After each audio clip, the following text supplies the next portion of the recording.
Introduction.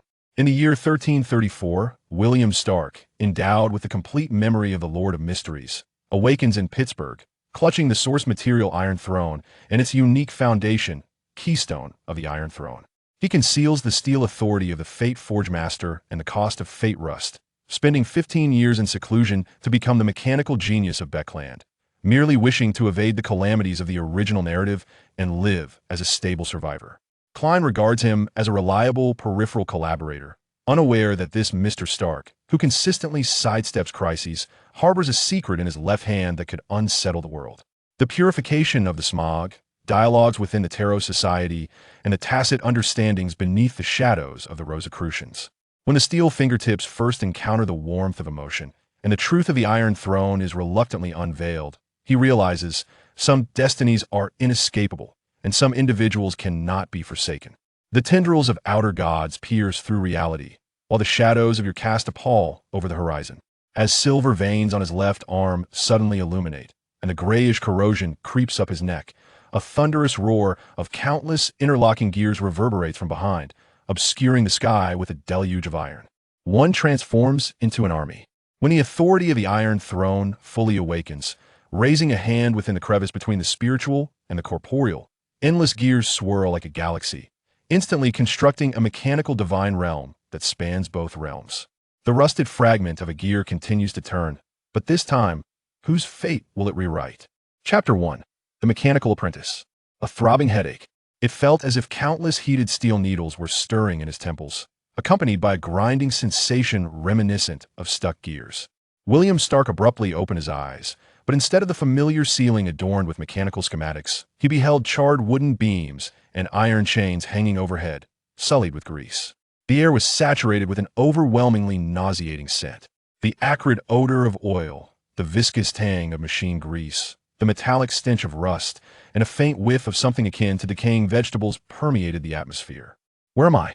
He struggled to sit up, only to find his body weighed down heavily, with his left arm sending waves of numb, stinging pain, as if it had recently been crushed by heavy machinery. Fragments of unfamiliar memories surged into his mind like runaway gears.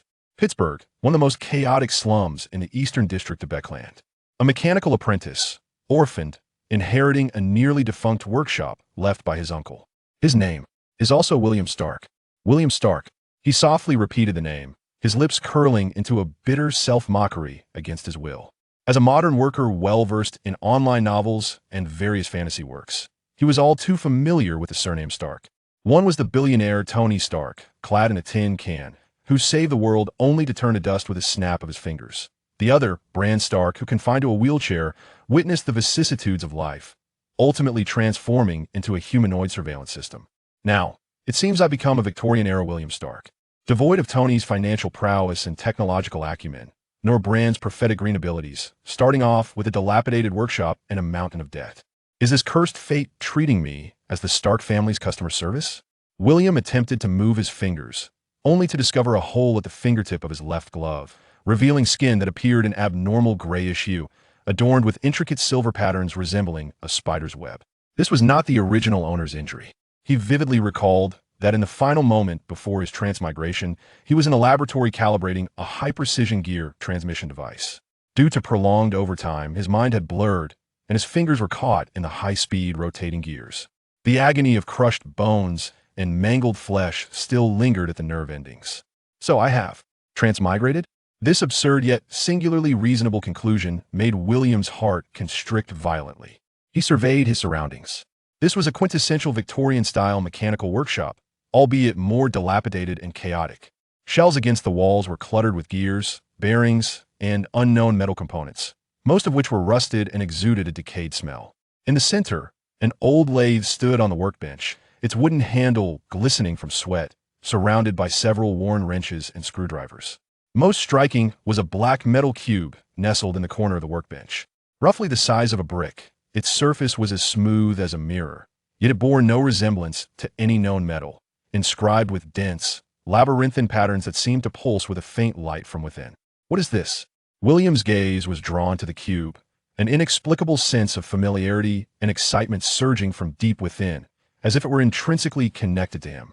He endured the discomfort in his body and struggled to rise from the creaking, rickety bed, staggering toward the workbench. Compelled by an unseen force, William reached for the black cube.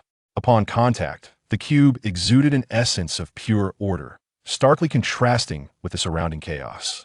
The moment he fully grasped the cube, buzz, it emitted a faint yet soul-shaking hum. The labyrinthine patterns on its surface suddenly illuminated, radiating a silvery gray light. William felt an irresistible pull emanating from the cube, as if his left hand had been magnetically ensnared, rendering him utterly powerless to escape. Then, as if it were a living entity, the black cube began to melt and morph, transforming into a viscous, icy fluid imbued with countless minuscule gear-like phantoms, surging into his body through his palm. "No!" William cried out in terror, desperate to shake it off, but utterly helpless. The fluid coursed into him, devoid of pain, replaced instead by a penetrating chill and the sensation of being forcibly formatted and ordered. He could distinctly perceive the fluid traveling through his veins and nerves, ultimately coalescing into an imperceptible yet undeniably existent core deep within his left palm. Near the base of his index finger, a minuscule, grayish spot resembling metallic corrosion quietly emerged. The entire process transpired in a breathtakingly brief span of 2 or 3 seconds. When all was said and done, William, still reeling from shock, gazed at his left hand, its palm as smooth as before, as if everything that had transpired was merely an illusion. Yet the bone-deep coldness and that elusive, uncanny affinity for metal in the palm of his hand told him it was no mere figment of imagination. "What was that?" he murmured, filled with unease and an inexplicable thrill. "Buzz." A subtle hum resonated deep within his mind. "Ah!" William let out a muffled groan of pain, feeling as if his body had been cast into a furnace, or as though he were being compressed in a hydraulic press, every bone groaning, every nerve screaming. He beheld countless shattered images, a sky composed of colossal, rotating gears, rivers of liquid metal flowing, a magnificent throne built from intricate machinery soaring to heights of 10,000 meters, and upon that throne sat a blurred figure exuding infinite majesty. Iron throne, an ancient, obscure term, seemingly originating from the end of time, abruptly materialized in his consciousness. Immediately, a torrent of information surged through his mind, overwhelming him like a flood that had burst its banks. The Fate Forged.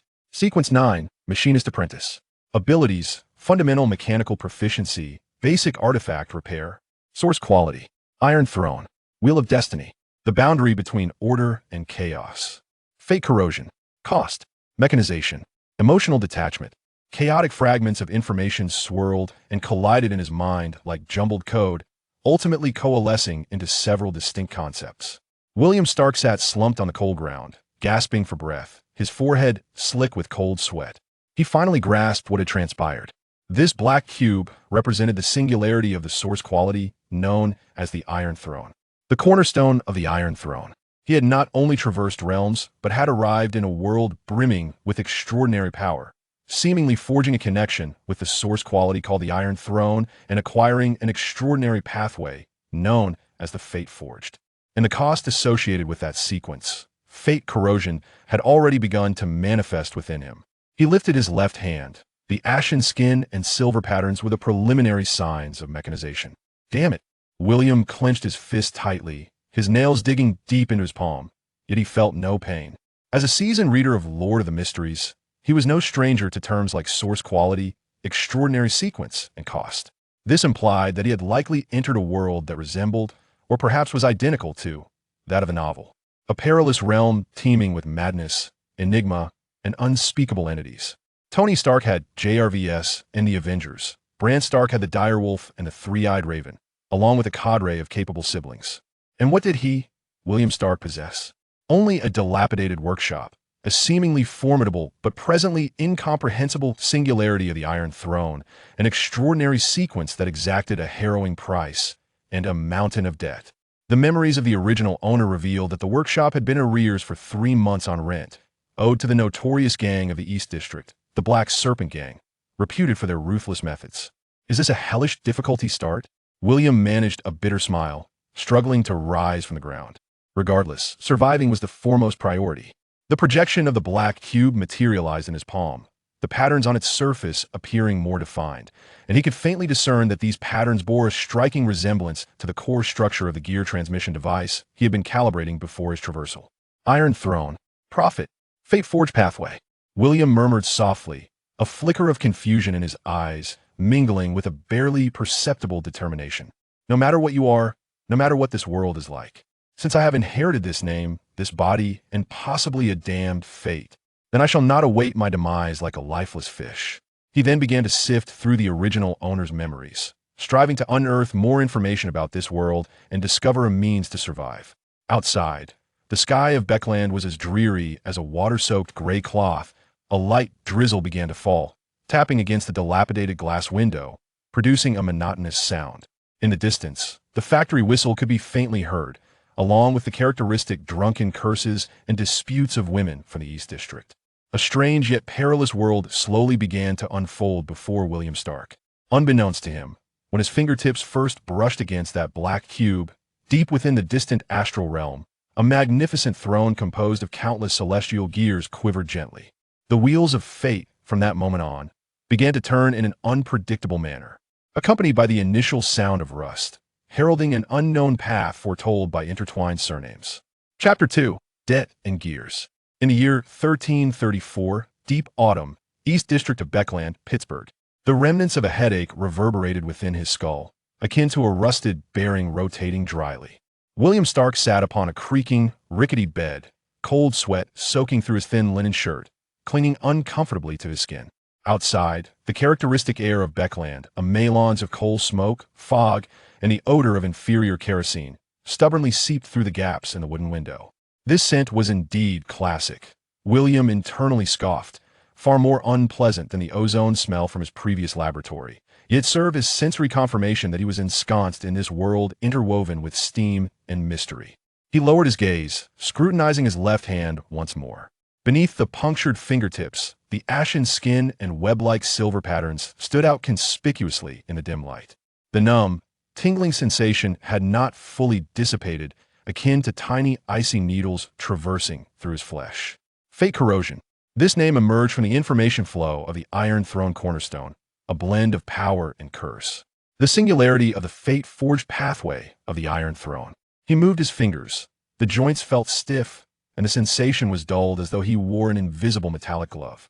This was not the original owner's injury, but rather a memento from that incident in the Earth laboratory, a testament to the merger of singularity. William Stark, he murmured, bitter self-mockery forcibly suppressed. The fragmented memories of the original owner felt as if they were being brutally shoved into place, slowly and painfully assimilating. Debt. This term, imbued with a cold, rusty essence, surfaced clearly within his consciousness. Beneath the precarious sign of Stark's mechanical workshop lay a burden capable of crushing an adult. 3 months of overdue rent, owed to the Black Serpent Gang. In the East District, this name signified cruelty, extortion, and lawlessness. The original owner's meager income from repairs and odd jobs was insufficient even to cover the interest. In his memory, the debt collector known as Iron Hook, with a grotesque scar across his face, had last left him with a sneer, and a threat still echoed in his ears. Next month, either I see pounds of gold, or I'll see your fingers, little William. Or what usable parts remain in this dilapidated workshop. William forced himself to rise, his body heavy, his left arm numb, causing his movements to falter. He staggered toward the center of the room, where a cluttered workbench, stained with oil, awaited him. The immediate priority was survival. To live was to earn the right to delve into the mysteries and escape from rust and debt. He rummaged through the items on the workbench. A severely worn wrench and screwdriver, caked in grime. An old brass vernier caliper, its precision questionable. Discarded gear bearings scattered about, most bearing reddish-brown rust and exuding the scent of metallic decay.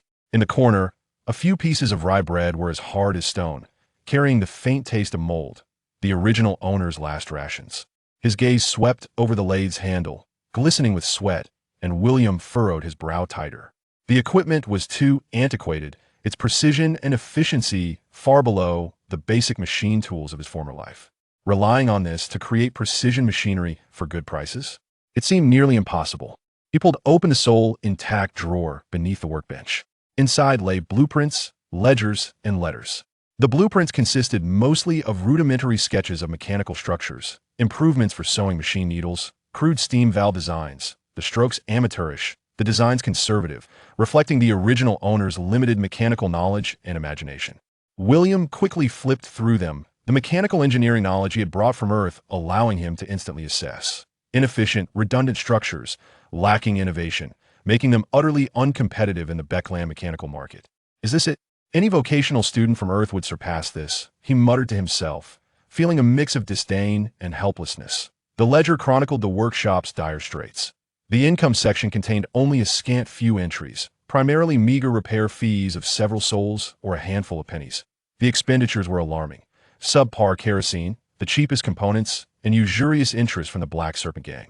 The final pages bore the chilling reminder of a debt owed to the gang. 15 and 7 sols, alongside 3 months of accumulated rent, exorbitant protection fees, and interest. In this era, a skilled laborer might not earn more than 2 a month. Such a debt was astronomical for William. The handwriting in the letters was hasty, and their contents plunged him into despair. One was a warning from the landlord, demanding the overdue rent be settled within a week, or else the workshop would be forcibly reclaimed. The other was a final ultimatum from the Black Serpent gang, rife with crude threats, demanding at least 5 in good faith within 3 days, lest he face dire consequences. The conclusion bore a sinister signature, a twisted serpentine mark rendered in crimson ink. 3 days. 5. William clenched the paper, his knuckles whitening. A numbness in his left hand mirrored the bleakness of his reality. The previous owner had succumbed to the pressures of the situation, forcing the adjustment of a malfunctioning machine of extraordinary power, ultimately leading to his own downfall. Starting off at hellish difficulty, without even a novice package. What a poor review, he mocked himself, reflecting on the overwhelming pressures of his past life, now intensified in this new existence. Taking a deep breath, the air, thick with the scents of oil, rust, and mildew, invaded his nostrils. His gaze returned to the corner, where the iron throne's base lay, suppressing the urge to touch it. He approached the workbench, needing to devise a solution. Survival was paramount. He had to earn money, quickly, at least 5. His eyes scanned the tools, and he picked up the longest screwdriver, its rusty blade painfully dull. He focused, attempting to attune himself to the capabilities of the Series 9 machinist apprentice, the fundamental mechanical proficiency granting him an innate sense of mechanics. A faint hum resonated, seemingly emanating from the depths of his soul. His perception was calibrated and amplified by an unseen force. He saw the metallic texture of the screwdriver, sensed the fatigue and deformation of the blade, and vaguely perceived the optimal angles and directions for repair. That fleeting yet profound feeling invigorated William's spirit. The series ability had activated. Though feeble, it proved beneficial. He retrieved a whetstone and began to restore the screwdriver. With a faint mechanical sense, he accurately gauged the angles and pressures required for sharpening, each stroke resonating with a peculiar rhythm. Sweat dripped, and the numbness in his left arm lessened as he concentrated. After several minutes, the once dull screwdriver now bore a sharp, straight edge, glimmering with a cold sheen in the dim light. This minor triumph shone like a glimmer of hope, piercing through the shroud of despair. It was the ability of William Stark, the first lever with which to pry open his fate. He set down the screwdriver, his gaze sharpened with focus. He needed to repair something of greater value, something that would pique interest at extraordinary gatherings. The memories of the previous owner offered a vague clue. A small-scale underground gathering of extraordinary individuals in the East District, predominantly Series 9, or those with a smattering of esoteric knowledge, occasionally featuring damaged, extraordinary items or materials of spiritual significance. There lay the potential for opportunity. The risks were high, but there were no alternatives. He meticulously searched the workshop, leaving no corner unchecked. The accumulated discarded parts and greasy shelves bore traces of his efforts. Time slipped away, the sky outside darkened, the light rain ceased, and a damp chill pervaded the air. The factory whistle from Backlund sounded, heralding the end of the workday and reminding him of the approaching deadline. Just as he was on the verge of despair, his fingers brushed against something cold, hard, and irregularly shaped at the bottom of a dust-laden wooden box. Chapter 3. The rusted pointer and the uninvited guest. William's fingers brushed away the dust from the bottom of the wooden crate, revealing the outline of a cold object. It was not the imagined metal block or strange mineral, but rather a pocket watch. No, to be more precise, it was the casing of a pocket watch. severely damaged and deformed. With great care, William extracted it from a heap of discarded copper wires and rusted washers, its weight surprisingly substantial. The brass exterior was marred with dents from impacts, and the cover was twisted beyond the point of closure. Through the warped gaps, one could glimpse the shattered glass and the tangled, broken gears and mainspring within. It was evident that this object had endured a violent impact, perhaps a fall from a great height or a brutal strike. A heaviness settled over William's heart. A common pocket watch, so damaged, would scarcely fetch a few pennies at a flea market. Instinctively, he rubbed the cold, deformed casing with the thumb of his rust-stained left hand, attempting to envision its former elegance. As his fingertips brushed against a particularly deep dent, an unexpected phenomenon occurred. A low hum erupted, not the grand resonance of the Iron Throne's foundation, but rather an exceedingly faint tremor emanating from the broken watch, akin to a dying whisper. This tremor swiftly traveled to his fingertips, resonating in an uncanny harmony with the faint sensitivity to metal and machinery that had burgeoned within him from his fusion with the Iron Throne's cornerstone. The sensation was fleeting yet akin to a gentle electric current coursing through his nerves. William held his breath, his pupils constricting. An extraordinary object. This was undoubtedly no ordinary pocket watch. The momentary, delicate resonance and tremor conveyed an essence that transcended physical structure, a whisper of vitality. It contained some residual, unnatural spiritual force. Like a candle flickering in the wind, it could extinguish at any moment, yet its mere existence signified immense worth. A wave of exhilaration surged through him, only to be swiftly overshadowed by deeper concerns. An extraordinary item implied tremendous potential value, but also immense risk and uncertainty. What was the purpose of this pocket watch? Why was it damaged? Was the residual power stable? Would it spiral out of control during restoration? More importantly, where had it come from? He had no recollection of its previous owner. William scoffed internally, pondering that if this wretched object were in Tingen, even old Neil would hardly spare it a glance. Yet he forced himself to remain calm. He gently placed the deformed watch in the only relatively clean area of his workbench. In the dim light, the twisted brass casing emitted a muted sheen, resembling a piece of discarded scrap metal. Yet he understood that this was his sole glimmer of hope. He needed to restore it, at least to reveal enough of its extraordinary attributes to pique interest, even if only temporarily and unstably. Then, he could sell it at the extraordinary gathering, exchanging it for the life-saving sum of £5. With a clear objective, the task ahead loomed like the ascent of Everest. His foundational knowledge of mechanical principles at Sequence 9 and his rudimentary grasp of mechanical sensitivity were his only tools. Taking a deep breath, the air, thick with the scent of oil and rust, seemed to carry a tinge of tension. He pulled over a rickety wooden stool and adjusted the flame of the oil lamp to a brighter glow. The flickering yellow light illuminated the watch's grotesque wounds. The first step, disassembly. He needed to ascertain the extent of the internal damage. William grasped the recently repaired screwdriver, his focus sharpened as he summoned his mechanical intuition. His fingertips gently pressed against the twisted edge of the case, observing the metal's yielding and deformation, and perceiving the fracture points of several minuscule latches. This task proved more arduous than mending props for a Cthulhu-themed tabletop game. He muttered to himself, proceeding with remarkable caution. The screwdriver's tip located a gap, prying it open with the most delicate of movements. The metal emitted a disconcerting, tooth-grinding groan. Sweat trickled down his temple, and a numbing sensation in his left arm flickered in and out of his concentration. At last, accompanied by a faint click, the deformed case yielded a small opening. With utmost care, he extracted the shattered glass using tweezers. The interior lay exposed to the light in a state of disarray. Tiny gears were either shattered or dislodged, twisted together in a chaotic tangle. The mainspring lay completely slack, with several coils even severed. The supporting structure had warped, the intricate mechanism resembling a toy ravaged by a mischievous child. Worse still, the center of the dial housed a dark blue crystal, the size of a fingernail. Its material unknown. The crystal was riddled with spiderweb-like cracks, and the faint glow that should have emanated from its core had extinguished entirely, leaving only an eerie stillness. A pang gripped William's heart. While there might be a way to mend the mechanical structure, it was evident that this crystal was the core. Its complete destruction signified that this object could have lost its primary function. With a hoarse voice, he maintained his composure. He could not surrender, even if the core were damaged, as long as he could activate a trace of its residual spirit, revealing its extraordinary qualities. It would be sufficient to fetch a price far exceeding that of an ordinary pocket watch at an extraordinary gathering. He resolved to first restore the mechanical components, at least rendering it appear as a complete watch to enhance its marketability. With the aid of his mechanical intuition, William began to untangle the broken tiny parts. His fingers exhibited a steadiness that belied his age and physical condition. He used tweezers to reposition gears smaller than grains of rice, employed a sharpened needle to clear metallic debris from the pivot holes, and secured the fractured end of the mainspring with the finest copper wire. This meticulous work drained both his mental and visual acuity. Sweat soaked through his back, beads of perspiration dripping onto the cold metallic parts, producing a faint hissing sound. The numbing sensation in his left arm became increasingly difficult to ignore, as if countless tiny icy needles were piercing deep within his muscles. He had to pause, vigorously massaging his left arm in an attempt to alleviate the penetrating pain and stiffness.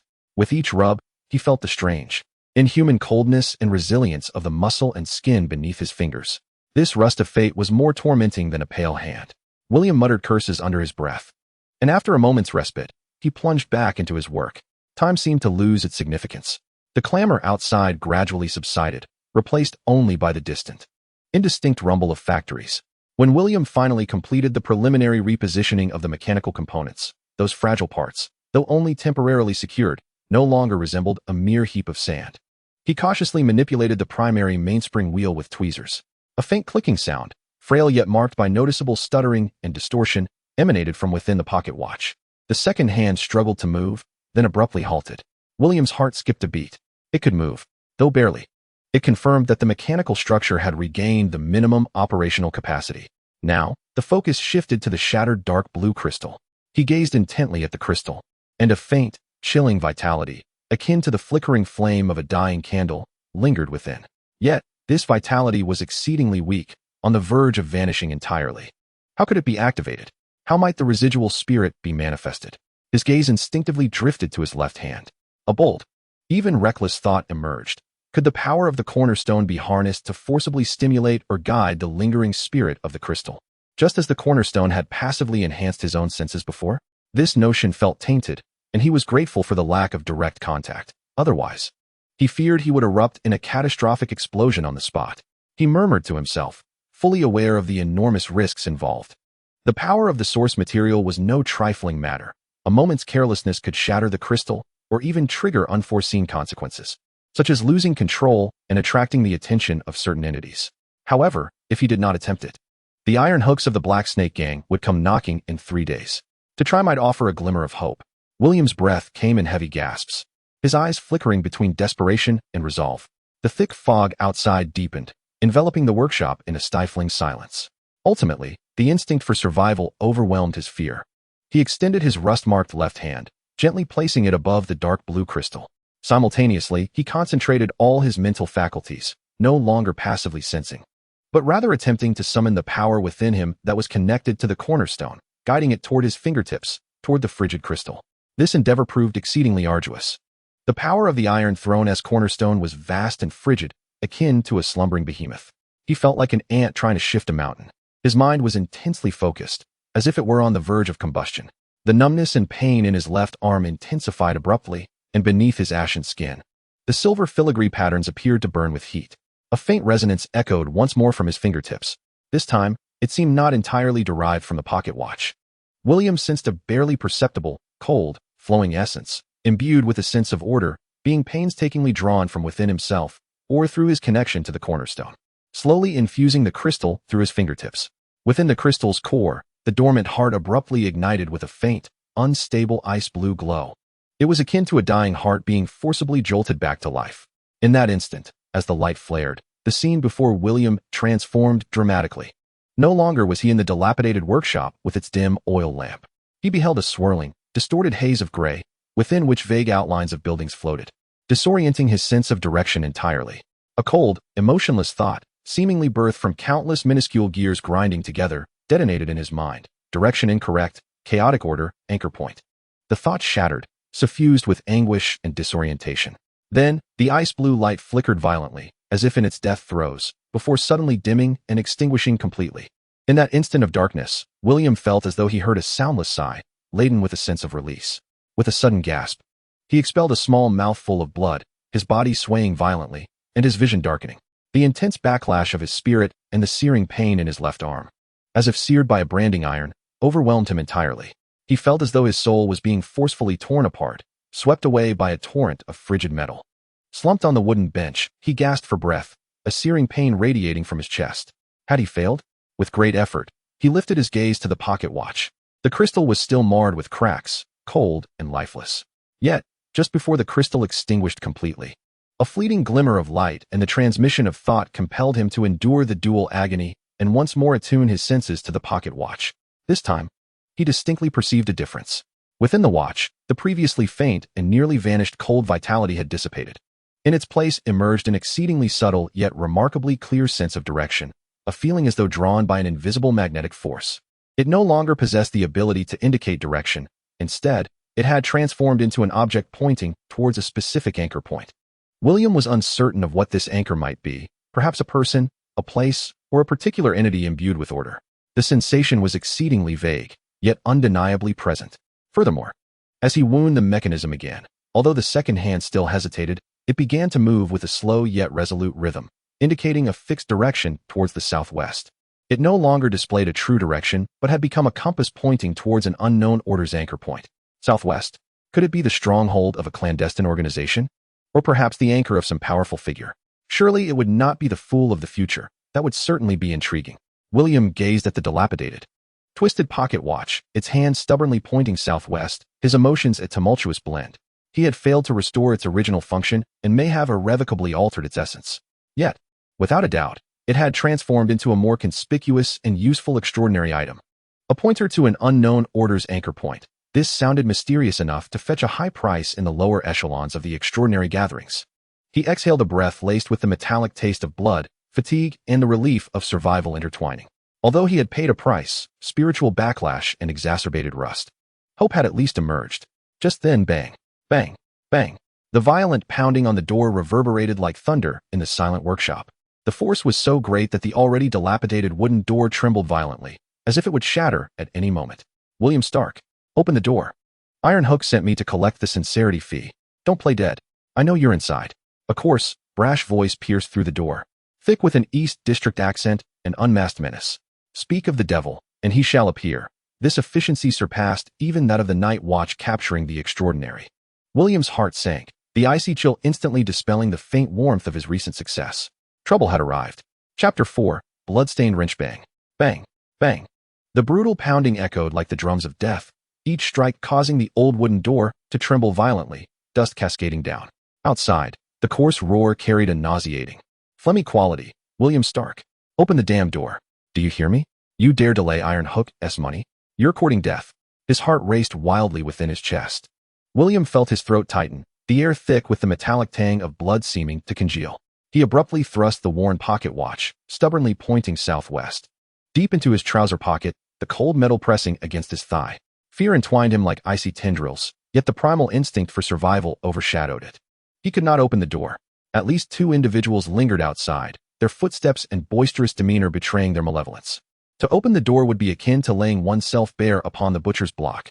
If captured, it would undoubtedly be more harrowing than being ground into the dirt by a night watchman. An absurd thought flickered through William's mind, swiftly eclipsed by his will to survive. His gaze darted like lightning, scanning the dimly lit, decrepit workshop. A shelf? Too slow. Under the bed? Exposed. The sole refuge lay beneath the heavy, oil-stained workbench. Almost instinctively, William crouched low, akin to a startled raccoon, silently rolling into the narrow space beneath the table. Cold iron shavings and machine oil clung to him, the pungent scent of rust and grease invading his nostrils. He curled into himself, holding his breath, his left hand tightly covering his mouth and nose while his right hand searched the floor, fingertips brushing against a cold, hard, angular object, the elongated screwdriver he had just repaired. Its blade razor-sharp. Without hesitation, he gripped it tightly, the frigid metal offering a distorted sense of security. Damn it! How audacious! The ruffian outside had clearly lost his patience. A heavier thud echoed. Crack! The already decayed hinges groaned under the burden, and the door was violently forced ajar. A filthy boot kicked its way in, followed by a stocky arm adorned with cheap serpentine tattoos, and a brutish, menacing bald head squeezed through the gap. Damn! It stinks! The bald thug cursed, his gaze sweeping the dim workshop like a vulture. You little brat! Come out! I see you! William's heart raced to his throat, his body taut as a drawn bow, remaining motionless in the shadows. The countenance of these two was such that calling them criminals would be an understatement. He silently cursed, tightening his grip on the screwdriver. The bald thug, seeing no one, cursed again and forcefully pushed the door open wider. Another, slightly leaner thug with a scarred face followed him in, wielding a short club wrapped in metal. Search. He must be hiding. Can this rundown place even fly? William's heart pounded in his throat. His body coiled like a tightly strung bow, remaining still in the shadows. The scar-faced thug paced ominously, his gaze sweeping over the broken bed before landing on the workbench in the center. Hey, is the rat's hole here? He sneered, striking the edge of the workbench with his club, producing a dull thud, barely half a meter from William's concealed shadow. Now is the moment. Fear and the will to survive ignited all of William's strength in an instant. Like a long-buried viper, he sprang from the shadows, not towards the scar-faced thug, but with all his might, he thrust the screwdriver forcefully into the rusted iron chain hook dangling from the edge of the workbench. Success! This weapon was finally more than mere decoration. With a satisfying clang, the screwdriver was precisely wedged into the connecting link of the iron chain. William, leveraging the principle of leverage, forcefully pried it apart. His mechanical instincts guided him to the most severely rusted weak point. Bang! The piercing sound of metal fracturing echoed. The iron chain hook, as thick as an arm, was violently torn from the beam. The heavy chain and hook, laden with immense potential energy, whistled downwards. The target was none other than the scarred-faced man, who was bending down, utterly unprepared. Watch out! The bald thug managed to shout, his voice cracking in alarm. The scarred man instinctively looked up, his pupils instantly filled with dread. Thud! The heavy iron hook, with its menacing sharp edges, crashed down upon the back of the scarred man's head like a battering ram. The muffled sound of bone fracturing was unmistakable. Blood, mingled with a grayish fluid, erupted forth, splattering onto the filthy ground and workbench. The scarred man emitted no sound, his body slumping forward before he convulsed twice and lay completely still. Blood quickly spread, the pungent scent overpowering the odors of rust and machine oil. Silence enveloped the scene. The bald thug's flesh froze, his fierce gaze replaced by overwhelming terror. He stared incredulously at his companion's demise, then abruptly shifted his gaze towards William, who emerged from beneath the workbench. The frail apprentice, in that moment, possessed an icy demeanor akin to the hardest steel in the workshop, with splatters of warm blood adorning his face. A monster. The bald thug's courage crumbled in an instant. He shrieked and turned to flee. Yet, William would not allow him to escape and alert others. Suppressing the turmoil in his stomach, he summoned the last remnants of his strength and lunged forward. The screwdriver glinted coldly as it thrust out. Damn it, this is it. The bald thug frantically turned to parry. Thud! The screwdriver pierced his arm. Agonizing pain elicited a howl from the thug. William surged forward, knocking him to the ground. The two men tumbled in the confined space. The thug, in a panic, struggled to overpower William with brute force. Aware of the stark disparity in their strength, William's eyes gleamed with determination. He relinquished the screwdriver, his right hand darting toward the old, hefty, oil-stained adjustable wrench hanging at his waist. Die! The thug clutched William's neck, his fingers like iron clamps. A wave of suffocation washed over him. William's vision darkened, his lungs ablaze. He swung the wrench, channeling all his might into a brutal strike aimed at the thug's temple. Thud! The sickening sound reverberated. The wrench struck its target with undeniable force. The thug's grip on William's neck suddenly stiffened, his eyes rolling back in an instant. William dared not pause. Once, twice, thrice. The heavy wrench, embodying primal violence, crashed down repeatedly. The sounds of bones shattering and muscles being pulverized echoed hauntingly in the silent workshop. Blood and brain matter splattered across William's face, hands, and clothing, the acrid stench nearly inducing his gag reflex. It was not until the body beneath him lay utterly limp that he collapsed, exhausted, into the pool of blood. Gasping for air, each breath saturated with the metallic scent of blood. The numbness in his left arm was momentarily overshadowed by the ferocity of the struggle, but now it surged back like a relentless tide, accompanied by an icy chill that penetrated to the marrow of his bones. He lowered his gaze to his blood-soaked hands. In his right, he clutched a bloodied wrench, while his left trembled uncontrollably, its ashen skin and silver veins seeming to absorb the sanguine light and aura of death that pervaded the dim surroundings. This sensation was more jarring than the chaos of the scene he had just enacted, provoking violent convulsions in his stomach, causing him to retch violently, though only bile emerged. No, he could not remain here. The Black Snake Gang would soon discover his presence. The will to survive surged, overpowering the fear and nausea. William struggled to his feet, forcing himself to regain composure as he began to assess the scene. He stifled his nausea as he searched the bald man's body, finding a gold pound, 3 shillings, and a handful of copper pennies. Alongside these, there was a small packet of inferior tobacco and a rusted dagger. The scarred face also bore a few silver coins and copper pennies. In total, 1 gold pound, 7 shillings, and 23 pennies. Though it fell significantly short of 5 pounds, it was still a lifeline. Better than nothing. At least it wasn't a zero-sum outcome. He swiftly stuffed the coins into his pockets, then dragged the 2 corpses to the farthest corner of the workshop, using debris to obscure them as best as he could. The heavy scent of blood would not dissipate anytime soon, but it might buy him some time before discovery. Having accomplished this, he felt utterly exhausted, his entire being stained with blood, grease, and dust. Chapter 5. The Foggy Porter and the Invitation from Rat Alley. The frigid air, thick with the acrid scent of rust and oil, mingled with the sweet metallic tang of fresh blood, weighed heavily upon William's chest.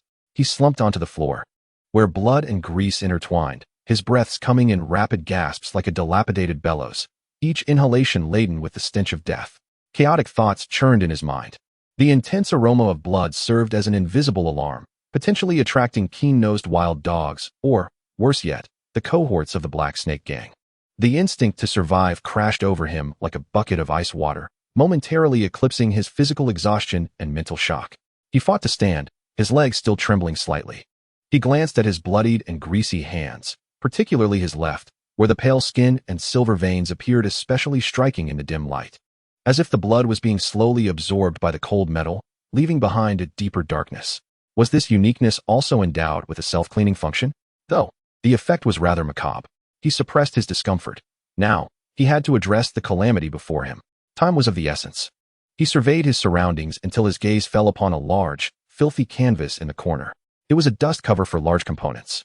He strained to drag the heavy canvas over, attempting to conceal the bodies beneath the pile of debris, hoping to mask the scent of blood and their outlines as much as possible. Yet, this was merely a stopgap. The stench of blood remained pungent and offensive. The bodies had to be disposed of. They could be cast into the Thames or into some neglected, foul ditch in the East End, merging them with the city's filth. With this thought, a daunting challenge loomed before him. 2 lifeless bodies of adult males lay heavily upon the ground. For someone like him, malnourished and just emerging from a harrowing struggle for survival, transporting the corpses in the dead of night through the East District was tantamount to courting death. The consequences of being discovered would be dire. William forced himself to think, breathing heavily, convinced that there must be a way. His gaze traversed the workshop and ultimately settled upon an antiquated lathe. Beside it lay several cumbersome metal pulleys and a length of sturdy hemp rope, makeshift apparatus used by the previous occupant for hoisting heavy objects. A crude plan began to take shape in his mind. He needed tools. Ignoring the pain coursing through his body and the numbing cold in his left arm, exacerbated by strenuous activity, William set to work. He secured a pulley to a relatively sturdy beam within the workshop, threading the rope through it. With great effort, he dragged the body of the scarred-faced man from the pile of debris and bound its ankles with the rope. Gritting his teeth, he grasped the other end of the rope and exerted all his strength to pull back. The pulley groaned in protest as the rope tightened. Inch by inch, the corpse was lifted off the ground, swaying unsteadily. This endeavor was exceedingly taxing. Beads of sweat cascaded from William's forehead, soaking his soiled collar. With each exertion, his left arm was pierced by a chilling pain, as if the metal bones within were grinding against flesh. He gritted his teeth, suppressing any sound. Once the body was hoisted to a height manageable for dragging, he released the rope, and the corpse thudded heavily onto the floor. He dared not drag it directly to the door using the pulley, for the noise of friction and dragging would shatter the stillness of the night. He had to resort to the most cumbersome method. He found a relatively flat, thick wooden board and laboriously rolled the body onto it. Grasping the front edge of the board, he bent at the waist, exerting every ounce of strength to pull it forward. The corpse scraped against the board, producing a dull rustling sound. With each step he took, it felt as though his lungs might burst, and the coldness in his left arm threatened to freeze his blood. Sweat mingled with grime trickled into his eyes, blurring his vision with a stinging pain. This task was tenfold more exhausting than moving the delicate instruments of the laboratory, and there was no reward awaiting him. At last, he managed to drag the first body to the threshold. William collapsed onto the ground, gasping for breath, the world before him fading to black. The air in Bakerland was thick with fog, the midnight chill biting to the bone, yet his body exuded steam. He could not afford to stop. Another body awaited him. He compelled himself to rise and repeated the nightmarish process, hoisting the bald thug's corpse, binding it, rolling it onto the board and dragging it towards the door. By the time he reached the entrance with the second body, he was nearly spent. His left arm had lost all sensation, leaving only an all-consuming cold. Leaning against the frigid doorframe, he surveyed the impenetrable fog and the desolate street beyond. The silence of the East District at this hour was perilous. Any unusual sound could awaken the lurking eyes hidden in the darkness. He required a means of transport. His eyes scanned the narrow alley outside the workshop, ultimately resting upon a discarded, rusted handcart frame in the corner. Devoid of wheels, it boasted only a dilapidated wooden platform. William's gaze fell upon the two rusted wheels disassembled in the corner of the workbench, awaiting repair. Their sizes seemed barely adequate. A flicker of hope reignited within him. He struggled to crawl over, grasping the wrench and screwdriver, enduring the excruciating pain and numbness in his left arm. With a mechanical instinct honed through experience, he swiftly assessed the compatibility of the wheel axles and the wheels. His movements, stiff and clumsy from fatigue and cold, were nonetheless remarkably efficient due to the innate understanding imparted by his foundational mechanical knowledge. Utilizing every corroded bolt and iron wire he could find, he roughly secured the two wheels to either side of the frame. A rickety cart, precariously assembled and liable to collapse at any moment, was completed. He scoffed at his own craftsmanship, pondering that such skills might earn him a beating if tasked with repairing a faceless carriage. With a self-deprecating remark, he laboriously pushed the wooden board along with the corpse onto the dilapidated cart. The cart groaned under the unbearable weight. Taking a deep breath, the cold mist filled his lungs. He bent down, pressed his shoulder against the frame, and exerted every ounce of strength to push it forward. The rusty bearings and dilapidated frame emitted a piercing screech as they scraped against one another, echoing like the wails of phantoms in the fog-laden silence of the alley. William's heart raced, each step taken with trepidation as he strained to listen for any sounds in the vicinity. The icy numbness in his left arm seemed to transform into a form of support, enabling him to maintain a tenuous balance while pushing the cart. Such noise could surely attract the attention of the night watch. He dared not traverse the main road, relying instead on the vague recollections of the previous occupant to navigate through the labyrinthine, filthy alleys littered with refuse. The dense fog served as both a shroud and a source of profound fear. In the darkness, it felt as though countless eyes were watching. Occasionally, the distant murmur of a drunken man or the haunting howl of a wild dog would send shivers down his spine. His destination was the nearest tributary of the Thames, a foul-smelling sewer known as Blackwater Ditch. It served as the East End's natural dumping ground and a place for discarded bodies. The cart jolted over the uneven terrain, the corpse shifting upon the wooden plank. William gritted his teeth, sweat already soaking his clothes, chilled by the night air. Just as he was about to turn into the final alley leading to Blackwater Ditch, a hushed conversation and footsteps suddenly emerged from the thick fog ahead. William froze. His heart nearly ceased its rhythm. He abruptly yanked the cart into a recess filled with decaying wooden crates, pressing himself against the cold, damp wall, holding his breath, and gripping the rusted dagger he had surreptitiously taken from the corpse concealed within his sleeve. The footsteps and voices grew closer, sounding like two individuals. "Have you heard? There's a market over by Rat Alley tonight," said a gravelly voice. "Of course, that old lame-leg's place. Damn, the watchmen have been sniffing around lately. They're sharp as hounds," replied another voice, laced with caution. "What are you afraid of? That old lame leg has someone backing him. They say there's something good tonight. A talisman from the southern continent that can ward off misfortune. I need to try my luck." "Huh, with your meager funds? Don't dream. However, it is said that a new craftsman has arrived, capable of repairing small trinkets at a modest fee. It might be worth a visit." The voices gradually faded, disappearing into the depths of the thick fog. William's taut nerves slowly began to relax, his back drenched in cold sweat. Leaning against the frigid wall, he gasped for breath.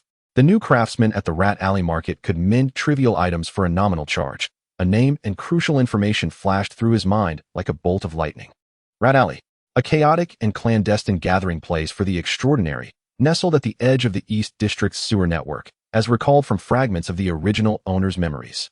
It was situated not far from the Blackwater Ditch. Moreover, there was a gathering tonight, and a craftsman who might be able to repair things. Sleepiness had brought him a pillow, though it was rather stale. He glanced down at the two bodies, partially covered by canvas on the cart, and touched the cold pocket watch in his trousers along with the blood-stained sum of £1, 7 shillings, and 23 pence. Chapter 6. The grease and shadows of Rat Alley. The stench of the Blackwater Ditch hung heavily in the air, almost palpable. A viscous liquid of decaying entrails mingled with industrial waste weighing down on his lungs. William halted the rickety, creaking handcart at the muddy edge of the ditch. There was no need for force. Merely untying the coarse, bloodied, and greasy burlap rope that bound the bodies was sufficient with a gentle push. Plop, plop. The dull sounds of the bodies hitting the water resonated starkly in the deathly silence enveloped by the thick fog. The dark green surface, clouded with unknown filth, churned momentarily before greedily swallowing the two forms that had once instilled terror and pressure, hardly allowing a bubble to surface. They sank swiftly, merging into the dense silt at the riverbed and the city's darkest secrets. William stood at the water's edge, the cold night breeze failing to disperse the heavy scent of blood, oil, and decay that clung to him. He watched as the water quickly regained its tranquility, leaving only the faintest ripples behind, feeling no relief, only a deeper fatigue and a chilling, almost numbing sense of alienation. This efficiency surpassed even that of a corpse collector. He mused bitterly, as the cold numbness in his left arm coiled like a lurking serpent, creeping from his palm to his elbow, each heartbeat delivering a dull stab of pain. He instinctively clenched his left hand, feeling the hard, inhuman texture at the point where the Iron Throne's uniqueness fused with him. He could not afford to linger. The market at Rat Alley was nearby. Opportunities were fleeting. He pushed the empty cart, hastily departing from this natural graveyard, navigating through the labyrinthine alleys guided by the vague information he had overheard and the scattered impressions of the original owner's memories concerning the East District sewer network. The dense fog served as the perfect veil, concealing much of the unusual sense that emanated from him. Finally, at the end of an abandoned warehouse's back alley, he found his target, an entrance to the underground, partially obscured by a massive, rusted iron gate. A dim, greasy kerosene lamp hung from the iron railing, its shade blackened by soot. The feeble light barely illuminated the slick stone steps leading downward, disappearing into a more profound darkness. The air was thick with the musty odor characteristic of subterranean spaces, mingling with the stench of sewage and an indescribable, restless scent, tinged with cheap perfume and sweat. In the shadows of the entrance stood a hulking figure, resembling a rock, clad in a filthy leather apron. His face bore a grotesque scar that stretched from the corner of his left eye to the corner of his mouth, rendering his visage extraordinarily menacing. With his arms crossed over his chest, his muscular frame was accentuated, while a short-barreled shotgun and a meat cleaver stained with dark crimson hung at his waist. As William approached, pushing his dilapidated cart, his soiled appearance caught the guard's murky gaze, which shifted with unmasked scrutiny. "Stop," the guard's voice rumbled, raspy like sandpaper. "What is your business?" A fresh face. William halted, his heart steady within his chest. He deliberately made his breathing sound labored and fatigued, slightly hunching his back to mimic the posture of the downtrodden denizens of the East End. He raised his face, smeared with grease and dirt, his eyes revealing a blend of weariness, a barely perceptible tension, and the numbed demeanor typical of the impoverished. "I heard Old Lame Legs' place is open. Thought I might try my luck." William's voice was hoarse, laced with just the right amount of hesitation and a hint of hope. "I brought something along, hoping to see if I could exchange it for some money." He patted the equally filthy pocket of his trousers, subtly indicating the presence of a pocket watch. The guard's gaze swept over William several times, lingering on his evidently malnourished frame, tattered clothing, and the nearly disassembled cart, before he snorted in disdain, seemingly concluding that before him stood merely a desperate wretch seeking a gamble, posing no real threat. "Do you understand the rules?" the guard inquired in a low, gravelly tone. William shook his head, his expression betraying a flicker of confusion. "Entry fee is 5 pence, regardless of your outcome. Another 5 pence is required for a cleanup fee upon exit." The guard extended his rough hand. "You manage your belongings. If lost or stolen, that's on you. Should you cause trouble inside, you'll be minced and fed to the rats." He patted the meat cleaver at his waist, his tone flat, yet suffused with menace. A tightness gripped William's chest. 10 pence. To him at this moment, it was a significant expense. The blood-stained sum of £1, 7 shillings, and 23 pence in his pocket represented life and death.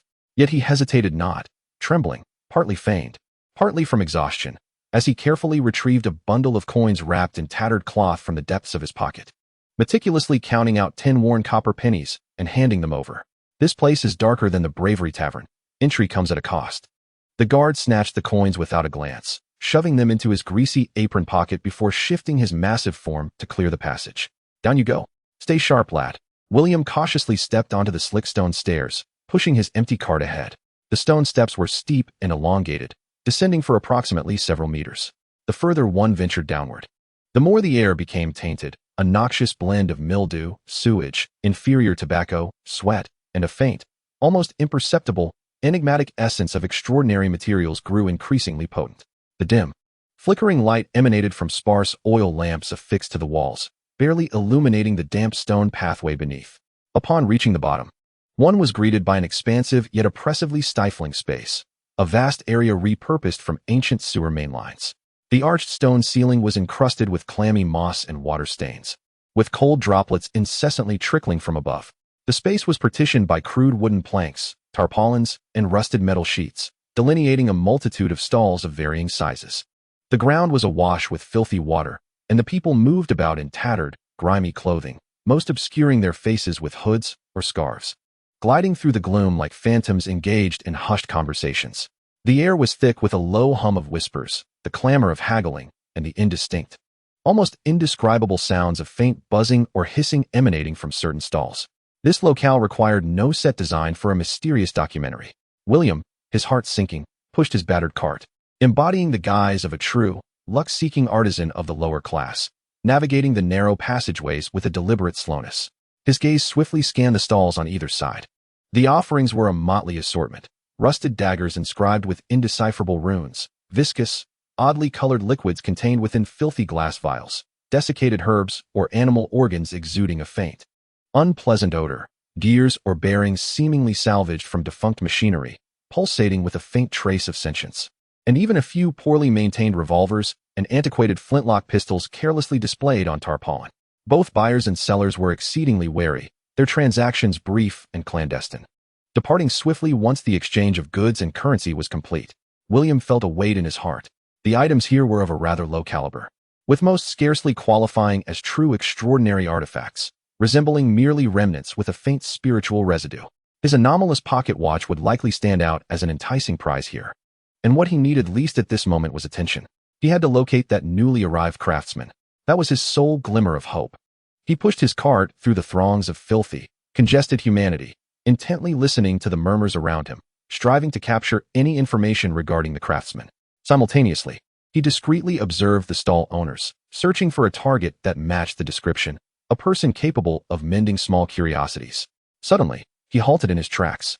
In a relatively secluded corner, adjacent to a perpetually dripping stone wall, there stood a diminutive stall. Unlike the others, the proprietor did not conceal his visage. He appeared to be a man in his 30s, with thinning, greasy hair, a pallid complexion, and thick, oil-stained lenses perched upon his nose. He was clad in a gray work uniform, stained with various blemishes, deeply engrossed at a compact, portable workbench, with a set of precision tweezers and screwdrivers. He meticulously manipulated a complex brass mechanism, no larger than a pocket watch. Scattered beside the workbench were several repaired gears and springs, along with a few small objects awaiting repair. The man's movements were focused and steady, exuding a refined craftsmanship that seemed incongruous with the surrounding environment.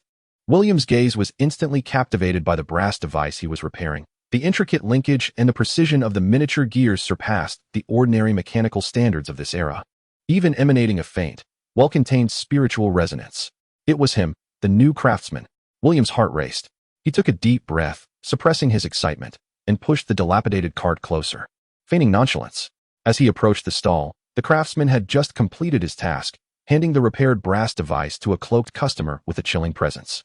The customer examined the device carefully, appearing satisfied, and retrieved a few coins from his pocket to offer in exchange. The craftsman accepted the payment without a glance, depositing it into his pocket before finally raising his head. Behind thick lenses, a pair of slightly weary yet unusually sharp eyes peered through the grime at William, marked by a subtle scrutiny and barely perceptible wariness. "Is there something you need?" The craftsman's voice was flat, tinged with the hoarseness that comes from prolonged concentration. William licked his cracked lips and cautiously retrieved a worn pocket watch from deep within his trousers. A brass casing warped, the glass shattered. Yet the hands stubbornly pointed in a singular direction. "Sir," William endeavored to imbue his voice with humble anticipation and a trace of barely detectable tremor, "I found this watch. It seems somewhat special. It does not tell the time, but the hands remain fixed in one direction. Could you possibly examine it? Is it valuable? Or can it be repaired?" He gently placed the blood-stained watch, its hands erratic yet exuding a faint but distinct spiritual resonance, upon the craftsman's greasy workbench. The craftsman's gaze was immediately ensnared by the warped casing and the obstinate hand on the dial. Behind his thick lenses, his sharp eyes suddenly narrowed. Chapter 7. 3 pounds, and the watchful shadows, the dim light of the portable oil lamp cast a flickering, dusky gold upon the distorted brass pocket watch resting upon the oily workbench. The craftsman's eyes, hidden behind the lenses, were fixed intently on the stubborn hand of the dial, his piercing gaze seemingly attempting to penetrate the shattered glass and the cracked dark blue crystal. Time flowed in oppressive silence, punctuated only by the distant dripping from the depths of the sewer and the indistinct murmur of the marketplace beyond. The craftsman extended his fingers, smeared with oil and metal shavings, hovering just above the watch without directly touching it, moving slowly. His fingertips trembled slightly, as if attuned to some invisible force. William held his breath, his heart thundering heavily beneath his ribs. He could distinctly feel the blood-stained coins in his pocket, a grim reminder of the imminent peril he faced. 5 pounds. This figure seared itself into his mind like a red-hot branding iron. Surely, wouldn't he attempt to haggle? I lack the negotiation skills of a seasoned trader, he muttered to himself, his palms slightly damp with sweat. At last, the craftsman withdrew his hand, his sharp gaze piercing through the thick lenses. Turning toward William with an air of scrutiny and reassessment. He did not immediately respond to the worth or the possibility of repair. Instead, he rasped, "Where did you acquire this?" "Found it," William replied, his voice tinged with the characteristic timidity and uncertainty of the downtrodden. He lowered his gaze, avoiding the craftsman's piercing eyes, and added, "In a heap of scrap near the docks in the East End." This assertion, albeit vague, was difficult to disprove. The craftsman's eyes lingered on William's grimy face and equally soiled clothing for several moments, as if appraising the truth of his words. William felt that gaze probing him like a tangible instrument, infused with an uncanny, almost supernatural insight. Was it a form of extraordinary ability from a lower echelon, or merely the instinct of a craftsman? "Found it," the craftsman reiterated, his tone devoid of emotion. He glanced down at the pocket watch again, his fingers gently tapping the greasy edge of the workbench, producing a soft, rhythmic sound. The watch's hands pointed unwaveringly in one direction, an indication of a peculiar spiritual alignment, as if recalibrated by some stronger force. He spoke almost to himself, yet directed his words toward William. William's heart skipped a beat. Recalibrated? He immediately recalled the moment when he forcibly channeled the foundational power of the Iron Throne into the crystal. This craftsman's perception was remarkably acute. Interesting piece. The craftsman finally lifted his gaze, his voice reverting to its prior monotony, yet William caught a fleeting glimmer of interest deep within his eyes. However, it is severely damaged. The core crystal is essentially beyond repair, leaving only this residual resonance. Repair? Impossible, he continued. Its current value lies solely in this faint echo. He paused, extending 3 oil-stained fingers. 3 pounds. That is my offer. 3 pounds. William's heart leapt. This far exceeded his expectations. With this 3 pounds, combined with the 1 gold pound, 7 shillings, and 13 pence he possessed, after paying 10 pence, he would total 4 pounds, 7 shillings, and 13 pence. He was less than 3 shillings shy of the 5 pounds the Black Serpent gang required. The overwhelming hope momentarily clouded his judgment. Yet the instinct of a former wage slave and the pressing sense of crisis compelled him to regain his composure. He could not appear overly eager. A mixture of surprise, hesitation, and a hint of greed flickered across his face, an all-too-common expression among the impoverished when confronted with a substantial sum. 33 pounds. William's voice quivered with disbelief. "Sir, does it truly hold such value? It can scarcely keep time." He deliberately downplayed the item's worth, though his eyes greedily darted toward the pocket watch. "That is the price." The craftsman's tone was unwavering, imbued with an undeniable authority. "If you do not wish to proceed, take your worthless trinkets and leave. Do not obstruct those behind you." He gestured as if to stow away his tools, no longer regarding William. "Wait, sir," William exclaimed in a flurry, his face contorting into a smile that mingled desperation with yearning. I want it. 3 pounds is 3 pounds. Thank you. You are truly a generous and noble soul." He hastily pushed the pocket watch towards the craftsman, his movements clumsy and obsequious, characteristic of the lower classes in the presence of their betters. A flicker of barely perceptible disdain crossed the craftsman's eyes, clearly accustomed to such reactions. He uttered no further words, rummaging through the greasy pocket of his work attire to retrieve a similarly soiled leather wallet. Without so much as a glance, he extracted 3 one-pound notes adorned with the visage of King Rune, their faint ink scent lingering in the air, and casually tossed them onto the workbench. "Take it. The transaction is complete." The craftsman's voice resumed its initial monotony as he lifted the tattered pocket watch, casting it into a dilapidated tin box beneath the workbench, producing a soft thud as though he were discarding mere scrap metal. William trembled, a mix of genuine and feigned emotion coursing through him as the immense pressure dissipated, leaving him with a profound sense of exhaustion. He grasped the 3 precious notes tightly in his palm, as if they were a lifeline. He bowed fervently, exclaiming, "Thank you. Thank you, sir."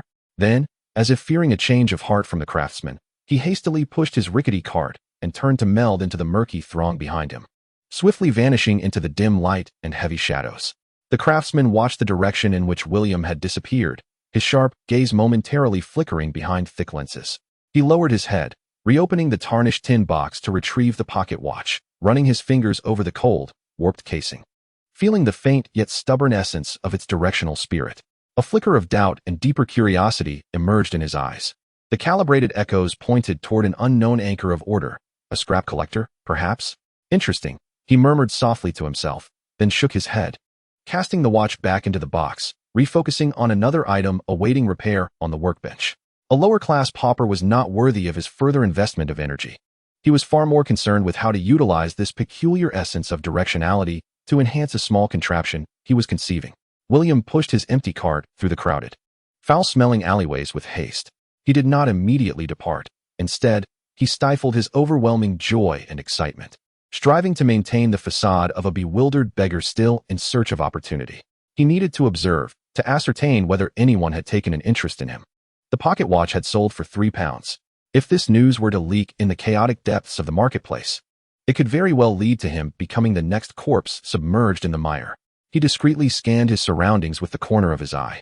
In the dim light, most individuals hurried past, engrossed in their transactions or searching for their own objectives. Yet, William keenly sensed that a few gazes lingered on him a moment longer than was customary, particularly from those who had been loitering nearby when he approached the craftsman's stall. From the direction of the scarred guard at the entrance, a piercing gaze bore down on William, even through the throng of people.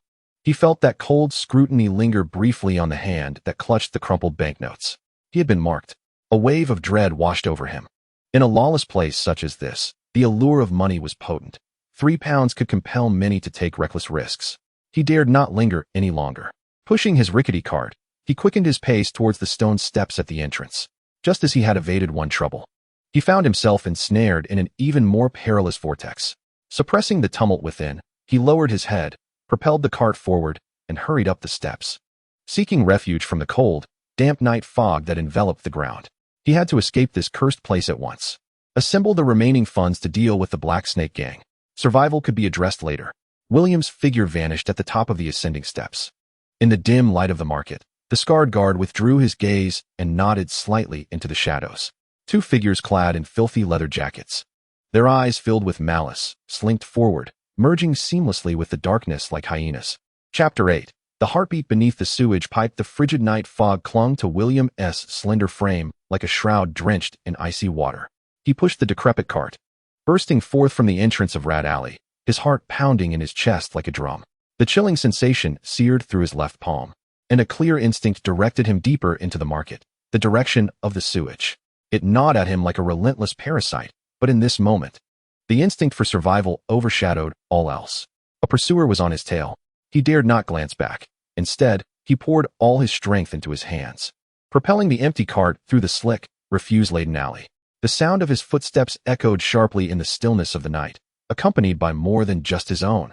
They were close, like a relentless parasite, nipping at his heels. "Stop! You there! Leave the goods!" A deliberately lowered, yet menacing voice called out from behind, heavy with a distinct East End accent. "Leave your inheritance, you brat." William ignored the taunt, his lungs ablaze. The icy numbness in his left arm temporarily subdued by the frantic sprint, leaving only the searing ache of his muscles. Drawing upon the memories of the original owner and a vague familiarity with the terrain, he abruptly veered into a narrower passage cluttered with decaying barrels. "Split up and block him." Another voice rang out, and the footsteps diverged. An opportunity. A fierce glint sparked in William's eyes. No longer did he run straight down the alley. Instead, he thrust the cart towards a precarious pile of discarded furniture. With a resounding crash, the cart collided with the heap, disintegrating entirely, wheels flying off, the cacophony shattering the silence of the night. Using the momentum, He ducked and rolled, akin to a startled hare, deftly slipping into a half-man-high, foul-smelling, dilapidated sewage pipe. Cold, viscous, and indescribably foul-smelling, the interior of the sewage pipe enveloped him instantaneously. It was narrow and slippery, coated with slimy moss and unidentifiable filth. William stifled the urge to vomit, curled up deep within the dark confines of the pipe, holding his breath. His right hand clutched tightly onto a rusted dagger, stained with the dried blood he had retrieved from a corpse, while his left hand instinctively pressed against his wildly heaving chest, feeling the cold, hard touch beneath his palm and the faint, lingering pulse that pointed towards the depths of the market.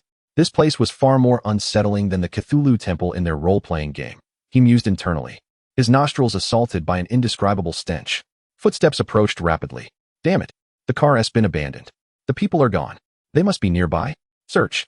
Two men clad in filthy leather jackets emerged at the alley's mouth, the very hyenas that had trailed him through the market. They scanned the wrecked vehicle and the chaotic debris with vigilance, each wielding a glinting dagger. One of them glanced towards the sewage pipe where William was hidden, his brow furrowing as the potent stench forced him to take a step back. Hell, he wouldn't dare crawl in there, would he? Better for him to suffocate in there. The other spat, his gaze menacing. Guard it. He'll either burst out or rot in there. The two did not immediately approach the foul opening, but instead warily spread out, guarding either end of the alley like venomous snakes awaiting their prey. Time crawled by in the suffocating stench and icy dread. William huddled in the filthy darkness, the contaminated water soaking his pant legs, chilling him to the bone. He could hear his own heavy heartbeat and the muffled breaths of the two hunters outside. I can't wait. Dawn is approaching. The Black Serpent gang could discover their missing men at any moment. Moreover, the filth and cold of this sewage pipe were rapidly sapping his strength. He must take the initiative. William forced himself to calm down, focusing his mind, summoning that faint sense of machinery that had become part of him. He scanned the narrow confines of the pipe for anything useful. Above him, a severely corroded cast iron pipe connected to the drainage of a building overhead revealed a clear stress distribution in his mechanical perception. A critical load-bearing junction was particularly rusted and extremely fragile. This dilapidated pipe was even more unreliable than the aging water pipes in the laboratory. A plan formed suddenly in his mind, imbued with reckless determination. He carefully, and as quietly as possible, retrieved a fist-sized, sharp-edged stone from the thick sewage. Then, taking a deep breath, nearly choking on the stench, he summoned all his strength and hurled the stone with ferocity at the weakened junction of the rusted pipe above. Bang! Crack! The stone struck its target with precision. Accompanied by a piercing sound of metal tearing, the heavy cast-iron pipe violently broke away from its corroded connection. The jagged edge resembled a menacing fawn. Boom! The fractured pipeline, laden with immense potential energy and the icy, putrid wastewater it harbored, surged forth like a torrent unleashed from a dam, cascading violently towards William's original hiding spot, and, more crucially, the exterior of the pipe. What sound was that? The hyena guarding the alley was startled by the thunderous noise, instinctively turning to glance at the source of the deluge. In that very moment, William erupted from the opposite side of the wastewater pipe, akin to an arrow released from its bow. His body was smeared with the fetid filth, yet his gaze was as frigid as the polar ice. Clutching a rusted dagger imbued with a sense of desperate resolve, he lunged towards the unsuspecting hyena, which had turned in astonishment. Thud! The dagger plunged fiercely into the creature's lower back, eliciting a piercing, anguished wail. Ah, old six. Another hyena stationed at the far end of the alley, eyes wide with rage, bellowed as it charged forth. However, William, having struck with precision, showed no inclination to linger. He yanked the dagger free, a spurt of warm blood following, and, propelled by his momentum, he violently barreled into the staggered foe, racing headlong into the depths of the alley without a backward glance. Pursue. Slay him. The wounded hyena clutched its lower back, blood oozing between its fingers, its voice laced with venomous fury. The other hyena relentlessly pursued him. William was acutely aware that his strength was waning. The cold, numbing sensation in his left arm surged back like a tide, heavy enough to render it nearly immobile. He had to escape swiftly, opting against the convoluted alleys. He sprinted towards the nearest, slightly broader street etched in his memory. A rundown clinic, its faded sign proclaiming its all-night service, loomed ahead. Known to him as Old Lame Legs, a haven for underground physicians with questionable skills but low fees. As he stumbled onto the relatively illuminated street, illuminated by a few dim gas lamps, he sensed the pursuing footsteps falter momentarily. Engaging in combat in such an open space where patrols might roam, albeit with minimal likelihood, posed too great a risk. Seizing this fleeting opportunity, he crashed through the clinic's wooden door, which was draped with a grimy curtain. Inside, the dim light was suffused with the mingled scents of subpar disinfectant and herbal remedies. An elderly man, hair grizzled and beard unkempt, clad in a soiled white coat, was dozing in a rickety armchair. One of his legs was replaced by a rudimentary wooden prosthetic, marking him as Old Lame Leg. The thunderous sound of the door crashing open roused him from his slumber. His murky eyes fluttered open, revealing irritation at the disruption of his dream, coupled with a hint of wariness, as he beheld William, who appeared as if he had crawled from the depths of a sewer, reeking of filth, his chest heaving violently, and clutching a bloody dagger in his right hand. TCH. Old Lame Leg wrinkled his nose in distaste, waving his hand dismissively. What foul insect is this? Seeking treatment or courting death?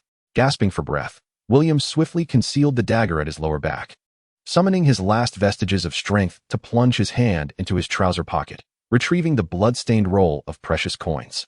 He counted out 1 shilling and 7 pence, the utmost he could afford for the cleaning and sealing fees, and trembling, placed the coins on a wooden table stained with brown smudges. "Doctor, please." William's voice was hoarse and cracked, resonating with the tremors of survival and an undeniable urgency. "I have trouble. Let me hide for just a moment. This money is my payment." The old, crippled man cast a murky glance at the coins on the table, then at William, who appeared disheveled and yet held an unusually cold gaze, with filth dripping from his trouser leg, clearly from the sewers. Having roamed the East End for many years, he could instantly discern that this lad had entangled himself in real trouble, and it was evident that he had recently witnessed bloodshed. "Humph," the old man grunted, slowly rising with a limp, making his way to the door. He lifted a corner of the curtain and cautiously peered out at the desolate street. The 2 pursuers evidently dared not follow him into the open. "Count yourself fortunate," he muttered, lowering the curtain. He gestured toward a smaller compartment separated by tattered fabric at the back of the clinic, cluttered with odds and ends and bags of herbs. "Crawl back there, keep quiet, and don't dirty my things. You have a maximum of 10 minutes, then be gone." "Thank you," William exclaimed, as if granted a reprieve, stumbling into the narrow, herb-scented compartment, collapsing onto the cold, dust-covered floor like a fish out of water, his chest heaving violently and his heart racing from the brush with death. 10 minutes later, under the old man's impatient urging, William dragged his weary body out of the clinic. He donned a set of old work clothes, unearthed from the clinic's clutter, which were also stained but barely dry, paying an additional 5 pence, rolling his original blood-soaked, oil-stained, and sewer-soiled garments into a bundle and stuffing them deep into a public trash bin at the street corner. The morning light pierced through the thick fog of the East End, casting a cold, grayish hue over the vast, slumbering rubbish heap. As William walked along the gradually bustling street, he deliberately kept his head down, blending in with the other impoverished souls struggling for their livelihoods. His exterior remained grimy and destitute, yet within his eyes lingered a newfound coldness. He reached into his pocket and felt the money still there, for pounds, 17 shillings. And 3 pence, after paying the old man 1 shilling and 12 pence, 1 shilling and 7 pence for hiding, and 5 pence for the old work clothes. He was only 3 shillings away from the £5 earnest money demanded by the Black Serpent gang. This gap was no longer an insurmountable chasm. He could sell some less essential old parts from the workshop, or even carry a load at the docks for a day to gather the necessary sum. He had survived, for the time being. William lifted his gaze to the gray, misty sky of Bakerland. The cold numbness in his left arm remained vivid, its uniqueness like a silent brand. The mysterious resonance from deep within the market pointed toward an unsolved riddle that hung heavy in his heart. And then there were the 3 men whose lives he had taken. Their bodies, their blood fate rusts, he murmured softly, his left hand unconsciously clenching into a fist. On the index finger, the bluish-gray rust stains appear to have deepened since yesterday, with subtle lines seemingly extending toward the palm. An indescribable, chilling sensation of detachment flickers in his heart, as if something intrinsic to William Stark is quietly dissipating alongside this corrosion. It feels akin to the system forcibly formatting excess emotional modules. He chuckles bitterly, yet comprehends that in this cannibalistic world, an abundance of emotions may indeed be a burden. He yearns for power, true power, not merely for survival, but for dominion. In his mind, a cold piece of information manifests like a brand. It is the alchemical formula for the potion synchronized with the Iron Throne's cornerstone during time travel. Concerning the trajectory compiler of sequenceate, primary ingredients, the complete vertebrae of the iron snake and the silk sac of the fate weaver. Secondary materials: 10 grams of cold forged silver powder, 5 grams of ground star crystal fragments, and 100 milliliters of pure water. Core function: through meticulous calculations and arrangements, weave multiple potential trajectories before an event occurs, guiding them toward the anticipated outcome.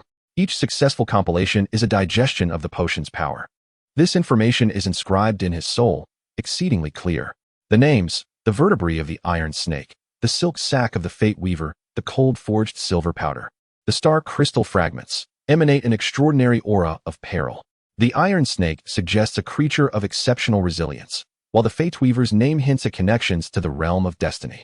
William furrows his brow. Cold forged silver powder is sensitive to low temperatures, and the star crystal fragments amplify spirituality. These two auxiliary materials resonate with the characteristics he previously described to Old Lame Leg. Suddenly, he recalls glimpsing amidst the chaotic clutter in Old Lame Leg's clinic an old ledger inscribed with the purchase and sale of curiosities, vaguely revealing terms like iron snake, vertebra, and perhaps annotations regarding silver powder. It seems that Old Lame Leg is not merely an underground doctor, but possesses connections broader than he imagined. Tightening his moldy old work attire, William quickens his pace toward the dilapidated workshop in Pittsburgh. Gathering the Black Snake Gang's sincerity deposit is merely the first step. The materials for Sequence 8's potion must be prioritized. He needs to delve deeper into the extraordinary facets of this world, even if it entails navigating more turbulent undercurrents and facing deadlier perils. Chapter 9. Hooks and Rust Stains in the East District of Bakerland. The morning resembles a giant nursing a hangover, exhaling heavy breaths amidst the cold mist and coal smoke. William, swathed in his musty, herb-scented work attire, mingles among the hurried, numb-faced impoverished, making his way toward Pittsburgh. His appearance is grimy and destitute, blending seamlessly with his surroundings, yet his gaze harbors a chilling vigilance. Deep in his trouser pocket lies a blood-stained roll of precious coins, £4, 17 shillings, and 3 pence, heavy with both hope and the burden of a hot potato. He is merely 3 shillings short of the Black Snake Gang's £5 sincerity deposit. This subtle disparity now looms like an invisible shackle. How many pennies can those rusted old parts in the workshop fetch? Hauling bags at the docks? Time. It is the very essence he lacks at this moment. The Black Snake Gang will inevitably discover their missing subordinates, and Iron Hook will not let this matter rest. He must swiftly resolve his debts, acquire breathing space, and then ascend to rank 8. The spine of the iron wire snake intertwines with the web of fate. William's mind drifted back to the acquisition notice glimpsed at Old Lame's clinic, a weight settling heavily in his chest. These names do not sound benign, and the pounds required to procure them are likely far beyond what can be salvaged from the sale of a few scraps. Power, after all, demands a price. He veered into a relatively secluded alley, intending to take a shortcut back to the workshop. Just as he was about to exit the alley, a chilling presence, laden with the pungent odor of tobacco and sweat, manifested before him like a solid wall. William halted abruptly, his heart momentarily ceasing its rhythm. 3 figures stood at the alley's mouth. The foremost was a towering, hulking man who nearly blocked the entire passage.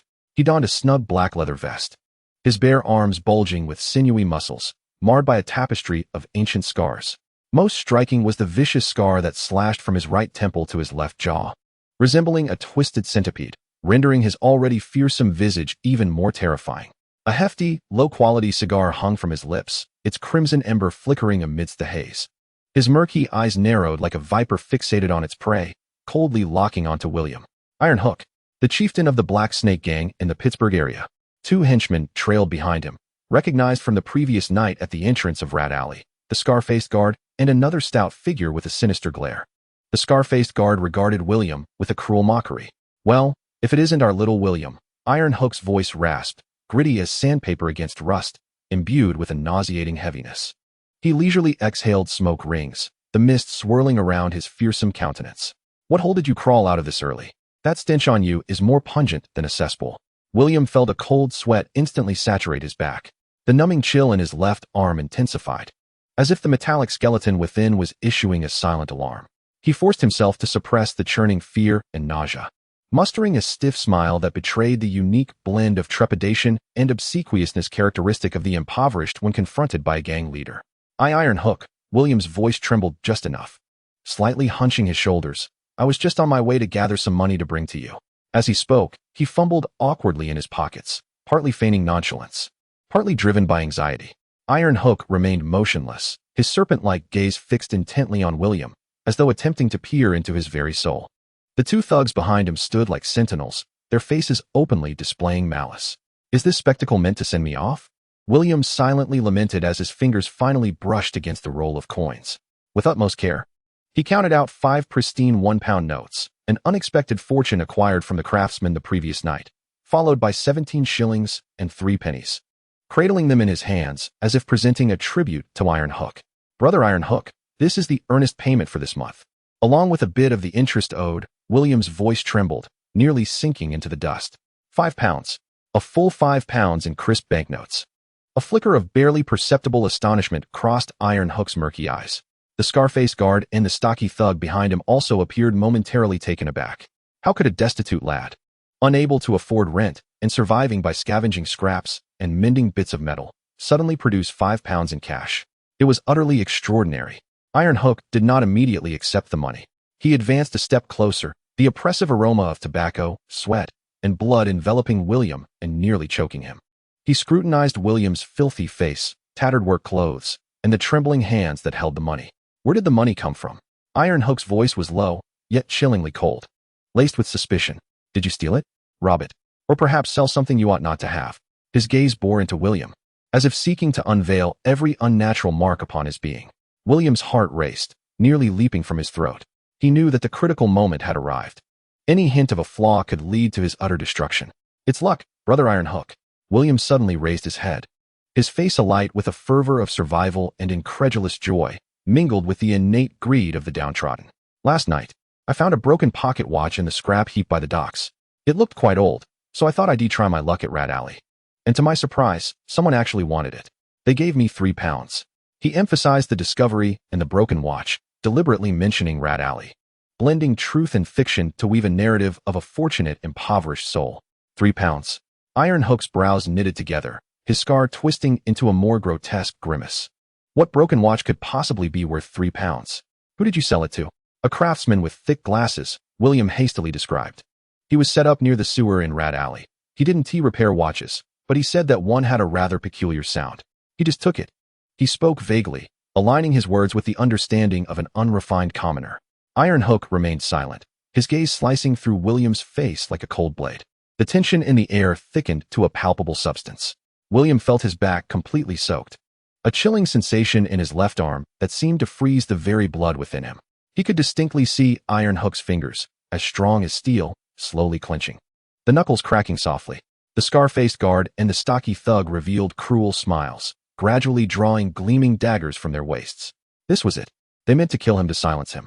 William's heart plummeted to the depths, his palms drenched in cold sweat. Time felt suspended. Each second stretched infinitely, like a century. He could even hear the thunderous rush of his blood coursing through his veins. He prepared for the worst. The cold touch of the rusted dagger concealed at his lower back, becoming his last bastion of hope. Just as William anticipated that the Iron Hook's fist would shatter his skull in the next moment, the tightly clenched fist gradually loosened. A dismissive snort escaped the Iron Hook's nostrils as he seized all the coins from William's grasp, stuffing them into his waistcoat pocket without a glance. Consider yourself fortunate, boy. His murky gaze swept over William's clearly ill-fitting, stained work attire, lingering momentarily on his pale, weary face, as if assessing something. Money, I have taken. The Iron Hook's voice remained frigid, yet the interest is still far from settled. And my men, Scar and Old Six, went out to collect debts last night and have yet to return. He stepped closer, almost pressing his face against William's. The potent stench of cigar smoke and bad breath assaulting William's senses, they came looking for you. A chill surged from the soles of William's feet to the crown of his head. Yet he managed to feign confusion and terror. Scar and Old Six? Looking for me? I don't know, Iron Hook. Last night I was over in Rat Alley, and later, feeling unsafe, I hid at the old lame doctor's clinic for a while. I truly didn't see them. His words tumbled out incoherently, his body trembling slightly, embodying the essence of a terrified pauper before a gangland overlord. Acting, it seemed, was indeed a requisite skill for survival. He silently thanked his stars while praying that the Iron Hook would not probe further. The Iron Hook fixed his gaze on William's eyes, seemingly searching for even the slightest trace of deception. William forced himself to meet that serpent-like stare, his eyes betraying only pure fear and bewilderment. After several tense seconds, the Iron Hook averted his gaze, his expression inscrutable. Let us hope this truly has nothing to do with you. He patted William's cheek, the gesture lacking force yet laced with an insulting chill. Begone, kid.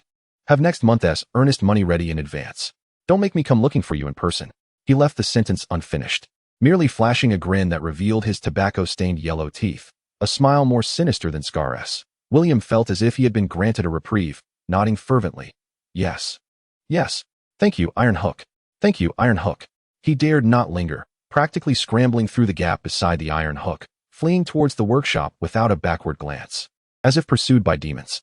Only after running far, turning several corners, and ensuring no one followed did William lean against a cold, damp wall, gasping for breath. His heart pounding like a drum. Cold sweat soaked through his undershirt, chilling against his skin.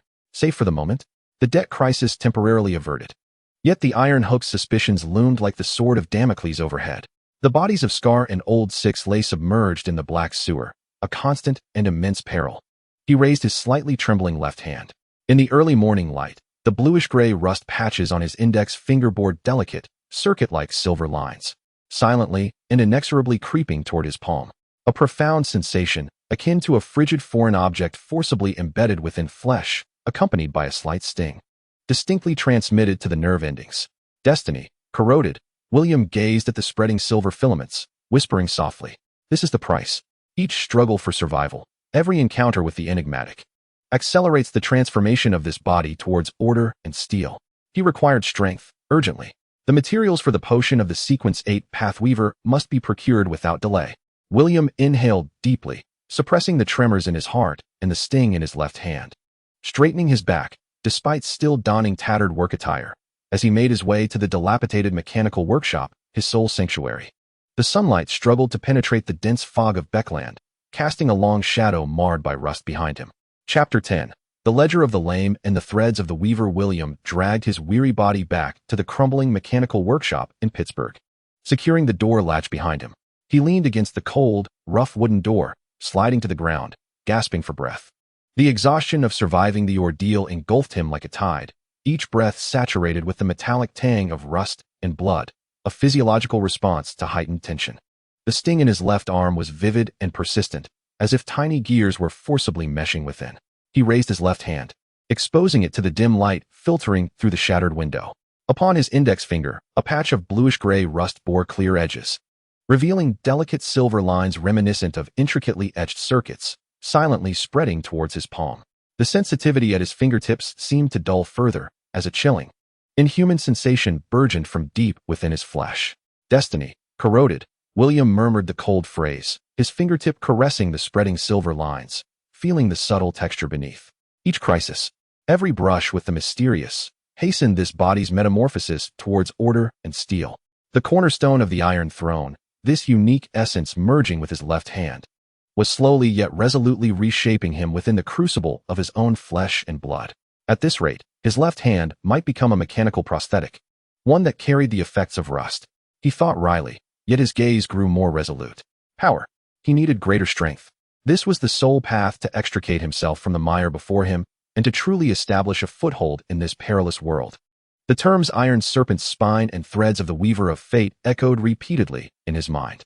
In the cramped compartment of the lame doctor's clinic, cluttered with debris and herbs, he had caught a fleeting glimpse of a greasy, tattered notebook that seemed to contain relevant procurement information. That was the only lead he could currently conceive for acquiring the necessary materials. He was devoid of funds. The few pennies he possessed had been exhausted paying for the lame doctor's hideaway and old garments. He surveyed the workshop, rusted parts, antiquated tools, and a few low-quality copper and wrought iron ingots in the corner. Selling them might yield a few souls, but that would be a mere drop in the bucket compared to the special materials priced in pounds. The sole glimmer of hope resided within the old limping man. The underground physician, who lurked in the shadows of the East District, was in himself a clandestine conduit. William needed to chance upon fortune. Using the favor of last night's salvation and the prospect of potential collaboration as his leverage, he struggled to rise, suppressing his bodily fatigue and the discomfort in his left arm, splashing his face and hands with frigid well water, deliberately avoiding the silver streaks that marred his left hand, before donning his worn, yet relatively clean work attire. He aimed to present himself as someone who had not just crawled out of the sewers, despite the exhaustion etched in his eyes and the peculiarities of his left hand that remained partially concealed. The streets of the East District in the morning were imbued with a cacophony of human activity, yet they were also more chaotic. The cries of vendors, the curses of inebriates, and the shrill blasts of factory whistles intertwined. William wrapped his coat tighter, lowered his head, and hastened through the murky air towards the dilapidated clinic of the old limping man.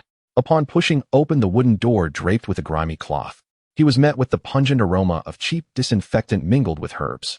The old limping man sat in his tattered armchair, his wooden prosthetic leg casually resting on a footstool as he delicately manipulated the inner components of an oil-stained pocket watch with a tiny pair of tweezers. Without lifting his gaze at the sound of the door, he muttered in his usual impatient tone, "Patients to the left, troublemakers to the right. It's me, doctor." William's voice was deliberately steady. Only then did the old man raise his eyelids, peering at William through thick, dusty lenses. His murky gaze lingered for a moment on William's somewhat pallid face and the left hand that he had deliberately let hang at his side. "Oh, the sewer rat. Quite resilient, aren't you?" he grumbled, returning to his tinkering with the watch. "We settled our debts. What do you want now? I don't offer breakfast handouts." William approached the workbench without taking a seat. "Thank you for last night." He paused, his eyes sweeping over the intricately designed pocket watch in the old man's hands. "Doctor, do you still accept items in trade? Or do you know where one might acquire something special?" "Something special?"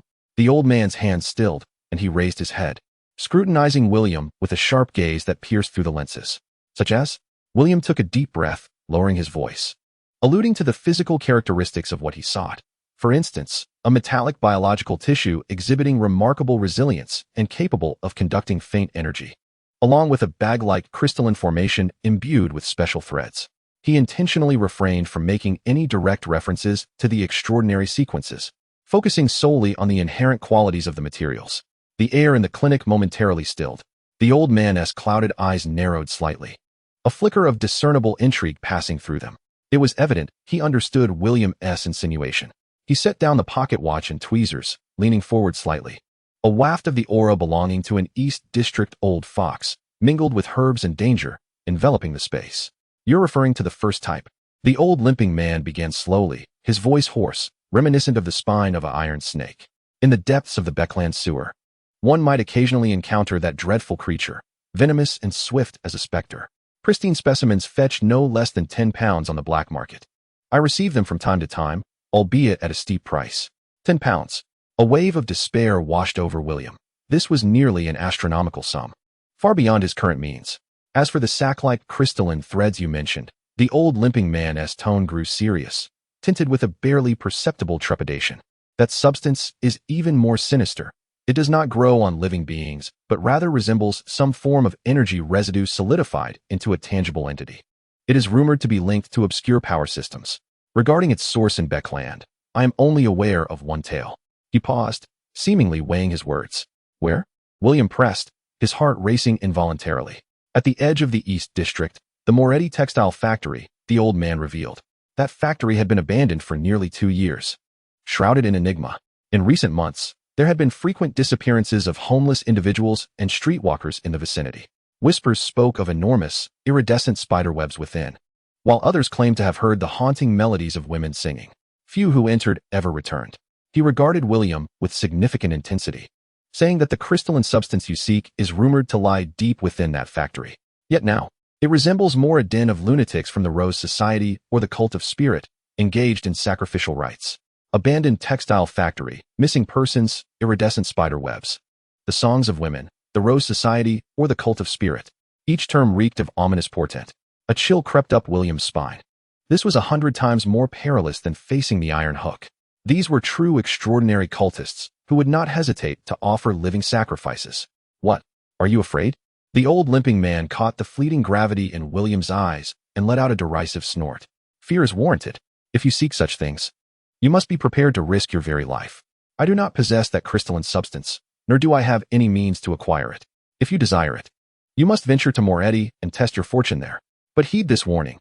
Do not lose your life before you even earn a penny, becoming mere fodder for those madmen's altar." He resumed fiddling with his pocket watch, dismissing William with a wave. "Unless you have business, be gone. Do not hinder my repairs." William stood rooted in place, absorbing this weighty and perilous information. 10 pounds for the iron-threaded serpent, the spine of a creature. In a forsaken textile factory, every fragment steeped in blood and madness. "Thank you for your information," "Doctor," William uttered, his voice low yet resolute. He turned, preparing to exit the clinic suffused with the scent of herbs and death.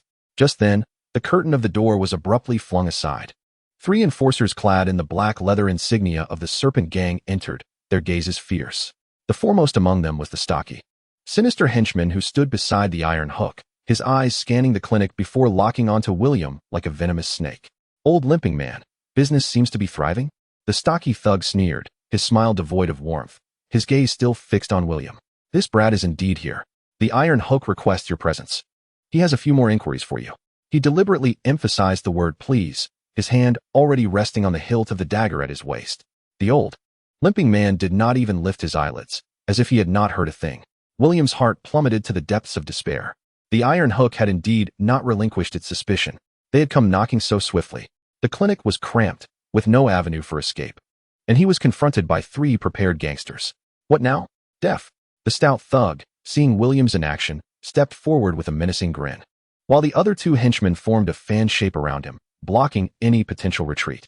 The atmosphere within the clinic plummeted to a freezing point. Thick with the scent of blood, William felt an icy tremor emanating from the area in his left palm that was fused with the foundational stone. He forced himself to remain calm, his mind exceptionally focused. The mechanistic perception inherent to a Sequence 9 apprentice unfurled instantly, akin to an invisible radar scanning the clinic's surroundings. The greasy workbench, the hanging kerosene lamp, the shelves cluttered with jars and bottles, and the aged beam above the old man's armchair, laden with a heavy bundle of herbs. Chapter 11. Rust, kerosene lamps, and beams. The air in the clinic seemed to solidify into a low-quality grease, thick and frigid, suffused with the mingled odors of disinfectant and blood. The 3 thugs from the Black Snake Gang encircled him, sealing off all possible exits in the cramped space. The stout thug, whom William recalled Iron Hook referred to as Mouse, had veins bulging in his hand pressed against the dagger's hilt, his gaze piercing like poisoned nails, fixed intently upon William. "Deaf. Iron Hook is asking for you, kid," Mouse sneered, stepping closer, spittle nearly splattering on William's face. The other 2 henchmen drew out their clubs in readiness, their eyes fierce, awaiting a command. Pressed against the cold, rough wooden door, William could distinctly feel his heart racing furiously within his chest, each beat tugging at the stubborn pain deep in his left arm, as if the gears within were being forcibly accelerated. The lingering sensation of survival had not yet fully faded, and a new, lethal crisis loomed before him. Had he stirred a hornet's nest? Just sent Iron Hook away. And now a swarm of mice had arrived. He silently scoffed, yet his mind spun an invisible web that enveloped the less than 20-square-meter clinic. In moments of life and death, the mechanistic perception bestowed upon him as a Sequence 9 apprentice grew ever clearer. The greasy workbench, its edges severely worn. The kerosene lamp hanging overhead, its shade caked in grime, the oil swaying precariously, the shelves piled high with jars and bottles, teetering on the brink of collapse. Above the old man's armchair, a thick beam riddled with cracks, from which hung a weighty bundle of herbs, its connection marred by a rusted, seemingly loose iron hook. And the old man himself, still bowed, seemingly lost in the depths of a broken pocket watch, save for the fingers gripping the tweezers, which were turning pale at the joints. An exceedingly risky, nearly insane plan took form in the blink of an eye within William's mind. He would fight. Better than being hacked to death by a flurry of blades. "Deaf. Iron Hook is asking for you, kid," Mouse sneered again, advancing a step closer, his spittle nearly splattering on William's face. The other 2 henchmen unsheathed their clubs, their eyes glinting with menace, poised for a command. The chances of success were minuscule. Yet this was the only avenue for survival. In his left palm, the part that melded with the foundation of the Iron Throne, a chilling and distinct tremor coursed through, as if echoing his resolve. It seemed he was destined to face consequences for his defiance. The rat approached with a sinister grin, spitting as he drew closer to William. The other 2 henchmen mirrored his actions, their expressions fierce, awaiting the signal. Nevertheless, he forced himself to remain composed. The more perilous the situation became, the clearer the mechanical instincts bestowed upon him as a level 9 apprentice grew. His mind unfurled like an invisible web, enveloping the cramped clinic of fewer than 20 square meters. This maneuver demanded dexterity surpassing that of a magician. William gritted his teeth, his gaze sharpening further. Death beckoned. As the rat swung and missed, his wrist pivoted, preparing for a lateral strike. The other 2 henchmen roared, brandishing their clubs and lunging forward. Yet, William's focus was not on the rat himself. At the moment he ducked and darted, his rust-stained left hand, dulled-in sensation, shot forth like lightning, not aimed at a person, but at the grimy oil lamp suspended above the workbench. The cold metal met his grip, and the rust and silver streaks on his palm seemed to warm slightly. He seized the lamp's arm, exerting all his strength to wrench it downward. Clang! Crash! The frail connection shattered. The heavy oil lamp, along with the scalding lamp oil and burning wick, plummeted like a fiery meteor towards the rat and the henchman trailing him. Ah! The rat's furious roar morphed into a chilling scream. Scalding oil splattered across his face and hair, igniting his locks and singeing his skin. The other henchman was also caught in the burning spray, clutching his face in agony as he writhed.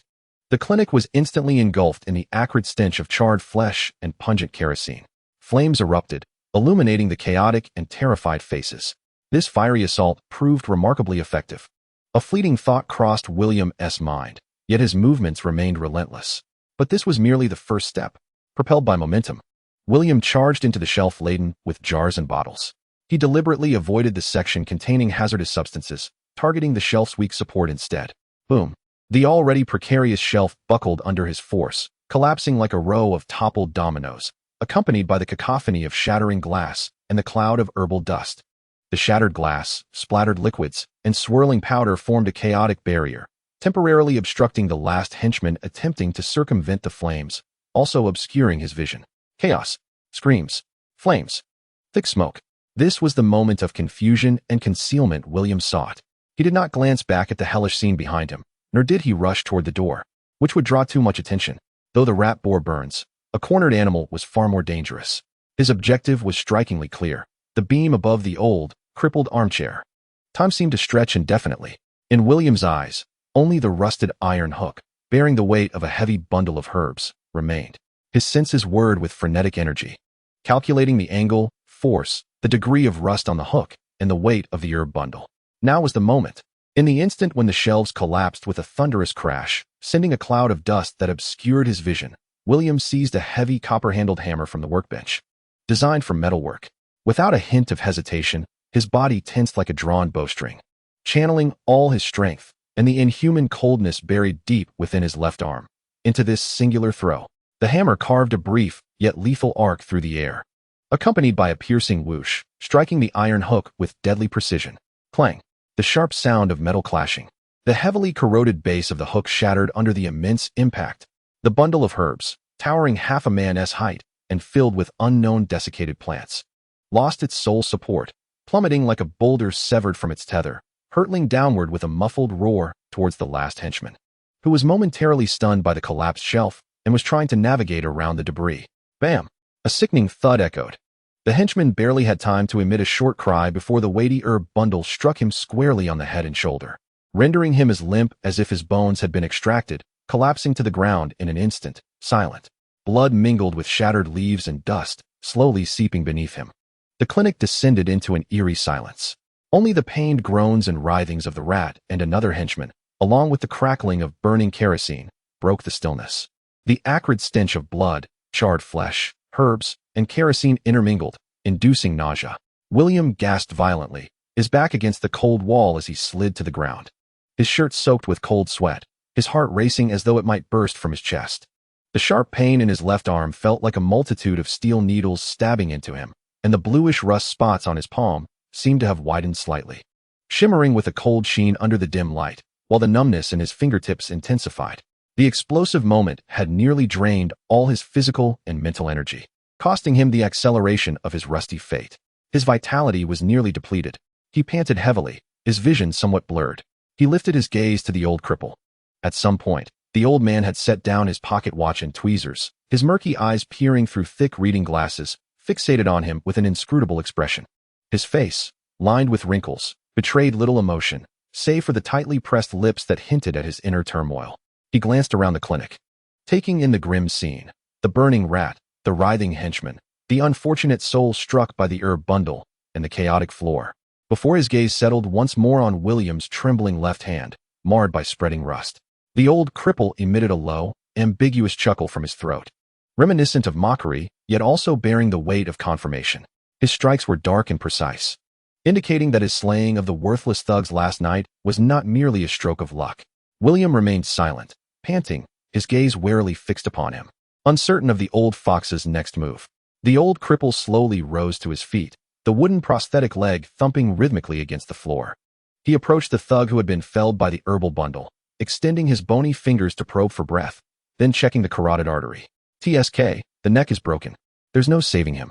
He shook his head, his tone as flat as if he were commenting on a dead rat. He then moved towards the still-burning thug. Seizing a nearby bucket, presumably filled with filthy water used for cleaning instruments, and without hesitation, doused the flames. The fire hissed as it was extinguished, and the thug let out a more piercing wail, his body smoldering, skin charred, convulsing on the ground. The old cripple did not spare him a glance.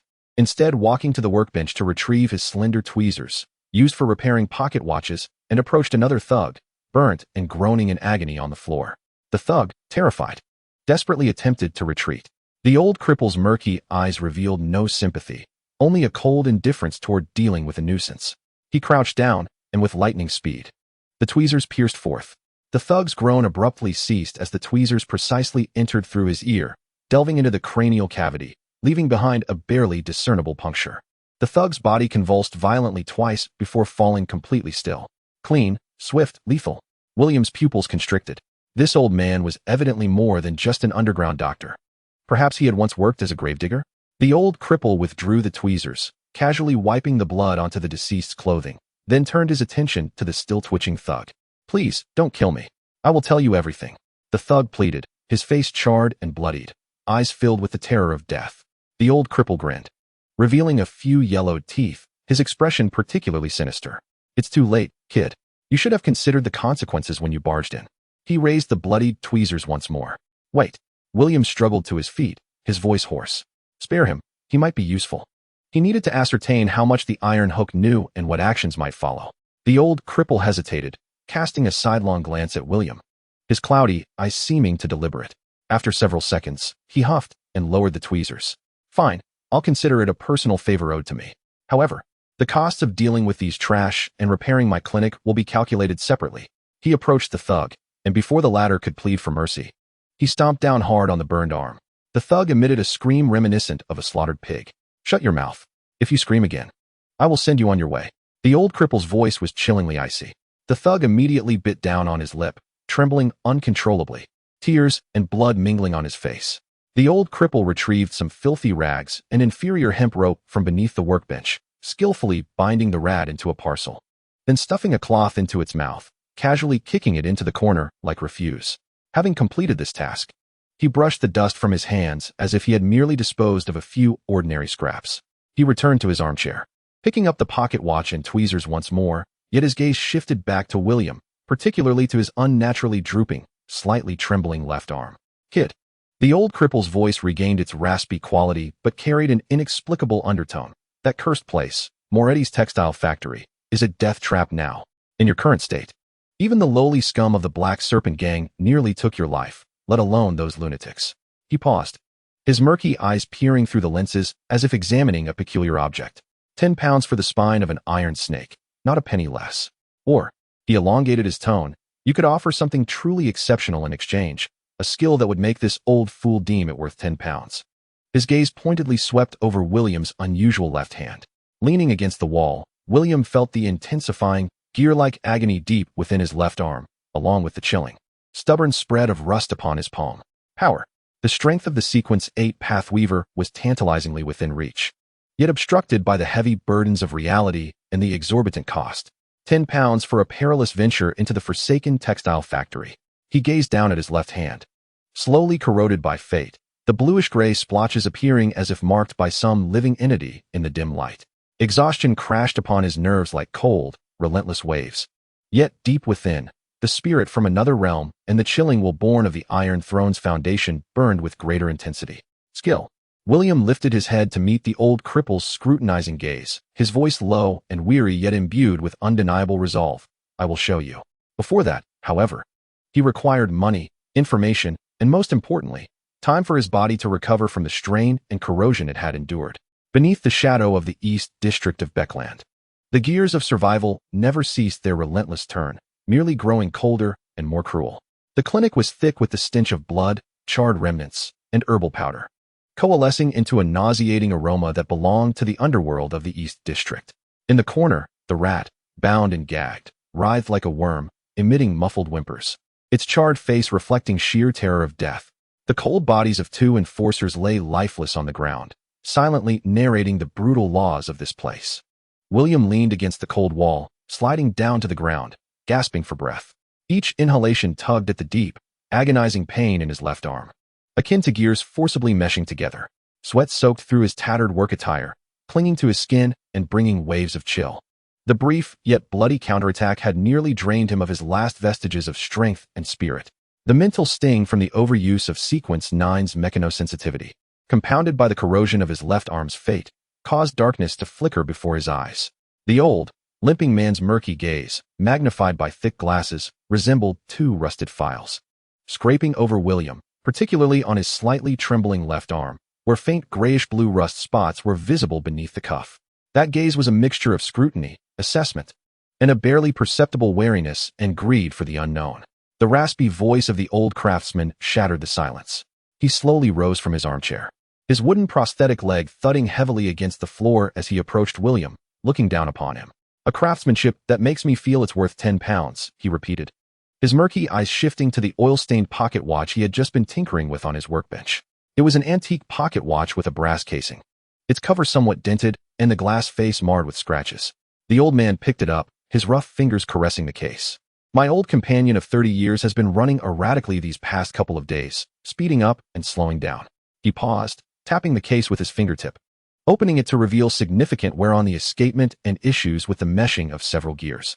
He slammed the pocket watch down onto the workbench, causing a small spray of oil and dust to rise. "Fix it, and let me see if your craftsmanship is worth the spine of an iron wire snake." William inhaled deeply, the cold air mingled with the scent of blood filling his lungs, provoking a couple of coughs. Struggling to his feet, he staggered to the workbench, the stabbing pain in his left arm a reminder of his current frailty and the cost he bore. Repair a watch? For materials worth 10 pounds? A bitter smile crossed William's mind. Was this cunning old fox testing him or assigning him a novice task? Memories of intricate clockwork documentaries from the era of Earth flashed through his mind, showcasing bewildering arrays of complex gears. He wondered if his understanding of mechanics as a Sequence 9 apprentice, combined with the predictive trajectory brought by the Iron Throne's foundation, would suffice. Extending his right hand, the one still capable of function, he grasped the heavy pocket watch. The cold brass sent a chill through him. He did not immediately begin working, but instead closed his eyes, focusing his mind. Mechanosensitivity, activate. An invisible perception enveloped the entire pocket watch like mercury spilling, instantly revealing the intricate internal mechanics, the energy transfer path of the mainspring, the meshing states of the large and small gears, the oscillation trajectory of the balance wheel. And every dynamic and static detail of the escapement's interactions with the escape will crystallized in his mental vision. Indeed, William understood it all. The wear at the tip of the escapement fork was far more severe than he had anticipated. The edges had developed subtle rounding, resulting in an unstable release timing of the escapement wheel teeth. Concurrently, the pivots of the center wheel and third wheel exhibited slight bending, causing periodic oscillation during gear engagement. More troubling was the apparent compression of the balance wheel hairspring, leading to localized alterations in elasticity. While these issues might not have individually sufficed to halt the timepiece completely, their cumulative effect manifested as the erratic ticking described by the old legless man. William opened his eyes, his gaze settling upon the disarray of the old man's workbench. He beheld tiny tweezers, an assortment of screwdrivers, a magnifying glass, a small jar of inferior lubricant, a piece of fine sandpaper for polishing, and even a few spare gears, awkwardly salvaged from unknown mechanisms. Lacking specialized tools, replacement escapement forks, and hairsprings, and even the absence of cleaning oil, left him lamenting the rudimentary nature of this steampunk world. He was left with no choice but to strive to adjust and repair the mechanism. Without uttering a word, he picked up the piece of sandpaper, carefully pinching a small corner with his right thumb and index finger, folding it into a sharp, pointed shape. He then grasped the magnifying glass, positioning it over his right eye, while his left hand cautiously attempted to unscrew the back cover of the pocket watch. As soon as he exerted force with his left hand, a sharp pain shot through the rust-stained area of his palm, as if innumerable tiny steel needles were simultaneously piercing his nerve endings. The numbness in his fingers dulled his sense of touch to the point where he could barely discern the texture of the screws. Damn it! Cold sweat instantly beaded on William's forehead, his movements momentarily faltering. What was happening? Was his hand trembling? The old legless man observed with a derisive glint in his murky eyes. William took a deep breath, suppressing the searing pain in his left arm and the turmoil within. He set down the sandpaper and magnifying glass, gently placing the pocket watch on the workbench. Extending his right hand, he meticulously positioned the tip of his index finger against the edge of the back cover screw with utmost slowness and precision. He no longer relied on the dulled sensitivity of his left hand to turn the screw. Instead, he wholly depended on his mechanical sense to visualize the internal screw structure in 3 dimensions and lock onto it mentally. His focus sharpened, and the capabilities of Sequence 9 operated at their zenith.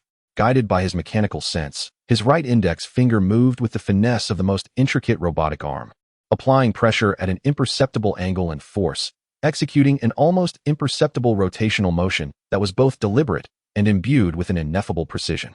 With a faint click, the first screw loosened. The trace of mockery in the old man's murky eyes vanished, replaced by a flicker of astonishment. He had encountered many watchmakers, but this technique, nearly reliant on mental perception rather than tactile sensation, was unprecedented. William continued in the same manner, utilizing his formidable mechanical sense and mental acuity to methodically unscrew each of the 4 tiny back cover screws with his right index finger. This endeavor drained him of considerable energy, beads of sweat cascading down his temples. Upon removing the back cover, he revealed the intricate and exquisite golden movement within. William grasped the magnifying glass and leaned in for a meticulous examination. The remnants of oil sludge, dust, and worn metal fragments laid bare the evidence of time and neglect. He refrained from immediate action, instead closing his eyes once more, allowing his mind to immerse itself in the world of machinery. Each component of the movement, every sign of wear, and each instance of energy transfer's inefficiency vividly reflected in his mind, where he analyzed and deduced. The tip of the escapement fork showed wear, demanding an exceptionally delicate restoration of its shape without altering the angle of the center wheel axle, necessitating careful correction of the local deformation of the hairspring without damaging the pivot hole, and requiring gentle adjustments to restore even tension across its arc. A complex restoration plan rapidly took shape in William's mind, continuously simulating the potential outcomes of each operation through his intuitive mechanical sense. 3 seconds of physical trajectory simulation. This passive ability, rooted in the foundation of the Iron Throne, became his greatest ally in the restoration of this intricate mechanism. With precision, he picked up the tweezers and gingerly extracted the escapement fork. Then, with his right thumb and forefinger, he delicately pinched a small piece of fine sandpaper, akin to grasping an embroidery needle. Under the magnifying glass, he held his breath, his right hand steady as a rock, and began to polish the worn tip of the escapement fork with the finest edge of the sandpaper at a meticulously defined angle. Each frictional force, angle, and duration was monitored and adjusted through his mechanical intuition and 3-second simulations. Minute metallic dust was ground away, and the originally rounded edge gradually regained its intended sharpness. This process demanded immense concentration and visual acuity, causing William's right arm to tremble slightly from the prolonged precision of his micromanipulations. Next came the correction of the bent axle. Using specially crafted fine tweezers, he applied minimal pressure at a precise point, like the most sophisticated lever, guided by his mechanical sense. Each application of force was simulated within the 3-second framework, evaluating its impact on gear engagement and the pivot hole to ensure no secondary damage would occur. The faint sound of metal deforming resonated distinctly in the quiet clinic. Finally, he addressed the deformed hairspring. This required the gentlest of touches and the keenest perception. The tips of William's tweezers barely grazed the hairspring, guiding its minute deformations, leveraging the inherent elasticity of the metal to gradually smooth out local creases and irregularities. Each touch was akin to dancing on the edge of a blade. Time slipped away unnoticed in his focus. The clinic was filled only with the soft sound of William's breath, the almost imperceptible friction of metal components, and the muffled whimpers of a cornered mouse. The old, limping man had long abandoned his indifferent demeanor, leaning in closely, his murky eyes fixed intently through the lenses on William's remarkably steady hands, particularly that right hand operating solely through mental perception, and his expression of profound concentration. The young man displayed not merely the skills of an ordinary mechanic, but an almost otherworldly precision in grasping the intrinsic laws of machinery. Such mastery could not be acquired through mere experience. The young man's left hand exhibited an extraordinary mastery over machinery, stirring a tempest within the old cripple's heart. Having navigated the East District for decades, he had encountered numerous remarkable individuals and events, and his instincts whispered that this lad named William concealed a tremendous and perilous secret, one that perhaps transcended a mere 10 pounds. At last, William set down his tweezers, exhaling deeply, nearly drained of energy. He carefully repositioned the repaired escapement fork, calibrated axle, and adjusted hairspring, reassembling the movement with fluid grace, as if he had rehearsed the process 1,000 times. He presented the pocket watch to the old cripple, his voice hoarse with fatigue. "Give it a try." The old man accepted the watch, his fingers trembling slightly. He caressed the cold surface, bringing it to his ear. Tick-tock, tick-tock, tick-tock. The sound was crisp, steady, rhythmic, no longer the erratic, sluggish noise of before. The old man's murky eyes widened in astonishment as he immediately retrieved his own copper-cased pocket watch for comparison. The second hands of both timepieces, after a brief divergence, swiftly synchronized, advancing in unison. Tick-tock, tick-tock, tick-tock. The stable and regular sound resonated in the clinic, filled with the stench of blood and death, remarkably harmonious, almost surreal. The old cripple fell silent, gazing intently at the revitalized companion in his hand, then raised his eyes to scrutinize William, who, pale and leaning against the workbench for support, stood precariously. His gaze was complex, a mixture of shock, assessment, wariness, and a hint of acknowledgement. Skilled craftsmanship, the old man finally spoke, his voice dry yet imbued with an unprecedented gravity. It was worth it. He gingerly tucked the pocket watch into his coat, as if it were an invaluable treasure. Then, he moved to the corner, dragging the whimpering rat into the center of the clinic like a lifeless dog. "This lad, consider it a favor owed to me." The old cripple pointed at the rat and addressed William. "Now, ask what you wish to know. But once you're done, it must be dealt with cleanly." His tone was frigid, leaving no room for negotiation. William, summoning his resolve, approached the rat, crouched down, and tore away the cloth gagging its mouth.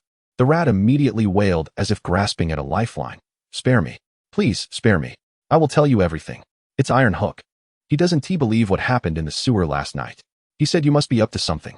He had us watch the old cripple's clinic, waiting for you to return. He also said, what else?" William's voice turned icy. "What else?" The rat, trembling in terror, continued. "He also said the wounds on the bodies in the sewer last night were too cleanly cut. It didn't look like they were slashed with a knife, but rather sliced open by something enormous and sharp." The rat's fearful gaze fell upon William's left hand, discreetly concealed by his sleeve, suspicion flickering across its features. "I suspect you possess some formidable, mysterious artifact. Just imagine getting your hands on it." William's heart quaked. Iron Hook's intuition was astute. In a desperate bid to swiftly conclude the conflict last night, he utilized the chilling power of the mechanized sensation and the coldness of his left hand's foundation to forcibly distort the internal stress structure of a dagger he had found. This manipulation rendered the blade remarkably sharp and resilient at the moment of impact, yet resulted in its complete shattering. Little did he anticipate that such a detail would also capture the attention of the Iron Hook. What would his next move be? William pressed, his voice colder than before. I don't know." The rat cried out in anguish. "He told us to keep an eye on you, to capture you and bring you back for his personal interrogation." William fell silent for a few seconds. He had asked all the necessary questions. Rising to his feet, he turned to the old cripple. The murky depths of the old cripple's eyes revealed no emotion, merely a nod to indicate that William should step aside. He retrieved the blood-stained slender tweezers once more. "No, please. I'll tell you everything. Spare me." The rat let out a desperate shriek. The old cripple's movements did not falter. The tweezers lunged with precision and cruelty. Once the last trace of trouble was dealt with, the clinic fell into an eerie silence, permeated only by the thick, unyielding stench of blood and the aura of death. The old cripple approached a dilapidated iron cabinet, opened a drawer, and rummaged through its contents before producing a palm-sized object wrapped in oiled paper. He returned and tossed the parcel to William.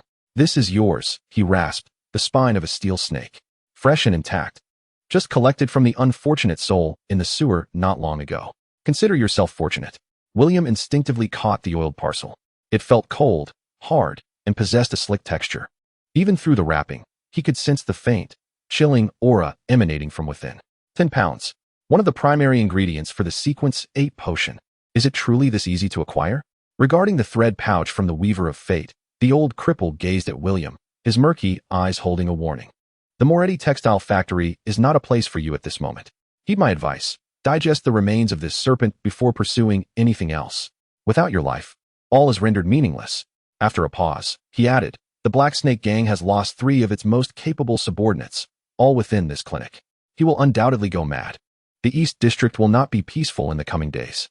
Be cautious, do not perish too swiftly, or you will squander my materials. William clutched the oiled parcel tightly.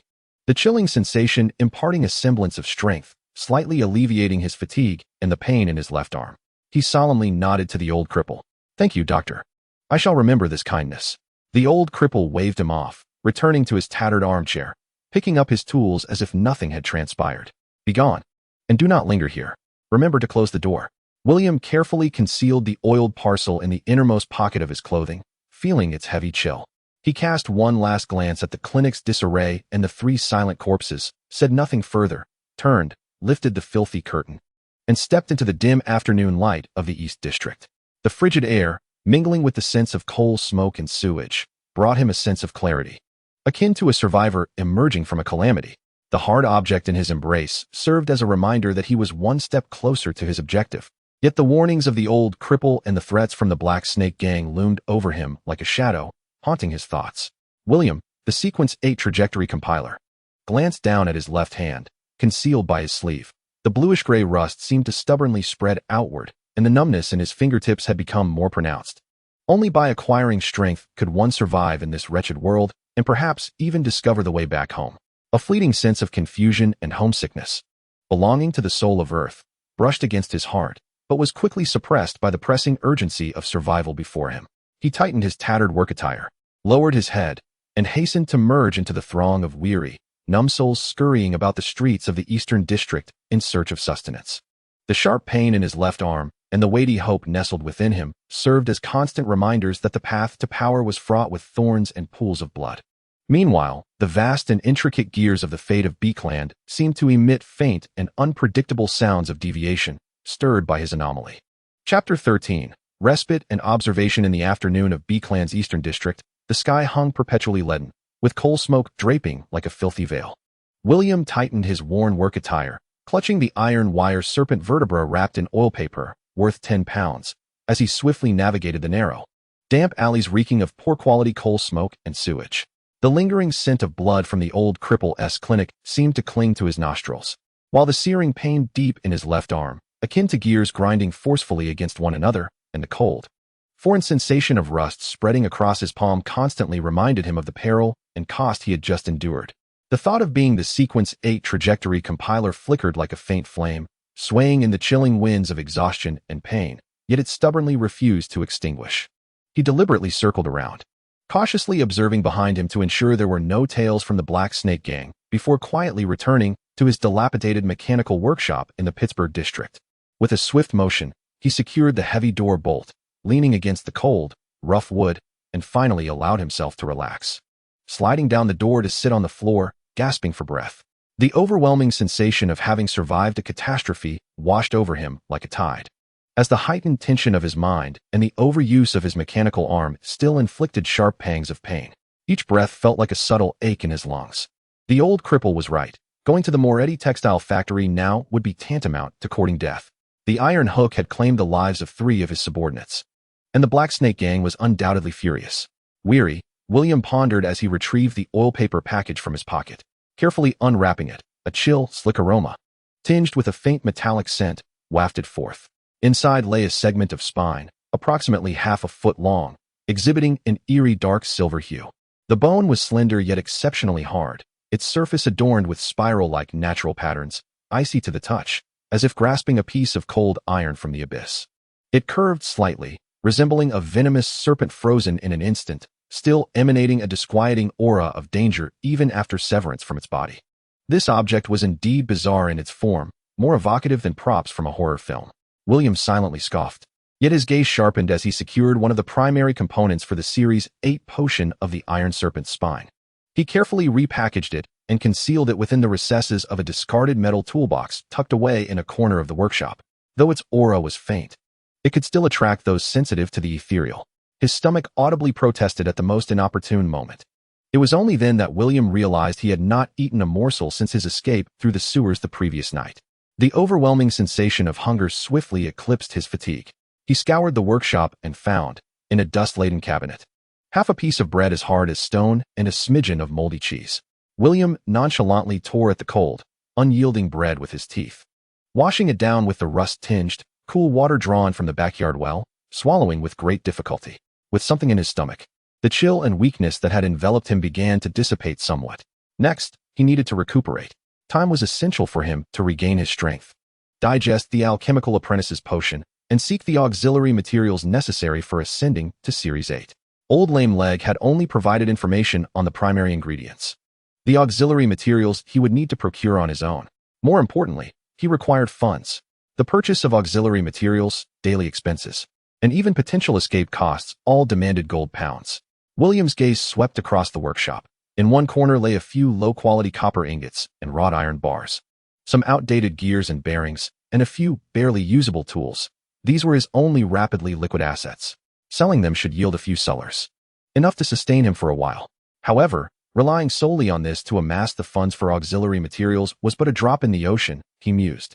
He would need to find legitimate repair work, or perhaps he recalled Old Lame Leg's cluttered compartment and the potentially useful acquisition notes inscribed in that greasy, tattered ledger. Once his strength had improved slightly, William gritted his teeth against the discomfort in his left arm and began to tidy the workshop. He organized the metals and old parts that could be sold and stacked them at the entrance. Then, he fetched a bucket of icy well water, stripped off his soiled coat, which bore a faint scent of blood, and meticulously wiped down his body with a rag soaked in the cold water, deliberately avoiding the silver veins creeping along his left hand. The cold invigorated him. Having completed these tasks, he sat before his workbench, retrieving paper and a few rough sheets of yellowed parchment along with a substandard charcoal pencil.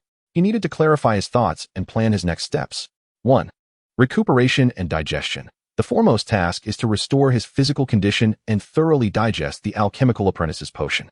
This necessitates a safe environment, sustenance, and the avoidance of overexertion that would exacerbate corrosion. 2. Earning money and auxiliary materials. Swiftly sell the workshop's scrap metals in exchange for food and a modest sum of cash. Simultaneously, seek reliable channels, such as the black market or a return visit to Old Lame Leg, to inquire about the clues and prices for the auxiliary materials needed for the Series 8 potion. 3. Intelligence and vigilance. Closely monitor the movements of the Black Serpent gang. The Iron Hook will not relent easily. Additionally, pay attention to the latest rumors regarding the Moretti textile factory in the East District. Enhancing self-defense capabilities. Before acquiring the power of Sequence 8, one must find ways to bolster personal protection. Perhaps one could employ mechanical ingenuity and knowledge of the earth to create some simple yet practical contraptions. Just as William was immersed in his planning, an unusual uproar erupted outside the workshop, shattering the East District's customary numbness and monotony. Make way. Everyone, step aside. The Black Serpent gang is on business. Move along. The coarse shouts, the panicked retreat of bystanders, and the heavy thuds of booted feet on the cobblestones drew nearer. William's heart leaped into his throat. He sprang to his feet, the sudden movement aggravating the injury on his left arm, causing him to gasp in pain. He swiftly extinguished the sole kerosene lamp on his workbench, plunging the workshop into darkness. Silently, he crept to the grimy, cracked window facing the street. Cautiously peering through a narrow gap, he beheld 7 or 8 thuggish men clad in black leather vests, their faces brutish and eyes menacing, roughly herding pedestrians away. At the forefront stood an exceptionally burly figure, nearly twice William's width, his face a canvas of grotesque scars, one eye obscured by a black patch, the remaining eye glinting with a savage ferocity. In his hand, he wielded a heavy cleaver stained with dark crimson marks, its back thick enough to serve as a hammer. It was Butcher Bulk. William instantly recognized this fearsome enforcer of the Black Serpent gang, infamous for his brutal nature in the East District. What brought him to the Pittsburgh District? This was not the heartland of the Black Serpent gang. Bulk, accompanied by his men, strode purposefully towards a small shop across the street that sold groceries and cheap liquor. The shopkeeper, a gaunt old man, cowered in terror behind the counter. Old John. Bulk's voice rasped like sandpaper as he approached the counter, his massive shadow nearly engulfing the frail proprietor. I heard that a lad purchased some bread and inferior wine from you last night. Dressed in tattered work clothes, his left arm appeared rather unsteady. William's heart sank. This was dire. Just before returning to the workshop, he had indeed bought some food from this very shop. Exhausted and famished, he had given it little thought at the time. Old John trembled uncontrollably, stammering, "Why yes, Master Bulk, there was such a person. He paid and left, but I don't know." "Don't know?" Bulk sneered, slamming his enormous palm onto the counter, causing bottles and jars to rattle ominously. "Think carefully. Which way did he go? What did he look like? He seemed to head towards the tin shed, towards the direction of that abandoned mechanical workshop. Old John pointed towards the location of William's workshop under the shadow of death's threat. Balk's solitary eye darted like a viper, precisely locking onto the dilapidated wooden door of William's workshop. Search. Turn that tin shed inside out. Balk commanded, his voice as cold as ice. The Iron Hook leader said, alive or dead, we must see the boy. That lad carries something peculiar, possibly a valuable sealed item. Two thugs approached with menacing grins, wielding short axes and crowbars, striding aggressively towards the entrance of William's workshop. In an instant, William felt as though he had plunged into an icy abyss, his body trembling slightly from tension and the excruciating pain in his left arm. The workshop was cramped, leaving him nowhere to hide. The pile of scrap metal he had just organized for sale lay at the door, a glaring testament to his vulnerability. If they were to break in, given his current state and faced with Balk and his numerous henchmen, his demise was inevitable. Calm. He must remain calm. William forced himself to suppress the panic. His mechanical senses rapidly unfurling, his mind sharply focused, akin to an invisible radar scanning every detail within and beyond the workshop. Inside the workshop, a workbench, tool racks, a heap of discarded parts in the corner, the rafters above draped in cobwebs, and a back door, which led to a dead end. Outside the workshop, the advancing thugs, the menacing Balk, and the onlookers, either gawking or terrified. Time seemed to stretch infinitely. The heavy footfalls of the two thugs resonated like a drumbeat against William's heart. Now barely 10 steps away from the workshop door, just at this critical juncture, William's mechanical senses detected a rhythmic and distinct sound emanating from the opposite end of the street, a series of sharp, clear taps. It was not the sound of leather boots, but rather the unmistakable clatter of hard-soled shoes striking the cobblestones, exuding a composure utterly incongruous with the East District. A figure appeared at the street corner. It was a gentleman clad in a deep brown wool coat, adorned with a half-height silk top hat. His stature was tall and upright, his gait steady, and in his hand, he held a sleek black cane, the tip fashioned into the shape of an eagle. The brim of his hat cast a shadow over much of his face, revealing only a sharply defined chin and meticulously trimmed beard. Most striking was the object he toyed with in his other hand, a silver pocket watch, its cover reflecting a cold gleam in the dim light. This gentleman seemed merely to be passing by, indifferent to the chaos and the menacing presence of the Black Snake gang. His gaze casually swept over the scene, lingering on Balk for less than half a second, imbued with an air of condescension, as if surveying a pack of raucous wild dogs. He then continued his leisurely pace along the opposite side of the street. However, in the very moment his eyes flicked over Balk and the thugs, William keenly perceived a sudden halt in the violent glint of Balk's singular eye. An indescribable, instinctual dread seized the brutish figure. The flesh on his face twitched, and the motion to issue a command froze midair. The thugs beside Balk also appeared to be swept by an unseen chill, their movements stilled, their arrogance deflating like a punctured balloon, their expressions filled with confusion and fear.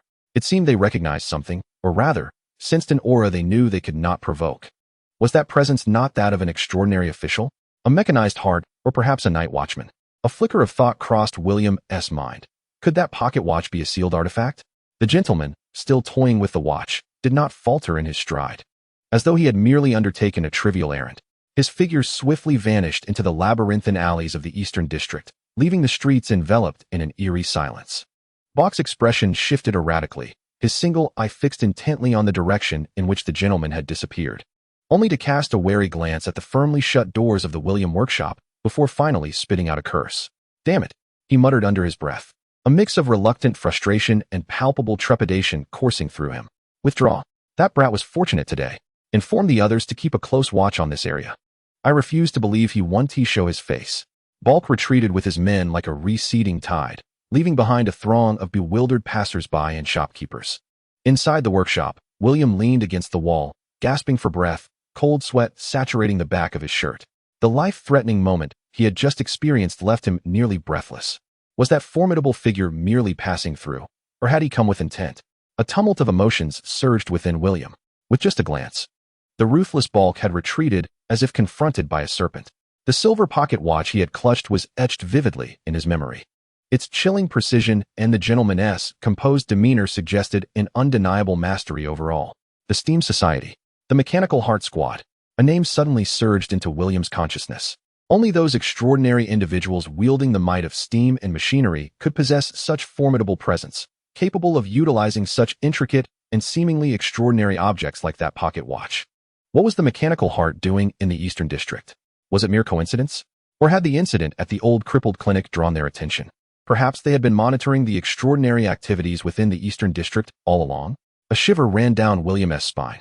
Being pursued by the Black Snake Gang was indeed perilous, but attracting the gaze of official extraordinary beings could yield even more unpredictable consequences.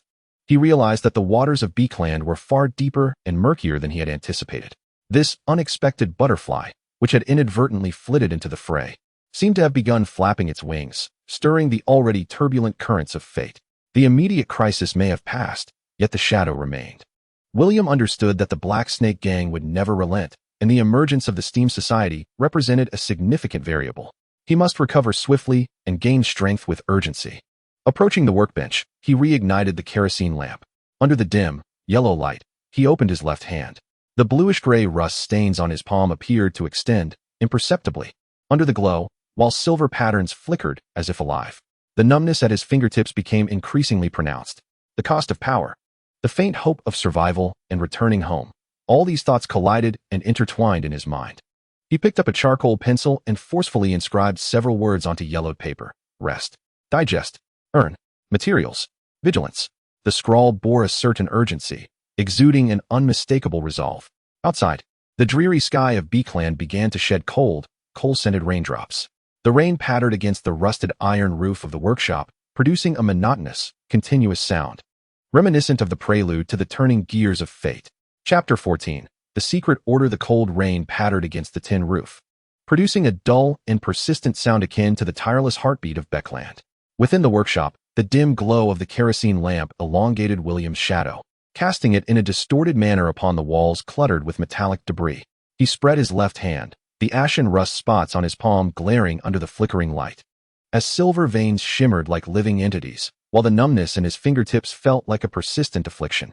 The unexpected arrival of members from the Steam Church, akin to a bucket of icy water, extinguished the fleeting sense of luck that had risen within William after repelling the Black Serpent Gang. The gentleman toying with a silver pocket watch possessed a gaze that sent the brutal butcher bulk retreating as if from a venomous snake. The extraordinary pressure represented by his official authority far surpassed that of any street gang. William chuckled bitterly to himself, feeling as if he were trapped between a wolf and a tiger. An instinctual reference from the online community sprang to mind. The difficulty of this predicament felt akin to a hellish mode. He shook his head, suppressing the useless self-mockery. The urgency of survival bore down on him like frigid gears, propelling him to act. His foremost task was to eliminate the threat at the door. Gritting his teeth against the pain in his left arm and the fatigue clouding his mind, he transported the sordid heaps of scrap metal and parts deep into the workshop, discreetly concealing them in several inconspicuous corners. Upon completing this arduous task, he was nearly drained, leaning against the cold metal frame to catch his breath for a considerable time. Hunger struck again. He retrieved the last remnants of black bread and moldy cheese, swallowing them down with cold water with great difficulty. The meager sustenance offered a slight warmth and strength, yet it was but a drop in the ocean. I must sell a portion of the scrap to acquire money for food and tools, William murmured to himself. His sights were set on the old lame clinic. Though the old fox was dangerous, he was resourceful, and for the time being, both parties seemed to exist in a fragile state of cooperation. More importantly, the clinic was one of the few places in the East District capable and willing to purchase metal of dubious origin. However, the threat from the Black Serpent Gang loomed ominously. Although Balk had been driven away by the Steam Church members, he would undoubtedly not relent. The Pittsburgh District had been targeted, and the route from the workshop to the clinic was likely fraught with watchers. A bit of forewarning was necessary. William's gaze swept across the workbench. Scattered on the tool rack were some discarded copper wires, small springs, a few rusted iron scraps, and a small segment of a spring contact, seemingly still functioning well, extracted from an unknown instrument. A rudimentary yet practical idea began to take shape in his mind. A simple vibration-triggered alarm based on mechanical principles. The mechanical comprehension bestowed upon him as an apprentice from Sequence 9 began to bear fruit. He required no complex circuitry. Rather, he needed to harness the conductivity of metal and the interplay of mechanical structures. Grasping his tools, he moved his right hand with precision and steadiness, intentionally avoiding his numb left hand, and commenced working on the materials, bending the copper wire into specific shapes to form a conductive circuit. utilizing the elasticity of the springs and the sensitivity of the spring contact to create a triggering mechanism, and finally employing the iron scraps as a resonance plate and casing. The entire process unfolded without blueprints, relying solely on an instinctive understanding of material properties and structural mechanics, as well as conceptual guidance from his knowledge of the earth. He meticulously adjusted the core spring contact of the alarm to its most sensitive state, then camouflaged it with rag and oil mud into an unremarkable, fist-sized metallic lump. Done. William gazed at this unassuming object in his hand. The principle was simple. Affix it to the inner side of a door or window frame. Once someone forcefully breached the door or struck it with vigor, the vibrations would travel to the spring, closing the contacts and completing the circuit. He picked up a thin copper wire and lightly touched the spring. Buzz. A sharp, brief, high-frequency metallic whine erupted in the silence of the workshop. The sound was not loud, yet it possessed a piercing quality, as if a cold steel needle had plunged directly into his eardrum. William himself was startled, hastily disconnecting the circuit. The effect was quite satisfactory. He nodded in approval. Although rudimentary, short-lived, and limited in range, it was sufficient to rouse me. He carefully secured this makeshift alarm in an inconspicuous corner on the inner side of the workshop's back door. The front door was too conspicuous, while the back door's dead end was likely to be overlooked. With this rudimentary security system in place, William's taut nerves began to ease just a bit. Next came recuperation and the digestion of the potion. He found a relatively dry corner, spread out some tattered burlap, and curled up to lie down. Closing his eyes, he endeavored to expel stray thoughts and immerse his consciousness in the comprehension of his mechanical apprenticeship, the texture of metal, the meshing of gears, the transmission of force, the stability of structure. Each moment of perceiving and understanding machinery accelerated the digestion of the potion. Simultaneously, he allocated a fragment of his consciousness to remain vigilant regarding the fate of his left arm, sensing the cold, stubborn spread of rust. Time flowed by amidst the sound of rain and focus. It was unclear how long had passed when the sky darkened completely. William felt a slight restoration of his physical and mental strength, and the sting in his left arm had somewhat eased. He rose, deciding to take advantage of the cover of night to head to the Old Lame Clinic. He donned a relatively clean, yet still tattered work outfit, tightly wrapping his left hand along with the encroaching rust stains and cloth strips, only exposing his fingertips. Then, he picked up a tattered bag, filling it with a few small, relatively valuable copper pieces and several gears with decent quality. Pushing open the back door, the cold night wind, mingled with raindrops, swept towards him.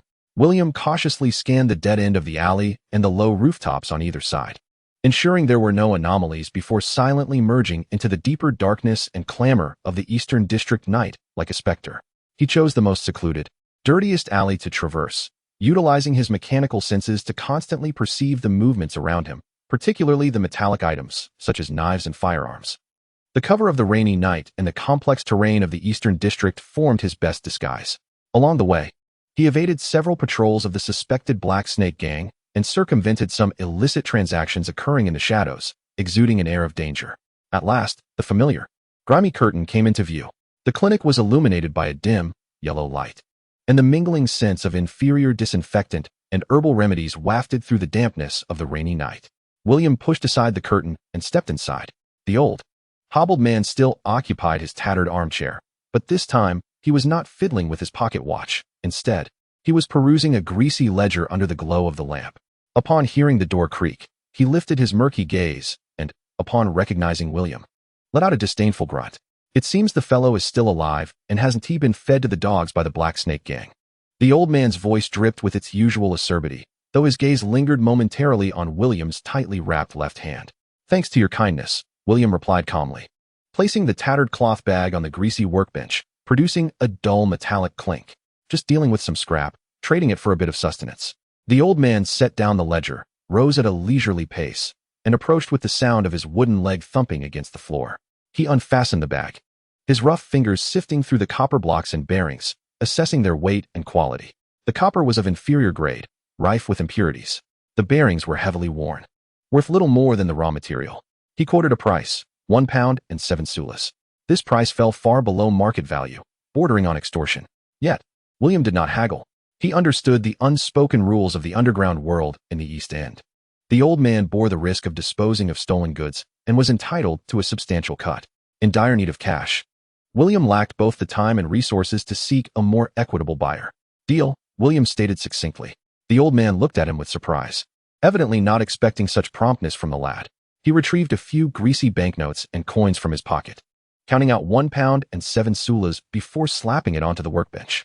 William accepted the coins, his fingertips brushing over the coarse paper for a moment before he raised his eyes to the old man. His tone unremarkable, yet imbued with clear intent. In addition to the exchange, I seek your counsel on a matter.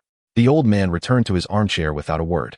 His murky eyes, seasoned by the sordid dealings of the East End, fixed on William, awaiting further elaboration. I require 2 specific items, William began, carefully choosing his words to obscure their purpose. One is a powder, particularly sensitive to low temperatures, which emits a silvery glow upon cooling. The other is shards of transparent crystal, capable of faintly amplifying spiritual vibrations.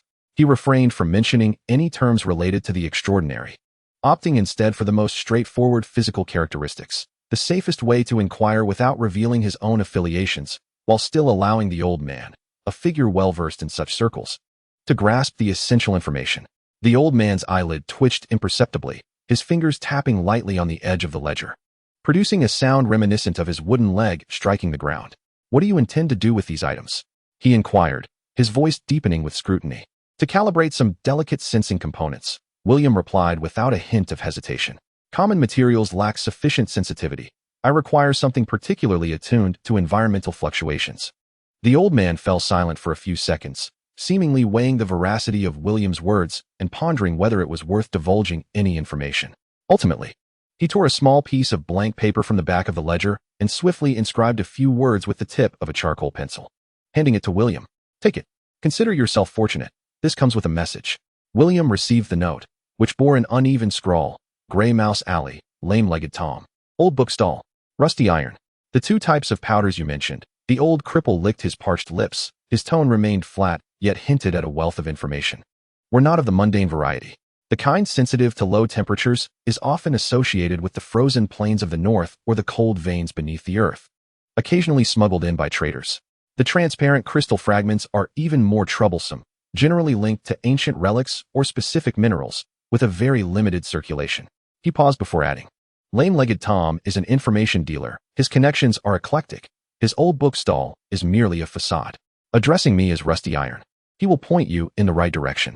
However, the old cripple glanced at William. Be prepared with your pounds, or something substantial enough to impress his craft. William tightened his grip on the note, feeling the coarse texture of the paper beneath his fingertips. Although the old cripple did not explicitly name the materials, the vague descriptions and directional hints were already far more useful than his previous aimless wandering. Thank you, he said, tucking the note away without further inquiry. In the East End, knowing too much can sometimes be detrimental. Just as William was about to depart, the filthy curtain of the clinic was drawn aside once more. A middle-aged man, impeccably dressed yet speckled with rain-soaked mud, resembling a butler, entered. He stood tall, his hair meticulously groomed, and even in such a humble environment, he exuded an air of composure cultivated in high society. He held a square box, roughly the size of a palm, wrapped in velvet, his calm gaze sweeping across the clinic without a trace of disdain, finally resting upon the old cripple. Are you Dr. Rusty Iron? The butler's voice was gentle and steady, imbued with just the right amount of politeness, devoid of arrogance. The old cripple did not raise his eyelids. Patients to the left, troublemakers to the right.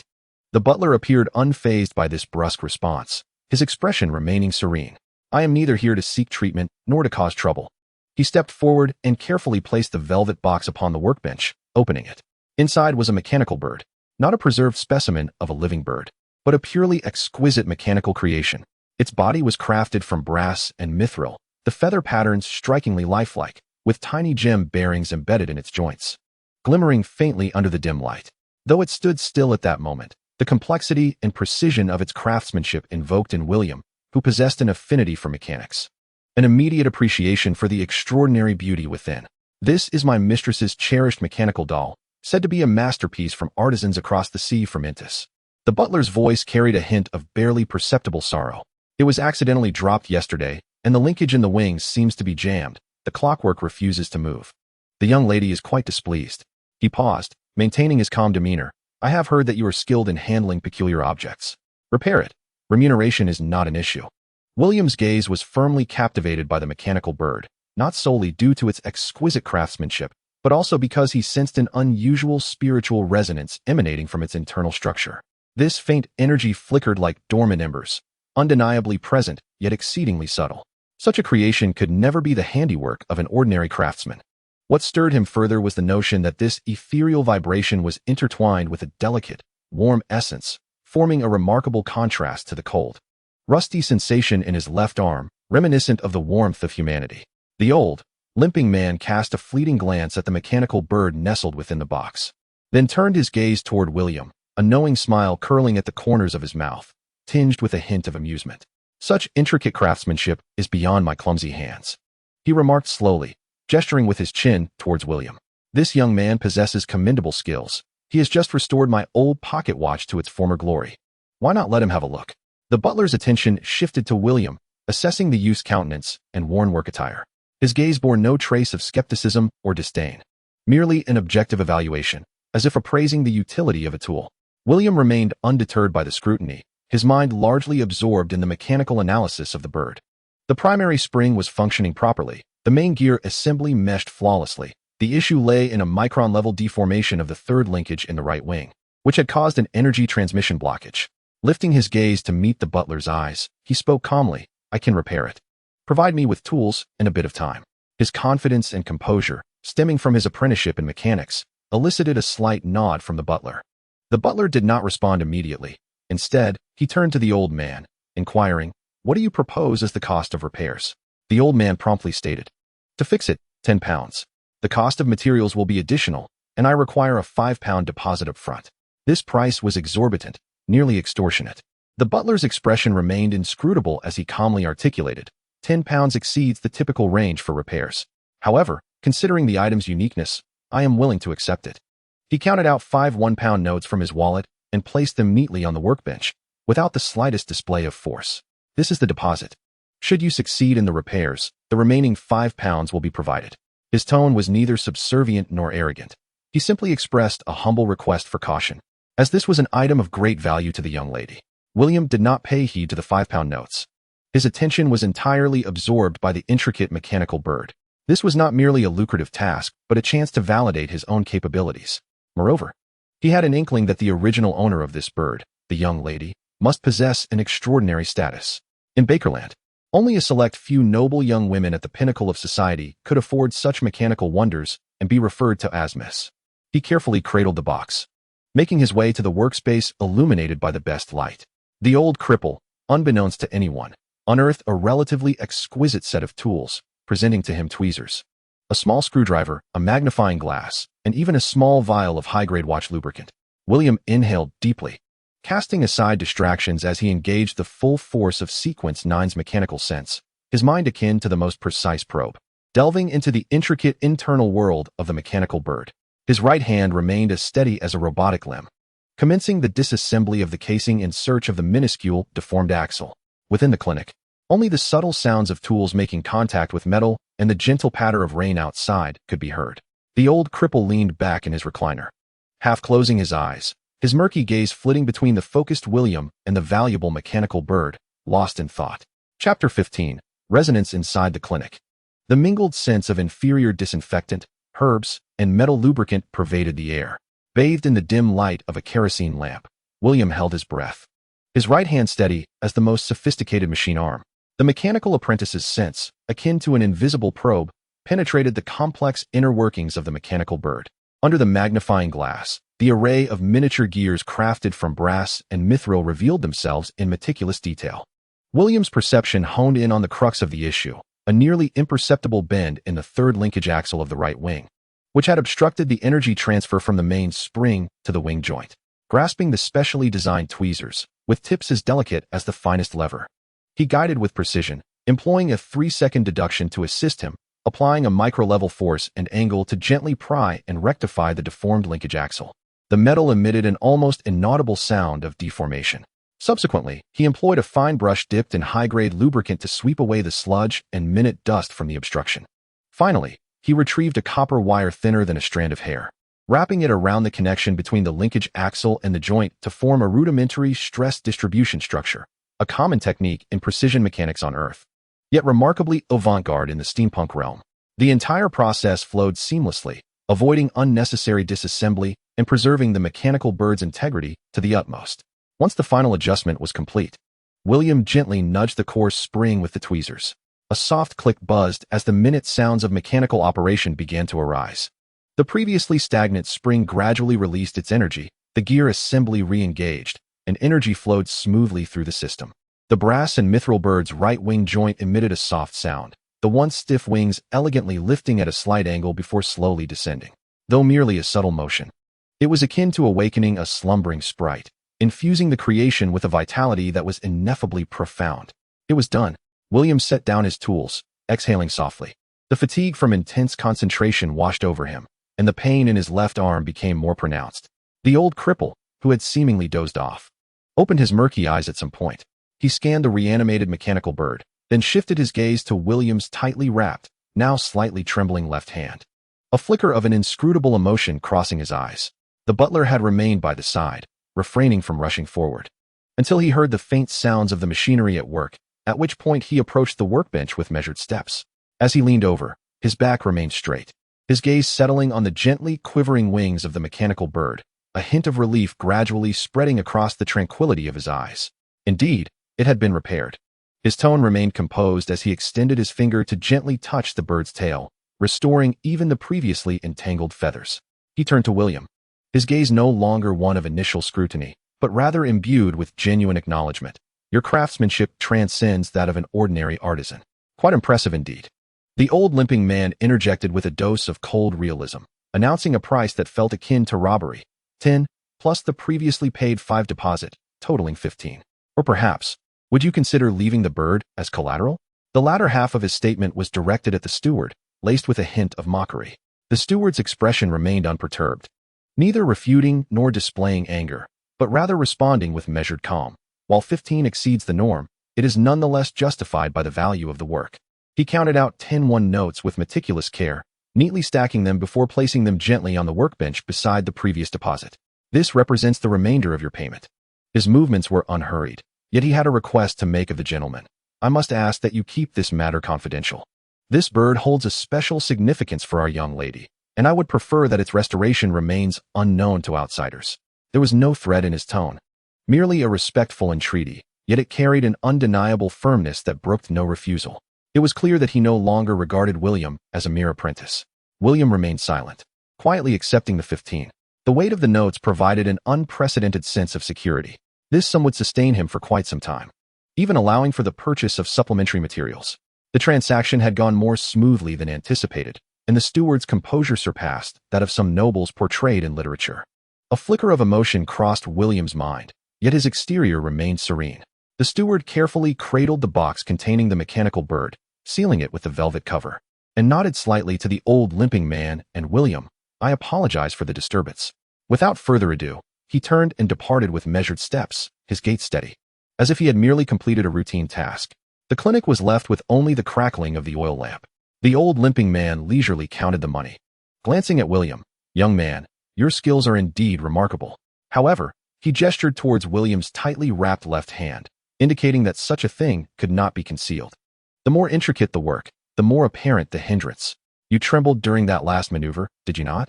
A chill ran through William at the old man's acute observation. During the final adjustment of the stress-dispersing structure, the numbness in his left fingertips had caused a slight deviation in control, which, despite being forcibly corrected by the mechanism, had not escaped the scrutiny of this old fox. Just an old injury, William mumbled evasively. An old injury? The old limping man scoffed. Can an old injury render one's fingers as stiff as wood, their hue akin to that of a corpse? I've seen many strange things in my time. If you choose not to share, I shan't pry. But given the 15 at stake, I do advise you. The waters of the East End are murky in some places. Once tainted, the stain is impossible to wash away, such as with Moretti or certain madmen who treat the living as mere expendables. His implication was clear, evidently connecting it to William's earlier inquiry regarding the thread of the weaver of fate. William nodded in silence, committing the old man's warning to memory. Yet the power of Sequence 8 remained his only lifeline. Grey Rat Alley, Lame Tom. William produced a note. Do you believe he can procure shards of star crystal? That old rat has a nose sharper than a dog's. He knows half of what transpires in the East End's nooks and crannies. The old limping man reclined back into his chair, mentioning my name, Rust, and he would show deference. But remember, intelligence has its price, while life is invaluable. Do not let avarice cloud your judgment. Understood, thank you. William expressed his gratitude once more. This old fox, though greedy and harsh, provided information and channels that were crucial. Clutching 15 pounds in gold and new clues, William exited the clinic, stepping back into the frigid, rain-soaked night of Bakerland. This time, burdened with a substantial sum. He was more vigilant, skillfully avoiding all suspicious gazes and crowds, taking a longer route before returning to the dilapidated workshop in Pittsburgh. Securing the door bolt and confirming the makeshift alarm system at the back door was intact, William finally allowed his tense nerves to relax. Fatigue washed over him like a tide. Leaning against the cold wall, he spread his left hand open, illuminated by the faint light filtering through the broken window. Unraveling the cloth strip, he noticed the bluish-gray rust creeping further in the dimness, with silver patterns faintly visible along the edges. And the numbness in his fingertips had become more persistent. Each exertion of his mechanical sense or strength from his left hand accelerated the corrosion of his fate. William gazed intently at the inhuman mark. Would the creator of Sequence 8, by acquiring power, be able to delay the erosion, or even control it? The desire for advancement had never been so fervent. He carefully concealed the 15 pounds, leaving only a few shillings in his possession. Then, he retrieved a charcoal pencil and paper, beginning to outline his plans. 1. Procurement. Tomorrow morning, he would visit the market to buy sufficient food, black bread, potatoes, cured meat, beans, clean water, decent tools, especially a fine file and a small bench vise, change of clothes, basic medicines, and bandages. He could no longer afford to be in such a dire situation. 2. Intelligence. In the afternoon, he would seek out Lame Tom in Grey Rat Alley to inquire about the shards of star crystal and the cold cast silver powder. Money was his confidence. 3. Digestion and preparation. He would continue to digest the potions for the mechanical apprentice, utilizing the new tools to create practical defensive items. Perhaps he could design a simple trigger-based defense mechanism based on the stress distribution principle of mechanical birds. 4. Vigilance. The Black Serpent Gang and the Steam Church were both looming threats. With the plan complete, an overwhelming fatigue washed over him. William took a few bites of the freshly purchased black bread, gnawing on it with cold water, curling up on a pile of tattered burlap in the corner. The sound of rain pattered against the roof like a hypnotic drumbeat. As consciousness slipped into darkness, the image of the brass and silver mechanical bird gracefully lifting its wings, along with its faint spiritual resonance, replayed in William's mind.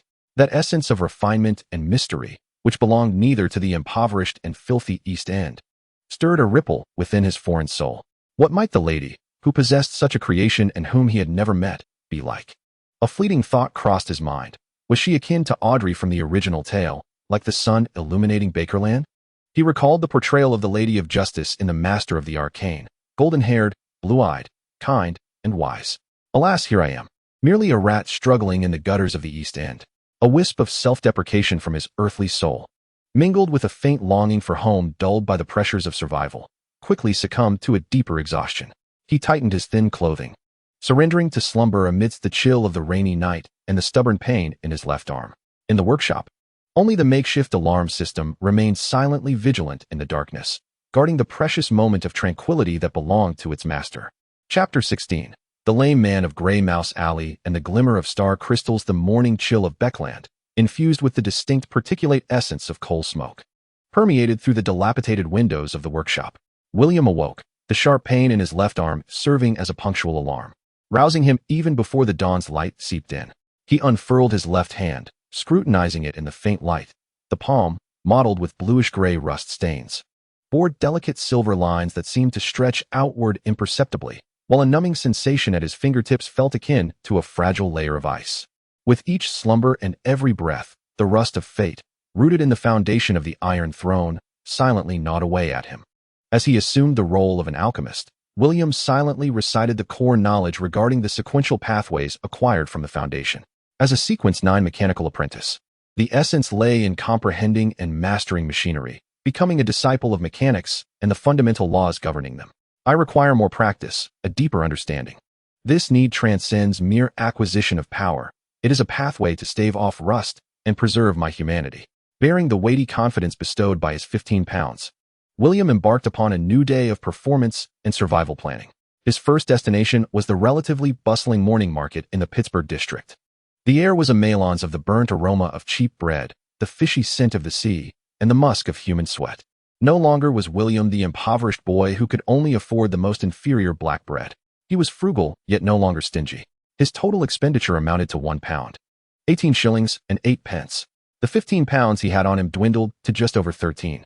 Yet the goods he procured afforded him a long-lost sense of abundance and security. Notably, he acquired a brand new set of tools and a vice, providing him with a solid foundation to truly embody the role of a mechanical apprentice. Upon returning to the workshop, he immediately commenced his assimilation and performance. With his new tools, he meticulously cleared the workbench and secured the vice firmly. Utilizing his mechanical intuition, he perceived the workshop's structure and reinforced the most vulnerable connections of the doors and windows with scraps of iron and copper wire.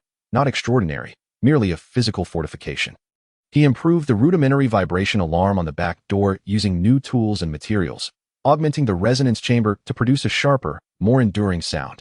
He designed a simple circuit breaker with copper wire to prevent accidental triggers, and he camouflaged it as a nondescript, seemingly abandoned piece of metal. He identified several previously irreparable, structurally intricate antique pocket watches and small steam valves. No longer relying solely on passive mechanical intuition, he actively disassembled and examined each component for wear, rust, and stress deformation. Striving to comprehend their design principles, energy transfer pathways, and reasons for failure. When faced with obstacles, the knowledge of mechanical engineering, material mechanics, mechanical principles, would often resonate with the real-time, three-dimensional imaging provided by his mechanical intuition, leading to moments of clarity. Each successful repair, even if it merely restored the flexibility of a discarded valve, deepened his embodiment of the mechanical apprentice.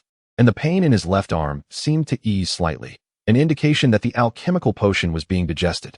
In the afternoon, as per his plan, William ventured once more into the labyrinthine streets of the East End, clutching a few soulless coins and a note inscribed with Grey Mouse Alley, Lame Tom, and Iron Rust.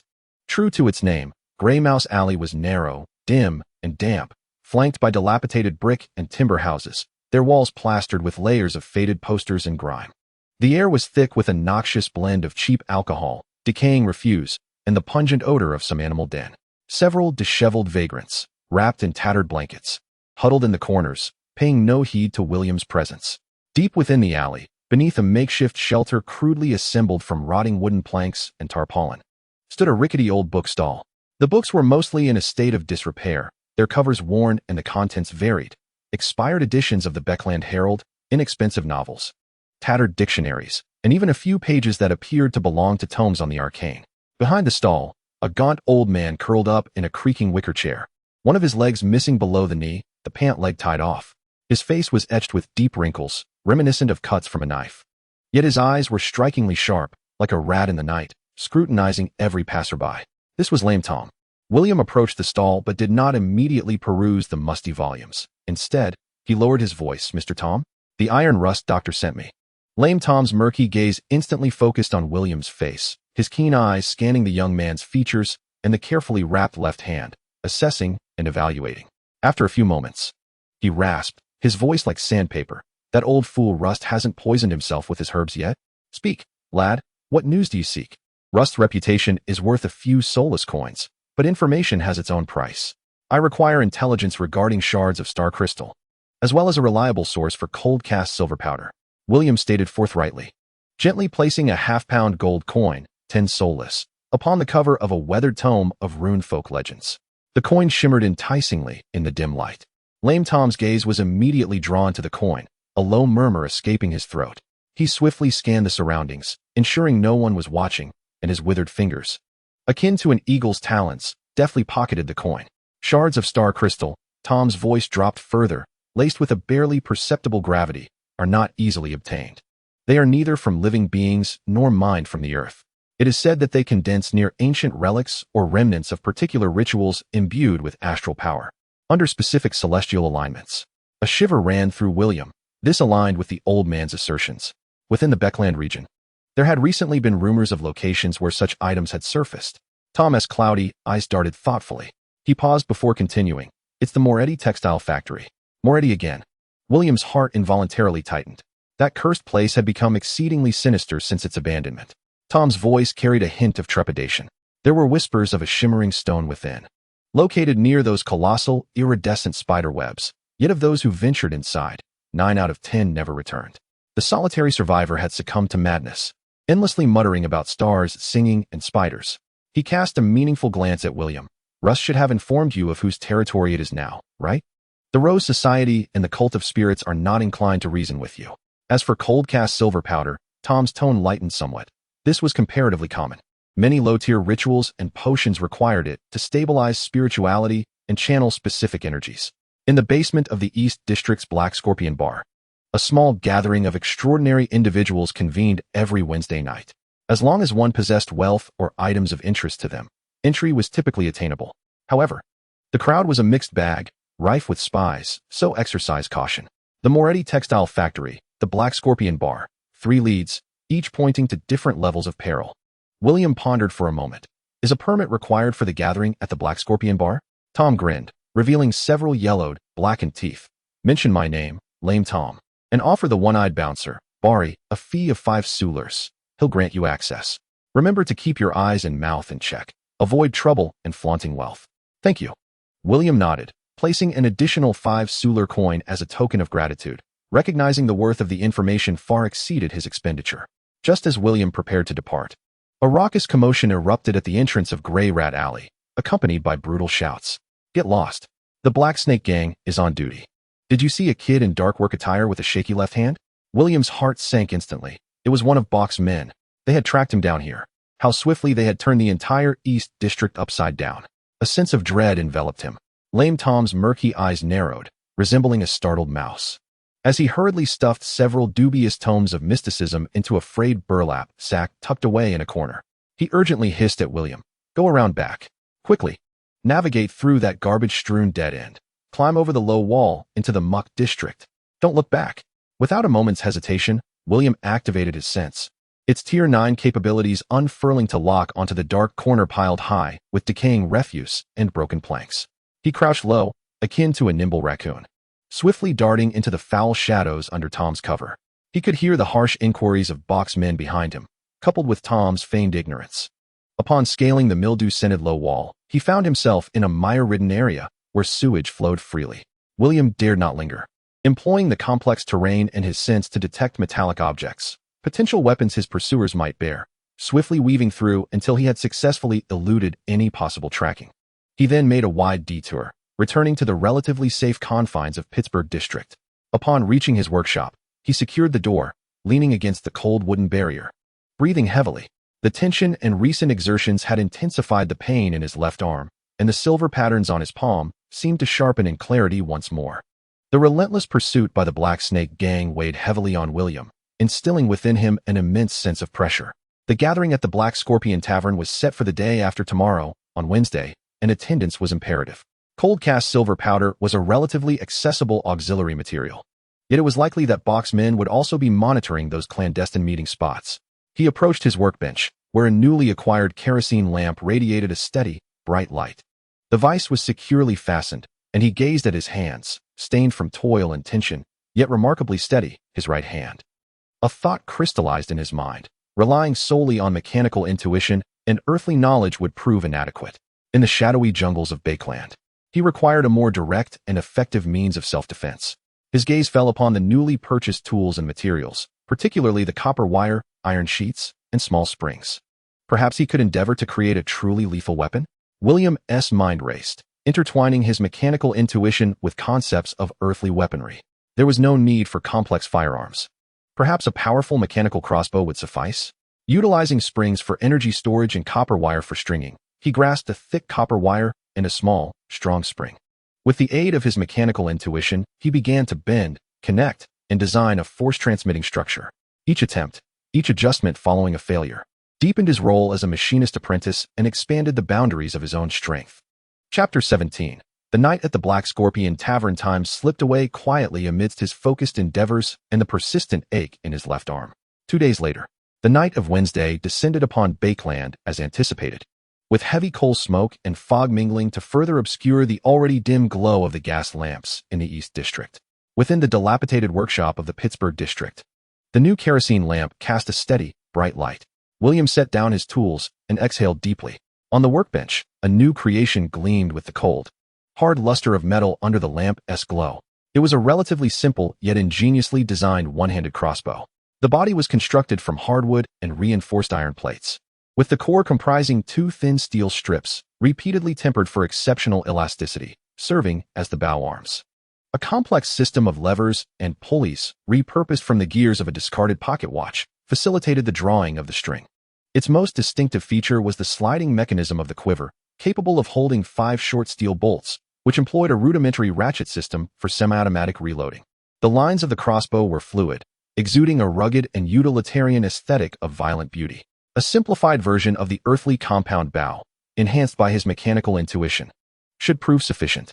William caressed the cold body of the crossbow, feeling the power conveyed by the intricately meshing gears within. With a draw weight nearing 150 pounds, it was capable of penetrating leather armor within a distance of 20 meters. Though it could not rival firearms, it would serve to intimidate or severely injure an ordinary individual at sequence 9. The creation of this weapon had consumed nearly 2 days of his time, involving repeated disassembly, assembly, and adjustments. Each correction following a failure was a digesting of the alchemy of apprenticeship in mechanics. The pain in his left arm seemed temporarily suppressed amidst his intense focus, yet the fatigue of his spirit surged like a tide. He meticulously sharpened 5 steel arrows, each equipped with rudimentary feathered stabilizers at the tail, and pressed them into the quiver, securing the crossbow with a simple safety mechanism. He carefully concealed it within the specially crafted leather pouch on the inner side of his voluminous new work coat. The cold metallic sensation pressed against his ribs offered a faint semblance of security. The role of understanding and mastering mechanical creation was, in itself, an integral part of his persona. William felt the potion within him digesting slowly yet resolutely. The spread of rust on his left arm seemed to have been momentarily stunted. This validated the veracity of foundational knowledge. Armed with the requisite funds for purchasing cold-cast silver powder, approximately 15 pounds, as mentioned by Lame Tom, and a keen sense of vigilance, William departed the workshop, melding into the deepening darkness of the East End night. The Black Scorpion pub was situated in a chaotic area of the East End near the docks.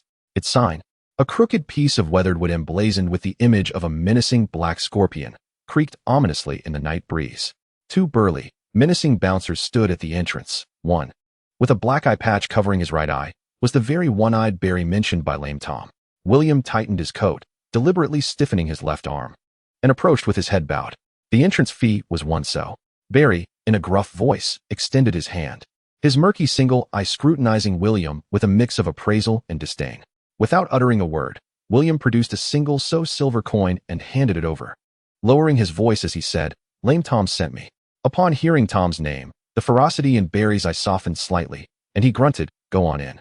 You know the rules. Don't cause trouble, don't gawk around, and leave promptly after your business is done." He stepped aside, creating a narrow passage.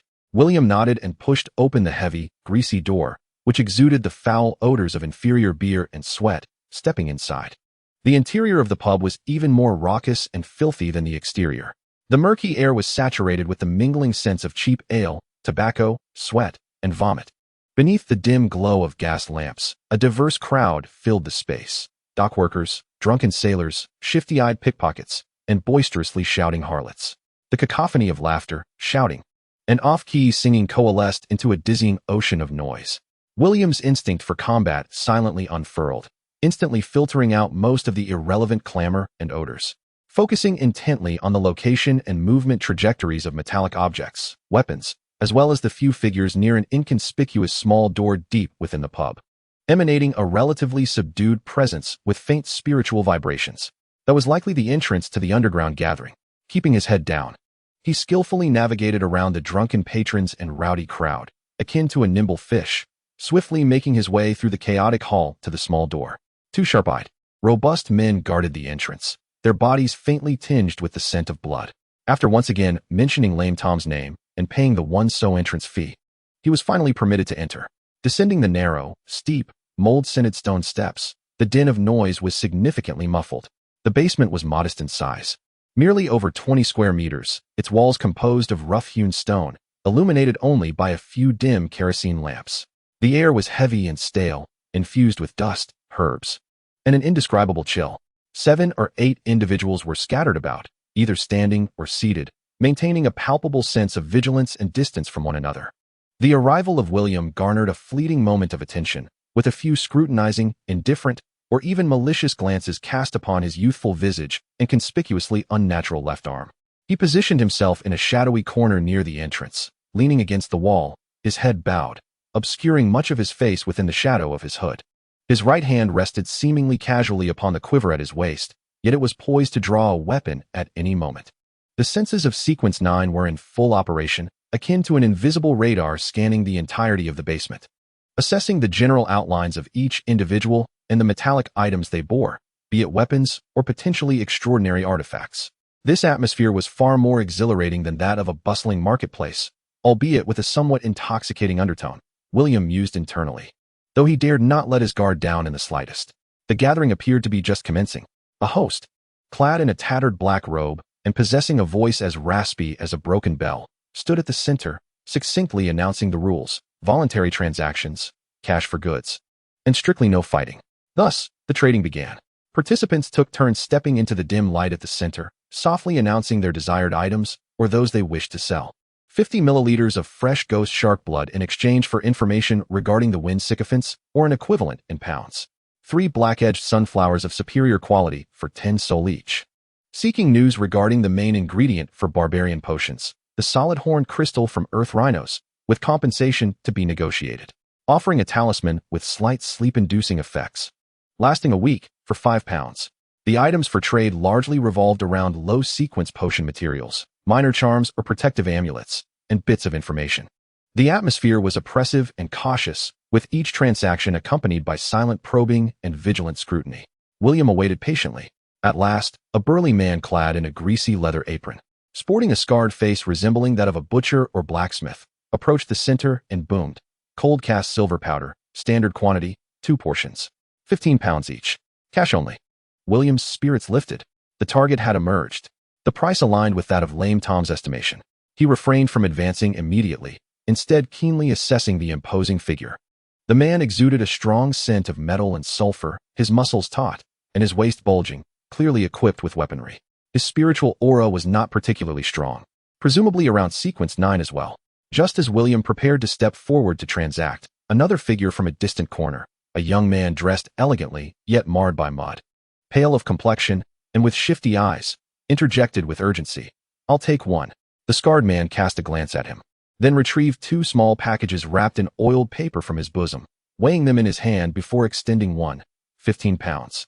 The young man hastily produced a stack of banknotes, meticulously counting out 15 pounds before handing it over, swiftly receiving the oil paper package in return.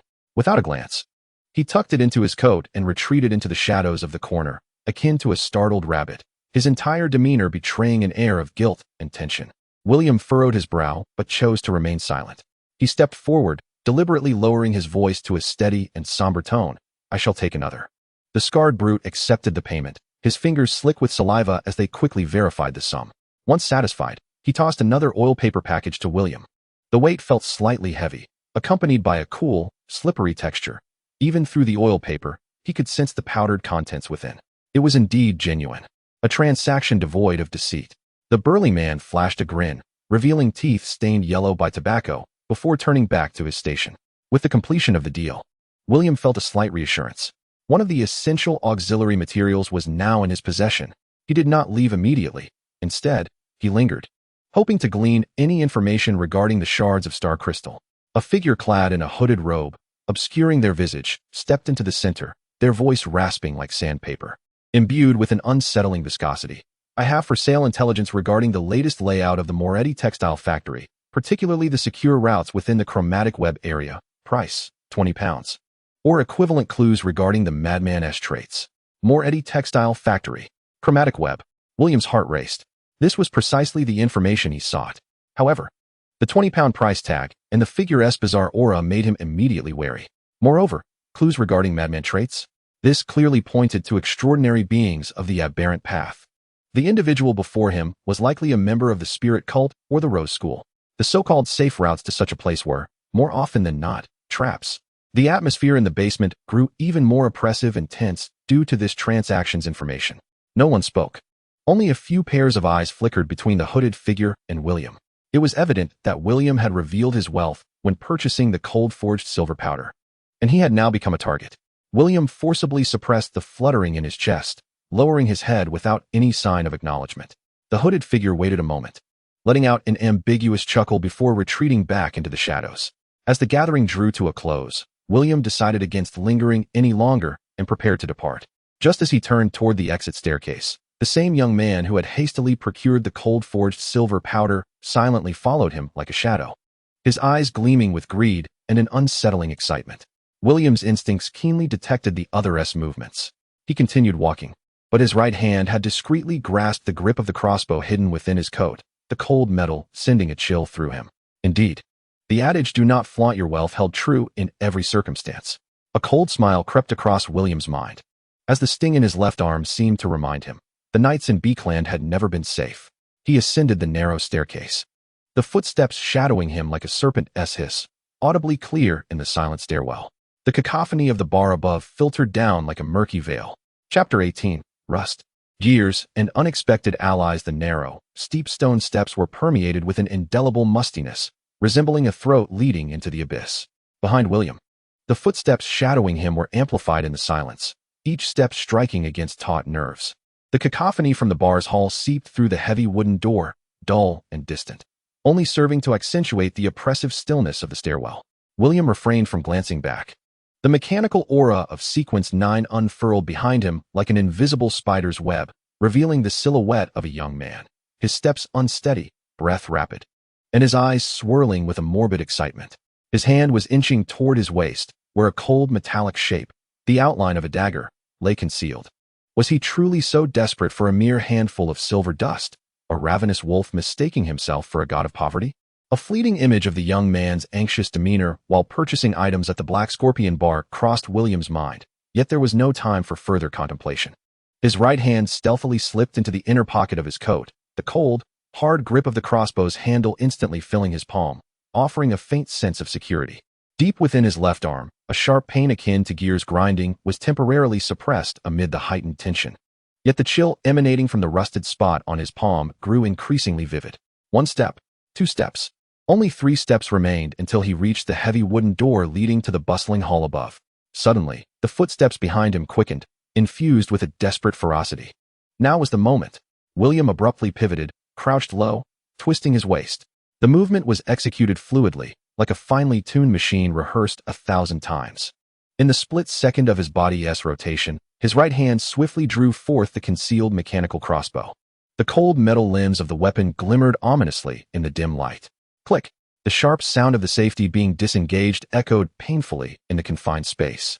Thwack! The bowstring vibrated violently, unleashing a resonating hum. Accompanied by a piercing whoosh, a meticulously sharpened steel bolt shot forth, accurately aimed at the young man's thigh. Ack! A brief yet piercing scream erupted.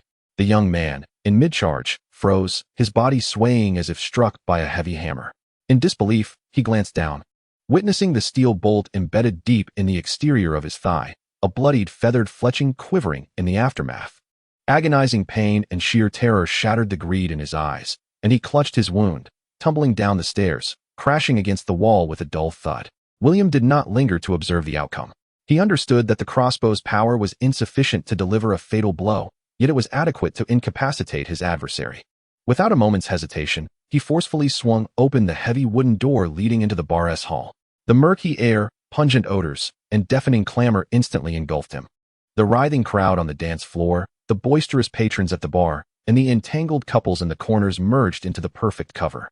Like a slippery eel, William ducked his head and swiftly maneuvered through the throng toward the bar's entrance. What was happening? Who was calling out? The commotion at the stairway startled the one-eyed bouncer at the door. He fiercely shoved aside the obstructing individuals, casting a glance toward the staircase. William's heart raced, his feet quickening. Just 2 more steps, and he could burst through the door. At that moment, the bar's entrance was violently flung open from the outside. A group of thugs clad in black leather vests stormed in, their faces brutish and their gazes menacing. Leading them was a stocky man, his face marred by fresh scars from burns, the rat of the Black Snake gang. Block the door. Let none escape. The rat's gaze locked onto William, who was attempting to squeeze through the crowd, his one good eye gleaming with a venomous intensity. It's that kid. Capture him alive for the Iron Hook boss. The raucous atmosphere of the bar abruptly stilled. The notorious reputation of the Black Snake Gang was enough to instill fear in the hearts of ordinary folk in the East District.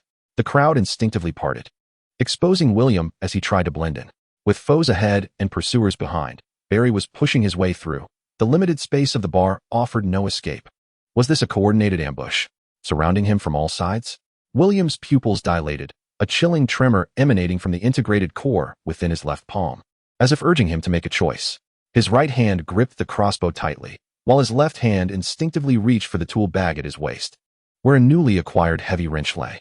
The mechanical instincts of Sequence 9 whirred into action, calculating angles, distances, and the possible trajectories of his adversaries, painting vivid crimson lines in his mind. Should he shoot the rat with the crossbow and dash through the chaos? Or navigate the disorder of the bar to find a way out? Just as the tension peaked, a figure lurking in the shadows near the kitchen's passage suddenly sprang to his feet. This individual, of modest height and somewhat hunched, donned oil-stained work attire, his hair disheveled and face unshaven. Yet, his gaze was sharp and intensely focused. He bore no weapon, but held a massive tin stew pot still steaming. The pot contained a viscous, scalding dark brown liquid, exuding a pungent, acrid aroma reminiscent of industrial glue mixed with hot oil. "Hey, look over here, you scum of the Black Snake Gang," he shouted, his voice hoarse yet piercing. The rat and his henchmen, along with Barry at the entrance, were instantly drawn to this unexpected provocation. As they turned to identify the source of the voice, the bizarre figure bellowed, "Take this." His arms unleashed a surprising strength, hurling the steaming pot toward the rat and his gang. The viscous, boiling brown liquid cascaded forth like a waterfall, covering a vast area. "Ah, it's burning. It's burning me. My eyes." The screams swiftly replaced the earlier clamor. The rat was the first to suffer, doused with the hot oil and glue, his skin sizzling and emitting smoke. The thugs behind him were splattered as well, writhing on the ground while clutching their faces and necks in agony. The entrance of the bar descended into chaos, the air thick with the stench of charred flesh and chemicals. Brilliantly executed, this wave of animosity was surely secured. William was momentarily taken aback by the sudden turn of events, but soon realized this was his sole opportunity for escape. Grateful, he bellowed towards the hunched figure in the shadows, scarcely able to discern their features. Like an arrow released from a bow, he darted through the chaotic crowd, bursting through the partially ajar bar door and plunging into the cold, damp night of Backlund. He dared not pause, using the cover of darkness and his acute awareness of his surroundings to navigate the narrow alleys with the frantic agility of a startled deer, circling numerous times until he was certain he had eluded any potential pursuers. Only then, breathless, did he return to the dilapidated workshop in the Pittsburgh district. Securing the door, William leaned back against the icy wooden barrier, sliding down to the floor in exhaustion, his breath coming in sharp gasps. Cold sweat drenched his undergarments, and his heart raced as if it might burst. The searing pain in his left arm surged with vengeful intensity, more severe than ever before. The bluish-gray rust spots on his palm seemed to spread outward, their silver veins glinting coldly in the dim light, while numbness crept through his fingertips, nearly engulfing his entire hand.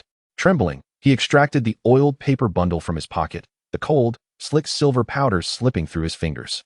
He then felt the rigid and frigid iron wire spine in his inner pocket, a stark reminder of the materials he now possessed. He had secured a primary material and a crucial auxiliary component, but at the cost of exacerbated rust on his left arm and the relentless pursuit of the Black Snake Gang. Who was that peculiar figure in the bar? Why had they assisted him? The image of the boiling adhesive mixture flashed through his mind alongside the figure's hunched form and focused gaze, stirring a sense of familiarity within him. Was it a craftsman? A fellow artisan? He speculated, noting their sensitivity to materials and the ingenuity displayed in creating chaos at a critical moment, traits far beyond those of an ordinary laborer. Struggling to rise, he illuminated the kerosene lamp. Under the soft, yellow light, he unfurled his left hand, staring intently at the increasingly grotesque rust stains.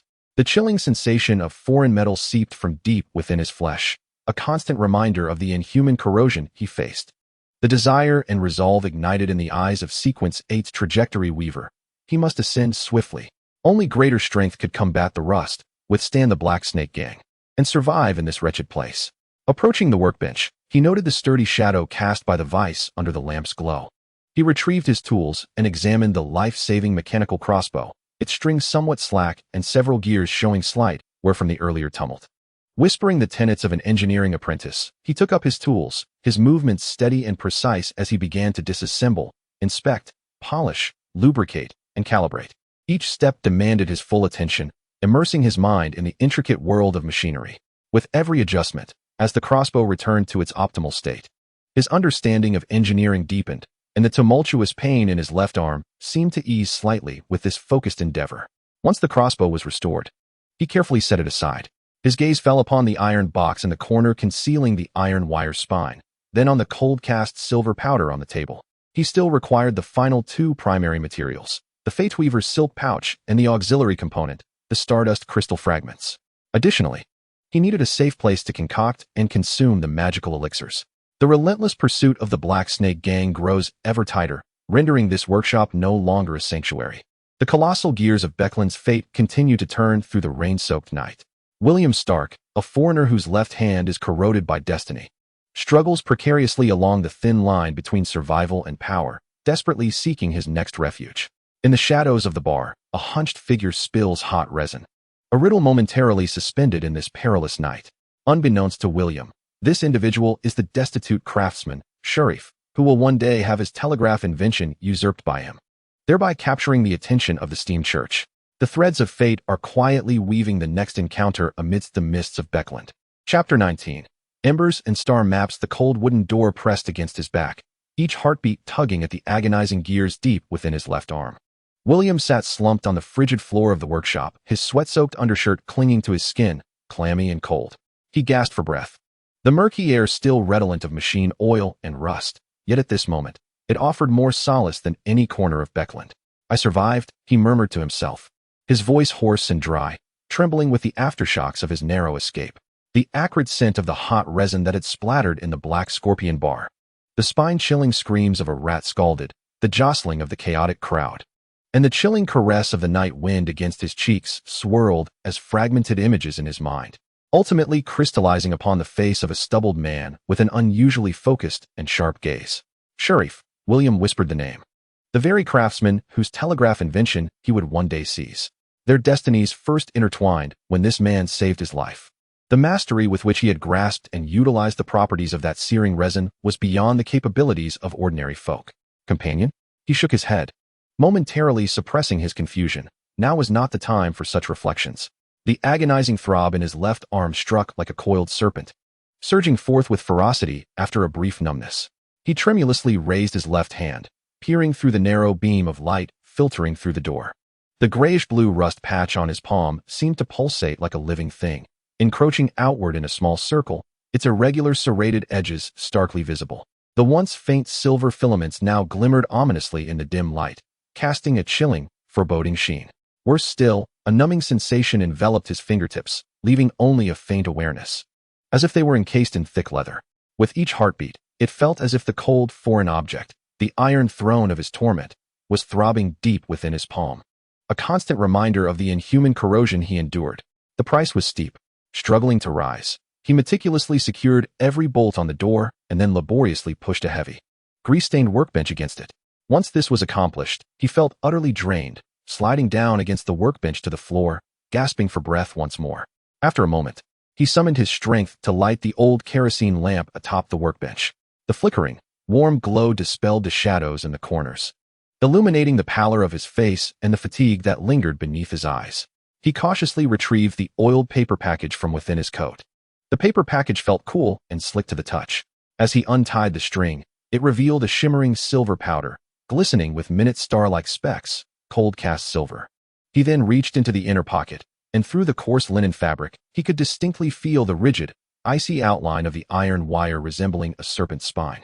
He had acquired a primary material and a crucial auxiliary component from the Sequence 8 trajectory weaver, albeit at the cost of exacerbating the rust on his left arm and inciting the relentless pursuit of the Black Snake Gang. The iron hook would surely not let him escape. Promotion was imperative. A fierce longing and resolute determination ignited in William's eyes, a yearning for power, a desperate cry for survival. Only through greater strength could he combat the accursed rust, endure the perils of the Eastern District, and withstand the vengeful onslaught of the Black Snake Gang. With his weary body, he maneuvered to the workbench. The vise cast a stable and heavy shadow under the light. He retrieved the mechanical crossbow that had saved his life. The cold frame bore traces of dust and a faint, almost imperceptible scent of blood. He inspected it meticulously, The string had slackened significantly after the recent violent twisting shot, losing its requisite tension. Several key gears exhibited subtle, yet undeniable, wear from the impact of rapid movements. Taking a deep breath, William forcibly diverted his attention from the pain in his body and the tension in his mind, immersing himself in the cold mechanical creation before him. He softly recited the tenets of an apprentice mechanic, akin to a sacred prayer, or perhaps a form of self-hypnosis. With his right hand, he grasped a small screwdriver, his movements steady and precise, and began to dismantle the protective plate of the bow arm. The tension of each screw, the friction state of every connection, became vividly apparent under the veil of Sequence 9's mechanistic perception. He meticulously polished the worn edges of the gears, his touch gentle and focused. He applied a clear, lubricating whale oil to the transmission shaft. He repeatedly adjusted the tension of the bowstring until it was taut as before, emitting a soft, pleasing hum.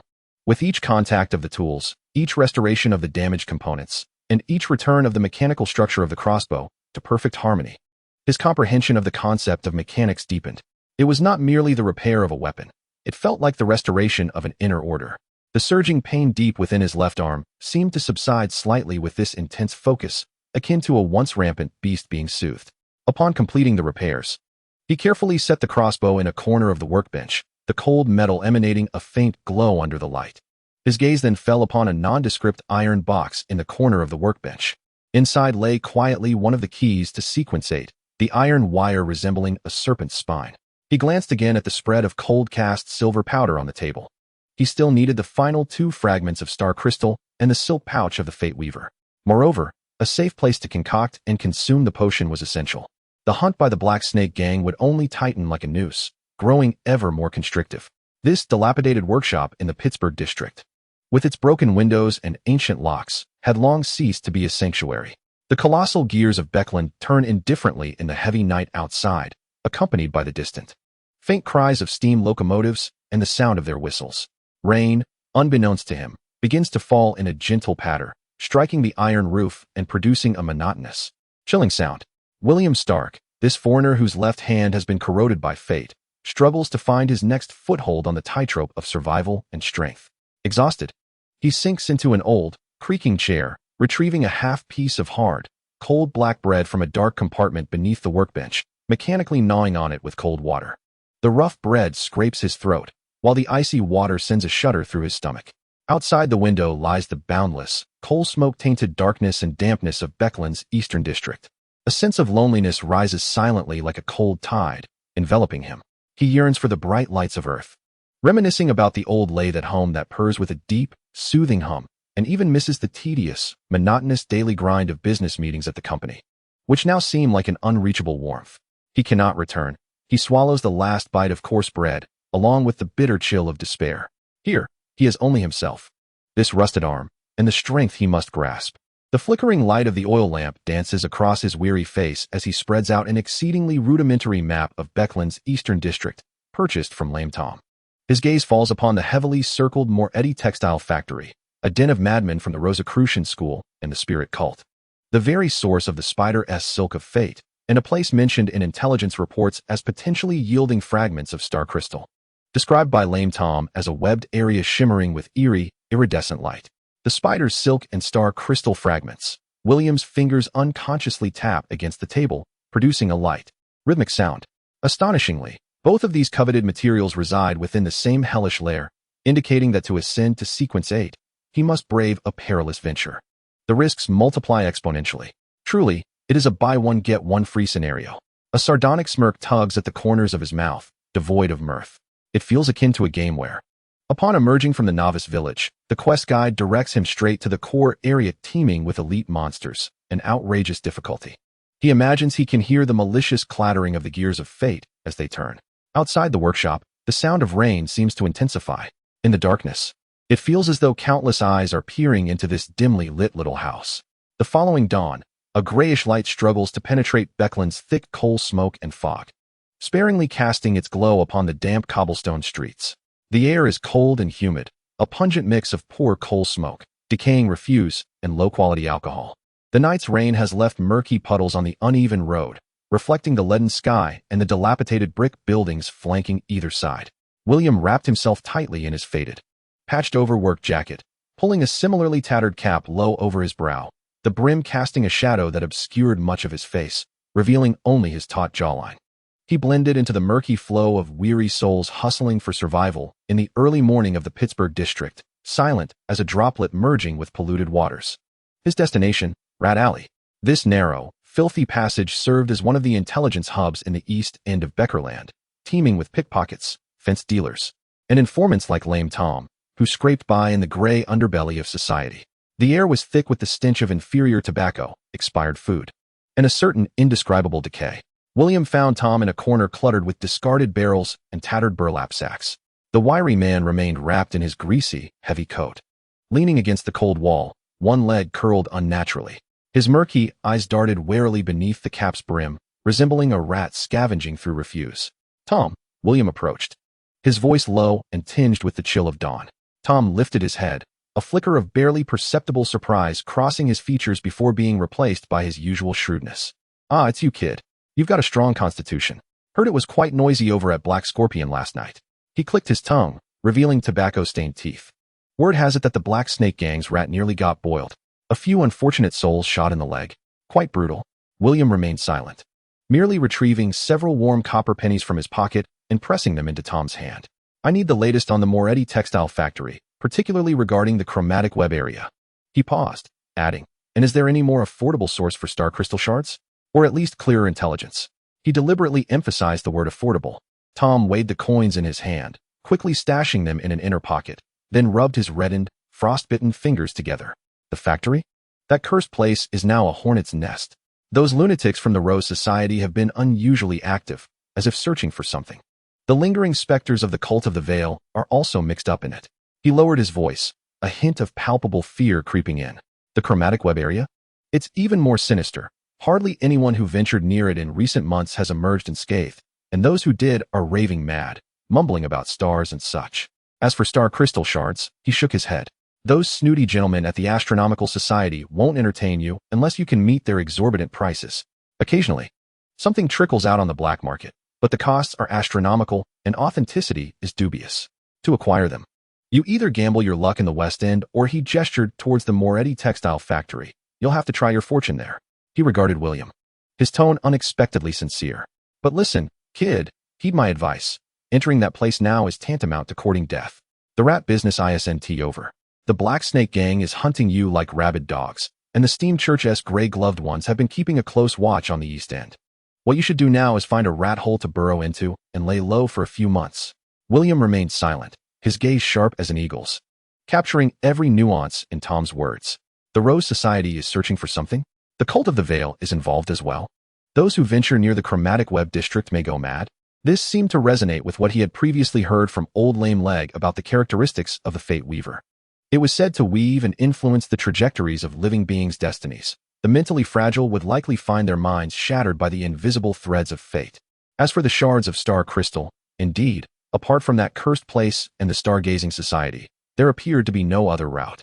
He must prepare thoroughly, at least acquiring something capable of countering such fate disturbances or mental contamination. As William walked, his thoughts raced. The mechanical sense of Sequence 9 passively scanned the surrounding environment and passers-by, remaining vigilant against any potential tracking or prying eyes. The path of the perfected within the Steam Church seemed to possess something akin to this, or perhaps the insomniac pathway of the Night Watchers. He quickly dismissed the latter. The Night Watchers were far too distant from him. Perhaps he could attempt to utilize the environment, to harness the very order of the machinery itself to combat that chaotic influence of fate. A vague notion flickered in his mind, but the specifics of execution would require extensive contemplation and validation. He turned into a more secluded alley, cluttered with refuse, and swiftly slipped into a recessed doorway. Pressing his back against the cold, damp brick wall, he held his breath, concentrating as his mechanical sense silently extended toward the alley's mouth. Moments later, a figure clad in an equally unremarkable gray coat appeared at the entrance. The individual hesitated in their steps, glancing around as if searching for something. Their movements were somewhat stiff, and their gaze flickered erratically, resembling not a professional tracker, but rather a street thug driven by temporary urgency. With such tracking skills, could they truly be a mere pawn of the Black Serpent Gang? A glint of cold light flashed in William's eyes. The Black Serpent Gang was moving faster than he had anticipated. The rat had suffered a significant blow, Iron Hook would not let this go unpunished. The Eastern District was their territory, and such a net-like search would inevitably lead them to his workshop. He could no longer remain there. The collection and preparation of materials for his potion advancement must commence immediately, and he needed to find a new safe house post-haste. Time had never felt so urgent. He was like a wisp of smoke blending into the shadows, silently slipping out from the doorway's opposite side, making several swift turns to completely shake off the clumsy tail as he stealthily moved toward the edge of the Pittsburgh district. His objective, the largest grocery market in the Eastern District. He needed to replenish tools and materials in preparation for the impending descent into hell. Heavy wrenches, sturdier ropes, potent insect repellent powder, spare crossbow bolts, easily portable rations, and water pouches. Each item could prove to be a lifeline in critical moments. The rain in Backlund had begun to fall once more, coldly drumming against the vast and merciless steam city. William's figure traversed through the curtain of rain and fog. Solitary yet resolute, like a cog thrown into a turbulent current, struggling to find its turning direction amidst the rust of fate and the weight of survival. The sharp pain in William's left arm, amidst the chilling rain, seemed to intensify and become more tenacious. Chapter 20. The Price of Old Lame Leg. William tightened his worn work attire, pulling the brim of his hat lower, resembling a tattered cloth soaked in murky water, silently blending into the dreary throngs of the Pittsburgh district. The cacophony of haggling in the grocery market, the acrid scent of low-quality coal smoke, and the stench of decaying refuse melded together, forming the distinct background noise of the East End. With the scant remaining coins in his possession, he swiftly navigated through the crowded stalls, acquiring essentials, several bundles of resilient twine, a small canister of pungent and potent insecticide powder, a bag of durable hardtack, a leather water pouch, and a small box of clear whale oil for machinery maintenance. With each copper penny spent, he felt the hollowing of his pockets and the urgency of time pressing upon him. As he departed the market, his keen instinct functioned like an invisible radar, scanning behind him. Although he detected no obvious pursuers, the lingering sensation of being ensnared by unseen threads remained palpable. The shadow of the Black Snake gang loomed omnipresent, akin to the ever-present coal smoke of the East End. Resolute, he turned towards the street where Old Lame Leg's clinic was situated. Perhaps this enigmatic physician could offer more specialized counsel than the information broker Tom, particularly regarding how to combat the peculiar, colorful web surrounding the Moretti textile factory. The familiar, paint-chipped wooden door of the clinic stood firmly closed. William cautiously surveyed his surroundings, ensuring no one was watching. Before he tapped on the door in the agreed rhythm, 3 knocks followed by 2 short ones, distinct in their spacing. Heavy footsteps echoed from within, followed by the sound of the latch being drawn. The door creaked open slightly, revealing the weathered, gaunt visage of Old Lame Leg, marked by a long-standing ill health. His murky eyes swept over William, lingering momentarily on his left arm, which he had attempted to conceal with his right hand, though its unnatural outline was still evident. "Is it you?" Old Lame Leg's voice was hoarse, tinged with an imperceptible weariness. "Come in, quickly." William stepped inside, and Old Lame Leg promptly shut the door, re-engaging the heavy latch. The clinic was suffused with the familiar scent of herbs mingled with antiseptic, yet today there seemed to be an additional, faint hint of rust. "There was quite a commotion last night," Old Lame Leg remarked, dragging his impaired leg towards the counter without turning. "The Black Scorpion bar. Some rats from the Black Snake gang nearly got cooked, and one unfortunate soul now has a hole in his leg." He picked up a greasy soft cloth, methodically polishing a brass stethoscope. The gray gloves from the steam church came by this morning for their routine inquiries. They've caught wind of something. The East End has been restless of late. The Rose Society and the Spirit Cult seemed to be growing increasingly active. William's heart sank.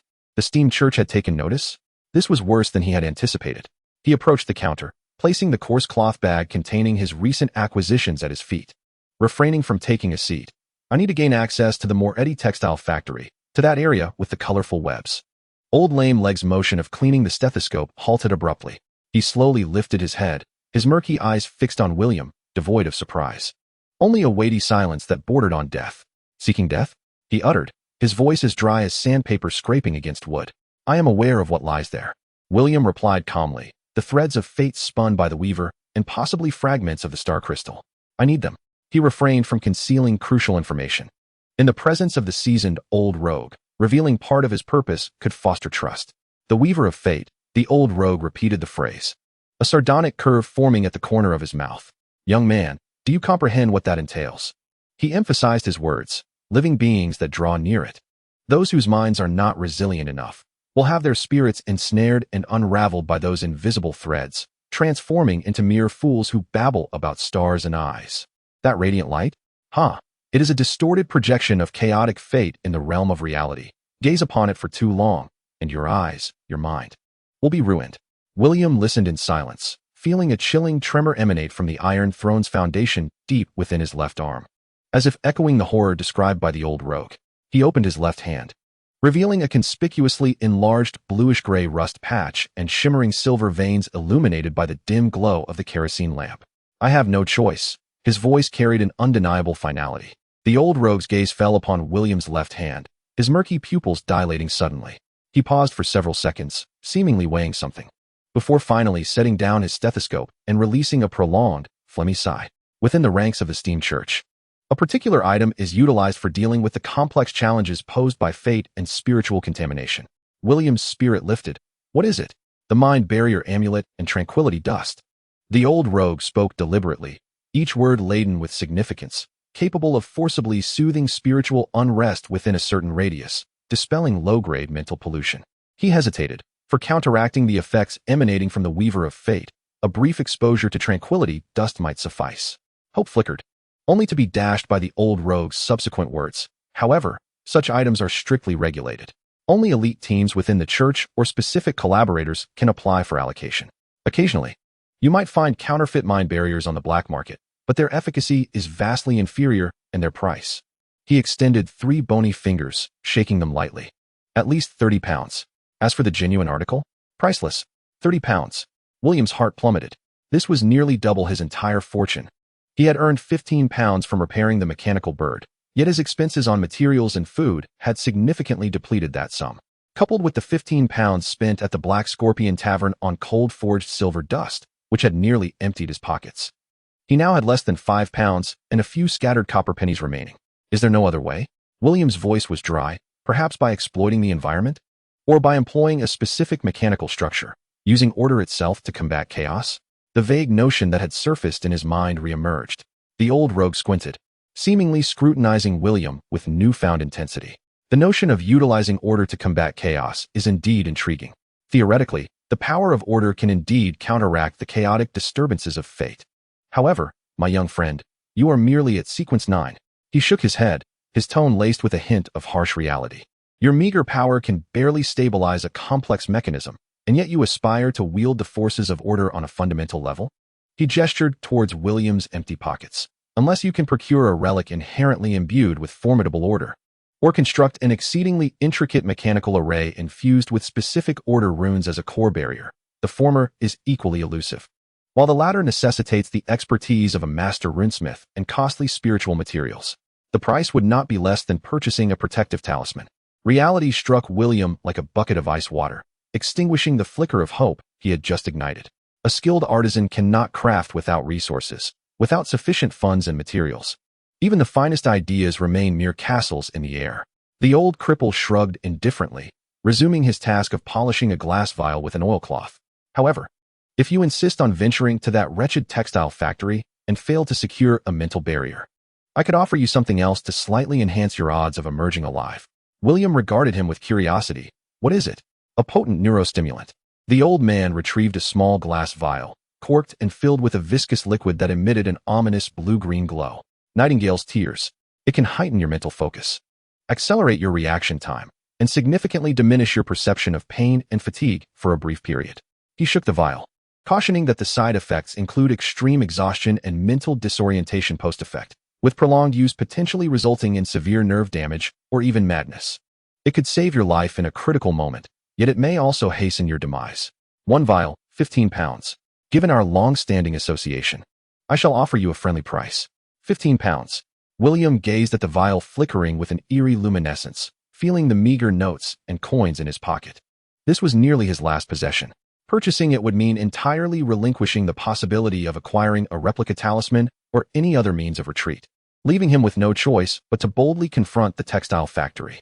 The clinic fell into a brief silence, punctuated only by the faint crackling of the kerosene lamp. Outside, the sky seemed to darken further, the leaden clouds of Backlund pressing down ominously. At that moment, a series of urgent, gentle knocks suddenly echoed from the tightly shut back door of the clinic. It was not the rhythmic signal of the front door, but rather akin to a plea for help. 3 knocks, a pause, then 2 more. The old man's murky eyes sharpened instantly, his ailing visage replaced by a keen intensity. He swiftly tucked the vial of Nightingale's tears back beneath the counter, casting a fierce signal for silence at William, then moved soundlessly and swiftly towards the back door, dragging his crippled leg. He did not open the door immediately, but pressed his ear tightly against the panel, holding his breath in anticipation. After a few seconds, he cautiously pulled the door ajar. A figure stumbled in, enveloped in a shroud of dampness and the pungent amalgamation of rust and machine oil. The man was of short stature, somewhat stooped, clad in a tattered work uniform stained with dark grease, perhaps even blood. His hair was disheveled, clinging to his forehead, and his face was unshaven. It was none other than Sharif, the mysterious benefactor from the bar last night. His complexion was as pale as death, his breath rapid, and his eyes were filled with a haunting terror and a near-collapse anxiety. Upon entering, he clutched the arm of the old cripple tightly, his voice transformed by sheer tension and fear into a hoarse roar. "Old cripple, help me. My workshop has been ransacked. The blueprints, my most vital blueprints, have been stolen. It was them. It had to be them. I knew it. I knew they wouldn't spare me." He was incoherent, his body trembling slightly from the aftermath of fear and rage.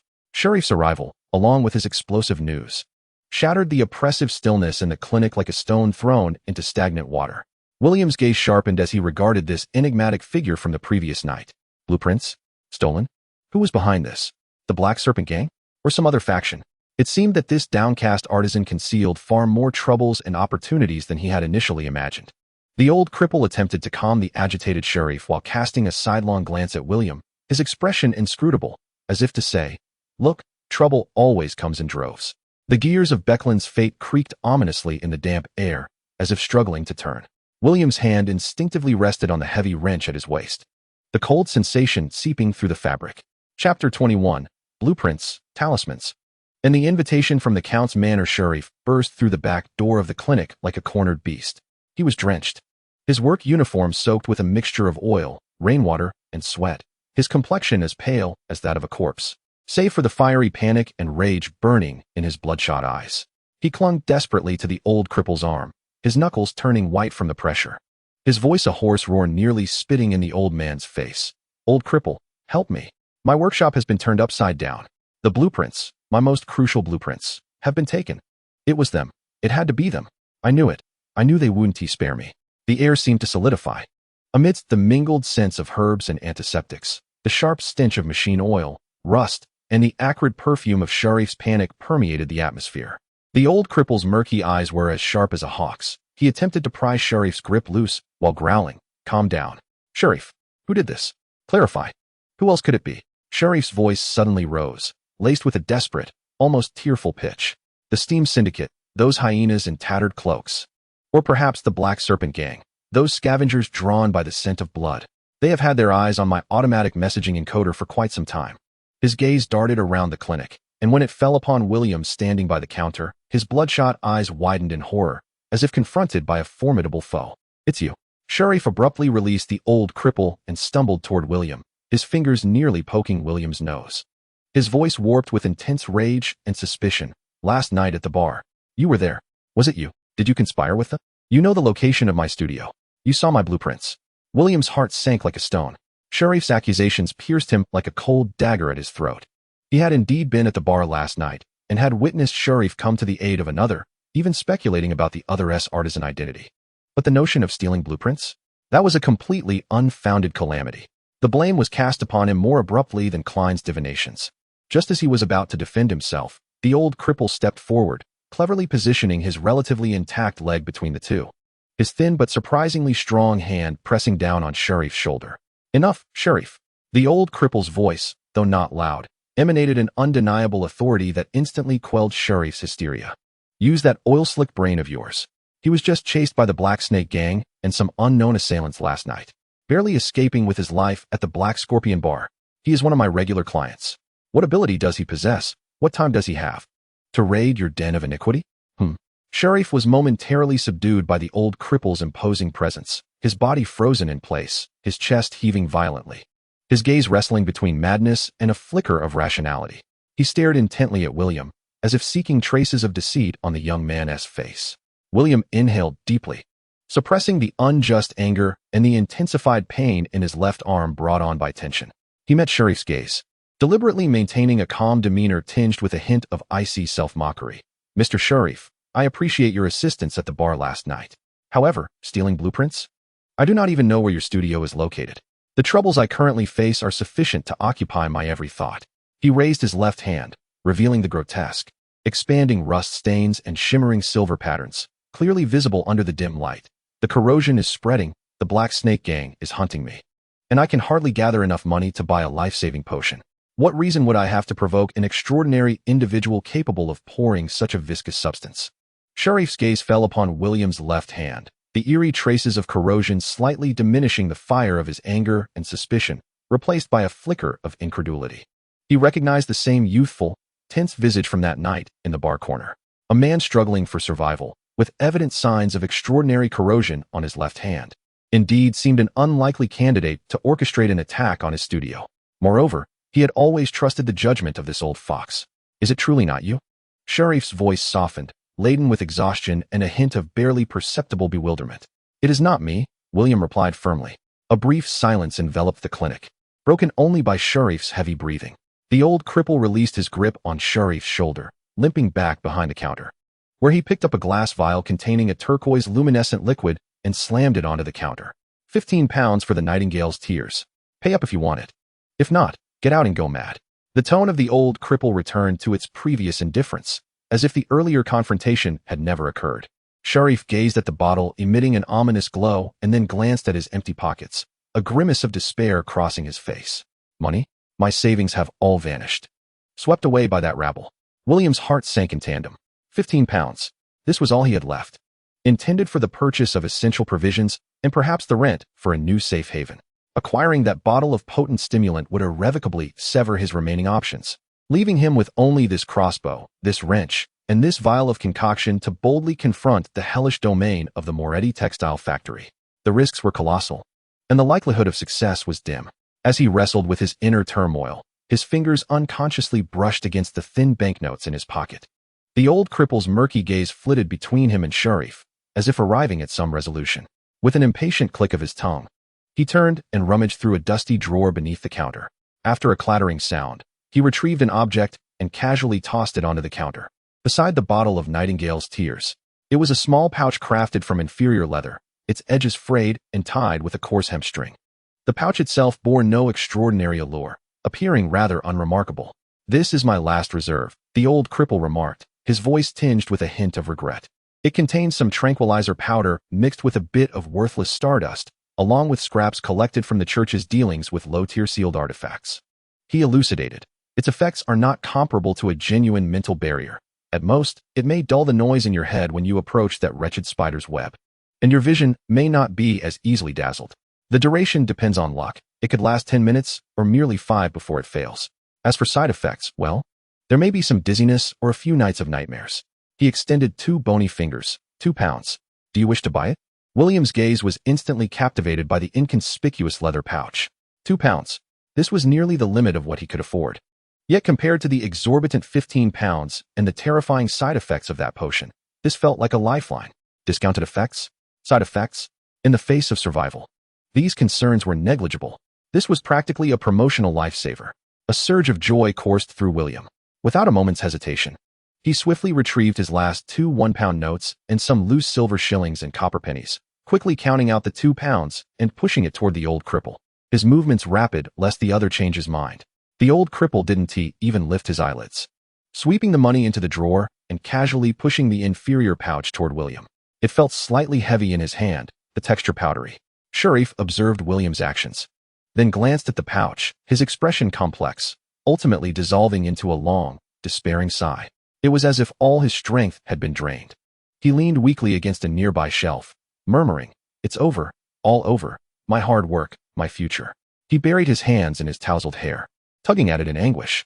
The old cripple disregarded Sharif's self-pity and turned his attention to William. A flicker of insight shone in his murky eyes, as if the recent conflict and negotiations had not interrupted his previous train of thought. "Listen, lad," he murmured, gesturing towards the shoddy talisman, with this ragtag item in hand. Your chances of surviving that cursed place have barely risen from 10% to 2.5%. Heed my advice, do not hasten towards your demise. He paused, his gaze becoming profoundly meaningful. I have heard that the Earl of Hall's estate is seeking companions. They require someone to engage the young lady in quiet games. Reading? Crafts? Particularly crafts. His eyes settled on William's long fingers, stained with grease. A person capable of repairing the Hall family's intricately designed mechanical bird. A task that even court artisans find daunting, possesses a skill that serves as the finest key to opportunity. Consider this, an opportunity to showcase your exquisite craftsmanship is far more accessible than approaching Viscount Glare-Lent with mere words. Sometimes, fortune resides in the most unlikely corners. William clutched the inferior leather talisman tightly, the coarse material chafing against his palm. The old cripple's words fell like a stone cast into the lake of his thoughts. The Earl of Hall's 2-year-old daughter, Audrey Hall, and her delicate crafts, an opportunity to gain entry. His mind swirled with chaotic thoughts. Should he recklessly storm the perilous textile factory? Or pursue this seemingly circuitous, yet possibly safer, though fraught with unknown risks, noble path? The former loomed urgent, yet offered scant hope. The latter required time and opportunity. As William grappled with this difficult decision, Sharif, leaning nearby, suddenly seemed stirred by the old cripple's remarks, sharply lifting his head. His bloodshot eyes fixed on William with an intensity akin to a drowning man grasping for driftwood. Wait, crafts? Mechanics? Do you understand this? You were remarkably swift at the tavern last night. Do you comprehend mechanics? His speech became a torrent, yet his eyes sparkled with increasing fervor. My automatic message encoder's core structure has been destroyed, but I still have backups in my mind. I need assistance. Someone who understands intricate structures, has steady hands, and quick wits. Help me recreate it. The blueprints are lost, but if we can produce it, that will be irrefutable evidence. We can approach the church or sell it to others. We can make money. We can exact revenge on those scoundrels. Sharif, as if a new hope had ignited within him, fervently waved his arms. You will assist me. Together, we shall create. I will teach you the core principles. You will craft the precision components. We sell the blueprints and split the earnings, 2 portions for you. No, 3, he eagerly proposed, attempting to win over the young man he had just moments before accused of theft. William observed the fervently animated Sharif, then glanced down at the 2-pound talisman in his hand, contemplating the old cripple's insinuations regarding the Earl of Hall's estate. 3 paths lay before him, each fraught with thorns and an uncertain future, now strangely intertwined in this clinic redolent of herbs, machine oil, and despair. Deep within his left arm, the cold and persistent thrum of the Iron Throne's cornerstone echoed, as if the gears of fate were urging him to make a choice. Outside the dilapidated window of the clinic, beneath the overcast sky of Backlund, the faint sound of a steam locomotive echoed through the damp streets. The fate of this vast metropolis, shrouded in fog and coal smoke, continued to extend toward an uncertain future. William inhaled deeply. The cold air, mingled with the scents of herbs, machine oil, and rust, filled his lungs with an almost brutal sense of reality. He needed time. He needed space. He needed to contemplate his next move. The workshop was not an option for now. I need time to think. William's voice was somewhat hoarse as he avoided Sharif's piercing gaze, carefully tucking the inferior talisman into the inner pocket of his work attire, next to the cold iron wire spine and the frosty silver powder. He then lifted the coarse sack at his feet, filled with ropes, medicinal powders, and provisions, and nodded slightly to the old, limping doctor. Thank you, doctor. Without another glance at Sharif, he turned and walked toward the clinic's entrance. The heavy wooden door creaked open and closed behind him, sealing off the oppressive air and Sharif's disappointed mutterings. William lowered his hat's brim, his figure swiftly blending into the dim, damp alleys of the East District, like a drop of water merging into a murky river. He needed to find a place of absolute safety to digest the information of the day and make a life-and-death decision regarding his future. Chapter 22. A temporary alliance in the abandoned warehouse. The heavy door closed behind him, completely shutting out Sharif's desperate murmurs. William's silhouette quickly faded into the gray mist of the East District's morning, the humid air wrapping around him like a cold shroud.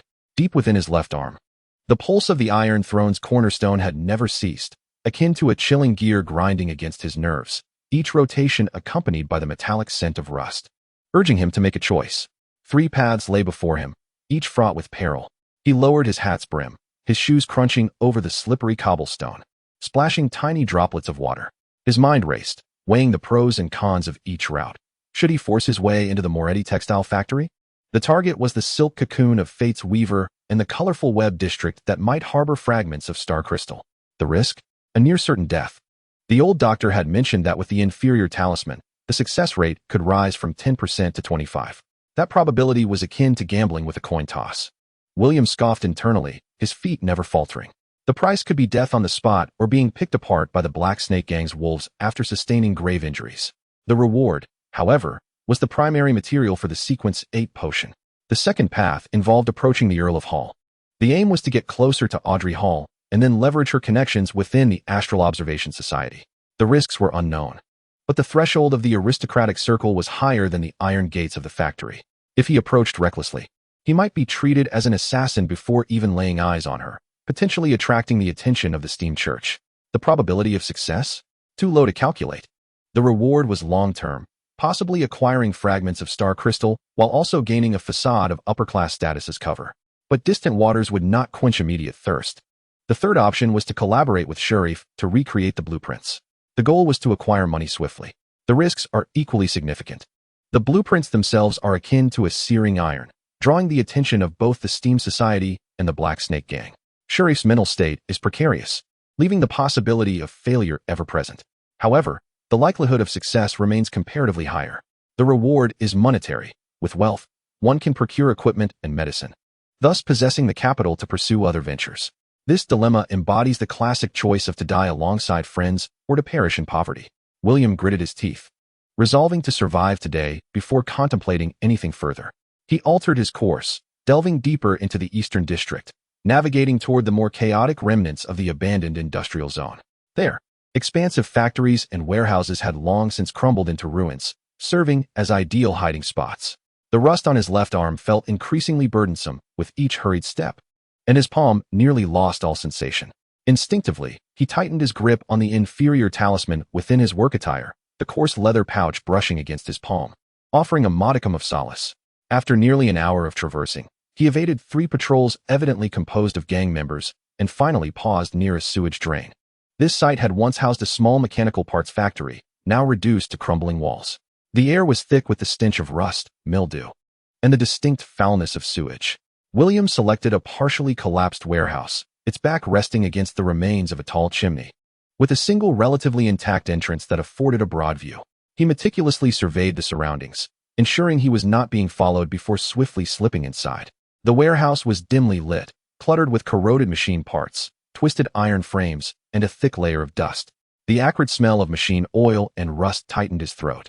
William discovered a corner obscured by a massive gearbox, setting down his bag and leaning against the cold metal, gasping for air.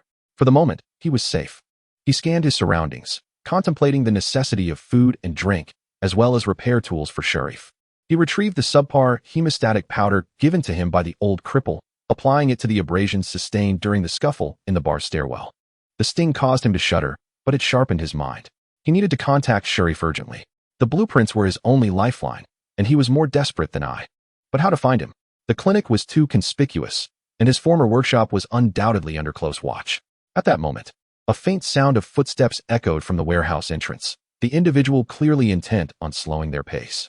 William's muscles tensed instinctively, his right hand gliding silently toward the crossbow at his waist, while his left tightened around the heavy wrench.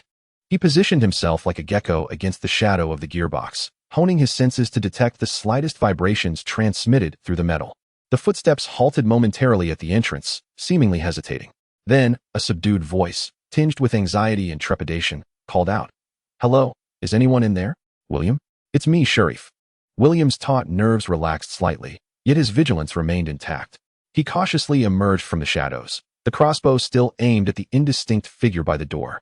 "How did you find this place?" His voice was as cold as the iron blocks within the warehouse. Sharif, standing at the entrance and under the threat of the crossbow, visibly stiffened. He hurriedly raised his hands, signaling that he bore no weapon, his face a mixture of embarrassment and fear, tinged with a desperate plea. "I reckon you might need a place to hide. There aren't many spots in the East District that can conceal a person and accommodate machinery. I used to frequent this area." His words tumbled out rapidly, like bullets from a machine gun. "I saw you walking this way and followed from a distance. I apologize, but I am truly at my wit's end. It's not safe at the old cripple's place. My workshop is gone. I need assistance." He edged forward slightly. the dim light revealing the grime and fatigue etched on his face. Yet his eyes shone with a startling intensity. "You're right. I went mad last night. I shouldn't have doubted you. But now, you are my only hope. I have the core structure of the blueprints memorized. All I need is someone skilled and steady to help recreate the crucial components. I can offer you a share of 40%. No, 50. We'll split it evenly. William, I beg you. This is my last chance." William studied him for a few seconds, ensuring that the man's fear and urgency were genuine. For Sheriff, those blueprints were indeed the only lifeline. "Cooperation is possible," William replied, his voice devoid of warmth, "but I will set the terms. First, the location is here, and I will decide. Second, the funds for materials and tools will be advanced from your share. Third, once the blueprints are sold, you must pay me first before I allocate your portion.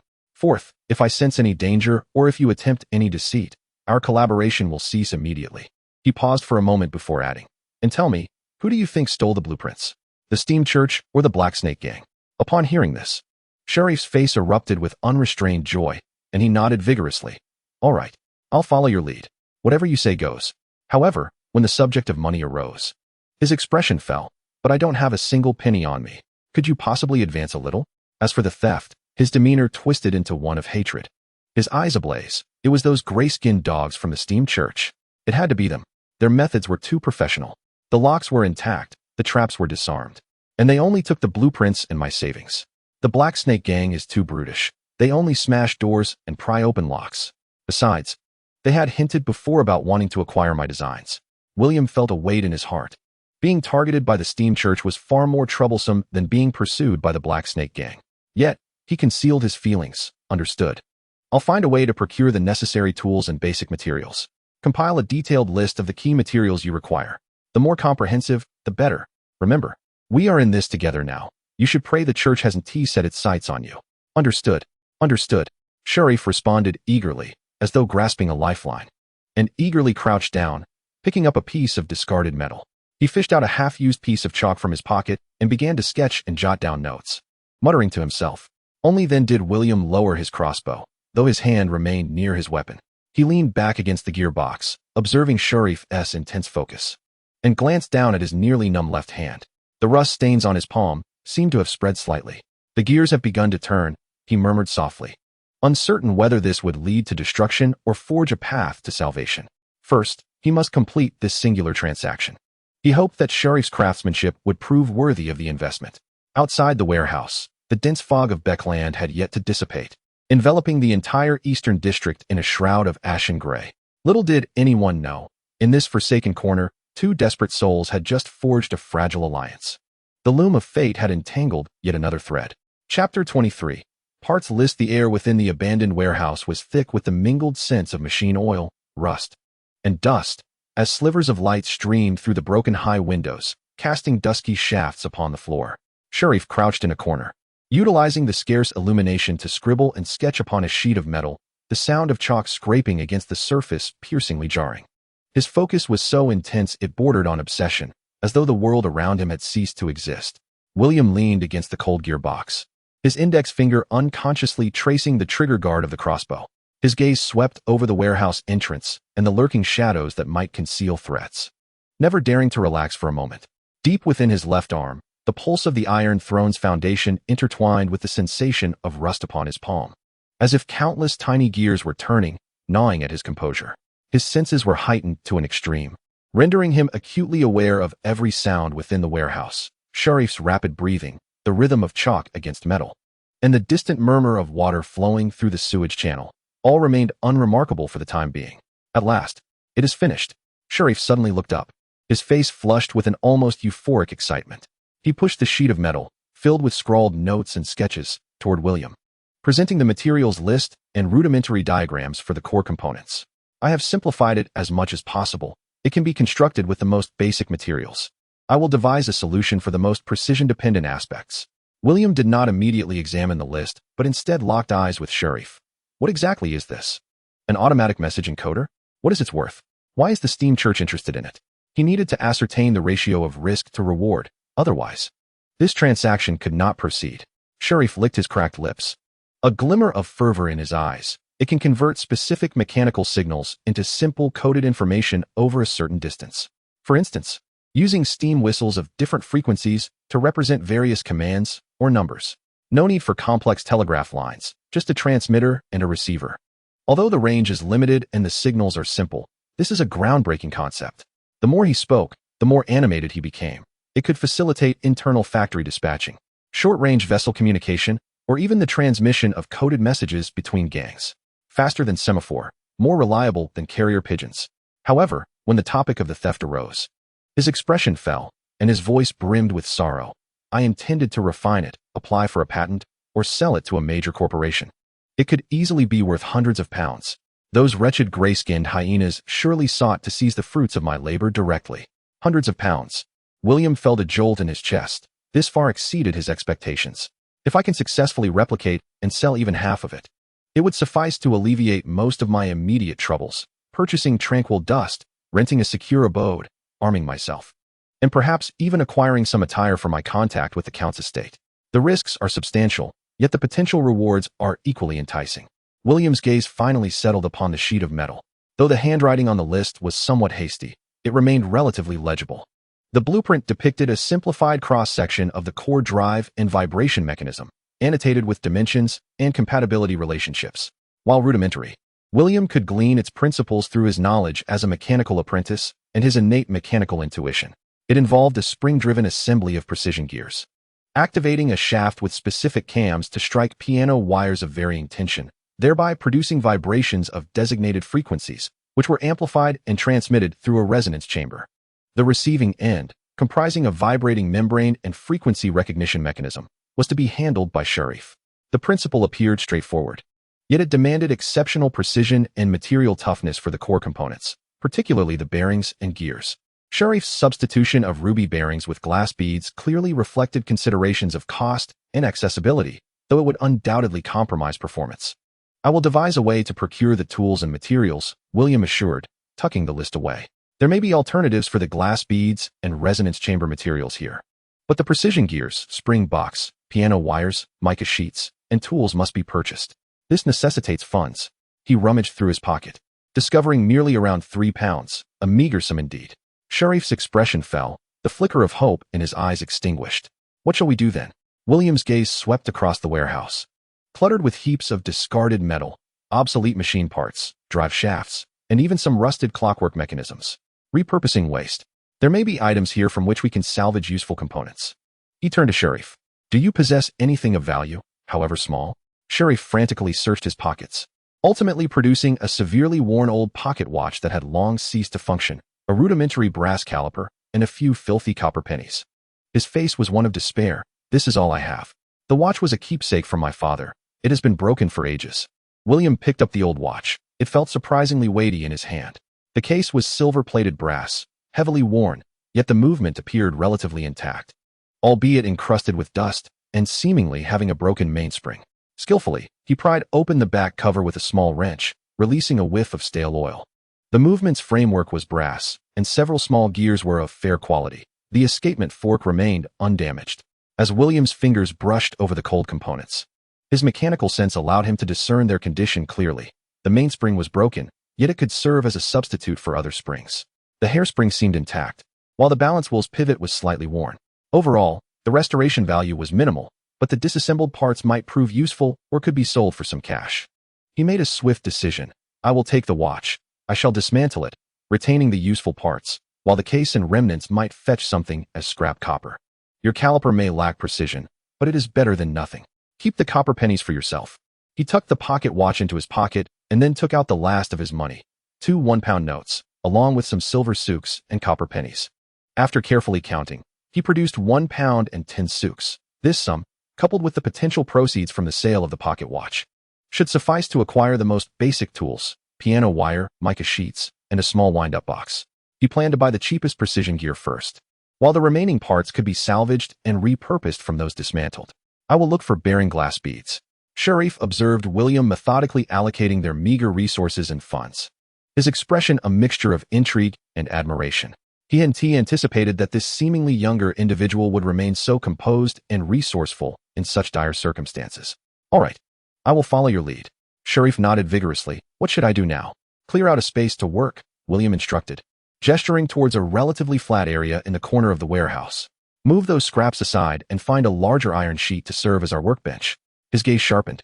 Also, recall the layout of your workshop in detail, especially those overlooked spots where backup blueprints or small emergency cache might be hidden. Even the most skilled members of the Steam Society could have missed something. We must not overlook any clues. Sharif paused. Then a glimmer of realization sparked in his eyes. Yes, how did I not think of that? He immediately fell into deep thought. William chose not to engage him further, carefully stowing away the remaining money, and picked up the crossbow and wrench. I am going out to procure essential supplies and see if I can dispose of the remnants of the pocket watch. Stay vigilant here. Do not open the door for anyone approaching. If I am not back within 2 hours, he hesitated, lowering his voice. You will have to figure things out on your own. Sharif's face paled, but he nodded earnestly.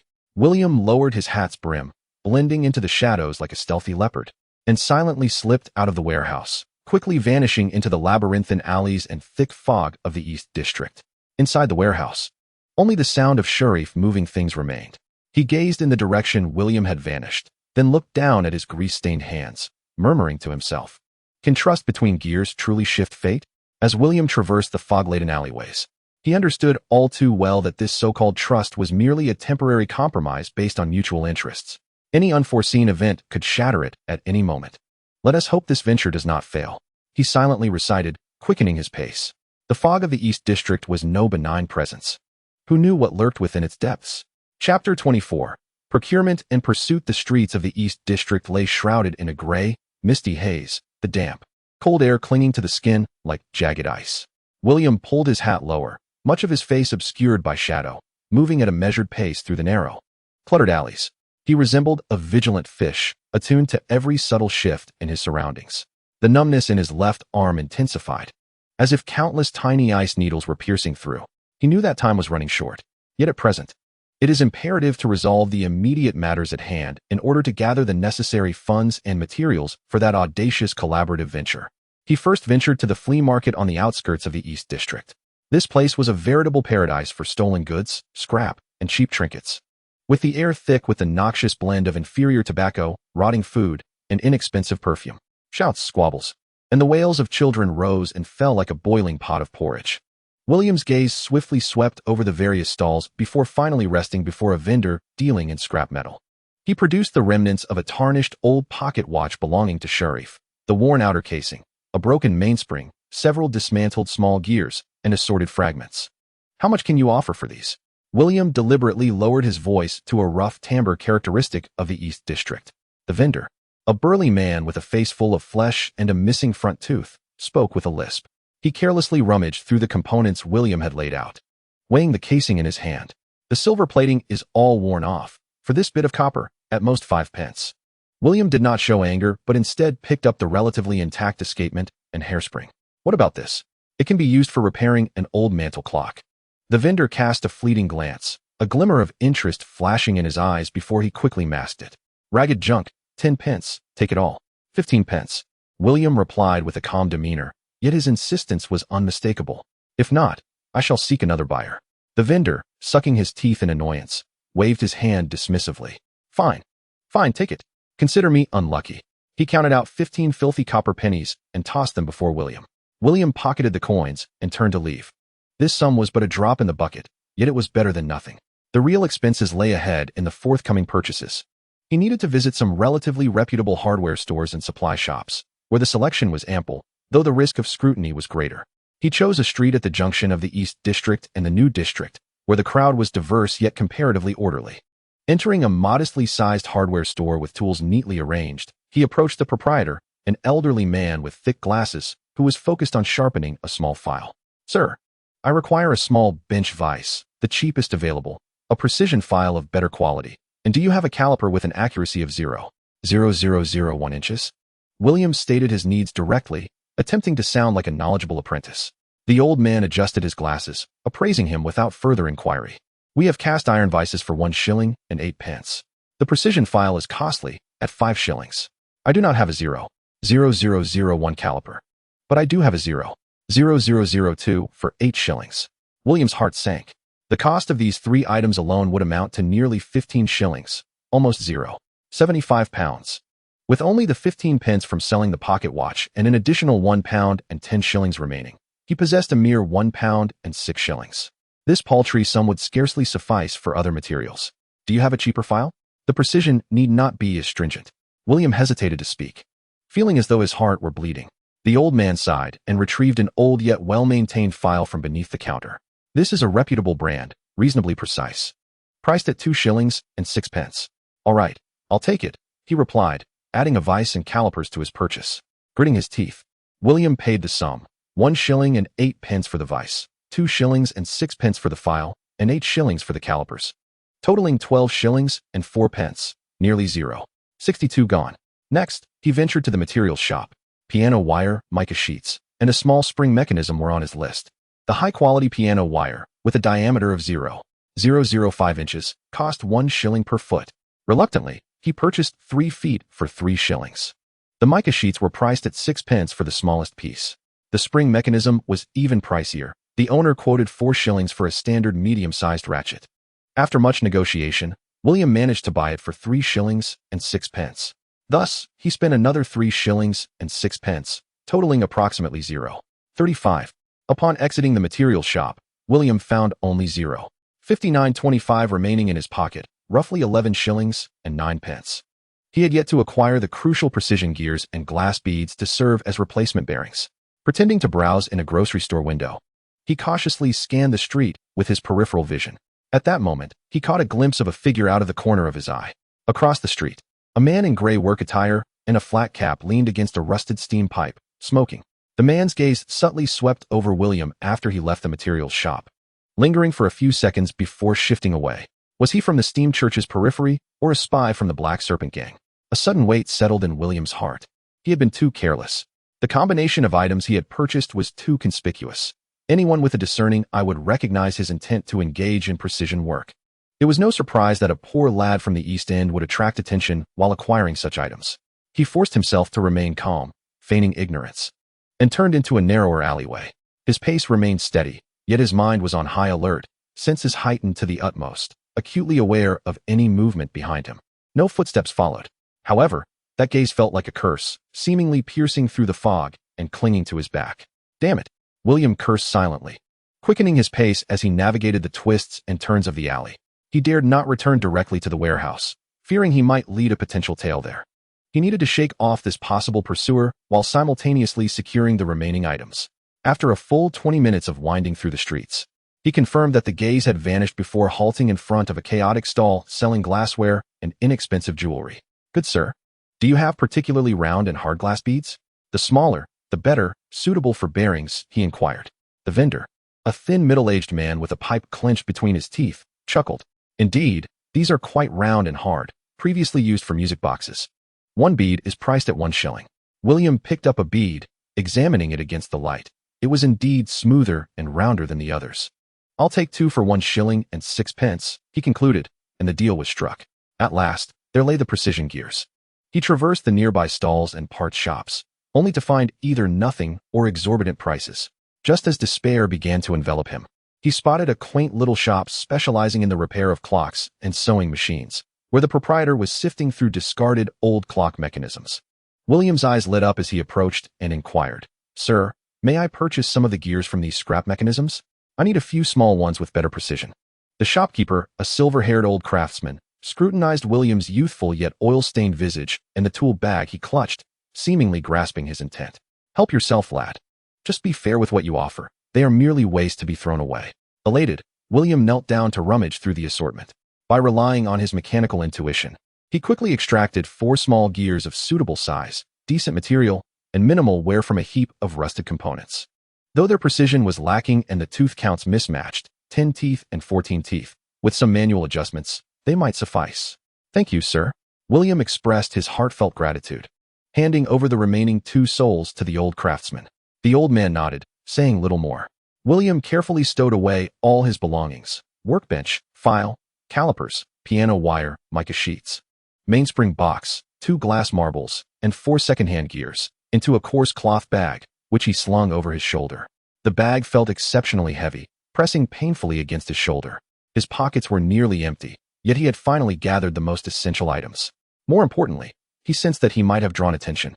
As he stealthily returned to the warehouse, slipping through a reserved crevice, he found Charleff seated on the ground, leaning against a cleared rusted iron plate that served as their workbench, appearing dazed as his fingers unconsciously traced patterns on the ground. Upon hearing a noise, Charleff sprang to his feet. Seeing William and the bag slung over his shoulder, his face erupted with joy. "You're back. Did you manage to procure the items?" William set down the bag with a dull thud. He hesitated before replying, first inspecting the warehouse's bolts and surroundings to ensure all was well, then whispered, "I managed to acquire most of what I needed, but the money is all spent. The gears are second-hand and require adjustments. The bearings will be replaced with glass marbles. The tools are quite basic." As he spoke, he opened the bag to display its contents. Charleff lunged towards the bag, reverently lifting the file and calipers as if they were treasures, examining the gears and marbles with a mix of excitement and regret on his face. Though the second-hand gears had mismatched teeth and the marbles lacked precision and durability, they were better than nothing. "With tools in hand, I can devise a solution." He lifted his gaze to William's weary yet vigilant face, suddenly recalling something, a peculiar gleam flashing in his eyes. "William, I just remembered. In my workshop, there's a very secret safe. It's embedded beneath the floor, covered by movable tiles. Inside, I have emergency cash, approximately 10 pounds, and an earlier backup blueprint." William's pupils dilated in astonishment. 10 pounds, and backup blueprints. This is truly a moment of salvation. A specific location. His voice was laced with urgency. Just as Sharif was about to describe, outside the warehouse, from the direction of the sewage channel, a faint metallic clatter suddenly echoed. It sounded as though someone had inadvertently kicked a discarded pipe. William and Sharif froze in unison. William abruptly dashed to a concealed observation hole in the warehouse, peering through the gap into the misty haze. Within the dense fog, several indistinct figures were cautiously approaching the warehouse, adhering to the shadows of the abandoned factory. "Damn it, they've come." Sharif's voice trembled with fear. William's gaze instantly turned cold and sharp. He swiftly seized the crossbow leaning against the wall, its mechanism clicking as he loaded it, while thrusting a heavy wrench into Sharif's hands. "Prepare for battle or prepare to flee." His voice dropped to a low growl, reminiscent of steel scraping. "Tell me the location of the safe, now?" Chapter 25. The struggle in the sewage channel. Sharif's voice was as piercing as a cat trapped underfoot. Nearly a shout. "Under the workbench. The third tile from the wall. There are scratches on the edge. A strong blow to the lower right corner will reveal it. Inside is a lead-coated iron box. The key is on the necklace around my neck, but I didn't wear it last night." No sooner had he finished speaking than the somewhat flimsy wooden door of the warehouse emitted a dull thud. The intruders outside no longer concealed their presence, beginning to batter the door. The latch groaned under the strain, dust cascading down. "Take it," William growled, shoving the wrench back into Sharif's hand. His eyes swiftly scanning the warehouse. His gaze landed deep within the warehouse, on a massive, rusted, abandoned boiler. On the side of the boiler, an access panel stood ajar, the dark opening resembling a gaping maw ready to devour. The machinery faintly sensed a subtle disturbance in the airflow behind the boiler, suggesting a potential escape route. "Follow me." William hesitated no longer, grabbing a coarse cloth bag filled with tools and materials, gesturing for Sharif to follow. He crouched low, darting towards the boiler's access panel like a released arrow. Sharif paused momentarily, then scrambled after him, clutching the wrench tightly, his face pale as parchment. Just as they squeezed through the access panel, a thunderous crash reverberated. The warehouse door was kicked open. 3 figures clad in dark gray uniforms, adorned with gear-emblazoned caps, burst in with precise and vigilant movements. In their hands were not swords or knives, but serrated mechanical pincers connected to robust steam hoses, emitting a hissing sound. The perimeter action team of the Steam League. The leader, a middle-aged man with a stern visage and eyes sharp as blades, quickly surveyed the warehouse, his gaze locking onto the traces at the workbench and the iron sheet on the ground inscribed with a list. "The man has fled. Search." His voice was like metal scraping against metal, cold and piercing. The other 2 individuals immediately dispersed. One began to inspect the workstation area, while the other, brandishing a mechanical clamp, cautiously ventured deeper into the warehouse. Within the boiler's inspection port, William and Sharif pressed tightly against the frigid inner wall, scarcely daring to breathe. In the enveloping darkness, the pungent aroma of rust and machine oil was overwhelming. Sharif trembled like a leaf caught in the wind. The sound of his chattering teeth echoed unsettlingly in the confined space. William forced himself to remain calm, his senses heightened to the utmost, attuned to the sounds outside. He discerned the rustling of objects and the cold, hard voice whispering, The list of springs, the gear piano wire. These are undoubtedly Sharif's belongings. The target has an accomplice. Footsteps were drawing nearer to the boiler. Inside, the team inspecting the boiler discovered the inspection port. Gasping softly as the mechanical clamp in their hands emitted a menacing clicking sound, while steam hissed more urgently. There was no time to waste. "Jump!" William bellowed, summoning all his strength to deliver a fierce kick at the section of the boiler's inner wall that appeared most corroded, the metal partition connecting the shell to the wall. With a resounding crash, bolstered by his extraordinary strength, enhanced by Sequence 9 physique, and precise targeting, detecting the weak point, the partition shattered. A narrow breach, just wide enough for a single person, emerged. Beyond the hole lay a narrow tributary of sewage, murky water sluggishly flowing in the darkness, exuding a potent stench. Without hesitation, William first shoved the heavy tool bag through the opening, then forcefully propelled the dazed Sharif into the abyss. Splash! Sharif screamed as he plummeted into the icy, filthy water. Almost simultaneously, a scalding jet of steam, accompanied by a piercing metallic screech, erupted from the inspection port. The scorching gust grazed William's back, singeing his work attire in an instant. "Pursue. Do not let them escape." The cold, hard voice rang out with fury, ignoring the searing pain on his back. William nimbly rolled and darted through the breach just before the second jet of steam arrived, tumbling into the sewage. The frigid, bone-chilling water engulfed his lower body, and the noxious stench nearly induced vomiting. Sharif floundered beside him, coughing uncontrollably. "This way." William wiped the sewage from his face, utilizing the faint breeze detected by his heightened senses to grasp the nearly incapacitated Sharif, trudging through the water towards the current's slightly swifter direction. The tool bag dragged heavily behind them, as burdensome as lead. The numbness and tingling in his left arm grew more pronounced, and he could feel the rust, soaked in the cold sewage, slowly and inexorably creeping towards his wrist, a silent erosion, like a cold serpent entwining around his bones. Behind them, a louder metallic tearing resonated from the breach in the boiler. The mechanized heart was expanding the opening, poised to pursue them at any moment. "Faster! Move faster!" William shouted, pulling Sharif desperately forward. The sewage rose to his chest, presenting an astonishing resistance. Sharif stumbled, choking on several mouthfuls of water, but he eventually managed to stabilize himself. Mumbling incoherently, "The key, my necklace key, is at the clinic. That old cripple. I had pawned it before, but redeemed it later. I took it off and placed it in the clinic's cabinet before the fight last night. The old cripple must have put it away." William's heart sank. The key was at the old cripple's clinic? This implied that even if they managed to escape, retrieving the money and blueprints from the safe would necessitate another perilous venture into the clinic, a location likely already under scrutiny. The metallic tearing sounds behind them grew ever closer. Their pursuers might invade the sewer at any moment. Gritting his teeth, William ceased to ponder further and focused solely on dragging Sharif forward. The numbness and tingling in his left arm intensified, and he could sense the spread of rust, akin to countless tiny gears grinding away at his nerves. The dark sewer resembled the intestines of a beast. Ahead lay either an exit or a dead end. The pursuers were like relentless parasites. The frigid sewage enveloped his body, soaking into the encroaching rust, the components and tools in his tool bag. Those hopes exchanged for his entire fortune now felt as heavy as the shackles of fate. Survival was imperative. This singular thought consumed William's mind. He clung desperately to Sharif, struggling toward a faint glimmer of light that might exist amidst the filth and darkness.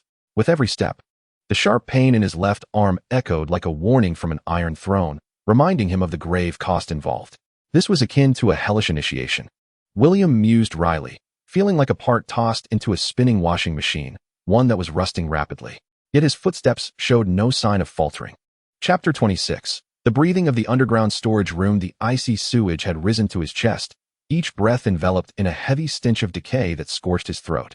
The weight of the tool bag felt like a lead weight dragging William down, while the numbness in his left arm spread like a cold iron band, creeping up from his wrist and bringing waves of fine, sharp pain. Sharif trembled beside him, his face pale, lips tinged with purple. The sound of his chattering teeth resonating eerily in the narrow passage, half from the cold, half from fear. "They're really after us." His voice quivered uncontrollably, the sewage rippling in response to his tremors.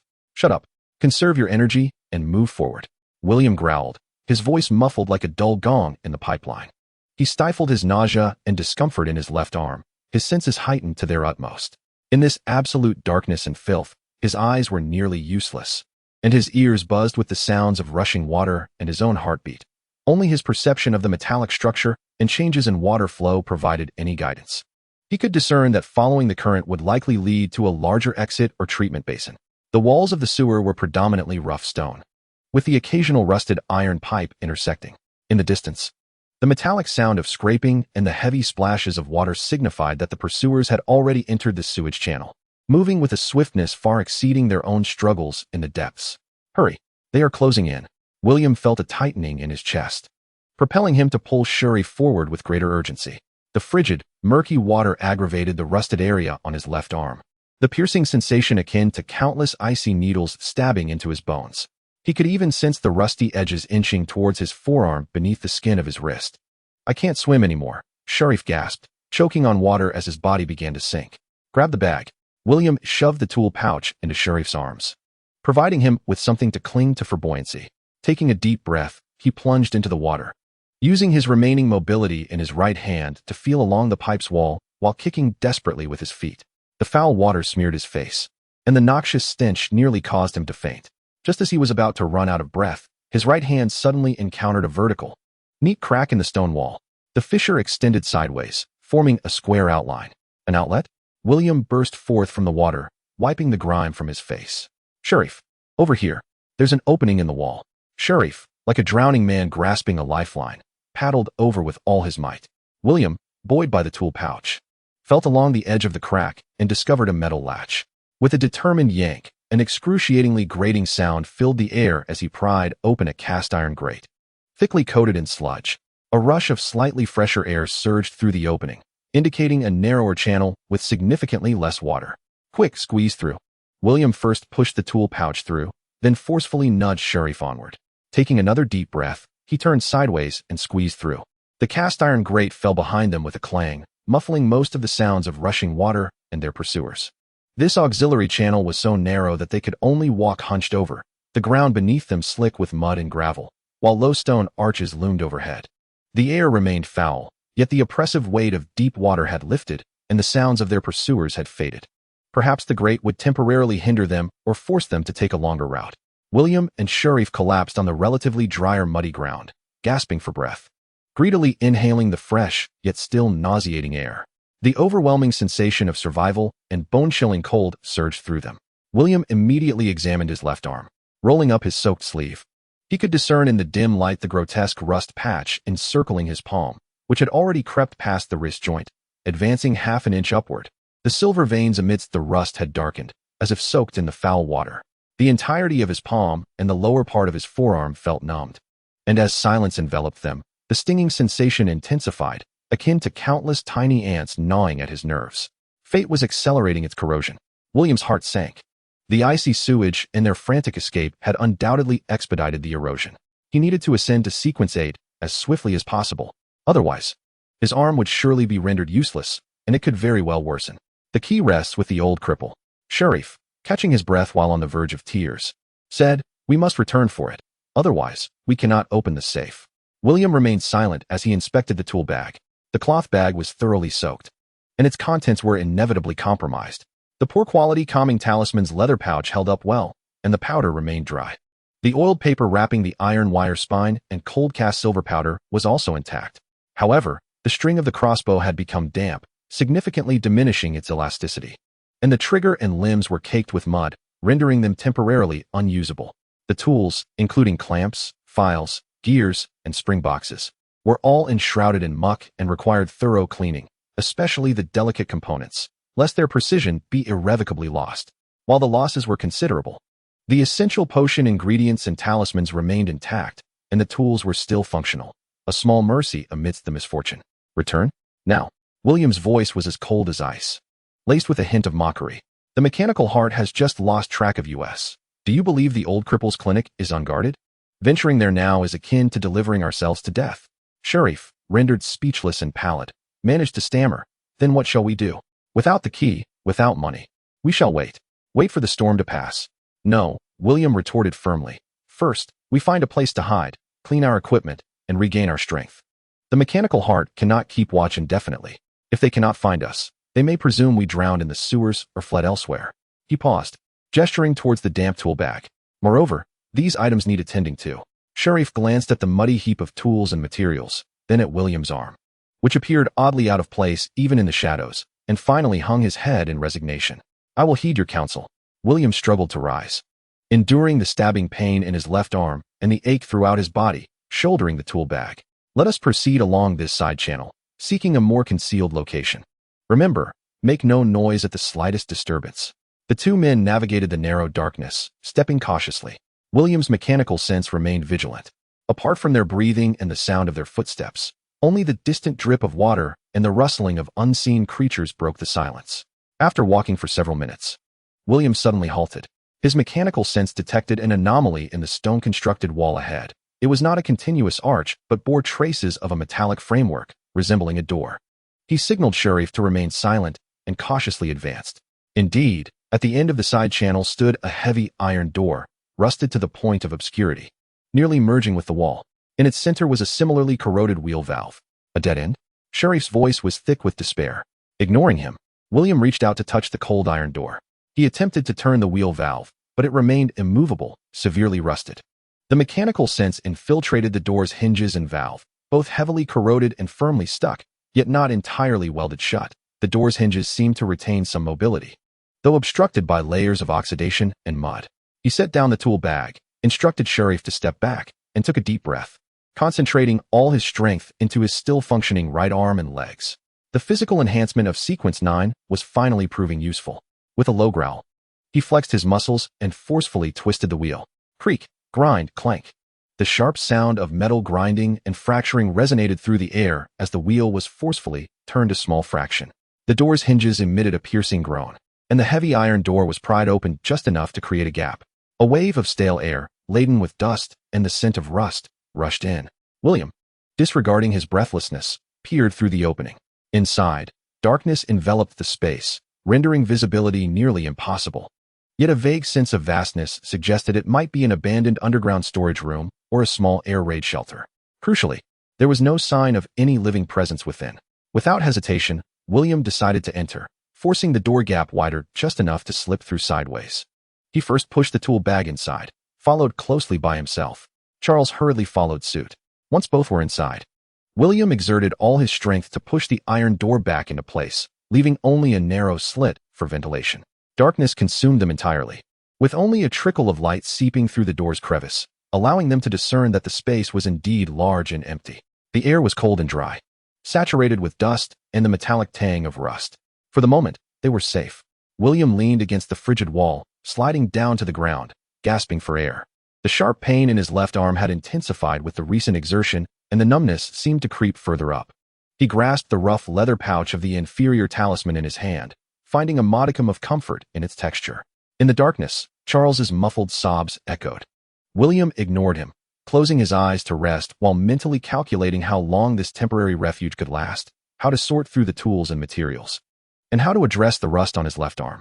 The key to the clinic, the fate of the Moretti textile factory, the thread of fate, and the shards of star crystal. All these concerns weighed heavy on his mind. If the rust continued to spread, his arm might very well become a solid mass of iron. A bitter smile crept across William's face as he reflected on his plight, feeling worse off than when Klein first crossed over. At least Klein had a golden opportunity at the start, while he was merely a part on the verge of rusting away. Yet, he understood that now was not the time for complaints. He needed to regain his strength quickly, for if the next wave of danger approached, he would lack the strength to fight back. Chapter 27. The temporary workshop in the darkness. William groped around, retrieving a few damp matches from his tool bag. He shook off the moisture and struck one forcefully against the stone wall. A faint flame flickered to life, illuminating the modest underground storage room. In one corner lay several rusted iron barrels, while a row of decayed wooden shelves leaned against the wall, strewn with a few sodden ledgers and several empty glass bottles. The air was a nauseating mix of mildew and oil. At least we are safe for the moment, William murmured softly. Charles slumped against the wall, his face pale and lips trembling. His gaze was fixed intently on the rust stains creeping up William's left arm in the dim light, grotesque and almost alive. Your hand. Let's not dwell on that for now, William interjected, his tone calm to the point of being cold. We need to sort through the tools, otherwise, those gears and wind-up boxes will be rendered useless. He squatted down, methodically extracting items from the tool bag under the faint glow of the flame, inspecting each one carefully. Crossbow, the string is drenched, and the trigger is jammed, rendering it temporarily inoperable. Bench vise, made of cast iron, it is minimally affected by the sewage, but a touch of oil is needed for the threaded areas. File, the surface bears some superficial rust, yet the edge remains relatively intact. Caliper, its accuracy may have been compromised and requires recalibration. Gears, mainspring box, piano wire. These critical precision components must be thoroughly cleaned, otherwise, accuracy will diminish, jeopardizing the entire apparatus. William tore a relatively dry rag from the wall and began to wipe the mud off the tools. Sharif hesitated for a moment, then crawled over, picked up another cloth, and joined in the cleaning. Neither spoke, the only sounds being the rustling of fabric against metal and the occasional drip of water from afar. Can we truly escape? Sharif suddenly inquired, his voice hoarse like a broken bell. William did not lift his head. If you wish to live, refrain from asking foolish questions. Sharif swallowed hard, lowering his gaze as he continued to clean the gear in his hand. After 10 minutes, they managed to clean the tools to a tolerable degree. William tested the file. The edge was still fairly sharp. He glanced at the 4 second-hand gears, which had mismatched teeth but could still suffice with some adjustment. What now? Sharif whispered. William remained silent, holding a match as he moved deeper into the storage room. In the flickering light, he noticed a rusted metal ladder hidden behind an iron barrel in the corner, leading up to a square access panel in the ceiling. A way out. William's eye sharpened. He hurried over and pushed the access panel. It did not budge, seemingly locked. Yet instinct told him that the latch had long since rusted shut, and a forceful impact could open it. Sharif, come help. Together, they rammed their shoulders against it several times. Bang! The panel finally gave way. A gust of cold air rushing in. William peered inside to find a narrow maintenance passage, faint light filtering in from the end. It's an exit, Sharif exclaimed, his voice trembling with excitement. Not so fast. William restrained him, calmly assessing the passage's structure. This maintenance tunnel must connect to nearby factories or buildings. If they could crawl out, they might evade the heart of machinery's pursuit. However, the issue was that they were filthy and reeked, their tools heavy and cumbersome. Rushing onto the street would render them easily recognizable. We must wait, William said firmly, until nightfall, then devise a way to blend in. Sharif opened his mouth as if to argue, but ultimately nodded in silence. William extinguished the match, and they were once again enveloped in darkness. In the dark, William acutely felt the rust spreading in his left arm. The numbness had enveloped his entire forearm, a sharp pain akin to tiny electric currents occasionally shooting to his shoulder. I must ascend to sequence 8 swiftly. He clenched his fists, knuckles turning white. Time passed slowly, as if a snail were crawling. Finally, the external light gradually dimmed. Night had fallen. William rose, stretching his stiff limbs. Let us go? Sharif hurriedly followed. 2 figures ascended the ladder and cautiously crawled into the maintenance passage. The corridor was both narrow and cramped, with metal pipes and cables overhead. William's mechanical sense aided him in avoiding several precarious structures. A fall would not be trifling. After 10 minutes, they reached the passage's end, where a rusted iron gate barred their way, opening onto a secluded alley in the East District. Peering through the slats of the gate for a moment, William confirmed the absence of any onlookers before forcefully prying it open and slipping outside. A cold wind greeted them. The East District shrouded in mist under the night sky, with the distant rumble of a steam locomotive occasionally echoing through the air. Where to now? Sharif's voice quivered with anxiety. William squinted towards the dim silhouette of the clock tower, not far from the old, limping clinic. To fetch the key, he replied softly, yet with an indomitable conviction. This was akin to jumping from one pit into another. William mused internally, but his steps did not falter. He understood the necessity of this course. Without the key, lacking that 10-pound note, they could not even afford the tranquil powder, let alone contend with the accursed rust. Sharif, observing William's retreating figure, gritted his teeth and followed suit.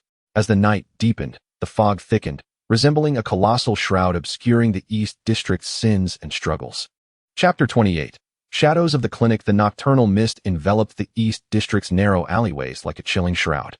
William and Sharif pressed closely against the damp brick wall, merging into the shadows like 2 stains of filth. They exuded the distinctive stench of the sewers, each step leaving behind glistening footprints that shone incandescently in the glow of the gas streetlights. Is the mechanical heart still lurking nearby? Sharif's voice dropped to a whisper, trembling uncontrollably, the sound of his teeth chattering audible in the stillness. His eyes darted in terror across every shadowy doorway and rooftop outline. Silence, and follow me, William commanded, his tone as frigid as ice, devoid of inflection.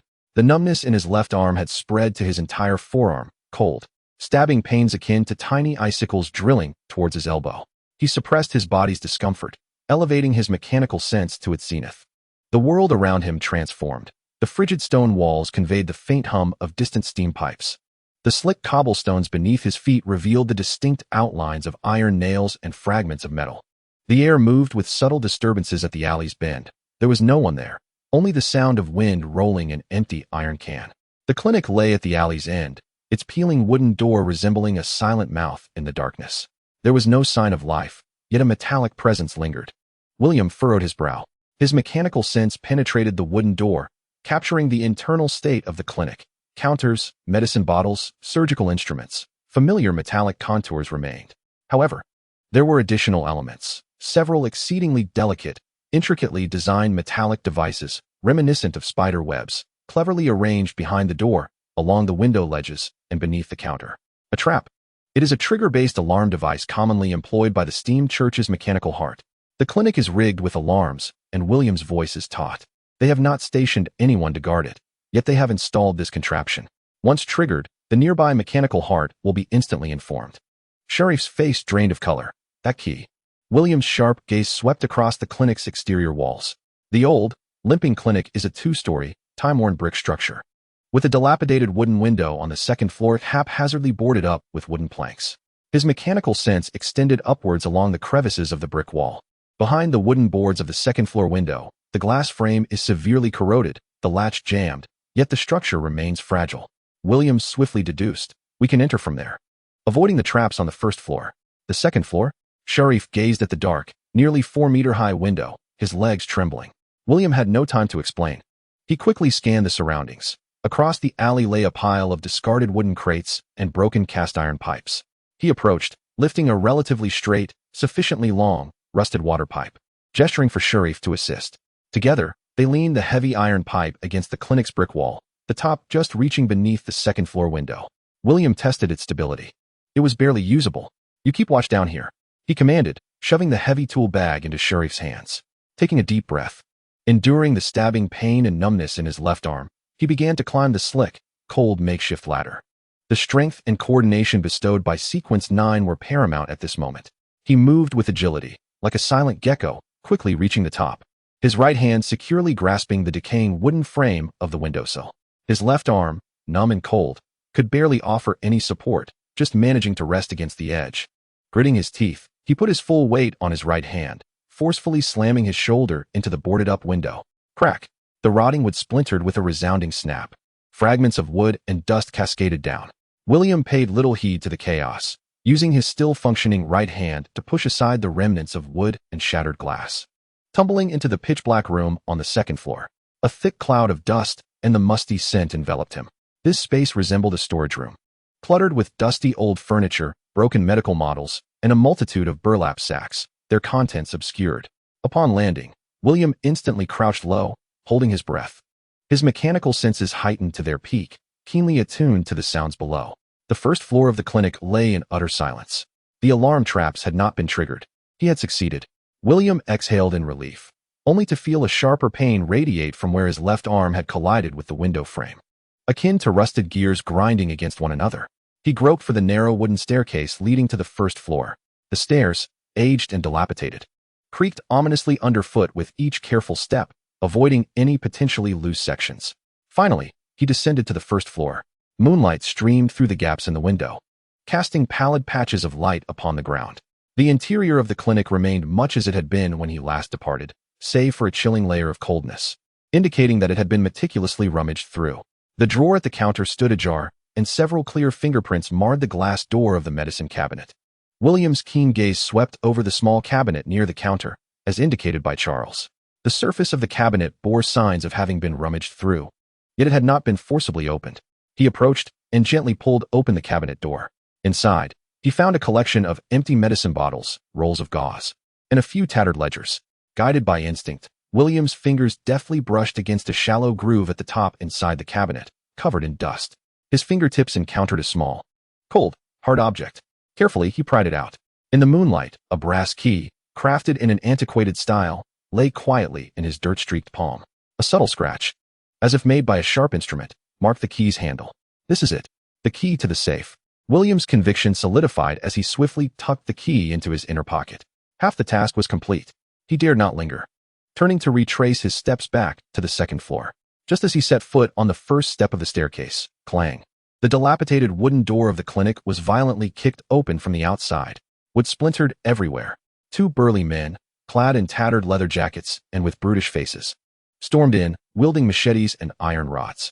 The pungent stench of cheap alcohol and sweat instantly filled the cramped space. Damn it, it stinks.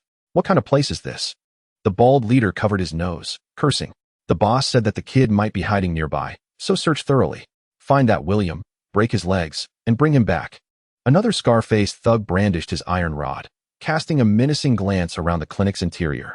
Henchmen of the Black Snake Gang. Thugs with iron hooks. William's heart plummeted. He was but a step away from the staircase. Yet they had already barged in, blocking the entrance. Worse still, outside in the alley, Charles is terrified. Stifled screams pierced the air. Who? There are others outside. The bald thug reacted swiftly, sharply turning to look outside. William knew he could hesitate no longer. He lunged up the staircase, the wooden steps groaning under the strain.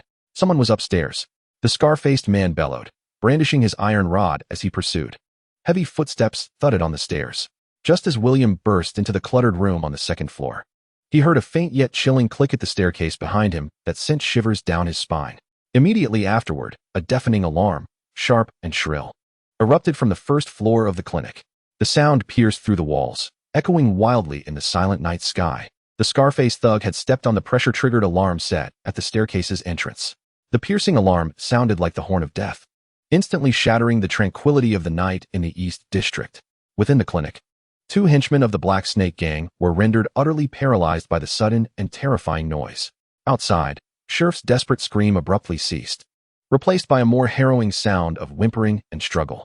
In the distance, the faint rumble of a steam locomotive's engine and its urgent whistle drew nearer with alarming speed. William stood at the shattered window on the second floor, the frigid night breeze rushing in, causing his tattered work attire to flutter. Below him were the terrified henchmen of the Black Snake Gang and the piercing alarm. In the alley, Sheriff's whimpers echoed, having fallen into the hands of the enemy. The relentless engine of the steam church's mechanical heart approached swiftly from afar. A cold, sharp pain shot through his left arm like an electric current, and a numbing sensation seemed to freeze half of his body. He glanced down at his palm, reflecting an eerie rust-like hue under the moonlight, then peered into the darkness shrouded in thick fog, fraught with peril. The key in his pocket felt icy and hard. The trap had been sprung, and pursuers were mere moments away. A chilling and frenzied smile curled at the corners of William's lips. Are you satisfied this time?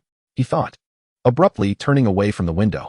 His cold gaze, sharp as a scalpel, pierced the two bewildered henchmen below, who were stunned by the alarm. The crossbow lay useless.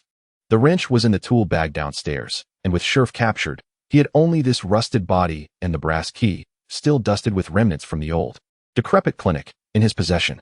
The shrill alarm remained the sole backdrop. Chapter 29.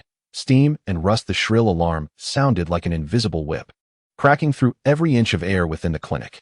The two henchmen below, startled by the sudden and terrifying noise, felt a chill run down their spines, their faces etched with fear and confusion.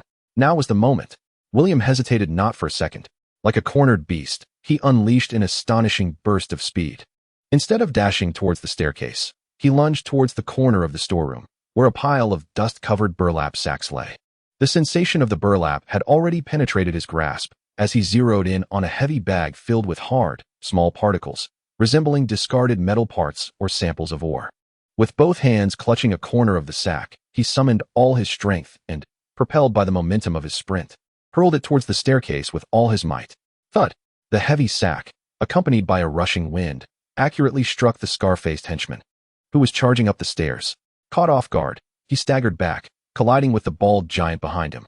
The two men tumbled together, clumsily cascading down the narrow staircase, crashing onto the first-floor floorboards, emitting a series of pained grunts and curses. The alarm continued to wail frantically. William did not pause to observe the outcome below. He did not even slow down. Utilizing the momentum from the sack's throw, his body pivoted towards the shattered window.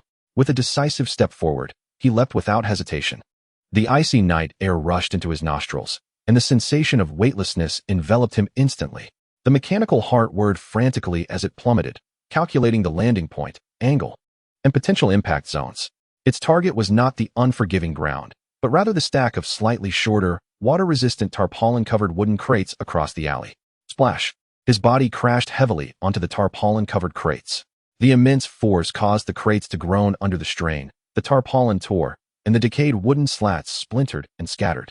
William felt his insides shift violently, a piercing agony radiating from his left arm, as if rusted gears had been forcibly driven into his flesh. A metallic taste filled his throat, and he struggled to suppress the rising nausea. Sirens blared. Engines roared. The curses of the Black Snake Gang's thugs echoed. Charles's terrified whimpers pierced through the chaos. Utter pandemonium. Gritting his teeth against the excruciating pain and dizziness, William crawled from the wreckage of the shattered crates. His gaze quickly fixed on the far end of the alley, where Charles was being held by a burly, bald man, who, having sustained lighter injuries, had risen first. A gleaming machete was pressed against Charles's neck. Charles's face drained of color, trembling like a leaf, his throat only able to produce gasping sounds of fear.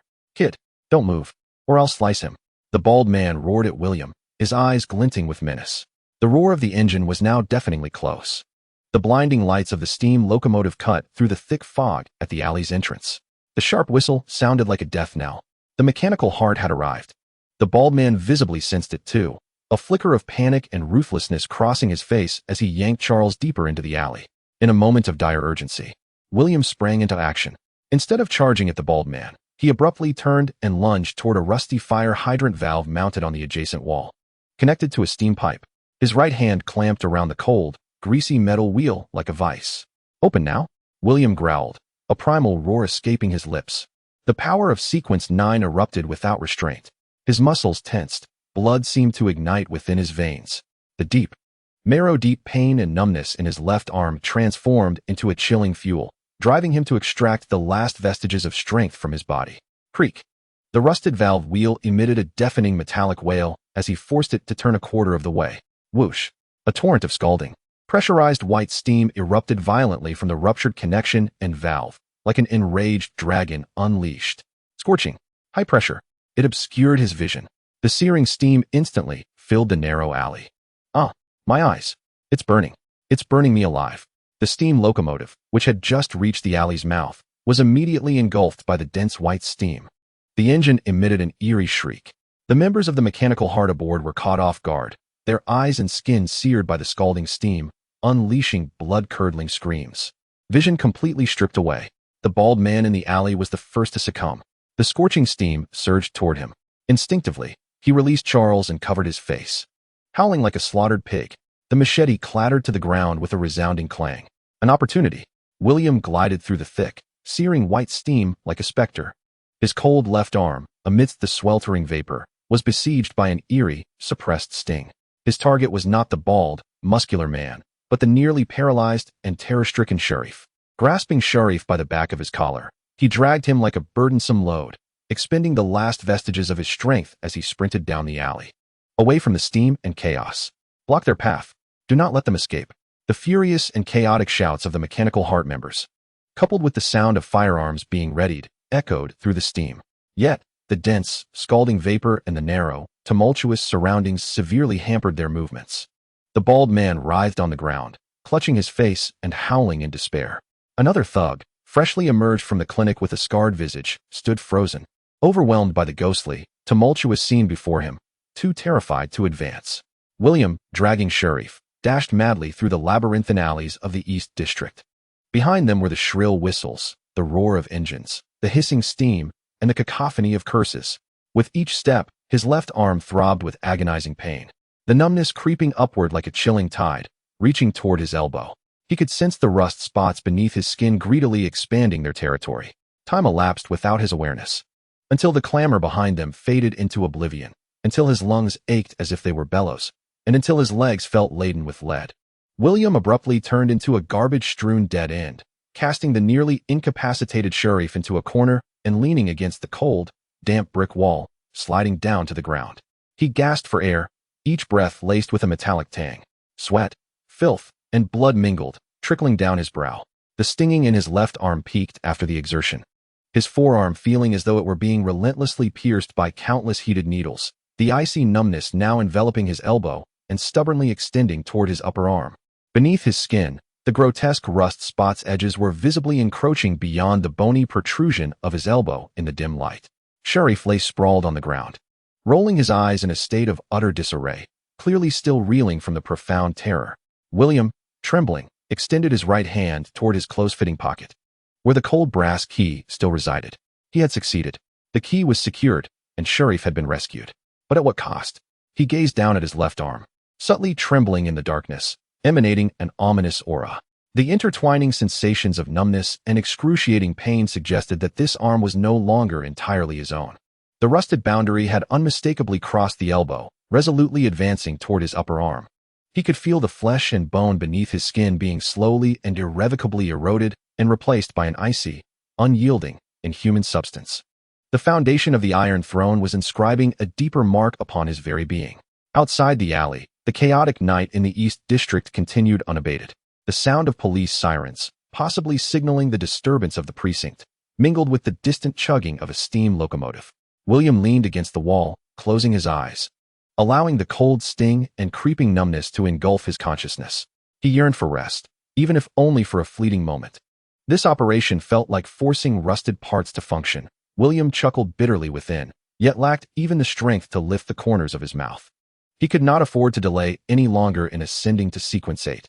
The key to the Moretti textile factory, a crystalline token, pressed coldly against his chest, akin to a heavy heart. Chapter 30. The iron box and the safe house. The frigid brick wall siphoned off the remnants of warmth from William's damp work attire. Each breath tugged painfully at his chest, the metallic taste of blood intensifying in his throat. The stabbing pain in his left arm resembled unceasing gears grinding away. The numbness creeping beyond his elbow, chillingly heavy as it invaded his upper arm. He could distinctly feel the edges of rust beneath his skin, akin to greedy moss stubbornly spreading forth, solidifying flesh and blood in its wake. The key pressed against his chest, its cold touch the only tangible reality in that moment. Gasping, Sharif finally emerged from the suffocating grip of near death, curled beside a heap of refuse, retching violently, his body trembling uncontrollably. Eyes vacant with a blend of disorientation and profound terror. The key. I have the key, William rasped, his voice hoarse and dry, akin to sandpaper scraping together, each word draining his dwindling energy. He needed to restore Sharif's capacity for action. He could not endure this alone. Sharif abruptly lifted his head, his unfocused gaze settling upon William's face before rapidly shifting to his left arm, grotesquely contorted in the dim light. The key. Yes, the key. That is our hope, he exclaimed, his voice cracking, laced with desperation, as he pointed towards the safe concealed beneath the studio floor. There were scratches at the edge of the third tile. He struggled to rise, but his legs felt as feeble as strands of spaghetti. Taking a deep breath, William suppressed the tumultuous surge of his blood and the excruciating pain in his left arm, using his still functional right arm to brace against the wall. Forcing himself to stand, a wave of dizziness washed over him, and he steadied himself with a slight shake. His left arm hung uselessly, each subtle movement igniting sharp pain and deepening numbness. We cannot linger here, William asserted, his voice imbued with unyielding resolve. The pursuers from the Steam Church and the Black Serpent Gang could expand their search at any moment. He glanced at the exhausted Sharif, but refrained from offering support. Any additional burden could potentially overwhelm him. He hoisted the equally weighty tool bag, containing their hopes and burdens, and with leaden legs, he began to shuffle toward the direction of the studio from his memories, step by painstaking step. Each movement tugged at his entire being. The numbness in his left arm felt like a chilling shackle, dragging at his balance. Sharif watched William's unsteady yet determined silhouette, a whirlwind of complex emotions flashing in his eyes, fear, guilt, and a flicker of survival instinct ignited by this iron will. Gritting his teeth, he summoned every ounce of strength, crawling from the refuse, stumbling yet resolute in his pursuit to keep pace. In the darkness before dawn in the East District, two figures moved like shifting stains, laboriously navigating the labyrinthine alleys while evading the occasional inebriate and patrolling gang members. William's acute senses became their sole guide, steering them clear of potential peril amidst the shadows. The peculiar sensation in his left arm grew increasingly pronounced. He could scarcely feel his left hand, while a taut, rigid sensation enveloped his upper arm. As though encased in an invisible metallic shell, time slipped away unnoticed, and at the first hint of pale light on the horizon, they finally arrived at their destination, a dilapidated brick house on the periphery of the East District, near an abandoned factory complex. Charloff's studio occupied the ground floor. The windows lay shattered, and the door lock had been forced open. Inside, chaos reigned, as if a tempest had swept through. Workbenches lay overturned. Blueprints were strewn across the floor, torn to shreds, and tools and components were scattered and trampled beyond recognition. The air was thick with the lingering sense of machine oil, dust, and a faint hint of the cleaning agent's steam. They had truly arrived. Charloff gazed at the remnants of his life's work, his lips quivering, his eyes devoid of tears, filled instead with a numbing despair. William had no time for sorrow. His sharp gaze swept the wall where an overturned workbench had been positioned. He approached, using his foot to clear away the debris and splintered wood. The third tile. Indeed, there was a faint, easily overlooked scratch along the edge. This was the place. William's voice was labored as he set down his tool bag, enduring the agonizing pain in his left arm, and crouched down to feel the edge of the tile. Locating the concealed depression, he pressed down firmly, then forcefully pushed it to the right. With a resounding click, the tile slid aside, revealing a flat iron box wrapped in lead about the size of a palm. Above the box was an intricately crafted brass keyhole. Charloff lunged forward, a spark reigniting in his eyes. That's it. Hurry. The key. William withdrew the cold brass key, his fingers trembling slightly from fatigue and numbness in his left arm. He inhaled deeply, steadying his right hand, and carefully inserted the key into the lock. Click. The crisp sound of the mechanism echoed as the lock sprang open. William lifted the lid, revealing a neatly stacked pile of light blue banknotes embossed with the insignia of the Rune National Bank. The top note bore the value of £1. Beneath it lay several gleaming gold coins, each worth £1. Money. My money. Charloff gasped in excitement, reaching out to seize it. But William's right hand was quicker, pressing firmly on the notes. His expression was cold and weary, yet imbued with an undeniable authority. You promised. The money belongs to me first. Charloff's hand froze in midair, his gaze fixed upon William's ashen face, slick with cold sweat, and his left arm hanging limply, exuding an ominous aura. Ultimately, he resigned, lowering his hand. Fine, you take it first, but are the blueprints inside? William quickly counted. A total of 12 £1 notes and 3 £1 gold coins. A substantial sum of £15. He carefully withdrew all the money, stowing it in his most secure pocket. At the bottom of the box lay a roll of slightly worn blueprints, meticulously wrapped in oiled paper. Upon seeing the drawings, Charloff exhaled with relief. A glimmer of vitality returned to his eyes. It was an early backup, albeit imperfect, but still usable. William also carefully stored the blueprints. Now, they possessed both funds and plans, equipping them with the means to turn their fortunes around. However, he leaned against the wall, struggling to rise. The numbness in his left arm had spread to his shoulder joint, and the stinging sensation felt like countless icy needles radiating from his armpit toward his torso. He could distinctly sense the encroaching rusted boundary nearing the lower edge of his deltoid. The cold, hard texture beneath his skin became increasingly pronounced. With each heartbeat, it seemed to accelerate this insidious corrosion. Find a place to rest. William's voice was barely a whisper, cold sweat soaking his disheveled hair. I need to tend to my injuries. He glanced at his nearly completely numb left arm, its skin stretched tight and gleaming. Time was running out. The Moretti textile factory, the seven-colored web district, the spinner of fate's silk pouch, fragments of star crystal. These terms seared into his nerves like a branding iron. They were the final components required to ascend to sequence 8, and they all pointed to that place described by the old hunchback as a site of extreme peril, where the rosy sect and the spirit cult thrived, and the colorful web drove men to madness, a veritable realm of death. To venture into that hell, burdened by a grievously injured body and a left arm being devoured by eerie rust, it felt like an insurmountable challenge. William bitterly chuckled within, yet he found himself lacking even the strength to furrow his brow. Charloff gazed at William's faltering form and his increasingly inhuman arm, his face a portrait of fear. Yet, upon glimpsing the contours of the stack of bills in William's inner pocket, a flicker of greed and hope crossed his features. I know a place that is absolutely safe. Charloff licked his cracked lips, his eyes glinting. The hideout where I used to stash my contraband. Even the steam church could not uncover it. Follow me. William found himself with no choice. He needed time, even if just a little. He hefted the tool bag, summoning the last vestige of his willpower, and dragged his weary feet in pursuit of Charloff toward the unknown sanctuary. Dawn was approaching, yet the shadow enveloping William was more profound than the night itself. The rust on his arm, like a web spun by fate, was silently tightening. And that ticket to hell, the Moretti textile factory, was now within reach. Chapter 31. Shadows of the boiler and echoes of Rust Sharf's so-called absolute sanctuary lay hidden deep within the Eastern District, in the underground maintenance level of a long-abandoned, colossal steam-powered tower. The entrance had been cleverly disguised as a maintenance cover for a sewage pipe. Lifting it revealed a narrow vertical iron ladder that descended nearly 10 meters into the depths below. The air was foul and arid, thick with the scent of aged coal dust and rust. The enormous, now cold boiler lay like a silent steel behemoth in the darkness, its pipes entwined like lifeless veins. In a corner, Sharif had constructed a makeshift refuge using discarded insulation boards and iron sheets, barely large enough to accommodate himself.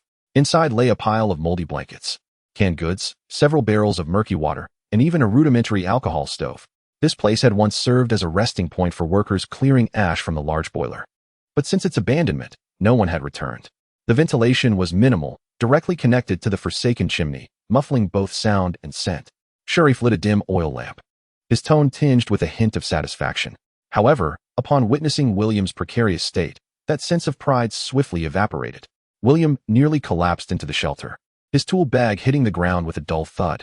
He leaned against the cold iron wall, a violent cough erupting uncontrollably, expelling a few mouthfuls of blood tinged with rust. The pain in his left arm felt like a cold flame, surging from his shoulder down to his collarbone and chest. Numbness enveloped his entire left shoulder, his skin stretched taut as if it might rupture at any moment, an icy, heavy, inhuman sensation indelibly etched into his nerve endings. In the dim light of the oil lamp, he could see beneath the skin of his left shoulder's deltoid region the grotesque edges of rust-colored lesions, ravenously devouring the flesh above his collarbone. Water, William rasped, his voice hoarse like a broken bellows. Sharif hurriedly handed over a relatively clean water bottle. William grasped it with his trembling right hand, taking several desperate gulps to suppress the metallic taste and parched thirst in his throat. He closed his eyes, summoning his remaining strength to channel the faint energy within him, attempting to stifle the excruciating pain in his left arm and slow the spread of corrosion. The effects were negligible. The chilling invasion clung to him like a malignant growth, the unsettling tremor of the Iron Throne's foundation resonating deep within his flesh, accompanied by an indifferent yet inexorable will. Promotion to rank 8 is the only path to survival, he gasped, retrieving a stack of bills stained with sweat and blood from his pocket. 15 pounds. A fortune. Sharif.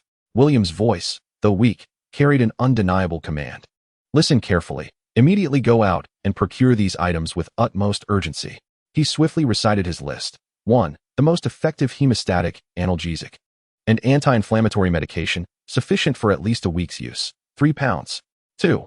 High energy, easily storable emergency food, compressed biscuits, jerky, chocolate. 2 pounds. 3.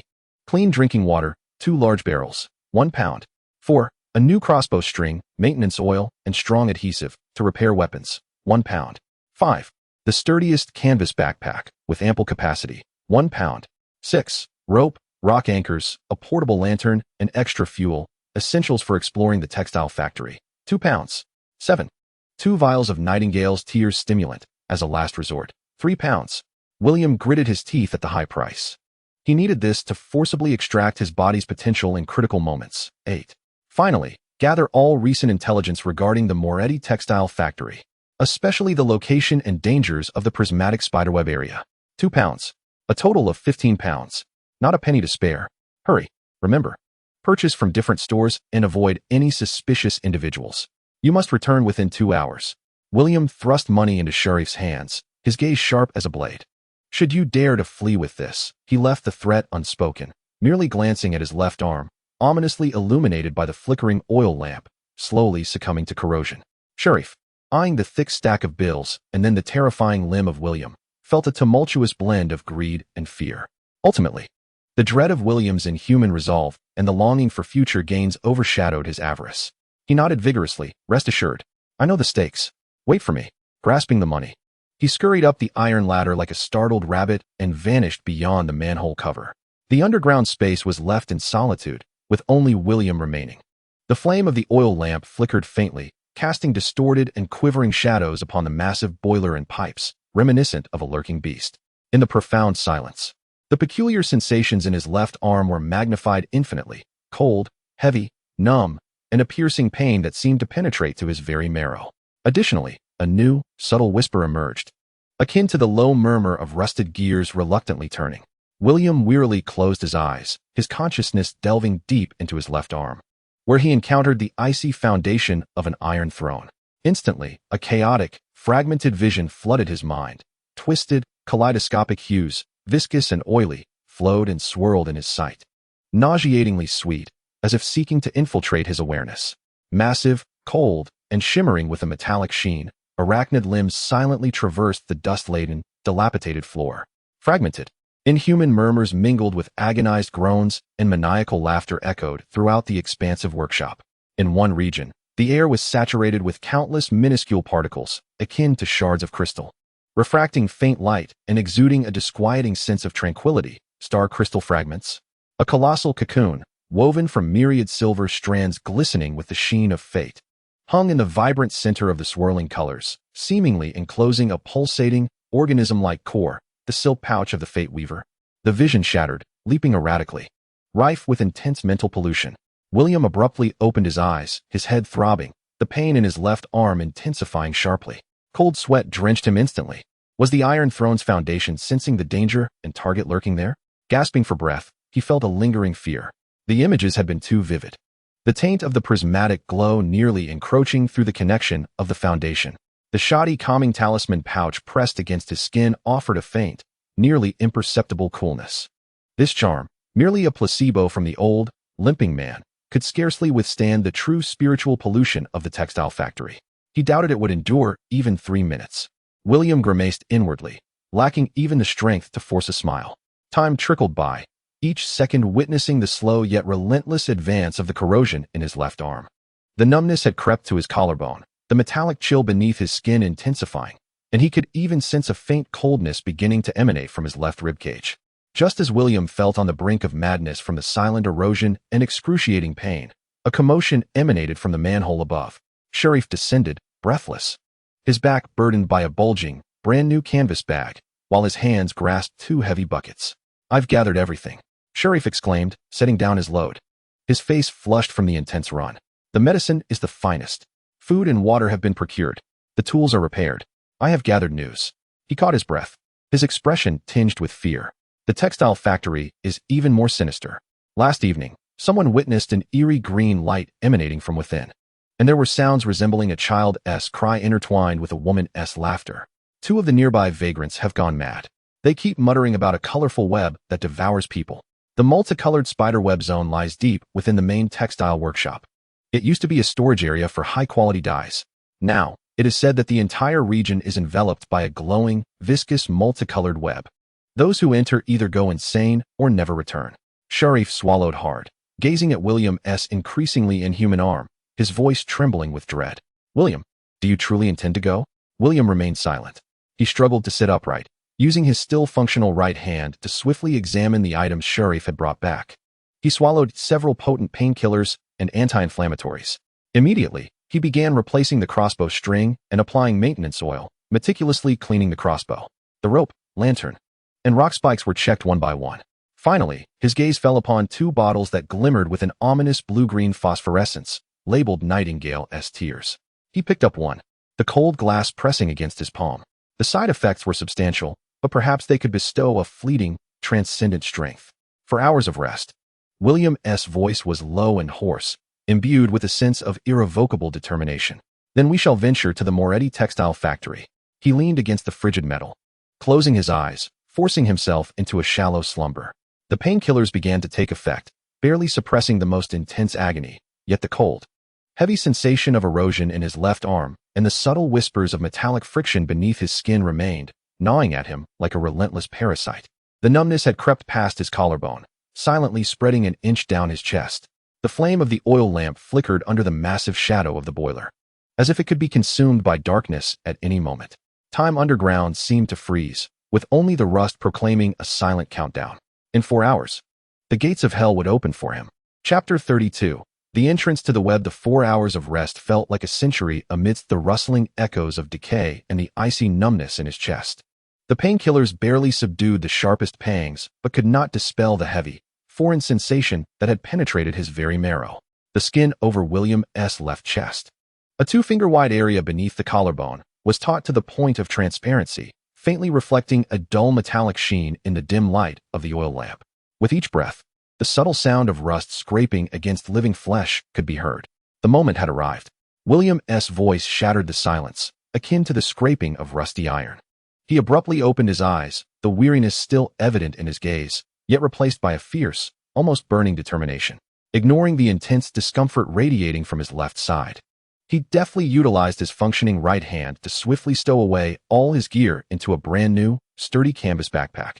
The repaired crossbow, its string taut and glimmering with the sheen of maintenance oil, spare bolts, a wrench, ropes, rock pitons, a portable lantern with fuel, emergency medical supplies, compressed rations, a water pouch, and lastly, 2 vials of the ominous blue-green luminescence known as Nightingale's Tears, which he carefully placed in an easily accessible outer pocket of the backpack. The inferior calming talisman, bound tightly with string, hung around his neck, resting against the cold foundation of the Iron Throne. He cast a glance at Sheriff, curled up nearby, his face still pale. "You remain here." William's voice brooked no argument, "to guard the blueprints and this stronghold. If I do not return," he paused, his gaze sweeping over Sheriff, "the blueprints are yours to manage as you see fit. Should I return, we shall divide the spoils as agreed." Sheriff visibly exhaled in relief, only to be overtaken by a deeper fear. "Be careful." That place William chose to disregard him.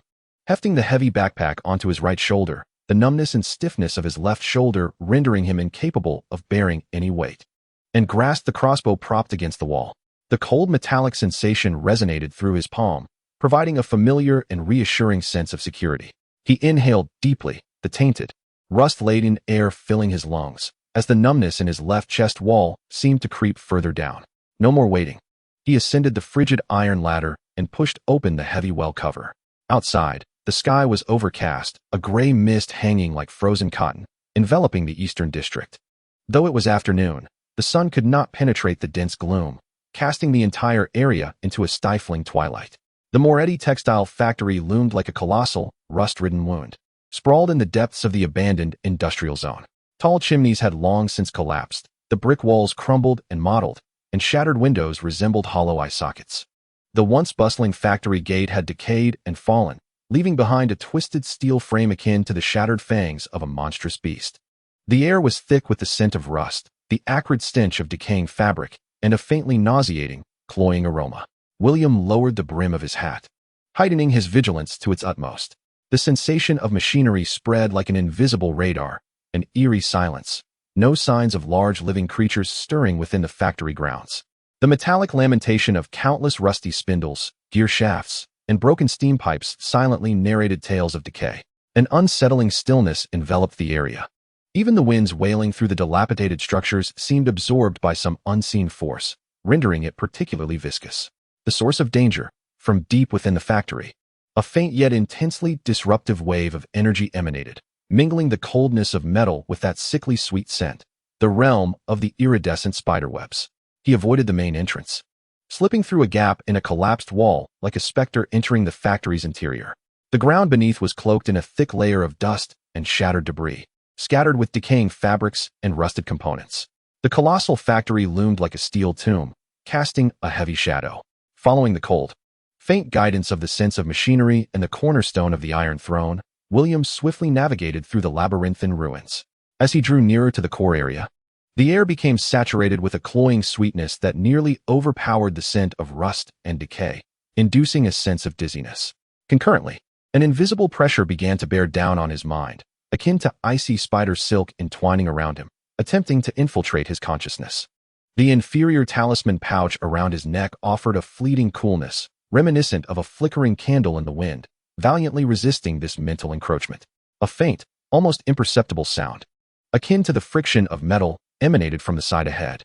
William halted abruptly, pressing his body against a large, rust-streaked support column, his crossbow silently raised.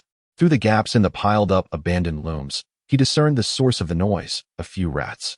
Yet these were no ordinary creatures. They were larger than common mice, with patchy fur revealing a dark red skin reminiscent of corroded metal beneath. Their eyes flickered with a frenzied, irrational crimson glow. Most bizarre were their movements. They did not scurry but rather slithered across the ground in an unnaturally rigid manner, akin to rusted machinery, their teeth grinding as they gnawed on the scattered, long-decayed cotton balls. The areas they had ravaged quickly dulled and hardened, as if afflicted by an invisible rust. William's heart sank. These rats had evidently been exposed to the contamination of the multicolored spiderwebs for an extended period, resulting in a horrific mutation. They themselves were the source of the pollution. He held his breath, careful not to alert these perilous sentinels, and cautiously maneuvered past them, continuing his descent into the depths. The air began to fill with minuscule, suspended dust particles. In the dim light, these particulates occasionally refracted a faint, iridescent glow, like crystalline dust. They drifted through the air as if animated, and William's mechanical sense could distinctly perceive their presence, exuding a strange, heart-pounding tranquility that clashed with the surrounding cloying miasma of pollution. This was one of his objectives. Yet at this moment, he had no time to collect. The pressure mounted. The coolness from the inferior talisman grew ever fainter, akin to a fragile thread on the verge of snapping. A subtle auditory hallucination emerged, resembling the sound of metal grinding. While blurred, multicolored halos flickered before his eyes. He gritted his teeth, summoning all his willpower to combat the mental erosion, his steps resolute and unwavering. Finally, as he traversed a passageway filled with enormous, rusted dye barrels, the scene before him transformed dramatically. Deep within the vast main weaving workshop, an area partially encircled by a collapsed steel beam and abandoned dye vats appeared to be covered in a viscous, flowing oil of light.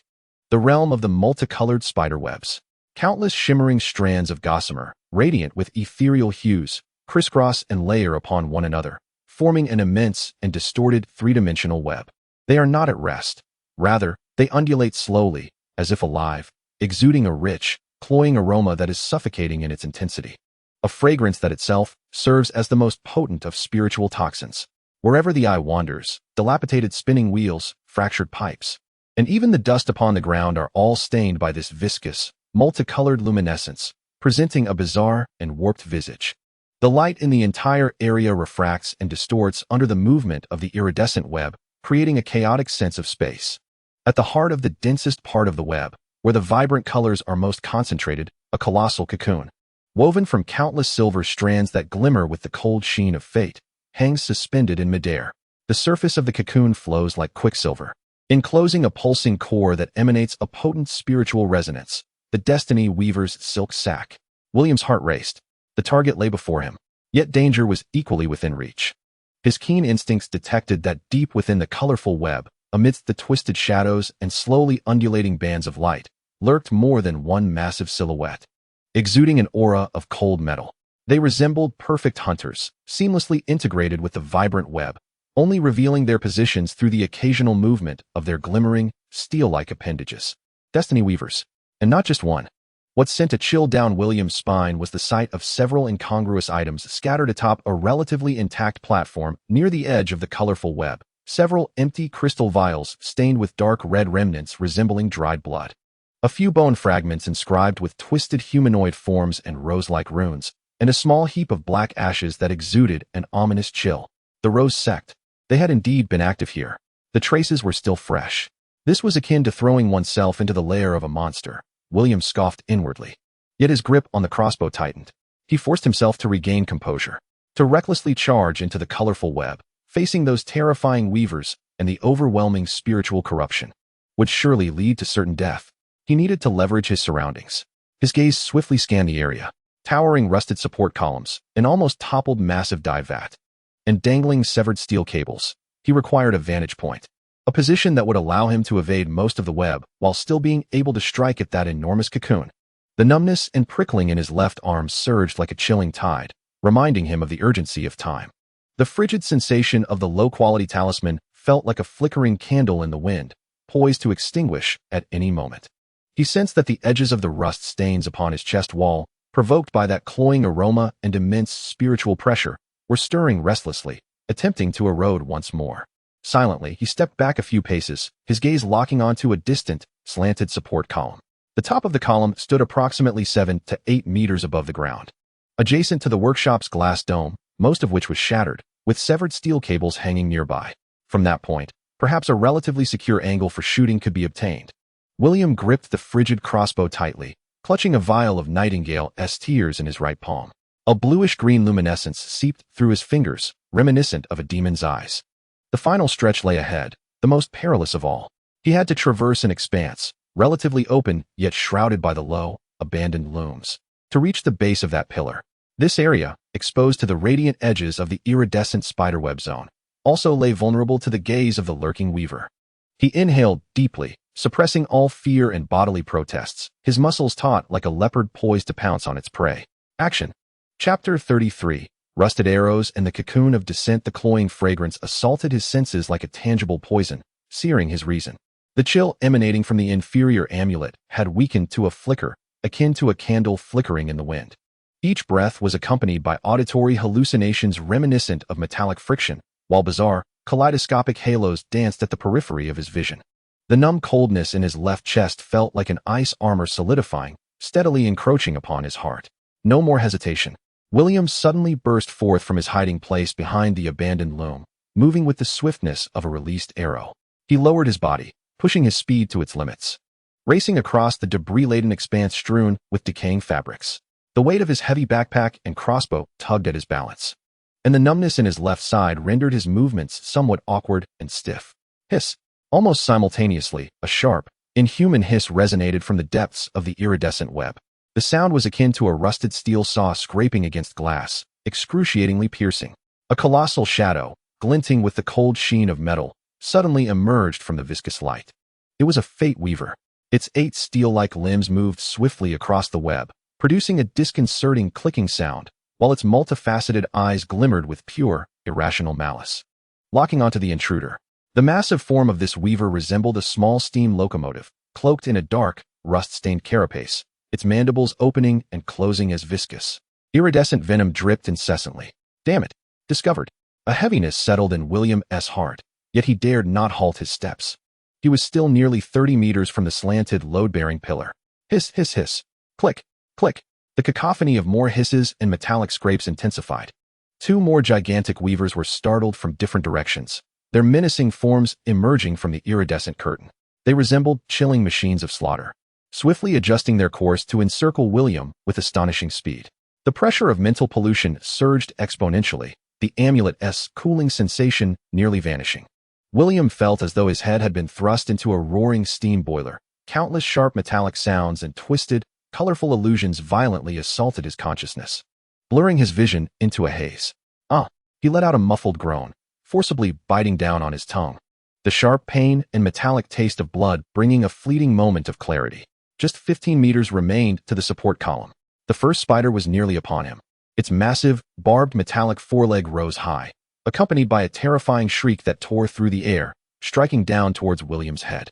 In a moment of peril, a glint of madness flashed in William's eyes. He did not attempt to evade the claws that could cleave him in two. Instead, he propelled himself forward, rolling with fierce momentum. Slish! The razor-sharp claws skimmed past his back, ripping a gaping hole in his brand-new canvas backpack. Inside, spare crossbow bolts, ropes, and even a few compressed biscuits scattered into the air. Yet, by a hair's breadth, William tumbled into the shadow of the support column. He paid no heed to the scattered supplies nor the searing pain on his back, where the claws had torn through his work uniform, leaving bloody gashes down to the bone. His right hand shot out, grasping a rusted but still sturdy steel cable that hung down from the column's top. With a fierce shout, the strength of Sequence 9 surged within him. He pressed his feet against the rough surface of the column and pulled desperately at the cable, his body soaring upward like a monkey. His left arm hung uselessly by his side, a heavy burden. Hiss! Below, the spider emitted an enraged screech, its massive metallic limbs striking the support column with ferocity. Boom! Debris and rust flew as the entire structure trembled violently. William nearly lost his grip, saved only by his right hand clinging tightly to the cable. He dared not linger, expending every ounce of strength to climb higher. Each exertion tugged at the wound on his back, the pain blurring his vision. The numbness in his left chest wall spread like a cold flame during the intense exertion, and he could distinctly feel the edge of the rusted area pressing against his third rib, a chilling stiffness encroaching towards his heart. The inferior talisman had utterly failed. The pouch around his neck felt like an ordinary lifeless object. In an instant, a terrifying torrent of vibrant colors surged into his mind like a dam breaking. His vision distorted completely, countless frenzied, swirling vortices consumed everything. The sharp clanging of metal morphed into a cacophony of inhuman, malevolent howls and whispers. The sweet aroma transformed into a potent poison, corroding every nerve. William felt his consciousness akin to a lump of iron thrown into a furnace, being mercilessly hammered, stretched, and twisted, the dam of his sanity teetering on the brink. Roar! He emitted a beast-like bellow, his remaining will flickering like a candle in a tempest. He knew that in the next moment, he would succumb to madness, becoming a part of the vibrant web. His right hand still clutched the vial of Nightingale's tears. Without a moment's hesitation, William bit off the cork and abruptly poured the icy, ominous blue-green, glowing viscous liquid into his mouth. Gulp! An indescribable sensation, akin to a burning ice flow, erupted from his throat. A wild energy surged through him like a runaway stallion, instantly shattering the fatigue and pain. The heart thundered like a heavy hammer, pumping furiously, blood igniting within the veins. Muscles taut, an explosion of strength surging forth. Even the chilling, numbing weight in his left arm was temporarily subdued. Yet simultaneously, a more violent and chaotic will surged into his mind. The world before him morphed into a kaleidoscope of bizarre sights, countless twisted, screaming phantoms dancing madly in a whirlpool of vibrant colors. The side effects of the stimulant intertwined frantically with the vivid pollution, akin to two destructive torrents colliding violently within his fragile consciousness. Aya! William let out a scream, a fusion of agony and power, harnessing this feral strength as he thrust his right hand forcefully, propelling his body upward once again, swiftly reaching the pinnacle of the load-bearing pillar. A vast panorama unfurled before him. The enormous, multicolored web appeared as a distorted, living nightmare unfurling beneath his feet, writhing bands of color, viscous, sickly sweet mists, and the menacing outlines of lurking spiders barely visible in the shadows of the luminous veil. Above him, the massive cocoon, shimmering with a silver light of fate, hung just 20 meters from his position. Now is the moment. Standing atop the violently swaying pillar, the fierce wind tousled his blood-soaked and sweat-drenched hair. His cheeks flushed from exhilaration and pain, veins bulging at his temples, and his eyes ignited with a conflagration of madness intermingled with the last vestiges of reason. He disregarded the furious hisses and the thunderous impacts of the spiders below, ignored the chaotic visions surging through his mind, and overlooked the icy, gnawing sensation in his left chest wall, which accelerated toward his heart with the stimulant's stimulation. He knelt on one knee, stabilizing the heavy crossbow against his right shoulder, while his left arm remained immobile. The cold bow pressed against his fevered cheek, the sharp triangular arrowhead glimmering ominously in the dim light, aimed at the thickest silver threads of fate that held the cocoon aloft. Iron Throne, lock on. William poured all of his remaining, uncorrupted willpower, along with the tempestuous strength, into the mechanism. Target: the most vulnerable stress points of the threads. Trajectory: evade the floating bands of color and crystalline dust. The crossbow's limbs groaned under the strain. Now, William abruptly pulled the trigger. Bang! The bowstring quaked violently. A dark line of death cleaved through the viscous air, carrying all William's madness, will, and desperate resolve. Accurately aimed at the critical threads bearing the cocoon's weight. Time seemed to freeze at that moment. The arrow traced an almost perfect arc, skillfully dodging the slowly writhing bands of color, its tip precisely piercing the most fragile junction where several silver threads converged. With a shudder, akin to tearing through resilient leather, the arrow, imbued with tremendous kinetic energy, instantly ruptured the fibrous structure of the threads. Crack, crack, crack. The connection points shattered, the robust silver threads snapping in response. The pivotal support point lost, the immense, silvery cocoon, shimmering with the luster of fate, suddenly plunged downwards.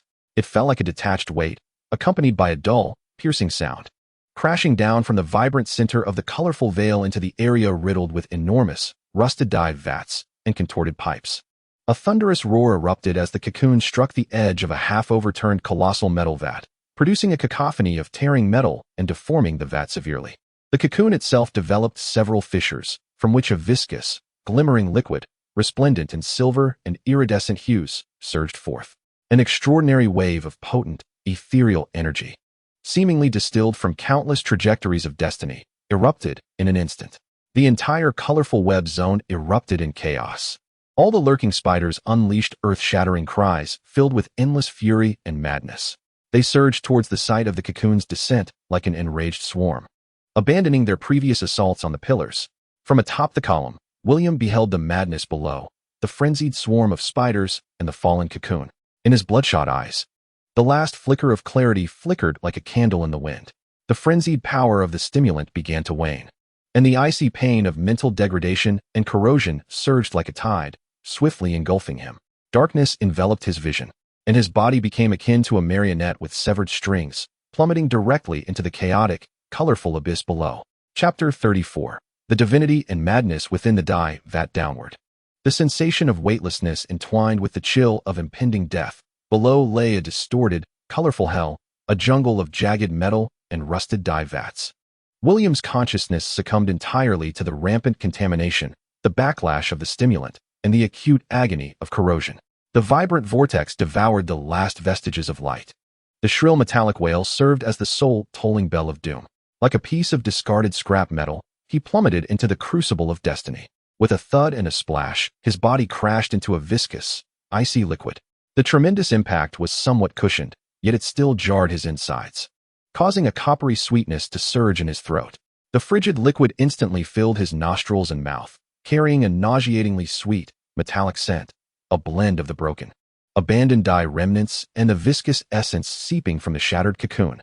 Gasping and choking, William struggled violently in the thick concoction, barely managing to keep his head above water. The gaping wound on his back was soaked in this strange liquid, sending waves of searing yet bone-chilling pain coursing through him. Yet, this intense agony pierced through the swirling chaos and disordered whispers in his mind like an ice pick, bestowing upon him a fleeting yet precious clarity, a divine buffer. He had crashed into the deformed, half-toppled metal dye vat, which had saved his life with the remnants of dye and the viscous essence that flowed from the cocoon. However, clarity was akin to hell. A colossal shadow instantly loomed above the edge of the dye vat, accompanied by a deafening roar of wrath. At least 3 enormous fate-weaving spiders had already lunged toward the vat's edge. They glimmered with a metallic sheen, their grotesque mandibles agape, dripping with a kaleidoscope of venom. Malice burned in their compound eyes, while their robust metallic limbs, akin to battering rams, were raised high, emitting a piercing shriek as they plunged towards the diminutive William in the vat, intent on reducing him and this blasphemous invader of the sacred cocoon to mere pulp. The shadow of death coldly constricted his throat. At this critical juncture, as consciousness teetered on the brink of being devoured by despair and madness, William's left arm, consumed by rust and rendered numb, suddenly erupted with a powerful, chilling tremor originating from the very foundation of the Iron Throne upon touching the viscous amalgam at the bottom of the vat. This tremor rippled outward like invisible waves.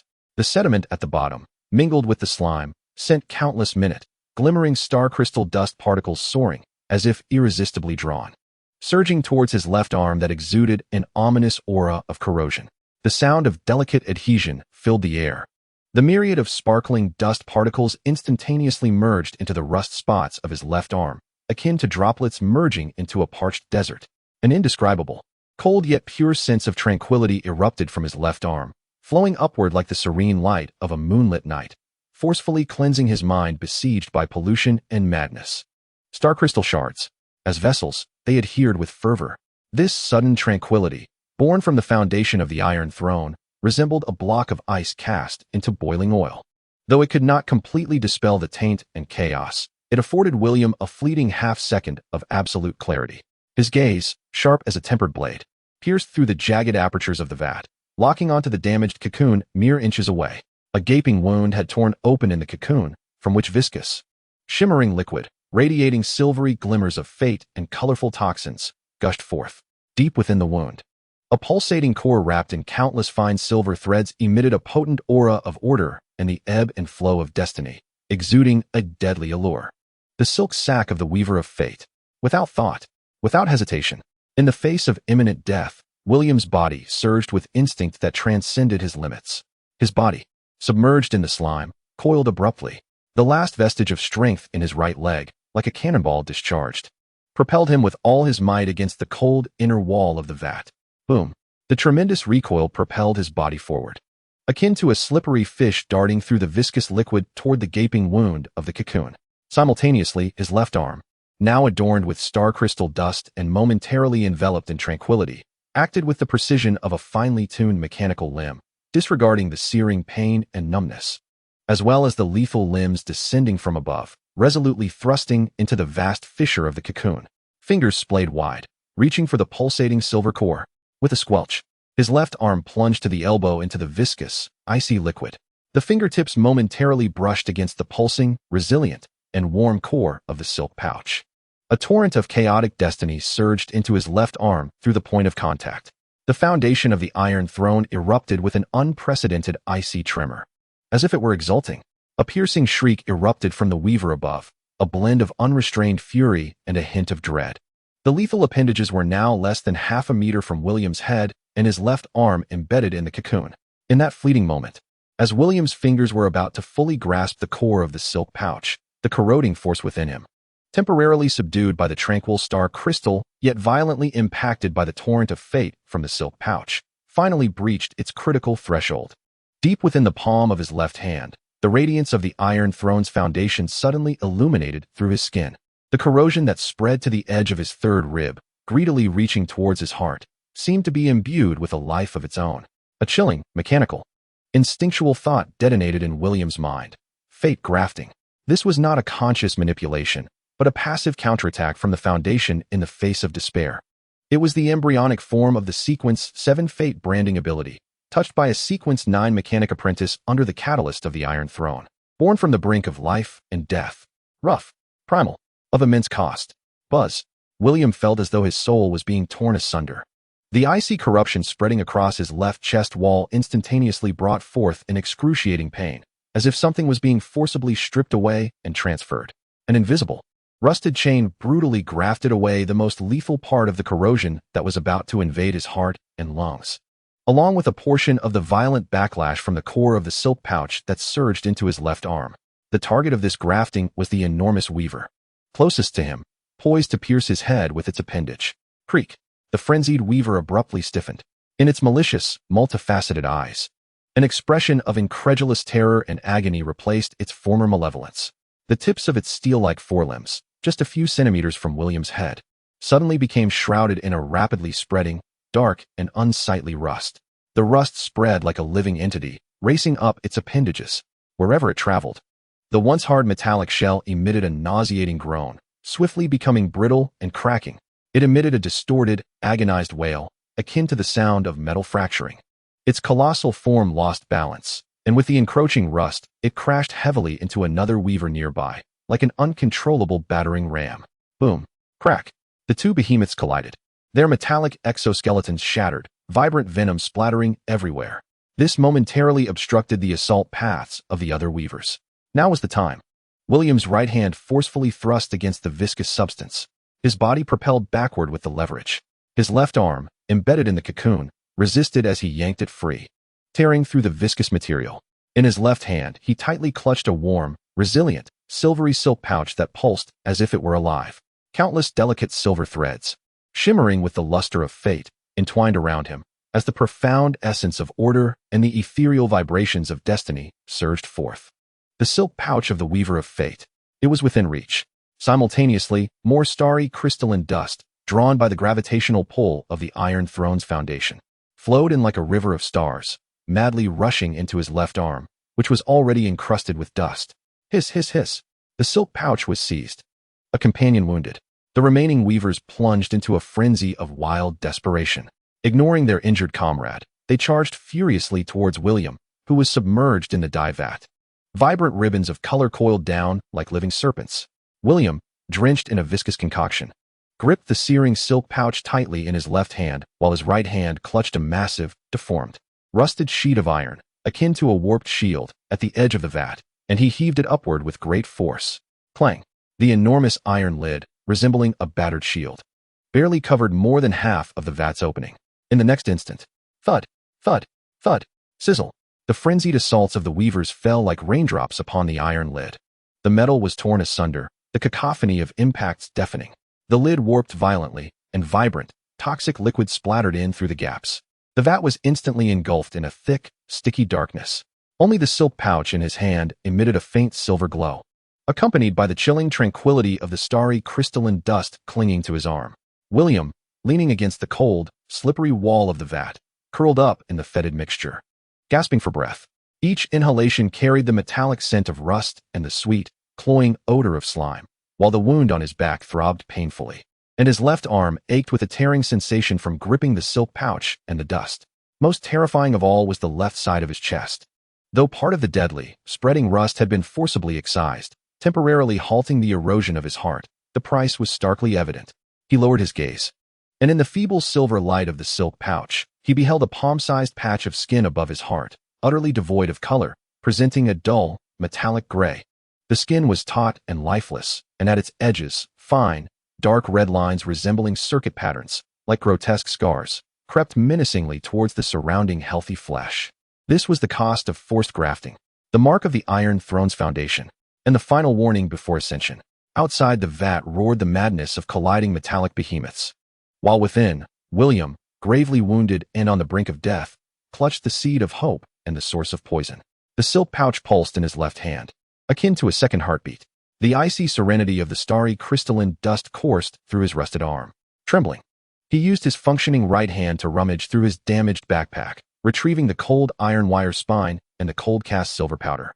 In this fetid, dark, and precarious steel tomb, amidst the cacophony of countless rampaging beasts, the sole obstacle to his ascent as a level 8 trajectory weaver remained, concocting the potion and drinking it.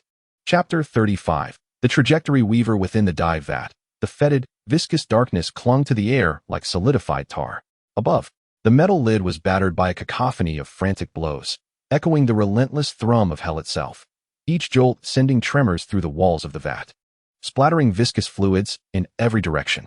A rainbow of toxic drool dripped through the crevices, sizzling and igniting tiny bubbles on the thick surface, releasing an even more potent, cloying miasma.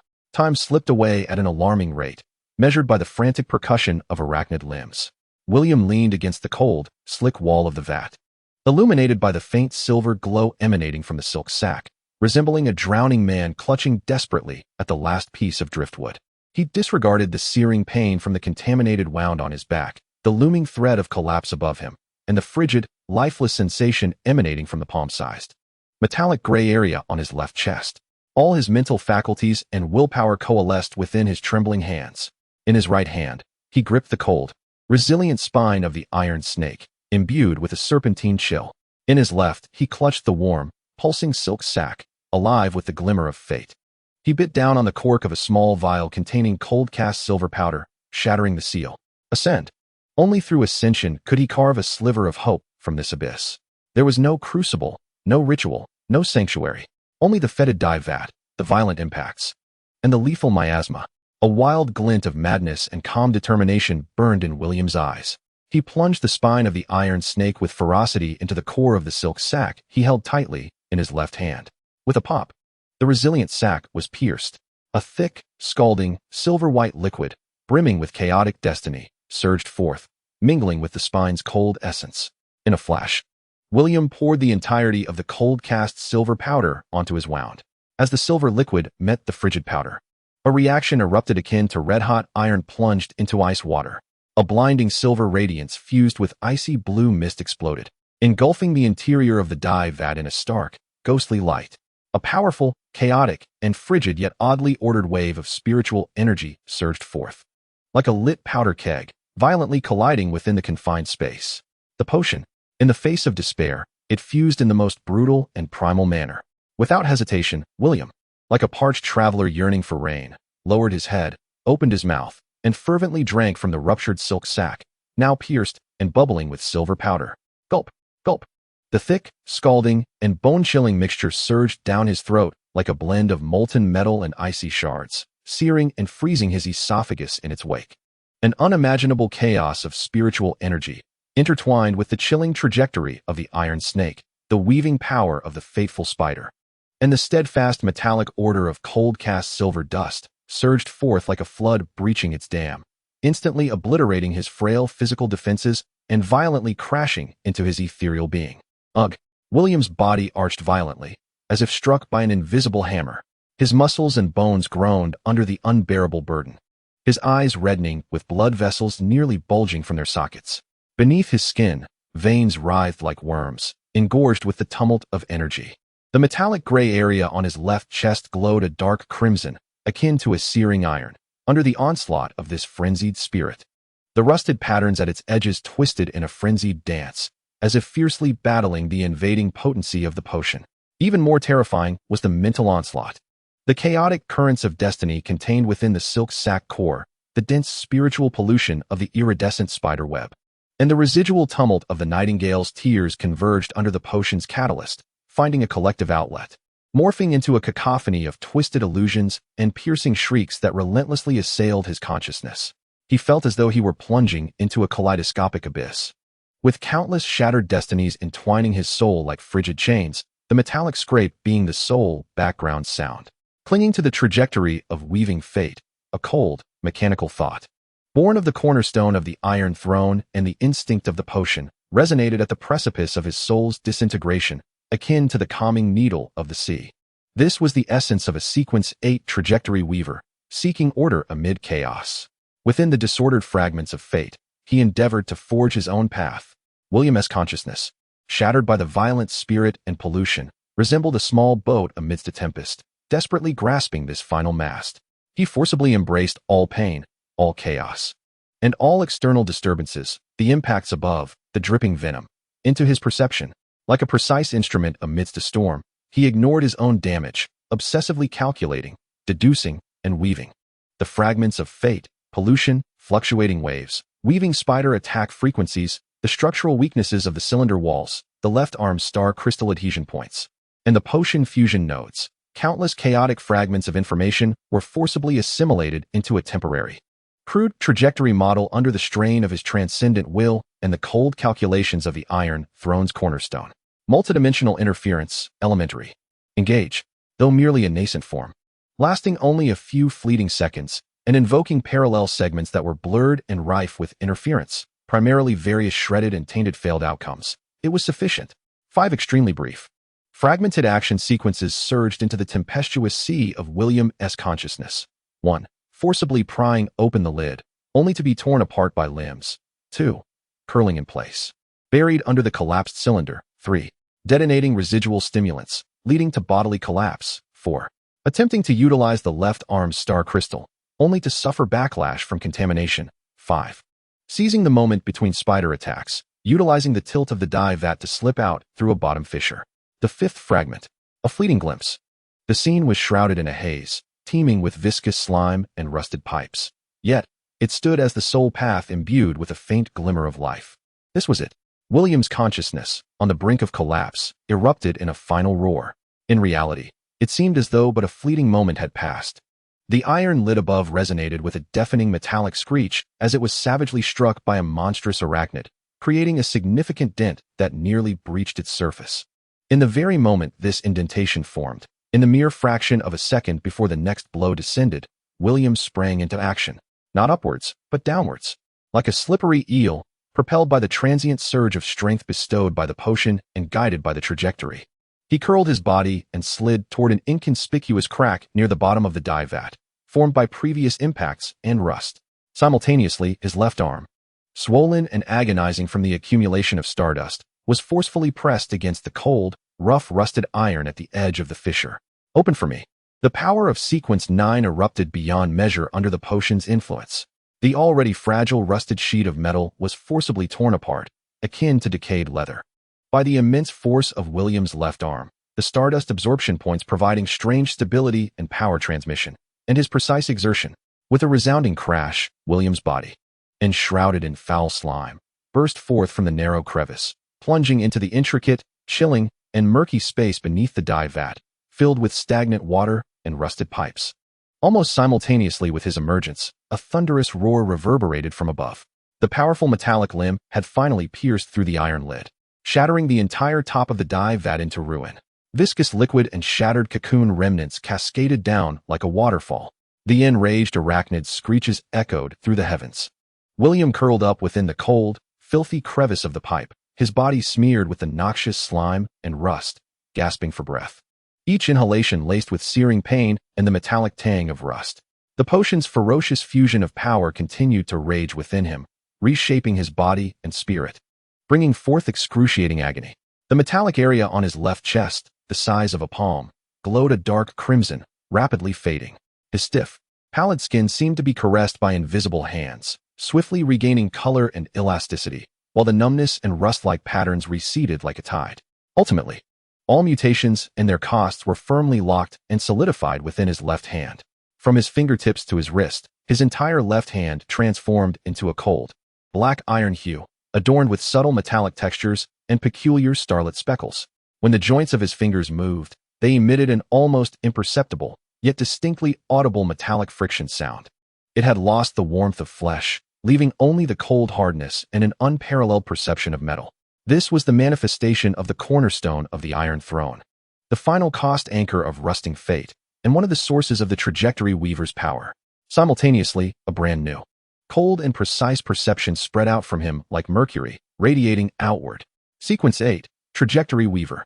Promotion complete. Metal fatigue perception. He could distinctly observe the corroded pipes around him, the remnants of dive vats, and countless minute stress points and impending fractures on the arachnid exoskeleton. It was as if the critical failure points of all metal structures had been meticulously annotated. Multidimensional interference, primary although still fleeting, approximately 10 seconds, blurred, and rife with disturbances. He had acquired the ability to forcibly access limited action fragments from parallel worlds or Iron Throne simulations in dire situations. Spiritual enhancement. His mind, having endured a tumultuous assault, was now fortified, exhibiting a significantly heightened resistance to mental corruption. The chilling sensation of the inferior talisman had completely vanished. Yet the pressure of the prismatic pollution could now be partially withstood. Physical augmentation. The excruciating pain from the wound on his back persisted, yet the internal turbulence had subsided, and his stamina had partially recovered under the influence of the potion. The most notable transformation was that, apart from his left hand, all other areas of rust on his body had receded. His left chest had returned to normal, and the swelling and agony in his left arm had eased with the fusion of the star crystal, leaving only the cold, mechanized left hand. Above him, the cacophony of the arachnids' shrieks and violent destruction continued, as they evidently believed the intruder had been obliterated alongside the dive vat. Sewage dripped from the crevices of the pipes, producing a monotonous sound.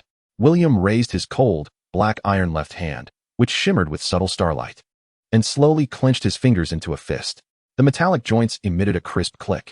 He had survived. The cost was steep, but the power was firmly in his grasp. A chilling sense of machinery swept over him, as a relatively safe escape route, formed by broken pipes and flowing sewage, vividly materialized in his mind. Without hesitation, William moved like a shadowy cheetah, his movements more swift and precise than before his ascension, silently navigating through the labyrinth of pipes in the direction of the sewage flow, leaving behind the chaotic, prismatic hell. Chapter 36. The returning hound and the iron weights. The frigid sewage of the underground pipeline temporarily dulled the searing pain tearing through his back. William resembled a battle-scarred hound, sharpened by adversity, as he traversed the absolute darkness and foul stench, relying on his heightened mechanical sense post-ascension and the cold, meticulous perception of the metallic pipe walls granted by his left hand, moving swiftly and silently. The metal fatigue perception had unveiled another dimension of the world to him. The corroded pipes were no longer obstacles, but rather a map marked with countless weak points and safe pathways. With each step, he adeptly avoided the crumbling rust flakes. Every time his palm, especially the cold mechanical left hand, pressed against the walls for support, it was upon the most stable stress points. The sewage reached his ankles, reeking foully, yet he remained indifferent. As the spiritual elevation brought by his ascension and the residual tranquility from the star crystal on his left hand effectively shielded him from the lingering effects of mental pollution. The faint clicking of his left hand's mechanical joints resonated clearly in the silent pipes, reminiscent of a rhythm heralding rebirth. It was cold, hard, devoid of the softness of flesh, yet it bestowed unparalleled stability and absolute mastery over metal. Between the fingers of his hand, William could effortlessly crush a common brick. Time seemed to stretch indefinitely until a faint light and a relatively fresh flow of air appeared before him. Guided by his senses, he emerged from a drainage outlet partially concealed by fallen debris. Outside lay a secluded tributary of the sewage system at the edge of the East District, dusk settling in, shrouding the abandoned factory area in a gray haze. Taking a moment to orient himself, he pressed on, enduring the sharp pain from the wound on his back, stealthily making his way towards the abandoned boiler maintenance layer where Scharf was hiding. The night offered the perfect cover. He moved like a specter merging with the shadows, skillfully evading the wary gazes of the occasional homeless individuals and gang members. As William lifted the heavy, camouflaged manhole cover and descended the iron ladder, the tense atmosphere within the boiler maintenance layer seemed to solidify. Under the dim light of an oil lamp, Scharf startled like a frightened rabbit. Springing from the corner with a rusted iron pipe clutched tightly in his hands, his face devoid of color, eyes brimming with sheer terror and a hint of desperate ferocity. Who? His voice cracked with a high pitch. Upon recognizing William, especially the glint of cold metallic sheen and subtle starlight emanating from his mechanical left hand under the oil lamp's glow, Sharf felt all strength drained from him. The iron pipe clattered to the ground as he slumped against the cold boiler wall, gasping for breath. It's you. You're still alive? Sharf's voice trembled with disbelief, a survivor's quiver. He fixed his gaze on William's hand, filled with a mix of reverence and dread, as if confronting a being beyond humanity. The items, were they secured? William's voice remained calm, imbued with a chilling detachment. He removed the tattered canvas bag from his back, a fleeting grimace crossing his face as the pain from his wounds surged, but he suppressed it resolutely. Approaching the makeshift workbench that Sharf had cleared, a rusted iron sheet, he retrieved a meticulously wrapped roll of backup blueprints from the depths of his bag. Gently placing it upon the iron surface, the blueprints were intact. William's gaze bore into Sharf's face, akin to two frigid scalpels. Sharf's attention was instantly drawn to the blueprints, greed and hope rekindling within him, only to be swiftly quelled by the fear of William. He swallowed hard, his voice dry. What about the money? How will it be divided? William offered no reply, instead extending his cold, starry-spotted mechanical left hand, fingers splayed, then gradually drawing them together. The metallic joints emitted a crisp, powerful click. Sharf's face turned pale in an instant. He beheld that hand, envisioning the crushing of his own skull. In the face of absolute power, the blueprints and the money seemed utterly insignificant against the man who had clawed his way back from the depths of hell. 50-50, as agreed. Sharf's voice dropped to a whisper, laced with desperation. William remained silent. He approached the corner, retrieving the medications and clean bandages previously purchased by Sharif. With his back turned to Sharif, he removed the torn, filthy work shirt, revealing a muscular torso marred by dirt and grotesque wounds. On his back, a gaping laceration, torn by the claws of a spider, displayed rolled flesh with inflamed edges, stained with a colorful viscous substance that rendered the wound a foreboding shade of dark purple, emanating a faintly sweet, metallic scent. The infection had already begun to take hold. William grasped a bottle of potent antiseptic, uncapping it without a glance, and poured it directly onto the wound on his back. Hiss! A searing pain surged through him instantaneously. William's body tensed violently, muscles taut, veins bulging at his temples. Yet he clenched his jaw, suppressing any sound. Only his cold, mechanical left hand dug deeply into the adjacent metal wall, leaving 5 distinct indentations. Sharif, observing from the side, felt a shiver run down his spine, his teeth chattering. Witnessing William's inhuman endurance and the hand that could effortlessly pierce metal extinguished any lingering thoughts of defiance. William swiftly dipped the clean bandage into the antiseptic, meticulously cleansing the wound with precision and steadiness, as if the injury were not his own. The excruciating pain rendered his face even paler, cold sweat trickling down, yet his gaze remained icy and sharp. Once the cleansing was complete, he sprinkled a potent anti-inflammatory powder over the wound, skillfully wrapping it with bandages. Throughout the entire process, aside from his heavy breathing and the faint sound of the antiseptic searing flesh, there was an eerie silence. After tending to his injury, William donned a relatively clean old work shirt retrieved from his backpack, a spare purchased by Sharif. He turned to face Sharif, whose complexion had turned ashen, and finally spoke. Money, I need money. His voice retained its calmness, yet carried an undeniable weight. To buy medicine, food, rent a new safe house, and deal with subsequent troubles. Before the blueprints are sold, I need to use that 15. Sharif opened his mouth, as if to respond. William lifted his cold mechanical left hand, fingers flexing slightly, the metallic sound echoing harshly in the still underground space. Or you can choose to leave with the blueprints. Now, it was a threat, stark and unadorned. Yet, in the presence of overwhelming power and the cold, dangerous aura emanating from William, akin to tempered steel, Sharif felt no inclination to resist. Use the money first, Sharif said, his head bowed in resignation, his voice tinged with bitterness. But we must act quickly to sell the blueprints to the Steam Church and the Black Snake Gang. The Black Snake Gang? William perceptibly detected a hint of unease in Sharif's tone. Sharif lifted his head, a complex expression of schadenfreude and dread crossing his face. You don't know? Just yesterday, the iron hook from the Black Snake Gang, the one pursuing our debt, is dead. Dead? William raised an eyebrow. Yes, it was a gruesome death. Sharif lowered his voice, laced with a hint of trepidation, recounting how someone had been discovered in an alley near the Moretti textile factory. Their bodies seemingly crushed by colossal, rusted gears. Bones shattered, They were draped with a tattered oilcloth adorned with distorted gears. William's gaze sharpened instantaneously. Rusted gears? An oilcloth depicting warped cogs? Is this the handiwork of the mechanical heart of the steam church? William inquired solemnly. Not quite. Sharif shook his head. The mechanical heart's murders are either swift and decisive or executed with steam weaponry, resembling a brutal assault with decaying scrap metal. This feels more like a warning, or perhaps the work of a newly emerged, particularly ferocious lunatic. He paused, eyeing William's frigid left hand, and cautiously added, currently, the Black Snake Gang is in disarray. With the Iron Hook faction frantically hunting for the murderer, they should momentarily overlook us. William listened in silence, his cold mechanical hand unconsciously rubbing against the coarse fabric of his work attire. The timing of Iron Hook's demise was all too convenient, and the method bore a potent symbolic significance. Was it mere coincidence? He momentarily suppressed his doubts. Regardless, the temporary chaos within the Black Snake Gang worked to his advantage. Do you have a way to procure the blueprints? William redirected the conversation to the present. The immediate concerns were funding and safety. Sharif's spirit lifted, as if he had rediscovered his purpose. Yes, there's a middleman I've collaborated with before. He specializes in acquiring these rather inconveniently concealed technical blueprints. Though he tends to undercut prices, it's safe. I can contact him. Do so promptly, William replied succinctly. Until you reach him, we shall remain here. You're in charge of vigilance and communication.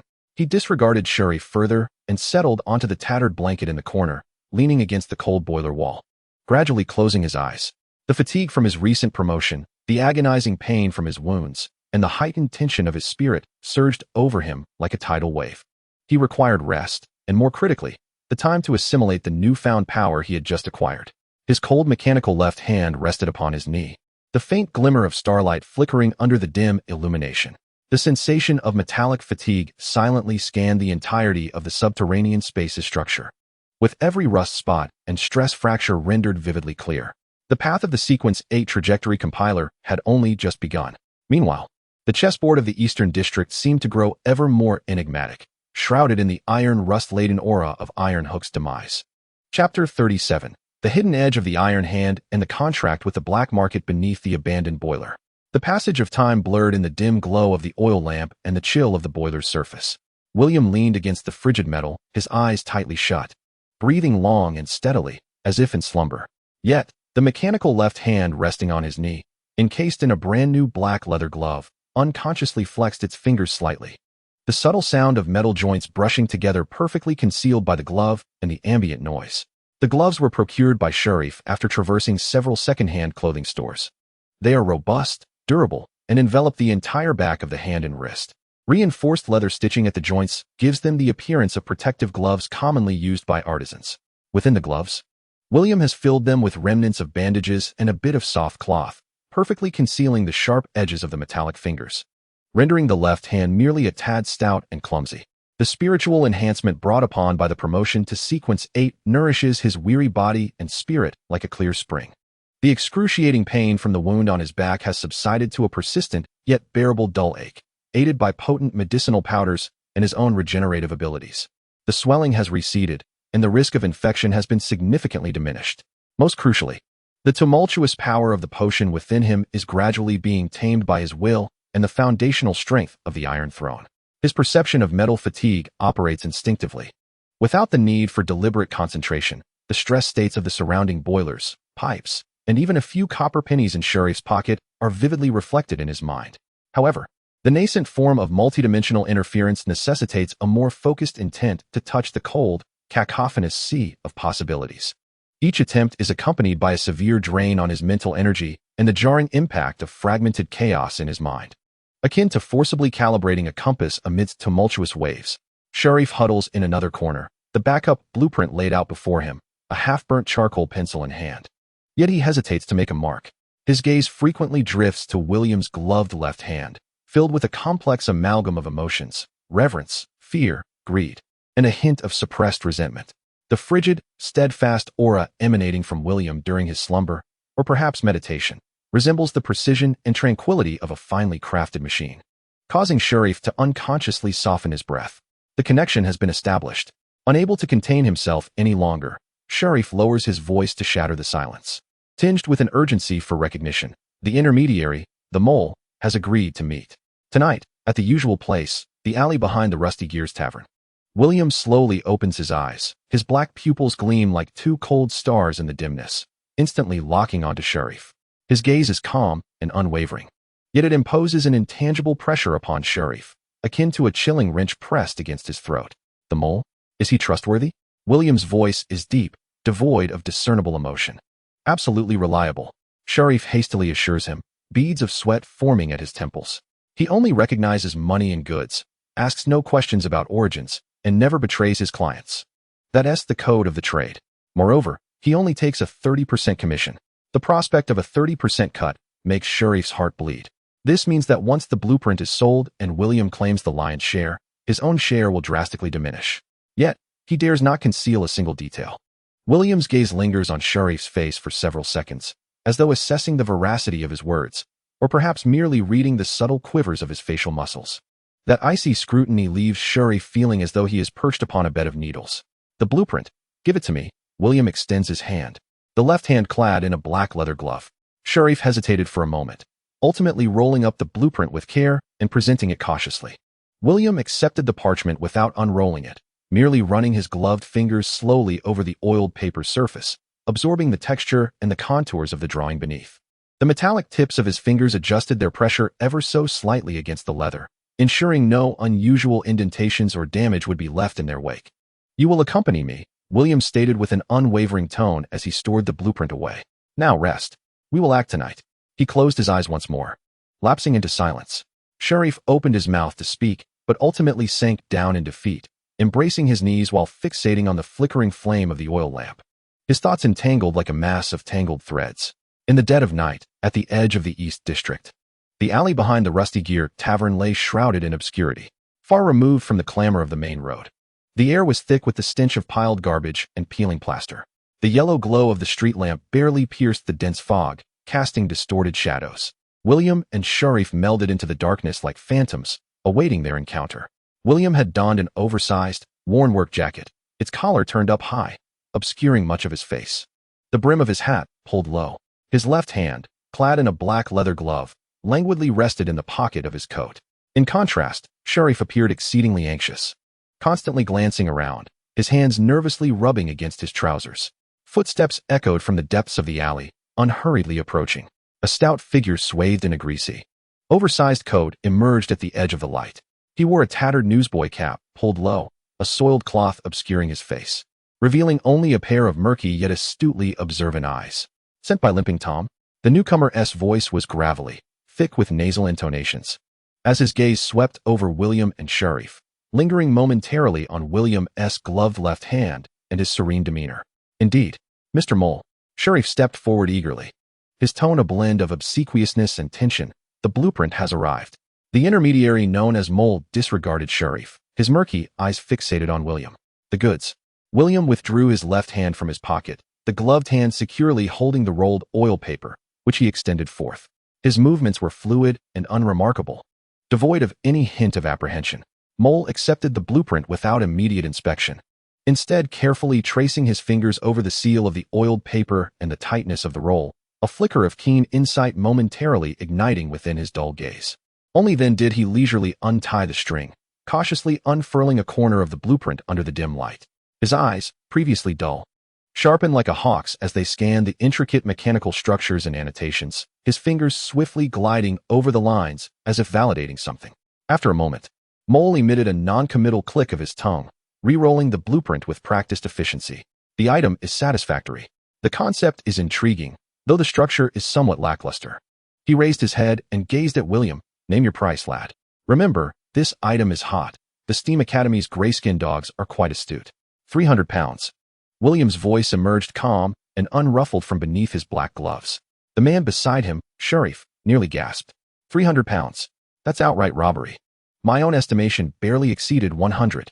The mole's murky eyes squinted. The corners of his mouth beneath the cloth seemed to twitch, as if smiling or mocking.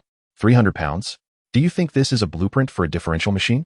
Or perhaps the private collection of Emperor Russell? He weighed the blueprint in his hands. 150. At most.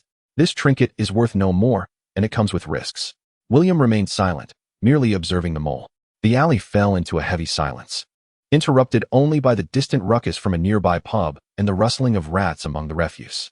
Sharif's palms were slick with sweat from nervousness. Moments later, William slowly raised his left hand, gloved in black. It was not an act of aggression. Instead, his index finger lightly tapped against a massive, rusted, abandoned gearbox nearby. His movement was gentle, scarcely making a sound. Yet, the instant his fingertip made contact with the metal, a faint yet distinctly audible crack echoed from within the gearbox. Following that, a slender, fresh rust crack, resembling a serpentine creature, silently spread across the surface of the box, beneath the layer of ancient rust. The origin of the crack was precisely where William's fingertip had touched. The mole's murky pupils constricted in sudden alarm. He fixated on the new crack, then abruptly glanced at William's gloved hand, which was now retracting slowly. His breath beneath the cloth seemed to momentarily cease. That was not mere strength. At least, not entirely. It was an insight into the very nature of metal's decay and its manipulation. After a few seconds of silence, the mole spoke again. His tone now stripped of its oily smoothness and trepidation, replaced by a cold, almost equitable tone of negotiation. 200 pounds. Cash. No consecutive old notes. That is the highest price I can offer, reflective of its true risk value. He emphasized the word risk, casting a pointed glance at William's gloves. Deal. William agreed succinctly. The mole ceased his chatter, retrieving a bulging leather pouch from the inner pocket of his greasy coat, which he heftily tossed to William. With one hand, the left. William caught it steadily, his fingers, through the pouch and gloves, accurately gauging the thickness of the banknotes and the quantity of coins within, nodding slightly. The transaction was complete. The mole tucked the blueprint deep into his coat, lowering his hat's brim. Remember, we have not met. With that, he faded silently into the darkness of the alley, vanishing from sight. Sharif stared at the heavy pouch of money in William's hand, his eyes wide with astonishment. 200 pounds. A truly substantial sum. William disregarded Sharif's avaricious gaze as he tucked the pouch of coins into the inner pocket of his coat and turned to step out of the alley. His black leather gloves were returned to his pockets, concealing all signs of brilliance. Let us proceed. William's voice emerged from the thick fog, calm and undisturbed. It is time we seek a new workshop. His cold mechanical left hand silently moved within his pocket, flexing its joints. Power, funds, and the nascent connections he had forged, albeit with the intermediaries of the black market, alongside the hidden fangs of opportunity. The chessboard of the East District. He was no longer a pawn at the mercy of others. The rusted iron hook cast a shadow of death, like a warning light lurking in the darkness. Meanwhile, the cornerstone of his iron throne in his palm quietly recalibrated the trajectory of fate beneath the faint starlight. Chapter 38. The whispers of gears and the blades of dark alleys deep within the East District. An inconspicuous brick warehouse adjacent to a derelict railway line became William's new sanctuary and fortress. Nestled far from the main thoroughfares, it leaned against a long-abandoned freight platform. Its vast metal rolling door, though weathered and corroded, was remarkably sturdy. Inside, the warehouse was spacious and lofty, filled with dust, with corners stacked with dilapidated wooden crates and rusted metal frames of unknown origin. Most importantly, it contained a relatively intact compartment, equipped with a basic workbench and a rudimentary forge. The substantial sum of 200 pounds acted as a potent lubricant, facilitating many endeavors. Through the secretive channels of the mole, William secured long-term rights to the warehouse for a mere 15 pounds. The previous owner had long since vanished, and chaotic property titles were the norm in the East District. The remaining funds transformed into an array of pristine materials piled in the corners, a second-hand, yet well-maintained precision lathe, a small drill press, and grinding tools, all covered with oilcloth, exuding a faint scent of machine oil. Boxes of brass, low-carbon steel, spring steel, and other essential metal materials were readily available. A comprehensive set of high-quality tools, ranging from miniature engraving files to heavy-duty wrenches, was included. Ample supplies of fuel, lubricants, and standard components such as screws, bearings, and gear blanks were at hand. Provisions for daily living included a sturdy folding bed, water storage barrels, a compact heating stove, bags of coal, and non-perishable food items. The heavy metal rolling door of the warehouse was reinforced from the inside by William with several robust steel bolts. The sole entrance was an unassuming side door, clad in metal, its lock meticulously modified by William himself, featuring a complex structure connected to a rudimentary pneumatic alarm system fashioned from discarded steam valves. Any unauthorized opening would trigger a sharp whistle. Sharif gazed at the transformed workshop before him, his hands trembling with excitement. Those brand new machines and gleaming materials represented the stage of his dreams. William, when shall we commence? Shall we create something? An improved small telegraph machine? Or? William did not respond immediately. He stood in the center of the expansive warehouse, his back turned to Sharif, his left hand, gloved in black leather, gently brushed against the cold metal rails of the lathe. The frigid sensation of machinery seeped into every crevice of the apparatus like mercury cascading onto a surface. The minuscule gaps in the bearings, the subtle wear on the guide rails, and the stress distribution within the gearbox unfolded countless details in his mind. Akin to a clear blueprint, the perception of metal fatigue had become instinctual. There was no urgency. William's voice reverberated in the vast warehouse, calm and unperturbed. First, we must clear the surroundings and organize the tools. Then, we shall require our eyes and ears. Eyes, ears. Sharif blinked in confusion.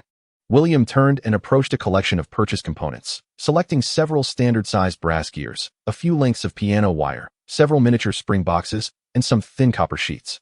We shall commence with the fundamentals, the gear messenger. Sharif's eyes widened. Messenger? Using a mechanical bird? Or a mouse? This is far too complex. He instinctively began to question from a technical perspective, pondering the intricacies of the communication structure, power endurance, and resistance to interference. William offered no explanation. He simply grasped a brass gear blank with his gloved left hand and secured it in the chuck of a small lathe. He activated the machine, the low and steady hum resonating throughout the warehouse, while his right hand deftly adjusted the tool's angle and feed rate. Just as Sharif presumed William was preparing to craft a standard gear, his actions abruptly shifted. His left hand casually rested on an auxiliary support arm of the lathe, his fingers making minute adjustments to the angle and pressure exerted. Simultaneously, his gaze remained focused and icy, as if penetrating the rotating metal to perceive the internal structural changes. A faint, distinct sound, unlike the normal cutting noise, emerged. Moments later, the lathe came to a halt. William removed the machine gear. Sharif leaned in for a closer look, gasping in astonishment. This was far from a standard gear. Its tooth profile had undergone intricate, asymmetrical modifications, and a nearly imperceptible spiral groove had been etched into the root of each tooth, details he had only previously encountered in vague descriptions of high-end lock mechanisms. This design could significantly minimize noise and vibration during high-speed operation while enhancing the complexity and confidentiality of engagement. How did you know to alter it this way? This structure. Sharif's voice was filled with disbelief. It necessitates such modifications, William replied, his tone remaining flat, as though discussing a trivial matter. Only he understood that in that fleeting moment, his innate perception of metal fatigue instinctively detected potential noise and stress defects in the standard tooth profile under high speed. Covert communication scenarios. The embryonic form of multidimensional interference briefly revealed several indistinct optimization fragments to him in a heightened state of concentration. He chose the most stable and discrete solution and, employing the extraordinary stability and finesse of his left hand, brought it to fruition. This was not mere design. It was a profound listening to and rectification of the essence of metal. The preliminary role of the trajectory designer lies in formulating the most optimal processing trajectory amidst the constraints of materials and the demands of objectives. Sharif's gaze towards William transformed entirely, imbued with awe and even a hint of trepidation. This young man possessed an understanding of machinery that was nothing short of diabolical. In the days that followed, the warehouse morphed into a veritable hive of machinery, with William's near-prescient adjustments and Sharif's robust mechanical design capabilities. The prototype of the first-generation gear messenger took shape at an astonishing pace. It was a mechanical swift, no larger than a palm, with an intricately crafted skeletal structure. Its core power stemmed from a specially designed ultra-thin spring box, while the transmission system utilized a noise-reducing, non-standard gear set crafted by William. The information carrier consisted of several replaceable thin copper plates, subtly embossed, reminiscent of early perforated tape principles. Through a precise lever mechanism, it could convert information into distinct frequencies of exceedingly faint gear clicks. The receiving end resembled a stethoscope, featuring a resonant cavity and frequency recognition reed. Could it fly? Sharif gazed at the cold metallic skeleton of the bird with a tinge of disappointment. It did not need to fly, at least, not yet. With his gloved left hand, William carefully inserted a copper plate, inscribed with simple test information, into the bird's abdomen, concealed, reliable, and short range. That would suffice. The testing range was designated to the core area of the East District. He placed the mechanical swift within a specially designed wooden nesting box in the corner of the warehouse, equipped with a small winding mechanism. Inside the nesting box was a concealed metal conduit leading to the warehouse's rooftop ventilation. William moved to the opposite end of the warehouse, picked up the stethoscope-like receiver, and pressed the resonant cavity to his ear. The rhythmic tapping sound, faint yet remarkably clear, resonated through the receiver. It was precisely the test information he had recorded. Success. Sharif's face flushed with excitement, as if he could envision the golden pounds beckoning him. William's expression remained stoic, yet a flicker of elusive brilliance glimmered in his eyes. The cornerstone of the intelligence network had been laid with the first brick. Just as the two immersed themselves in the joy of initial success, Sharif, in contemplation of the next steps, William. A series of loud knocks suddenly echoed from the small, ironclad door on the side of the warehouse. The sound was urgent and laden with menace. William's gaze sharpened instantly, like a blade. Sharif's smile froze, his face paling in an instant. "Who?" William demanded in a low voice, his body silently shifting to the shadow behind the door. His right hand resting on the hilt of the concealed dagger at his waist. Under the black glove of his left hand, his metal knuckles silently clenched. "Steam Church. Area Security Patrol. Open the door." A cold, businesslike voice emanated from outside, imbued with undeniable authority. The Steam Church. The heart of machinery. Sharif's legs weakened, nearly collapsing to the ground, his eyes brimming with despair. It was over. They had been found. William's heart sank suddenly, yet he instantly compelled himself to regain his composure. A routine inspection? Not a direct breach. This indicated that the intruders lacked concrete evidence, merely engaging in standard protocol or acting on vague intelligence. "Wait, they are moving things," William called out, his tone laced with a hint of irritation, mimicking the voice of an ordinary worker. Meanwhile, he signaled to Charlef to swiftly stow away all sensitive tools. Blueprints, particularly the mechanical swift and the receiver, into a nearby discarded toolbox with compartments, covering the lathe with an oilcloth. He hastily seized a large, ordinary wrench and a soiled rag, wiping his face haphazardly. Within mere moments, all traces that transcended the dilapidated warehouse's character were urgently concealed. Taking a deep breath, William unlatched the door, opening it only a crack. Outside stood two individuals. At the forefront was a middle-aged man clad in a gray ecclesiastical uniform. His demeanor stern and his gaze as piercing as that of a hawk, adorned with the emblem of gears and circling flames, signifying his membership in the heart of machinery. Following him was a younger assistant, holding a clipboard and a rudimentary spiritual detection compass. The stern man's gaze swept through the narrow opening, illuminating William and the interior of the warehouse. His eyes lingered momentarily on William's gloved left hand, then scanned the outline of the lathe covered by the oilcloth and Charlef's pale face. "Name? What are you doing here?" The man's voice was devoid of warmth. "William Stark. Mechanical repairman. I have recently rented this space as a warehouse and temporary workshop." William waved the large wrench and the soiled rag casually, maintaining a composed demeanor. "Taking on small jobs, repairing steam valves, gearboxes, and the like to make ends meet. This is Charlef, my assistant." He deliberately shifted aside slightly, allowing the visitors to see the piles of dilapidated wooden crates and rusted brackets within the warehouse, along with the inconspicuous heap of old parts in the corner.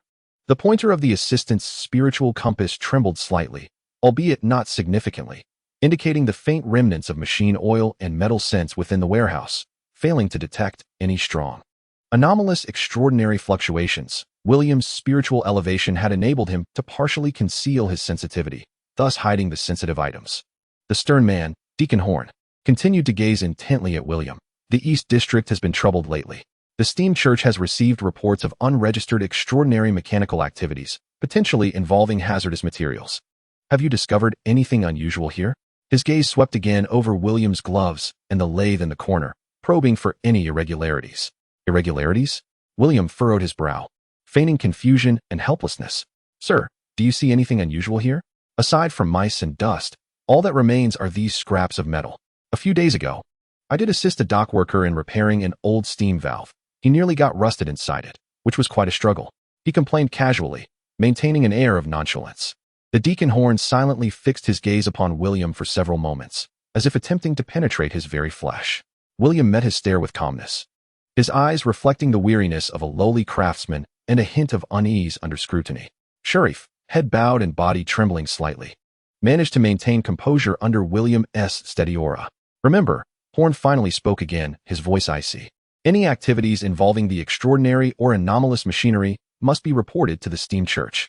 Unauthorized research and transactions carry severe consequences." He cast a pointed glance at the lathe shrouded in oilcloth in the corner. "We will continue to monitor this area. Tread carefully." With that, he turned and vanished into the fog-laden alley with his assistant. William slowly closed the door and secured the heavy bolt. A dull ache throbbed in his back, a reminder of the tension that had tightened his muscles moments earlier. "Have they left?" Sharif collapsed onto the ground, gasping for breath, his shirt soaked with cold sweat. William offered no reply. He stepped to a nondescript crack by the window, peering outside. In the dim fog, Horn's retreating figure grew indistinct. But in the shadows at the distant alleyway, a more clandestine presence lingered, cold and serpentine, flickering momentarily.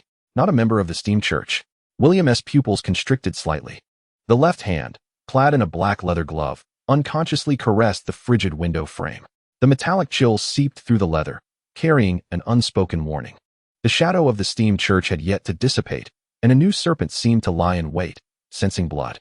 The death of the iron hook, akin to a stone cast into water, sent ripples that quietly drew this warehouse into a deeper vortex. Chapter 39. The swallow takes flight, and the rows of the alley, the shadow of the steam church patrol loomed like the sword of Damocles over the warehouse. Horn's scrutinizing gaze and the serpentine watchfulness from the shadows thickened the air within. Sharif grew increasingly anxious, flinching at the slightest sound, often losing focus during work, his eyes wandering. In contrast, William operated with the precision of a finely tuned clock, functioning even more steadily under pressure, exuding an icy demeanor. He disregarded Sharif's anxiety, channeling all his energy into the expansion of the gear messenger network. By day, he was merely William Stark, an ordinary craftsman hammering and repairing steam valves within the warehouse. His left hand, encased in a black leather glove, skillfully yet somewhat clumsily handled the tools, a deliberate facade, leaving traces of a lowly artisan on the purchased standard parts, some rough welds hastily done to meet deadlines, or non-standard modifications made for compatibility with old components, prioritizing functionality. He even accepted a few genuine repair commissions from small factories in the East District, causing the warehouse to accumulate more legitimate parts and semi-finished products, effectively diluting the scent of sensitive items. As night descends, enveloping the Eastern District in a thick veil of fog and darkness, the heavy roller door of the warehouse stands resolutely shut.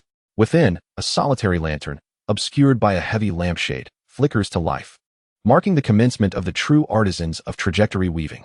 On the workbench, illuminated by the dim glow of the oil lamp, intricately designed mechanical swallows take shape beneath the deft hands of William, whose left hand is clad in a black glove. Charles is responsible for the core structural design and some intricate assembly, while William meticulously handles the most critical components that dictate performance and concealment, engaging in the overall calibration. The nascent form of multidimensional interference undergoes relentless refinement under the intense focus of their minds.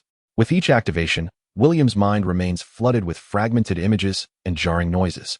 Yet his will is as resolute as tempered steel, capturing fleeting moments of optimization, a minuscule adjustment to a gear's tooth profile, the precise tension of a piano wire, a slight chamfer on the ratchet of a mainspring. Like a helmsman steering through tumultuous seas, he weaves these fragmented trajectories together, employing the extraordinary steadiness and dexterity of his left hand to replicate precision on the metal surface. His perception of metal fatigue is as natural as breathing. His fingers glide over components, instinctively understanding the material's stress distribution, potential weak points, and sources of noise during operation. He operates with the cold efficiency of a quality inspector, ruthlessly discarding any flawed items that do not meet the standards of concealment and reliability. In a mere week, 12 mechanical swallows are birthed. They are more compact than the prototypes, their structures refined, with noise suppressed to a level nearly imperceptible against the clamor of the Eastern District.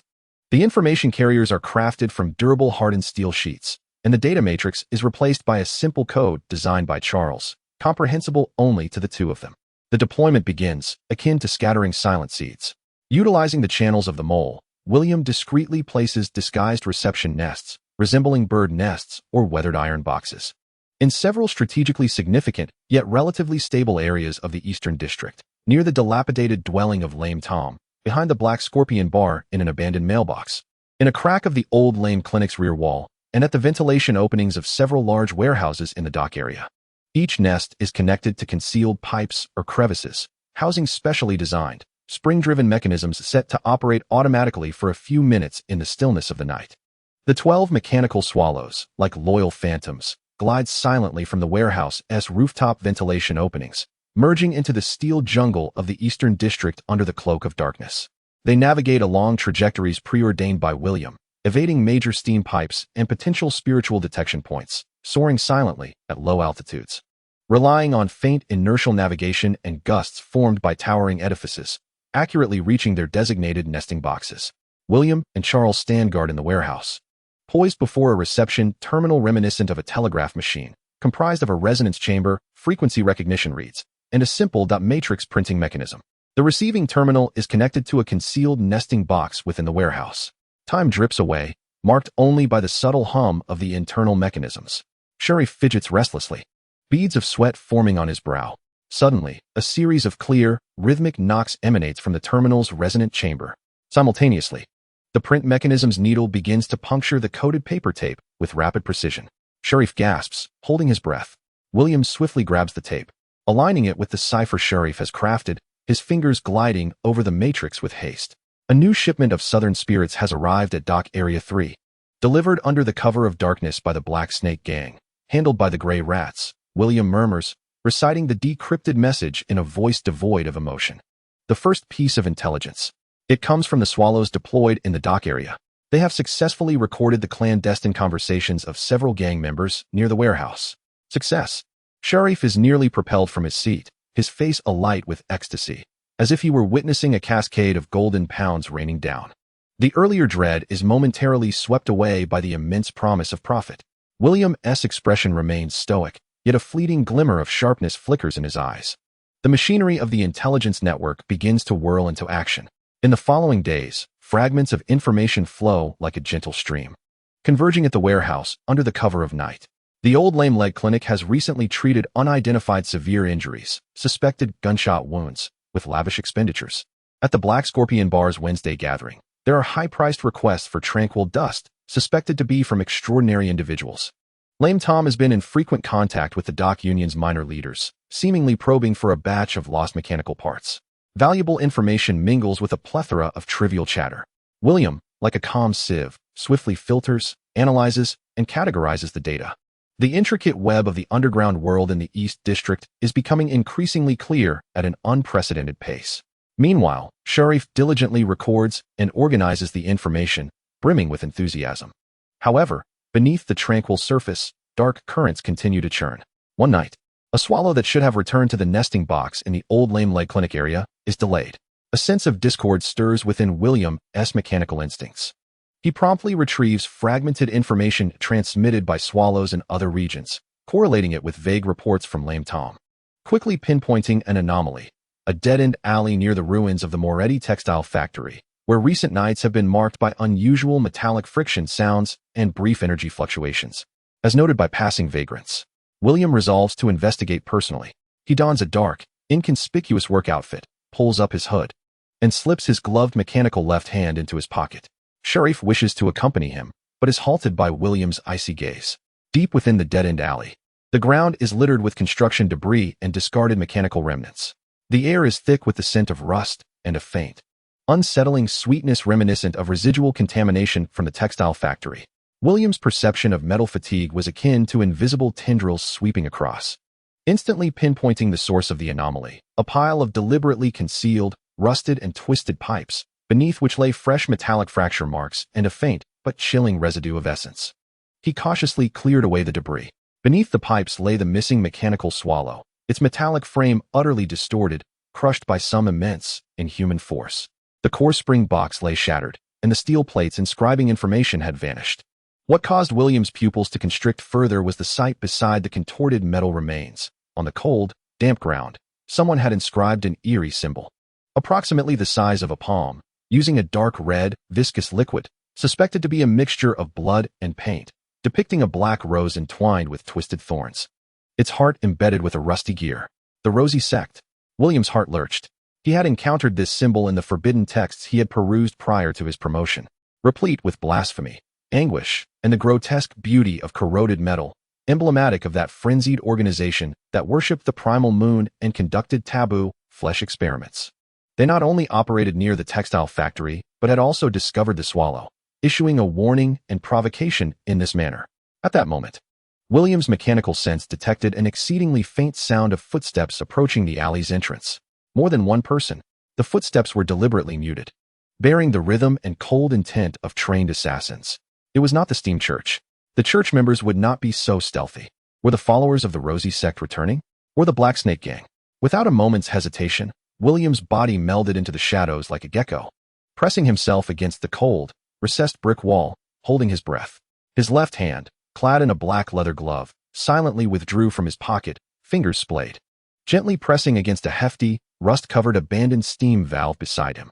The perception of metal fatigue instantly pinpointed several stress points within the valve that had become exceedingly fragile due to corrosion. With a mere exertion of his left hand, he could detonate this massive metallic bomb, creating chaos. The footsteps halted at the alley's mouth. A raspy voice, akin to sandpaper scraping, murmured, "Is it cleaned up? That little thing, crushed, left a mark." Another voice, cold and devoid of emotion, responded, "The death of the gear must be clarified. Any intruders must be eliminated." Indeed, it was the Rosie sect. Moreover, they had mentioned the death of the gear. Iron hook. William's heartbeat thundered like a drum. Yet his breathing remained unsettlingly steady. His icy fingers moved slightly over the surface of the rusted valve, searching for the optimal detonation point. He needed to wait for them to draw closer. Suddenly, a faint sound, akin to fabric tearing, pierced the air, followed by the muffled thud of a body collapsing. Who? The raspy voice brimmed with shock and anger. At the entrance of the dead end, a series of sharp metallic clashes erupted, reminiscent of cold blades striking rapidly, accompanied by suppressed grunts and the sounds of bodies hitting the ground. Combat. Another group ambushed the members of the Rose School. William seized this unexpected moment of chaos. With a sudden, forceful press of his left hand against the fragile stress point of the valve, an explosion erupted. The corroded steam valve burst forth as if filled with explosives, creating a deafening roar and scattering searing rust shards and metal debris throughout the narrow alleyway. A thick cloud of rust dust enveloped the scene like a smoke grenade. The shockwave from the explosion violently slammed William against the wall behind him, sending a piercing pain through his old back injury. Yet, he bore the agony, using the cover of the explosion and the swirling rust dust to stealthily glide along the wall towards a gap in the low wall at the far end of the alley, piled high with refuse. Behind him, the furious roars of the Rose School members and the chilling commands of their pursuers echoed. The sound of blades slicing through the air resounded once more. Without a moment's hesitation, William nimbly vaulted over the gap in the low wall, vanishing instantly into the intricate shadows of the East District's alleyways. The cold night air filled his lungs, infused with the sense of rust and blood. He navigated the labyrinthine alleys with haste, his mechanical left hand adeptly sensing every foothold and leverage point in the darkness. The searing pain from his back wound served as a stark reminder of the peril he had just escaped. The ominous warnings from the Rose School, the connection to the death of Iron Hook, and the emergence of a third-party ambusher transformed the dark night of the East District into an expansive spider's web. He, the newly fledged Swift, had already triggered the attention of the most perilous predator within the web. The expansion of the intelligence network came with tremendous risk. That cold, gloved mechanical hand clenched into a fist in the darkness, the starlight glimmering faintly beneath the leather of his hand. Each step on his journey home treaded upon an unknown path. Chapter 40. The echoes of blood rust and the invitation from the Count's manor. The old wound on his back felt as if it were being seared repeatedly by a red-hot iron. With each hurried breath pulling at the tearing pain, William endured the agony and dizziness, relying on the enhanced physique granted by his ascension to Sequence 8 and the extraordinary stability imparted by his cold mechanical left hand. As he desperately wove through the maze-like alleys of the East District, his mechanical left hand acted as the most precise probe, sensing the textures of the brick walls, the degree of corrosion on the iron pipes, and even the looseness of the stone slabs beneath his feet, mapping out the most discreet and swiftest route for his escape. The sounds of furious roars from the Rose School members and the chilling clash of the mysterious ambushers' blades gradually faded. Obscured by the winding alleys and the thick night fog, William dared not linger. After circling countless times to ensure he had completely evaded potential pursuers, he dragged his weary, injured body through a gap in a collapsed wall, silently slipping back into the warehouse stronghold. Who? The terrified voice of Charles broke the silence within the warehouse, accompanied by the clattering of iron pipes hitting the ground. Upon seeing William, covered in rust dust, with his work attire soaked in blood and his complexion as pale as parchment, Charles was utterly terrified. Close the door and bolt it. William's voice came out hoarse and weak, almost forced. He leaned against the frigid roll-up door, sliding down to the ground as a violent cough expelled droplets of blood. Sharif hurriedly secured all the bolts and dragged several heavy wooden crates to brace the door before rushing over. "William, what happened? Who did this to you?" William lacked the strength to respond, merely gesturing towards his back. It was then that Sharif beheld the horrifying wound, torn to the bone by the blast shockwave. He gasped sharply, hastily retrieving medical supplies and clean cloth. The process of cleansing the wound felt akin to torture. The disinfectant poured over the raw flesh caused William's body to tense like a drawn bow, sweat mingling with blood and soaking his clothes. He gritted his teeth, suppressing any sound of anguish, while his mechanical left hand, clad in a black glove, dug its fingers deeply into the wooden floor beneath him, producing a spine-chilling creak that left 5 distinct imprints.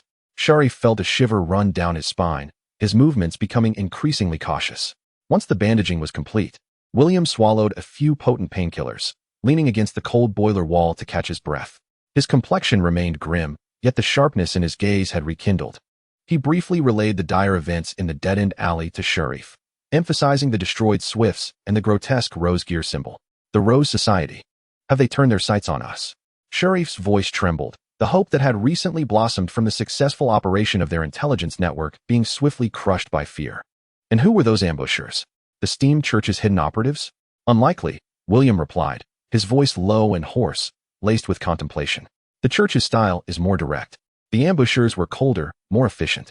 He recalled the chilling precision of the blade's clash and the brief, muffled groans, reminiscent of professional assassins. The emblem of the Dead Rose Society pointed towards the textile factory, a place concealing secrets they wished to keep hidden. "Our Swifts merely stumbled upon them. What shall we do then? Halt the Swift operations? Bring everyone back?" Sharif inquired urgently, yearning to retreat into the shadows. "No," William's response was resolute, his icy gaze silencing any further words from Sharif. "Withdraw those near the ruins of the textile factory and the Rose Society's operational area. Continue in other regions. Intelligence must not cease." He paused, adding, "Send word to the mole, increase the price. I require all recent intelligence on the Rose Society's activities in the East District, especially concerning the Moretti textile factory. Also, ascertain the identity of those who ambushed the Rose Society last night in the dead-end alley." Sharif, observing the unwavering determination in William's eyes, could only nod bitterly. He understood that he had irrevocably bound himself to this ship, fraught with unknown terrors. In the ensuing days, their warehouse stronghold resembled an isolated island amidst a storm. William's back wound, under the influence of potent medication, and his indomitable will healed slowly. Yet his movements remained significantly restricted. He spent the majority of his time leaning against the boiler wall, appearing to be in a state of repose, yet in reality, his mind was sharply attuned. Through the fragmented information relayed by the deployed Swifts, he intricately wove an intelligence network throughout the East District. Akin to a spider spinning its web, the range and precision of his perception of metal fatigue seemed to enhance during this period of stillness. He could faintly sense the metallic buttons of passers-by outside through the wall, as well as the subtle fluctuations in pressure of distant steam pipes. His practice in multidimensional interference became increasingly focused. Although his mind was still cluttered with fragmented images and noise, he began to actively filter and weave these elements. Rather than merely receiving them passively, intelligence flowed like a gentle stream into the isolated island. The hidden strongholds of the Rosy Society in the East District were marked, identified through the anomalous spiritual fluctuations and specific graffiti captured by the Swifts. Fragments of information regarding the demise of the Iron Hook began to coalesce. He had been frequently seen near the textile factory prior to his death. The rust stains on his corpse bore a strong, unnatural spiritual essence. Within the Black Snake Gang, a codename Rust Shadow circulated. The enigmatic forces ambushing the Rosy Society remained a mystery, and there were no reliable leads from the mole, only vague mentions of a recently emerged, ruthless and secretive mercenary organization. The activities of the Steam Church's mechanical heart had evidently intensified, particularly in patrolling the abandoned factory district and underground networks. The figure of Deacon Horn had been spotted multiple times in the vicinity of the warehouses, yet specific targets had yet to be identified. The pressure loomed like a tangible mist over the warehouse. Under the weight of fear and William's intimidation, Sharif felt as though he were a startled bird. His work efficiency significantly diminished. Amidst this oppressive atmosphere, an unexpected visitor knocked gently on the small, ironclad door at the side of the warehouse. The knocking was soft, rhythmic, imbued with a restraint and politeness that felt incongruous with the East District. William instantly became alert, signaling Sharif to remain silent. He stealthily moved into the shadows behind the door, his mechanical left hand resting on the dagger at his waist. "Who is it?" he inquired, deliberately mimicking the rough timbre of a lower-class craftsman. "May I inquire if this is Mr. William Stark?" came a voice from outside, slightly aged yet articulate, laced with a distinct upper-class accent. William and Sharif exchanged glances, each reflecting the other's surprise. William slowly opened the door a crack. Standing outside was an elderly gentleman with graying hair, dressed in a crisply laundered black tailcoat and adorned with a bow tie. His expression was grave, his gaze sharp, and he stood upright as if he were a javelin, holding a simple, hard paper envelope. Not far behind him, a closed four-wheeled carriage, resplendent even in the gray mist and emblazoned with the Hall family crest, shield and golden lily, awaited. "I am Alfred, the steward of the Earl of Hall," he said, bowing slightly, his movements textbook perfect, yet his eyes probed William's oil-stained face and the left hand casually draped over the doorframe, clad in a black glove. "By the order of the esteemed Earl and Miss Audrey, I am here to deliver an invitation to you." He extended the hard paper envelope toward William. The envelope, crafted from fine material, bore an exquisite wax seal adorned with the emblem of the House of Hall, a golden fleur-de-lis. William silently accepted the envelope, his cold mechanical fingers perceiving the paper's delicacy through the leather. He tore open the wax seal and extracted the card within. Elegantly inscribed in flowing script were the words, "Dear Mr. William Stark, it has come to our attention that you possess remarkable mechanical skills, particularly in the restoration of intricate creations. The beloved Nightingale music box of Miss Audrey Hall has recently malfunctioned, and the court artisans have proven unable to remedy the situation. The young lady is distressed, and the Earl is likewise disheartened. Should you not refuse, we cordially invite you to the Hall estate on the 15th of this month, 3 days hence, at 3 o'clock in the afternoon to restore the young lady's cherished possession. A modest fee will be offered as a token of our gratitude. We eagerly await your presence. Yours faithfully, the House of Hall." The signature and family crest of the Earl adorned the invitation. An invitation from one of the most esteemed noble families of Backlund. The House of Hall, directed towards the mere 2-year-old Miss Audrey Hall. To restore a music box? William's pupils constricted slightly. A 2-year-old child? For a music box? To summon an obscure artisan from the East End? This was akin to crafting a mousetrap of gold, utterly illogical. The words of Old Lame Leg reverberated in his mind. The House of Hall seeks someone to engage the young lady in quiet games. Craftsmanship is an opportunity. Thus, it was revealed this was not merely about repairing a toy. It was a stepping stone, a test, the very thread Old Lame Leg had alluded to. Charles leaned closer, his eyes nearly bulging with astonishment upon glimpsing the contents. The House of Hall, inviting William? His mind struggled to comprehend, especially upon seeing the title of Miss Audrey, prompting him to murmur instinctively, "Is this the little lady who has just turned 2? For a music box? This is utterly absurd." Butler Alfred awaited quietly, his expression devoid of any excess emotion, as if merely attending to a routine task. Yet his gaze, akin to the most precise instrument, unobtrusively recorded every subtle reaction of William, from the initial surprise upon seeing the envelope to the brief silence while reading the invitation, culminating in the fleeting, elusive glint of sharpness in his deep-set eyes. "I understand now." William returned the invitation to the envelope, his voice regaining the calm of an artisan. "Please convey my regards to the Earl and Miss Audrey. William Stark shall attend punctually." Butler Alfred inclined his head slightly. "We anticipate your arrival, Mr. Stark." He bowed once more, his movements meticulous, before turning and striding with precision towards the luxurious carriage, as though he had merely passed by an ordinary grocer. The carriage departed silently into the gray mist. William closed the door and secured the heavy bolt. The wound on his back throbbed faintly from the tension of the moment. The House of Hall, Miss Audrey's music box, a mere 2-year-old girl? This was no coincidence. The information from the old cripple is terrifyingly precise. This invitation, as he described, is an opportunity to approach the upper echelons of society, presented in the most circuitous yet safest manner. However, the world of the nobility is never a bed of roses. Beneath the opulent carpets often lie the deepest quagmires and the sharpest blades. Sharif finally regained his composure from the shock and stammered, "William, what is going on? How do you know someone from the Earl of Hall's estate? Are you repairing something for that little lady? She is only 2 years old, isn't she? How could a 2-year-old possibly need an East End craftsman to fix a toy?" Even a fool could infer the implications behind this. William remained silent, gazing down at his left hand, clad in a black leather glove. The cold metallic sensation seeped through the leather, carrying a silent warning. The Earl of Hall's estate represents a world starkly different from the East End, one filled with glamour yet concealing deeper whirlpools. Is this an opportunity? Or merely another perilous trap? That unadorned invitation, akin to a finely crafted gear, has been cast into the rusted machinery of the East End. William could distinctly feel the trajectory of fate subtly shifting because of it. His hands, capable of weaving paths, one grasping a cold dagger and the other shrouded in a deceptive glove, are on the verge of stepping into an unknown realm awash with gold and roses. This murky water appears to grow ever deeper. A cold, sardonic smile curved William's lips, laced with self-mockery, yet underscored by a profound resilience and sharpness in the face of impending challenges. Chapter 41. Undercurrents and preparations in the east end of Backlund, at the warehouse stronghold. A pale hue enveloped the gray mist, filtered through the iron seams, while dust danced silently in the beams of light.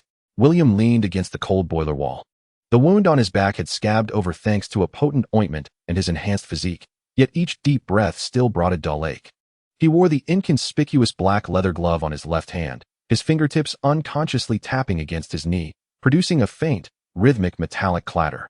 Sheriff, with two pronounced dark circles under his eyes, handed over a haphazardly compiled report, his voice tinged with lingering fear. William, the situation is dire. The mole has confirmed that the distorted rose gear is a mark of a peripheral punitive group from the Rose Society, specifically dealing with meddlesome individuals. They've been unusually active in the vicinity of the Moretti textile factory, seemingly searching for something or waiting for someone.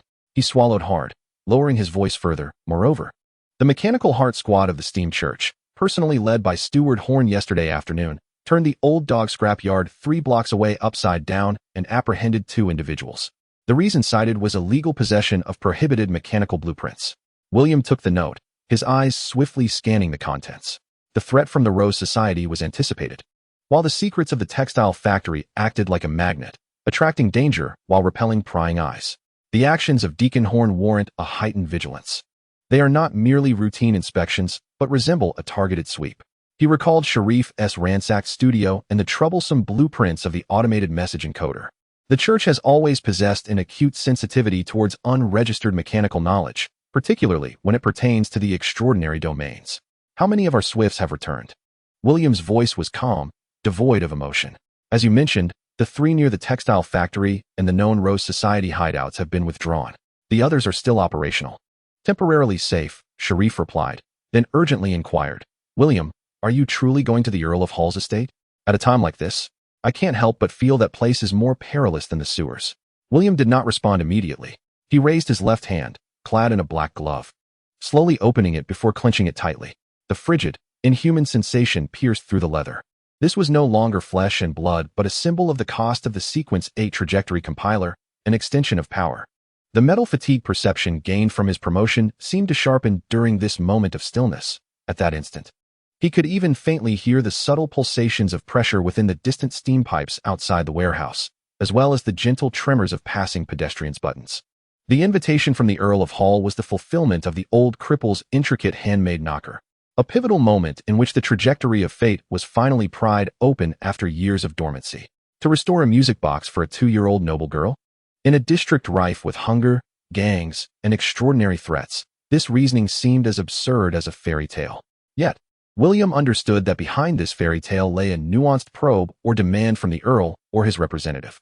It could be that his technological renown from the improved textile machine and steam engine had finally reached the upper echelons, or perhaps there were more intricate motives at play.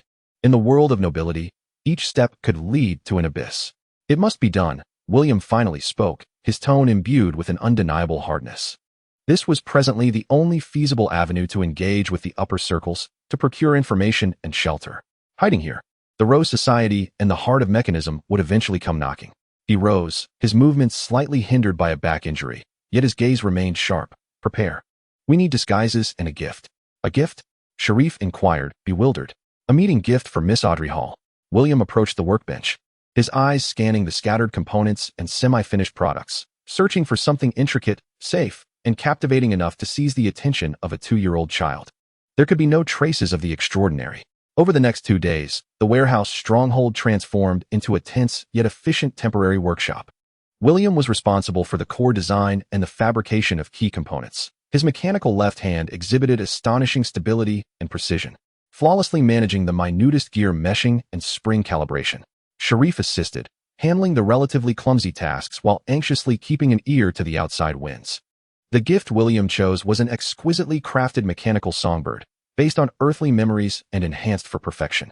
Its body was fashioned from brass, coated with a layer of antioxidation silver. Winding the mechanism, the little bird performs a delicate dance within its exquisitely adorned copper cage, leaping, tilting its head, and chirping melodiously, while an intricately crafted comb within plays a simple yet charming nursery rhyme. Most importantly, it is sufficiently mundane. All its movements and energies stem from pure mechanical design, devoid of any spiritual resonance, perfectly aligning with the persona of a master craftsman from the East District. William has even inscribed a nearly imperceptible WS signature within the bird's beak, a customary mark of stark precision mechanics. During the crafting process, William's thoughts occasionally drifted. The kind and wise girl from Audrey Hall's original tale, who ultimately becomes Miss Justice, is at this moment merely an innocent 2-year-old child. A faint ripple of curiosity, so subtle that even he could scarcely detect it, stirred within him. Was it an intrigue towards the original character, or a peculiar connection to the future? He swiftly suppressed this fleeting notion, focusing intently on the cold brass components before him. At present, she is merely a target, a little girl of notable lineage who requires careful handling. Simultaneously, he rehearsed various scenarios he might encounter upon entering the Earl of Hall's estate. Noble etiquette? He had familiarized himself with the basics through the Old Cripple and select tomes. Interrogation? He had prepared numerous responses tailored to different inquiries, centering around his identity as a skilled craftsman, deliberately avoiding any mention of the extraordinary textile mills or sewers. Safety? He would discreetly sew several thin shards of starlit crystal within the lining of his old work garment, not for casting spells, but to utilize their natural, subtle interference with spiritual fluctuations and to enhance his own perception of metal fatigue, serving as a passive and exceedingly covert warning device. As for weaponry, apart from the dagger he always concealed within his boot, he would carry nothing else. Brandishing a weapon within the Earl's estate would be tantamount to suicide. At last, on the third morning, William carefully affixed the final feather-like brass piece to the mechanical bird's tail, gently tightening the last minuscule screw. He picked up a clean, soft cloth and meticulously polished the silvery bird until it gleamed with a cold and pure radiance. The little bird sat quietly in the open cage, remarkably lifelike. Charlef observed this exquisite trinket, seemingly too refined to have emerged from an East District workshop, then glanced at William's serene countenance. Unable to restrain himself from whispering once more, "William, be cautious. I can't shake the feeling that place is too bright, casting too many shadows." William carefully placed the mechanical bird into a simple wooden box lined with soft velvet and closed the lid. The brighter the light, the deeper the shadows. He picked up the gilded invitation, his gaze sweeping over the Earl of Hall's signature and the golden fleur-de-lis emblem. Yet shadows can also serve as the finest hiding places. The afternoon sun struggled to penetrate the ever-present gray mist of Backlund, casting a vague golden hue upon the frigid streets. William donned his finest deep brown work attire, slightly starched yet impeccably clean, complemented by a somewhat worn dark woolen overcoat that concealed any telltale traces of ointment on his back. With a black glove adorning his left hand and a wooden box containing a gift in his right, he stepped out of the warehouse stronghold, resolutely refusing to glance back. Behind him lay the East District, suffused with the scent of rust and the faint stench of sewers, harboring hidden, lethal threats. Before him unfolded the resplendent Count's estate, replete with enchanting floral aromas, exquisite afternoon delicacies, and the undercurrents of peril concealed behind opulent velvet drapery. The gears of fate were propelling him toward an entirely different stage. Chapter 42. Under the shadow of the goldfinch, the Count's estate was nestled in the very heart of the Queen's District. Backed by King S Avenue and facing a meticulously manicured rose garden, the towering black wrought iron gates stood firmly closed, adorned with intricate goldfinch vine reliefs that gleamed with a cold, hard sheen under the sparse afternoon sunlight. Behind the gates lay a broad driveway flanked by impeccably trimmed lawns and elegantly poised ornamental trees, extending toward a grand edifice of grayish-white, solemnly merging Gothic spires with classical porticos. The air was rich with the mingling fragrances of fresh grass, roses, and the distant waft of toasted bread, forming a striking contrast to the polluted atmosphere of the East District. William stood outside the closed gates, acutely aware of at least two scrutinizing gazes directed at him from within. He maintained a posture befitting a lowly craftsman, slightly awkward yet striving for composure, with his head bowed and his grip tightening on the handle of the wooden box. After a brief moment, a side door, intended solely for pedestrians, opened silently. Alfred, the butler, appeared at the threshold, his figure as straight as a javelin. He remained clad in an impeccably pressed black tailcoat, his white hair meticulously combed, and his sharp gaze swept over William's entire form, finally pausing for half a second on his gloved left hand. "Mr. Stark, please follow me. The Count and Miss Audrey are awaiting you in the sunlight hall." The butler's voice was steady and devoid of emotion, yet carried an undeniable authority. William nodded in silence and followed Alfred onto the smooth, mirror-like marble pathway. The sensation beneath his feet was solid and cold, a stark contrast to the uneven cobblestones of the East District. He diligently reined in his own presence, minimizing the awareness of metal fatigue to merely passively receive the metallic feedback from his surroundings. Within the Count's estate, metal was omnipresent, the grandly adorned iron doors, brass door knockers, the metallic edging of window frames, and the reflections of knightly armor in the distant corridor. All these subtle cues surged into his perception like background noise, from which he needed to filter out any discordant sounds that might signify danger. He traversed the magnificent entrance hall, adorned with an enormous crystal chandelier, and ascended the spiral staircase carpeted with plush fabric. A grand portrait adorns the wall, depicting figures clad in opulent attire from various epochs, their gazes, some imposing, others demure, seemingly scrutinizing the uninvited guest from the East End.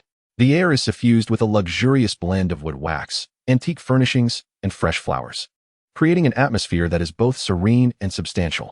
The sunlit hall, situated in the southern wing of the estate, welcomes the afternoon light through expansive floor-to-ceiling windows. The decor is predominantly in shades of cream and gold, with intricate Rococo-style furniture adorned with exquisite porcelain and small sculptures. A gentle piano melody flows almost imperceptibly through the atmosphere. As Alfred guides William into the sunlit hall, the scene unfolds before them. The Earl of Holber, a tall and handsome gentleman in middle age, sporting a meticulously groomed mustache, reclines in a cushioned armchair, clad in a tailored dark blue morning coat. He exudes an air of relaxed authority, a steaming cup of tea in hand, his scrutinizing gaze tinged with a subtle curiosity resting upon William. In an area carpeted with thick fabric beside the Earl, a small figure stands with her back to the entrance, engrossed in her play. It is a little girl dressed in a delicate white lace dress, her soft golden curls shimmering with a honeyed glow in the sunlight. Surrounding her are several charming plush toys and a seemingly valuable music box, a nightingale adorned with enamel that now droops helplessly, having lost its ability to sing. She is Audrey Hall. At merely 2 years old, her extraordinary beauty is already discernible, her cherubic face radiating the innocence and focus characteristic of childhood.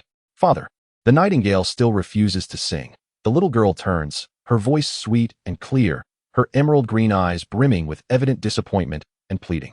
Upon catching sight of William, who follows the butler, her words falter, curiosity widening her gaze, her long lashes fluttering like a startled fawn. "Audrey, this is Mr. Stark, here to help you repair your nightingale," the Earl gently informs his daughter, his attention unwaveringly fixed on William as he sets down his teacup. "Hello, Mr. Stark." Little Audrey greets timidly yet distinctly, leaning slightly forward in a youthful curtsy that exudes a nascent elegance. Her upbringing is evident to the core. "Good day, esteemed Earl." "Greetings to you, Miss Audrey," William replies, executing a slight bow in accordance with his rehearsed etiquette, his tone imbued with the humility of a craftsman and a hint of appropriate nervousness. "It is an honor to assist you, miss." He deliberately infuses his ruined dialect with a touch of East End accent to align with his station. "Alfred spoke highly of your remarkable skills, particularly your expertise in restoring such intricate mechanical curiosities." The Earl of Holber spoke casually, yet his gaze was sharp as that of an eagle. Audrey held a fondness for the exquisite music box, which had been examined by the court artisans. They reported a minor issue with a crucial gear mechanism within. Its unique structure deterred them from attempting disassembly, fearing they might irrevocably damage the delicate enamel exterior. He expressed a hope that you could address this small predicament, gesturing towards the intricate music box resting on the carpet. William sensed a probing undertone in the Earl's words. Why seek out an obscure craftsman from the East for a problem that even the court artisans hesitated to tackle? It was both a test of his skill and possibly hinted at deeper motives. "I shall do my utmost, my lord," William replied cautiously, refraining from making grand promises. He stepped forward and knelt beside the small workbench, draped in a soft cloth, as designated by Alfred. Little Audrey, curious, drew nearer but maintained a respectful distance. Her emerald eyes fixed intently on William's hands. William inhaled deeply, centering his focus on the music box before him. Carefully, he lifted this artistic mechanical creation. It felt slightly heavy in his hands, the casing crafted from smooth hardwood, adorned with vibrant enamel paintings of a nightingale. He first examined the seams of the outer shell and the positions of the screws with his naked eye. Then, as if instinctively, his gloved left hand glided gently over the surface and underside of the music box. The cold, precise sensation of the metal felt like an invisible probe, penetrating the exquisite wooden shell and enamel. The intricate arrangement of internal gears, the winding state of the spring, the interrelation of levers, all the forms, positions, stress states of the metal components, and even the minutest signs of where coalesced into a vivid, three-dimensional image in his mind. The capabilities of the Sequence 8 trajectory compiler, along with the precision of metal fatigue perception and multidimensional interference, manifested in this moment with remarkable clarity. As anticipated, the core issue lay within a small eccentric gear, concealed beneath multiple layers of gears, responsible for the nightingale's head movement and song. A minuscule deformation and stress crack had occurred on one of its teeth, causing it to seize at a specific point and interrupt the transfer of power. The cord artisans had refrained from disassembly precisely because accessing this gear required meticulously dismantling at least 3 interlocking structures of the outer shell. Any misstep could compromise the fragile enamel exterior or delicate levers. Within William's perception, a repair strategy crystallized instantaneously. He would require a set of specially crafted miniature screwdrivers, along with a metal wire no thicker than a hair to temporarily secure the levers. "My lord, Miss," William raised his gaze, his tone imbued with the steadiness characteristic of a craftsman, "I have identified the issue. An internal gear has sustained slight deformation. It is reparable, but I will need some specialized tools and must exercise extreme caution when disassembling part of the outer shell." He paused, adding, "I will need to return to my workshop to retrieve the tools." He made a request, motivated not only by the genuine need for more suitable tools. His usual set of miniature implements proved too cumbersome and ill-suited for his present standing, but also as a cautious probe to gauge the Count's reaction. Simultaneously, the wooden box at his feet captured little Audrey's attention at an opportune moment. "Tools?" Count Holber raised an eyebrow, seemingly unfazed. He cast a glance at Alfred, who bowed slightly, stating, "There are some precise tools in the estate. Mr. Stark may find them useful. Please follow me." William rose, preparing to accompany the steward. At that moment, little Audrey finally diverted her gaze from the music box, landing on the unadorned wooden box at William's feet. Her childlike curiosity overcame her reserve. "Mr. Stark, what is in that box?" William paused, looking towards the Count. Count Holber smiled and nodded, appearing pleased with his daughter's inquisitiveness. William crouched down once more, opening the wooden box to reveal the mechanical silver bird, which gleamed on the velvet lining. "Miss, this is a small contraption I crafted in my leisure. I heard you have a fondness for intricate mechanisms, and I hope it brings you a modicum of joy." He carefully lifted the mechanical bird along with its copper cage, placing it on the carpet before Audrey. Her emerald eyes sparkled with delight, akin to being filled with starlight. She let out a small, surprised wow. Utterly captivated by the lifelike silver bird, she extended a tiny finger, hesitating to touch it, glancing up at her father, her eyes filled with longing. "What a charming little item." Count Holber approached, inspecting the mechanical bird closely, a flicker of genuine admiration crossing his features. Clearly, he discerned that its intricate internal structure surpassed that of the expensive toys available on the market. "Audrey, you may play with it for a while, but do exercise caution. Do not damage Mr. Stark's kind intention." "Thank you, father. Thank you, Mr. Stark." Little Audrey expressed her gratitude joyfully, carefully cradling the copper cage, her focus entirely on the little bird, blissfully forgetting the ailing nightingale. William followed Alfred the steward out of the sunlit hall towards the estate's workshop. He maintained a composed demeanor, continuing to trail the steward while subtly expanding the passive reception range of his metal fatigue perception like an invisible web, remaining vigilant against any metallic disturbances emerging from the shadows. Chapter 43, Tools and Observation. The workshop of Count Holber's estate was situated in the basement of the west wing of the main building. Descending the broad stone steps and pushing open the heavy oak door, a blend of machine oil, turpentine, leather, and metal scents enveloped him, providing a stark contrast to the refined fragrances above. The spacious area was well lit, illuminated by expensive gas lamps rather than candles. with tall storage cabinets and tool racks lining the walls, meticulously organized with an array of tools ranging from massive hammers to delicate engraving needles, all impeccably maintained. At the center stood several large oak workbenches, pristine and devoid of dust. Rather than merely being a workshop, this space resembled a premier mechanical laboratory. William even spotted, in one corner of the workbench, the latest model of a precision vise equipped with a magnifying glass, alongside a set of micromanipulation tools for clock repairs. The technological support of the steam guild for the aristocracy, or rather the nobility's pursuit of technology, was evident. "Mr. Stark, all the tools you require should be available here," announced Alfred, the butler, as he stood at the doorway, gesturing with impeccable grace. Yet, his gaze was as precise as the finest calipers, measuring every subtle reaction on William's face as he beheld the tools. William nodded, revealing neither surprise nor greed. As if he had merely entered a slightly larger workshop in the East End, he walked purposefully towards the area designated for miniature tools, his eyes swiftly scanning rows of meticulously arranged implements, screwdrivers with brass handles, slender tweezers, and finely crafted microfiles and chisels of superior quality. He selected several of the smallest flat and Phillips screwdrivers, as well as a watchmaker's small scraper with an exceptionally thin blade. Next, he located a small roll of highly flexible fine copper wire in the metal materials section. His actions in choosing the tools were both skilled and precise, devoid of any hesitation. Each time he picked up an implement, his left hand, clad in a black glove, instinctively gauged its balance and texture. This subtle motion did not escape Alfred's notice. The butler almost imperceptibly nodded in approval. "Sir, I require a quiet and well-lit area to operate. The disassembly process necessitates utmost concentration," William informed Alfred, clutching the selected tools. He aimed to minimize external distractions, particularly when repairing the crucial eccentric gear, to avoid any inadvertent exposure of his left hand's peculiarities or extraordinary sensitivities. "Of course, please follow me," Alfred replied, not probing further, as he guided William to a relatively secluded small compartment at the back of the workshop. There, a smaller workbench was situated beneath an adjustable high-intensity lamp, casting bright and focused light, ideal for precision tasks. The compartment's door was crafted from solid wood, effectively insulating the interior from external noise once closed. "You may work in peace within. Should you require any assistance, please pull the bell rope by the wall," Alfred stated, bowing slightly before retreating and gently closing the door behind him. Inside the compartment, William found himself alone. He immediately heightened his sensitivity to metal fatigue to the utmost limits permitted by the environment. The walls were constructed of thick stone bricks, the floor was concrete, and the heavy wooden door featured metal components primarily concentrated around the lock, lamp holder, and the metal supports of the workbench.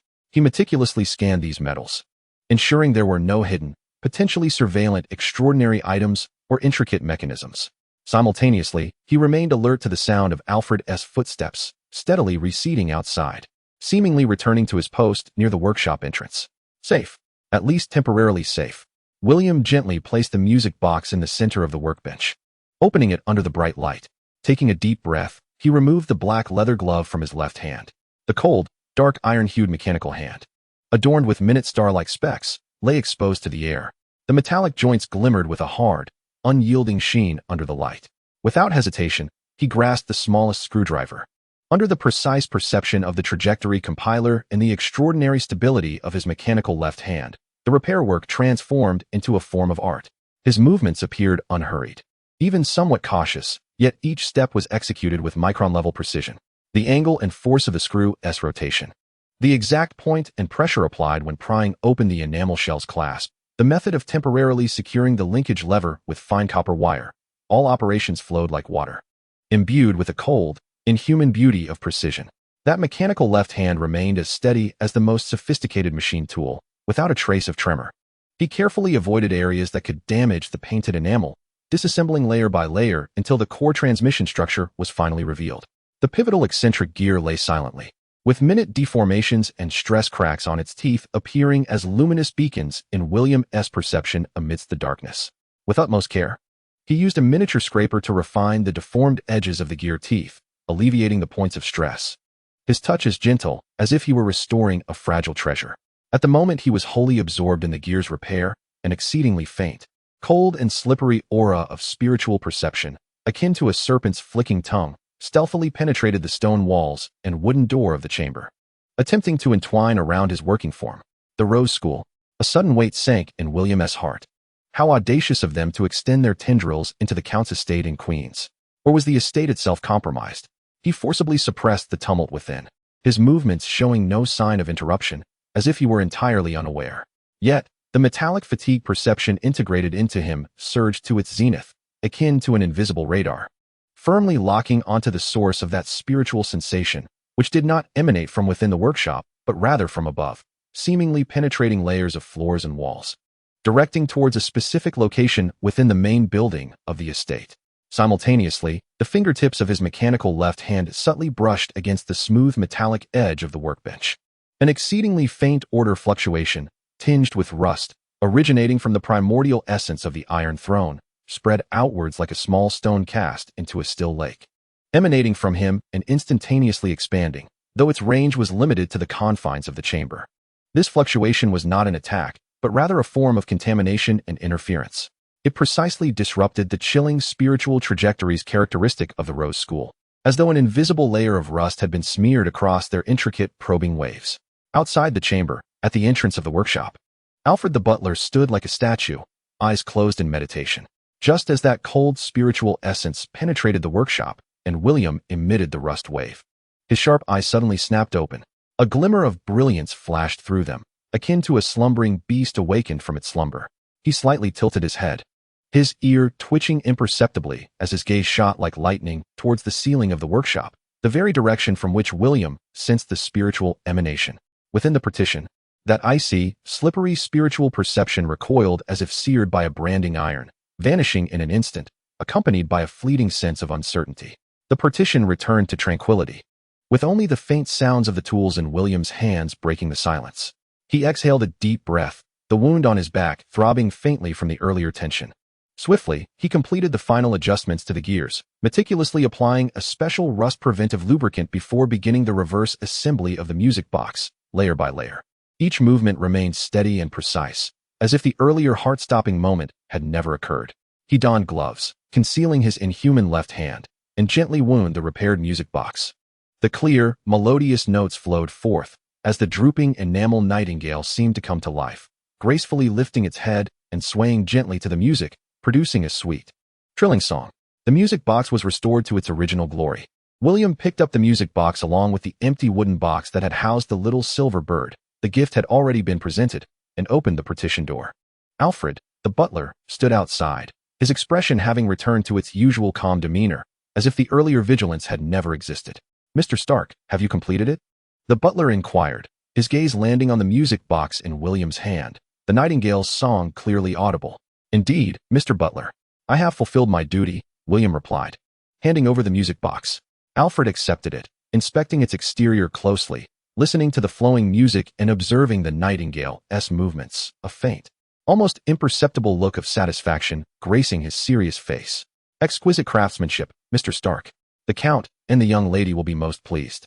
He paused, his gaze seemingly casual as it swept over William's gloved left hand, adding, "The young lady greatly appreciates the gift you sent. She asked me to convey her gratitude." "It is my honor to bring joy to the young lady," William responded with a slight bow. He keenly sensed the butler's deliberate omission of any mention of the earlier incident, as if the brief spiritual confrontation had never transpired. "Please follow me. The Count wishes to thank you in person." Alfred turned and led the way. William followed closely behind, his mind racing with thoughts. Had Alfred certainly sensed it? Yet he chose to remain silent. What could this imply? Was the Count's estate not entirely oblivious to the infiltration of the Rosie School? Was the butler himself an extraordinary being? Or was this merely a part of some trial orchestrated by the Count's estate? And was that member of the Rosie School lurking in the shadows an enemy of the Count's estate, or, in some sense, a collaborator? The door to the sunlit hall opened once more. Little Audrey was cradling the copper cage that contained the mechanical silver bird, her cherubic face radiating pure joy as the silver bird hopped and chirped on the small table before her. Upon seeing William enter, she immediately ran over, clutching the cage, her emerald eyes sparkling. "Mr. Stark, the bird can sing and dance. Thank you." Her joy was pure and infectious. Lord Holber stood, a sincere smile gracing his face as he accepted the restored music box from the butler's hands, the nightingale's melodious song resonating once more. "Mr. Stark, you have indeed not disappointed us." Audrey's beloved nightingale had been revived, and she had gained a new companion. He gestured towards the cheerful mechanical silver bird. Your craftsmanship is truly commendable. This is the reward you deserve. The Count signaled to the butler. Alfred stepped forward, presenting a hefty silk pouch adorned with the golden fleur-de-lis emblem to William. The weight was substantial, far exceeding the usual remuneration for repairing a music box. Thank you, my lord. As long as the young lady is pleased. William accepted the pouch without hesitation or overt surprise, merely bowing once more. He sensed the Count's gaze linger on him for a few extra seconds, imbued with a deeper scrutiny and a barely perceptible hint of what seemed to confirm a certain suspicion. Alfred, arrange for a carriage to take Mr. Stark back. The Count ordered. Yes, my lord. As William settled once more into the enclosed four-wheeled carriage bearing the fleur-de-lis emblem, departing from the grand estate of the Count, his taut nerves began to ease slightly. The pouch contained 20 pristine gold pounds, glimmering enticingly in the dim light of the carriage. This sum far surpassed the meager earnings of a craftsman. Leaning back against the plush velvet seat, he closed his eyes, replaying every detail of the Count's estate in his mind. Audrey's innocent smile, the Count's scrutinizing gaze, Alfred the butler's inscrutable vigilance, the fleeting spiritual exchange outside the compartment, the cold scrutiny peering through the crack of the study door, and that prickling sense of being observed by the Rosicrucians. The opulent estate of the Count, beneath its serene facade, was rife with turbulent undercurrents, no less tumultuous than the sewers of the East End. This seemingly successful knock at the door had not merely opened a passage into high society. It was akin to gently touching a taut thread on a vast, intricate web. The web was already beginning to vibrate. Chapter 44. The rusted echoes and the minions of the East in the last glimmer of the setting sun was consumed by a thick gray fog, plunging the East End into an early gloom. William alighted from the carriage at Holber's estate, watching as the polished vehicle, emblazoned with the fleur-de-lis emblem, vanished around the corner, like a fleeting and surreal dream. The heavy pouch in his hand, 20 gold pounds, and the restored Nightingale music box nestled in his arms, which the Count insisted he take back as a testament to his craft, were the sole tangible remnants of this dream. The air was once again saturated with the scent of rust, inferior coal smoke, and a faint hint of decay. Rather than returning directly to his hideout, William navigated the labyrinthine alleys like a specter for nearly an hour. He utilized the trajectory compiler to deduce physical paths, and his metallic senses to meticulously ensure he had shed any potential tangible or intangible tails before slipping back through a breach in a collapsed wall into the warehouse. At last, you've returned. Sharif nearly lunged forward, his pallid face a canvas of worry and fear. Is everything all right? Did they cause you any trouble at the Count's residence? He inquired, anxiously peering around William's shoulder, as if dreading the arrival of noble guards or something even more dreadful. All is well, William replied succinctly. Placing the coin pouch and music box upon the workbench with a dull thud, he removed his somewhat worn, dark wool coat, revealing the stiff work attire beneath, while the wound on his back throbbed painfully under the strain of his posture. Approaching the boiler, he ladled a scoop of cold water and drank deeply, the icy liquid momentarily quelling the dryness in his throat and the tension accumulated at the Count's estate. Everything's fine. Truly? Sharif scrutinized William's slightly weary yet still sharp profile, glancing at the bulging pouch and exquisite music box. Why did you take so long? And why bring back such a trinket? William did not immediately recount the harrowing spiritual confrontation at the Count's residence. Instead, he moved to a corner and lifted a piece of oilcloth covering the floor, revealing a concealed compartment lined with lead. He carefully placed the silk pouch containing 20 gold pounds inside, leaving 2 coins exposed. Such immense wealth was a death sentence in the East District and required meticulous concealment. The Count's residence was vast, and repairs had consumed time. William covered the floor again and replaced the oilcloth before picking up the 2 gold coins and tossing one to Sharif. Here, this is your share. You've worked hard lately. Sharif fumbled to catch the gleaming gold coin, which still radiated a captivating luster in the dim light, his eyes widening in disbelief. A gold pound. This is nearly half of my earnings from the past 6 months. For me? His voice cracked, incredulity etched across his face as he gazed at William. Intelligence must not falter. William's tone grew somber, imbued with an unyielding edge. From the mole's side, an additional 10 pounds. I need to ascertain 3 matters. First, all specific activities of the Rose Society in the East District, especially near the ruins of the Moretti textile factory, over the past week. Even the slightest anomaly, such as a missing vagrant or peculiar lights in an abandoned warehouse at night, must be reported. Second, investigate if any suspicious individuals with characteristics from the southern continent have appeared around the Earl Holber residence today. particularly near the boundary of the Queen's District and the East District.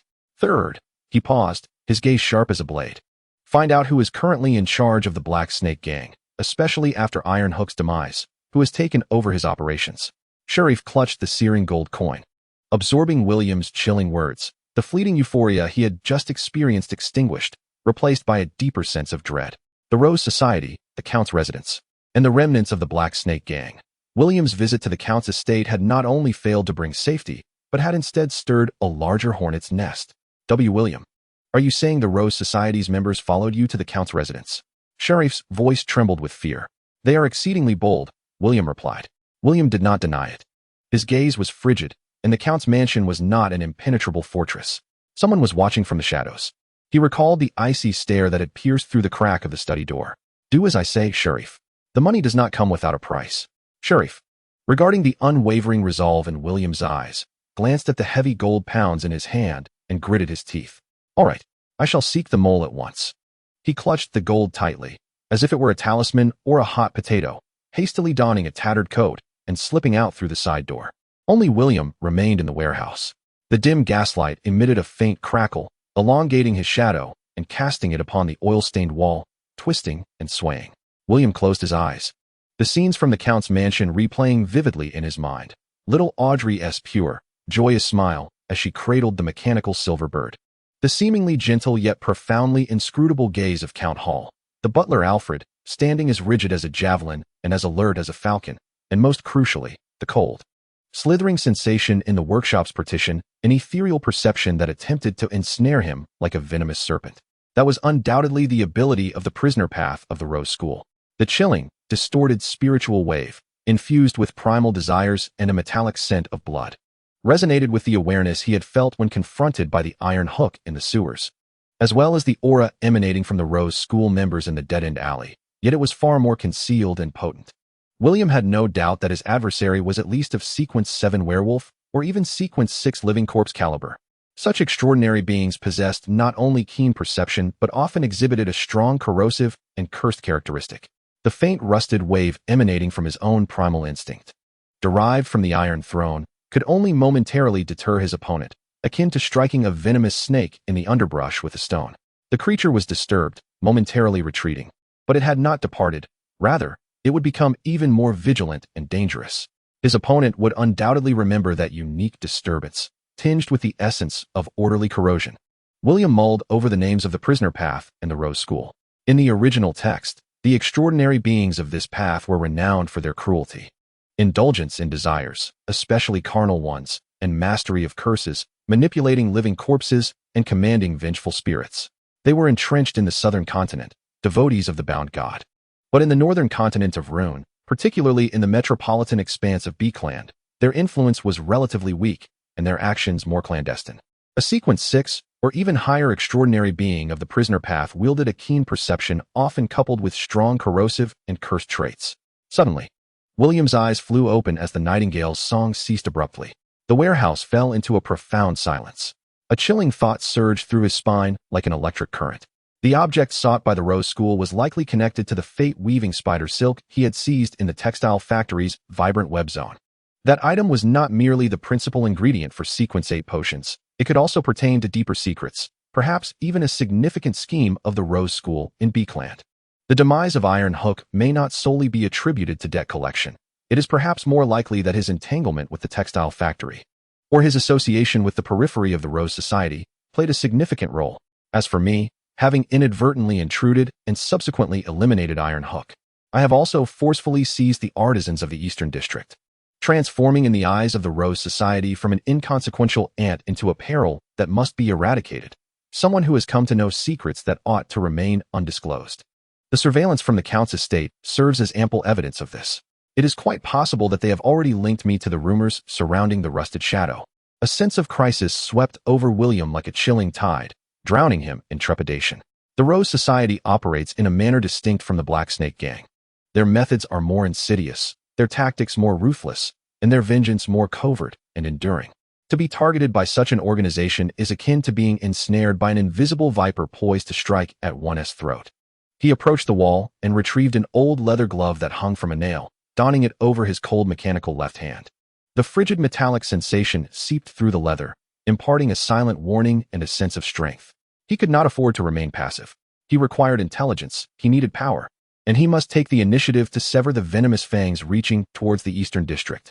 With a creak, the side door of the warehouse was cautiously pushed open, and Charles stepped in, bringing with him the chill of the outside air. His expression was graver than before, marked by an almost ghostly panic. "William." He rushed towards William. His voice urgent yet hushed. "There's news from the mole. Quickly, and it's quite sinister." William's gaze sharpened. "Speak." "First, the Rose Society. Just this evening, an incident occurred at the ruins of the textile factory." Charles panted. "A contact of the mole, an old blind man who usually scavenges there, has gone missing. Witnesses saw him being dragged into a cellar entrance of the factory by two figures clad in tattered robes, their movements somewhat stiff. He has not emerged since. Moreover, the mole reported that shadows have been sighted drifting in the area over the past few nights, accompanied by sounds akin to a child's wail or a cat's cry. Living corpses, vengeful spirits. A weight settled heavily in William's heart. The Rose Society is exploiting the ruins of the textile factory as a temporary stronghold, and they have commenced eliminating witnesses. Individuals like the old blind man are mere ants they can easily crush. Secondly, surrounding the Countess estate, the mole has not uncovered any particularly conspicuous individuals from the southern continent for now. However, one of his drivers, operating on the fringes of the Queen's district, reported seeing a well-dressed young gentleman this afternoon, whose pallor was akin to that of the deceased, and whose eyes were hauntingly dark. He lingered by the railing of the gorse bridge, gazing intently towards the Countess estate. The driver found him unsettling and refrained from offering him a ride. The pale complexion and pitch-black eyes are characteristic features of the living dead or vengeful spirits commonly encountered in the pathways of prisoners. William was nearly certain that this was the very individual undertaking a spiritual reconnaissance outside the Countess estate this afternoon. Indeed, he had not strayed far. Thirdly, the Black Snake Gang. Charles's voice quivered with a hint of fear. Following Iron Hook's demise, his territory has been taken over by someone named Venom. This individual is even more ruthless than Iron Hook. Moreover, the mole discovered that, just a day before Iron Hook's demise, someone witnessed Venom conversing privately with Iron Hook behind the Crippled Leg Tavern for an extended period. After their discussion, Iron Hook proceeded to orchestrate an ambush in the sewers against you. Additionally, it seems that Venom has recently come into a windfall, as his thugs have acquired new weapons and have become increasingly brazen in their actions. William's gaze turned icy in an instant. The clues were intertwining. Iron Hook's debt collection, and perhaps even he himself, was likely a pawn manipulated by the Rose faction through this new leader, Venom. Their objective appeared to be to either coerce or lure him into the textile factory area, or perhaps to eliminate him as an unforeseen variable altogether. His counterattack against Iron Hook and his incursion into the textile factory to seize the silk pouch had thoroughly disrupted their plans, exposing him to the gaze of true predators, the minions of Venom, the new leader of the Black Snake Gang, aligned with the Rose faction. William rose slowly, his mechanical left hand producing a faint, tooth-grating metallic friction sound in the dim light. He approached the corner where tools and materials were stacked, retrieving a well-maintained, heavy wrench with a blood groove. The cold metallic sensation transmitted through his right hand, accompanied by its substantial weight. "Shalv," William's voice was eerily calm, reminiscent of the stillness before a storm. "Inform the mole that I require Venom's precise location tonight. His frequent gambling dens, the residence of his mistress, and all possible locales he frequents." He continued, "Furthermore, have his men procure some holy water or exorcism oil. Anything ordinary will suffice, but it must be swift. Price is no object." Shalv, intimidated by the palpable malice and frostiness reflected in William's eyes, trembled and stuttered. "William, what do you intend to do?" William weighed the heavy wrench in his hands, a chilling smile curving his lips with a sharpness akin to a drawn blade. "What do you think?" "I shall pay a visit to our new acquaintance, Mr. Venom. Perhaps inquire about his master, who seems to have extended their reach quite far. Are their claws no longer desired?" In the warehouse, the flame of the gas lamp flickered violently, casting William's shadow upon the wall, contorted and elongated, resembling a ferocious beast poised to pounce upon its prey. The night in the Eastern District was enveloped in a thick atmosphere of murderous intent and the scent of rust. Chapter 45. Venom and Rusty Claw in the back alley behind the Crippled Leg Tavern in the East District of Backlund. An inescapable darkness and damp fog enveloped the narrow passage, reminiscent of decaying shrouds, tightly wrapping a space filled with the stench of urine, vomit, and refuse. The air was so thick it felt as if one could wring water from it, with only the distant gas lamp struggling through the mist to cast a dim, distorted glow, barely outlining the filthy silhouettes of stacked wooden crates and slop buckets. William, like a piece of cold cast iron, pressed against the frigid, damp brick wall, perfectly merging into the shadows. He had donned the most inconspicuous, oil-stained dark work attire, and his face bore smudges of cold dust. The left hand, adorned with a black leather glove, now unconsciously caressed the heavy wrench sheathed at his waist. It was cold, hard, and sharply defined, proving to be more destructive and intimidating than a dagger in close combat. Sharif, resembling a startled rabbit, cowered behind a foul-smelling refuse bin not far from William, his body trembling slightly, teeth chattering from the cold and fear. He clutched a rough clay vial tightly in his hand, containing subpar exorcism oil pilfered by a small thief under Mole's command from a third-rate herbal shop, exuding a pungent blend of lavender and cheap alcohol. William, what are you truly planning? Perhaps we should reconsider? That scoundrel, Poison Fong, is said to be merciless, commanding a band of desperate rogues. Sharif's voice echoed unervingly in the quiet alley, tinged with a whimper. Silence. William's voice was low, devoid of any emotion, as cold and sharp as a blade gliding over wrought iron. He must die. Those behind me must understand the cost of their transgressions. At that moment, a commotion erupted from the direction of the alley's end, leading to the back door of the crippled tavern, accompanied by raucous jeers and coarse laughter. They're coming. William's senses sharpened instantly, an acute awareness spreading like invisible tendrils. For heartbeats resonated within his perception, accompanied by the faint vibrations of buttons, belt buckles, and metallic weapons, daggers and clubs. One heartbeat stood out, heavy and powerful, its steps unsteady yet laced with a predatory ferocity, as if a hefty revolver was holstered at the waist. Target confirmed. Poison Fong and his 3 henchmen, evidently having indulged in cheap ale at the tavern, were staggering toward him, intent on spending the night with a mistress residing in a dilapidated apartment nearby, one of the locations provided by Mole that William deemed most likely to yield results and facilitate unforeseen events. Damn that wench. I'll ensure she meets her end tonight, a slurred voice grumbled. Easy there, boss. Let us not repeat last time and ruin the fun. Another voice chimed in sycophantically. Get lost. I have plenty of coin. A more boisterous, clearly intoxicated, and volatile voice interjected, none other than Poison Fong himself. The footsteps grew nearer, mingling with the pungent odors of alcohol and sweat. William inhaled deeply, the cold, damp air filling his lungs, suppressing the throbbing pain of his wounds and the simmering urge to kill. He silently emerged from the shadows, gliding like a specter along a pile of broken crates, maneuvering behind the drunken ruffians. The moment had arrived, just as Poison Fong, cursing, shoved aside a blocking crate and stumbled slightly. William seized the opportunity. Without a cry, without warning, a shadow of deep gray surged forth, akin to a predatory owl launching from the depths of the refuse. The swiftness of his movements far exceeds that of an ordinary person. The enhancements bestowed by the Sequence 8 trajectory compiler, coupled with his instantaneous calculations of physical trajectories, render his actions precise, rapid, and lethal. The target, the last subordinate, the one who is the slowest to react, engrossed in lighting a cigarette. With a crack, a sound that sends shivers through the teeth, a gruesome blend of shattered bones and collapsed trachea. William's right elbow, akin to a battering ram, crashes with the full force of his body and a chilling intent to kill upon the neck of the ruffian. The man collapses without a sound, like a sack of rotten flesh. Another thug, hearing the commotion, turns around with bleary, drunken eyes, his words still unspoken. The heavy wrench, accompanied by a sound that tears through the air, traces a deadly arc as it slices towards him. The cold metal strikes precisely at his temple. Blood and brains splatter instantly, staining the filthy wall nearby. The body falls heavily. In the blink of an eye, 2 men are dead. Curse it! An ambush! The third thug finally realizes, screaming in terror as he instinctively draws a dagger from his waist. Yet, William's speed is far too swift. Multidimensional interference. William silently commands himself, his icy resolve sharpening instantaneously. A hum resonates deep within his mind as the peculiar precognitive ability, derived from the foundation of the Iron Throne, is actively triggered. Instead of a mere 3 seconds of physical trajectory calculation, a higher-order form of multidimensional interference manifests as 5 indistinct tactical fragments from parallel possibilities surge into his consciousness. Fragment 1. Sidestep, sweeping the wrench across the opponent's knee. Fragment 2. Ducking forward, driving the wrench straight into the opponent's solar plexus. Fragment 3.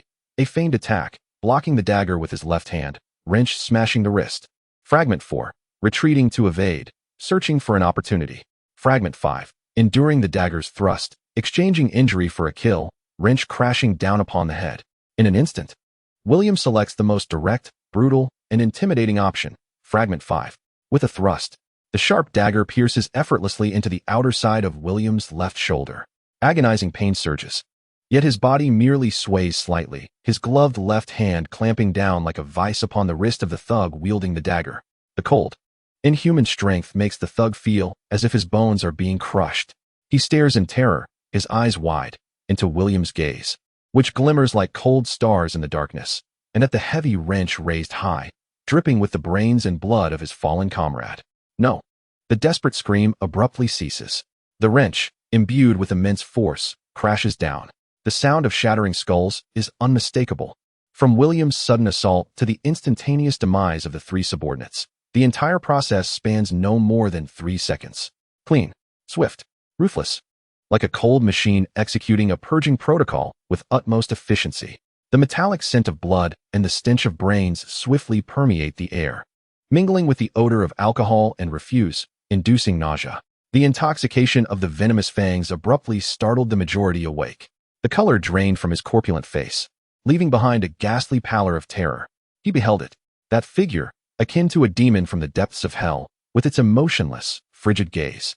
In a flurry of panic, he fumbled for the heavy revolver at his waist, his plump fingers trembling with fear. Yet, William was swifter. As he dispatched the last henchman, his body, propelled by momentum, lunged toward the venomous fangs. The bloodied and brain-splattered wrench flew from his grasp, hurtling like a cannonball toward the right hand that sought to draw the gun. The venomous fangs let out a harrowing scream, his wrist seizing with agony. The revolver slipping from his grasp and plummeting into a nearby bucket of putrid refuse.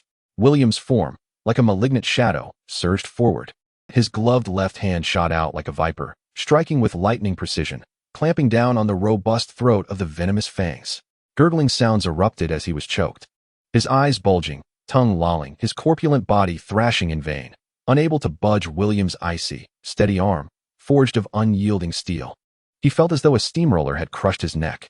William pinned him firmly against the cold, slick brick wall, his chilling gaze resembling an abyss. Locking onto the distorted eyes of the venomous fangs, twisted by fear. Venomous fangs? William's voice was low and gravelly, akin to sandpaper scraping against wrought iron, imbued with a heavy aura of murderous intent and a soul-freezing chill. Tell me, who sent you to seek Iron Hook to silence me? What is the Rose Society seeking in the textile factory? I don't know. Spare me. The venomous fangs struggled to force out a few words from his throat, laden with dread and desperation. Don't know? A cruel smile curled at the corner of William's mouth, and his left hand tightened its grip on the throat. The knuckles emitted a nauseating metallic, grinding sound. Crack. A faint sound of bone fracturing echoed. The venomous fangs emitted a wretched, inhuman howl, the searing pain causing his body to convulse. I shall grant you one more chance. William's voice was as cold as the ice of the netherworld. Or I shall crush your throat now, leaving you to rot here like a dead dog. The terror of death completely shattered the will of the venomous fangs. He could feel the hand constricting his throat, frigid and unyielding, as though not belonging to a human. That power, that unwavering intent to kill. This was not a man. It was a monster. I will speak. I will speak. Tears streaming down his face, his voice hoarse and broken. He is a man from the southern continent, pale-faced with dark eyes, speaking like a serpent. He gave Iron Hook a sum of money to either coerce you or eliminate you before your descent into the sewer. In the textile factory, he instructed Iron Hook to keep an eye out for any luminous spider webs and special stones, claiming that success would grant Iron Hook greater power. Pale face, dark eyes, southern continent man, luminous spider webs from the colorful spiderweb district. Special stones, fragments of star crystals. Indeed, it was the Rose Society. Moreover, the objective is distinctly aimed at the web of fate's spider and the star crystal. That individual from the southern continent, what was his name? Where is he? William's grip loosened slightly, allowing the venomous fangs to catch a breath and speak. Though he did not recall the name, he referred to him as the Pale Hand. He typically resides in a cellar beneath the half-collapsed boiler room of the weaving factory. The venomous fangs gasped for air like a fish out of water. And he handed me an object, instructing that if I encountered an insurmountable predicament or located what he sought, I should shatter it, and he would be alerted. With his trembling left hand, he cautiously retrieved an object from his inner pocket.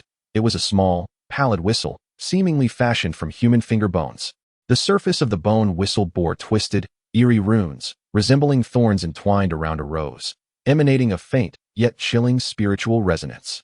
William's pupils dilated in sudden recognition. The contact whistle of the Rose Society. Once shattered, the pale hand would inevitably be roused.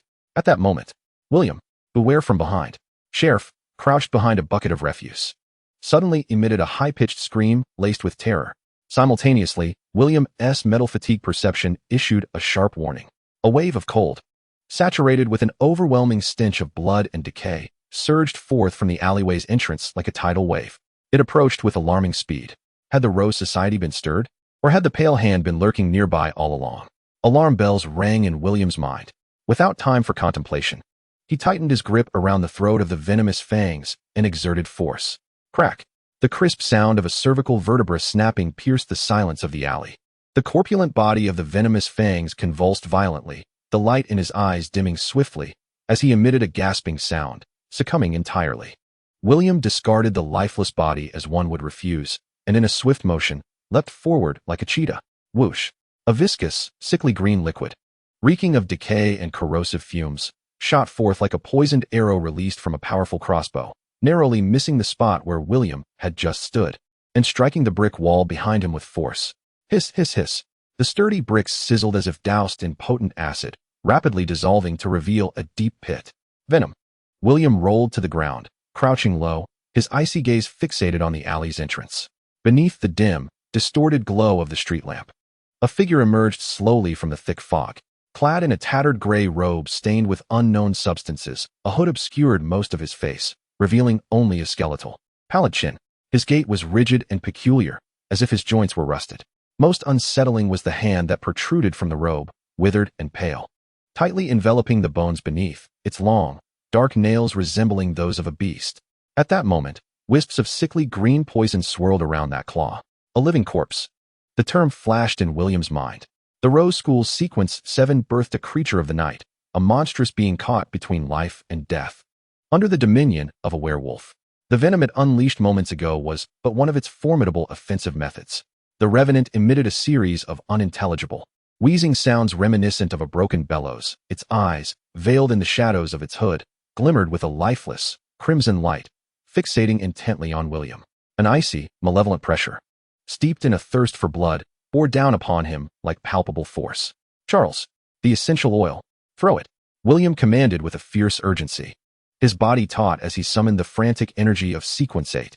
His mechanical left hand opened, as though an invisible, corrosive essence coalesced within its palm. He knew he had to act swiftly. The appearance of the revenant signified that the pale hand was likely nearby, perhaps even racing towards them. Terrified, Charles nearly shut his eyes, summoning every ounce of strength to hurl the crude clay vial towards the revenant. With a crash, the vial shattered at the creature's feet, scattering shards of glass and low-quality exorcism oil. A faint purifying aura, inherently effective against the tainted and malevolent, began to permeate the air, akin to embers igniting in oil-soaked surroundings. A howl of anguish and rage escaped the revenant as if scalded by boiling oil. The gray robe and ashen claws, now tainted by the oil, emitted wisps of white smoke. Its rigid form convulsed violently, movements becoming noticeably sluggish. Though the feeble purifying force could not inflict true harm, it acted as a potent irritant, plunging the creature into a brief state of confusion and fury. Now was the moment. A glint of cold determination shone in William's eyes. He propelled himself forward, as if released from a drawn bow, charging towards the wounded revenant. His mechanical left hand converged like a blade, the edges shimmering with subtle, almost imperceptible traces of rust, targeting the creature's withered chest concealed beneath its robe. The rusted claw was aimed squarely at the undead being. In the deepest shadows of the East District, an ephemeral yet deadly confrontation was on the verge of erupting. Chapter 46. The Clash of Steel and Corpse. The weak, purifying aura of the subpar exorcism oil detonated upon contact with the revenant, much like cold water splashing into hot oil. The pallid claws and oil-soaked gray robe hissed, emitting acrid white smoke. The revenant's agonized and furious howl echoed, its movements momentarily stiffening and slowing, as its scarlet eyes, hidden beneath the hood, flickered wildly, locking onto the rapidly advancing William. Now, a spark of icy resolve ignited within William's gaze as the energy of Sequence 8 surged through him. His mechanical left hand, poised like a blade, activated the barely discernible, shimmering rust along its edge, emanating a disquieting aura of disorder. He abandoned his cumbersome wrench, opting instead for the most direct and perilous form of close combat. Objective: the core of the withered chest, shrouded in tattered robes. Though the undead is hindered by its injuries, its bloodthirsty instincts remain intact. It disregards the agony emanating from its smoldering body, stiffly raising its pallid, desiccated claw, as a swirling, sickly green miasma coalesces, accompanied by a noxious stench, and strikes fiercely towards William's face. Should this claw connect, it would be enough to corrode flesh down to the bone. Trajectory analysis. William silently commanded within, as the passive foresight rooted in the cornerstone of the Iron Throne activated instantaneously. The attack trajectory of the undead's poisonous claw, its velocity, and the minute distortions caused by the stimulation of the essential oils crystallized into a vivid image within William's mind. He could even perceive the subtle disturbances in the air created by the claw's passage. In a moment of peril, William's body surged forward, executing an astonishing lateral spin. His movements flowed effortlessly, as if rehearsed 1,000 times. The frigid claw, laden with the scent of blood, grazed past the tip of his nose. Strands of hair, caught in the fierce wind, instantly curled and turned a sickly yellow. Just narrowly evading the lethal claw, William found himself mere inches from the undead. His mechanical left hand, imbued with the essence of rust, resembled a siege engine brimming with power, as it pierced through the air with a deep, resonant whistle, striking fiercely at the undead's chest. A dull thud echoed, akin to a blunted weapon penetrating decaying wood. William's left hand effortlessly pierced through the tattered gray robe of the undead, plunging deep into its withered chest. Contrary to his expectation of feeling the heart's piercing touch, he encountered only a peculiar sensation akin to penetrating cold. Resilient leather soaked in grease. Simultaneously, an intensely frigid, corrosive spiritual force surged up his arm like a maggot, relentlessly attempting to erode his flesh. This is the essence of the undead. Physical attacks are significantly diminished, accompanied by a vile spiritual corrosion. A furious roar erupted from the undead, as if thoroughly incensed. Its other claw, carrying a malevolent wind, swung viciously towards William's side. At the same time, the muscle of its perforated chest writhed and contracted as if alive, fiercely ensnaring William's penetrating left arm. The icy corrosive force intensified. In this dire moment, William's eyes betrayed no fear. Instead, a glimmer of icy madness flickered within. Rust, be dispelled. He roared inwardly, channeling all his strength into the essence of the Iron Throne infused within his left hand. A wave of order and corrosion, far clearer and more potent than that experienced in the Count's manor, erupted violently from the point where his hand pierced the undead's chest. The minuscule starry rust instantly brightened, resembling countless tiny chains infused with shattered rules, driving deep into the foul, chaotic core of the undead's spiritual essence. A sizzling sound erupted, as if a searing iron was pressed against a grease-soaked rag. The chilling, lifeless spiritual essence within the corpse clashed violently with the corrosion of order emanating from William's left hand, resulting in a profound dissolution. The withered chest of the undead visibly dulled, losing its luster as if it had instantaneously endured centuries of erosion. It emitted a shrill, inhuman wail, its movements abruptly freezing. The muscular grip that had ensnared William's left arm suddenly slackened. This was effective. The order corrosion, stemming from the essence itself, exerted a formidable restraining influence against the foul forces that embodied chaos and death. Seizing this fleeting opportunity, William exerted force, tearing his trapped left hand outward. With a sickening rip, a substantial expanse of gray, desiccated flesh, resembling decayed wood, was forcibly wrenched from the corpse's chest. No blood gushed forth, only a viscous, foul-smelling dark brown liquid oozed out. The undead creature, severely wounded, transformed its roar into a pained whimper, staggering backward. Yet, William's onslaught was far from over. He understood the tenacity of the undead. As he retracted his tearing left hand, his body surged forward, propelled by the recoil, his right fist clenched tightly, channeling the full might of the enhanced Sequence 8 into a single, unreserved strike. Target: the withered head, partially obscured beneath the tattered hood. Bang! The sound resonated like a heavy hammer striking rotting wood, echoing through the narrow alleyway. The undead's head snapped back violently. The hood was violently dislodged, revealing its horrifying visage, a face that appeared forcibly stitched onto a skull, with dehydrated, sallow skin, pallid as death, and deep-set eye sockets devoid of eyeballs. only two flickering. Crimson flames of soul fire burning within. At that moment, the flickering flames danced erratically, their brightness wavering due to the impact. The jawbone of the corpse seemed to shatter, producing a sound that sent chills through the teeth.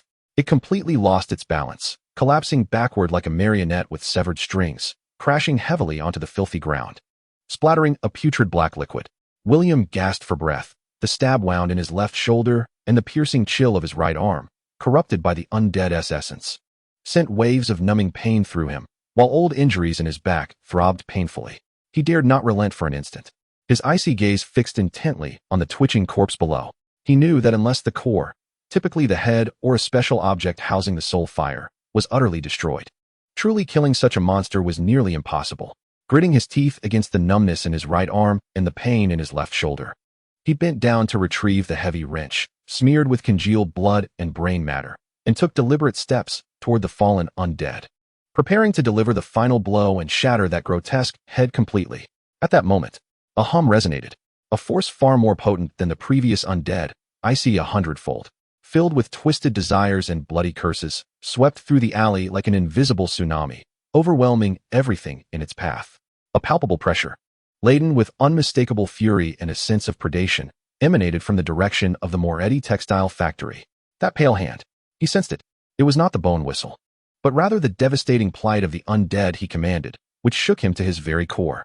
William's heart sank abruptly. The intensity of this pressure was undoubtedly that of a Sequence 7 werewolf, if not higher. It was far beyond what he could confront head-on at this moment. William, we must flee. He is coming. Charles, who had huddled behind a refuse bin, was struck pale as a sheet by the terrifying spiritual pressure. Nearly on the verge of fainting, and with his last ounce of strength, he shouted. William cast a glance at the twitching undead on the ground, feeling the horrific presence approaching with a malevolent urgency like a parasite burrowing into his bones. A flicker of reluctance crossed his eyes, but was swiftly replaced by a chilling rationality. Now was not the time for vengeance. Remaining behind meant certain death. He resolutely abandoned the thought of revenge, pivoted sharply, and rushed to Charles's side, yanking the almost incapacitated man to his feet. Let us go, he barked, dragging Charles along, like two shadows merging into the night, dashing into the labyrinthine darkness of the East District's alleys, away from the factory, just as their figures vanished into the back streets. A swift silhouette clad in a gray robe appeared at the alley's entrance, almost leaving an afterimage. It was the pale hand, still donned in that tattered gray robe. The half-visible face beneath the hood was as pale as if dusted with powder, and the eyes, ink-black with no hint of white, burned with a seething wrath. He surveyed the alley, taking in the three lifeless bodies of the Black Serpent gang members, the incapacitated Viper, and the undead whose chest had been torn apart. Still twitching faintly, a palpable aura of unrestrained malice suffused the air. Incompetence. His voice was hoarse and frigid, akin to a serpent's hiss. Approaching the undead, he crouched down, extending his equally pallid hand, its nails meticulously trimmed like a noble's, and gently pressed it against the gaping wound in the creature's chest. A denser, viscous, ghastly green spiritual light surged into the undead, momentarily stabilizing its crumbling core. Track that rust-ridden insect, the pale hand commanded the undead in a chilling tone. The flickering crimson soul fire in the undead's eye seemed to respond to the directive, yet its grievous injuries rendered it unable to act immediately. The pale hand rose, his ink-black eyes fixated on the direction where William and Charles had vanished, the corners of his mouth twisting into a cruel and distorted grin, revealing his ivory teeth, reminiscent of a beast poised to devour. I shall find you and tear you apart piece by piece, using your bones to craft a new whistle. His cold and vengeful voice echoed in the blood-soaked alley, like a harbinger of death. William, dragging Charles, fled desperately through the darkened passageways. The wound on his left shoulder throbbed with an excruciating pain under intense movement, while the numbness in his right arm intensified, and the old injury on his back protested vehemently. Sharif was nearly being dragged along, his legs trembling, his throat emitting raspy gasps, clearly shaken by the recent spiritual pressure and the gruesome scene. With all his might, Sharif managed to utter a few fragmented words, his trembling fingers pointing towards his bulging pocket. William immediately understood. As he sprinted, he reached into Sharif's pocket and retrieved a small brass badge adorned with an abstract design of a burrowing mole and the number 7 engraved upon it. This was one of the tokens provided by the mole's intelligence network for emergency safe houses. Utilizing his familiarity with the terrain of the East District and the instantaneous calculations of the path designer, William navigated through the labyrinthine alleys, ultimately bursting into a dead end cluttered with discarded wooden barrels. Following the mole's instructions, he forcefully pushed aside a seemingly heavy barrel that was, in reality, hollowed out and stuffed with straw, revealing a dark opening barely large enough for a person to crawl through. This was an abandoned maintenance entrance to an underground sewage pipeline, long dried up, repurposed by the mole as a temporary safe house. William first shoved the nearly exhausted sheriff inside, then followed suit, laboriously dragging the disguised barrel back into place to seal the entrance. Darkness instantly engulfed them, with only their heavy breathing echoing in the narrow, musty-smelling conduit. They were momentarily safe. Leaning against the cold, rough stone wall of the pipe, William slowly sank to the ground. In the darkness, he tore open the work uniform torn by the dagger. The wound was not deep, but the edges had taken on a sinister gray pallor after being corroded by the undead's essence, sending waves of chilling numbness through him. The condition of his right arm was even worse, as if countless cold insects were writhing beneath the skin where the essence had seeped in. Gritting his teeth, he used his still-functioning left hand to rummage through his inner pocket, retrieving a small tin box containing the inferior holy water obtained by the mole's little thief, which was merely ordinary water mixed with a bit of silver powder and herbal juice. Without hesitation, he poured the frigid liquid onto the wounds on his left shoulder and right arm. A faint hiss erupted as the meager purifying power clashed with the encroaching, frigid essence, unleashing a surge of searing pain and itchiness. William stifled a groan as cold sweat beaded on his forehead. Yet he felt a slight dispersal of the chilling sensation that had burrowed into his bones. Better than nothing. Are we still alive? Came Sheriff's trembling voice from the dark, infused with the disorientation of having survived a harrowing ordeal and profound fear. For now, William replied, his voice hoarse and weary, yet maintaining a semblance of calm.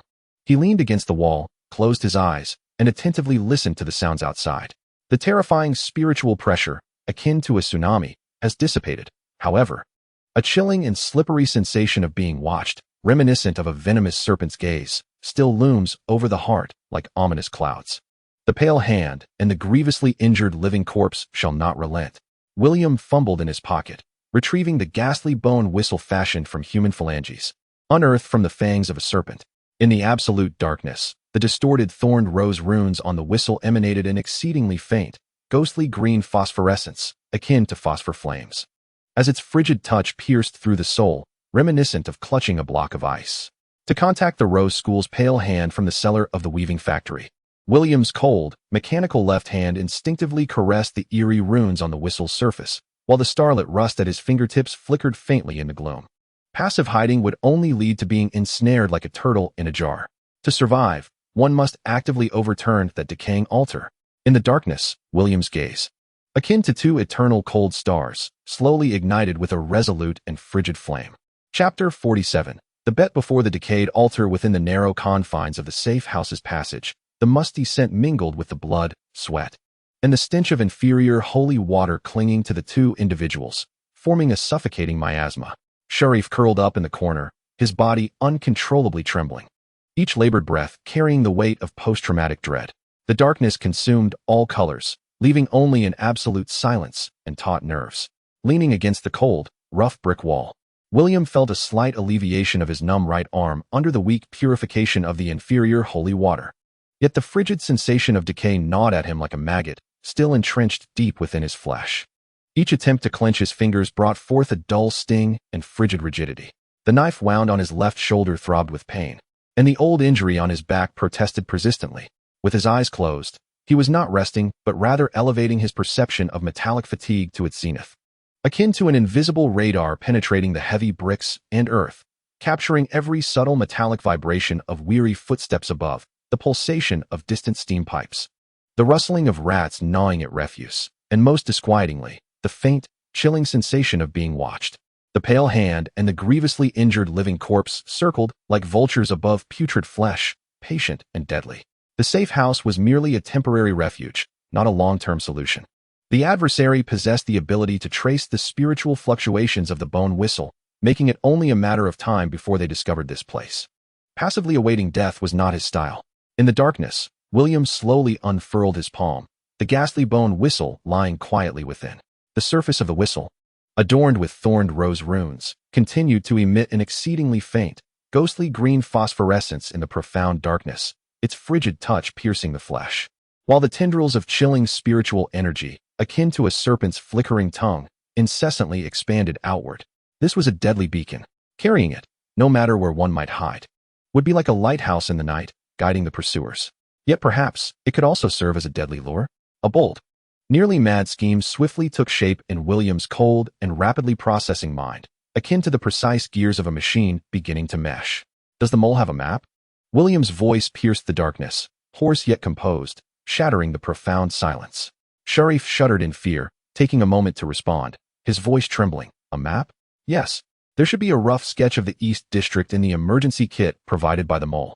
Fumbling, he retrieved a greasy, waterproof cloth-wrapped bundle from his pocket, hastily unwrapping it. Inside, apart from a few hard biscuits that could chip a tooth and a small vial of hemostatic powder, was indeed a folded, crudely drawn map of the East District on inferior parchment. William took the map, squinting under the faint, ghastly green phosphorescence of the bone whistle, barely able to discern the distorted lines and hasty annotations. His gaze, sharp as that of a hawk, swiftly zeroed in on a specific area, the ruins of the Moretti textile factory, particularly the location of the half-collapsed boiler room indicated by the venomous fangs. The entrance to the basement of the textile factory. William's finger traced the map, his icy fingertip landing on the target. What further intelligence did the mole possess regarding that basement? Sharif struggled to recall, his voice still laced with trepidation. The mole. The mole mentioned that the basement used to be a warehouse for storing dyes and bleaches, quite large and deep. It later collapsed, blocking one exit. They say it's haunted. Workers went missing, and after the factory closed, it was completely abandoned. The Pale Hand must have taken over only later. Whispers of hauntings. A blocked exit due to the collapse. The pieces swiftly coalesced in William's mind, constructing a mental blueprint of the basement's interior. A spacious area implies potential maneuverability, yet it also signifies an increase in unknown dangers. A blocked exit indicates possibly only one primary entry point, or perhaps hidden passages. Coupled with the rumors of hauntings and the methods of the Rose Society, it is likely that the basement harbors more than just the Pale Hand. Animated corpses, vengeful spirits, or even more bizarre entities. The risks are immense. Yet, this may well be our sole opportunity to exploit the enemy's complacency and the complexities of the environment for a decisive strike. Listen, Sharif. William's voice was low and resolute. Imbued with an undeniable authority, we have no time to hide. The Pale Hand will soon come looking for us. If we wish to survive, there is but one course of action. Before he finds us, we must take the initiative and storm his lair, eliminating him. What? Sharif nearly leaped in fright, his tone shifting. Go to that cursed place? Kill that monster. William, you've lost your mind. We cannot hope to defeat it. That animated corpse is too formidable. Defeat it or not, we must engage. William interrupted, his tone as cold as iron. Staying here is a death sentence. Charging out is also suicidal. Only by infiltrating his lair do we stand a sliver of a chance. He controls the animated corpse, and I have grievously wounded him. His own essence must be retaliating against him. This moment he is at his weakest, most enraged, and most likely to reveal a flaw. Moreover, William grasped the bone whistle, which emitted a ghastly green phosphorescence, and declared, we still have this. What use could that possibly serve?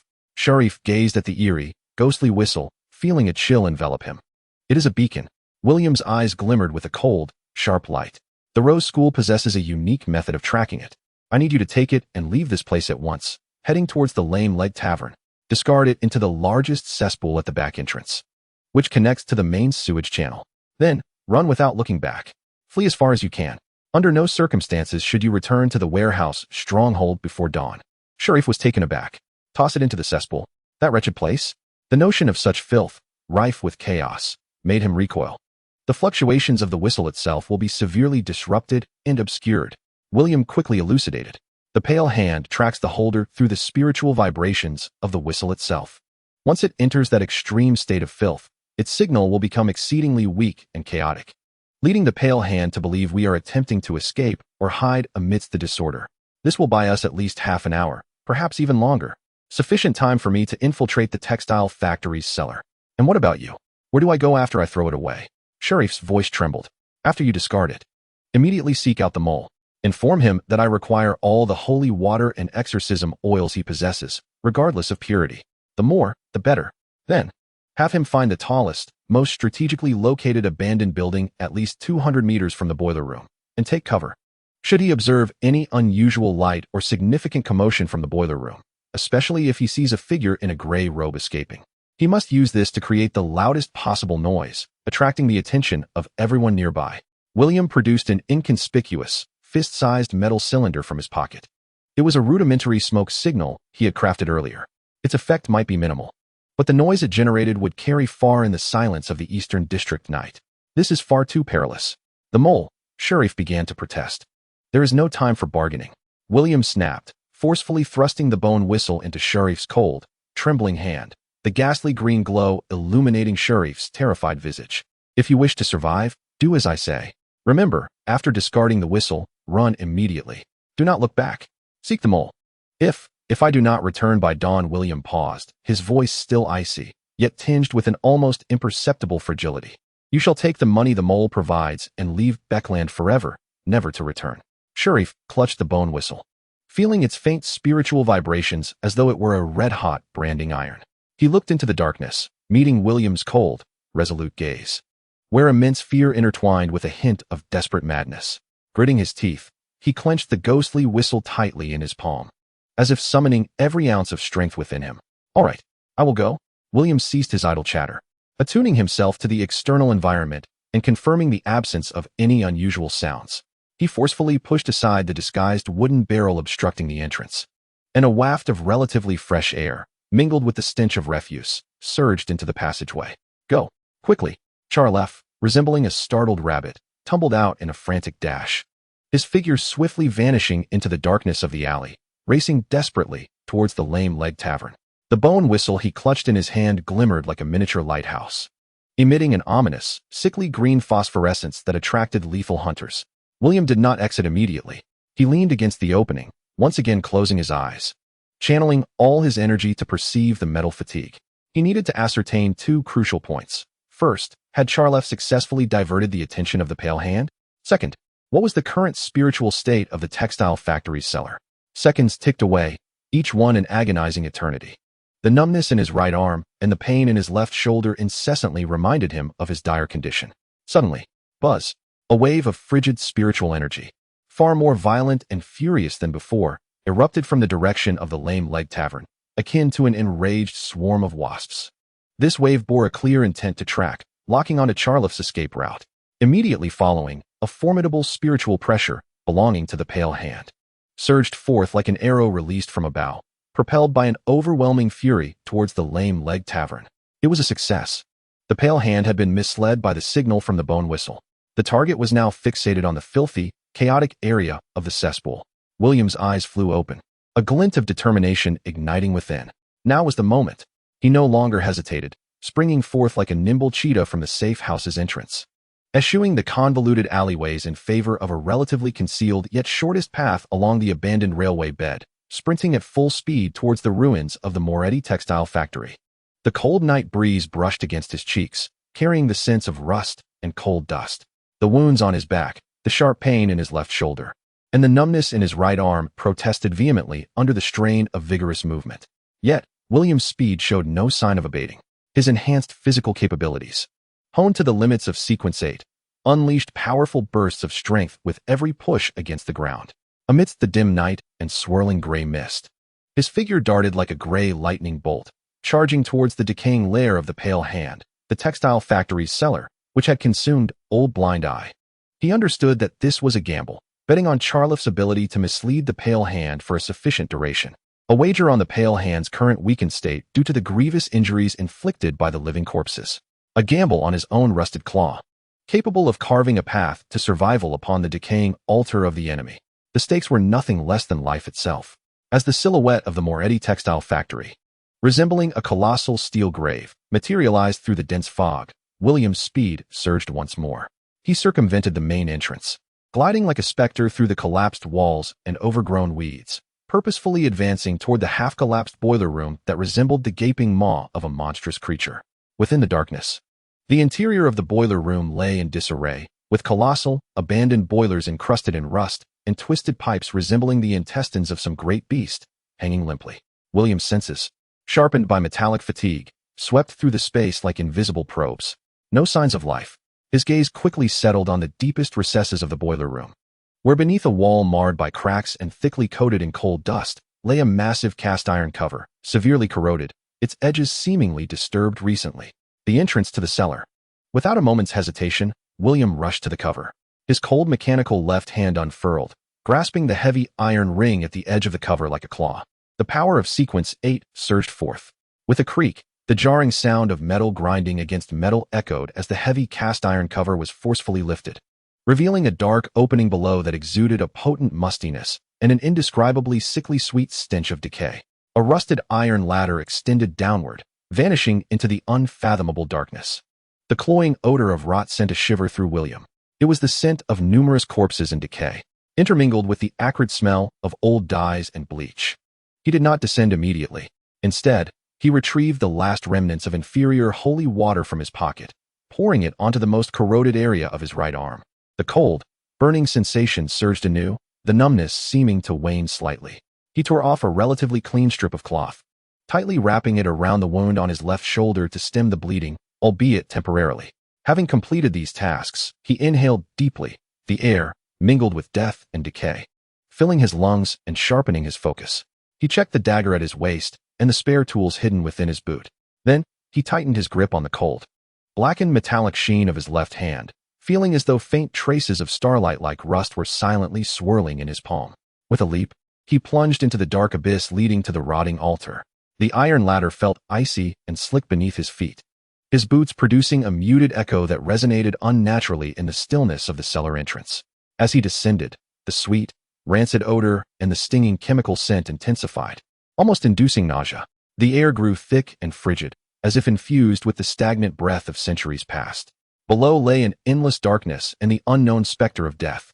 Chapter 48. The rotting altar in the depths of the cellar. The cold, slick iron ladder, heavy with the scent of rust and mortality, stretched downward, resembling a throat leading to hell. Each step William took was measured and silent, the enhanced physique and control granted by Sequence 8 reaching their zenith at this moment. The numbness in his right arm and the pain in his left shoulder were forcibly suppressed, his mind intensely focused, taut like a drawn bowstring. As one descends further, the sickeningly sweet stench of decay and the acrid tang of chemicals intensify, almost solidifying into a viscous shroud that envelopes the mouth and nose. The air is frigid and piercing, imbued with the unique chill of the underworld. Absolute darkness engulfs everything, leaving only William's extraordinary senses striving to capture the surrounding information. The perception of metallic fatigue spreads cautiously through the shadows like invisible tendrils. The feedback received is disquieting. Beneath his feet, the iron ladder culminates at a cold, hard concrete floor, riddled with cracks and slick with moss. To his left, a substantial accumulation of severely rusted metal barrels, perhaps abandoned dye containers, stands, their walls alarmingly thin and hollow within. To the right lies a collapsed masonry structure, a blocked old exit, alongside several skeletons, long decayed to mere bones. Pressed against the wall, the remnants of rusted shackles cling to the remains. Directly ahead, an expanse stretches out. His perception extends nearly 20 meters before it reaches the cold wall. The space is far larger than anticipated. At the center of this emptiness stands a circular altar, constructed from rough stones and approximately half a person's height. The surface of the altar is inscribed with twisted, eerie runes resembling bloodied roses ensnared by thorns, exuding a faint yet profoundly sinister spiritual resonance. Scattered across the ground surrounding the altar are various items, their metallic outlines vividly delineated by William's perception: rusted daggers, broken shackles, and several coins stained with dark red marks. Behind the altar, his perception is obstructed by a viscous darkness. There seems to be a deeper passage or compartment concealed within, harboring greater secrets or dangers. Most alarming to William is the very air itself. In addition to the overpowering stench of decay, he detects a faint yet potent spiritual residue imbued with a rich, sanguine, and primal bestial desire. This residue is still fresh, belonging to the Pale Hand. It has not been long since its departure, and it appears to have lingered here for an extended period, engaging in some ritual or activity. William silently descends to the ground, akin to a cheetah merging with the shadows. He holds his breath, minimizing his presence as he moves alongside the pile of rusted metal barrels on his left. The cold metal walls provide excellent cover. Just then, a faint, intermittent wail, reminiscent of an infant's night cry or the lament of a wildcat, drifts from the darkened area beyond the altar, where his perception is impeded. The sound is ephemeral, imbued with a profound sorrow and chill that reaches deep into the bones, directly affecting the soul. A wailing spirit. William's heart races. Indeed, the Rose Society has been nurturing such spectral monstrosities here. They are formless and intangible, adept at spiritual attacks and phasing through walls, more formidable than the living dead. His current means of attack are limited in efficacy against these phantoms. He becomes increasingly cautious, stifling his breath while concentrating his mind to resist the spiritual erosion woven into that mournful cry. The icy essence of his spirit acts like stubborn iron, forcefully repelling the oppressive negative emotions.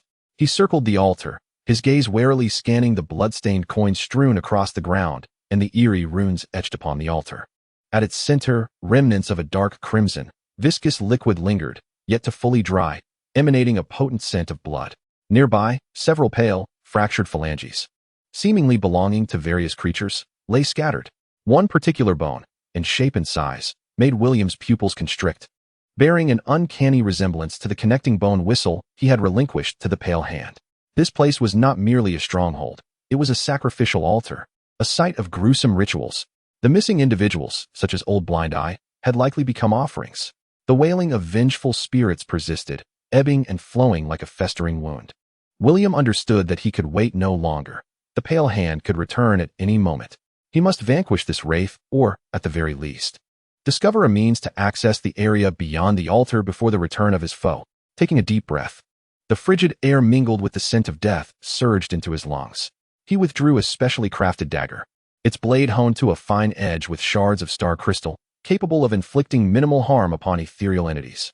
Simultaneously, his left hand, clad in a black leather glove, felt the cold mechanical fingers flex slightly, poised to unleash the power of corrosion.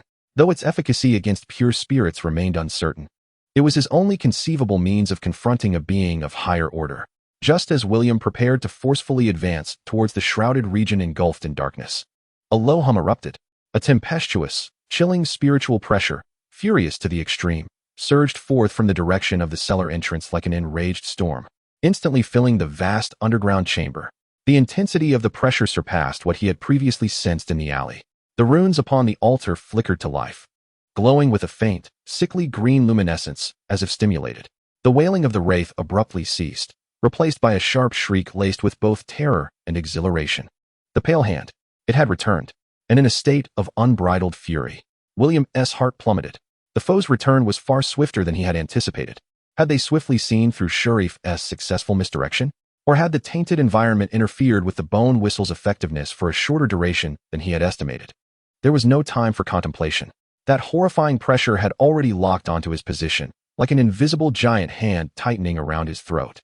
Heavy footsteps, laden with boundless wrath and murderous intent, echoed from the direction of the iron ladder at the entrance, each step resonating upon William's taut nerves. Insect, how dare you defile the sacred relic and trespass upon this holy ground? The raspy, frigid voice, akin to a serpent slithering through the grass, reverberated through the empty cellar, carrying a malevolence that froze the soul. I shall extract your essence and ignite it as an offering to the great deity. The footsteps grew ever closer, clearer. A tall figure, draped in tattered gray robes, emerged within the dim light filtering through the cellar entrance. Beneath the hood, a face as pale as a corpse bore eyes as dark as ink, devoid of any white, ignited with a raging fury destined to consume all. Those eyes fixated relentlessly on the metal barrels where William concealed himself. The pale hand of the sequence 7 were upon him. There was no escape. Before him stood the werewolf, and behind lurked the unknown darkness and vengeful spirits. Slowly, William rose from the shadows of the metal barrels, his icy gaze unflinchingly meeting the murderous intent of those obsidian eyes.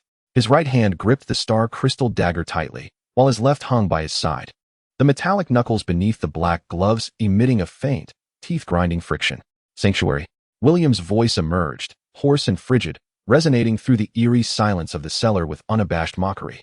It is nothing more than a stinking rat hole. No sooner had the words escaped his lips than William sprang into action.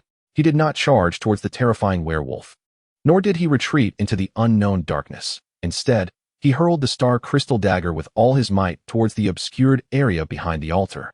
Aiming directly at the hidden vengeful spirit, Simultaneously, his body shot like a cannonball towards the entrance where the pale hand awaited, a reckless dash that seemed suicidal. Seeking death. The pale hand cackled, its body beneath the gray robe swelling ominously. Rending fabric. A massive wolf claw, covered in thick gray fur and bulging muscles, extended with razor-sharp talons. Howling as it sliced through the air, crashing down towards the oncoming William. The force of that strike could flatten steel. Life and death hung in the balance in that fleeting moment. Chapter 49. Weaving trajectories and the boiling of potions, the star crystal dagger transformed into a faint silver beam. Cleaving through the dank darkness of the cellar, aimed at the unknown region from which the weeping sounds emanated. At the instant he released the dagger, William's body coiled like a tightly wound spring, charging desperately towards the entrance where the terrifying werewolf awaited. The directions were utterly opposed. Seeking death. The cruel delight in the pale hand's laughter echoed. The fearsome wolf claw, thickly covered in gray fur and bulging muscles, roared with a bloodthirsty aura. Like a colossal battering ram, crashing violently towards the oncoming William. The strength contained within that claw could reduce flesh to fragments and iron to discs. In the contest between Sequence 7 and Sequence 8, sheer power and speed dominated. However, William exhibited no sign of fear. His eyes were filled solely with a cold, mechanical focus. At the very moment the wolf claw was about to strike, trajectory calculations began. Multidimensional interference activated. William's heart roared in unison. The innate predictive ability derived from the Iron Throne's foundation surged forth, revealing the trajectory, speed, and force distribution of the claw's attack in crystal clarity. The activation of multidimensional interference surged forth.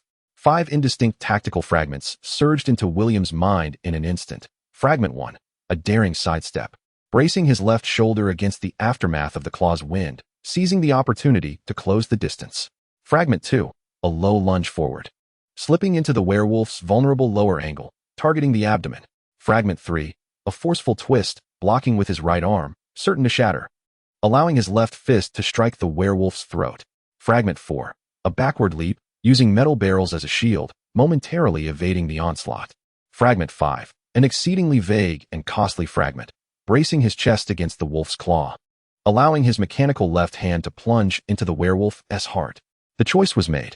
In a fraction of a second, William's body reached a decision. He did not opt for the seemingly safer evasion or block, but rather chose that vague and reckless fragment 5. He braced his chest. A life for a life. Thud. The terrifying claw, cloaked in gray fur, struck William's chest without impediment. The violent force surged forth like a torrential flood. William's chest quaked violently. As if struck by a speeding carriage, blood mixed with fragments of his insides erupted from his mouth. He could distinctly hear the brittle crack of his own ribs. His body was hurled backward like a kite severed from its string. Humph. Ant. A flicker of disdain and cruelty crossed the pale hand's eyes, ready to relish the sight of his opponent being reduced to a pulp. Yet, in the very instant the wolf's claw connected, unleashing its force, William's flung body, propelled by this horrifying impact, soared backward with even greater velocity, akin to an accelerated projectile. His mechanical left hand, draped in a black glove and hanging at his side, coiled like a venomous serpent, in that fleeting moment of being hurled, seized the opportunity, utilizing the momentum and the absolute void between the waning power of the werewolf and the dawning of its new strength. With fingers aligned like a blade, imbued with an unyielding will to sever all decay, he fiercely lunged toward the slightly exposed heart beneath the gray fur of the pale hand, targeting its left chest. The trajectory was set. William's bloodied lips curled into a frenzied and cold arc. This was the lethal trajectory he had meticulously devised. By harnessing the werewolf's immense strength and sacrificing himself as bait to absorb the fatal blow, he sought to gain a fleeting opportunity at his opponent's most vulnerable point. He transformed himself into the final bullet aimed at the heart. What? The grimace on the pale hand's face instantly froze, morphing into an expression of incredulous horror. He had never anticipated that this insignificant creature would resort to such a mutually destructive tactic. He attempted to retract the claw to block, but the force of that previous strike had drained his arm, rendering his muscles temporarily rigid. He sought to sidestep, but William's left hand, propelled by the force of his backward launch, moved faster than his reaction could accommodate. Thud! A sound resonated, deeper and more resonant than the impact of the wolf's claw. William, with his gloved mechanical left hand, pierced through the resilient gray fur and reinforced muscles like a burning brand sinking into butter, penetrating deeply into the heart of the pale hand, which was filled with wild power. Time seemed to freeze in that moment. The pale hand remained rigid, its ink-black pupils dilating in an instant, filled with excruciating agony, astonishment, and an absurd sense of being struck down by lowly ants. He could distinctly feel a cold, hard, inhuman metallic palm gripping his throbbing heart with an ironclad grasp. An eerie force, imbued with the essence of disorder, surged wildly from that metallic hand into his heart, akin to countless tiny rust-eating insects gnawing at his vitality, eroding the formidable life force of his Sequence 7 existence.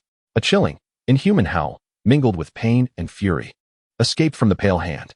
His colossal wolf-like form convulsed violently. Simultaneously, a sharp, piercing scream, filled with boundless resentment, erupted from the darkened area behind the altar. Clearly, the star crystal dagger thrown by William had struck its target. The concealed vengeful spirit had been wounded. William's own predicament was dire. He had been struck squarely in the chest by the wolf's claw, several ribs undoubtedly shattered, internal organs severely damaged, blood pouring from his mouth. His body dangling like a rag doll from the mechanical left arm embedded in the wolf's chest, consciousness beginning to blur. The numbness in his right arm and the injury to his left shoulder paled in comparison to this grave trauma. The potion bubbled, on the brink of death, as he successfully maneuvered the trajectory of his roll to the extreme, using himself as bait to endure a fatal blow, accurately calculating and utilizing the enemy's strength, movements, and environmental factors in the trajectory of his throw. He ultimately succeeded in driving his left hand, symbolizing the end, into the enemy's heart, deep within William's being.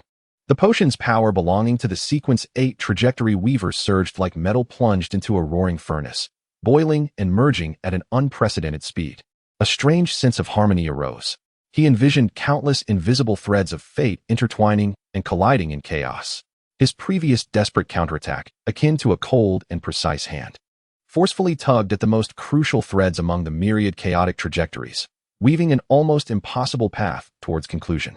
Core of the role-playing law, to weave superior action trajectories, guiding events towards a more controllable direction with minimal losses. He achieved it, although the cost was tremendous and the losses great, teetering on the brink of death. He successfully devised a trajectory that reversed life and death under absolute disadvantage, steering events towards the most favorable outcome for himself, slaying a formidable enemy. This perfectly embodied the essence of the potion. The progress of the potion's digestion surged at that moment like a flood breaking through a dam. What once felt like a mere scratch upon the surface has now become astonishingly clear and fluid. The frigid power of the potion appears to have genuinely begun to intertwine with his very soul, transforming into an extension of his will. He can even vaguely sense that the threshold for fully assimilating the potion and ascending to Sequence 7 is now tantalizingly close. All that is required is a single opportunity, a more grandiose and intricate weaving of fate. Yet, the peril of reality has not been dispelled. Despicable wretches, let us perish together. The pale hand, engulfed in excruciating agony and the dread of death, erupts in a final frenzy. His colossal wolf form suddenly swells, a devastating and blood-soaked surge of spiritual power gathering violently within him. He intends to self-destruct, dragging along the wretched creature that has obliterated everything he holds dear.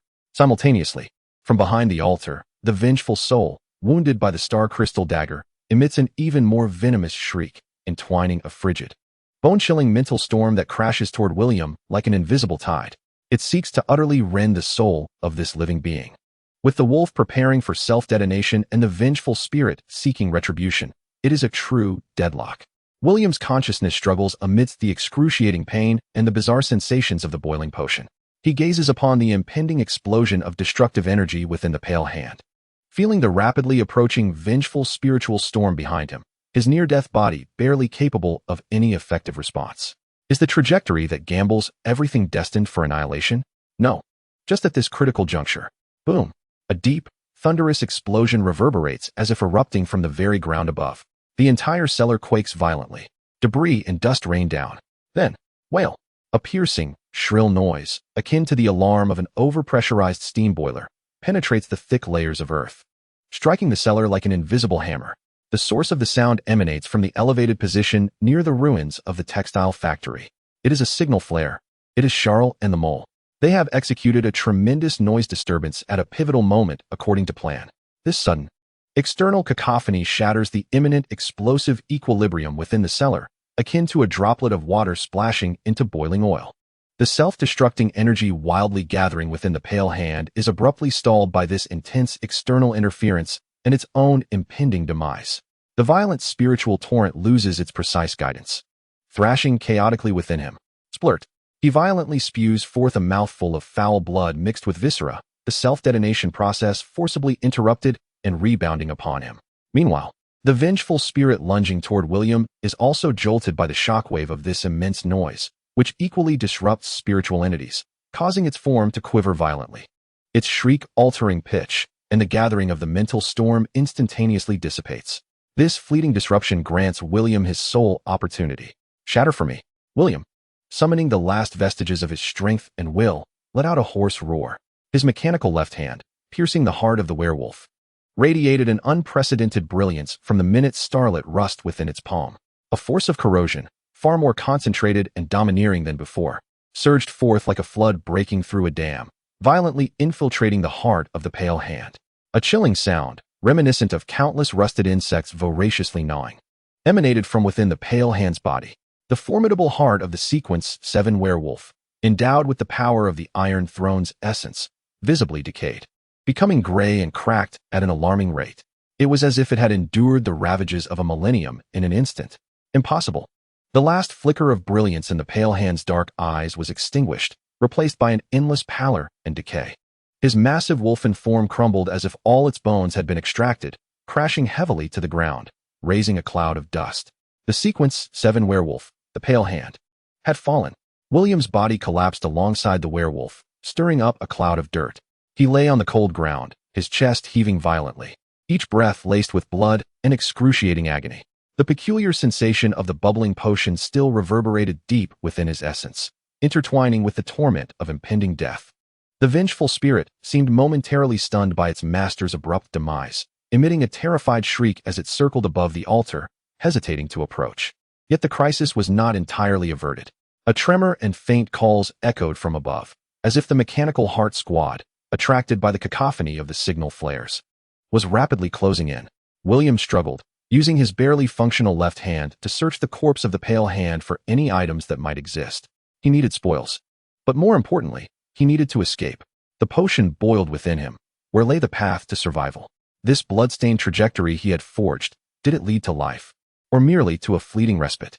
Chapter 50. The embers and the turning of gears. The frigid, murky waters engulfed William, tossing him about in the dark subterranean river. Each impact against the jagged stone walls brought excruciating pain. The fractures in his ribs and internal injuries felt as if they were ablaze under the icy water's caress.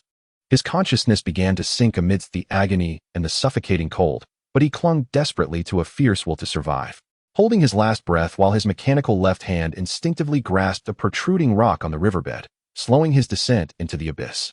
Time became an enigma as he fought against the current, finally perceiving a faint glimmer of light and a change in the sound of the water ahead. With his last ounce of strength, he surged toward the light, propelled by the force of the water. Splash! He emerged, disheveled, from a concealed sewage outlet beneath a bridge, shrouded in dense vines, crashing heavily onto the cold, muddy bank. The fresh air, mingled with the stench of soot and refuse, filled his lungs, prompting a violent cough that expelled more tainted water streaked with blood. He struggled to turn over, lying on his back upon the cold, muddy ground, gasping for breath. The sky bore the eternal grayish hue characteristic of Backlund, while icy raindrops began to descend. He was alive, barely. William gritted his teeth against the excruciating pain as he assessed his condition. His drenched, tattered work clothes concealed all extraordinary marks. The dagger wound on his left shoulder and the numbness in his right arm seemed trivial under the relentless onslaught of icy river water and severe injury. Most crucially, his mechanical left hand, ensconced in an ordinary black leather glove, was caked with mud, rendering it inconspicuous and perfectly aligning with the image of a struggling, desperate artisan. He had to leave this place immediately. The church's manhunt could extend to the riverbank at any moment. Drawing upon his familiarity with the terrain of the East District and the instinctive deductions of the Pathweaver, the residual perceptions from the bubbling potion seemed to sharpen his senses. William evaded the main roads, navigating through the complex and filthy alleys like a wounded beast. Each movement was accompanied by searing pain and dizziness. He dared not return to the warehouse stronghold, for it might have already been targeted by the church or remnants of the Rosy sect. Ultimately, He dragged his nearly collapsing body to the edge of the East District, arriving at an exceedingly dilapidated, nearly forgotten graveyard of an abandoned church. Here, wild grass thrived, and fallen tombstones resembled the fangs of a beast. He found a half-collapsed, vine-covered caretaker's hut, and, expending his last ounce of strength, crawled inside, losing consciousness entirely. When William regained awareness, it was to the sound of suppressed sobs and cautious touches. He abruptly opened his eyes, a flash of icy malice dissipating as he recognized the figure before him. Charlef. Charlef's eyes were red and swollen, his face marked by drying tears and the terror of survival. He clutched a damp rag, awkwardly attempting to wipe the mud and blood from William's face. Startled at William's awakening, Charlef trembled, dropping the rag from his hands. "William, you're awake. Thank goodness. You're still alive." Charlef's voice trembled with a mixture of tears and disbelief. I searched for you for 2 days. I thought you. William's voice was raspy, akin to sandpaper scraping against wood. Charlef hurriedly offered a tattered leather waterskin. The cold, clear water slid down his throat, revitalizing him slightly. With great effort, William propped himself up against the frigid stone wall and began to tend to his horrific injuries. He instructed Charlef to fetch the cleanest rags available, torn from Charlef's own garment, and the last remnants of subpar coagulation powder. Under Charlef's terrified gaze, he gritted his teeth and, with his cold mechanical left hand, stabilized his fractured rib, merely a rudimentary external support, and bandaged the wound on his left shoulder. The intense pain caused him to break out in a cold sweat, yet he uttered not a sound. "What is the situation outside?" William inquired after addressing his wounds. His voice still weak, yet his gaze had regained its composure. "It's a complete mess." Zyrfew was haunted by lingering fears. The commotion from the textile factory was overwhelming. The mechanical heart, Deacon Horn, personally led a team to scour the ruins, turning everything upside down. It was rumored that they discovered the cultist's altar along with some truly horrifying artifacts. Several night watchmen had perished. Now, that area has been completely sealed off by the church. Moreover, the Black Snake Gang is utterly finished. Poison Fong and his core subordinates met a gruesome end in the back alley of the Crippled Leg Tavern. The remaining thugs scattered like frightened monkeys, their territory seized by several smaller gangs. Zyrfew lowered his voice, tinged with awe and trepidation, conveying that the mole had instructed him to inform you that the Rose Society's other small outposts in the East District seemed to have received the news as well, vanishing overnight as if they had encountered phantoms. The entire underworld of the East District was abuzz with tales of a mysterious figure named Rusted Shadow, who single-handedly dismantled the Rose Society's stronghold.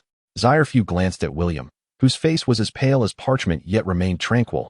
He dared not continue with his words. William fell into silence.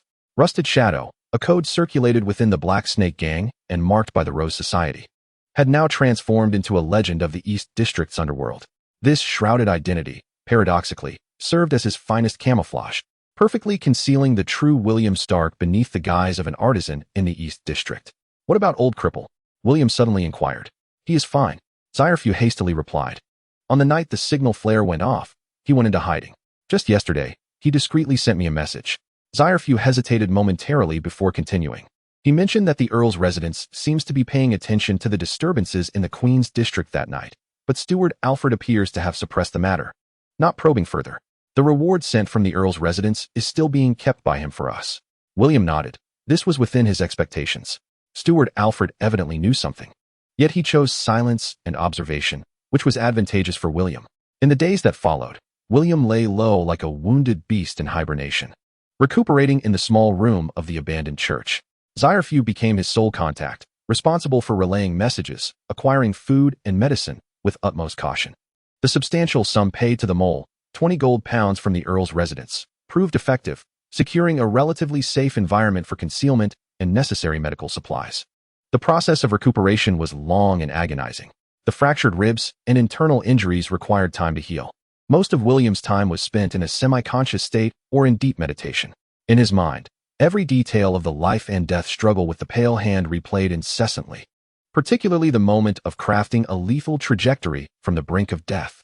The intoxicating sensation of the potion had not fully dissipated. Each recollection of that exquisite yet deadly trajectory weaving invigorated the essence of the potion within him, merging deeper with his will. He distinctly felt that he was but a final step away from fully assimilating the potion, which would culminate in a grander, more expansive trajectory weaving. one that would truly guide events toward a controllable and advantageous direction. This is no longer a trajectory confined to personal battles, but one that concerns the destinies of others, even of entire communities. What could this opportunity be? Time quietly passes amidst pain and contemplation. The clamor surrounding the shadow of Rust and the Rose School in the Eastern District gradually subsides. The search efforts of the Steam Church also wane with the downfall of the main perpetrators. Though the body of the Pale Hand remains undiscovered, their stronghold has been obliterated. On a certain evening a month later, William is finally able to walk, albeit with difficulty. He stands at the threshold of the dilapidated gravekeeper's cabin, gazing out at the mist-shrouded expanse of Backlund, resembling a colossal steel graveyard. The feeble rays of the setting sun struggle to pierce the fog, casting mottled shadows upon his pallid face. His body remains frail, yet his gaze has undergone a profound transformation. The initial struggles and icy severity have faded, giving way to a deeper, more restrained sharpness. Like steel that has been tempered and polished, its brilliance concealed, yet more resilient. Shall we? William's voice is calm and resolute. Indeed. Charles, who is tending to the fire, responds promptly. It is time to reopen our workshop. Charles is taken aback, then erupts in joy. Reopen? William. Your wounds. William interrupts him, casting his eyes towards the direction of the Queen's district, the bounty from the Earl of Hall, and the remaining funds with the mole. It is time to put them to use. He pauses, then continues. Find the mole and have him scout for a more concealed and spacious location, preferably one with a basement. We need a new stronghold, a genuine workshop. Additionally, inform him that the components and blueprints for the Swifts are still tucked away in a hidden lead box at the warehouse stronghold. Let him devise a way to retrieve them unnoticed. It is time to reweave our cogwheel messenger network. This time, it must be more clandestine and cover a broader scope. Charles, witnessing the calm yet resolute determination within William, feels a surge of fervor rise within him, as the fears and worries of recent days seem to dissipate. Very well. I shall take care of it at once. William turns and retreats into the dimly lit cabin. He walks to the corner, picks up the black leather gloves, still intact despite being soiled, and slowly dons them upon his cold mechanical left hand. The shadow of the Rose School temporarily recedes. The threat of the Black Snake gang dissipates. The gaze of the Steam Church shifts elsewhere. The connection with the Earl of Hall is firmly established. The perilous beginning has finally been forcefully reoriented by his bloodied trajectory, and the stage belonging to William Stark, the blueprint of Stark Precision Machinery. And the cogwheel messenger network casting shadows over Backlund has only just begun to unfold. He sits cross-legged and closes his eyes. Deep within his spirit, the potion of Sequence 8's trajectory weaver simmers, akin to a furnace on the brink of overflowing, awaiting the final log to be added, which will ignite its full fervor and forge a path to a higher sequence. Chapter 51. The New Nest. In the silent Swifts, a stubborn gray mist still enveloped the city, yet the sultry heat of midsummer had quietly infiltrated every nook and cranny, mingling with the sense of rust, cold dust, and perspiration, creating a thick, irksome atmosphere. On the periphery of the East District, near the Bridge District, there lay a relatively tidy neighborhood. At least the streets were devoid of obvious feces and large piles of refuse, where an unassuming two-story brick building had quietly adorned itself with a brand new brass sign, Stark Precision Machinery Repair and Customization. The sign, modest in size and elegantly inscribed, exuded a rare sense of dignity befitting a craftsman of humble origins. This was the new stronghold of William and Sheriff. The location had been meticulously chosen by the mole. It was removed from the chaotic heart of the East District, minimizing unnecessary disturbances and scrutiny.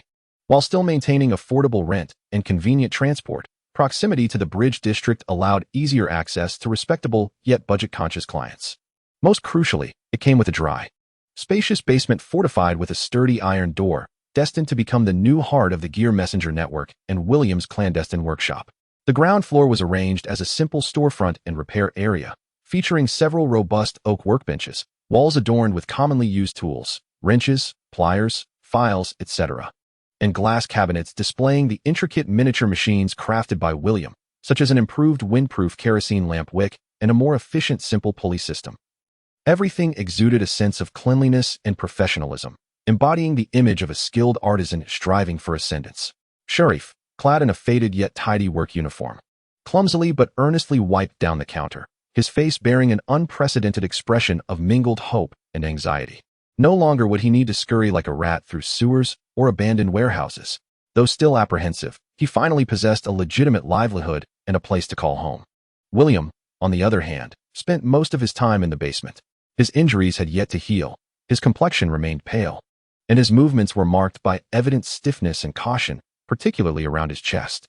Nevertheless, he insisted on personally overseeing the arrangement of the new workshop. At this moment, he leaned back in an old armchair upholstered with thick cushioning, an acquisition from a second-hand market, wearing his signature black leather gloves. Skillfully operating a miniature file with his cold mechanical left hand, applying the final touches to a palm-sized, intricately structured brass component. His motions were precise and steady, imbued with an almost inhuman fluidity. Each movement of the file, every adjustment of the gear's engagement, seemed to be executed with the utmost calculation. The basement was suffused with the scents of machine oil, metal shavings, and turpentine, illuminated by several bright gas lamps that revealed every detail on the workbench. In one corner lay a pile of swift components and backup blueprints, salvaged by the mole's emissaries from the old warehouse stronghold. "William, it seems someone is at the door," came Sharif's slightly anxious voice from the staircase. Without a hint of hesitation, William continued his task, not even lifting his eyelids. "Who is it?" A large, stout figure, seemingly simple-minded, stood at the entrance, burdened by a hefty toolbox. He had been referred by the old limping man, seeking an apprenticeship at the workshop. Charles was somewhat uncertain. William paused his tasks, intrigued by the mention of the old limping man. This cunning fox was remarkably well-informed, having swiftly learned of their relocation. He set down his tools and rose slowly, his movements hindered by his injuries. Upon reaching the front of the establishment, William beheld a towering man, nearly 2 meters tall, awkwardly stationed at the doorway. Clad in faded, coarse fabric work attire, his muscular arms were bare, revealing dark, rough skin marked by years of labor. His square face was framed by thick brows and large eyes, which bore a hint of dullness and anxiety. The immense toolbox strapped to his back appeared heavier than Charles himself. "Hello, sir," the giant greeted, bowing clumsily. His voice was deep and resonant. "I am called Barton, nicknamed Anvil. The old limping man spoke highly of your craftsmanship and your honest nature. I am strong and eager to work. I can handle any task." His fervent self-promotion was laced with the unique yearning and unease characteristic of those from humble beginnings. William regarded Barton with a composed demeanor. "Anvil," he mused, finding the moniker fitting, for the man indeed seemed suited for the forge. Trusting the old limping man's judgment, William recognized that this seasoned fellow had a knack for discerning character and would not lead him astray. "What prior experience do you possess?" William inquired, his tone neutral, revealing no hint of emotion. "I worked as a blacksmith apprentice for several years at the shipyard in the dock district, until it closed down. I've also assisted in heavy lifting and repaired wagons. I can manage any labor," Barton replied, awkwardly rubbing his hands together. William's gaze swept over Barton's calloused hands, etched with minor scars, as well as the well-maintained hammers and chisels peeking from the edges of the toolbox. Blacksmithing at a shipyard required strength, patience, and a degree of skill. He needed someone capable of handling arduous tasks, maintaining the shop, and running errands. Charles was quick-witted but lacked the requisite strength and steadiness. This Anvil, Barton, appeared to be a fitting candidate. More importantly, his background was uncomplicated, introduced by the old limping man, making him relatively trustworthy. A 1-week trial period, room and board provided, with a weekly wage of 5 sols. Should your performance be satisfactory, we may consider an increase, William stated succinctly, without superfluous elaboration. Barton's face lit up with a broad, almost foolish grin, as he bowed repeatedly, exclaiming, "Thank you, sir. Thank you, sir. I will work diligently. Whatever you ask of me, I shall do." He seemed as though he had stumbled upon a grand treasure. A weekly wage of 5 sols was quite generous for an apprentice craftsman on the fringes of the Eastern District, especially with room and board included. Thus, Stark Workshop welcomed its third member, Anvil Barton, whose presence immediately enhanced the smooth operation of the establishment. The burdensome tasks of heavy lifting, clumsy polishing, and errand running have found their resolution. Although Barton is taciturn and reserved, he possesses remarkable execution skills, following directives with precision, and seems to harbor an innate reverence and thirst for knowledge regarding machinery. Sharif, on the other hand, is tasked with the meticulous organization of components, the maintenance of exceedingly simple accounts, and communication with a select group of long-standing clients. As a result, William feels a slight alleviation of his burdens, allowing him to devote more energy to his recovery and more pressing endeavors. In the stillness of the night, the basement transforms into his true domain. Under the bright glow of the gas lamp, amidst the scents of oil and metal, William embarks on a comprehensive upgrade of the Swallow. The capabilities of the trajectory compiler reveal their formidable auxiliary potential at this moment. Metal fatigue perception. He can accurately discern the stress state, wear level, and potential fracture points of each component, akin to the most precise flaw detector, ensuring that the upgraded Swallow is more robust and durable. Multidimensional interference. Prototype as he designs and enhances the transmission structure and densifies the information storage module. Fragments of various improvement proposals, non-combat applications, instantaneously materialize in his mind, enabling him to swiftly select the optimal solution, significantly enhancing efficiency and the intricacy of design. This sensation resembles a simplified version of divine perspective. Although he can only glimpse a few indistinct options, it is better than nothing. Physical trajectory simulation. Passive while simulating the flight trajectory of the Swallow, evading obstacles, and optimizing the transmission path. It provides an almost instinctive level of precision in forecasting. The cold, meticulous mechanical mindset harmonizes perfectly with the non-human stability of his mechanical left hand. William immerses himself in the microscopic realm of design and manufacture, akin to an artist weaving destinies within a world of metal. Each flawless engagement of gears, every optimization and reinforcement of structure, and the exquisite planning of information transmission paths invigorate the essence of the trajectory compiler within him, allowing it to seamlessly integrate with his will. He is crafting increasingly intricate, discrete, and far-reaching information trajectories.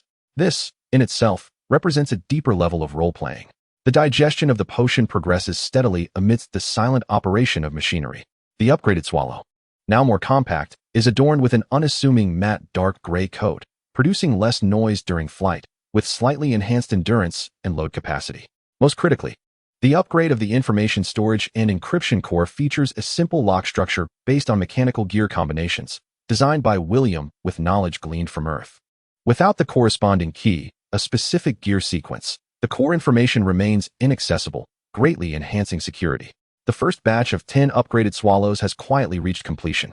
They rest silently on the metal shelves of the basement, resembling dormant metallic bats, awaiting the fall of night to soar into the vast shadowy network of Backlund. Baden.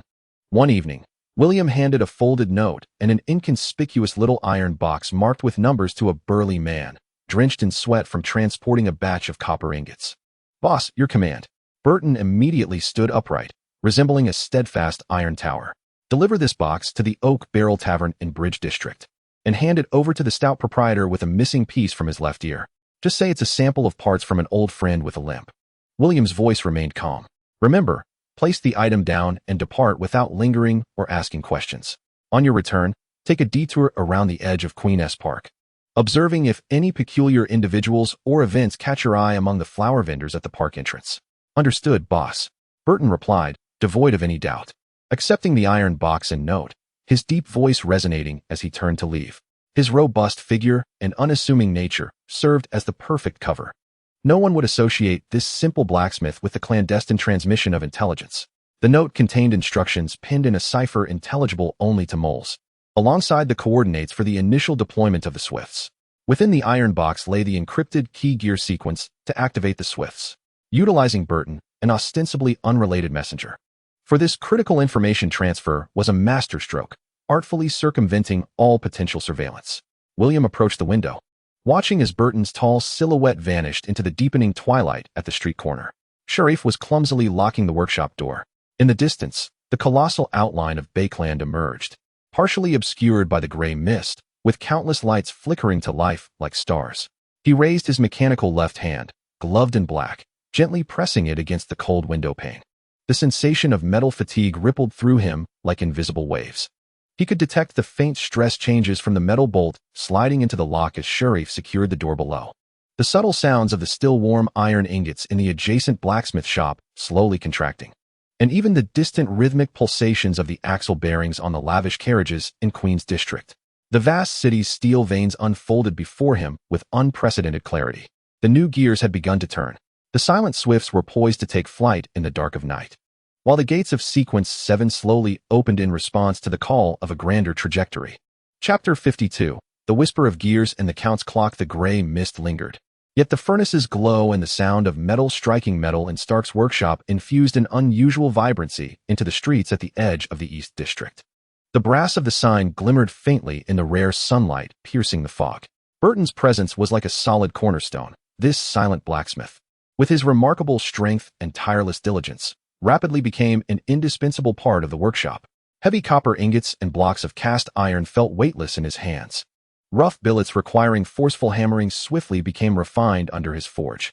He was never tardy in running errands or deliveries, his earnest demeanor serving as the best passport.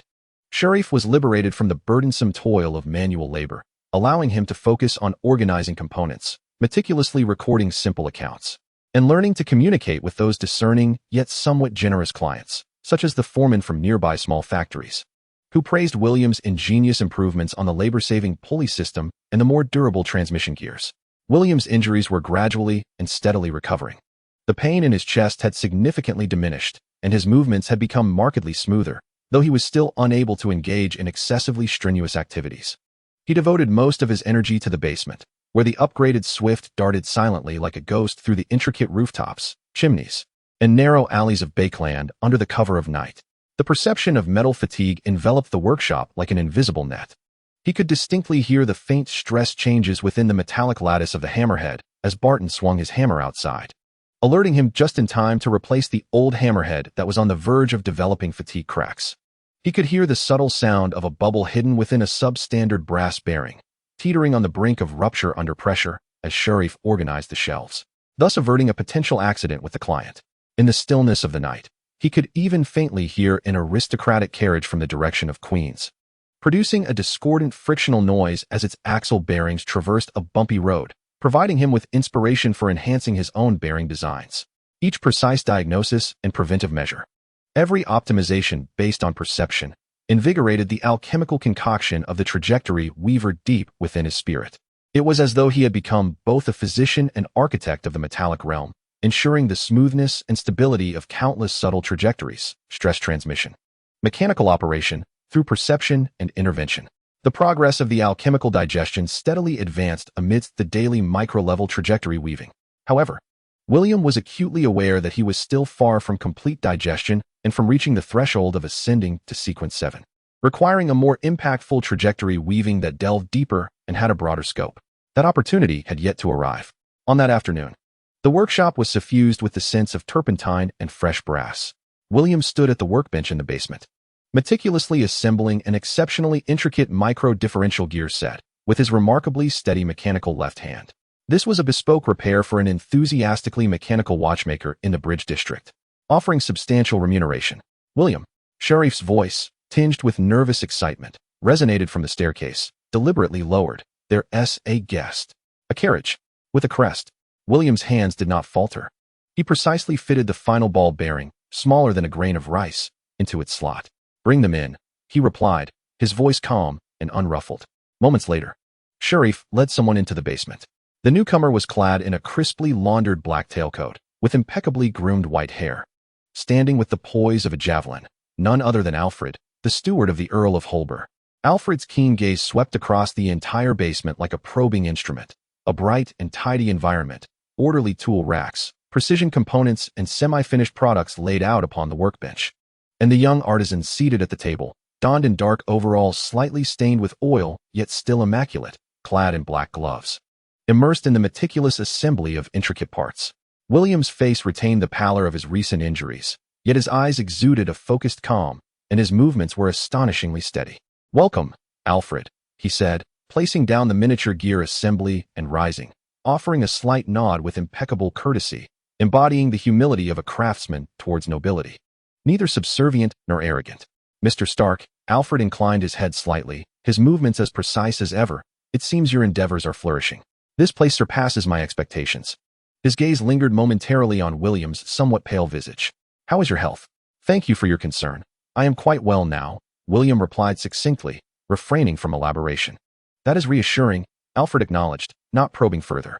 From an exquisite leather bag he carried, he retrieved a heavy object, wrapped in velvet, approximately a foot square, and placed it carefully upon the workbench. "I apologize for my unannounced visit. The Count and Miss Audrey have another cherished item that requires your craftsmanship." He gently unveiled the velvet, revealing an exquisitely intricate antique mantel clock.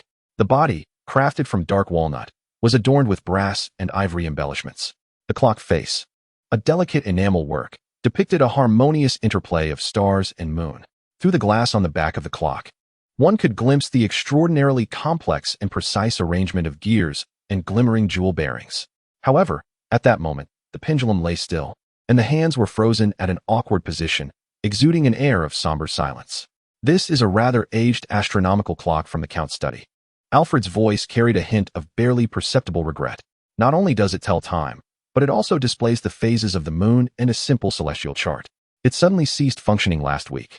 The Count summoned several court clockmakers, yet all shook their heads, citing the internal structure as too ancient and complex, with critical components significantly worn out and replacement parts unattainable. Forcing disassembly could likely lead to complete ruin. Miss Audrey, who deeply cherishes the melodious chimes it produces and the little stars above, is quite distressed.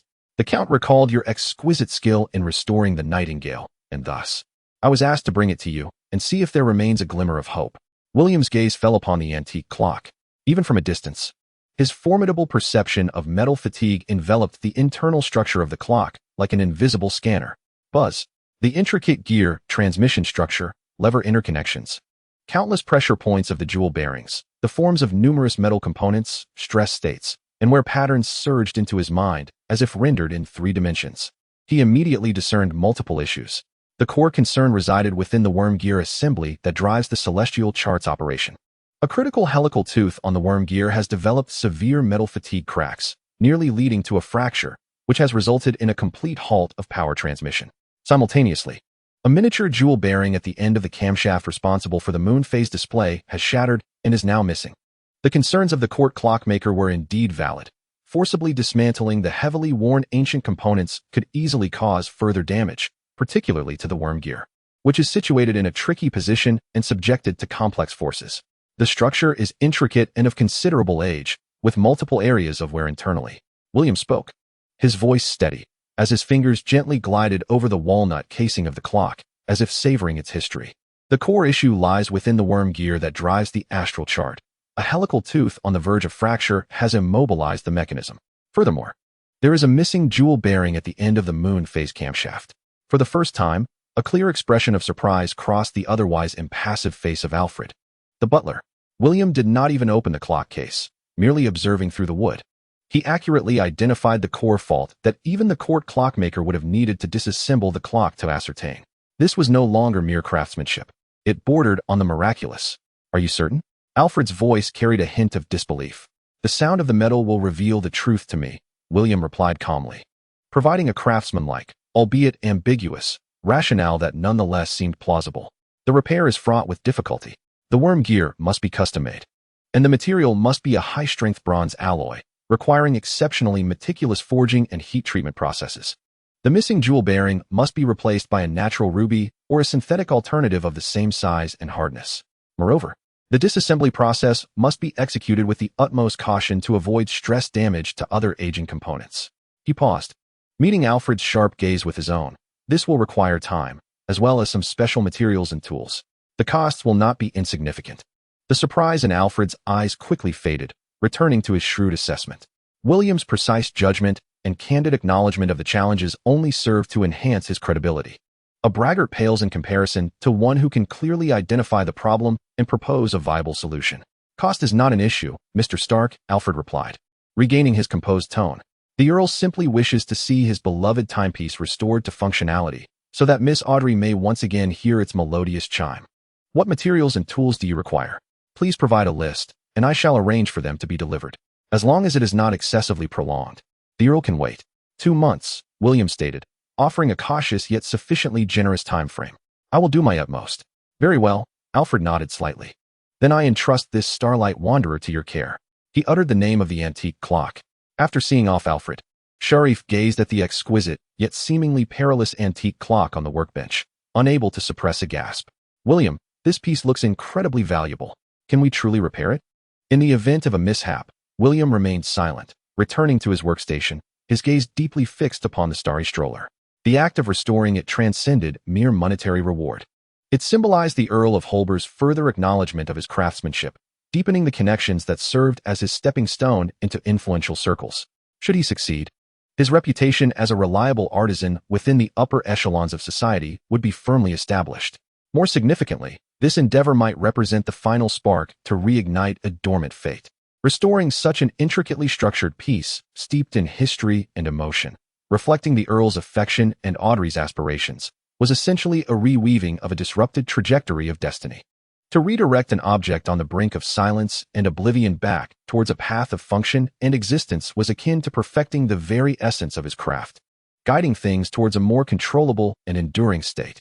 The scale and symbolic weight of this task far surpassed that of merely repairing a music box or optimizing the flight path of a swallow.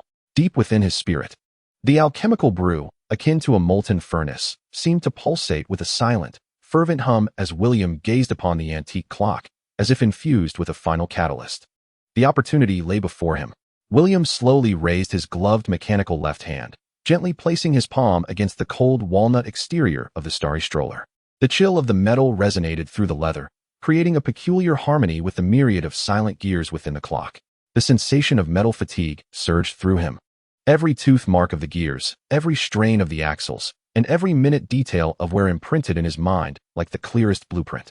To weave trajectories and restore destinies, this endeavor commenced with the silent starry stroller.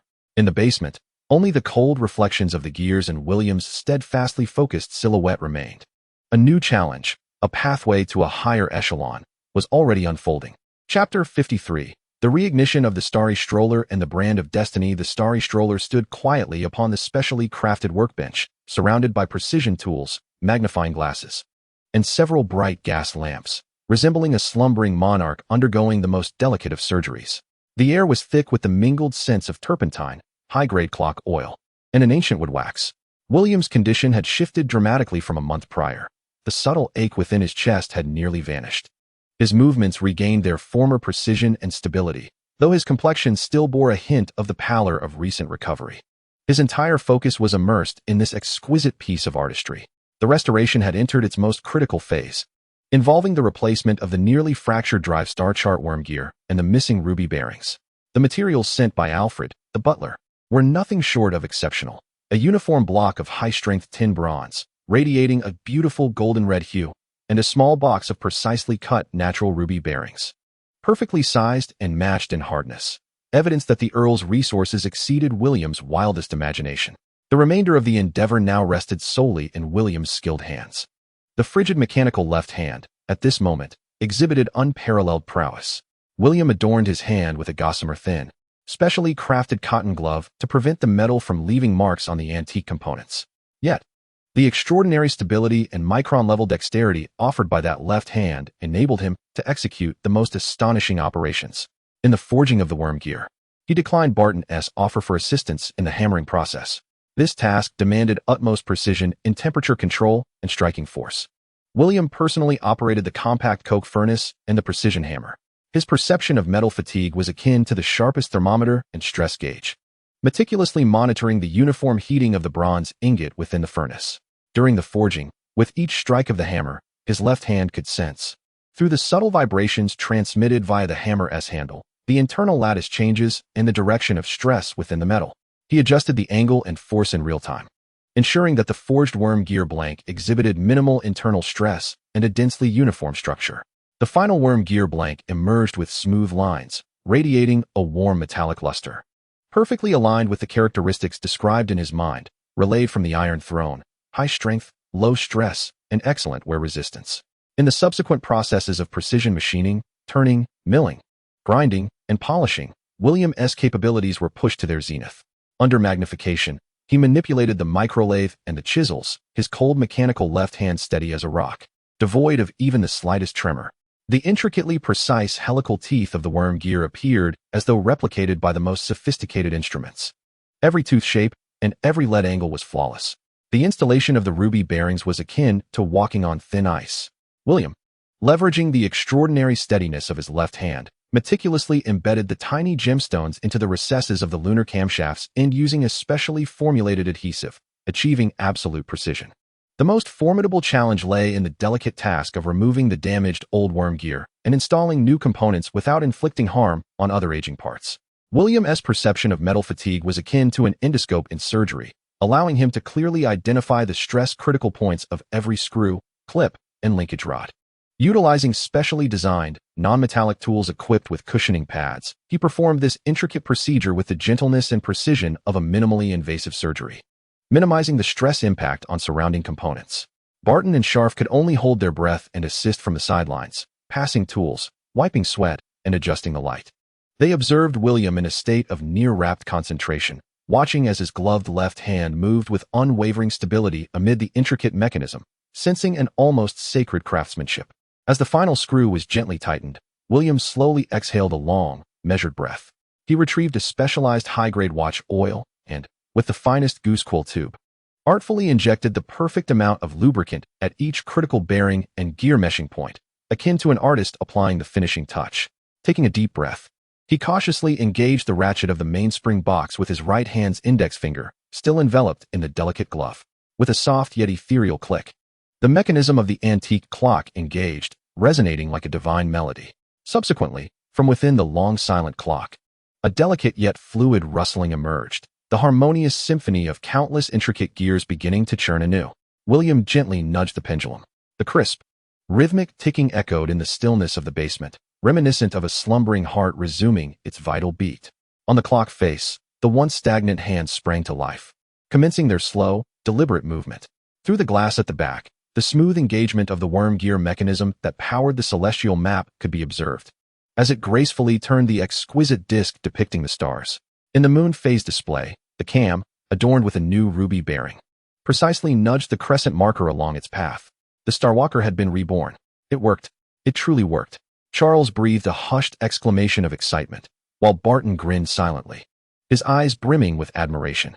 William refrained from immediate celebration, standing in quiet contemplation, his gaze penetrating as he observed the antique clock come to life once more. The crisp ticking, the spinning stars, the shifting moon phases, each element seemed to represent a destiny abruptly interrupted, now reconnected, recalibrated, and guided back onto its rightful, enduring course. This was the moment.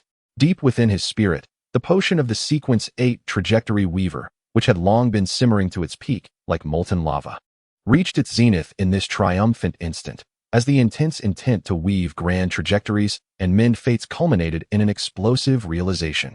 It was as if an invisible dam had been utterly breached. The searing, colossal force of the potion, imbued with the essence of trajectories and the truth of weaving, surged through both William's spirit and flesh like a torrential flood. An unprecedented, profound sense of fulfillment washed over him, as if a precise gear had finally meshed flawlessly into the great wheel of fate, operating seamlessly. The Sequence 8 trajectory weaver potion was fully assimilated. William's body swayed slightly, and as his eyes fluttered open once more, they seemed to shimmer with myriad invisible trajectories, becoming deeper, sharper, radiating a cold brilliance that hinted at an understanding of the intricate laws governing existence. He sensed an enhanced mastery over his perception of metal fatigue and multidimensional interference in its nascent form, with his range seemingly broadened ever so slightly. More significantly, the gateway to the next sequence had swung open before him with a resounding clarity. The gift of the Iron Throne, the potion formula and ritual information for ascending to Sequence 7. The fate branding artisan manifested in his mind like a long-imprinted sigil within his soul. Potion name: Fate branding artisan. Primary material: branding stone, a natural mineral imbued with a potent mark of destiny or profound obsession, such as a core of meteorite iron or fragments of ancient monoliths. It would serve as the cornerstone for bearing the imprints of fate. Living metal wire, a strand possessing faint life vitality or spiritual conduction properties, such as the metallicized nerve cords of deep-sea electric eels or specific activated mineral vein strands. Auxiliary materials: 10 grams of star crystal powder, 15 grams of cold cast silver powder, 50 milliliters of uncontaminated morning dew, and 3 crystals of tears suffused with intense emotions of either profound pain or joy, requiring purity and singularity. Ability foretelling, fuzzy perception, basic fate grafting, short-term fate fragment transfer. Living mechanism activation, bestowing brief vitality to simple machinery. William's breath quickened slightly. The abilities of Sequence 7 evidently leaned towards a more direct interference with fate itself. This was far more captivating than mere physical trajectory extrapolation. It was akin to evolving from a technician to a master strategist. He quelled the fluttering in his heart, refocusing his gaze upon the starry stroller. The success of its restoration not only garnered deeper trust and generous rewards from the Earl Hallberg's estate, The restoration fee promised by Alfred the Steward was sufficient to support his acquisition of the primary materials for Sequence 7. But more importantly, it provided the opportunity to assimilate the potion and unveiled the path to greater power. Burton, William's voice was calm, betraying no hint of tumult. "Find the softest, cleanest velvet and wrap the clock." "Yes, sir."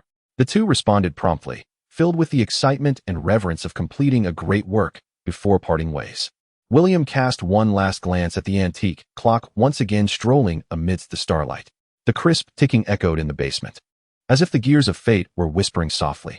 The trajectory of restoration was complete, and the branding iron glowed a fiery red, awaiting the defiant body to be laid upon the anvil of destiny. Chapter 54. The emergence of brands and the gears of freedom. The ticking of the starry stroller was crisp and melodious, akin to the pulse of fate resuming its rhythm. William closed his eyes in concentration. The torrent of fully digested Sequence 8 potion had just subsided, and the gateway to Sequence 7 had swung wide open. There was no need for rituals. The path to ascension was strikingly clear. One simply needed to concoct and consume the correct potion.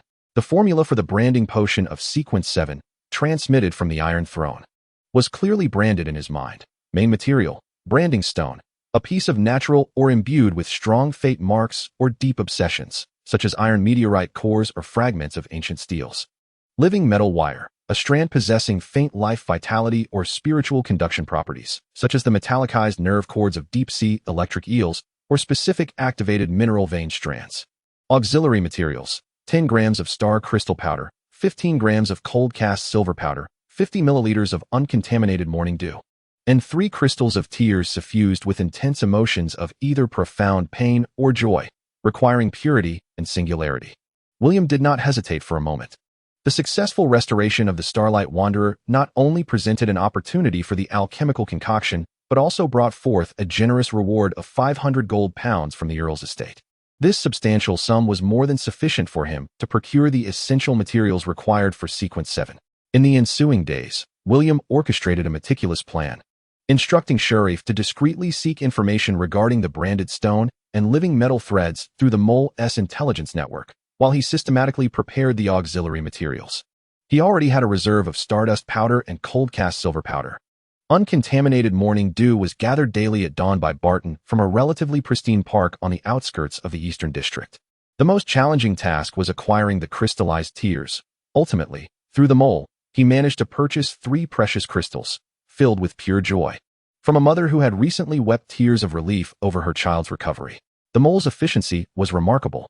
Merely 2 weeks later, news arrived.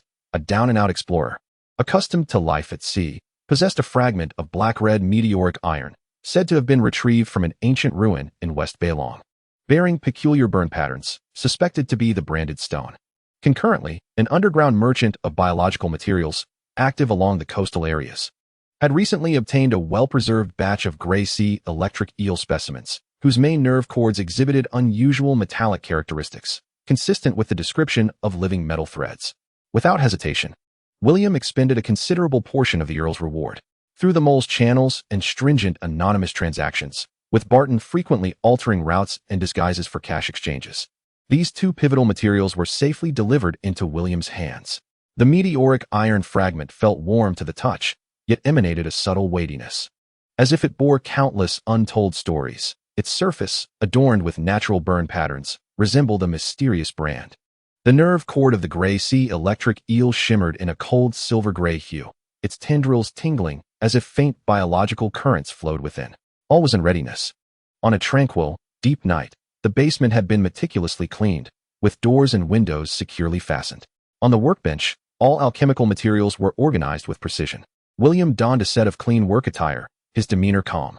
He ignited a specially crafted essential oil lamp, allowing the delicate aroma of lavender to permeate the air, aiding in the stabilization of his spirit. Then, following the precise sequence and proportions transmitted by the Iron Throne, he commenced the preparation. First, he blended the stardust powder and cold cast silver powder, grinding them to an exquisite fineness, resembling silver sand glimmering with stardust. Next, he poured in the clear morning dew, causing the powder to dissolve uniformly, resulting in a pale silver liquid that shimmered with a gentle glow. Carefully, he introduced the 3 crystals of joyful tears into the mixture. The crystals melted instantly, imbuing the pale silver liquid with a warmth akin to sunlight, manifesting a faint, soothing golden halo. The final step approached. William grasped the black-red meteoric iron fragment, the branded stone, and the silver-gray nerve cord of the electric eel, the living metal thread. He inhaled deeply, the frigid mechanical left hand firmly grasping the shard of meteorite, while his right hand lifted a specially crafted knife, its edge honed from starlit crystal. With a swift motion, the knife precisely scraped a fine layer of dark red powder from the surface of the meteorite fragment. Simultaneously, he exerted a slight pressure with his left hand, causing the fragment to seemingly awaken, emitting an almost imperceptible hum, akin to a sigh. An invisible, sedimentary mark of fate was drawn forth, merging into the powder. Next, he carefully severed a 10-centimeter length of silvery gray nerve cord. Once detached, the nerve cord curled slightly as if alive, a barely discernible spark of electricity dancing across its surface. A sign of its vitality, William cast the dark red meteorite powder and the living silvery gray nerve cord into the shimmering, golden-hued mixture on his workstation.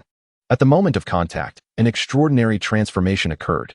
The mixture erupted as though a red-hot branding iron had been plunged into it, boiling and swirling violently. The color shifted rapidly from a gentle gold to a profound interplay of dark red and silver gray, reminiscent of molten metal entwined with lightning in a chaotic dance.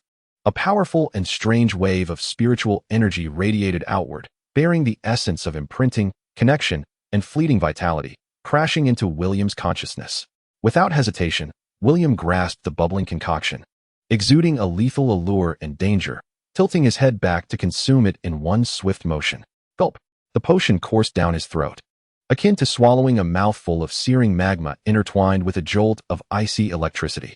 A tumultuous and contradictory force detonated within him in an instant. He felt as if his very soul were gripped by an invisible, scalding iron, attempting to forcibly etch a mark into the essence of his being. Concurrently, a chilling, slick force, imbued with a faint vitality, surged through his limbs, striving to awaken every cell. Agonizing pain, rending, scorching, numbing, a cacophony of extreme suffering intertwined, assaulting his nerves.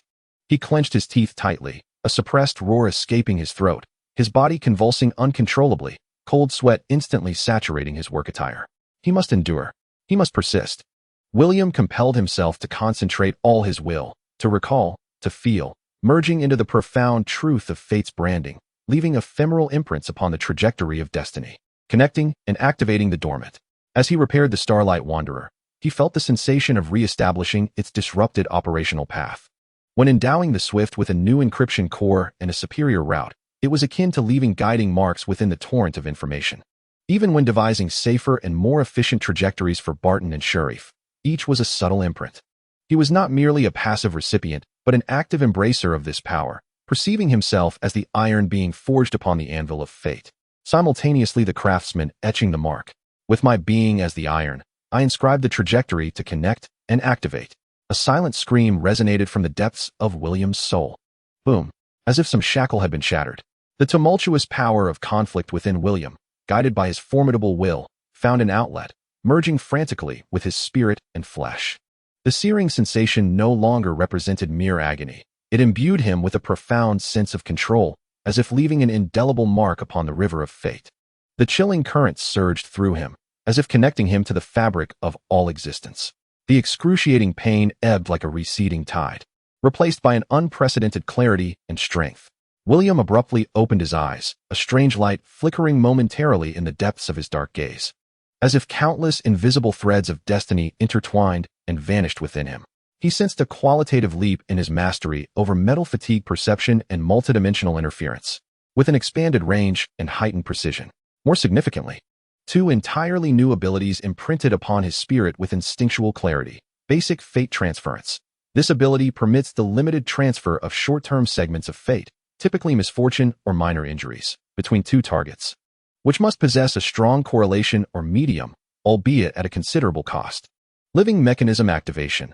This grants rudimentary activation of simple mechanical constructs, such as wind-up mice or rudimentary devices, enabling them to execute preset tasks, driven solely by spirit, devoid of any lifeless creation. With his ascension to Sequence 7, Fate branding, William underwent a metamorphosis. He gradually rose to his feet, enveloped by a sensation of power and a newfound clarity of his abilities. offering an unprecedented sense of security. For so long, the gnawing threats of death from the Black Snake Gang and the Rose Sect, the precariousness of his identity, resource scarcity, and the torment of pain seemed to dissipate under the influence of this nascent power. The strength of Sequence 7, combined with his meticulous thinking as a trajectory weaver, the rusted might bestowed by the Iron Throne, and the rudimentary intelligence network he had begun to forge, finally granted him the foundational confidence to stand firm and seize control of his destiny in this enigmatic world. A profound sense of ease, akin to shedding an immense burden, radiated from the depths of his soul. A smile, unbidden and genuine, curved his lips, not a facade nor a mockery, but one infused with amusement and composure. He approached the dusty old mirror on the wall. The young man reflected back at him still bore slightly disheveled brown hair and deep black eyes. Yet the lingering tension and gloom had dissipated, replaced by an understated brilliance and tranquility. His pale complexion regained a hint of color under the nurturing of power, and the subtle smile at the corners of his mouth exuded an entirely different aura, no longer a cornered beast struggling for survival, but a player beginning to master his own fate. "Boss, are you all right?" The heavy wooden door of the basement creaked open cautiously, revealing the anxious faces of Sharif and Barton. They had evidently heard the suppressed roar and commotion from earlier. William turned, his face adorned with a natural, composed smile, and waved his hand dismissively. "It's nothing. Just fine-tuning a new component." It made a bit more noise than expected. His voice was steady and gentle, imbued with a reassuring strength. "Burton, arrange for a new sign to be crafted tomorrow, using the design I provided you. Charlef, please ensure the Starlight Wanderer from the Count's estate is meticulously packed. Alfred's butler will send someone to collect it this afternoon." His tone was casual yet resolute, as if he had merely accomplished an ordinary task, not just survived a brush with death. Charlef and Burton gazed at the unprecedented ease in William's smile. Although somewhat bewildered, their underlying worries inexplicably dissipated, and they promptly set about their tasks. William approached the window and opened it slightly. The crisp air of late autumn rushed in, brushing against his serene face. He gazed at the fog-draped Backlund, his eyes no longer reflecting a struggle, but rather the calm of a chess player surveying the board. The dormant beast had now grown its protective claws. It was time to weave a broader net. In the subsequent years, under William's composed orchestration, time flowed quietly. The whisper of gears enveloped the city. At the workbench in the basement, a trace of imperceptible spirit lingered around William's fingertips as he gently caressed an upgraded Swift. Its shell was lighter, and tiny star crystal powder was embedded at the joints. "Go," he whispered. The faint spirit infused into the living mechanism activated, and the Swift's compound eyes flickered with a glimmer as it silently took flight into the night. Outside, similar Swifts soared like a swarm of bats, departing from the East District towards the dock, the factory area, and the edges of the bridge. Burton's earnest figure appeared throughout the taverns and newsstands of the lower city, leaving his mark and gathering intelligence. A web of gear messengers, encompassing Backlund's lower district, was quietly woven under William's discreet control. The rise of precision. The facade of Stark's workshop had long been expanded into a respectable shop. The brass sign of Stark Precision Mechanics gleamed brilliantly. Inside, several well-functioning models of improved looms were displayed, showcasing their quieter and more durable gear assemblies. The walls adorned with letters of gratitude signed by small factory owners. The counter presented the best-selling iron anvil type 1 efficient home steam valves and samples of cruiser carriage bearings. Charlef, dressed in a respectable waistcoat, was engaged in an animated conversation with a small factory owner clad in work attire, pride illuminating his face. Meanwhile, Burton steadily loaded a crate of newly manufactured valves. William occasionally appeared at the back door of the shop, his signature calm smile gracing his face as he nodded to Charlef before retreating into the more spacious workshop and basement behind.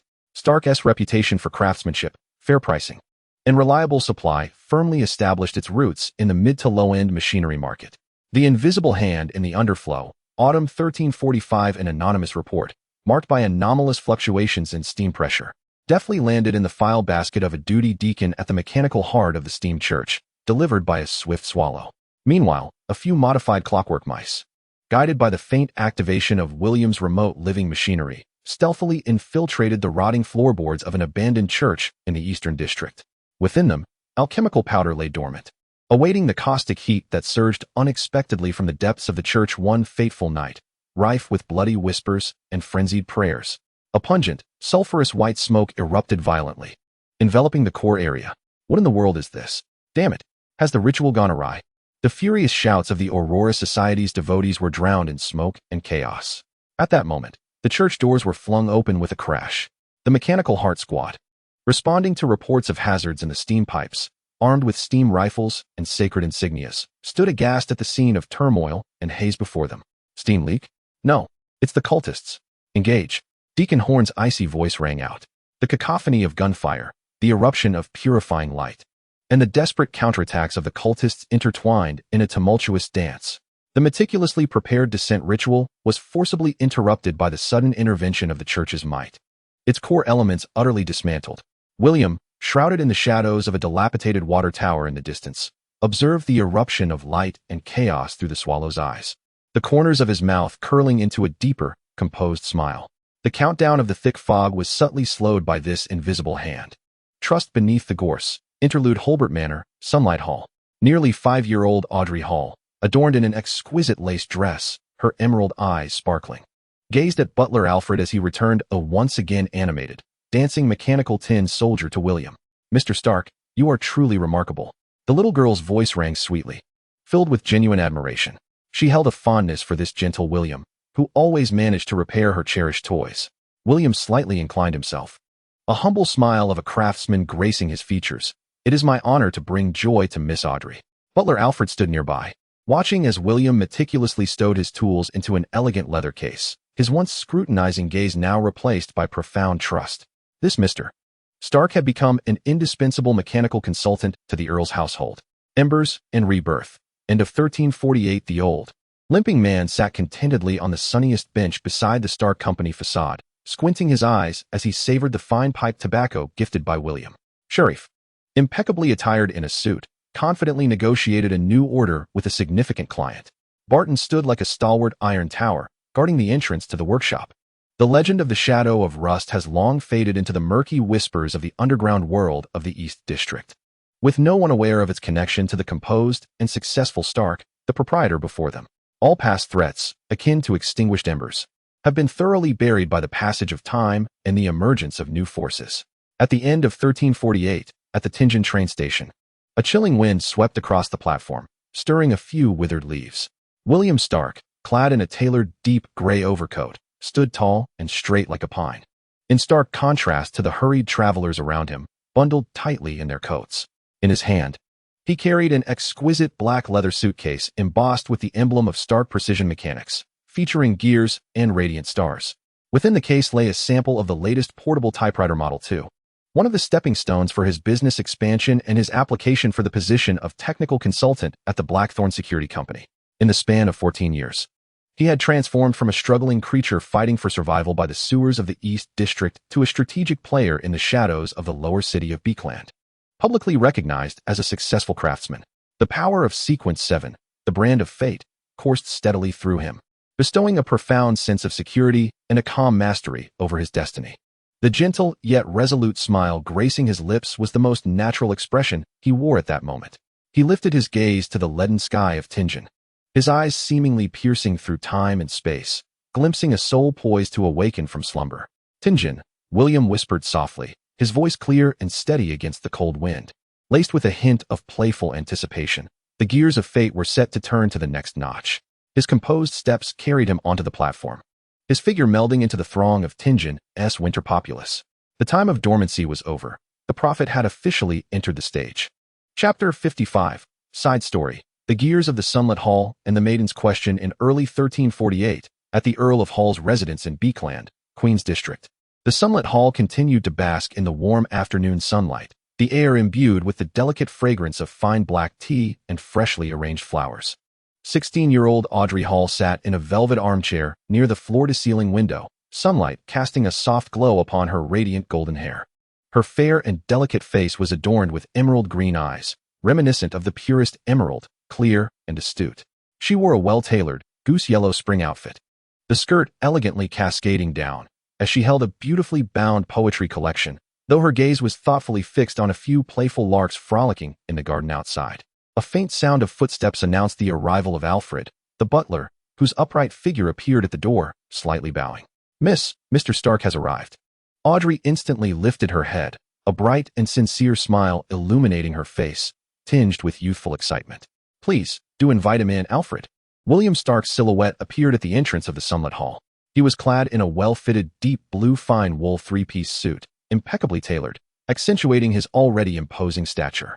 His slightly tousled, chestnut hair framed a visage marked by profound black eyes, which bore the weight of time's wisdom and insight. The signature, gentle smile gracing the corners of his mouth added an alluring touch of maturity to his demeanor. Clad in a seemingly ordinary pair of black leather gloves on his left hand, he carried a meticulously crafted leather toolbox. "Good afternoon, Miss Audrey," William said, inclining his body slightly, his voice calm and steady, imbued with just the right amount of respect. His gaze fell upon the young woman, tinged with admiration. Time appeared to have cast its enchantment upon her. The little girl who once marveled at a mechanical silver bird had blossomed into the most radiant jewel of the Backlund social circle. Her innate kindness and intelligence shone ever more brightly beneath her graceful poise. "Good afternoon, Mr. William." Audrey rose gracefully, executing a flawless curtsy, her smile radiant. "I am truly delighted you could come. I find myself in need of your assistance once more." Her voice flowed like a clear spring, imbued with the youthfulness and vivacity unique to her. "It is my honor to serve you, Miss," William replied, placing the toolbox upon the designated soft cloth. His attention was soon captivated by an object cradled in Audrey's hands, the very brass mechanical silver bird he had gifted her when she was merely 5 years old. Though lovingly maintained, the passage of time had left its mark. The once gleaming surface had dulled with a hint of oxidation, and the intricately carved cage had softened at the edges. "It seems a bit lethargic of late," Audrey said, carefully handing the mechanical bird along with its copper cage to William. Her verdant eyes reflected a subtle tenderness and a faint sense of loss. After winding it, its leaps and chirps are not as cheerful as they once were. Sometimes it even stutters. I attempted to oil it myself, but it seems ineffective. William accepted the copper cage, his fingertips gliding gently over the cold metal of the bird through the thin silk of his gloves. There was no need for deliberate prompting. The instinctive perception of metal fatigue unfurled within him like a flowing stream. The intricate internal structure of gears and the connecting levers axles revealed the condition of all metal components in an instant. The primary spring's metal fatigue had significantly increased. Its elasticity diminished, leading to inadequate power output. A few critical gear axles exhibited slight wear, causing increased operational resistance. The sound comb had also slightly deformed due to prolonged vibrations, affecting both pitch and fluidity. "It is merely the mark of time, Miss," William said, raising his eyes to meet Audrey's slightly anxious gaze, offering a gentle smile. "The spring has aged, its strength diminished. A few joints require cleaning from the dust left by an old friend, and it deserves a touch of new vitality." His words were wrapped in a light and poetic metaphor. Audrey, upon hearing this, let out a quiet sigh of relief, her emerald eyes sparkling anew. "I knew entrusting it to Mr. William would be no problem. It has accompanied me for many years and remains one of my most cherished gifts." Her words resonated with sincere gratitude and a deep appreciation for the old treasure. William nodded and opened the toolbox. His movements were fluid and precise, imbued with a pleasing rhythm that captivated the eye. He first employed a specially designed miniature air blower and a soft brush to meticulously eliminate the minuscule metal shavings nestled within the crevices of the gears and the axle pins. Subsequently, using the finest goose feather tube, he delicately applied a high-purity watch oil to precisely lubricate each critical friction point. Finally, he retrieved a custom-made, diminutive mainspring replacement, an exquisite spare part he had prepared for the restoration of antique clocks, and, with his left hand clad in a black glove, deftly maneuvered the miniature tools as if performing an intricate microsurgery, replacing the aging core of the old mainspring. Throughout this meticulous process, Audrey sat quietly beside him, her hands propping up her chin, her emerald eyes intently observing William's remarkably steady hands at work within the confines of the mechanical bird. Sunlight streamed through the glass window, illuminating his focused profile and the gloved hand that executed its tasks with such precision. Her gaze was filled with pure curiosity and admiration for the craftsmanship on display, devoid of any trace of the haughty demeanor often associated with nobility. "Mr. William," Audrey suddenly spoke, her voice imbued with the unique inquisitiveness of youth. "Do you believe creations like this possess life? Or rather, when we bestow upon them rhythmic movements and sounds, does that constitute a form of creation?" William, without pausing in his task, skillfully tightened the last miniature screw while gently responding, "Life? Perhaps not in the conventional sense. Yet, existence and meaning can indeed be conferred upon them, Mississippi." He lifted his gaze, meeting Audrey's clear emerald eyes, and continued, much like this bird. Its essence lies in the precise construction that enables its regulated movements. We cherish it, allowing it to embody our memories and symbolize companionship. That is the meaning we assign to it. This significance, perhaps, is warmer than the mere definition of cold, lifeless existence. Audrey, contemplative, nodded thoughtfully, her long lashes fluttering.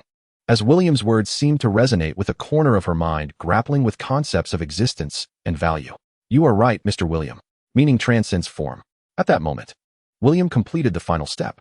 He gently engaged the newly replaced mainspring's ratchet, and with a crisp click, the previously silent mechanical silver bird abruptly raised its dainty head, its jewel-encrusted eyes sparkling in the sunlight.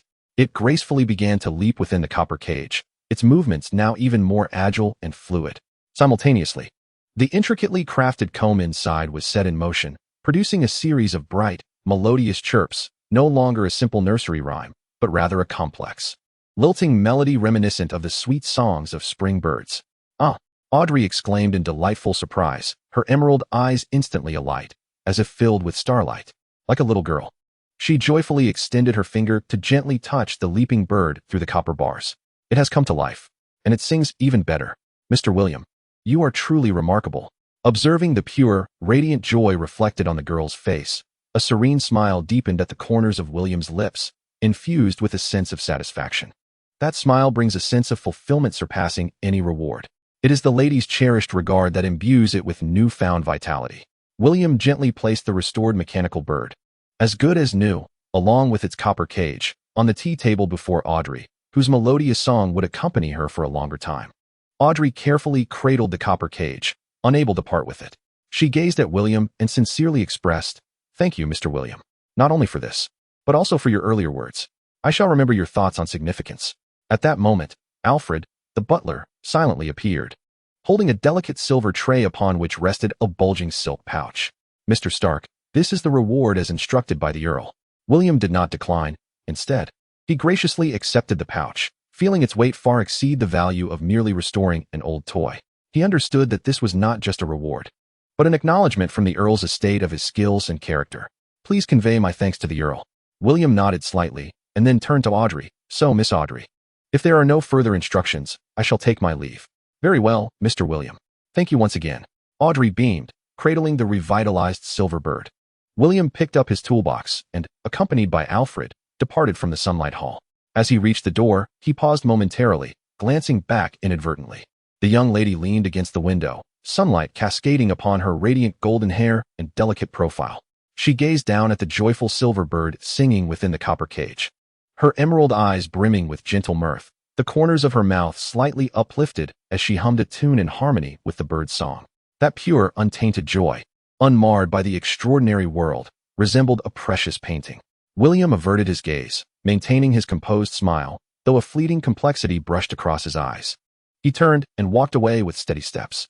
Inside the Sunlight Hall, the crisp chirping of birds intertwined with the young lady's soft humming, creating the most enchanting melody of spring.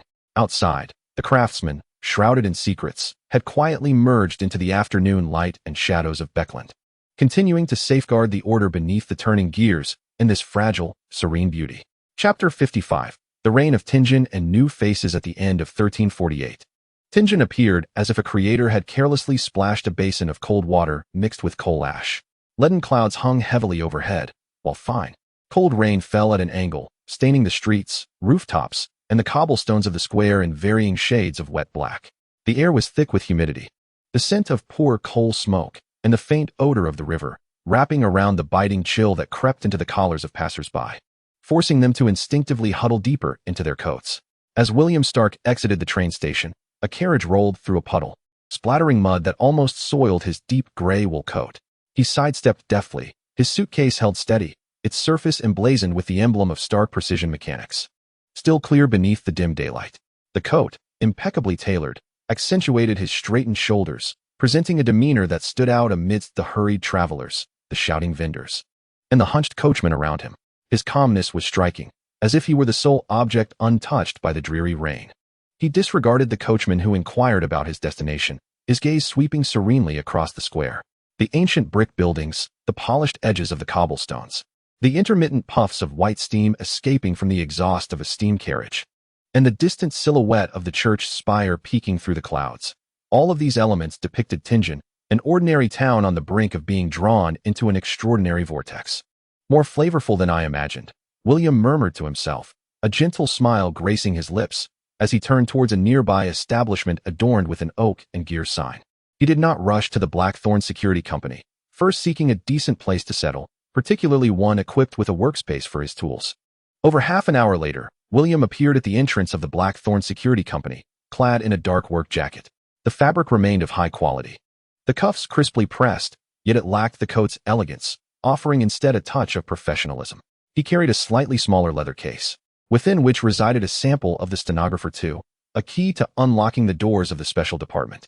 The Blackthorn Security Company was housed in an old building, its brick walls marred by dark stains, the corners of its porch pillars softened by the passage of time. A discreet black sign hung at the entrance, embroidered with a thorny design entwined with gears and silver thread. Upon entering, he was greeted by a melange of paper, ink, tobacco, and damp wool. Several guards in black uniforms busied themselves, their voices mingling with coughs, the rustle of pen on paper, and the occasional hiss from the steam heating apparatus in the corner, creating a cacophony that was both lively and slightly weary.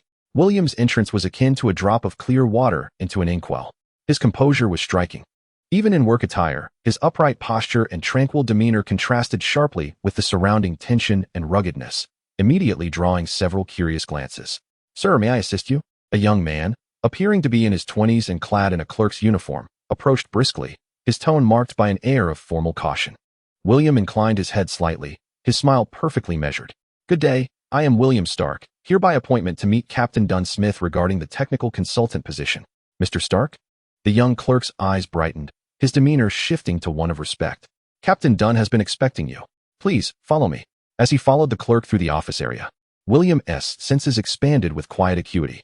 The sharpness bestowed by Sequence 7 enabled him to effortlessly capture the subtle sounds, the soft clinks of the guards' holstered firearms, the slight resistance of a drawer's lock turning as it was pulled open, and even the distant pulse of water flowing through the heating pipes. All was normal, as regular as a well-worn machine. "Come in," came a voice from within. As he pushed the door open, warmth enveloped him. The office was modest in size, a fire crackling in the hearth, casting a cozy glow. The tall figure standing by the window, clad in a black long coat, possessed broad shoulders and a straight back. As he turned, a face with resolute features was revealed, and his deep brown eyes resembled a tranquil lake, imbued with a gentle, scholarly aura. "Mr. Dunn Smith, welcome," he greeted. Dunn's voice was deep and warm, and his outstretched palm was broad and strong. "Captain Dunn, it's a pleasure," William replied, shaking hands with a moderate grip. His smile composed, pleased to contribute to the Order of Tingen. After exchanging a few pleasantries, William opened the leather case to reveal a sleek typewriter within. Its silver-black metallic exterior glimmered delicately, with keys arranged in an orderly fashion, indicative of exquisite craftsmanship. "This is the Stenographer 2 model, our company's latest product." He glided his fingertips over the keys, producing a crisp clicking sound. It's lightweight and durable, with a key jam rate 70 lower than comparable products on the market. And maintenance is straightforward, making it ideal for handling substantial documentation. As he spoke, he typed a few lines, the characters clear and uniform. Dunn approached, his gaze falling upon the typewriter's internal mechanism, nodding slowly. "The design is quite ingenious. Mr. Stark's technology truly lives up to its reputation. Some of our departments are in need of such reliable equipment." William smiled, subtly shifting the conversation. "In addition to typewriters, if there are further equipment needs, such as more reliable communication devices, tools for on-site investigations, or even the maintenance of some intricately structured antiques, I can certainly assist." He looked at Dunn, his eyes conveying just the right hint. Dunn's brow twitched imperceptibly, a glimmer of understanding flashing in his deep brown eyes. He comprehended. This William Stark not only acknowledged the existence of the Night Watchers, but also grasped their need to manage those particular items. It was not surprising. Being recommended as a technical consultant required connections and insight. Yet, Stark's candor and sense of propriety garnered Dunn's admiration. "Mr. Stark's professional demeanor is commendable," Dunn remarked, his tone softening. "As for specific equipment requirements, I will have our technical leader coordinate with you. Additionally, beyond technical consultation and maintenance, I would appreciate your assistance in streamlining the maintenance processes for older equipment and providing some foundational training for the team. Would that be agreeable?" "Certainly. That is precisely my expertise," William readily agreed. The discussions proceeded smoothly. William received his appointment letter and access pass, granting him authority throughout the Blackthorn Security Company, including the operational zones of the Night Watchers. Dunn even arranged for a team member to familiarize him with the surroundings. The company's layout was not overly complex. As William listened to the introduction, he took note of the locations for equipment storage and repair rooms, occasionally nodding in response, his demeanor amicable. Finally, they arrived at a heavy iron door at the deepest part of the facility, where the guide halted. "Mr. Stark, this is the archive room and the repository for special items, directly overseen by Captain Dunn. There is no entry without permission. Even for repairs, prior application is required." William's gaze lingered on the iron door for a moment. The cold touch of metal seemed to permeate the air, as his acute perception of metal fatigue allowed him to discern the intricate structure of the door lock, far exceeding ordinary specifications. Behind the door, a faint and chilling spiritual fluctuation lingered, imbued with an essence of restraint and foreboding. It was likely a seal, possibly related to 2049. Old Neil's troubles had already commenced. He wore a placid expression, merely nodding with a smile. "Understood. Thank you for the warning." At that moment, the heavy iron door creaked open from within. A figure emerged, appearing to be in his 50s, with graying hair and a complexion as pale as one who had long been deprived of sunlight, exuding deep fatigue and weariness. Clad in the black uniform of a night watchman, he was draped in a canvas apron stained with oil and grime, wielding a magnifying glass and a screwdriver, resembling an aged craftsman just emerging from a heap of machinery. Old Neil. A flicker of emotion stirred within William, and his smile grew more genuine as he stepped forward, extending his hand. "Greetings, I am William Stark, the new technical consultant. You must be Mr. Neil, as mentioned by Captain Dunn. It is an honor to admire your craftsmanship."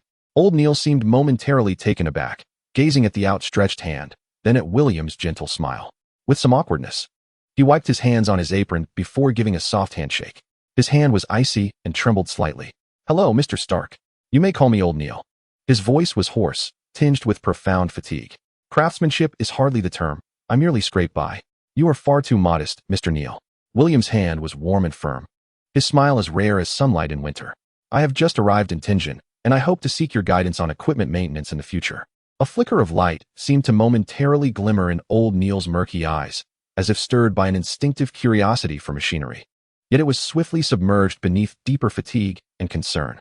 He mumbled a response, lowering his head and hastily passing by, as if fleeing from something. William watched the hunched figure disappear at the end of the corridor, his smile remaining gentle, though a shadow of gravity crossed his gaze. He had distinctly heard the sound within Old Neil, akin to rusted gears, a manifestation of tainted spirit, more severe than he had anticipated. The wheels of fate had begun to turn. He sighed quietly in his heart, then smiled again. Old Neil's fate should not be one of madness and death. Since he had arrived, it was unreasonable to witness the tragedy repeat itself.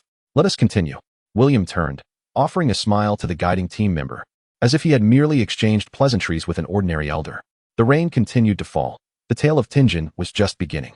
Chapter 56. The daily life of Blackthorn beneath a leaden sky. William Stark stood in the somewhat antiquated corridor of the Blackthorn Security Company, watching Old Neil's stooped figure vanish around the corner. That silhouette appeared to be corroded by invisible rust, each step burdened with profound fatigue, amplifying the abrasive noise of grinding gears within his perception of Sequence 7. "Mr. Stark, this way please." The young guide, Tom Brown, broke the silence, evidently unconcerned about the earlier encounter, treating it merely as a customary exchange between the new consultant and the seasoned technician. William shifted his gaze, his gentle smile unwavering. "Very well, Mr. Brown, I appreciate your assistance." His voice was as steady as a calibrated gear, imbued with a reassuring quality. The ensuing tour proceeded smoothly. Tom diligently led him through various sections. In the public office area, the night shift workers conversed in hushed tones about task details. The corridor of the archives carried a mingled scent of paper and dust. The maintenance room, though modest, was reasonably equipped, albeit with some mechanical remnants in a corner that were unrecognizable. William listened intently, occasionally inquiring about equipment models and their years of service. His questions were as precise as a caliper, leaving Tom in quiet admiration of the craftsman from Backlund, who indeed possessed considerable skill. "This is the temporary evidence room, and adjacent is the equipment storage." Tom indicated a metal door secured with a brass lock.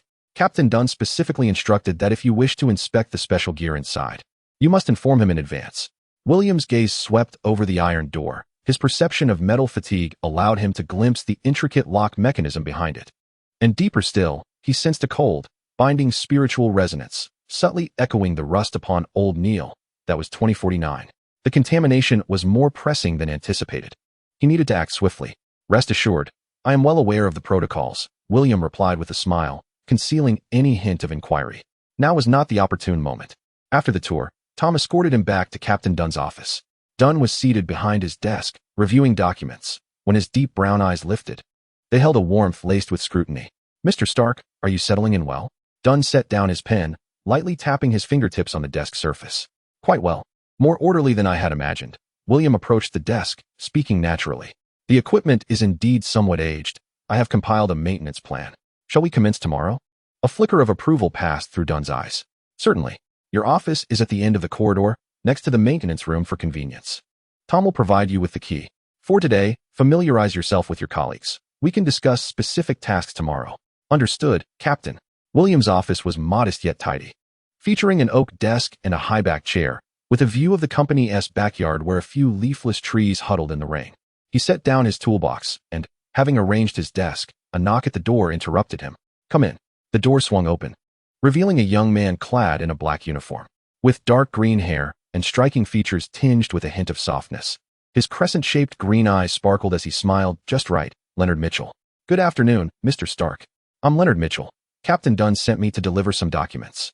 He placed a stack of papers on the desk, his gaze momentarily lingering on William's hands, which were well-defined with a healthy pink hue at the fingertips, clearly agile. Thank you. Please, call me William. William stood to shake hands, noting the distinct spiritual resonance characteristic of the night shift worker, akin to a small radar. Then I shall call you William. Leonard immediately became animated, shaking hands before leaning against the table. Coming from Backlund to Tingen. Do you find this place both damp and quiet? Compared to the capital, it feels as though it has been forgotten by time. He smiled brightly, though his eyes discreetly surveyed the surroundings. Indeed, it was quite tranquil. William chuckled softly and began to peruse the documents. The list contained only names such as humanoid seal spiritual interference devices, all meticulously redacted. Truly, the Night Watchers excelled in confidentiality, their measures more secure than mechanical locks. However, the quietude is quite favorable for research. William set the documents down and turned to Leonard. I hear you have a penchant for poetry? He recalled the poet's fondness for reciting verses within their team. Leonard's eyes sparkled. Oh, you know, it seems my reputation has reached Backlund. He puffed out his chest, his emerald eyes glinting with pride. Do you also enjoy poetry? Not so much enjoyment, but I understand a bit, William admitted, inwardly mocking himself. All I know is that tonight I care not for humanity, a sentiment from a past life. He gestured to the documents. I am more adept at making gears sing. Of course, sometimes they may go out of tune, and adjustments must be made. Like those cumbersome contraptions Mr. Neil oversees. They certainly appear demanding. Leonard's smile remained, though his expression shifted slightly. Mr. Neil is quite experienced, though perhaps the recent weather has taken its toll. He vaguely alluded to this before changing the subject. By the way, is it true that your improved looms can provide work for the East District? It was even reported in the Backlund newspaper. It was merely a minor contribution. William recalled a familiar phrase from a past life, reminiscent of the regretful creation by Ollie Jack Ma. The two continued their conversation, transitioning from Backlund's steam carriages to Tingen's fish market. Once Leonard opened his mouth, he couldn't stop, occasionally spouting clumsy verses that made William chuckle. After Leonard departed, William's smile faded. He moved to the window, gazing at the pattering rain. The rust on Old Neil, the fluctuations of 2049, and the taut state of the Night Watchers. All these felt like grains of sand lodged in a precise instrument, threatening to cause significant issues if left unattended. He raised his left hand, the mechanical joints glinting coldly in the light.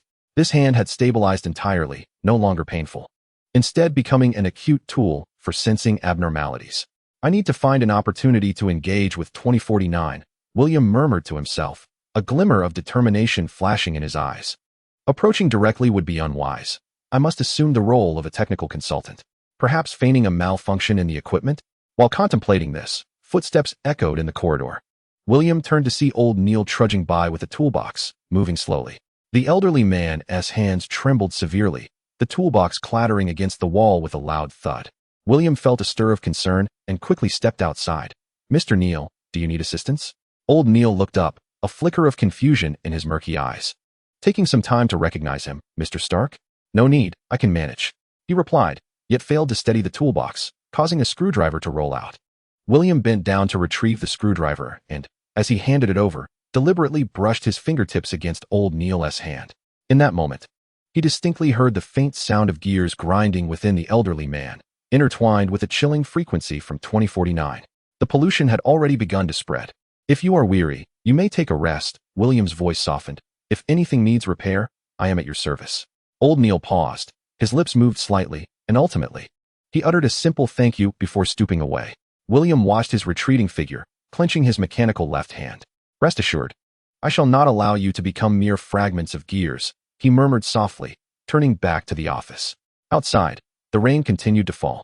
Yet in a corner of the Blackthorn Security Company, a new gear had commenced its rotation, imbued with the power to alter everything.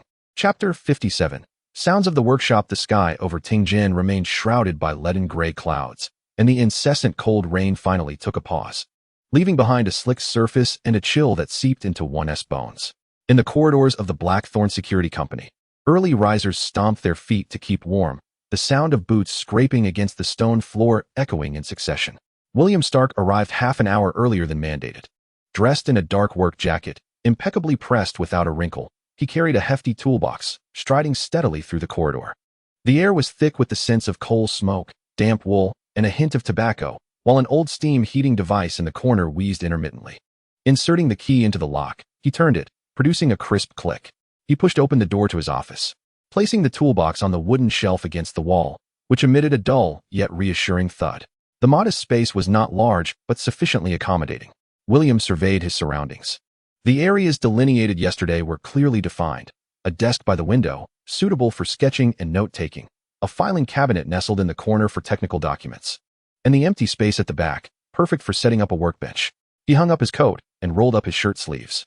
His forearms were sleek and muscular, presenting a stark contrast to the coldly luminous mechanical structure of his left hand. In the morning's gentle light, the gear joints bore no trace of rust, proving more reliable than any precision instrument. Retrieving a hex wrench, a bench vise, and a folding support from the toolbox, William began assembling the workbench. The metal components danced between his fingers, the screws tightened to perfection, not too loose to slip, nor too tight to damage the threads. In just a quarter of an hour, a sturdy workbench stood in the corner, even the vice's position accurate to the millimeter. Now, this is commendable, he nodded at his handiwork, a glimmer of satisfaction in his eyes. The process of transforming scattered parts into a functional tool always reminded him of the joy of playing with building blocks in a past life, though now, he was handling the real deal. At that moment, a knock resonated at the door. Entering was an unfamiliar middle-aged team member, cradling a brass-cased communicator. Mr. Stark, Captain Dunn said this communicator has excessive static. Could you see if it can be repaired? The individual placed the communicator on the table, his tone laced with skepticism. This device has been malfunctioning for nearly a month, and no one in the team has been able to fix it. William picked up the communicator, weighing it thoughtfully in his hands. The casing bore the emblem of black thorns, its corners worn to a copper hue. He unscrewed the back cover, revealing a labyrinth of wires and gears within. It had succumbed to moisture. Quickly identifying the issue, his fingers deftly maneuvered among the components. A coil exhibited slight oxidation that merely required cleaning. As he spoke, he retrieved a small brush and alcohol wipes from his toolbox, his movements swift and almost dizzying. The middle-aged team member observed in astonishment, recalling how just yesterday old Neil had sighed over this very device. How did it seem like child's play in the hands of this new consultant? In under 10 minutes, William reattached the back cover and pressed the button on the side. A clear electric hum emanated from the communicator, even more stable than usual. Shall we give it a try? He offered, handing it back. The middle-aged team member eagerly accepted it, speaking into the microphone and uttering a test phrase. A prompt reply came through, devoid of any static. Incredible. Truly remarkable. He rubbed his hands together in excitement. Mr. Stark, thank you so much. With this, communication for the patrol team will be vastly more convenient. It was nothing. William waved his hand dismissively, watching as the man hurried away to share the good news, a smile creeping onto his lips. It seemed the first step towards building a good reputation was proceeding rather smoothly.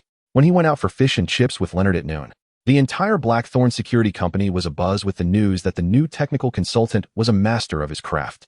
Several individuals found excuses to pass by his office, simply to catch a glimpse of the legendary artisan who could breathe life into old machines.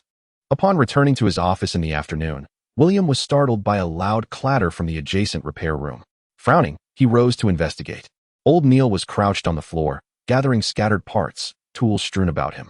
The elderly man's hands trembled violently, struggling to grasp a screwdriver. "Mr. Neil, what seems to be the problem?" William inquired as he approached to assist. Old Neil looked up, his cloudy eyes momentarily bewildered before recognizing him. "Mr. Stark, it's nothing, just a slip of the hand." His voice was as hoarse as sandpaper scraping against wood. William noted that he was attempting to repair a steam-powered cipher machine, its casing emblazoned with the insignia of the Seven Gods Church. The internal gears were skewed, clearly having been violently disassembled. "Is this a discarded machine from the church?" William feigned curiosity.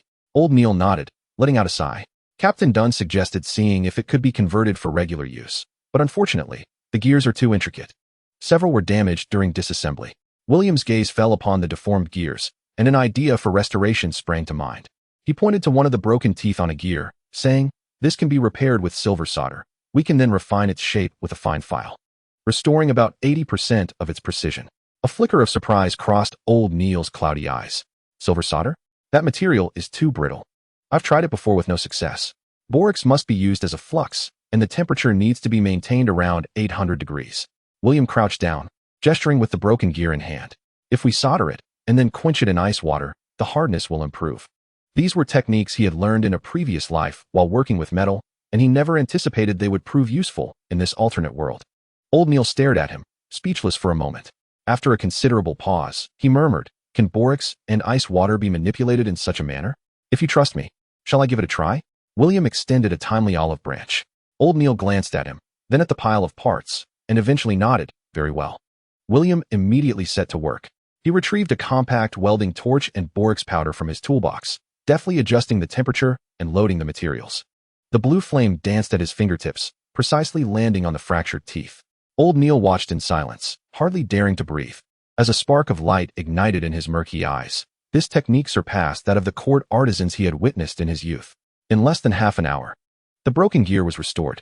William delicately presented it to Old Neil with tweezers. "See? Is it usable?" The area where the gear had been welded was smooth and even, almost imperceptible. Trembling, Old Neil took it in his hands and scrutinized it against the light for a long while, suddenly exclaiming, "Better than the original." William smiled. "Shall I repair the remaining ones as well? I happen to be free this afternoon."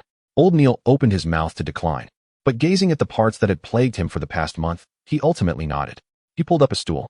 Sitting nearby as he observed William's nimble fingers navigating the gears, the fatigue in his eyes gradually replaced by focus. In the workshop, only the soft sounds of metal grinding and the occasional hiss of the welding torch remained.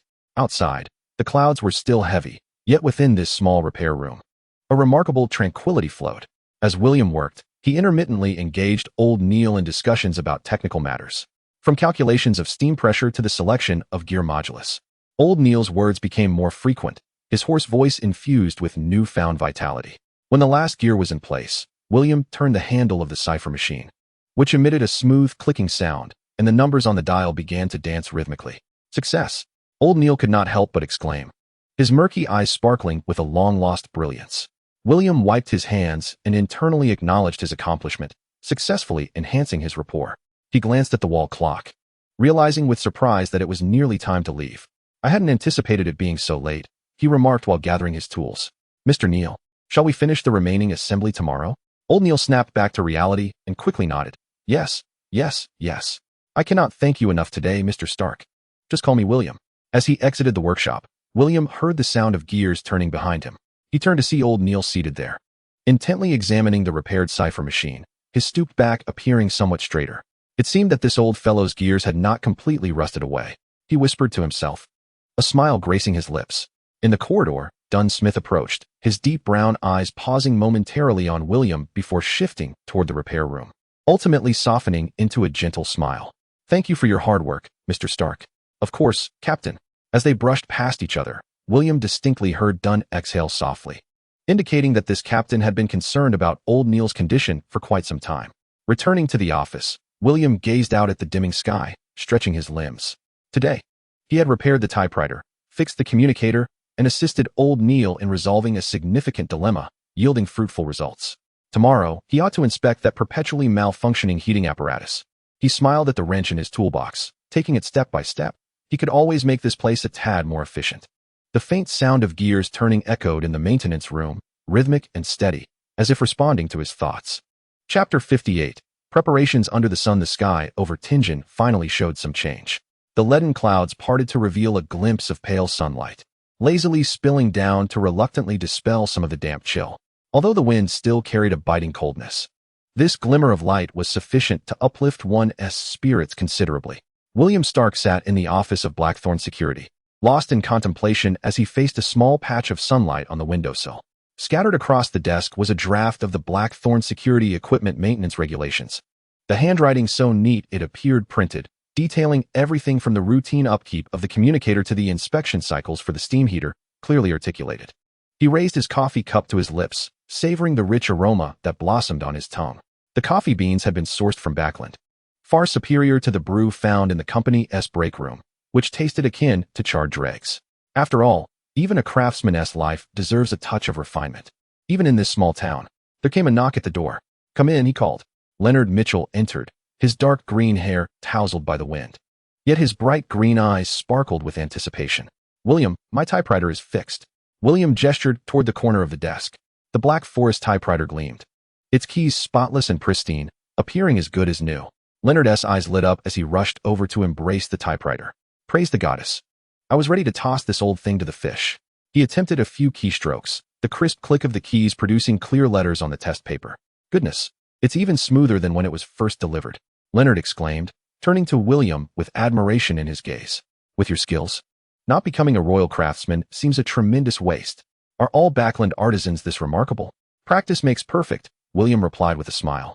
Inwardly critiquing Leonard's daily struggles with the typewriter, wondering why he couldn't compose a decent poem. He handed over the maintenance record, noting some worn parts that he had replaced with new ones. With this, it should work perfectly for another year. Leonard pocketed the record with glee. Fantastic. Shall we head to that place by the docks for lunch? I'll treat you to fish and chips. Sounds good, and I'd like to sample their malt beer. After seeing Leonard off, William was just finishing up the draft when Dunsmith entered. The captain wore a dark sweater beneath his customary black coat, and his deep brown eyes brightened upon seeing the draft. Did you compose this? Dunn inquired, picking up the document and flipping through it, his finger lightly tapping the pages. It's quite detailed. Even the moisture proofing for the communicator is included. Yesterday, observing that everyone relied solely on their experience to maintain the equipment, I contemplated the possibility of establishing a more structured approach for convenience.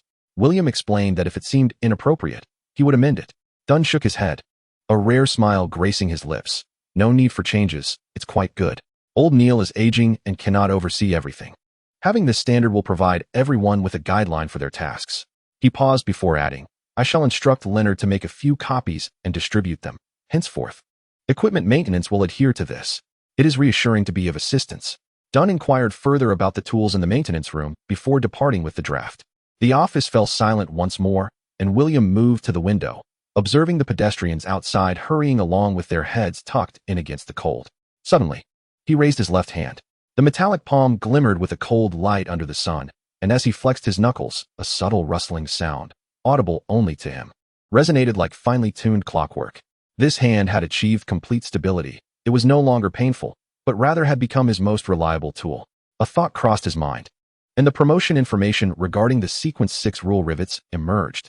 Vividly etched in his memory like patterns on gears, Sequence 6, rule rivets primary material. Extraordinary qualities embodying the concepts of order and stable confinement. Preferred. Core traits of the Sequence 7 interrogator via the law path or Sequence 6 judge requires purification, imbued with potent order and binding force. Secondary options. Artifacts from Sequence 7 or higher judicators.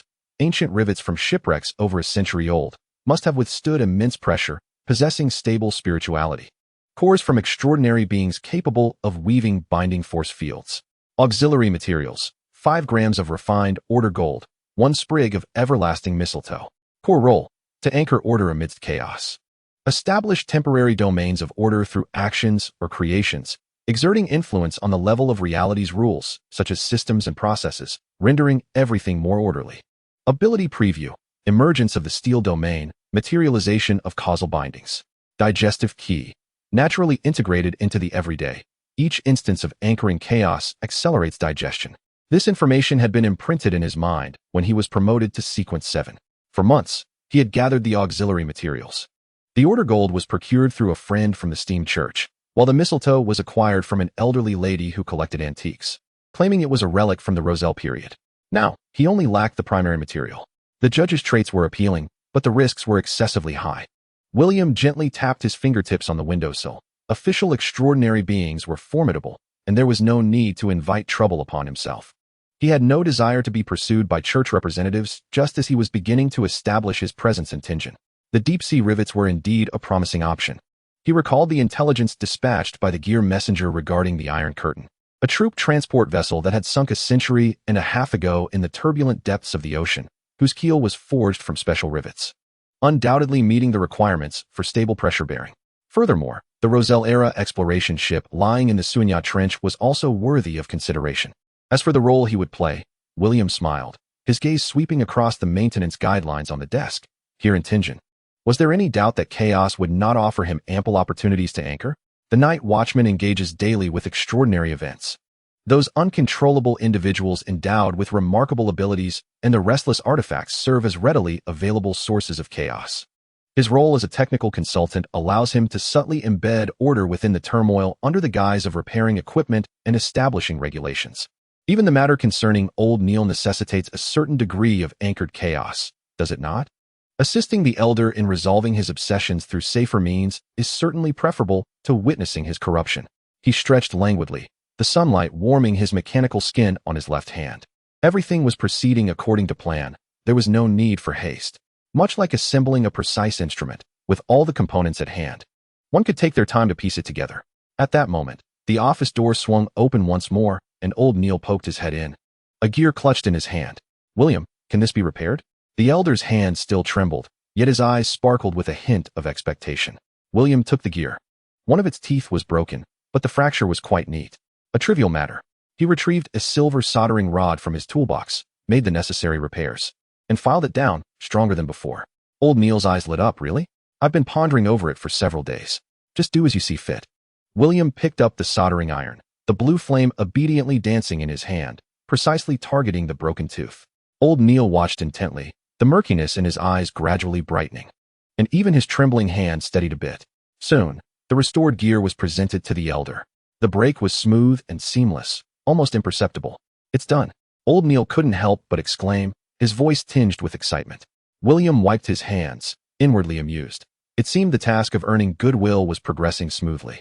He glanced out the window. The sunlight had intensified, illuminating a stretch of the corridor.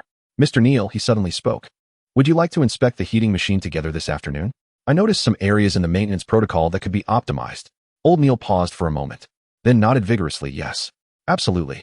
Watching the elder hastily depart with the gear in hand, William felt that perhaps the winter in Tingen was not so unbearable after all.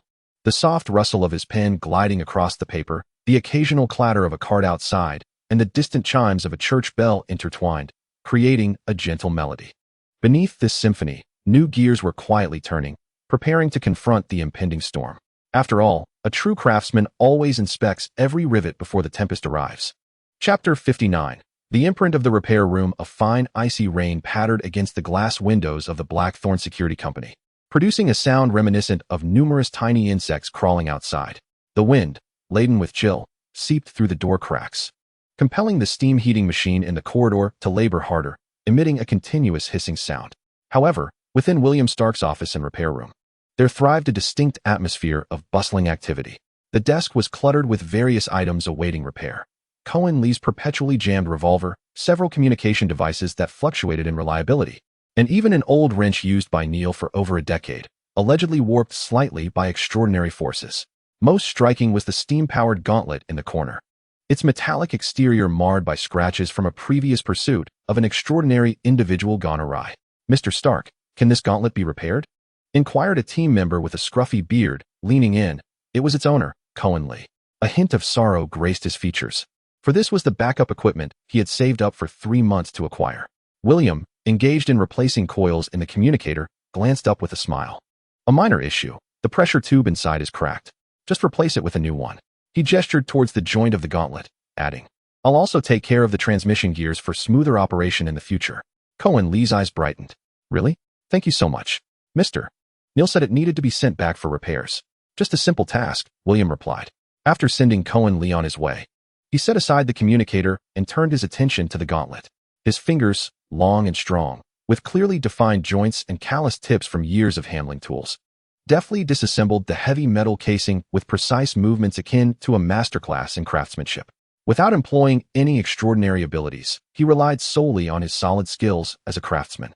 The angle at which he turned the screwdriver was just right, preventing any stripping or damage to the screws. The disassembly sequence was meticulous, with parts arranged in perfect order. Even the orientation of the washers remained consistent.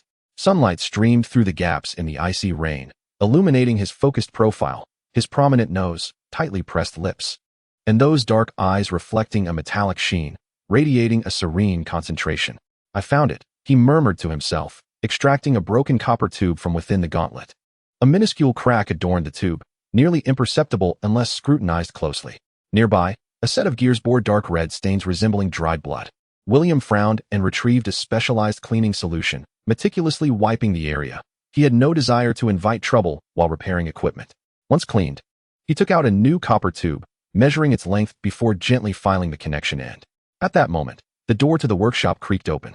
Old Neil entered, cradling a steaming mug. Today, he wore a clean apron, and his hair was slightly more orderly, though his complexion remained pallid. Busy? The elder placed the mug on the table, his voice clearer than before. Yes, just repairing a gauntlet, William replied, smiling. Care for some coffee? Old Neil shook his head. I can't quite get used to that. Tea is more to my liking. His gaze fell upon the new copper tube, a flicker of surprise passing through his murky eyes. Are you planning to replace it directly? Why not? William raised an eyebrow. This tube's angle is incorrect. Old Neil stepped closer to the workbench, pointing at the internal space of the gauntlet. The original is at a 35-degree angle. Yours is straight, which will clash with the adjacent gears. William held the copper tube up for comparison, then regarded Old Neil. You have a keen eye. However, I intend to adjust the angle to 37. 5 degrees. 37. 5 degrees. Old Neil blinked in confusion. Why? I measured the pressure flow field. William produced a sheet of paper adorned with curves. A 35-degree angle will create turbulence, which could lead to the tube cracking over time. At a precise 375 degrees, the mechanism is poised to endure for at least 6 more months. Old Neil squinted at the blueprints for quite some time, before lifting a copper tube to gauge its fit within the arm armor. After a lengthy pause, he finally raised his gaze, his eyes glimmering with admiration. Your intellect surpasses even that of the most sophisticated instruments. He recalled having repaired something akin to this previously at Backlund. William chuckled softly, grasping the bending tool to adjust the angle. The metal complied obediently in his hands, bending perfectly to the 375-degree mark. Old Neil observed intently, his initially trembling hands gradually stabilizing. He even extended his hand to pass William a wrench. The motion as natural as if they had collaborated for years. As the final component clicked into place, William pressed the activation valve, and the arm armor emitted a deep hum, its joints moving with a newfound fluidity, surpassing its prior state. It's complete. William wiped his hands. Old Neil couldn't resist touching the armor's exterior, pressing the power button, and a long-lost smile graced his face. This young lad outshines my former self. At that moment, William suddenly felt a warm surge within him, akin to a blocked conduit being cleared. He understood that this was the magic of destiny's forged, digesting the brief exchange they had just shared.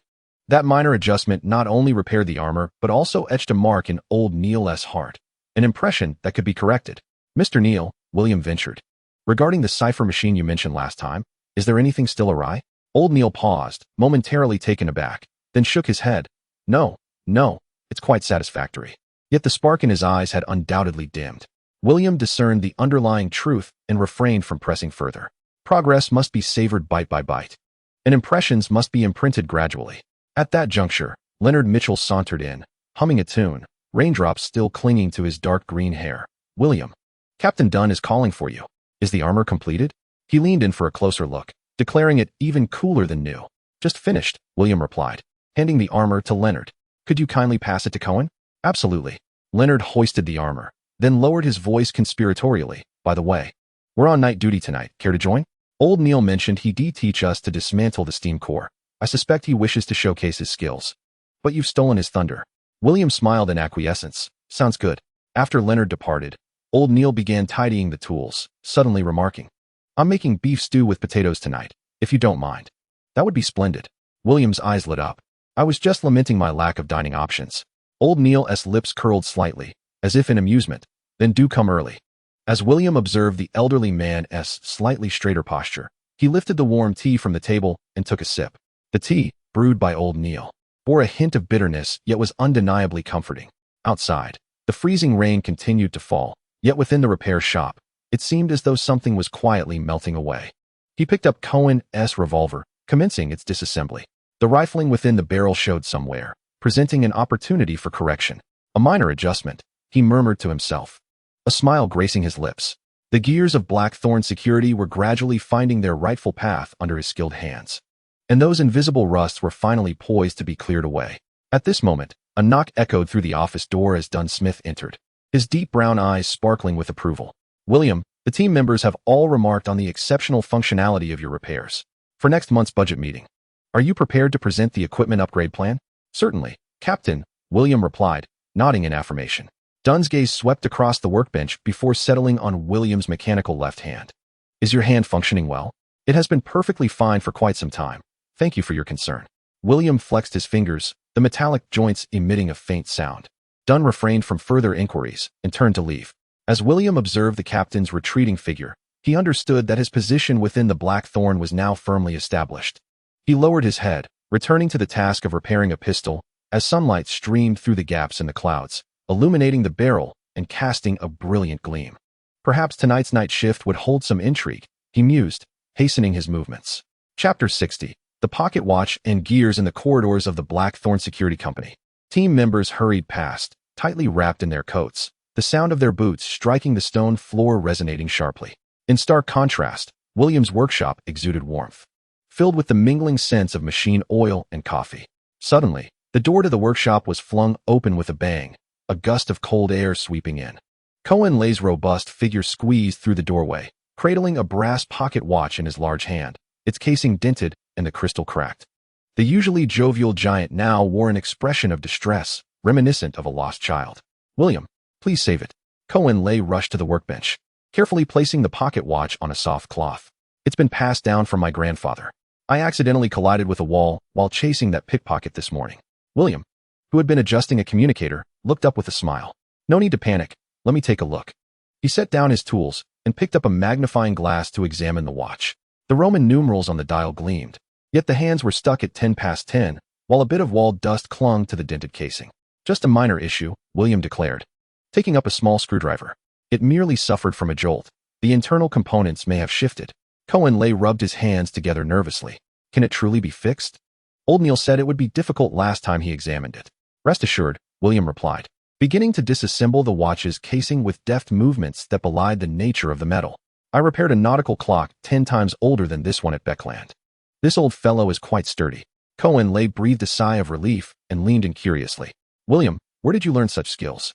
They are remarkable. Yesterday, I heard Leonard mention that you fixed the steam archiving machine in the archives. That contraption roared to life, like a dragon. As William removed the back cover of the pocket watch, a dense array of gears was revealed. It's just that the gears were rusted. A thorough cleaning and a bit of oil will suffice. Next time, Fry won't need to wear a gas mask when using it. His fingers deftly maneuvered the tiny components, the precision of his actions as steadfast as a rock. Sunlight streamed through the window, casting a gentle halo upon his focused profile, his straight nose and the shadow of his eyelashes falling softly across his eyelids. Cohenly was left astounded, exclaiming, "Goodness, your hands are even more skillful than a maiden's. If it were me, I would have surely mixed up the parts by now." Just then, the door to the workshop was gently pushed open. Old Neil entered, holding a steaming mug, clad in a deep blue wool sweater with an apron draped over it, his complexion appearing slightly more vibrant than usual. "Mr. Neil," William greeted with a smile, raising his gaze. Old Neil nodded and placed the mug on the corner of the workbench, its surface adorned with the emblem of Blackthorn.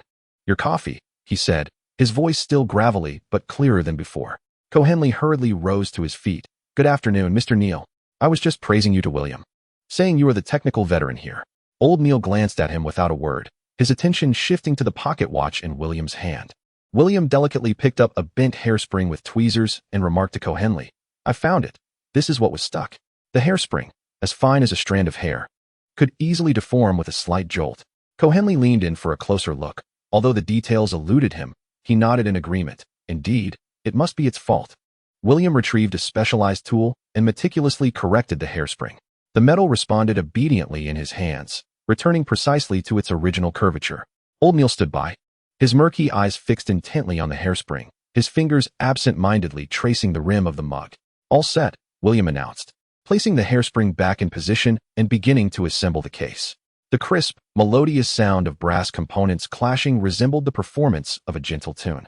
Cohenly watched in awe. My heavens, is it really that simple? Not quite yet, William replied, picking up a new watch crystal and carefully adhering it with specialized glue, while also addressing the dent in the case. He produced a small metal file and gently polished the sunken area. Before long, a brand new pocket watch emerged before Cohenly's eyes. The crystal gleamed like new, the dent in the case vanished without a trace, and the hands resumed their rhythmic ticking, producing a clear and steady sound. It's perfect, Cohenly exclaimed, eagerly grasping the pocket watch, examining it from every angle, pressing it to his ear, and grinning from ear to ear. It's just like when I first saw it as a child. William, you are truly my idol. Tonight, I shall treat you to a beer. Let us go to the Three Wild Ducks on Blackthorn Street. William chuckled, waving his hand dismissively. It was but a small effort, no need for such formality. Absolutely. Cohenly carefully tucked the pocket watch into his pocket, waved goodbye to old Neil. Goodbye, Mr. Neil, and then dashed out like a gust of wind. The workshop fell silent, with only the faint sound of gears turning remaining. Old Neil did not leave. He took a sip from his mug, his gaze lingering on the workbench, precisely fixated on the old hairspring that had been replaced. You were right, old Neil suddenly spoke, his voice soft. Your craftsmanship is exceptional.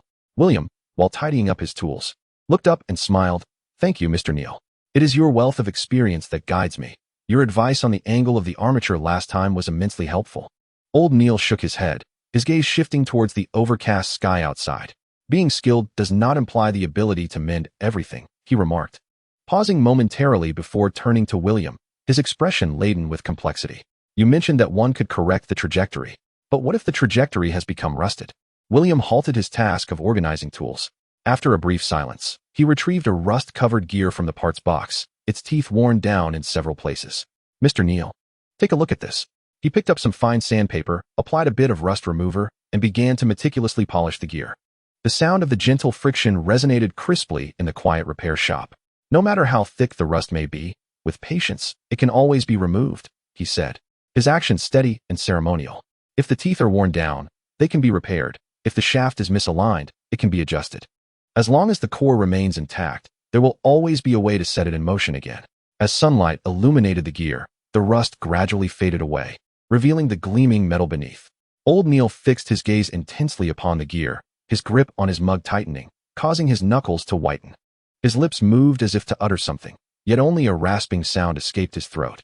William placed the polished gear on the table, where it shimmered in the light, showing signs of wear but also hinting at its original precision. What is needed is merely the right tools, and he met old Neil's eyes, his tone calm yet powerful. A flicker of belief that it can turn again. Crash! The mug in old Neil's hand tumbled to the floor, shattering into fragments. Brown coffee splattered across his trousers, yet he remained oblivious. The old man abruptly spun around and staggered out of the repair room, forgetting even to remove his apron.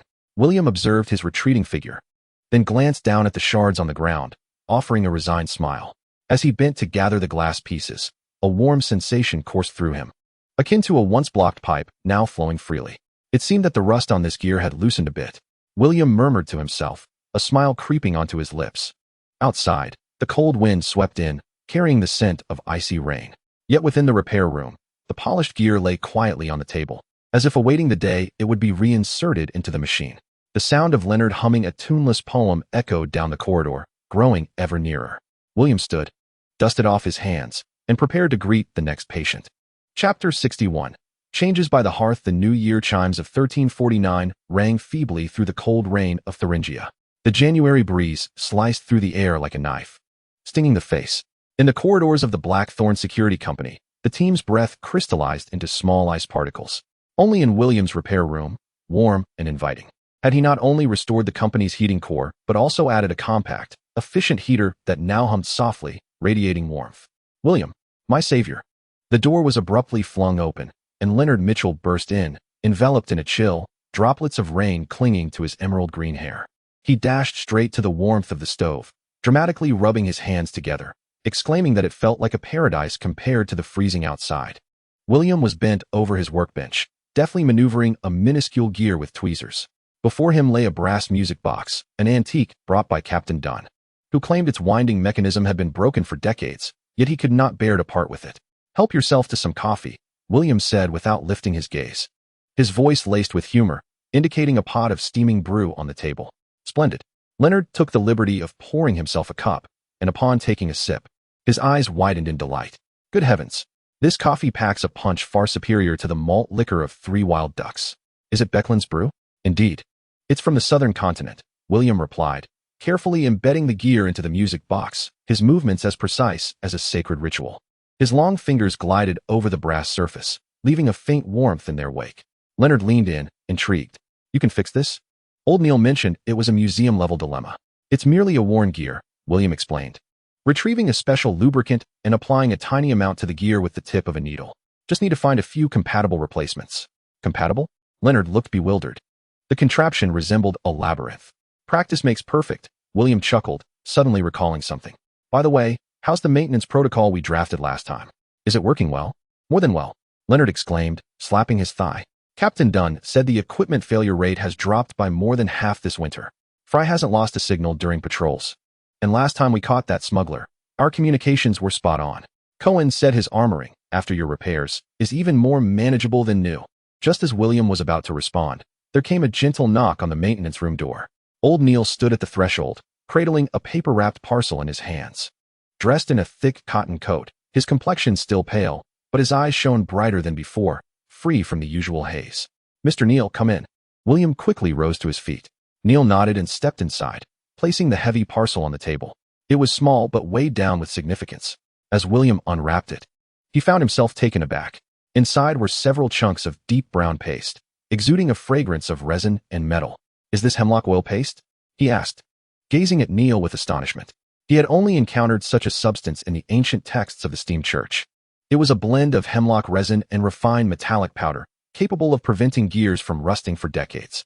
Now, it was a craft long forgotten. "Yes," Neil affirmed, his gaze landing on the music box. "You are meticulous in your repairs." He paused and added, "This paste deserves such diligence." A warmth spread through William's heart. This was not merely a gift of paste. It was an acknowledgement from an old craftsman to his younger counterpart. He lifted a piece of the paste to his nose, inhaling its crisp scent, imbued with a profound sense of reliability. "Thank you, Mr. Neil. This is invaluable." Neil remained silent, turning to stand by the stove. His back to them, Leonard discreetly shifted aside, making room for the elder. The glow of the stove fell upon old Neil's stooped back, as if bestowing a gilded edge upon his thick cotton coat. Suddenly, William remembered something and reached for an untouched cup of coffee on the table, offering it to him. "Would you care for some warm drink?" Old Neil accepted the coffee, his fingers flinching at the warmth of the cup, as if unaccustomed to such heat. He cradled the cup, sipping it slowly, refraining from mentioning his departure. Leonard leaned closer to William, lowering his voice. "You see, I told you he's changed, right? Just yesterday, I saw him assisting Fry with the communicator." He clicked his tongue, recalling how he would never interfere in others' tasks before. William remained silent, focusing on the music box he was repairing. With tweezers, he delicately placed the final gear, which clicked into place with a satisfying sound. He wound the mechanism, and a clear melody resonated from the music box, a lively old folk tune from Tingen. Old Neil paused, his hand holding the coffee steady, his posture seeming to straighten slightly. As William watched the gears of the music box turn, an unexpected warmth surged through him, more comforting than the stove's heat. It was as if the elixir of fate was digesting old Neil's transformation, the finest imprint of change. He recalled how, in his past life of gaming, people often said that details determine success or failure. Now, it appeared that mending machines and mending hearts might not be so different after all. "By the way, William," Leonard suddenly interjected, "we're on night duty tonight. Captain Dunn mentioned he would bring some cookies, made by his sister. Care to join?" Just as William was about to agree, he noticed old Neil turning around, still holding the coffee. "I shall come too." The elderly man's voice was soft yet clear. Leonard's eyes brightened. "Really? That would be splendid." Old Neil did not respond further, merely nodding at William before turning to leave. At the doorway, he paused, glancing back at the fur bomb on the table, then at William, his lips seeming to twitch as if he wished to smile, but ultimately refrained. The door closed gently, leaving behind the rich aroma of coffee and the warmth of the stove. William gazed at the spinning gears of the music box and suddenly smiled. He took a piece of fir balm, carefully storing it in the bottom of his toolbox, knowing he must conserve it. Leonard leaned closer, marveling at the music box. This old song is delightful. What is it called? Thawing Snow, William replied, an old song from Tingen about the end of winter. When the snow melts and the gears can turn once more. Leonard did not fully grasp the meaning, but found the name appealing. Leaning against the stove, he began to hum an off-key melody, his voice imbued with an indescribable cheerfulness. Outside, the cold rain continued to fall, yet within the workshop, the brass gears whirred joyfully, the coffee exuding steam, and even the air seemed to shimmer with a warm, golden hue. William touched the mechanical skin of his left hand, the metal pleasantly warm under the stove's heat. He understood that some things were quietly transforming, much like the melting snow of spring. His task was to continue tightening every screw and applying each drop of oil with care. Chapter 62. Beneath the Blood Moon on June 28, 1349. The summer night in Tingen still held the warmth of the day. The fragrance of daffodils wafted through the air, mingling with the dampness of the river, lazily seeping through the cracks of the Blackthorn Security Company's windows. William Stark stood on the third-floor terrace, leaning against the cool iron railing. He had just calibrated the night vision goggles for the guards, ensuring the lenses were in optimal condition, polished the rifling of the steam rifle to a gleaming finish, and adjusted the pressure valve to perfection. The night had long since descended. A blood moon hung in the sky, its eerie crimson hue casting a faint blush over the roofs of Tingen. This was a common sight in this world, one William had grown accustomed to over the past 6 months. He gazed up at the red moon, its sanguine glow reflected in his dark eyes, as serene as one observing a painting that had long adorned the wall. At that moment, his left mechanical joint suddenly clicked softly. It was not a malfunction, but a resonance, a faint tremor originating from the depths of his soul, a subtle vibration conveyed by the very cornerstone of the Iron Throne, rippling like a stone cast into still waters. A barely perceptible smile tugged at the corners of William's lips. It had begun. He knew that at this very moment. In a modest apartment on Daffodil Street, a young man named Klein Moretti had just undergone the most significant career transition of his life. The leap from a mere cog in the machine of Earth to a diviner in another realm was far greater than the journey from Backlund to Tingen. William? Are you still here? The office door swung open, and Leonard Mitchell poked his head in. His dark green hair glimmered under the light, and he held an old, well-thumbed poetry collection in his hand, just taking in the breeze. William turned around, revealing his customary gentle smile. Leonard stepped onto the terrace, casting a glance at the blood moon before scoffing. That crimson visage looks quite spirited tonight. By the way, Captain Dunn asked you to submit the testing report for the newly paired silencers by tomorrow morning. Understood. William nodded, suddenly recalling something. Did the captain mention anything else? Leonard scratched his head, lowering his voice. The case involving that woman, Megalios, in the dock district is a bit tricky. The captain advised you not to stay out too late tonight. A flicker of seriousness crossed his emerald eyes. Rumor has it, it involves some unsavory elements. Megalios. William understood the implication, though his expression remained impassive. Rest assured, I know my limits. Besides, isn't it fortunate to have professionals like you around? He raised his left hand, his mechanical fingers deftly moving, the metallic joints emitting a faint sound that resonated clearly in the stillness of the terrace.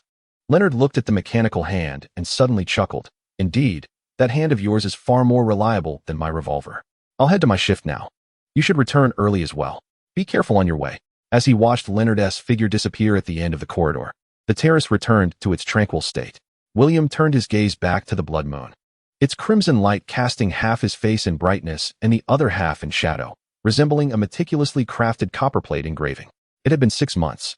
He had been at Blackthorn for half a year. During this time, he had nearly digested the potion of Fate's branding. Whether it was correcting the trajectory of equipment or assisting Old Neil in rust removal and lubrication, he had played his role to perfection. Old Neil recalled the elderly figure who often lingered in the shadows. He had improved significantly, though still reserved.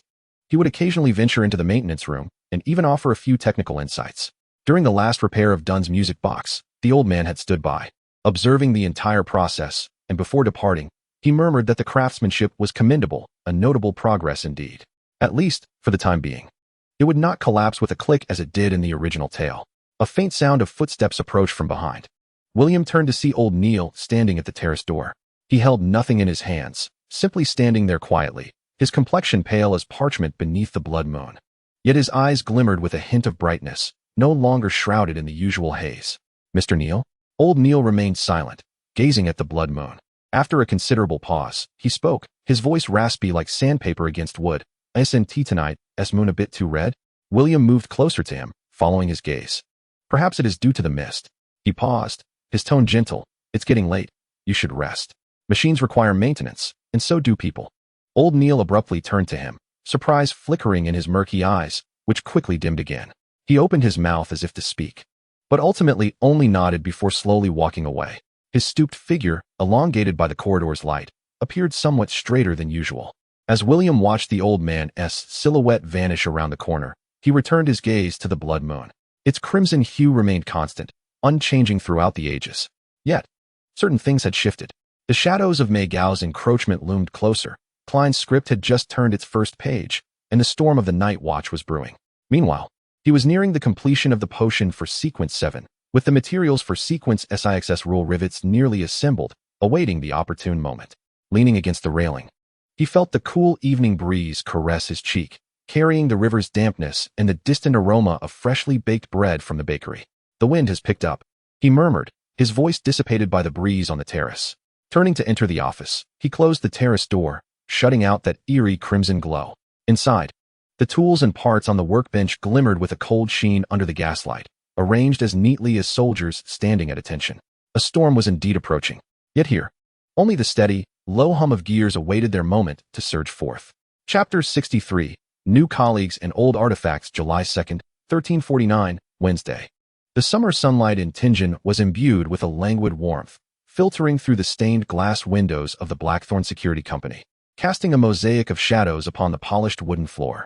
The air was infused with the faint scent of freshly waxed floors, the musty aroma of old paper, and the rich fragrance of coffee just brewed by Rosen, invigorating enough to awaken the senses. For days had passed since the rise of that blood moon, heralding a shift in fate. William Stark, holding 2 signed equipment procurement applications, strolled leisurely toward Dunn Smith's office, clad in a fitted dark gray work jacket. His sleeves rolled up to his forearms, revealing his elegantly slender wrists. Wearing a pair of sleek, form-fitting black leatherwork gloves on his left hand, identical to those on his right, had become an integral part of his routine. These gloves not only shielded the delicate instruments from perspiration, but also elegantly concealed the stable, cold, and inhuman metallic structure beneath. As he approached the threshold of Dunn's office, the door swung open from within. Dunn's tall figure appeared, his deep brown eyes exuding their customary warmth and composure, though there seemed to be a slight reduction in the lingering concern that often shadowed his brow. William surmised that this might be attributed to the improvement in old Neil's condition. Following closely behind Dunn was a young man clad in a slightly oversized, ill-fitting black security uniform. He appeared to be around 20, with black hair and brown eyes, his features possessing a certain scholarly charm. However, his complexion was somewhat pale, and within the depths of his gaze lay a hint of caution, indicative of someone newly thrust into an unfamiliar environment, coupled with a barely perceptible fatigue. He bowed his head slightly, adopting a somewhat reserved posture. "Mr. Stark, just in time," Dunn remarked upon spotting William, his face breaking into a gentle smile. He stepped aside and introduced, "Allow me to present our new team member, Klein Moretti." Turning to the young man, he continued in a relaxed tone, "Klein, this is Mr. William Stark, our technical consultant. He oversees all the precious assets in the company, both breathing and non-breathing."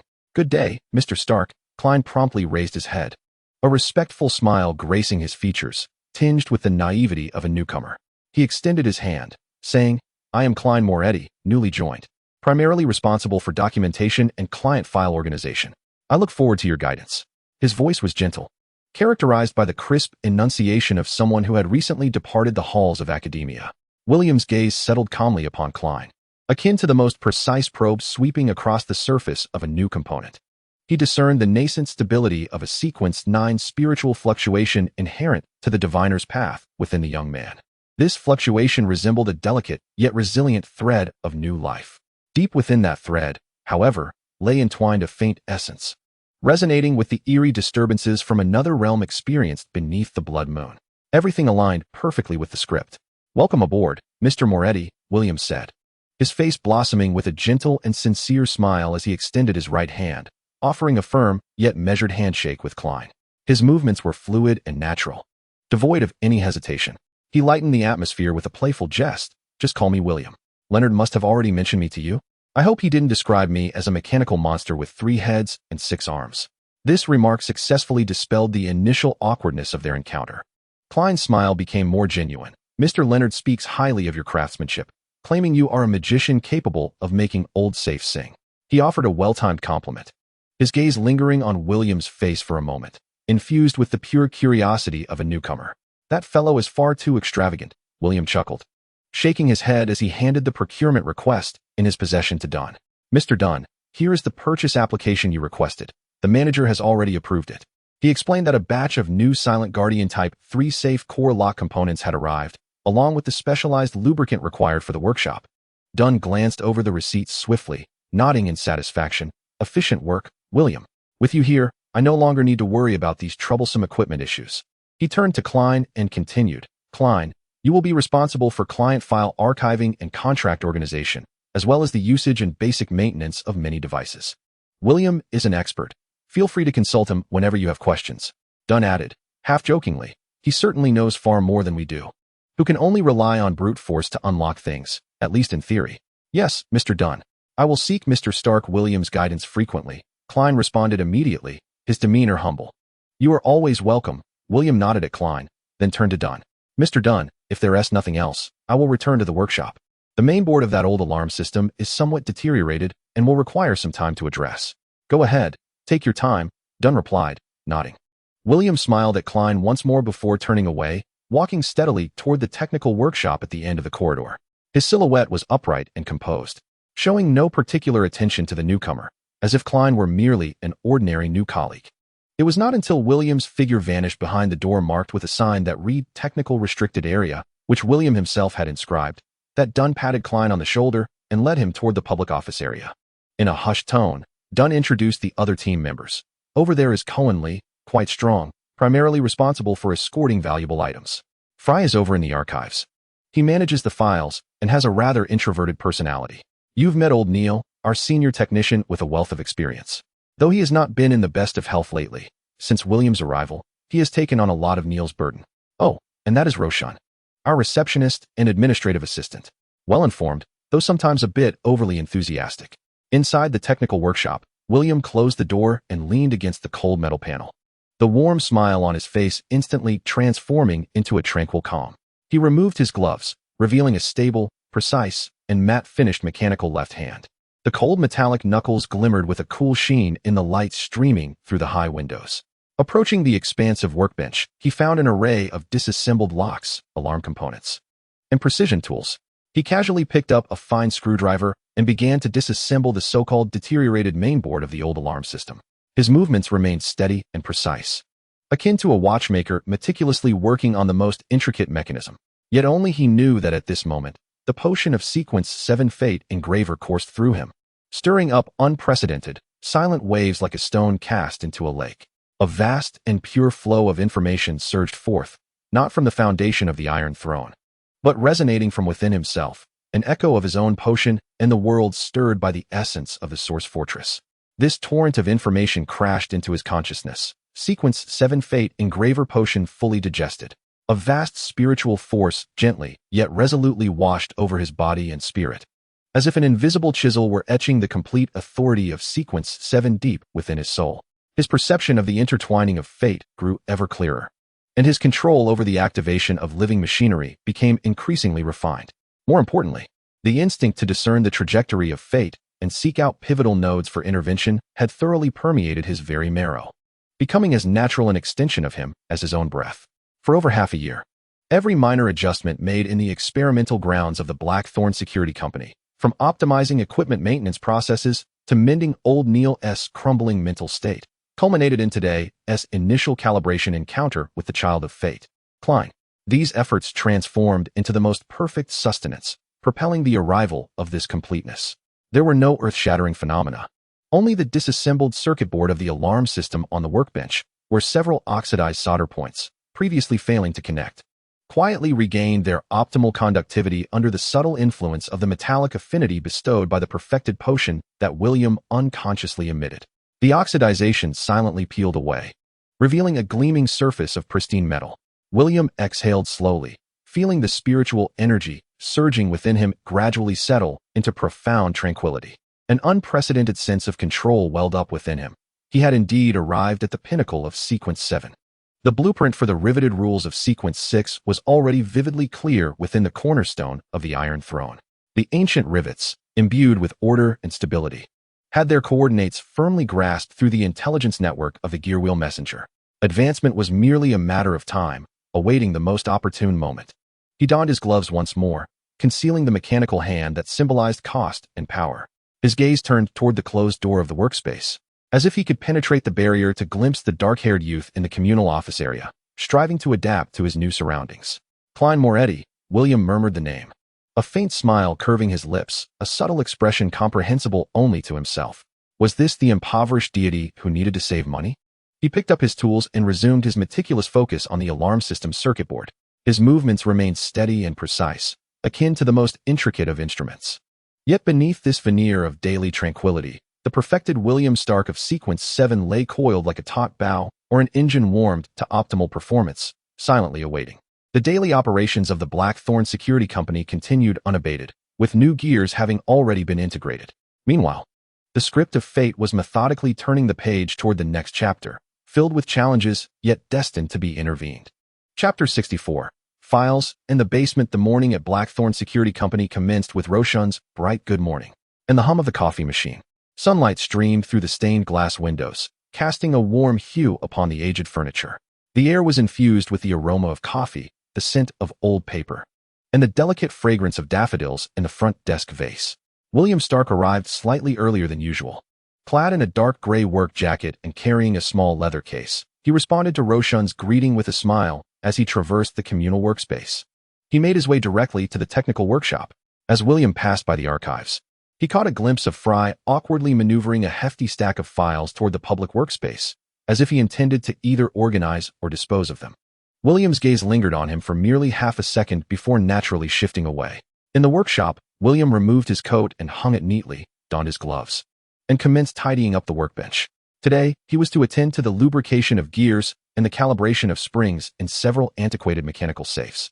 The blueprints sprawled across the table, accompanied by lubricant and spare springs, everything in perfect order. Around 10 in the morning, a commotion arose from the public area. Leonard's teasing voice mingled with Klein's gentle yet reserved responses, though William did not intentionally eavesdrop. The acute perception bestowed by Sequence 7 allowed him to grasp the scene as if he were present. Klein, do not be anxious. They are merely outdated documents. They can be incinerated in the furnace adjacent to the underground storage. Fry would lead him there and indicate the location. Leonard's voice carried a tone of concern for the newcomer. All right, Mr. Leonard. Thank you, Mr. Fry, Klein replied politely. Then came Fry's deep, monotonous voice. Follow me. The sound of footsteps echoed towards the staircase leading to the basement. William picked up a precision gear, dipped a specialized brush into the lubricant, his movements steady and focused. His gaze fixated on the blueprints, seemingly engrossed. Yet, his awareness functioned like an invisible radar, honing in on the entrance to the basement. He could hear, beyond the heavy iron door that separated the sealed storage, a chilling, deathly spiritual vibration emanating, imbued with a profound sense of confinement and a distorted vitality. 2049. As Fry and Klein approached the incinerator, situated near the iron door, the disturbance seemed to intensify. A faint creaking sound, akin to rusted gears being forcibly twisted, penetrated the thick barrier, which he accurately perceived. It's happening, William thought, his hands remaining steady. The lubricant was evenly applied to each groove, glimmering with a gentle sheen. He could not intervene. This was a growth Klein, as a diviner, needed to experience. His role was merely to observe. Time slipped away amidst the rotation and lubrication of the gears, with only the subtle sound of tools clinking against metal filling the workshop.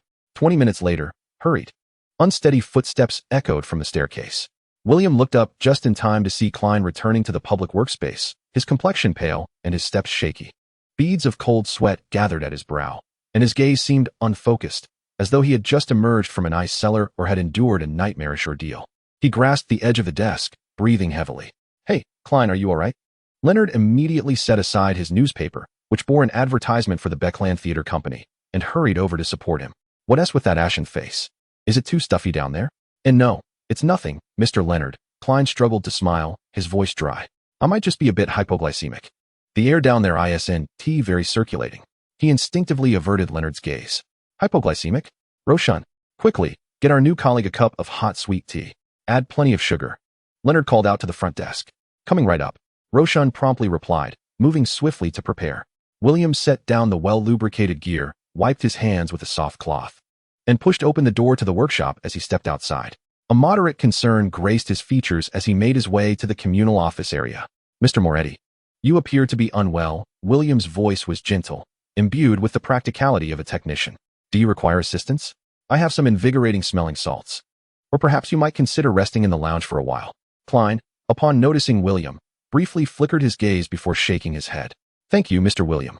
I am fine, just a bit under the weather. A warm drink should suffice.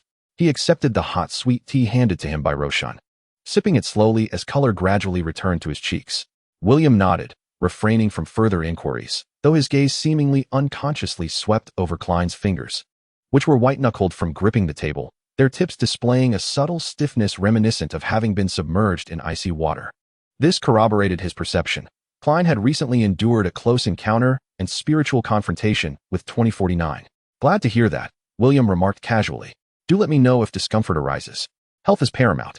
He then turned to Leonard, casually mentioning, by the way, has Mr. Fry gone downstairs? It seems he was moving quite a bit. Does he need assistance? Leonard shrugged. Oh, him? He.S. likely organizing those antiquated documents down there. You know how he is, always methodical. Don't worry about him. He prefers solitude. He evidently remained oblivious to the true nature of Klein's discomfort, assuming it was merely a matter of physical unease. William acknowledged with an "oh" and shifted the topic. Leonard, last time you expressed interest in learning some basic mechanical maintenance to avoid damaging clients' safes. This afternoon, I'll be servicing a few vintage will lock mechanisms. Would you like to observe? It's quite fundamental disassembly and lubrication. Really? That would be splendid. Leonard's eyes brightened. I promise to merely observe and refrain from touching anything, lest I damage your precious tools. Klein cradled his cup of hot tea, listening to their discussion on mechanical maintenance. As his taut nerves gradually began to relax, he sat quietly, sipping his tea, still haunted by remnants of unease. William cast a sidelong glance at him to confirm his well-being before retreating to the workshop. Upon closing the door, he approached the workbench and picked up a severely corroded safe spring. The imprint of first contact had already been made. His fingers deftly maneuvered the tools, removing the old spring and replacing it with a new, robust substitute. The insights of Sequence 7 afforded him a clearer grasp of these components. He felt like a director seated in the prime position of the audience, observing the actors perform their script, while holding the power to adjust the lighting and scenery. The strength of Sequence 6 rivets, along with the ancient materials at hand. He pressed down the new spring, feeling its resilient rebound. With an afternoon lesson on mechanical maintenance ahead for Leonard, the daily gears continued to turn smoothly. As for the cold puppet and ripples below, let them remain momentarily shrouded in shadows. When the time comes for his own rivet to fall, he would be precisely on cue. Chapter 65. Loss of control and music. The summer in Tianjin City always bore an oppressive heat that seemed inescapable, even in the early morning. The sunlight already carried a searing warmth.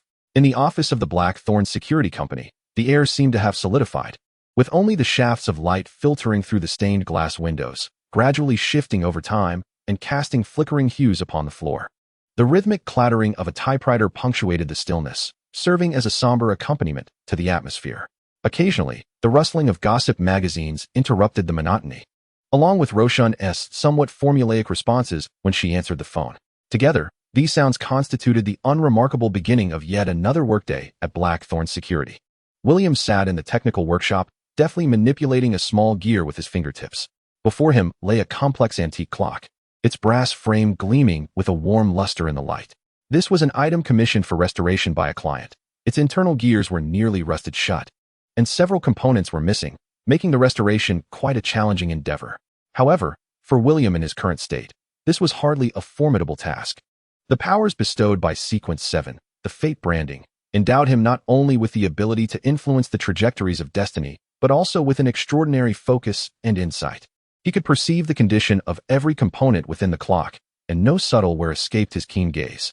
Tick-tock, as the final gear was precisely fitted into place. A steady and uniform sound emanated from within the clock. William gazed at his handiwork with satisfaction, poised to attach the enamel clock face, when his brow furrowed slightly. His senses had detected an unusual disturbance. The disturbance originated from the direction of the archive room, belonging to Old Neil. Typically, Old Neil's spiritual presence resembled that of an antiquated machine, operating sluggishly, burdened by an inescapable weariness and contamination. It felt akin to rusted gears grinding together, producing a jarring cacophony. Yet now, the intensity of this noise had surged abruptly, becoming frenzied and chaotic. It was as if a massive stone had been cast into a tranquil pond, unleashing a torrent of waves. This disturbance was rife with anxiety, anguish, and a semblance of impending madness. It was the influence of 2049. William immediately grasped the situation. The previous day, Klein had come into contact with the sealed object 2049. This artifact contained powers of distortion, activation, and confinement.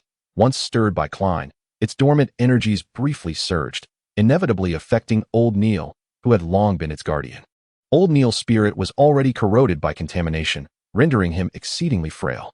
This latest provocation was undoubtedly the last straw, pushing him toward a perilous ritual. According to the original narrative, Old Neil would accelerate toward this dangerous rite following the disturbance. Yet now, William was determined to prevent such an occurrence from transpiring unimpeded. He quietly embedded the enamel clock face into the brass frame, his movements remaining steady.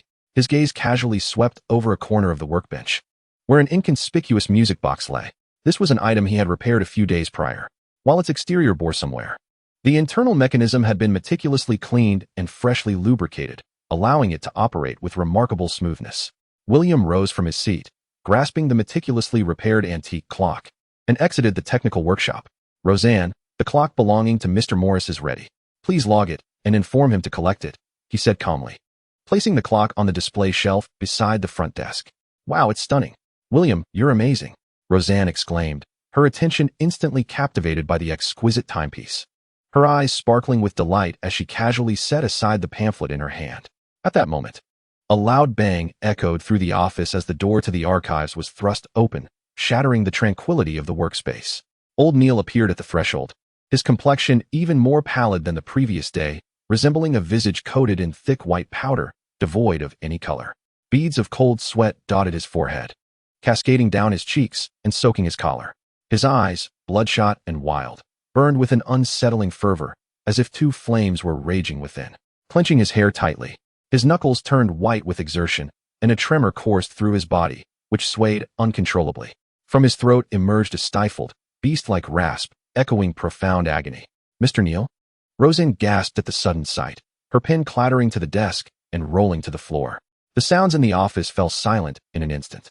Klein, who had been organizing documents, abruptly looked up, a flicker of concern flashing in his eyes as he recognized the turmoil that Neil was enduring.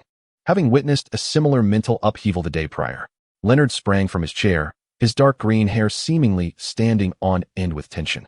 He rushed forward, anxiety etched across his face. "Old Neil, what's wrong?"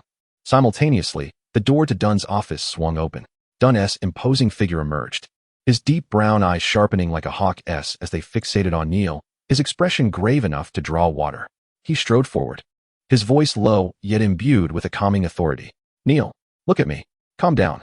However, Neil appeared oblivious to their words, curling his body in torment, incoherently shouting, "No. Don't come near me, Lin. I was wrong. I can't be bound. Let me go." His voice resonated with madness, a tumultuous spiritual energy radiating from him like a boiler on the verge of explosion, rendering the surrounding air thick and oppressive. The watchers immediately assumed a defensive stance. Leonard and Dunn attempted to approach Neil to console him, yet the chaotic and violent aura emanating from him deterred their advance. They feared that their proximity might be the final straw that would overwhelm Neil, provoking him further. The atmosphere was charged with tension, akin to a taut string poised to snap at any moment. Just then, William took action. He did not rush towards Old Neil like the others. Instead, he appeared to be daunted by the chaos before him and instinctively took a step back. Suddenly, a crisp sound resonated through the air. William's elbow inadvertently struck the edge of the display stand, causing a delicate music box to tip over. The music box lost its balance, plummeting to the floor and cracking open. Yet, in that very fall, the internal mechanism was jolted, triggering a cascade of sweet notes. The melodious chimes of the music box flowed into the atmosphere, imbued with a childlike charm, simple yet sprightly, reminiscent of a babbling brook, instantly dissipating the tension that had nearly congealed around them. All present were momentarily caught off guard by the unexpected melody. Leonard's outstretched hand froze in midair, while Dunn's sharp gaze instinctively shifted towards the source of the sound, the fallen music box, now split open on the ground. Old Neil, teetering on the brink of madness. Suddenly stiffened. His bloodshot, frantic eyes, which had been lost in a chaotic haze, instinctively turned towards the music box the moment the harmonious notes rang out. That clear, uncomplicated melody seemed to possess an extraordinary enchantment, piercing through the tumultuous, polluted cacophony swirling in his mind, etching a small yet vivid imprint deep within his consciousness. It was the sound of mechanical order, the purest echo of a realm he had immersed himself in and instinctively cherished throughout his life. A muffled, dreamlike murmur escaped old Neil's throat. The wild, collapsing madness in his eyes receded like a retreating tide, replaced by a profound, instinctual confusion and a hint of forcibly rekindled professional focus. He fixated on the cracked music box, observing the exposed gears within, still valiantly rotating and producing sound. Although his body continued to tremble, the intensity had noticeably diminished. "Quick! Support him!" Dunn reacted swiftly, seizing the fleeting opportunity to step forward. Flanking old Neil with Leonard on either side, steadying the almost incapacitated man. "Old Neil, look at me. Take a deep breath." Dunn's voice was deep and powerful, imbued with a calming essence that resonated in old Neil's ears. With Dunn's support, old Neil gasped for breath, his gaze still somewhat vacant, yet no longer reflecting the previous madness. His lips quivered, but his eyes remained fixated on the shattered music box on the floor, as if it were the sole bastion of clarity in his chaotic world. It was only then that William seemed to regain his composure, his expression a blend of appropriate remorse and concern. He hurried forward, crouching down to gingerly retrieve the still chiming music box, his face reflecting genuine sorrow as he observed the crack on its shell. "I am so sorry, Mr. Dunn, I didn't mean to." The music box paused momentarily as he explained, "This is a little trinket I repaired a few days ago. I intended to test its pitch." Dunn observed the fractured yet still melodious music box in William's hands, then glanced at the old Neil, whose fragmented sanity had been miraculously tethered by the sound. A flicker of intricate, ineffable emotion glimmered in his deep brown eyes. He inhaled deeply and gestured dismissively to William. "It's not your fault, William. It was merely an accident. However, it seems this sound has provided some solace to Neil." His gaze towards the elder Neil was laden with worry and trepidation. "Quickly, Leonard. Assist Neil to the lounge. Fry, fetch the blue elixir from cabinet number 1 in my office." Dunn issued his commands with an undeniable authority. The night watchman sprang into action. Leonard and Fry, one on each side, supported the elder Neil as they slowly made their way to the lounge. Although Neil's steps were unsteady, he no longer struggled. Rosicrucians, snapping out of her shock, hurriedly helped to gather the scattered items on the floor. Klein silently righted the chair that had been knocked over by Neil, his gaze lingering momentarily on William and the shattered music box in his hands, a thoughtful glimmer dancing in the depths of his brown eyes. Having just endured a mental jolt the previous day, he was particularly sensitive to the unexpected emergence of something that could stabilize the mind. William cradled the fractured music box, watching Neil's retreating figure, feeling a sense of tranquility within him, despite the lingering chaos. The spiritual turmoil, though still weak and disordered, had been forcibly subdued. An accidental collision, a fortuitously repaired music box, a melody that resonated unexpectedly. This was his imprint. No overt extraordinary abilities had been employed, nor any traces of human intervention left behind. He had merely presented the most suitable tool at the most opportune moment, in the most natural manner, to the one who needed it most. Gently placing the music box on the workbench, William picked up his tools and began to mend the cracks in its exterior. His movements remained steady and focused, as if nothing untoward had transpired moments before. In the office area, shaken colleagues began to murmur about the sudden incident. The daily routine of Blackthorn security, having experienced this brief turbulence, seemed to gradually return to a state of calm. Yet, beneath the surface, turbulent undercurrents continued to surge, and that quietly imprinted moment had inadvertently altered certain dynamics. William's fingertips brushed the surface of the music box, a subtle, unnoticed smile curving at the corners of his lips. Chapter 66. Undercurrents of aftermath. Old Neil sank into a deep slumber on the single sofa in the lounge, his breathing finally becoming steady. The concoction prepared by Dunn Smith was taking effect, soothing his tumultuous spirit and agitated psyche. The rhythmic clatter of typewriters and the ringing of telephones resumed in the Blackthorn security office, yet every movement carried an air of cautious restraint. As Rosicrucians answered the phone, she instinctively lowered her voice, as if fearing to disturb the elderly neighbor who lay in slumber. Leonard ceased his off-key rendition of a folk song, often losing himself in thought while sorting through documents. his fingers gliding several times over the unopened vial of tranquilizers hidden within the drawer. Klein occupied a seat by the window, his brown eyes gazing out at the gentle patter of rain, his fingers unconsciously brushing against the cuff where remnants of old Neil's blood had once splattered during his uncontrollable episodes. Dunn had sequestered himself in the office for a full 4 hours. The ashtray had accumulated into a small hill of cigarette butts, the deep brown smoke coalescing into a hazy cloud beneath the ceiling. He fixated on the confidential files sprawled across the desk, yet his gaze lacked focus. Old Neil's breakdown was no mere accident. The year 2049 had merely served as a catalyst, while the true peril lay in the years of accumulated contamination from sealed artifacts. The purification rituals of the Night Watchers could only offer a temporary reprieve, not a cure. He must be sent to the Knowledge Society's sanatorium. Dunn extinguished the cigarette, his knuckles whitening from the force of his grip. The Knowledge Society was widely recognized as an authority in addressing mental contamination. Yet how could one send an out-of-control watcher there? To expose one's identity would be tantamount to breaching the extraordinary management regulations, while concealing it behind ordinary ailments would fail to account for the bizarre mental phenomena. Just then, a gentle knock resonated at the door. "Come in." Dunn rubbed his tense brow. William entered, his deep gray overcoat still imbued with the dampness of rain. As he placed the folder on the desk, his gaze naturally swept over the overflowing ashtray, his tone imbued with just the right amount of concern. "Mr. Dunn, here is the equipment maintenance receipt from the antique shop in the west of the city. How is Mr. Neil faring?" Dunn, gazing into the young man's sincere eyes, suddenly recalled William's attentive care over the past 6 months, his reinforcement of the antique clock's shockproofing, and his consistent reminders about Neil's reagents being susceptible to moisture when equipping the lab with dehumidifiers. "He has taken his medication and is asleep." Dunn sighed wearily, "but his issues may transcend ordinary medical boundaries. We require more specialized assistance, involving certain peculiar fields." A flicker of appropriately measured surprise crossed William's eyes, quickly giving way to contemplation. "Peculiar fields? Are you referring to those private sanatoria rumored within the circles of the Backlund nobility, specifically dealing with delicate mental issues?" Dunn's heart raced. He was in dire need of such a stepping stone. "Precisely. Institutions of that nature." Dunn leaned slightly forward. "Do you know anyone in Backlund who specializes in this area? Perhaps scholars researching ancient cases or mental phenomena?" He deliberately cloaked the extraordinary knowledge in the guise of academic inquiry. William gently tapped his fingertips against the tabletop, producing a rhythmic sound, his clandestine signal to the cogwheel messenger network in Morse code. "Scholars researching ancient cases," he pondered, suddenly snapping his fingers. "I just remembered a neurological consultant, Professor Elliot Watson. He mentioned a friend who studies the history of ancient medicine, affiliated with the Ancient Wisdom and Psychological Research Association. They have reportedly handled numerous cases that modern medicine cannot explain." The name of this association was temporarily concocted by William, yet it perfectly aligned with Dunn's needs, sounding like a legitimate academic organization infused with a touch of mystery. Dunn's eyes sparkled. Could this association be accessible? "It should be," as William nodded.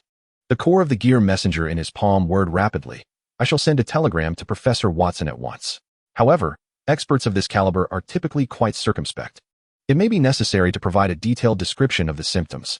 The phrase "detailed description of symptoms" instantly relaxed Dunn, for that was precisely what he required. He could articulate the symptoms of contamination using cryptic terminology. "I will have the medical department compile a comprehensive report." Dunn immediately rose. The costs and procedures were of no concern. As William took the document, the tapping of his fingertips came to an unexpected halt. The gear messenger node in Backlund had already received the directive to promptly forge a medical journal mentioning the association, ensuring it reaches Professor Watson's office by tomorrow. At 3 in the afternoon, William fortuitously encountered Leonard in the break room, clutching documents. "Shall we attempt to dismantle the mechanical lock core?" William waved a brass component in his hand. "Old Neil mentioned that you were quite interested in his antique safe last time." Leonard's eyes brightened as he tossed the documents onto the table. "Is that truly possible?" "Certainly." William retrieved an old lock core intended for practice from his toolkit, first instructing him on how to identify the pin structure. The sounds of metal clashing and occasional gasps gradually alleviated the oppressive atmosphere in the office. Klein gazed at the figure bent over in guidance, suddenly feeling that this colleague, usually so steady and dependable, seemed to always bring something different at the most critical moments. At 11 o'clock that night, the Blackthorn Security Company was illuminated solely by the faint glow of emergency lights. William sat before the workbench in the technical workshop, removing his left-hand glove. Moonlight streamed through the skylight, cascading onto his mechanical left hand, the metallic joints glinting coldly in the darkness. With his palm facing upward in a flicker of thought, a small gear compass projection began to rotate in his palm, the light representing Backlund flickering at a high frequency. A stream of encrypted information flowed into his mind. The journal has been delivered to Professor Watson's office, accompanied by a copy of the special case report. It is anticipated that the professor will recall the association tomorrow afternoon. With a gentle flick of his fingertip, the compass projection dissipated. He picked up the restored silver music box and wound the mechanism. The clear melody echoed through the empty workshop, reminiscent of the sound of fate's gears realigning. Old Neil's lead has been secured. He gazed out at the rain curtain, smiling softly. Next, it was time to prepare for the ritual of Sequence 6. The ancient rivets from the deep-sea wreck were en route to Tingen, while the storm of Maygaus was gathering on the horizon. Chapter 67. The Workshop and Whispers of Summer. In July of 1349, Tingen felt as though it had been immersed in melted butter. Sunlight filtered through the stained glass windows of the Blackthorn Security Company, casting mottled patches of light upon the floor, yet failing to diminish the stifling warmth in the air. The musty scent of old paper blended with the aroma of Rosen's freshly replaced lavender cologne, swirling in the slowly circulating breeze of the fan. Old Neil had been sent away for 3 days. Dunn deflected the inquiries of all curious clients with the excuse of Backlund's specialized treatment for neurosis, yet the low pressure in the office lingered. Klein felt as though the sound of the typewriter keys striking was unusually heavy, as if burdened by invisible chains. William's workshop remained the coolest corner of the company. The improved fan hummed steadily, expelling warm air through the iron-grilled window. A young man clad in deep blue work attire leaned over the workbench. A brass magnifying glass perched on his nose, obscuring much of his face, revealing only his sharply defined jawline and tightly pressed lips. His left hand donned specially designed non-slip gloves, the fingertips pinching a brass component the size of a fingernail, an equine hoof joint from the mechanical chess pieces of the Rosicrucian era. In his right hand, a miniature chisel carved grooves with millimeter precision, while metallic shavings sparkled under the lamp like flecks of gold. With a final soft ping, the last cut was complete. William removed the magnifying glass and wiped the sweat from his brow. The armpits of his linen shirt were already stained dark with perspiration, yet his gaze remained focused as he immersed the component in an alcohol solution for cleaning. At that moment, a light knock echoed, hesitant yet polite. "Come in." Klein entered. Holding a glass, droplets of condensation clinging to its surface, the refreshing aroma of mint tea momentarily dispelling the scent of machine oil. "Mr. William," Rosen brewed some iced tea. He placed the cup on the edge of the workbench, his eyes inevitably drawn to the disassembled chess set. "Is this a collection from the era of Emperor Roselle?" "Indeed. It was sent for repair by an antique dealer from the west of the city." William picked up tweezers, extracting the cleaned hoof joint. Noting that 3 joints of the knight were broken and needed to be remade, Klein watched as he turned the part under the sunlight with the tweezers. The intricate patterns on the brass surface reminiscent of a work of art, and couldn't help but exclaim, "Your craftsmanship is truly remarkable." William smiled, about to respond, when he noticed Klein scratching his head, his gaze slightly unfocused. "Mr. William, having encountered so many mechanisms, have you ever experienced peculiar situations? For instance, structures that seem simple yet yield bizarre effects when operated?" The tweezers hesitated slightly. William realized this was a remnant of 2049. Had young Klein begun to develop an academic interest in extraordinary artifacts? He set down the tweezers and picked up a new piece of brass stock, reaffixing the magnifying glass. "Bizarre effects? There are many." The chisel met the metal once more, producing a soft scratching sound. "Last month, I repaired an old grandfather clock. Its gears meshed perfectly. The spring tension was normal, yet every midnight, it would suddenly advance by 3 minutes. It was later discovered that the redwood casing contained a few damp, swollen wooden wedges, which, due to temperature fluctuations, would slightly deform and catch the pendulum." Klein's brow furrowed imperceptibly. "There are even more intriguing instances." William's voice came through the magnifying glass, tinged with the characteristic ramblings of a craftsman. "Last year, I assisted a mine in repairing a fan. It was ostensibly a standard 4-blade model, yet it emitted an ear-piercing shriek at specific wind speeds. Upon disassembly, I found minute cracks along the edges of the blades, causing resonance as the air flowed through." He paused, the chisel gliding gracefully across the brass. "Often, the term strange merely arises from our failure to uncover hidden variables, much like individuals themselves." William lifted his gaze, peering through his lenses at Klein. The light from the desk lamp danced in his pale gray irises. A person who appears normal on the surface may harbor wounds that morph or obsessions that resonate. When confronted with specific temperatures or wind speeds, unexpected actions may ensue. Klein's breath caught sharply. Instantly, fragments of memories flashed before him. The anguished face of old Neil in the basement, the figure that devoured sound, and the abrupt onset of his hypoglycemia. All these shards seemed to weave together through William's words. Hidden variables, morphing wounds, specific temperatures. You are right. Klein's voice was somewhat dry. No system can be assessed by surface alone.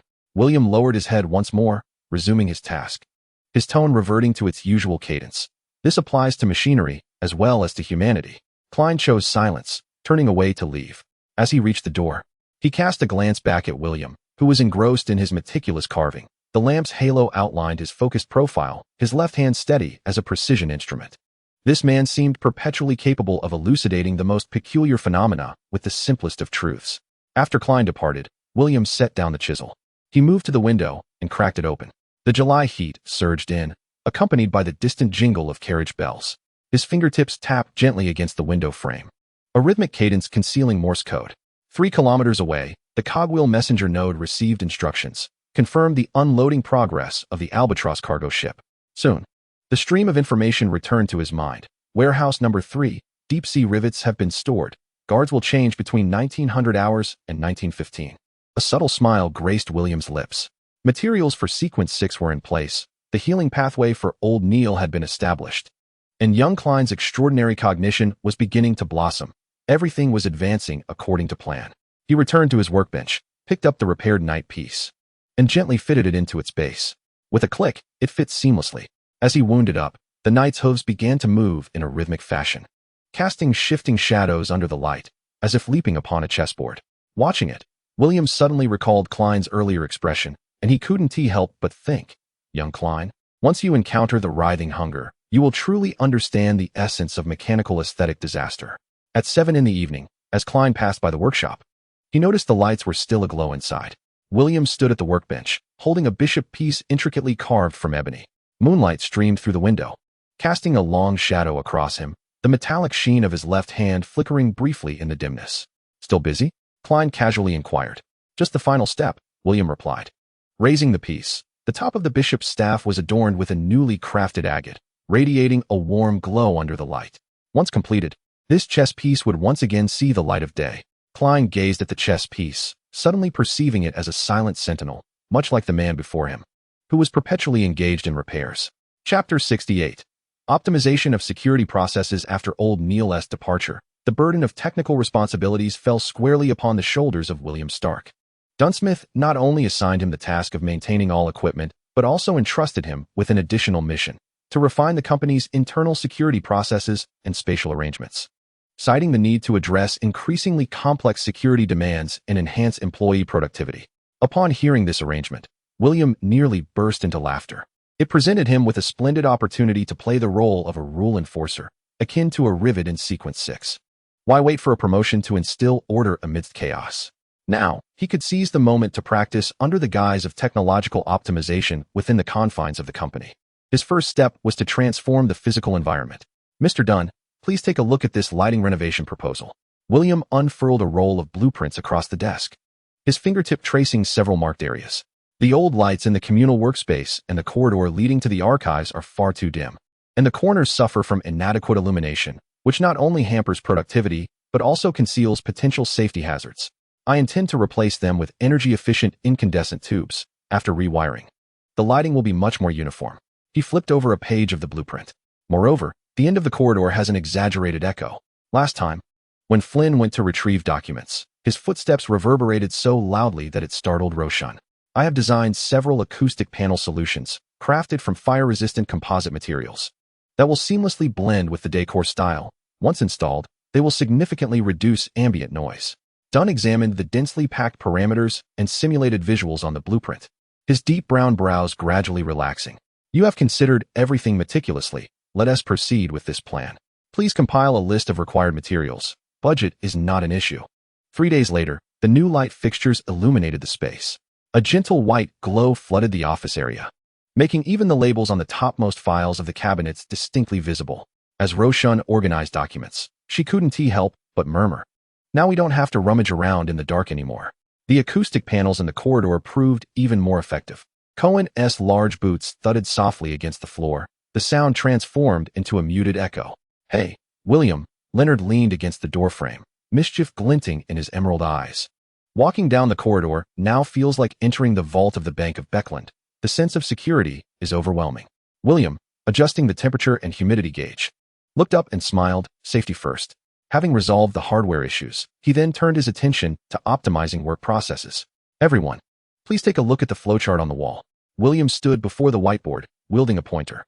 From now on, customer inquiries will be categorized into A, B, and C types for registration. Contract signings must undergo dual verification, and document archiving will be classified in a three-dimensional manner based on time, area, and risk level. Klein, seated in the back row, surveyed the intricate web of arrows and boxes on the flowchart, suddenly experiencing a sensation akin to returning to a university lecture hall. This technical consultant had transformed the operations of the security company into a precise instrument, stipulating even the forms to fill out and the signatures required for equipment malfunctions. For instance, William lifted a rusted steam alarm. It is strictly forbidden to dismantle or repair without authorization. "Do you see? Please fill out this yellow form and place it in the collection box at my office door. I will address it uniformly at 9 o'clock every morning." He paused, his gaze sweeping across the crowd, particularly concerning the precision instruments entrusted by clients. Improper dismantling may not only damage the equipment, but could also violate confidentiality agreements. Remember, rules exist to safeguard our interests. This statement stirred something within Klein. Was it not akin to the handling of extraordinary items? Everything must adhere to regulations, otherwise, chaos ensues. What delighted Dunn the most was the mobile storage cart. It featured 3 drawers, each equipped with independent locks, and the interior was lined with lead tin alloy partitions. The topmost layer even housed a small thermometer and hygrometer. During the demonstration, William intentionally used it to transport a batch of antique silverware entrusted by clients, which were, in fact, a few low-risk extraordinary crystals. Observe, William secured the bottom drawer. Should any items require temporary isolation, the cart was fully equipped with sealed bags, magnetic-proof boxes, and anti-static gloves, along with a logbook for recording exchanges at any moment. The entire process was controllable and traceable, minimizing accidental contact to the greatest extent. As Dunn gazed at the cart, he suddenly felt that his previous methods of handling sealed items were akin to wandering unprotected. That afternoon, while William was testing the soundproofing effects of the acoustic panels, Dunn entered with a report, his expression as grave as a leaden weight soaked in water. An incident had occurred in the dock area. He slammed the report onto the table. Mei Gao Si, the warehouse supervisor, had been behaving unusually lately, claiming that cultists intended to steal her unborn child, and today she had even attempted to breach the vault storage area. The clients entrusted us to assess the risks and, if necessary, take coercive measures. William picked up the report, his fingertips gliding over keywords such as pregnant, cultists, and vault. A cold smile curling within him. What was destined to happen would inevitably arrive. "Mr. Dunn," he set down the report, his tone as calm as if discussing equipment maintenance. "This matter is indeed troublesome, but it serves as an excellent test of our recent optimizations." He approached the wall, pointing to the emergency flowchart. Step 1. Designate the contact location as conference room 2. The newly installed acoustic panels will prevent any disputes from leaking out, and the silent alarm within connects directly to your office. Ample light will also facilitate monitoring of their state. Leonard and Cohen will lead the discussion. They are both seasoned. Roshan will stand by the intercom, ready to activate the alarm at any moment. Klein and Fry will remain on standby in the public area, responsible for document retrieval and emergency support. Dunn's brow gradually unfurled. Additionally, William continued, position the mobile storage cart at the conference room door, ready for action. I have prepared specialized sealed bags and corrosion-resistant isolation boxes. Should any anomalous items arise, they can be immediately sealed and isolated. He emphasized, most importantly, the equipment. I recommend arming Leonard and his team with that high-pressure net gun, the non-lethal model we tested last time. Considering the other party's condition, the net gun can both restrict movement and prevent close-quarters conflict, ensuring maximum safety. As Dunn surveyed the clear and organized plan before him, he suddenly found that the seemingly cumbersome processes and equipment had transformed into a formidable shield. He clapped William on the shoulder. Proceed as you have outlined. Deploy any necessary personnel. Issue the orders directly. William gazed at Dunn's hurried departure, moving to the window to look out towards the dock area. The sun blazed fiercely, yet he sensed that a tempest was imminent. He turned back to his workbench, commencing the calibration of the high-pressure net gun. The metallic components glimmered coldly in his palm, akin to a rivet poised to pierce the chaos. Rules are not mere ornamentation, he murmured to himself, a barely perceptible smile gracing his lips. Klein happened to pass by, observing William's focused profile as he adjusted the apparatus, suddenly feeling an indescribable reliability emanating from this technical consultant. It was as though, regardless of what transpired, he could always conjure an appropriate solution, securing everything firmly on its predetermined path. Chapter 69. An unexpected turn in the conference room. The newly installed incandescent bulbs of the Blackthorn Security Company blazed blindingly from the ceiling, yet could not dissipate the thin veil of tension lingering at the entrance of Conference Room 2. William sat beside a tall work table in the corridor, his fingers deftly maneuvering a pencil across the vault blueprints. Beside him, a mobile storage cart gleamed with polish, several cushioned drawers ajar, stocked with cut-resistant gloves, sealed bags, and first aid kits. The small metal box atop even contained a few mints he had deliberately set aside that morning, ostensibly for anxious clients. With a click, he adjusted the hygrometer atop the cart, the needle firmly positioned within the comfort zone. At the front desk, Rosicrucians donned headphones, her finger hovering over the silent alarm button. The other end of the headset connected to the intercom of Conference Room 2. Klein sat diagonally across, feigning organization of client materials.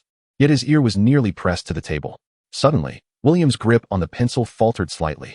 A jarring sound of chair scraping against the floor resonated from the conference room, followed immediately by a woman's shrill laughter, akin to nails scraping glass. "They are in the shadows. They feast on my children in the dream." Maygao's voice suddenly escalated, infused with a spine-chilling madness. "You are one of them, aren't you?" William set down the pencil and grasped the magnetic field detector containing a metal probe on the workbench. This device, fashioned from old parts, appeared unremarkable, yet was capable of capturing spiritual fluctuations. The moment the probe pointed towards the conference room door, the dial's needle swung wildly to the right, blood red as if it would drip. "Roshan," his voice, though not loud, resonated with undeniable calm. "Initiate step 1 of Plan B. The target's emotional fluctuations have triggered a strong anomaly." Roshan instinctively pressed the intercom button. "Leonard, execute step 1 of Plan B." Inside the conference room, Leonard, wishing to offer further comforting words, witnessed Maygao abruptly overturning the table, her pale face splattered with blood from an unknown source. The ragged bag in her arms fell to the ground, spilling several teeth coated in viscous slime, an instant wave of a sickly sweet and decayed scent enveloping the air. "Block her," Leonard bellowed, reaching towards his waist. Cohen, reacting even quicker, had already squeezed the trigger of the net gun. With a whoosh, the silver fibrous net unfurled through the air, aiming to ensnare Maygao. Just as the net was about to make contact with her, a viscous black mist suddenly surged from the woman, causing the net to bizarrely twist and glide aside as if it had collided with a slick substance.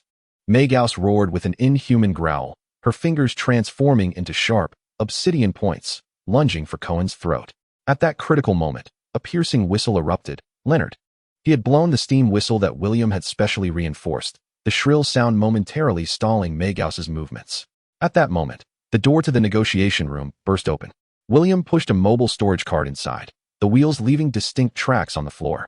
He did not glance at the chaos surrounding the three figures.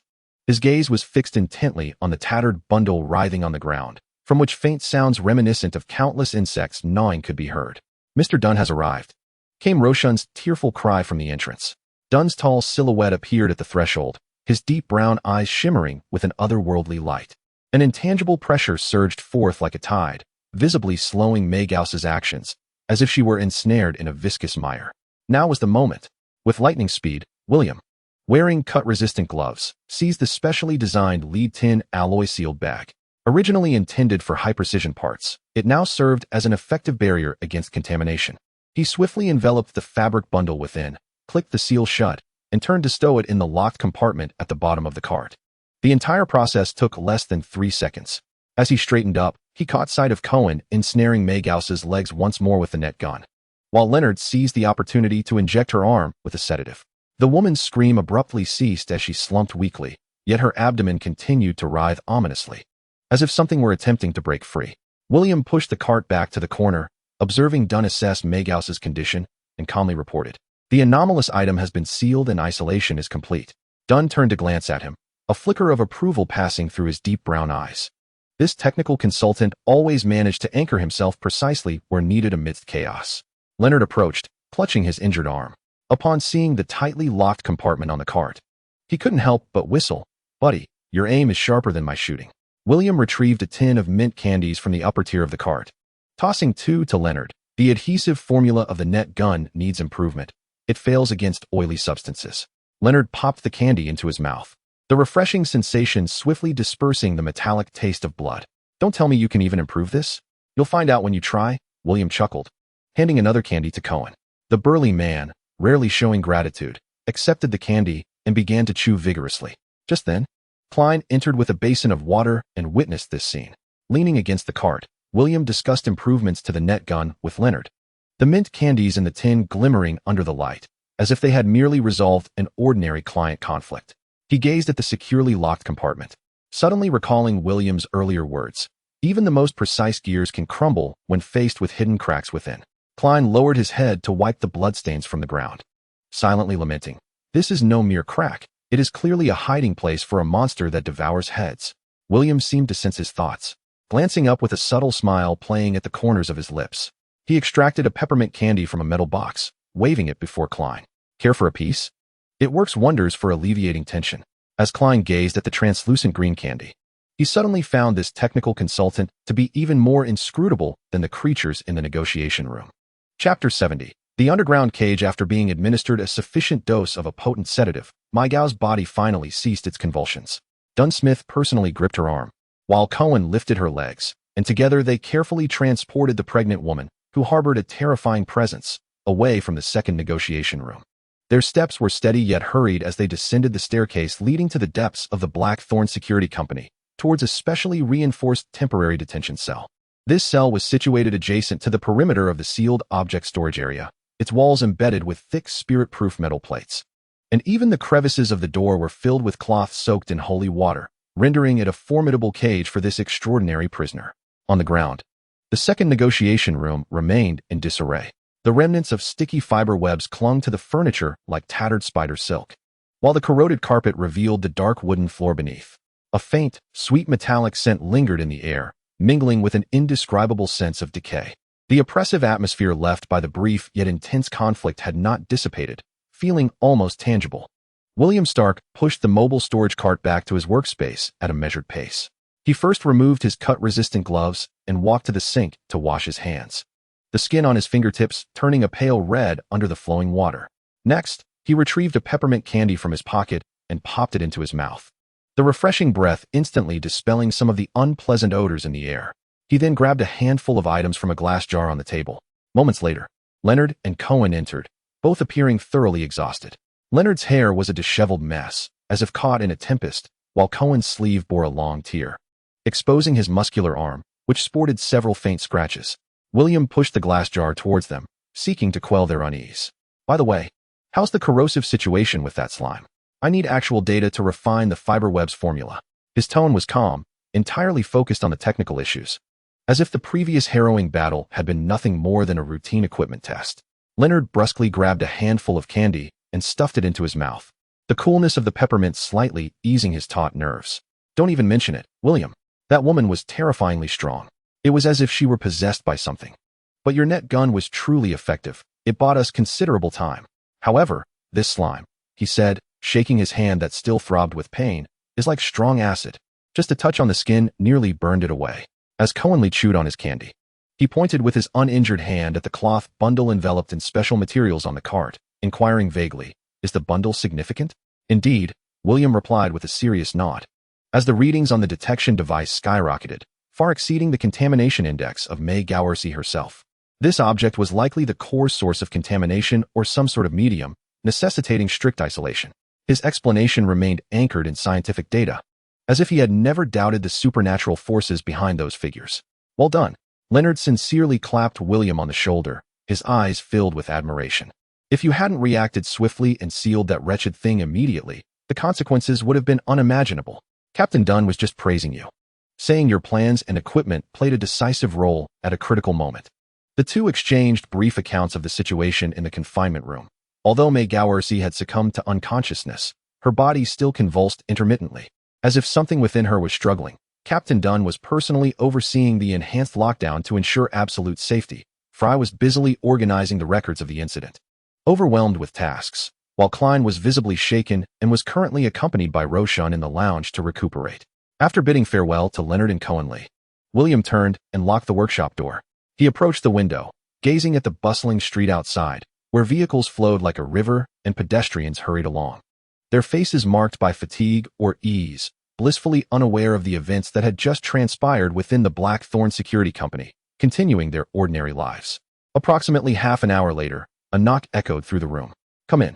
The door swung open, revealing Dunn Smith, his expression grave and weary, dark circles under his eyes. Yet, his gaze toward William was exceptionally earnest, tinged with a subtle hint of apology.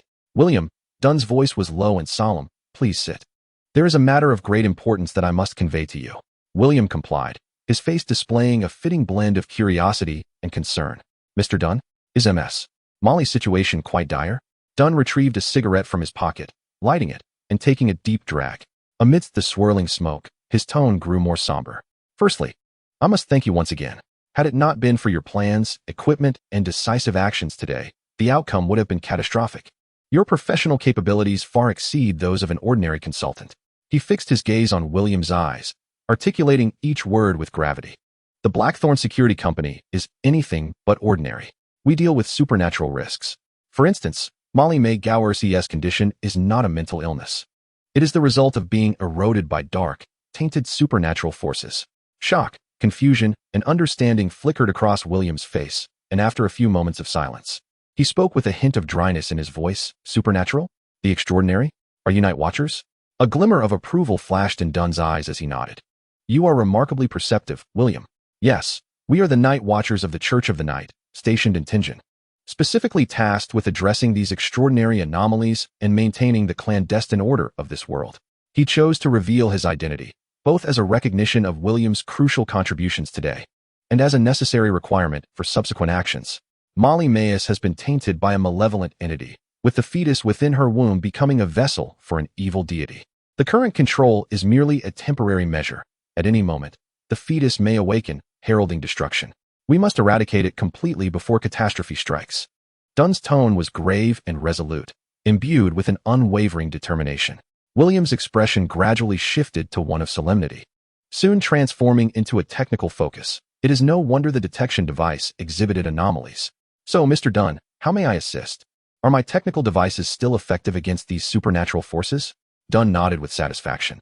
"That is precisely why I sought you, William. We need your expertise, your strategic foresight, equipment design, and environmental optimization skills will provide invaluable order and stability in the face of this chaotic malevolence.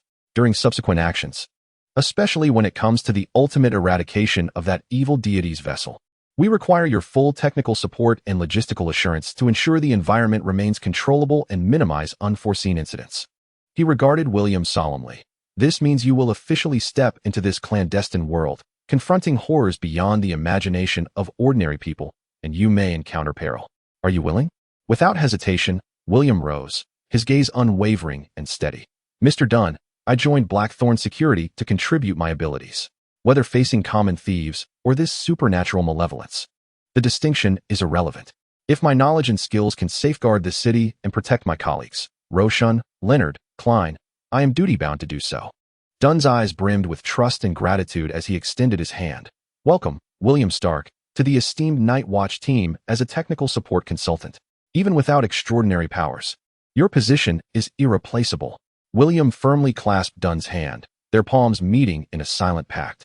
From this moment on, William's public identity transitioned from an ordinary technical advisor to one deeply engaged and enlightened in the realm of the extraordinary as a technical support for the Night Watch. After bidding Dunn farewell, William secured the door once more.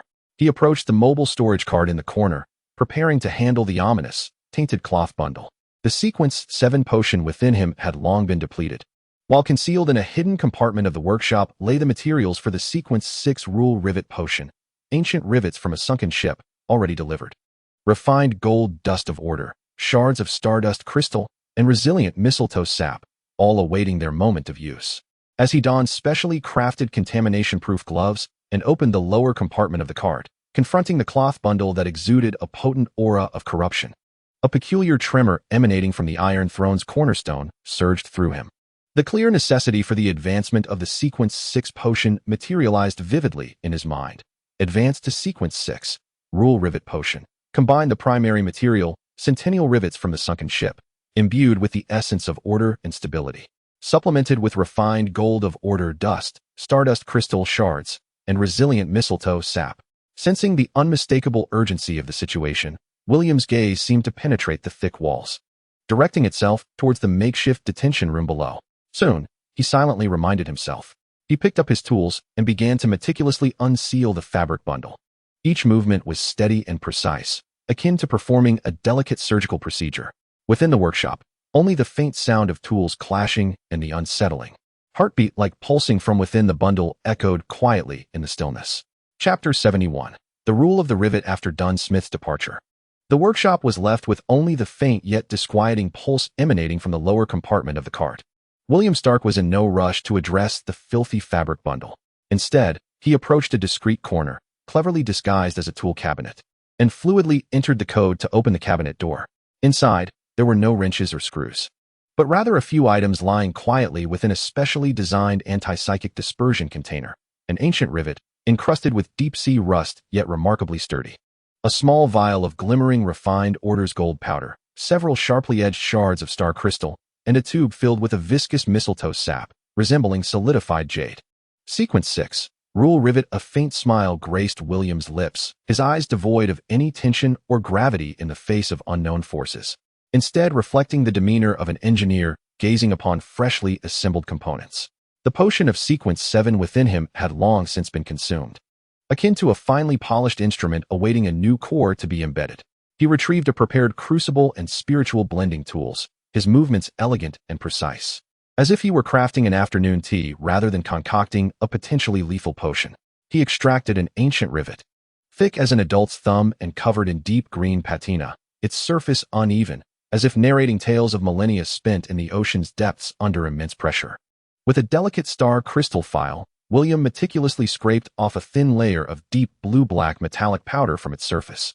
The powder fell into a silver crucible, emanating a cold, steady spiritual resonance. A sealed lead canister was opened, revealing a golden powder as fine as dust, shimmering with a constant soft glow. William used an ivory spoon to precisely scoop 3 portions, adding them to the silver crucible. The moment the gold powder mingled with the deep blue powder, it produced a faint yet distinct chime, as though invisible rules had been subtly disturbed. A piece of purple crystal, the size of a pigeon's egg and seemingly harboring swirling nebulae within, was placed into a specially designed agate mortar. With a heavy brass pestle, William ground it into a fine, starry powder with a steady and rhythmic force. The powder was then poured into the crucible, imparting a sharp and eternal texture. A sealed glass dropper contained a viscous, honey-like emerald liquid, exuding the rich vitality of the forest. William carefully dripped exactly 10 drops into the crucible. As the liquid met the powder, a faint sizzling sound emerged, releasing an invigorating essence that harmoniously blended the previously cold, sharp, and heavy materials, enveloping them in a warm embrace. William grasped a specially crafted glass stirring rod and carefully immersed it into the crucible. His movements were deliberate and stable, imbued with a peculiar rhythm. With each rotation of the stirring rod, a dark silver ripple danced across the mixture, for distinctly different essences merging under its guidance. Bound together by an invisible force, gradually transforming from clarity to a cohesive mass, ultimately coalescing into a viscous liquid shimmering with a strange dark silver sheen. The potion of Sequence 6, the Rule Rivet, was complete. He picked up the vial, removed the specially designed stopper, tilted his head back, and consumed the liquid that embodied order and the weight of sacrifice in a single gulp. The potion did not bring forth burning heat or icy cold. Instead, it flowed like a dense, viscous stream of liquid metal, imbued with a crushing weight, rudely surging down his esophagus and plummeting into his stomach. Suddenly, this heaviness erupted within him.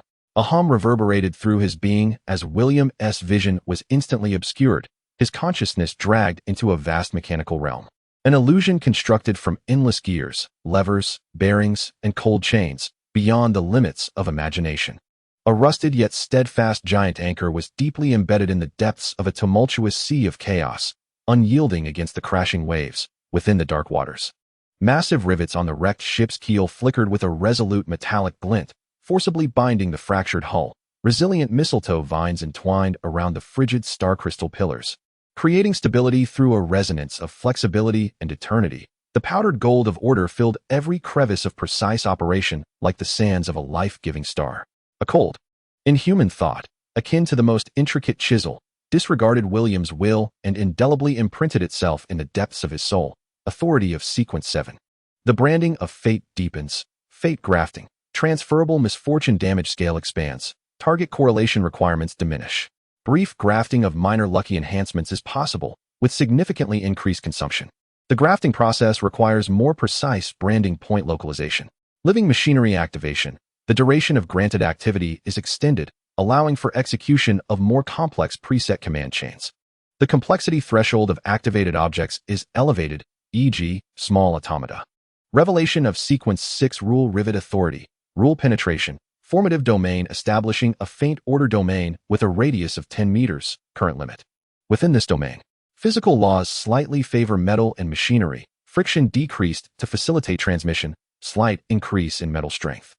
A weak spiritual suppression and discomfort are imposed on extraordinary beings of Sequence 7 and below, akin to stepping into a viscous metallic solution. Causal chain formative, mental binding capable of coalescing weak, manifesting spiritual chains, appearing as rusted, ethereal iron links, briefly binding the target's mind or actions for 13 seconds, symbolically anchoring their behavioral trajectory. The effect is weaker than physical attack, primarily used for interruption and delay, with moderate consumption. Core role, establishing a transient order zone amidst chaotic events, forcibly stabilizing the situation. Exerting subtle influences at the regulatory level, encompassing laws, systems, and processes, utilizing identity and authority to serve as pivotal points of order. The forthcoming sequence, Sequence 5 of Causal Forging, reveals the following demands: primary materials that embody profound causality, community, and the extraordinary concept of forging. Ritual, successfully altering the trajectory of a catastrophe impacting thousands. Role, actively forging causal chains, guiding the fate of the collective, weaving a grand tapestry of destiny to combat calamity. Mechanical constructs serve as tools for forging and bearing causality. A torrent of chilling thoughts surged forth. An overwhelming array of fragmented laws concerning anchoring, connection, stabilization, bridging, and nodes of order, accompanied by the thunderous roar of metal friction and the resonant clanking of taut regulatory chains, unyieldingly and undeniably seeping into the depths of his soul. This was the coercive transmission of the Iron Throne's cornerstone, transcending time and space, an absolute guide for the host's ascension. Following this deluge of knowledge came a searing pain akin to the tearing of his left arm. His fingertips ascended, as if millions of glowing steel needles simultaneously pierced his flesh, while invisible rivets forcibly anchored his bones, muscles, and nerves into the frigid mold. He sensed that the originally expansive mechanical structure, which had spread to his wrist, was now, in an irreversible and agonizing manner, eroding upwards along the inner side of his arm. The flesh beneath his skin lost warmth amidst the torment, transforming into cold metal. Nerve endings connected to more intricate metallic circuits, bones replaced by more resilient, heavier alloys.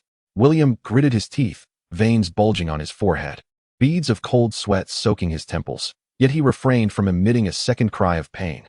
The agony crashed against the dam of his will like a tsunami, with the core of that dam being the unyielding, constant light of order emanating from the Iron Throne's cornerstone.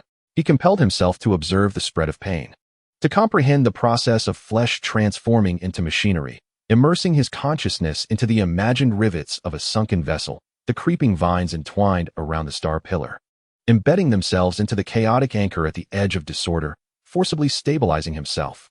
The lips of the regulatory rivets silently opened and closed, each word squeezed out like iron filings, anchoring order amidst chaos.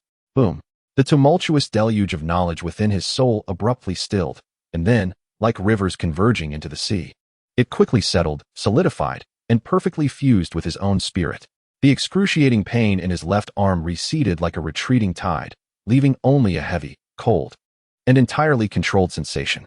More crucially, due to his actions over the past several years, establishing an intelligence network, optimizing company processes, and designing contingency equipment, he had unconsciously and profoundly aligned himself with the essence of establishing nodes of order within chaos. Thus, the moment the potion of Sequence 6 entered his throat, guided by the knowledge transmitted by the Iron Throne, It resonated intensely with his past experiences in role-playing. Countless fragments of laws regarding stabilization, connection, and anchoring coalesced effortlessly, settling, solidifying, and merging into the very source of his power. The potion had digested more than half. William gasped for breath, sweat dripping down. He slowly raised his left arm, at a position 3 inches above his left hand. The boundary of the mechanical structure had extended a small distance upwards. The newly emerged entity was enveloped in a pristine, matte metallic shell, its joints intricately designed, with subtle streams of energy shimmering through the crevices. As it flexed its fingers, an unprecedented sensation of strength and precision coursed through. The price had been paid. Newfound power had taken its rightful place. Meanwhile, in an inconspicuous and inexpensive hotel room in Tingen, Insangwir sat in the shadows. His seemingly ordinary quill pen, 008, poised above the coarse paper, a droplet of viscous ink trembling at the tip, suspended yet reluctant to fall. The room echoed only with the faint hissing of a gas lamp, the atmosphere oppressive to the point of suffocation. Variables upon variables, Insangwir's voice rasped like sandpaper. Dry and somber, his bloodshot eyes fixated on the quill, as if wrestling with an invisible force. At last, the droplet fell, spreading into a small stain. The quill appeared to be seized by an unseen, impatient hand, beginning to scrawl feverishly across the paper, the script alternating between hasty scrawls and bizarrely neat lettering. William Stark. A technical advisor, ought to be a trivial cog. However, his trajectory of action is unsettlingly precise. The binding netgun's maneuvering. The immediate handling of the pollution source. Each element perfectly timed to delay the eruption of chaos, granting the Night Watcher an undeserved respite. Dunsmith's foolish trust integrated him into the Night Watcher system, introducing uncontrollable variables into the script. He lacks intuition, yet possesses a coldly logical order instinct, which instinctively combats the established chaos. Mr. Iron's blueprints have fallen into the alchemist's hands in the dock area. A new weight has been added to the balance. Weskier's workshop will become an unplanned, unstable node. Suddenly, the quill trembled violently, leaving behind meaningless ink streaks on the paper, as if the writing encountered immense resistance.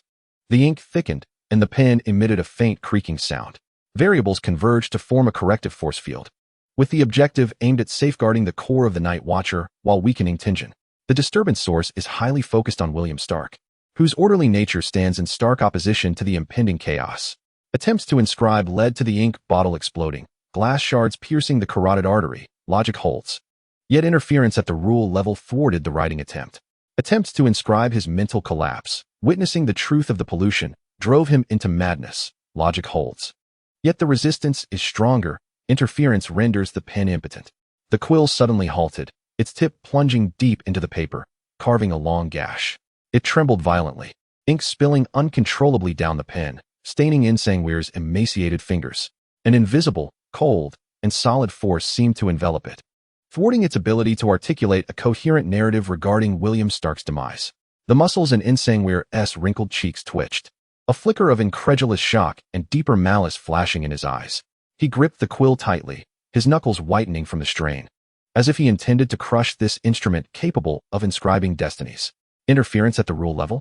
Position suppression? He growled hoarsely, his voice saturated with offended rage. A mere mortal? A craftsman? How could that be? He fixed his gaze upon the punctured crack and the errant ink on the paper, as if he could discern the figure of the young consultant behind gold-rimmed glasses, a visage adorned with a composed smile. The name William Starkins escaped his lips, each syllable emerging as if forcibly squeezed through clenched teeth, imbued with a chilling essence. What on earth are you? It appears a more direct observation is requisite. Any impediments to the script must be eradicated. In the lounge of Blackthorn's security company, Leonard Mitchell sank into the sofa, sipping the now lukewarm coffee brewed by Roshan. His green eyes appeared vacant, yet their focus was intently fixed on the closed door of the workshop. Old man, he mused inwardly. What do you suppose that fellow William is concocting in there? So mysterious. The few tricks he revealed today feel increasingly unsettling upon reflection.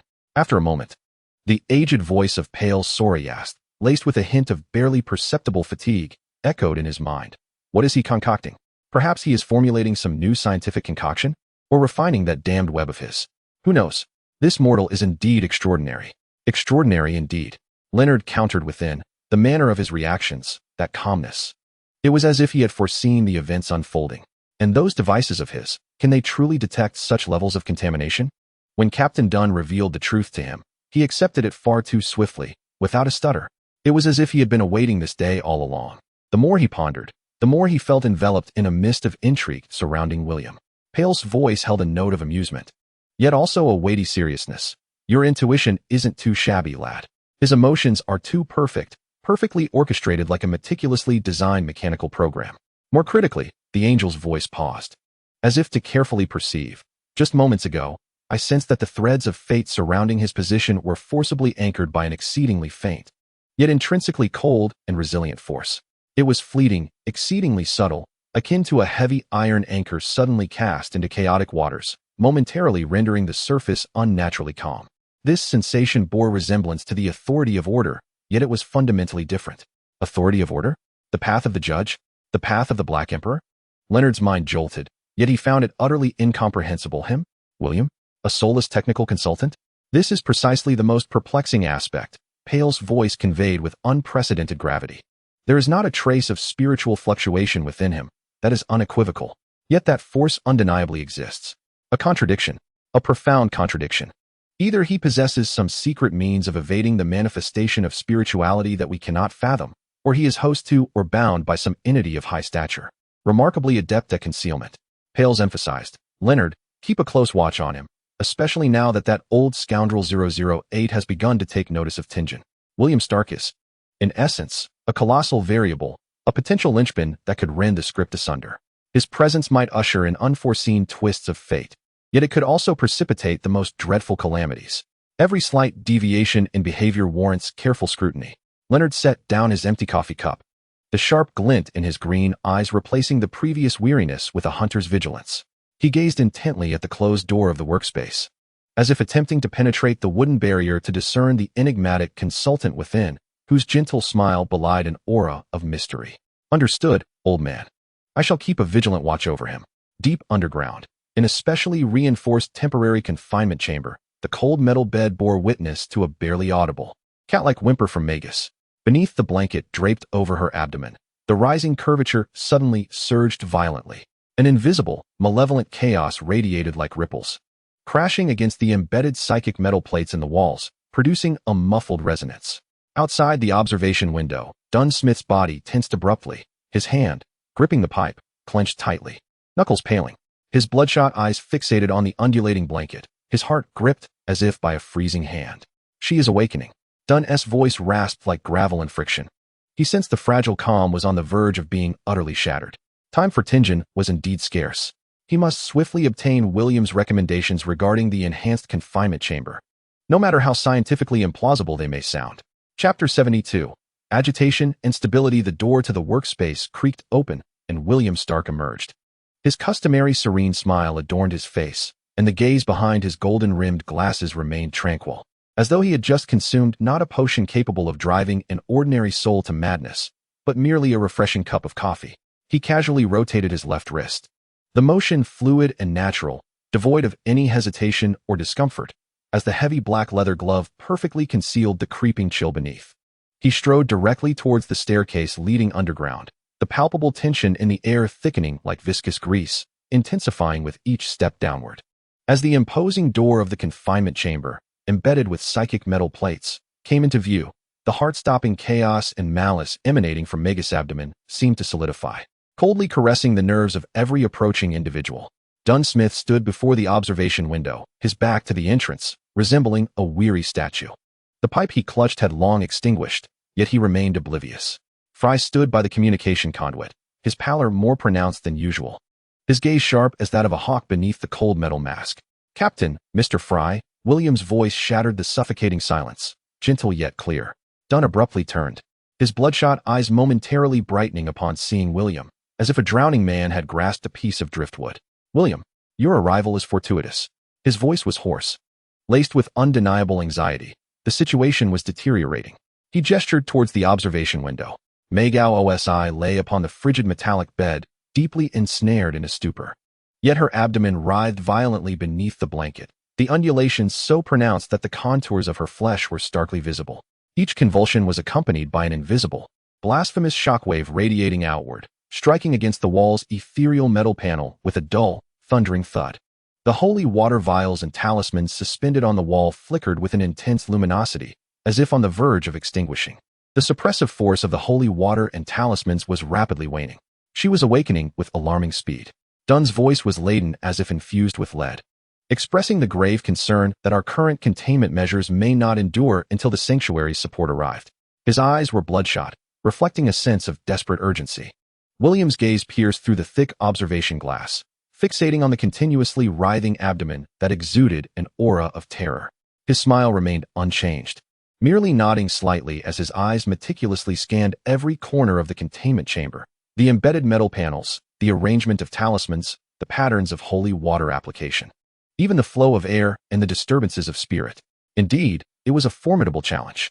William's tone remained steady, imbued with the objectivity of an engineer assessing a malfunctioning apparatus. The source of chaos was highly active, and the existing structure displayed points of stress under its assault. He gestured towards several junctions of the walls and ceiling, as well as areas where the talisman's glow was faintest. Stronger support was imperative, he concluded, his tone resolute, as if proclaiming a simple physical law. Captain, I must enter the containment chamber to establish some reinforcement points. Enter. Fry's cold voice betrayed a hint of astonishment for the first time. The entity within radiated a pollution that, even through this door and multiple layers of protection, stirred a disquieting spiritual unrest. Direct entry? Dunn's gaze flickered momentarily, yet as he beheld William's calm, unwavering black eyes, seemingly harboring an absolute rationality, and his unflappable demeanor, the inexplicable trust in him quelled his doubts. He inhaled deeply, as if solidifying a resolve. What do you require? Some ordinary steel spikes, precisely embedded at the points of stress in the walls. Additionally, we need to adjust the distribution of the existing talismans and holy water to optimize the energy field. William's tone was as light as if he were orchestrating a routine equipment maintenance. Furthermore, Mr. Fry, please prepare some additional, high-concentration holy water as a backup. We must act swiftly. Our guest inside seems to be growing impatient. Very well. Fry, prepare immediately. Dunn commanded without hesitation. Fry cast a deep glance at William before swiftly departing. Meanwhile, William extracted several seemingly ordinary, yet weighty steel spikes from his tool bag, more reminiscent of a drawing kit. He donned specially designed, forearm covering, anti-contamination gloves with graceful swiftness. As the massive door of the containment chamber creaked open with a jarring metallic scrape, a nauseating stench of decay mingled with an icy, chaotic malice surged forth, enveloping him. Dunn instinctively tensed his body, prepared to act at any moment. Yet William entered the ominous space with the composure of someone stepping into an ordinary workspace. He disregarded the nearly palpable spiritual pressure in the air that seemed capable of distorting one's vision, his gaze unwaveringly fixed on several critical points he had previously identified. The willow pins in his hand were deftly inserted into the minuscule holes left in the wall, as if preordained, or forcefully riveted to the metallic plates near the key nodes of the sigil array using specialized tools. His movements were succinct and efficient, devoid of any superfluous gestures. With each insertion of a willow pin, the spiritual turbulence in that area appeared to subside imperceptibly, while the subtle hum emanating from the metal walls became increasingly stable and harmonious. Simultaneously, he swiftly adjusted the angles and positions of the hanging talismans, seemingly murmuring a sequence of syllables imbued with a specific cadence, neither hermetic nor any known ritualistic language, but rather a precise directive for frequency modulation. Dunn stood at the doorway, holding his breath as he observed. He could not discern the specific alterations in the spiritual essence. Yet he acutely sensed that as William's fingers glided over the talismans and the walls, and as he embedded those seemingly ordinary willow pins, the chaotic, tumultuous force within the confinement room was ensnared by an invisible, frigid metallic lattice. Though the writhing in the abdomen remained intense, its impact still alarming. The structural integrity of the entire space was astonishingly solidifying. The vibrations of the walls noticeably diminished, and the radiance of the talismans and holy water stabilized significantly. This was neither a purification by divine means nor a suppression through violence. It was a physical reinforcement and constraint of chaos itself, grounded in a chilling logic. All right. The preliminary fortification is complete. William's voice resonated steadily within the stifling space. He stepped back, gesturing for Fry to enter and replenish the holy water. Fry hurriedly entered with a high concentration of holy water, cautiously replenishing the consumed essence at the crucial nodes. Dunn beheld the markedly stabilized spiritual environment within the confinement room, then glanced at the youthful consultant beside him, whose face bore a hint of satisfied contentment, feeling a tumult of emotions surging within him. Had such a feat been achieved with merely a few willow pins and positional adjustments? Dunn found himself at a loss for words to articulate his astonishment. It was merely the application of resonance principles and stress distribution, enhancing the strength of the existing structural framework. William adjusted his gold-rimmed glasses, his smile gentle, as if he had merely resolved a minor engineering challenge, buying them some time. But Captain, this is merely a stopgap measure. The root issue must be addressed swiftly. His gaze once again drifted toward the observation window, where the source of terror continued to writhe. Dunn nodded vigorously, the bloodshot veins in his eyes seemingly retreating slightly in response to this fleeting sense of security. I understand. The reply from the sanctum should arrive shortly. William, you have been immensely helpful. William merely inclined his head slightly, though his gaze had shifted beyond Dunn, directed toward the lounge area. Leonard Mitchell leaned against the doorframe, his emerald eyes penetrating deeply, filled with inquiry, astonishment, and a heavier shade of doubt. William met his gaze, the smile at the corner of his mouth seemingly deepening. Calm and composed, as if to convey, behold, all is under control. Meanwhile, in the depths below, at the tumultuous center forcibly anchored in chaos, the writhing within Megalo's abdomen, after a brief period of suppression, appeared to grow even more ferocious and wrathful, akin to a cornered beast incensed, gathering strength for a more formidable counterattack. Chapter 73, Crimson Stars and the Iron Throne. The night in Tingen was profound, imbued with the faint scent of earth after rain. William Stark stood alone by the window of his workshop, his gaze, calm behind golden-framed spectacles, swept over the silent street. The cold metallic sensation emanating from below his left elbow was steady and clear, the power of the sequence 6 rivets fitting together like newly assembled precision components. The forced anchoring in the underground confinement chamber was merely a trial run. Suddenly, an indescribable thrill surged from the palm of his left hand. It was the resonance of the Iron Throne's cornerstone, now intertwined with his very flesh. It was not an alarm, but rather a summons from a higher dimension, rooted in the cosmic order, cold, ancient, and bearing absolute authority. Almost instantaneously, his spiritual intuition, or rather, the passive feedback from the Iron Throne's cornerstone, clearly perceived, above the city of Tingen, in realms untouched by the tangible world, a point of deep crimson light abruptly ignited. Akin to the birth of a star, that light, though faint, was pure, enveloped in an ineffable sense of mystery, as if it could sever all ties. Above the gray mist, the crimson star began to emerge. A smile of understanding graced William's lips. He felt no surprise, only the tranquility of gears finally meshing into place. He did not resist the resonance emanating from the cornerstone. Instead, he surrendered his being, allowing his existence to fully merge with the stature of the Iron Throne's cornerstone. In the next moment, boom. It was not a physical sound, but a profound tremor within the spiritual realm. William's consciousness seemed to be swept away by an irresistible torrent, ascending instantaneously, transcending, piercing through the cold, silent gray mist. He arrived at a vast expanse beyond verbal description. Beneath him lay an endless gray-white plaza, coalescing with an ancient, unchanging silence and mystery. Crimson light, like stars, sprinkled across the surrounding sky, 2 of which flickered vigorously. At the plaza's end, before a majestic column that seemed to uphold the entire space, stood an ancient high-backed chair crafted from mottled bronze, intricately engraved with complex patterns. The chair was shrouded in thick, gray-white mist, revealing only a vague silhouette leaning back. Casual in posture, yet exuding a majesty and mystery that seemed to gaze down upon the river of time. The fool, Klein Moretti, or rather, at this moment, Mr. Fool. He too was filled with uncertainty in this enigmatic space, aware only of its exalted stature, his greatest reliance and secret. William could distinctly sense that. At the moment his essence was enveloped by the foundational stone of the Iron Throne and penetrated through the gray mist to arrive here. The figure seated in the high-backed chair seemed to momentarily stiffen, albeit imperceptibly. The gray mist that shrouded him exhibited subtle ripples, as if the tranquil surface of water had been disturbed by an invisible stone. Clearly, this foolish gentleman had not anticipated the arrival of a third guest, especially in such a grand and uncontrollable manner. William did not cast his gaze upon the 2 fervently flickering crimson stars, which represented Audrey and Algie. Instead, his attention, or rather the sense of presence he was currently dominated by, gravitated naturally towards the empty expanse directly opposite the fool's high-backed chair. In the very center of the mist-laden square that should have been devoid of anything, with a resonant hum, accompanied by a deep, thunderous metallic roar akin to the simultaneous quaking of countless colossal ship hulls. The gray mist began to churn violently. Under the astonished gazes of the fool, Audrey, and Algie, despite their inability to perceive one another, the mist was as if being forged by an invisible hammer, condensing and taking shape. In an instant, a massive and formidable throne, wrought from countless cold black iron pieces, rose majestically from the ground. This throne was no ordinary seat of opulence befitting a mundane emperor. Its sharp angles and structure exuded a stark geometric beauty, as if fashioned from the hulls, turret bases, and broken anchors of innumerable mighty warships. The surface of the throne bore the scars of ancient and profound warfare, immense impact dents, charred imprints from energy weapons, and deep rust patterns reminiscent of dried bloodstains.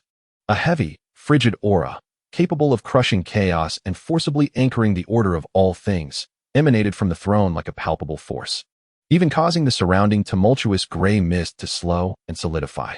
This iron seat stood abruptly and dominantly opposite the fool's high-backed chair, forming a silent confrontation across the misty square.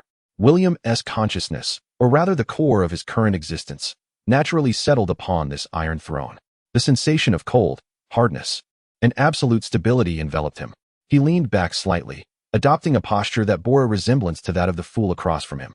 However, what he brought forth was the order of iron and fire, rather than the fool's mystery and the unknown. The entire gray mist realm descended into an eerie silence. Audrey Hall, Justice, felt as if her heart might leap from her chest.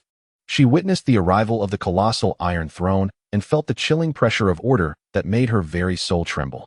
This was entirely beyond her imagination. Was she not invited here through the deep crimson stars? Instead, it had forcibly descended upon her, accompanied by such a terrifying seat. Who could this be? Was he also a being as great as the fool? She struggled to maintain a facade of calm, while tumultuous waves surged within her heart. Algie Wilson, the hanged man, was even more horrified. He understood the terrors of the mysterious world far better than Audrey. The Iron Throne exuded an aura that was ancient and weighty, imbued with a sense of judgmental order that instinctively conjured images of some fearsome legendary entity in his mind. He dared not gaze directly upon that throne. This was no mere acolyte of the fool. It was likely an ancient being of comparable stature to the fool, perhaps even tinged with an undercurrent of antagonism. Fear seized his heart in an instant. Meanwhile, the fool, Klein, seated in the high-backed chair, felt his own shock and vigilance reach a crescendo. Beneath the gray mist, his pupils constricted and cold sweat drenched his back. What was happening? The gray mist had autonomously coalesced into a seat, and it emanated such a terrifying presence. He frantically attempted to communicate with this mysterious space, striving to comprehend the situation, yet the responses from the space were shrouded in chaos, as if silently acknowledging the sudden appearance of the Iron Throne and the being upon it. Or perhaps some higher order rule was at play? Was it not by my permission that this space, or a force of equal or even greater magnitude, intervened? This thought sent a chill down Klein's spine. He forcibly suppressed the tumult within, maintaining the inscrutable demeanor of the fool. He could not show weakness, especially not in front of the other two members. He subtly adjusted his posture, allowing the figure cloaked in gray mist to appear even more profound. A deep, measured voice, as timeless as the ages, resonated within the grand palace, shattering the suffocating silence. "Sir, welcome to my realm." His voice betrayed no hint of turbulence, imbued with the indifference of a deity. As his gaze pierced through the mist, fixating upon the indistinct silhouette on the Iron Throne, also shrouded in gray. An attempt. The being upon the Iron Throne spoke. Its voice did not traverse the air but reverberated directly within the misty square, akin to cold metallic gears meshing with precision, bearing a unique, emotionless mechanical quality. The utterance was brief and direct, as if stating an established fact rather than seeking anyone's consent. Audrey and Alger's hearts simultaneously lodged in their throats. This mysterious and imposing presence had responded. Moreover, its tone was so calm, imbued with an air of inevitability. Klein, the fool, felt his fingers, concealed beneath the mist, slightly curl. The demeanor of the other was excessively composed, excessively in control. He remained silent for several seconds, as if weighing his options. Before the resounding voice echoed once more, "You may call me the fool." He paused, his gaze sweeping over Audrey and Alger's deep crimson stars before returning to the Iron Throne. "These two are my temporary contractees." His tone bore a subtle hint of inquiry, suggesting that this arrival also implied some form of pact. The being upon the Iron Throne inclined its head slightly. and the mist enveloping it seemed to ripple in acknowledgement, conveying a tacit will. The cold, metallic voice resonated again. A pact is permissible. Address the fate forger. The forger of fate, the fool, solemnly echoed this title, imbued with weight and mystery, his gaze under the gray mist deepening further. This name seemed to embody the dual forces of creation and destiny. Thus, the forger of fate, the fool's voice regained its previous calmness, yet bore a tinge of deeper contemplation. Welcome to this endeavor. William sat upon the frigid iron throne, feeling the enigmatic aura of the gray mist intertwine with the oppressive order emanating from the throne's foundation. He turned his gaze toward the figure cloaked in mist on the high-backed chair across from him, sweeping over the two deep crimson stars that symbolized future justice and the hanged man, his lips curling into the faintest arc, invisible beneath the shroud of gray. The Tarot Council, the first card not dictated by the fool's will, had silently fallen under the name of the forger of fate. The wheels of destiny began to turn on a higher plane. Above the gray mist, the grand hall returned to silence, with only the flickering radiance of the crimson stars in the ancient haze witnessing the reverberations of this historic moment. Chapter 74. The Tarot Council and the Tower. The tranquility above the gray mist was shattered by the fool's low and smooth greeting, and a brief stillness settled once more. The flickering light of the crimson stars in the ancient fog seemed to hold its breath, observing this sudden fourth presence. The forger of fate. The fool's low echo lingered faintly within the majestic hall, the weight of this name pressing heavily upon Audrey and Alger's hearts. Audrey Hall, Justice, forcefully suppressed the tumult within her.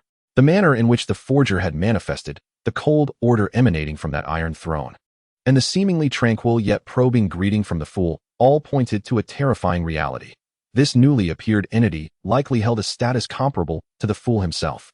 It seemed that he had not been summoned by the fool, but had rather intruded into this mysterious realm by his own power. How astonishing!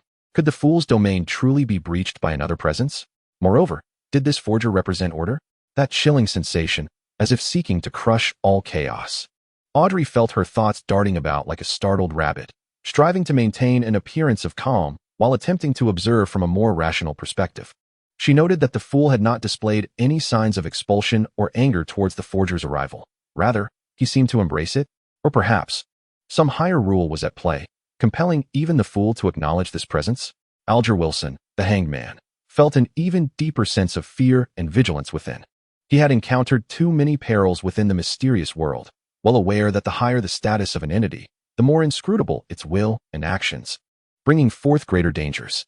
The aura exuding from that iron throne instinctively reminded him of certain ancient embodiments of order described in the scriptures of the Storm Church, or the indescribable majesty at the pinnacle of the Judicator's path. Such power was certainly not benevolent. It bore the weight of judgment and anchoring, as if seeking to draw everything into a frigid trajectory. He scarcely dared to let his consciousness linger upon that throne, fearing the attention of that terrifying entity. The contract mentioned Mr. Fool. Algernon grasped the crux of the matter. The arrival of this fate weaver seemed to be acknowledged by this realm or Mr. Fool in the form of some kind of covenant. Was this a blessing or a curse? He compelled himself to regain composure, concentrating all his focus on the fool, awaiting the next directive from this enigmatic sovereign. In this moment, only Mr. Fool's demeanor served as a guiding beacon. Perched upon the bronze high-backed chair, Klein, the fool, furrowed his brow beneath the shroud of mist, his mind intensely focused. He sensed that after he uttered the words welcoming the fate weaver to this endeavor, the figure seated upon the iron throne appeared to shift slightly. The mist enveloping him became less turbulent, as though accepting this designation. The other remained entirely silent, as mute as a true iron monument. There was no hostility, at least for the time being. Yet this silence itself exuded a profound pressure. Klein's thoughts raced. The title of Fate Weaver brimmed with potency and a sense of destiny, resonating with the order and authority he exhibited. What path did he represent? Which faction? What were his intentions? Was the realm's recognition of him a reflection of the inherent rules of the Source Fortress? Or was it a testament to the elevated status of the power he bore? Countless questions swirled in Klein's mind. Yet he understood that he must not exhibit even the slightest hint of hesitation or eagerness for inquiry at this moment. He needed to maintain the inscrutable image of the fool, especially in the presence of this evidently extraordinary being. He inhaled softly, despite the fact that he did not require breath above the mist, allowing his grand, resonant voice to break the silence once more, deftly steering the conversation back on course. This is an endeavor. His voice was steady, imbued with an ancient narrative quality. as his gaze seemed to sweep across Audrey and Algernon's deep crimson stars, finally brushing against the Iron Throne across from him. I shall convene gatherings regularly, providing you with a platform for discourse, an opportunity to assist one another within the realm of the arcane. He paused, emphasizing, adhering to the principle of equivalent exchange. This statement served as both a reminder to Audrey and Algernon and a test for the Fate Weaver.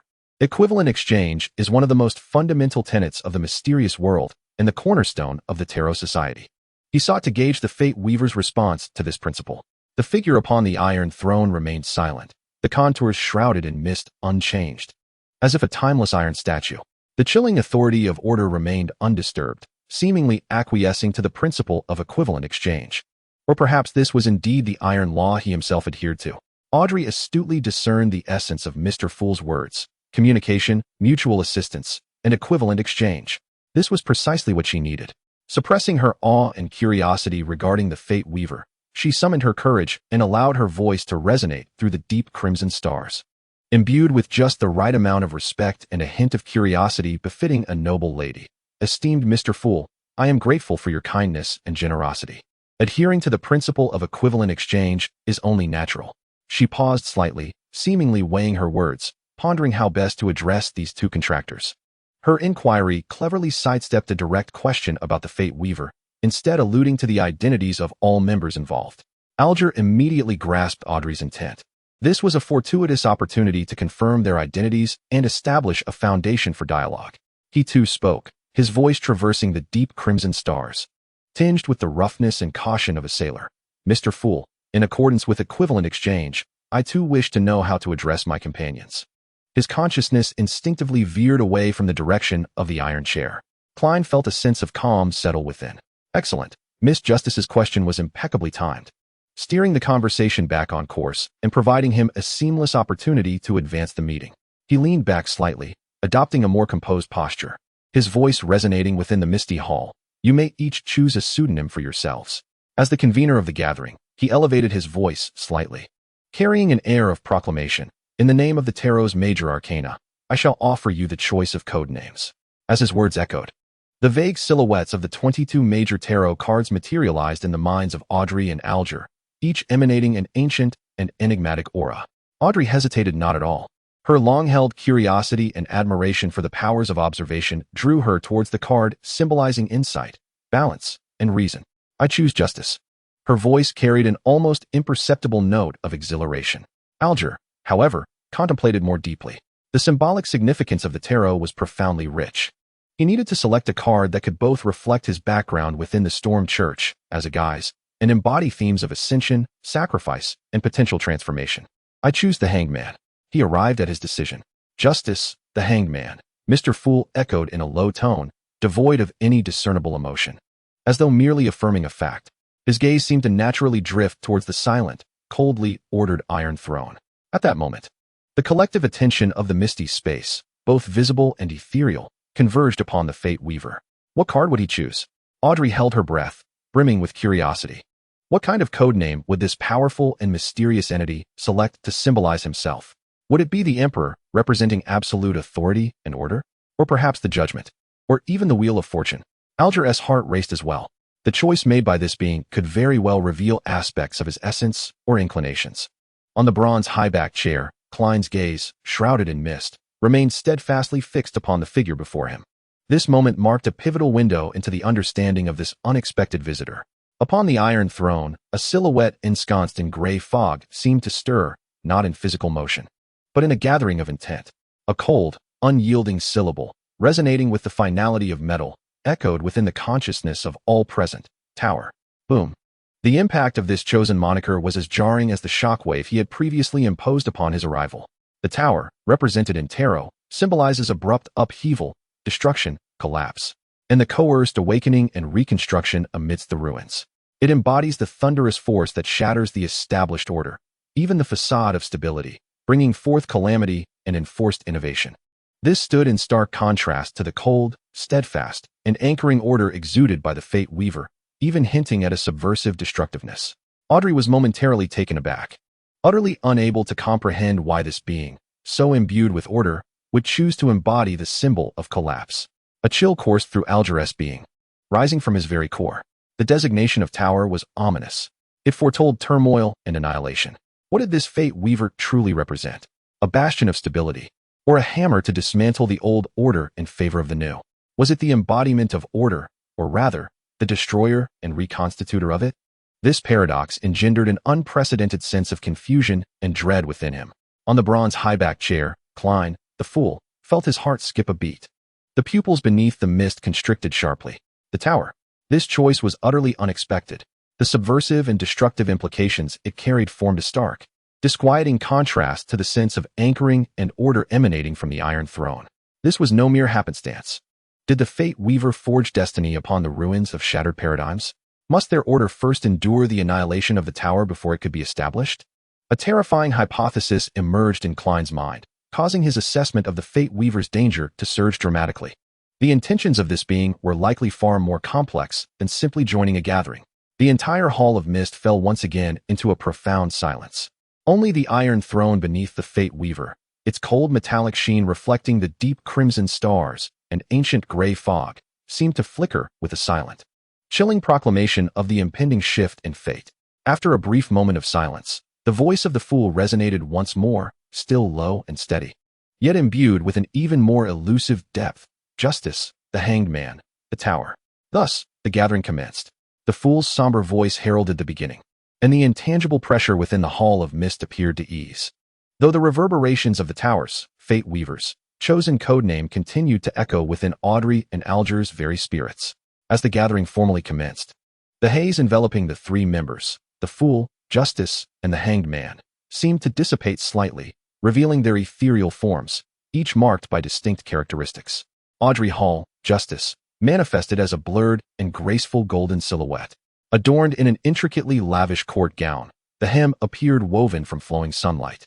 Her visage cloaked in a delicate veil of golden mist, revealing only a softly contoured chin and a pair of bright, curious eyes that radiated kindness, eyes reminiscent of the purest emeralds, glimmering with wisdom.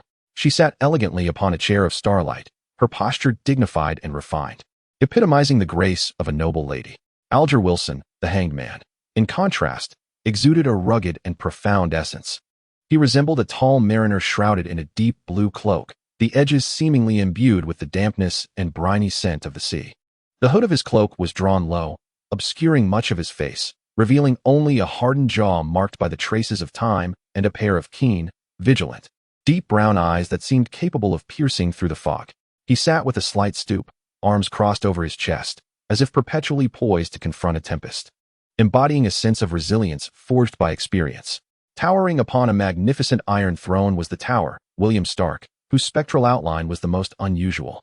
It was not a form of flesh and blood, but rather a nebulous silhouette composed of cold, rigid geometric lines. The contours of this silhouette were sharply defined, exuding a metallic quality and a weighty presence. Most striking was the left arm, not an indistinct blur of flesh, but a clear, finely wrought outline of a metallic arm, radiating a profound black iron sheen, extending from the elbow to the hand. This spectral arm seemed to meld seamlessly with the imposing iron throne beneath, as if it were an extension of the throne's power. His entire form was shrouded in a denser, more suffocating haze than that of the other members, rendering his features entirely indistinguishable, yet emanating an unwavering sense of cold order, as stable as a mountain and as relentless as a hammer. Merely by sitting there, he appeared to become an immovable anchor of order within the misty realm. The fool, Klein, cast his gaze over the distinct silhouettes of the three members, lingering momentarily on the inhuman essence of the tower's metallic form, his wariness intensifying. This forger of destinies possessed an extraordinarily unique spectral shape, imbued with a pronounced non-human quality and the imprint of order.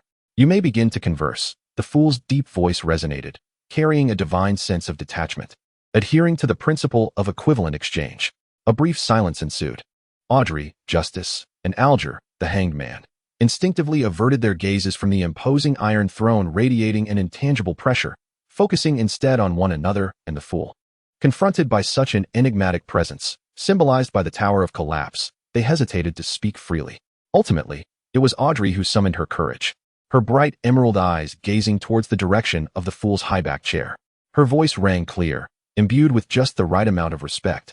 Esteemed Mr. Fool, you previously mentioned the possibility of exchanging knowledge, information, and materials. I would like to inquire if there are areas in which you require our assistance, or what you wish us to bring forth to embody the principle of equivalent exchange. Alger, the hanged man, immediately echoed her sentiments in a low tone. Indeed, Mr. Fool. Please guide us. He needed to ascertain the desires of this enigmatic sovereign to evaluate what he might gain in return. From the bronze high-backed chair, shrouded in gray mist, the fool appeared to nod slightly. His deep, resonant voice reverberated within the hall. I require you to gather the notes and manuscripts left behind by Emperor Rosel Gustav. Rosel? Audrey's heart quickened at the mention of this legendary emperor who ushered in the age of steam, leaving behind a trove of notes. Surely, they contained myriad secrets and knowledge unknown to the world. She promptly replied, Yes, Mr. Fool. I shall endeavor to find them. Alger felt a shiver run through him. The manuscripts of Emperor Rosel inherently signified immense value and potential peril. Rumors and prohibitions regarding them circulated within the Storm Church. Yes, Mr. Fool, he responded with equal reverence. The Rosel Diary. A thought sprang forth instinctively in the mind of William Stark, seated upon the Iron Throne, the consciousness of the tower. At that moment, a subtle twitch, barely perceptible, graced the corner of his mouth, hidden beneath the shroud of mist. Klein, oh Klein, you masquerade as a true deity. Yet I wonder if you are silently praying not to be exposed while musing over the Rosel Diary? Oh, how clever it is to enlist the future justiciar and hanged man to unearth the dark historical journal of your compatriot. William's mind raced with a uniquely transgressive sense of irony and dark humor. He was well aware that those so-called notes were merely Rosel's diary, penned in Chinese, filled with various quips, inventive concepts, explorations of the extraordinary world, and, well, some rather inconvenient personal hobbies. The contrast was remarkable. Nevertheless, William maintained the cold, silent demeanor of a fate weaver, akin to an iron statue. He exhibited no fluctuation in his spectral outline, appearing utterly disinterested in the request for Rosel's notes, as if he had long been privy to their contents. After announcing his demands, Klein, seemingly casual yet acutely vigilant, cast a furtive glance, spiritual perception, towards the Iron Throne. Observing the tower's complete lack of response, neither acknowledgement nor any sign of curiosity or inquiry, his heart grew heavier. This silence could either signify disdain or an indication that the other party possessed greater knowledge. Either scenario left Klein feeling unsettled. He needed to maintain the initiative. Thus, the grand and somber voice resonated once more, imbued with a hint of aloofness as if surveying all existence. In exchange, or as a reward for the completion of your tasks. He paused, seemingly weighing his words, his gaze sweeping over Audrey and Alge. I can offer you a measure of protection, whilst you utter my name. Audrey's eyes sparkled with delight. The guardianship of a being that appeared to be divine, a priceless treasure in the realm of the arcane.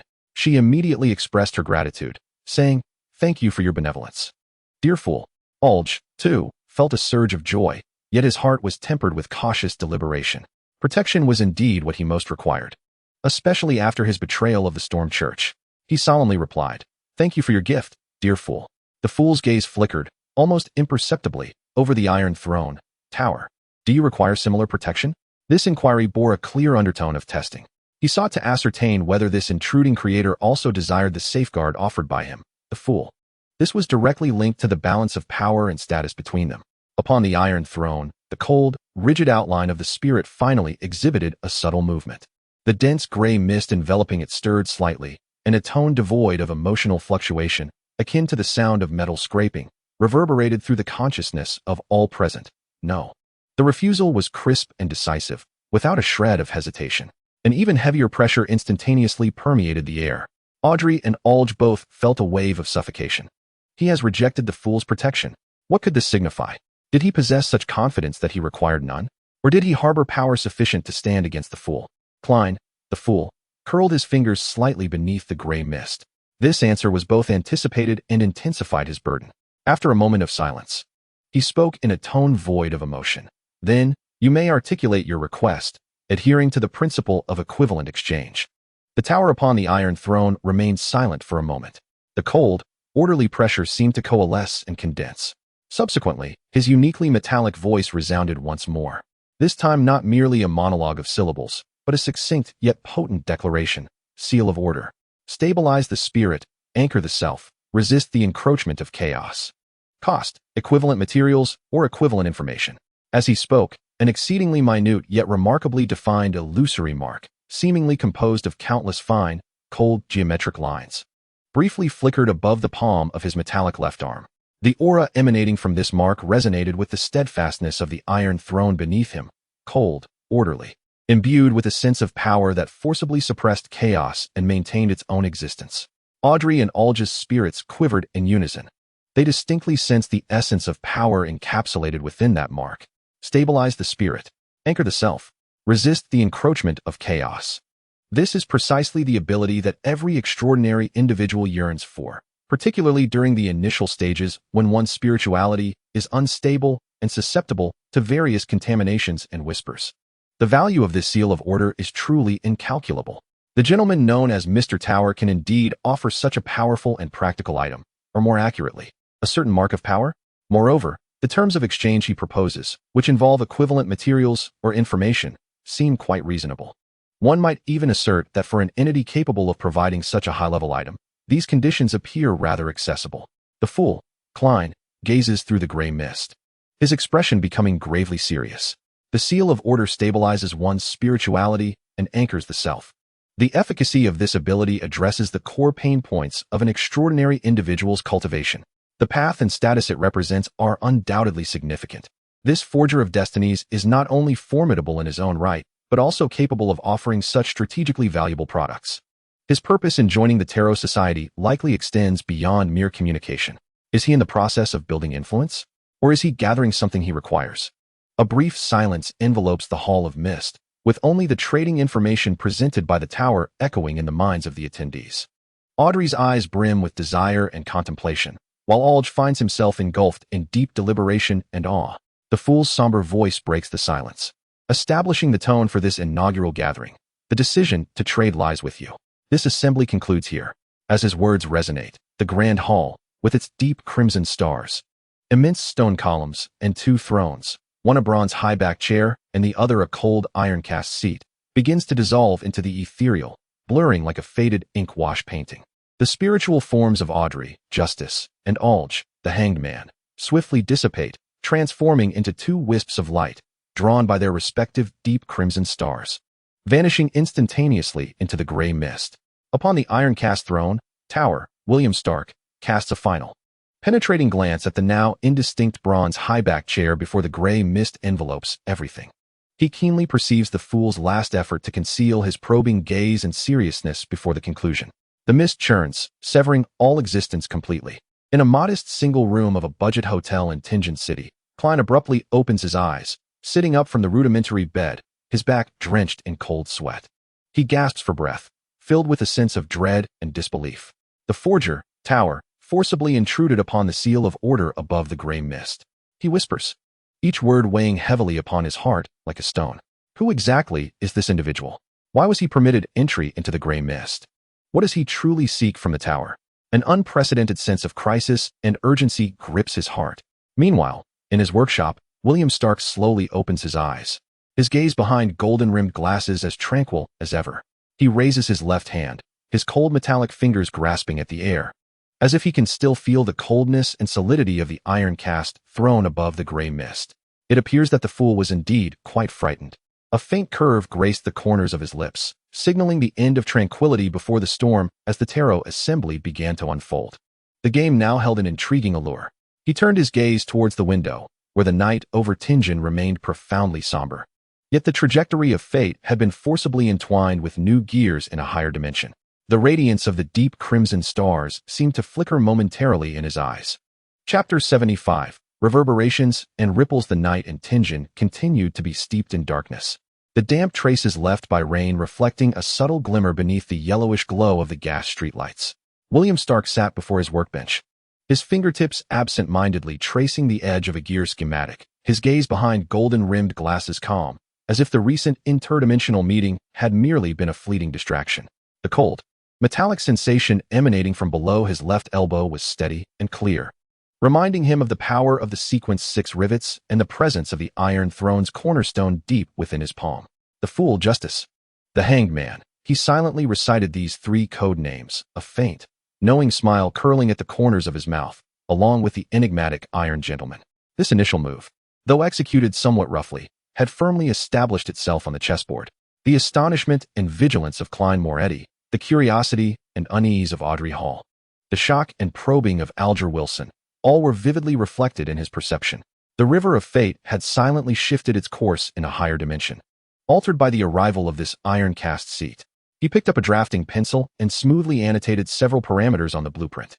On the surface, he remained the royal mechanical advisor to the Rune monarchy, the founder of Stark Precision Machinery, and a technician who had recently stepped into the extraordinary world while providing technical support to the Blackthorn Security Company.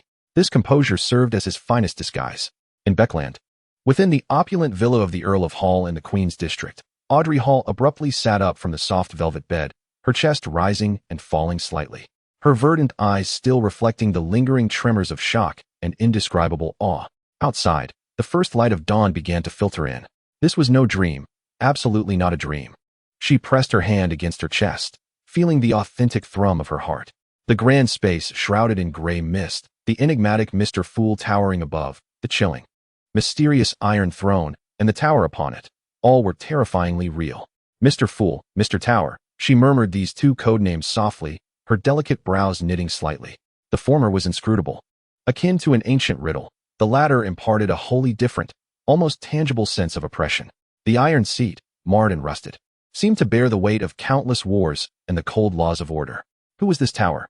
Was he an ancient being like Mr. Fool? Or something far more dreadful? A shiver coursed through Audrey, only to be quickly replaced by a more intense curiosity. She had never yearned so fervently to understand the other side of this world, to unravel the secrets cloaked in mist and steel. She craved more information, perhaps regarding the gathering next Monday. Barefoot, she treaded upon the soft carpet, making her way to the vanity, where she gazed at her own face in the mirror, which appeared somewhat pallid. Taking a deep breath, she endeavored to calm her tumultuous emotions. The presence of Mr. Tower made her acutely aware for the first time of the profound terrors and powers lurking within the extraordinary realm, far beyond her imagination. In the waters surrounding the Lost Isles, a weathered, three-masted schooner bobbed gently upon the dimly illuminated sea. Alger Wilson stood upon the damp deck, allowing the briny wind to caress his rugged cheeks. His gaze was as sharp as an eagle's, fixated on the tumultuous waves ahead. Yet his thoughts had already drifted back to the shrouded space of the previous night. The codename Tower weighed heavily upon his heart, like an unyielding iron block. The abrupt arrival of that ironclad seat, the emotionless mechanical voice, and the overwhelming presence that shattered the chaotic order instilled in him a primal fear.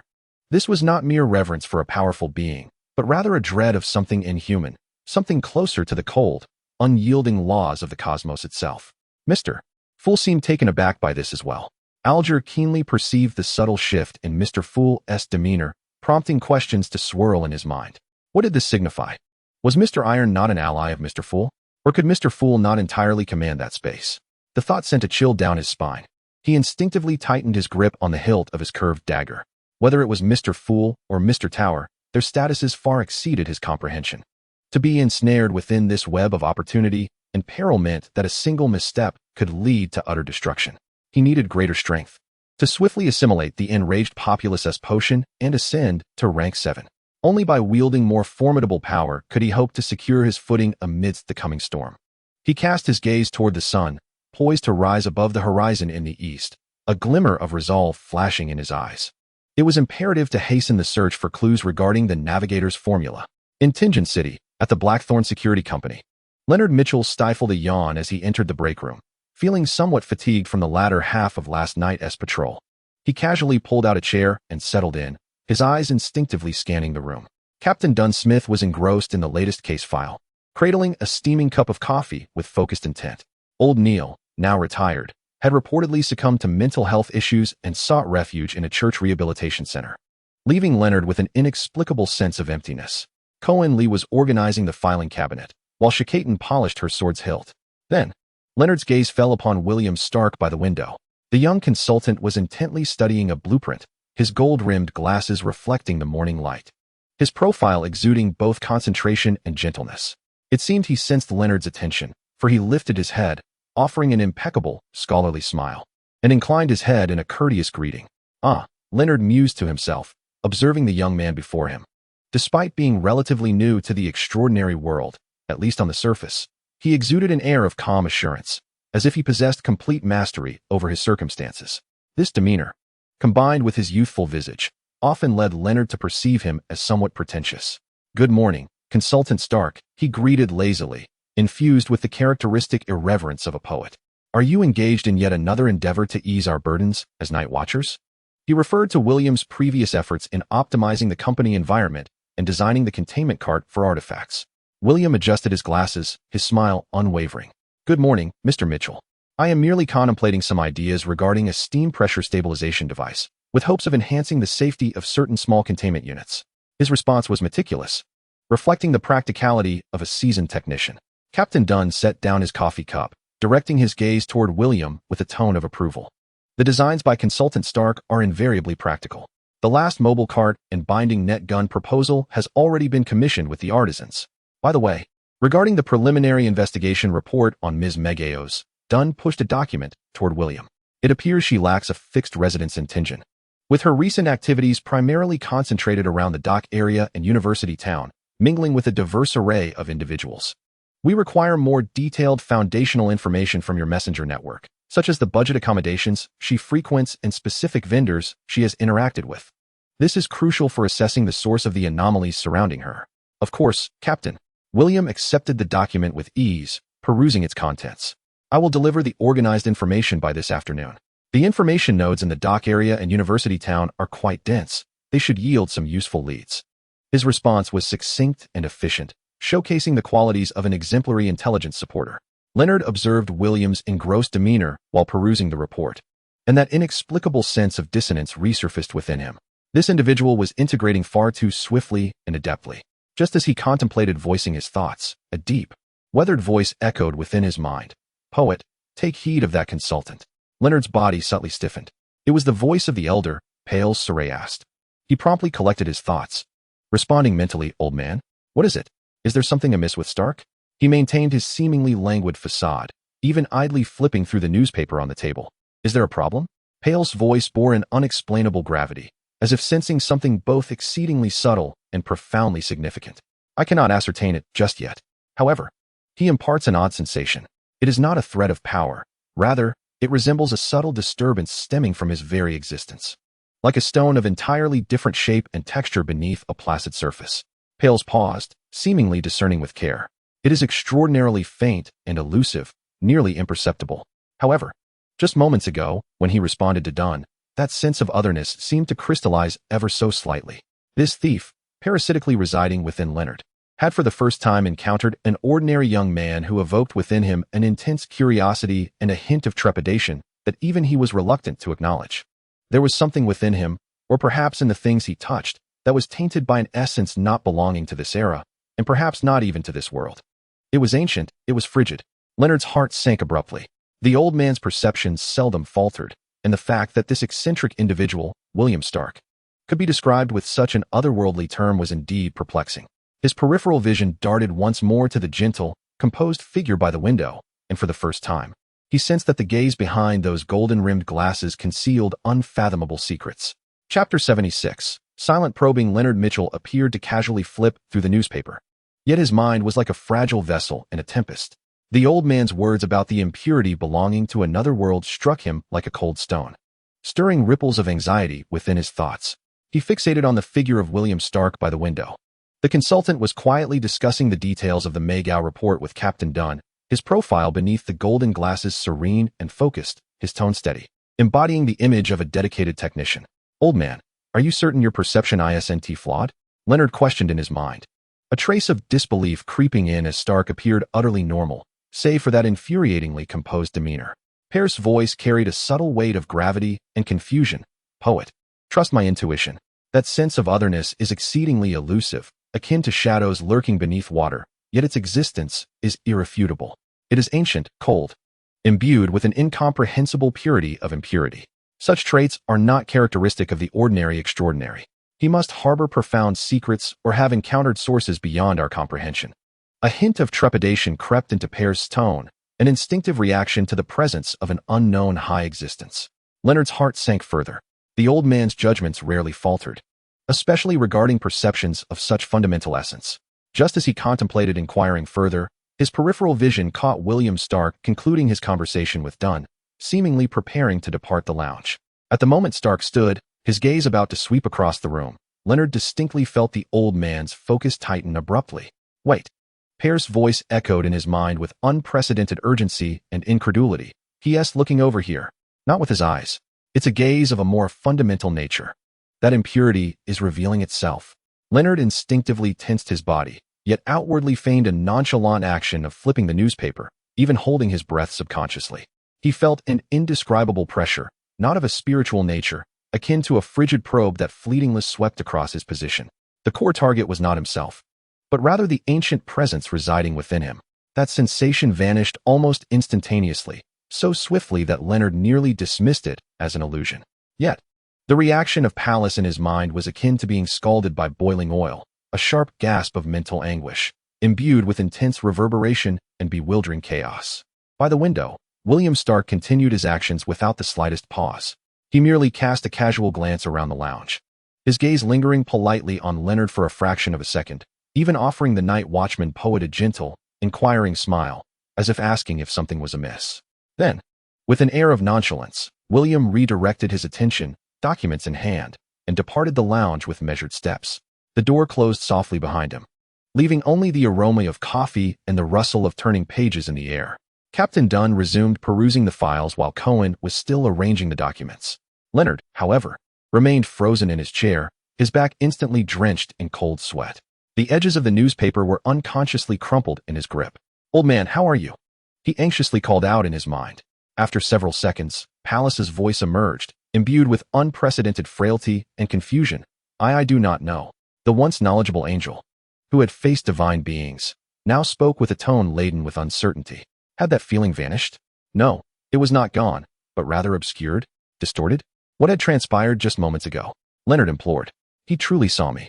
Pallas's voice trembled with residual shock, not through sight, but through a perception of a higher order, penetrating the hidden state of parasitism, locking onto the essence of my existence.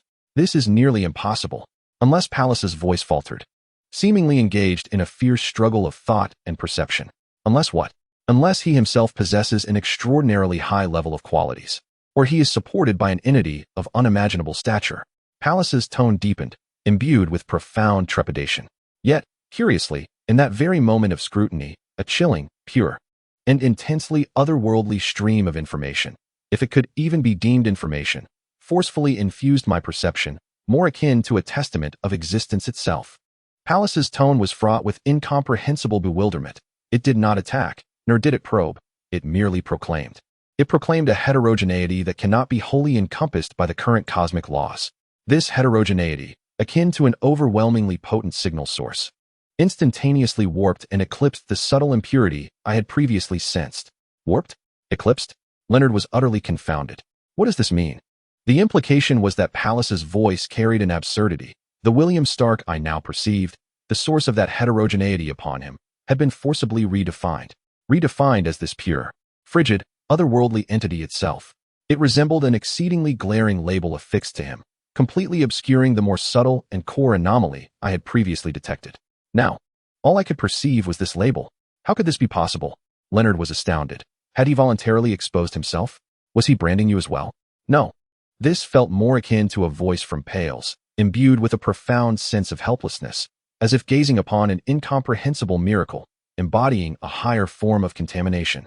It was as if the very existence of an otherworldly entity served as a smokescreen, forcibly tainting and distorting my perceptual pathways. It did not conceal itself. It was proclaiming sovereignty. In the most domineering manner, it conveyed to me, do not delve deeper. The anomaly you perceive is this. Leonard inhaled sharply. Is he warning you? A warning? Pales emitted an enigmatic mental scoff, laden with complex and ineffable emotions, perhaps. Yet, it was more likely a proclamation. A declaration that he possessed the power to shield my scrutiny, that he bore secrets beyond my comprehension and reach. The mysteries concealed beneath that gentle and composed facade were far more terrifying than I could have imagined. Pale's voice turned exceedingly grave. Listen, poet. Do not actively test him any further. At least not until you ascertain what lies behind that alien label. Absolutely not. This individual is immensely dangerous. His very existence constitutes the greatest anomaly. Leonard sat in silence, his newspaper crumpled in his grasp. Sunlight streamed through the window, casting shifting shadows across his face. William Stark's gentle smile now appeared shrouded in an unfathomable mist, cold and distant in his eyes. Immensely dangerous, the greatest anomaly. Leonard mulled over the elderly man's warning, feeling an unprecedented chill, born of the unknown, towards a colleague. He needed to reassess this Stark advisor. No, perhaps he had never truly seen clearly. William Stark walked down the somewhat antiquated corridor of the Blackthorn Security Company, his footsteps steady and distinct. He adjusted the gold-rimmed glasses perched on his nose. His gaze behind the lenses calm and undisturbed. Everything that had transpired in the lounge was well within his control. He had not sensed Pale's precise location, but rather pinpointed the anchor of that extraordinary entity within Leonard through the feedback of the Iron Throne's foundational suppression of anomalous parasitic states. Then, he merely released a fleeting, precise fragment of the Iron Throne's own informational characteristics, the essence derived from another realm, cold, pure, and not entirely decipherable by the rules of this world. Like a drop of concentrated ink diffusing into clear water, it instantly enveloped, distorted, and contaminated the subtle fluctuations that Pales had previously discerned, linked to the deeper powers of the Iron Throne's foundation. This was a crude yet effective tactic of informational pollution based on differential personas. It requires no explanation, no confrontation. It merely needs to declare a more colossal, more conspicuous, and more unfathomable reality laid bare before us, sufficient to plunge beings like Pale Soreth into cognitive disarray, instinctively attributing previous minor anomalies to this, and, out of trepidation, temporarily ceasing further inquiry. The effect is profound. The intense tremor and subsequent bewilderment experienced by Pales were unmistakably reflected back. Pale Soreth. William silently repeated this name in his mind. A fallen angel, a cunning old fiend. The conscience of a thief? It momentarily intimidated him, yet it was by no means a lasting solution. This angel, traversing the path of a thief, possessed unmatched patience and curiosity. Once he assimilated today as shock and discovered a new angle, William's stride showed no sign of hesitation. His countenance remaining calm and composed. He pushed open the door to his makeshift office, placing the documents concerning Megalos upon the table. Temporarily stabilizing Pales was essential to prevent any complications during the critical moment in Tingen. His primary focus, however, remained on the impending storm and on the playwright. Hidden within a budget hotel, fervently scripted by 008. In Zangware. Can your screenplay continue seamlessly? William's gaze swept across the tranquil streets of Tingen beyond the window, a cold smile playing at the corners of his lips. The stage of fate is set, and the actors are in position. Yet this time, the director's chair may not belong solely to you. Chapter 77. Ink stains and shadows in a corner room on the second floor of a budget hotel in Tingen. The flickering yellow gaslight cast a dim glow, illuminating in Zangweir's bloodshot eyes, akin to those of a cornered beast. On the table lay an open notebook, where 008's quill trembled uncontrollably, its tip scrawling chaotic lines across the page, resembling spasmodic ink stains that nearly soaked through the paper. Stop, stop! Inza's voice rasped, laced with an inescapable dread and fury.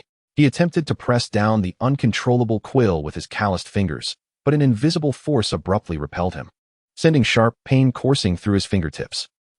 Inz stifled a groan, staggering backward and colliding with the cold wall. He gazed in terror as the quill, as if swept by an unseen tempest, danced wildly across the page, the ink lines deepening and becoming increasingly frenzied, even beginning to creep toward the edges of the notebook and across the desk. The ink twisted, as if striving to break free from the confines of the paper, sketching an indescribable and malevolent pattern. The rules governing the writing process were disrupted. Fragments of chaotic thoughts previously conveyed by the quill echoed in Inza's mind. That forceful intervention, distorting his script, was of such elevated status and such an anomalous existence that even 008, a seal derived from the audience's encounter with the Supreme Being, felt unprecedented confusion and fear. It could not write. It could not define. Unable to incorporate that anomaly into its meticulously woven web of fate. This sense of losing control, this feeling of power being forcibly stripped away, chills Inz to the bone more than death itself. What on earth could it be? Inz roared into the air, his voice distorted by extreme repression. When did this seemingly small stage, this chessboard he believed he commanded, become infiltrated by such terrifying variables? Was it that night watchman advisor? No, merely an ordinary person. Was it the hidden power of the Church of Night? Or the tendrils of other malevolent deities? Just as his mind was in turmoil, the frenzied dance of 008 seemed to reach a critical juncture. Tap, tap, tap. An exceedingly faint, rhythmic knocking sound abruptly resonated from outside the room. The sound was not loud, yet it pierced the chaotic atmosphere within the room like a cold, sharp dagger. The wild dance of 008 came to an abrupt halt. The pen froze, hovering just above a page nearly consumed by ink, trembling slightly like a startled viper. In Zhangweir's heart nearly ceased its rhythm in that very moment. He abruptly turned his head, his bloodshot eyes fixated on the thin, seemingly fragile wooden door that looked as if it could be flung open at any moment. Who could it be? The night watchman? Impossible. His movements have always been shrouded in secrecy. The landlord? Certainly not, especially not at such a time. A chill surged from his feet to the crown of his head. Silently, and with excruciating slowness, he drew the poisoned dagger concealed at his waist. His body taut as a bow, his senses heightened to their utmost, attuned to the slightest movement outside the door. Tap, tap, tap. The knocking resumed, maintaining the same rhythm. Steady and suffocatingly calm. No calls, no introductions, only this seemingly fatal knock. Inz held his breath, the blade of the dagger reflecting a cold, eerie light in the dimness. He moved his feet slowly, like the most seasoned of hunters, stealthily approaching the door, pressing his ear against the frigid wood. Outside, there was a profound silence. No breath. No footsteps, as if the earlier knocking had been but a figment of imagination. Yet that icy, suspended stillness was more chilling than any clamor. Time seemed to stretch infinitely. Each second felt like a century. Inz's palm, gripping the dagger, was drenched in cold sweat. Moments later, just as he was about to succumb to the urge to break down the door and investigate, his peripheral vision caught a glimpse of something silently slipped beneath the door. A neatly folded, utterly mundane piece of cheap notepaper. Inz's pupils constricted. He stared at the paper as if it were a venomous serpent. He did not reach for it immediately. Instead, he maintained absolute silence, his senses spread out like a spider's web, vigilant for any traps that might lie beyond the door. Outside the door, an unsettling stillness prevailed. After the slip of paper was inserted, the figures seemed to vanish as if they had never existed. After an interminable stretch of seconds, having confirmed the absence of anyone outside, Inz exhaled a faint sigh of relief, akin to a deflated balloon. Yet his taut nerves remained unyielding. Cautiously, he crouched down, using the tip of his dagger to delicately coax the note from beneath the door, as if it were a perilous explosive device. With meticulous care, he pried open the folded paper. On it, a single line was inscribed in the most ordinary handwriting, devoid of any ethereal nuance, resembling a sample from a local stationery shop. The script requires new actors. The note was signed simply Mr. Iron, accompanied by a stark symbol, a cold, rigid outline of a gear sketched in minimal strokes. Buzz. Inz's mind felt as though it had been struck by a heavy hammer. He fixated on the gear symbol, an indescribable chill intermingled with fury flooding through him, obliterating his rationality. It loomed over him, as if it were gazing down upon the carefully orchestrated drama he had crafted, carrying an air of mocking tranquility. He knew. He was acutely aware. He knew I was writing a script. He knew I was here. Inz's teeth ground together, his fingers gripping the note with such intensity that his knuckles turned white, nearly crushing the paper. This Mr. Iron. It was a blatant provocation, a declaration, a proclamation that the other party not only comprehended his plans, but possessed the capability to locate his hiding place directly, slipping a scornful invitation beneath his door. Damn it. Damn it. Inz stifled a low growl, his bloodshot eyes blazing with a frenzied wrath and a sliver of fear he was reluctant to acknowledge. He abruptly turned his gaze to the 008 on the table. The quill hovered above the ink-stained page, trembling slightly. Yet, as Inz's anger and murderous intent honed in on that gear symbol, the quill quivered violently, as if encountering an immense resistance. Oscillating back and forth above the paper, but failing to leave even a single ink blot. It could not write, not even a name or a code. Inz's heart plummeted into an icy abyss. The authority of 008 had been suppressed to an unprecedented degree. Hiss, hiss, hiss. Inz emitted breathy gasps, forcing down the almost uncontrollable urge for violence and dread. He could not afford to lose his composure. Absolutely not. Since the other party had chosen this method of contact rather than a direct assault, it implied that there was room for maneuver. Or perhaps they were merely toying with him. He compelled himself to regain his composure, his bloodshot eyes fixed intently on the cold gear symbol on the note, as if gazing into an abyss. The script indeed required new actors, an unprecedented, uncontrollable, and extremely dangerous actor. He gradually straightened his posture, bringing the crumpled and unfolded note closer to the dim glow of the gas lamp, as if seeking to glean further information from its creased surface. What did Mr. Iron truly desire? Cooperation? Replacement? Or perhaps annihilation? Outside the hotel, the night in Tingen remained profoundly dark.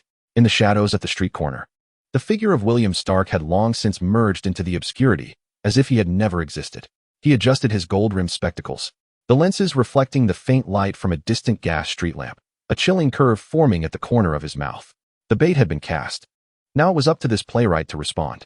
In the office of the Blackthorn Security Company, Captain Dunsmith furrowed his brow as he scrutinized two reports on his desk. One was a detailed compilation of background information on megalos, provided by William, thorough and well-organized. The other was a record of the Night Watch Team's investigation into several of Megalos's frequented locations earlier that afternoon.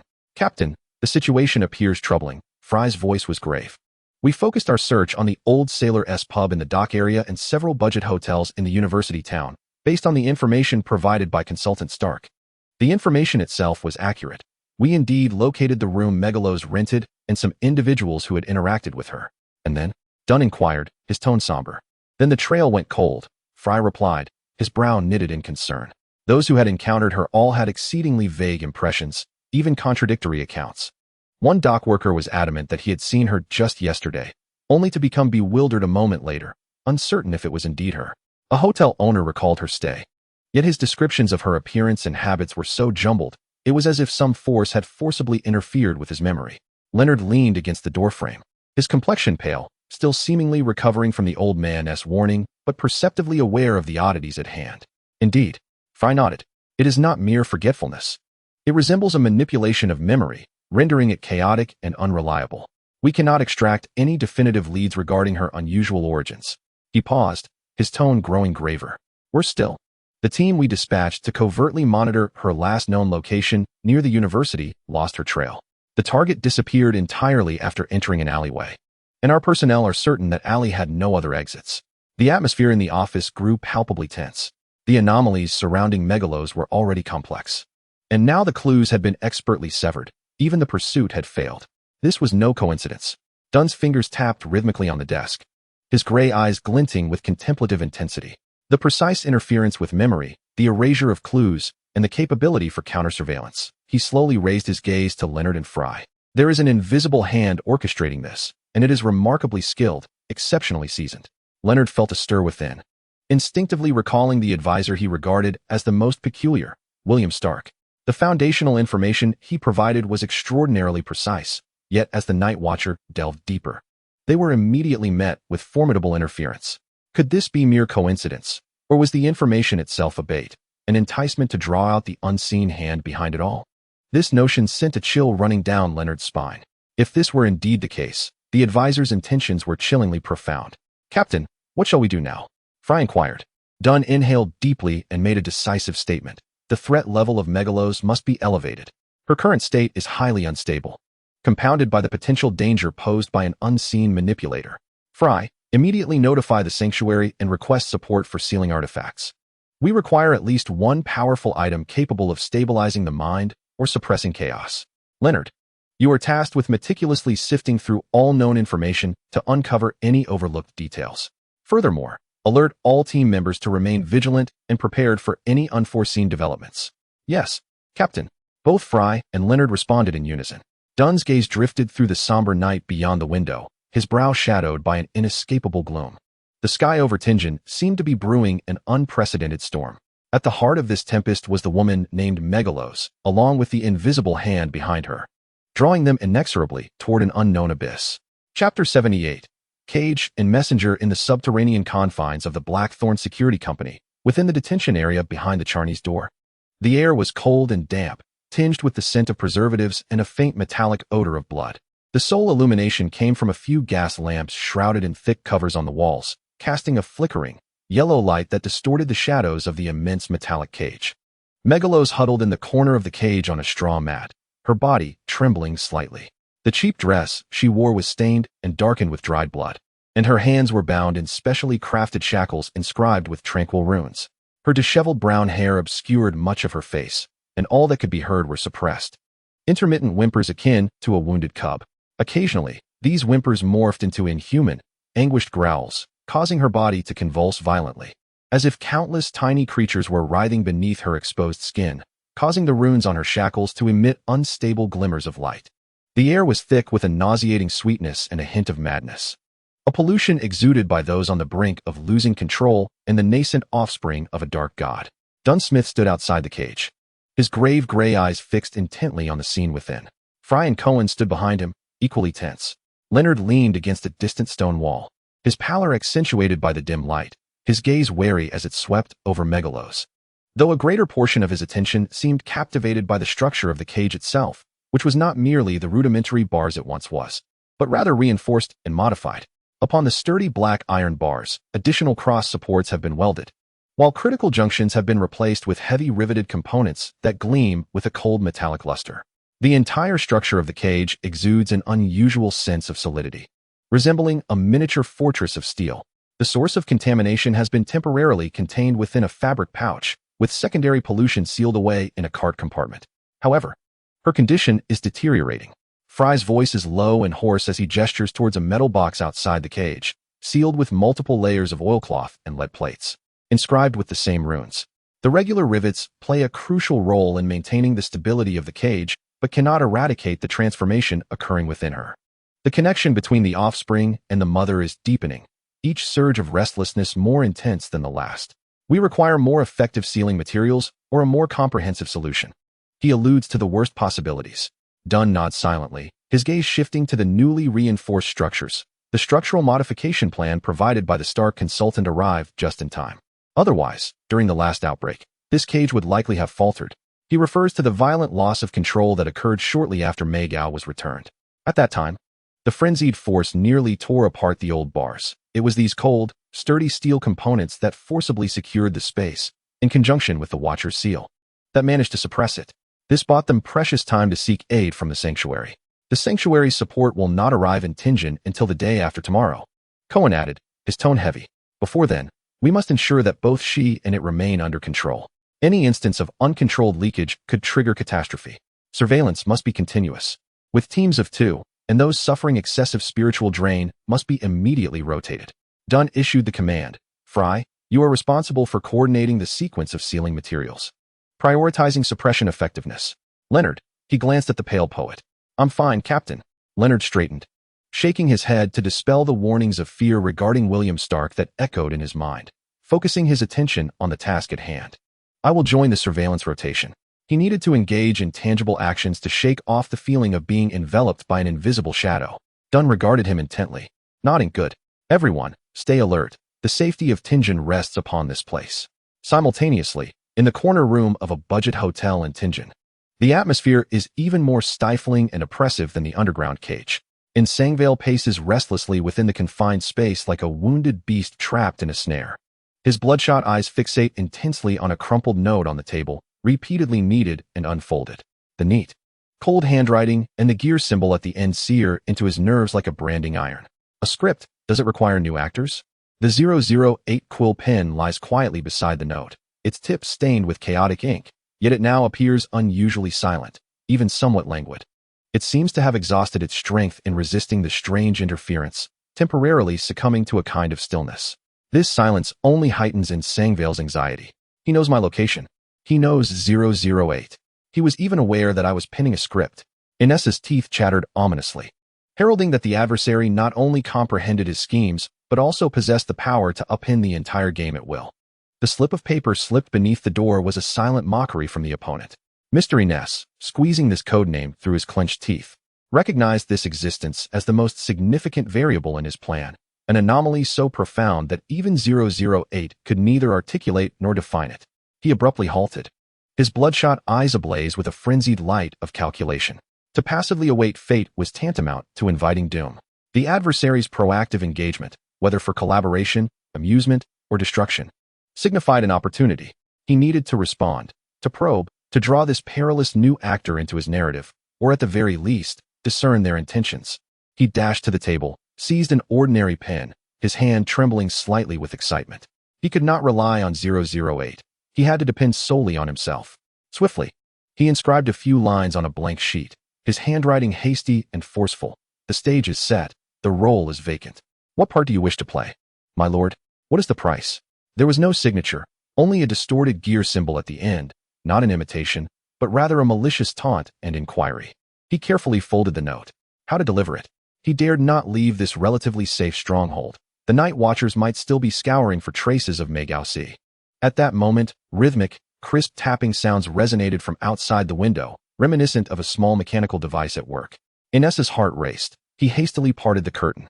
A meticulously crafted mechanical squirrel, gleaming with a brass sheen, perched on the rusted handrail of the fire escape outside. It was no larger than a palm, its joints composed of intricate gears, and its eyes were two red glass beads, glinting with an inorganic brilliance in the dim light. It lifted a forepaw and tapped the window frame once more, tap, tap. Then it paused, its red eyes fixating on Inez through the curtain gap, tilting its head slightly, as if silently inquiring. Inez's pupils constricted. A mechanical being. This was the opponent's information network. He inhaled deeply, suppressing the shock and humiliation that surged within him, and swiftly opened the window. A cold breeze swept in, and the mechanical squirrel nimbly leaped inside, landing on the table with movements so fluid it scarcely resembled a machine. Inez placed the folded note before the squirrel. The creature extended its forepaw, and a tiny latch opened, revealing a metal slot perfectly sized for the note. It inserted the paper, securing it with a decisive click. The entire process was silent yet efficient. Having completed its task, the mechanical squirrel glanced up at Inez once more, then turned and gracefully leaped back onto the windowsill, disappearing into the intricate shadows of the rooftops with a few agile bounds, leaving behind only the cold sound of metal scraping and Inez's heavy breaths in the dimly lit room. Near the university town of Tingjin City, on the second floor of an unremarkable old bookstore, William Stark stood by the window, cradling a steaming cup of red tea in his hands. Behind his gold-rimmed glasses, his calm gaze was directed towards the street outside, where the streetlights gradually flickered to life. This was an information node for the COGS messenger within the Tingjin University city area. His left hand was adorned with a black leather glove, and his fingertips unconsciously tapped lightly on the warm porcelain cup, as if receiving an invisible signal.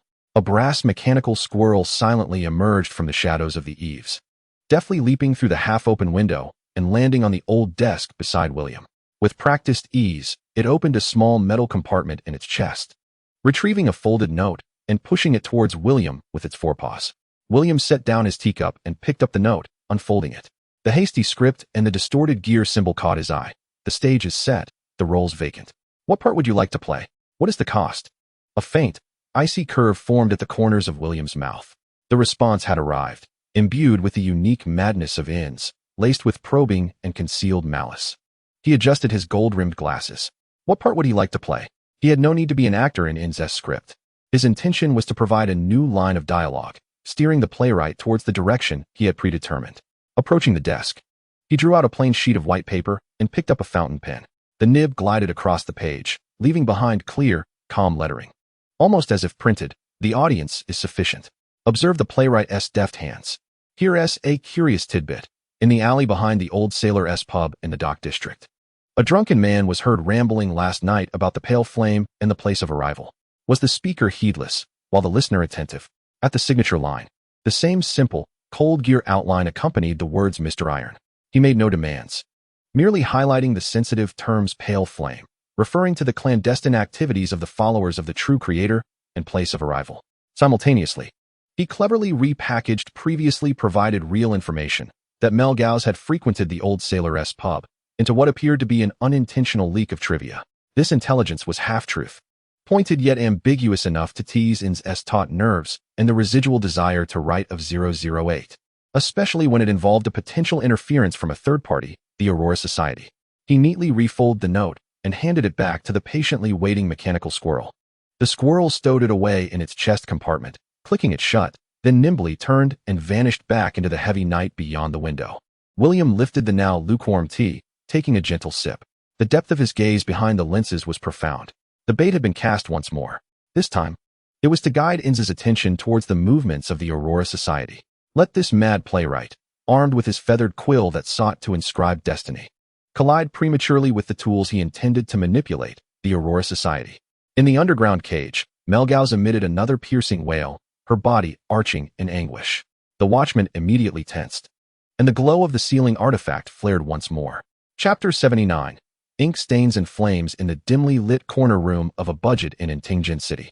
The air was thick and stagnant. Ains, resembling a statue, sat before the table, his bloodshot eyes fixed intently upon a neatly folded note just delivered by the cold, mechanical squirrel. Outside, the night was profound, and the brass contraption had long vanished into the darkness, leaving behind only this ephemeral slip of paper, which felt as heavy as lead. He extended a trembling finger to unfold the note. The clear, calm handwriting, as if printed, came into view. The audience is sufficient. Observe the playwright's deft hand. A curious tidbit. In the alley behind the Old Sailor's Pub in the Dock District, a drunken man seemed to babble last night, mentioning the pale flame and the place of its descent. Was it mere folly from the speaker, or does the listener discern something deeper? Signed, Mr. Iron. The audience is sufficient, Eanes repeated hoarsely, a sense of profound humiliation and rage washing over him. The other party harbored no interest in casting him as an actor in their play. They merely wished to sit above, watching him struggle on stage, as though witnessing a farce. This chilled him more than any direct threat, igniting an indescribable fury within. However, what truly unsettled him was the subsequent tidbit. The terms pale flame and place of descent seared into his nerves like a branding iron. The Aurora Society. Those deranged followers of the true creator. How could they be lurking in the alley behind the Old Sailor's Pub? That location was not far from where Maygaus was last sighted. Was it a matter of unintentional words from the speaker, or did the listener glean an underlying significance? This seemingly casual inquiry pierced his most sensitive nerve like a precise ice pick. Was this intelligence genuine? Was it a trap set by Mr. Iron? Or were those fools from the Aurora Society truly scheming something that could disrupt his meticulously prepared stage? His gaze abruptly shifted to the silent 008 quill pen resting on the table.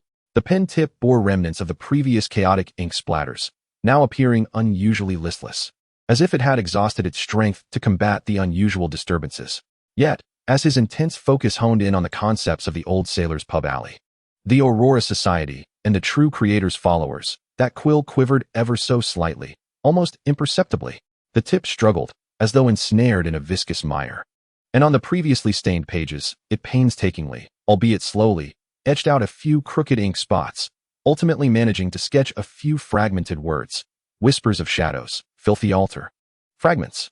The handwriting was unclear, the meaning fragmented and chaotic, yet the imagery of filth and altar conveyed within struck Eanes like a bolt of lightning. It was real. There were traces of Aurora Society activity. Moreover, it involved some form of sordid ritual, perhaps even an unfinished altar. Eanes' heart raced wildly. Despite being severely disrupted and experiencing a significant decline in writing ability, it appears that 008 still retains a certain instinct for capturing and reflecting information concerning the true creator, especially negative tidings. This intelligence is likely authentic. The Aurora Society. What are those madmen planning? Are they secretly constructing an altar near Tingen, in the vicinity of their chosen stage? Is this mere coincidence, or have they sensed something? Are they attempting to prematurely unleash the power of the true creator, or perhaps to pilfer the fruits of his plans? A wave of offended rage instantly overwhelmed Inez's apprehension towards Mr. Iron. His script, the one he had meticulously devised for so long, at a tremendous cost. It must not be tarnished by these mindless cultists. They are akin to a horde of wild boars trampling a delicate stage, threatening to obliterate everything. Damn rats! Inez growled, his bloodshot eyes ablaze with a frenzied intent to kill. No longer hesitating, he seized another ordinary pen from the table and swiftly scribbled a hasty response on the back of a note. Rats must be cleansed. The stage shall not be sullied. The audience awaits the spectacle. He left it and signed, merely drawing a distorted, menacing exclamation mark at the end before firmly folding the note. He rushed to the window, stifling his breath, his gaze scanning the shadowy rooftops enveloped in darkness. Moments later, an extraordinarily faint click, nearly drowned out by the night breeze, echoed from the corner of the windowsill. The brass mechanical squirrel reappeared like a specter, its red glass eyes glinting with a faint light in the dimness. Inez slipped the note into the small slot on its chest. The squirrel clicked shut without a moment's pause and vanished into the night. Inez slammed the window shut, leaning against the cold wall, gasping for breath. He needed to act immediately, to eliminate those pesky rats, to ensure his stage remained pristine. His bloodshot eyes scanned the still languid 008 on the table, then turned towards the heavy Tingen night, which seemed to harbor a brewing storm. That Mr. Iron was like a ghost lurking behind the deepest curtain, watching coldly, even offering cleaning tools with a semblance of goodwill. Inez felt a profound disgust at being manipulated. Yet at this moment, he had no alternative. The threat of the Aurora Society was an imminent spark that must be extinguished first. As for that ghost, They could settle accounts when the curtain rose and the protagonist took the stage. Below the Blackthorn Security Company, in the confinement area behind the Charney's door, the air felt as though it had solidified into lead, pressing heavily upon everyone's chest. Under the dim glow of gaslight, a massive metal cage loomed like a dormant steel beast, its interior filled with the nauseating sounds of flesh scraping against metal, accompanied by the stifled, inhuman whimpers and growls of Megao. Her body writhed violently upon the grass mat, contorting in a frenzy, each movement causing the heavy shackles, etched with runes, to clank ominously. The tranquil runes above pulsated with an erratic glow, flickering uncertainly, clearly under immense strain. Beneath her exposed skin, the sensation of writhing, struggling entities became increasingly pronounced, occasionally manifesting as bizarre protrusions, as though something within her yearned to break free. The air was thick with a sweet, metallic scent, saturated with a palpable madness that nearly took form, overwhelming Fry and Cohen Lee, who stood vigil outside the cage, their faces pale and beads of cold sweat forming on their brows, compelled to frequently summon their spiritual resilience. Her condition deteriorated at an alarming rate. Cohen Lee's voice trembled subtly as he clutched a holy emblem radiating a serene luminescence, its glow enveloping the cage in an attempt to stabilize Mei Gao's frenzied psyche. Yet the effect was minimal. The progeny was accelerating its siphoning of her life, force, and spirit. It was urging its arrival. Fry's expression mirrored his distress. He cautiously manipulated a cracked black gem hovering above the cage, an artifact designed to absorb spiritual pollution. Dark ripples continuously emanated from the gem's surface, forcibly drawing in the chaotic aura, yet the fissures within the gem deepened steadily. The support from the temple would not arrive until tomorrow afternoon at the earliest. Gritting his teeth, he resolved, "We must endure. Leonard, prepare the slumbering spell, if the next outburst exceeds the threshold." Leonard Mitchell, lurking in the shadows, promptly replied, "Understood." He clutched several talismans inscribed with intricate symbols, his fingertips whitening from the exertion. Yet his countenance was graver than that of Fry and Cohen Lee, harboring an indescribable dread in his gaze. Just moments ago, when Mei Gao emitted a particularly harrowing wail, the tainted aura within the cage surged outward like a tidal wave. Leonard felt a piercing chill in his spiritual intuition, as if struck by an icy needle. The source was not from within the cage, but from within himself. It was the old man, Pale Soreth. "Poet, be cautious." Pale's voice reverberated in his mind with unprecedented urgency and a hint of uncertainty. In that fleeting moment, I sensed an exceedingly subtle probing. It did not emanate from the cage. It was as though a thread of our own spiritual resonance had been siphoned away. Leonard's heart sank. Siphoned? What does that mean? Who did it? I do not know. Pale's voice carried a weight of frustration and gravity, the method extraordinarily sophisticated. It did not appear to be an act of theft. Rather, it seemed as though in our resistance against the corruption, as our spirit surged forth, an already preordained and imperceptible conduit had precisely and silently diverted a thread of our essence. The target's direction is unmistakably that way. Pales conveyed a vague sense of orientation to Leonard. Following that instinct, Leonard abruptly turned, his gaze piercing through the dim underground space, landing on a crucial rivet point in the cage's reinforcement structure. A rivet component, glinting with a cold metallic sheen, is deeply embedded within the stone wall and the black iron bars, its structure so steadfast that it instills a sense of security.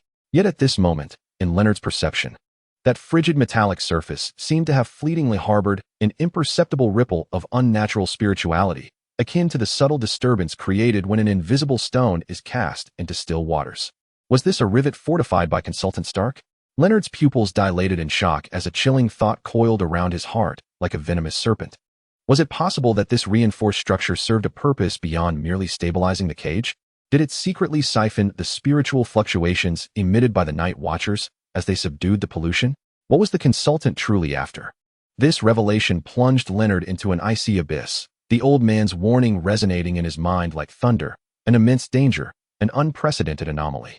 He gazed at the rivet, reflecting a ghostly luminescence in the dim light, for the first time acutely aware of the unfathomable and chilling shadows that lurked behind the demeanor of that calm and composed consultant. At that moment, a heart-wrenching, inhuman shriek erupted from within the cage, as Mei Gao's body contorted at an impossible angle, her abdomen visibly swelling at an alarming rate, the skin stretched nearly translucent, beneath which twisted the grotesque contours of countless pale limbs, writhing in a viscous fluid. A terrifying aura, exponentially more potent than before, mixed with excruciating agony, frenzied murmurs, and blasphemous reverberations erupted like a volcanic explosion. The incredibly sturdy, specially reinforced steel cage emitted a painful metallic groan under the immense strain. The runes on the shackles dimmed and shattered, while the suspended black gemstone cracked with a resounding snap, its dark light dissipating. The radiance of the holy emblem in Frey's grasp was forcibly extinguished. This is catastrophic. An uncontrollable eruption. Leonard, the talismans. Frey bellowed, spitting a mouthful of blood as the backlash of spirituality left him utterly weakened. Cohenley, too, was pushed back by the violent aura, his face paling. Leonard, jolted from his shock, beheld the horrific scene within the cage, akin to a hellish tapestry, watching the blasphemous entity poised to burst forth. And the icy rivet that remained steadfast amidst the chaotic energies, seemingly absorbing the tumultuous spiritual fluctuations. He clenched his teeth, a glint of resolute madness flashing in his eyes, and unleashed all the dormant talismans he held, hurling them with great force into the boiling center of the cage. Blinding white light and frenzied whispers instantly filled the subterranean space. Meanwhile, in a filthy corner of the alley behind the Old Sailor's Pub in the Tingen Dock district, several figures draped in tattered cloaks, their faces smeared with pale paint, gathered around a crude symbol smeared with blood and filth, whispering their prayers in hushed tones. In the center of the symbol, a flickering flame of pale white hue danced uncertainly, exuding a nauseatingly sweet aroma and murmurs of madness. To extol the essence of true suffering is to herald the arrival of grace. Suddenly, without warning, a short dart, enveloped in a sharp wind and imbued with a venomous azure hue, shot forth from the shadowy eaves above, akin to a viper unleashing its tongue. With a sickening sound, it precisely pierced the throat of the fervently praying acolyte at the forefront of the Aurora sect. His prayers were abruptly silenced, hands futilely grasping at the gushing dark crimson blood from his neck, eyes wide with incredulity, before his body slumped lifelessly. An ambush. The remaining acolytes were instantaneously jolted from their fervor, shrieking in a tumult of rage and fear as they brandished the inferior daggers and flintlock pistols concealed beneath their cloaks, aimlessly directing their weapons at the darkness. Yet, the assailant was like a true specter. The second and third poison darts followed in quick succession, striking with lethal precision. Accompanied by a few brief, agonized cries, two more acolytes fell, clutching their necks or hearts. The last two stood back to back, terrified, wildly swinging their weapons and firing into the empty void of darkness, bullets ricocheting off walls and refuse, creating a shower of debris. A tall, gaunt figure clad in a dark trench coat and had glided silently from behind a stack of crates, swift and ghostly, wielding a gleaming poison dagger like a fanged tooth, expertly slashing at one acolyte's neck. The movement was clean and efficient, imbued with the chilling dexterity characteristic of a seasoned assassin. The assaulted acolyte could only utter half a shriek before his throat was severed. The final survivor completely succumbed to despair, letting out a frantic cry as he turned to flee. But the assailant was swifter. In a single bound, the dagger was thrust backward, plunging deeply into his heart. In an instant, all 5 acolytes of the Aurora sect lay dead, sprawled around the sullied altar symbol. The pale flame flickered momentarily, resisting extinction before finally extinguishing in defeat. The assailant, a professional killer dispatched by the Zangwer faction, perhaps a puppet briefly animated by the residual influence of 008 or a hired renegade, coldly surveyed the corpses and the extinguished flame. He bent down, swiftly inspecting the bodies to confirm no survivors remained, then extracted a tattered fragment of parchment from the grasp of the foremost acolyte, adorned with twisted symbols and profane script. Without pausing, he melded into the depths of the shadowy alley, disappearing from sight. The back alley returned to its oppressive silence, the air thick with the stench of blood and blasphemy, alongside the slowly congealing dark red pool and the extinguished remnants of pale embers. Thus unfolded a silent cleansing amidst the shadows, drawing its curtain with a whisper. Chapter 80. Embers and Doubts Beneath the Blackthorn Security Company. In the confinement area behind the Charney's Gate, the blinding white light gradually dissipated, leaving behind the acrid scent of burnt sigils and a nauseating sweetness in the air. Within the vast iron cage, Meigau's body lay sprawled upon a filthy mat of grass, her form still convulsing in unconsciousness. However, the horrific swelling in her abdomen and the frantic writhing beneath her skin had subsided, as if the cataclysmic eruption moments ago had merely been a nightmare. She was ensnared in a profound coma induced by multiple slumbering charms, her breath faint and agonizing. The shackles, inscribed with tranquil runes, appeared dull and lifeless. their surfaces marred by minute cracks. The structure of the cage remained steadfast, yet the metal bars bore deep indentations and charred marks. Silently narrating the peril that had just transpired, Fry leaned against the frigid stone wall, his complexion pale as parchment, with traces of blood lingering at the corners of his mouth as he closed his eyes to recuperate, suppressing the excruciating pain inflicted by spiritual backlash. Cohen's condition was somewhat better, yet he appeared extraordinarily weary, cautiously replacing the nearly shattered black gemstone seal, which was riddled with fissures. The new gem emitted a faint black luminescence, laboriously absorbing the lingering tainted essence in the air. Leonard Mitchell stood a short distance away, gripping several spare charms in his trembling fingers. His gaze did not remain wholly fixed upon the unconscious Maygow. Instead, it resembled that of a hawk, intently focused on the massive, deeply embedded rivet component on the wall behind the cage. During the recent tumultuous eruption of taint and spiritual shock, this reinforcement, personally designed and supervised by William Stark, had withstood immense force, its surface exhibiting subtle deformations. Yet, it remained firmly secured to both the stone wall and the bars, constituting one of the crucial physical supports preventing the cage from collapsing entirely. However, in Leonard's perception, this cold metallic construct emanated a more disquieting chill than the cage itself. No, it cannot be. He frantically summoned his spiritual essence to scan and perceive, even covertly requesting the elder, Pale Saray asked, for a more thorough investigation. How is it, old man? Is there still a sense of that guiding flow and spiritual fluctuation from the eruption? Does it point to this rivet? Leonard urgently questioned in his mind. Pale's voice resonated with profound confusion and a hint of frustration. It has vanished. Or rather, it never existed. The angel traversed by this thief also found it perplexing. At the moment of the taint's eruption, there had indeed been an exceedingly subtle, distinctly directed leak of spiritual flow. Yet now, no trace remained. That rivet was merely ordinary steel and precise riveting craftsmanship, devoid of any spiritual attachment, any rune engravings, or any signs of power theft or conduction. It was simply an inanimate object, remarkably robust and rationally structured. How could this be? Leonard nearly shouted. I distinctly felt it. You felt it too. That sense of being borrowed away. The sensation cannot be mistaken. Pale's tone grew gravely serious, yet reality remained unchanged. The rivet itself posed no issue. The problem lay in the source of that sensation, or the method employed.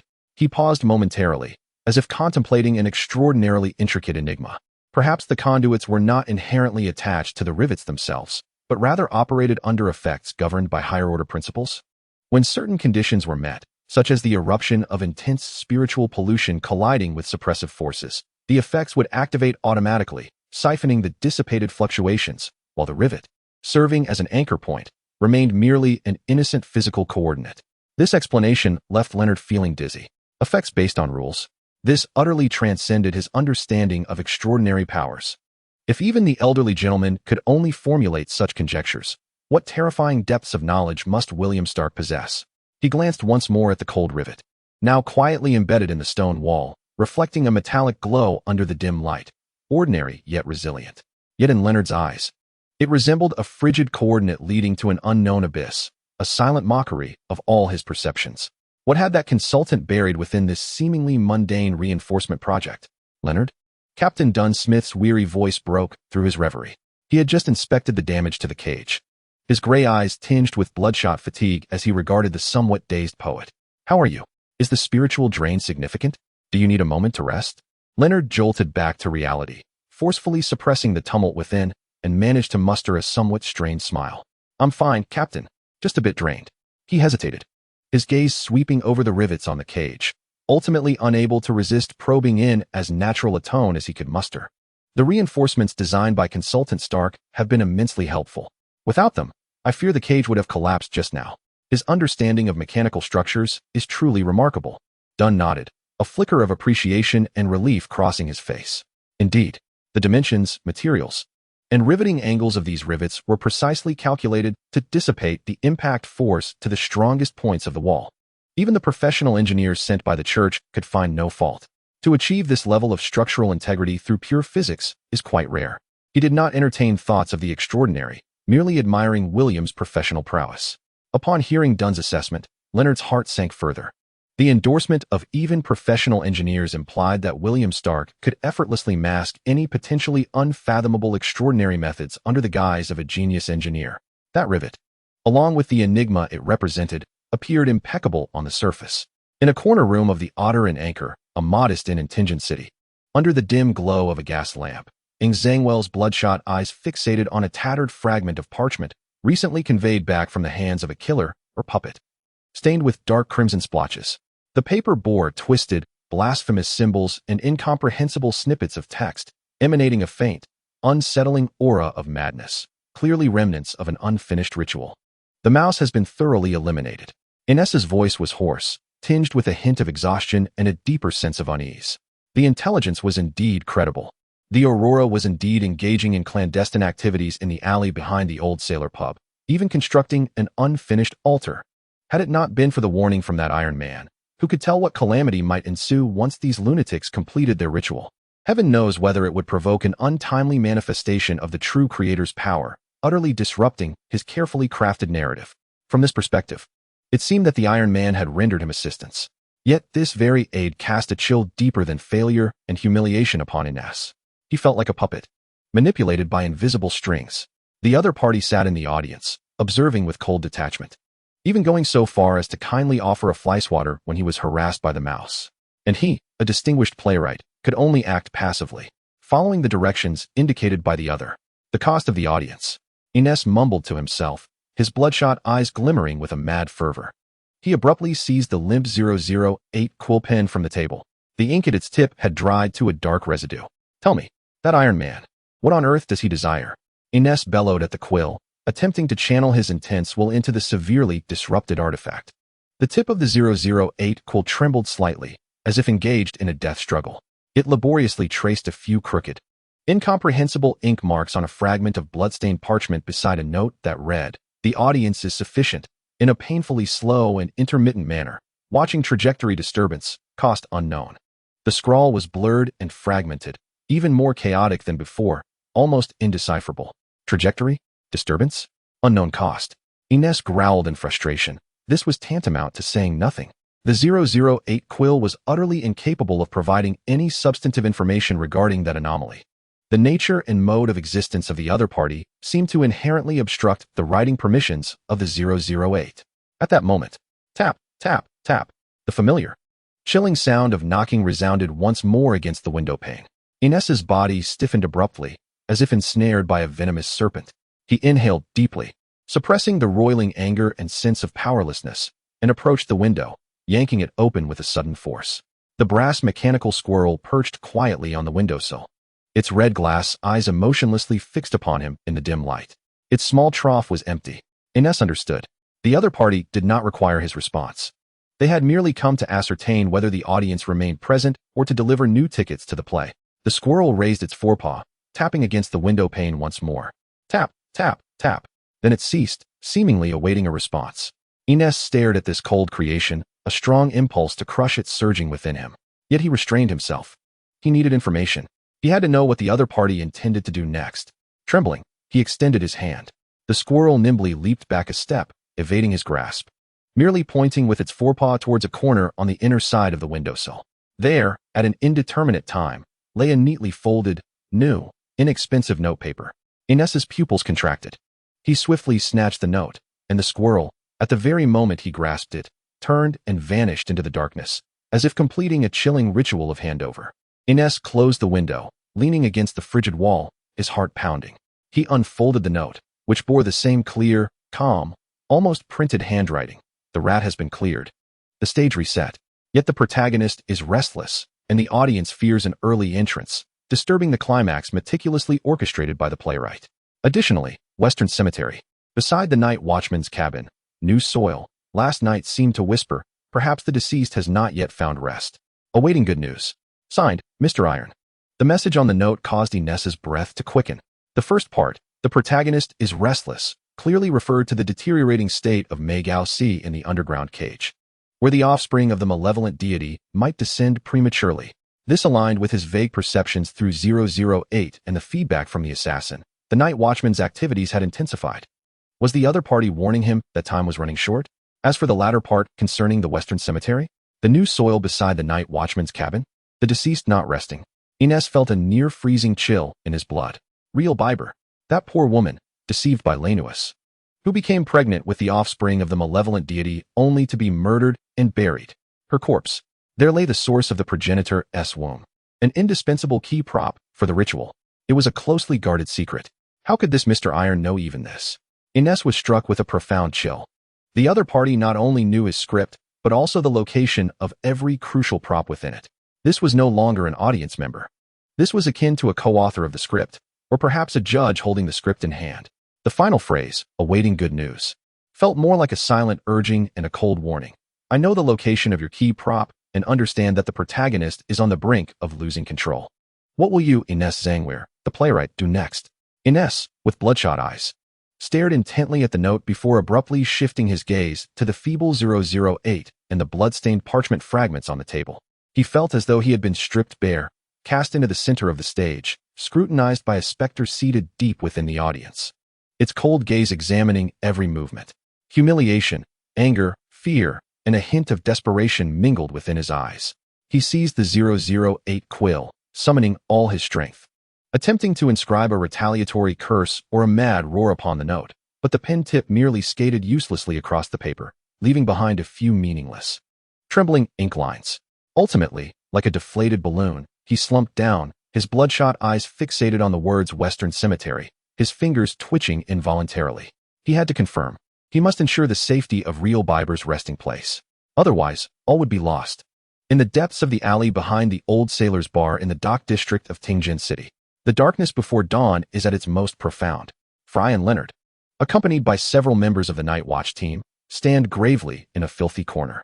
Several corpses, clad in tattered cloaks, lie sprawled in pools of blood, their faces smeared with pale paint now obscured by congealed crimson, creating an eerie sight. On the ground remains an unfinished blasphemous symbol, smeared with blood and filth, at the center of which lies a small handful of grayish ash. The 5 followers of the Aurora Society were ruthlessly dispatched with professional precision. Fry crouches to examine the fatal wounds on the throats or hearts of the bodies, his voice low. The wounds are clean and sharp, laced with potent poison. The assailants were highly skilled, professional assassins. The altar was abruptly interrupted before its completion. Cohen pointed at the symbol and the ash on the ground, his tone tinged with trepidation. They seemed to have been preparing for a foul ritual aimed at the true creator. The consequences of their success would be unimaginable. He glanced at Leonard, stating that the anonymous tip from Mr. Iron was crucial. Although its origin was unknown, it indeed helped us avert a potential catastrophe. Leonard stood by, his expression fluctuating in the dim light. He remained silent, merely observing the corpses and the incomplete symbol on the ground. The anonymous tip from Mr. Iron? Was it truly mere coincidence? After clearing away the rats that interfered with the script, was the credit casually handed to the Night Watch? He gazed at the chilling murder scene, recalling the seemingly unremarkable massive rivet in the underground cage, a heavy, formless shadow pressing down on his heart. Chapter 81. Underflow and the Gravekeeper in the West Cemetery of Tingjin City. The chill before dawn is particularly biting, mingling with the scent of earth, decaying plants, and the cold aroma of wax, permeating the neatly arranged gravestones. The dim starlight barely outlines the low silhouette of the gravekeeper's hut and a patch of newly disturbed soil nearby, clearly turned over not long ago. This new earth appears especially jarring and dangerous in the silent, desolate cemetery. In Zangwier, like a ghost merging with the night, silently emerges at the edge of the new soil. Cloaked in dark fabric, his hood drawn low, only his eyes, streaked with blood, filled with anxiety and a hint of fear, are visible. He dares not ignite any source of light, relying solely on the dark vision provided by the sentinel of Sequence 5. Intently staring at the patch of new soil, the cold words from the note of Mr. Iron, concerning the deceased, coil around his heart like a venomous snake. Real Bibber. This is one of the most crucial props in his script. If something were to go awry here, he holds his breath, his senses heightened to their utmost, as if invisible tendrils probe beneath the new soil. There are no anomalous energy fluctuations, no lingering traces of desecration. Only the chilling essence of the earth and a faint stillness belonging to death itself. This seems quite normal. A grave recently buried should be like this. Yet, it is precisely this semblance of normality that amplifies In's unease. It is too quiet, terrifyingly quiet. He suddenly crouched down, disregarding the filth of the earth, and with his gloved hands, began to frantically excavate the soft, fresh soil. The dirt was swiftly unearthed, revealing an empty grave beneath, only remnants of tattered shrouds lingering within. Empty. The body of Real Bieber had vanished. No, it was impossible. A suppressed, beast-like growl erupted from Inza's throat, his bloodshot eyes widening in disbelief. Filled with a terror and fury that was beyond comprehension, he dug maniacally, dirt flying in all directions, until the shallow pit was entirely exposed, revealing nothing but the ragged remnants of shrouds and a few scattered fragments of bone. The corpse had vanished without a trace. A chilling despair, intertwined with a raging fury, instantaneously shattered Inza's sanity. His meticulously planned ritual, the vengeance he had awaited for so long, everything he had sacrificed, all faced utter collapse due to the disappearance of this pivotal corpse. Without the source as a catalyst and anchor, the descent of the dark progeny would become uncontrollable, potentially turning against its very creator. Who was it? Who could have done this? Inz raged within. Was it the Night Watchers? Impossible. They were completely unaware of real Bear's existence. Was it the madmen from the Aurora Society? What would they want with a corpse? Or was it that Iron Man? The Iron Man. The note. That note which spoke of the new soil beside the caretaker's cabin in the western cemetery, lamenting the restless dead. It was a trap, luring him here to witness this scene of despair. This was an unabashed mockery, a declaration that his control over the unfolding narrative had been utterly shattered. Inz slammed his fist into the cold earth. The pain shooting through his knuckles could not diminish the fury in his heart. He had to find the body. He must, at any cost. His bloodshot eyes scanned the vacant grave and its surroundings like a ravenous wolf. No evident signs of excavation, no footprints. He had erased his own. It was as if the body had vanished into thin air. Wait, on the soft soil at the edge of the grave, he seemed to discern an exceedingly faint, unnatural indentation, like a mark left by some small, hard object. It was incredibly vague, nearly indistinguishable. He immediately leaned down, nearly pressing his face against the ground for a closer inspection. The mark resembled a shallow trace, as if something had been dragged, pointing in the direction of the caretaker's cabin. Below the Blackthorn Security Company, the atmosphere was as heavy as lead. Meigau's body lay in a cage, still ensnared in a deep slumber induced by a binding spell, yet her physical state was visibly deteriorating. Her skin had taken on a foreboding ashen hue. Her lips cracked and purplish, and her breath was faint, like a flickering candle in the wind. Though the abdomen has temporarily quelled the terror of its grotesque bulge, beneath that layer of skin lies what seems to be a heavy and malevolent core, pulsating slowly. With each throb, a faint, disquieting tremor reverberates through the air within the cage. The shackles, etched with runes, bear more cracks, and the radiance of the sealed object appears precarious under the weight of corruption. Dunn Smith stood outside the cage, his gray eyes reflecting an inescapable weariness and gravity. He had just concluded an urgent spiritual communication with the sanctum. Support would not arrive in Tingen until noon at the earliest. Dunn's voice, low and hoarse, shattered the oppressive silence as he surveyed the fatigued team members, bearing the weight of the 2078 sleep coffin. We must endure for at least 6 more hours. The sleep coffin?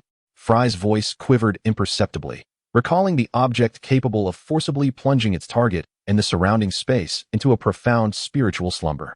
He was acutely aware of the item's formidable power, yet equally cognizant of the tremendous risks involved in its use and the stringent demands placed upon the wielder. Dunn nodded gravely. This is currently our most reliable plan. Before the experts from the sanctum arrive, we must ensure, at all costs, that she and it survive until then. He emphasized his words, his gaze sharp as it swept over each individual. Any signs of loss of control must be suppressed at once. Leonard, how many of your slumbering charms remain? Leonard promptly replied, 5, Captain. However, their effectiveness is diminishing. He instinctively cast a glance at the cold, massive rivet at the rear side of the cage, a lingering sense of unease and dread enveloping him. Do what you can, Dunn encouraged, patting his shoulder before turning to the others. Cohen, continue monitoring the status of the sealed object. Replace it as needed. The rest of you, take turns on watch, maintaining spiritual recovery. These will be the final and most arduous hours. At that moment, a night watchman responsible for monitoring external communications hurriedly descended into the underground. Clutching a recently received report, his expression somewhat peculiar. Captain, there's new information. He handed the report to Dunn, explaining that it was an anonymous tip sent through a mechanical mouse inserted into the ventilation duct. He pointed to a smudge of oil and a few strands of fine metal fibers affixed to the document. Another anonymous tip? Fry frowned. Leonard's heart raced as his focus sharpened. Dunn quickly unfolded the report, which bore exceedingly concise, printed text. West City Cemetery, Caretaker's Lodge. The gardener did not return last night, and his tools are scattered beside the newly turned earth. There are indications that grave robbers have disturbed the slumber of the deceased, with traces pointing to the lodge's cellar. Possible desecrated objects may be concealed. At the bottom, the report was signed by Mr. Iron. West City Cemetery, Caretaker's Lodge, grave robbers, desecrated objects. Dunn's brows knitted tightly. The intelligence arrived too abruptly and was strikingly pointed. The night watchman's full attention was presently fixated on the underground cage. Captain, could this be a diversion to draw us away? Cohen suggested warily. To lure our forces away from Mygeos? That is a possibility. Fry also concurred, stating that Mygeos was currently in the most perilous moment, and any division of forces would be exceedingly risky. Leonard, however, did not respond immediately. His gaze was fixed on the minuscule gear mark on the report, recalling the anonymous tip from the previous night in the dock district that had led them to uncover the cleared site of the Aurora Society. Now, the details of the caretaker's cabin in the Western Cemetery, the cellar, and the gardener's unexplained absence conjured a dreadful thought, linking two seemingly unrelated matters, striking Leonard's mind like a chilling bolt of lightning. The exceptionally sturdy rivet in the underground cage, the body stolen from the Western Cemetery, the cellar of the caretaker's cabin, the enigmatic Iron Man, and the currently uncontrollable Mygeos. Could it be that the body had been transferred to the cellar of the caretaker's cabin? That rivet, reinforcing the cage, might not merely be an anchor point, but potentially a part of a passage or receiver. The advisor had been clandestinely gathering and transferring items related to the offspring of the dark deity. This notion sent a shiver down Leonard's spine. He suddenly raised his head, looking at Dunn, his voice tinged with urgency. Captain, this tip may not be a mere distraction. There might indeed be crucial clues at the Western Cemetery. It could even relate to the root of Mygeos' loss of control. Unable to articulate the doubts surrounding the rivet, he could only emphasize the outcome. We need to send someone to confirm this. If there truly are blasphemous objects hidden in the densely populated western area, the consequences would be unfathomable. Dunn's gray eyes flickered with intensity, clearly engaged in a fierce deliberation. On one hand was the ever-volatile cage, on the other, the potentially hazardous Western Cemetery. The night watch was severely understaffed. Leonard, Dunn ultimately made a decisive call, his voice resolute. You and Cohen Lee. Proceed to the caretaker's cabin in the Western Cemetery immediately. Fry and I will remain here.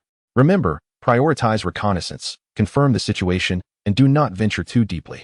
If you discover anything unusual, use the sigils to alert us and retreat at once. Your primary mission is to return with information alive, understand? Yes, Captain. Leonard and Cohen Lee replied in unison, swiftly turning towards the Charney's gate.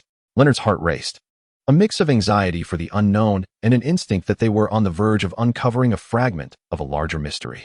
Meanwhile, at the caretaker's cabin in the Western Cemetery of Tingen City, the dilapidated wooden door stood ajar, revealing an unfathomable darkness within. Beside the cabin, a freshly dug grave lay open, resembling a silent, desperate wound upon the earth. Chapter 82.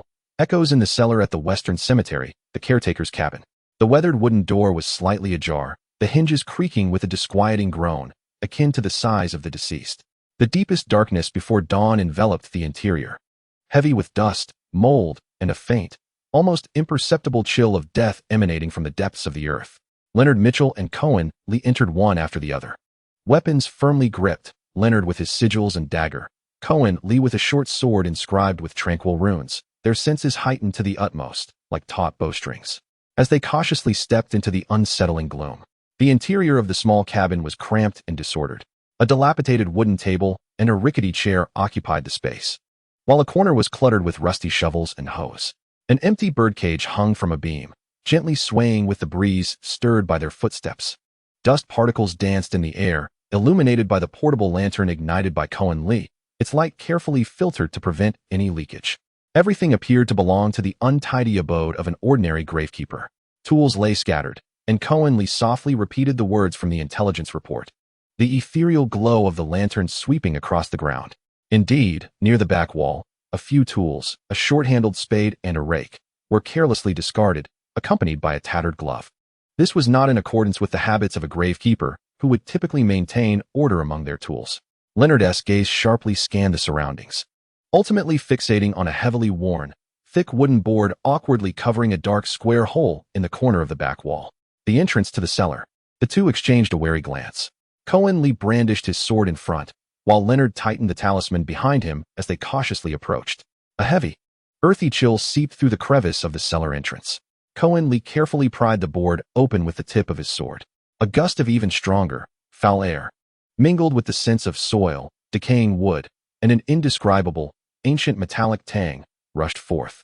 The lantern's light eagerly poured into the opening, illuminating the narrow, rough stone steps that descended below. Taking a deep breath, Cohen was the first to step onto the stairs, closely followed by Leonard, whose mind was intensely focused, his perception akin to an invisible radar expanding outward. The cellar was modest in size, merely a dozen square meters.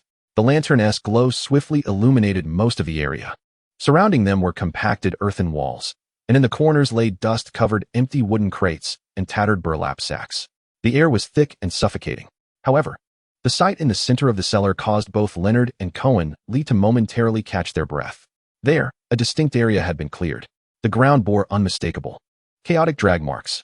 At the center of these marks lay several tattered fragments of linen stained with dark brown splotches, strikingly similar to burial shrouds.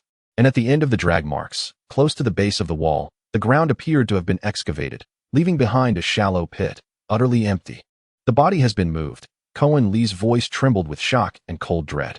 The intelligence report was indeed true. A body had been concealed here, but it had been relocated. Who? When? Leonard's heart sank to the depths. His most dreaded suspicions seemed to be confirmed. He suppressed the rising panic, his gaze meticulously searching every corner of the cellar, seeking any possible clues. Leonard, look here, Cohen suddenly whispered, pointing with the sword tip to the earthen wall at the edge of the shallow pit. Leonard immediately leaned closer. Under the ethereal glow of the spiritual lantern, the moist earthen wall revealed several exceedingly faint, unnatural scratches. These marks were incredibly shallow and fine, resembling not the imprints of a tool, but rather the inadvertent traces left by a minuscule, exceedingly hard metallic point during its dragging motion. The direction of the marks aligned perfectly with the drag marks on the ground. Leonard's mind momentarily flashed to the cold, smooth surface of the massive rivet within the underground cage, along with William Stark's hands, clad in black leather gloves, deftly manipulating intricate instruments. A dreadful association almost escaped his lips. He abruptly shook his head, forcing himself to regain composure. Evidence. He needed more direct evidence. He crouched down, extending his finger with utmost caution, delicately pinching a bit of the dark brown-stained earth from the edge of the shallow pit. The texture was frigid and sticky. The instant his fingertip made contact with the soil, a faint, chilling wave, imbued with a strong, otherworldly quality, surged through his spiritual perception, akin to the fleeting noise of a poor electrical signal. This sensation mirrored the spiritual flow he sensed during the outbreak of contamination in the underground cage, as well as the earlier experience of the old man feeling the presence of an alien tag. It was merely a feeble echo, a remnant of its former self. The feeling dissipated as quickly as it had come, leaving Cohen oblivious. Yet, Leonard's heart felt as if it were gripped by an icy hand. It was him. It had to be Stark. He had been here, or his belongings had. Did you find anything? Cohen inquired anxiously. Leonard swiftly concealed his dirt-stained finger within his palm, forcing a grave expression onto his face. Nothing but these marks, no traces of living beings. It is very clean. He deliberately emphasized the word clean. Rising to his feet, he cast his gaze towards the cellar entrance before looking back at the empty shallow pit, his voice low. The trail has gone cold. The body has been moved, and the mover's methods were highly professional, leaving no trace to pursue. He paused, adding, as if clearing away a pile of redundant components, it was executed with remarkable precision. This metaphor sent an inexplicable chill down Cohen's spine. In the corner room of a budget motel in Lingjin City, Inzong Wei paced restlessly, akin to a cornered beast that had lost its prey. His bloodshot eyes brimmed with fury, despair, and a hint of fear he was reluctant to acknowledge. The vacant graves of the Western Cemetery haunted him like a recurring nightmare. The body is gone. The crucial ritual props are missing. What to do? His mind raced frantically. Seek alternatives? Impossible. There was simply no time. Force the ritual? Without the primary source to locate and mitigate the contamination, the moment the progeny arrived, he would be the first to suffer the backlash. Mr. Iron, Mr. Iron. A low, cursed growl emanated from his throat. It was that specter. He had lured him into despair. He had ruined everything. Just then, a cold, ominous knock echoed against the window pane once more. Instinctively, he halted, his bloodshot eyes flaring with a terrifying ferocity. Like an enraged beast, he rushed to the window and flung it open wide. The frigid night air rushed in, causing his cloak to billow. Outside, the brass mechanical squirrel remained eerily still upon the fire escape railing, its red glass eyes devoid of emotion as they fixated on him. Nestled in its small chest cavity lay a neatly folded note. Ines stared intently at the frigid creation, his chest heaving. An overwhelming impulse to shred it to pieces nearly consuming his reason. Yet, he ultimately quelled this fury. He needed to know. He needed to discern the specter's next move. Trembling, he extended his hand. The squirrel did not flinch. It merely turned and vanished into the darkness once he retrieved the note, as if it had completed its task. Ines slammed the window shut, leaning against the cold wall, his fingers spasming as he unfolded the note with fervor. The words were as clear and calm as if printed. Yet the content sent him plummeting into an abyss of ice. Props redundant, duly cleared. The core of the stage remains. Why should the playwright cling to the remnants? The protagonist is about to take the stage. The lighting technician, support from the sanctuary, arriving at noon, and the audience, myself, are all in position, awaiting the playwright's pen to compose the final chapter. P.S. The rivets are secure, the anchor points are sound, capable of bearing the weight of the climax. Do not worry. Signed, Mr. Iron. The message pierced through Ines's nerves like icy needles. Props redundant, duly cleared. The sender had explicitly confessed to relocating Riel Bibbo's body, referring to it as redundant.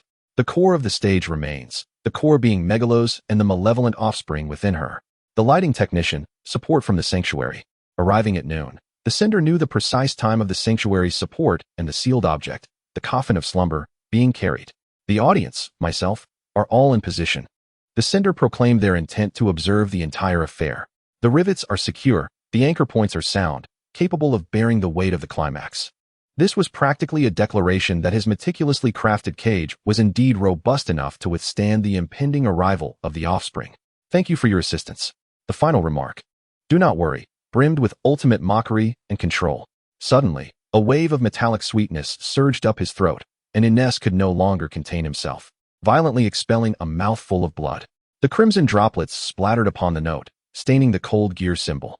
An overwhelming torrent of rage, humiliation, despair, and the helplessness of being toyed with crushed him entirely.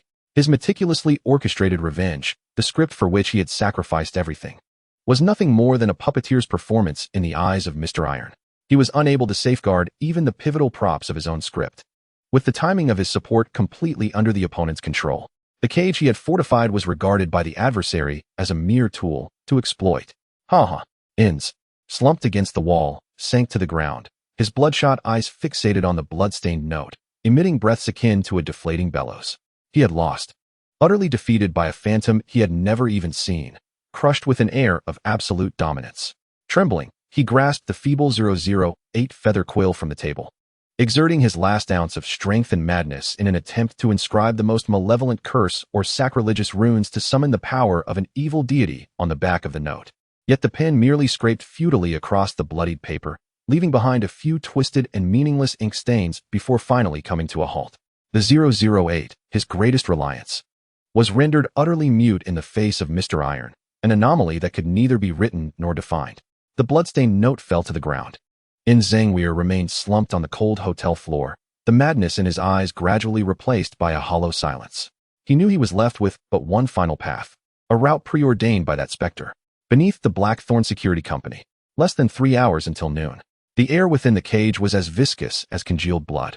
Megao's body began to undergo a terrifying transformation. Beneath her ashen skin, sharp, bone-like protrusions pierced through, exuding a viscous, dark yellow liquid. Her head tilted back at a grotesque angle, her mouth unconsciously agape, emitting a raspy sound that was incomprehensible, a blend of agony and blasphemy. The slowly pulsating core in her abdomen throbbed increasingly powerfully, each beat sending deep, resonant tremors throughout the cage, akin to the booming of a great drum. The light of the seal flickered violently under the intense impact, while Fry and Cohen's faces turned as pale as parchment, sweat soaking their uniforms. Their spiritual energy pouring forth like a flood, desperately maintaining a precarious suppression. Dunsmith stood before the cage, his gray eyes smoldering like burning coals. Fixated on the continually twisting and distorting form, the tranquil holy emblem in his hand emanating an unprecedented brilliance, striving to quell the madly burgeoning blasphemous will. He knew the final critical point was imminent. The support from the sanctuary must arrive in time. Leonard Mitchell stood at a slightly later position, the slumbering talisman in his hand poised for action.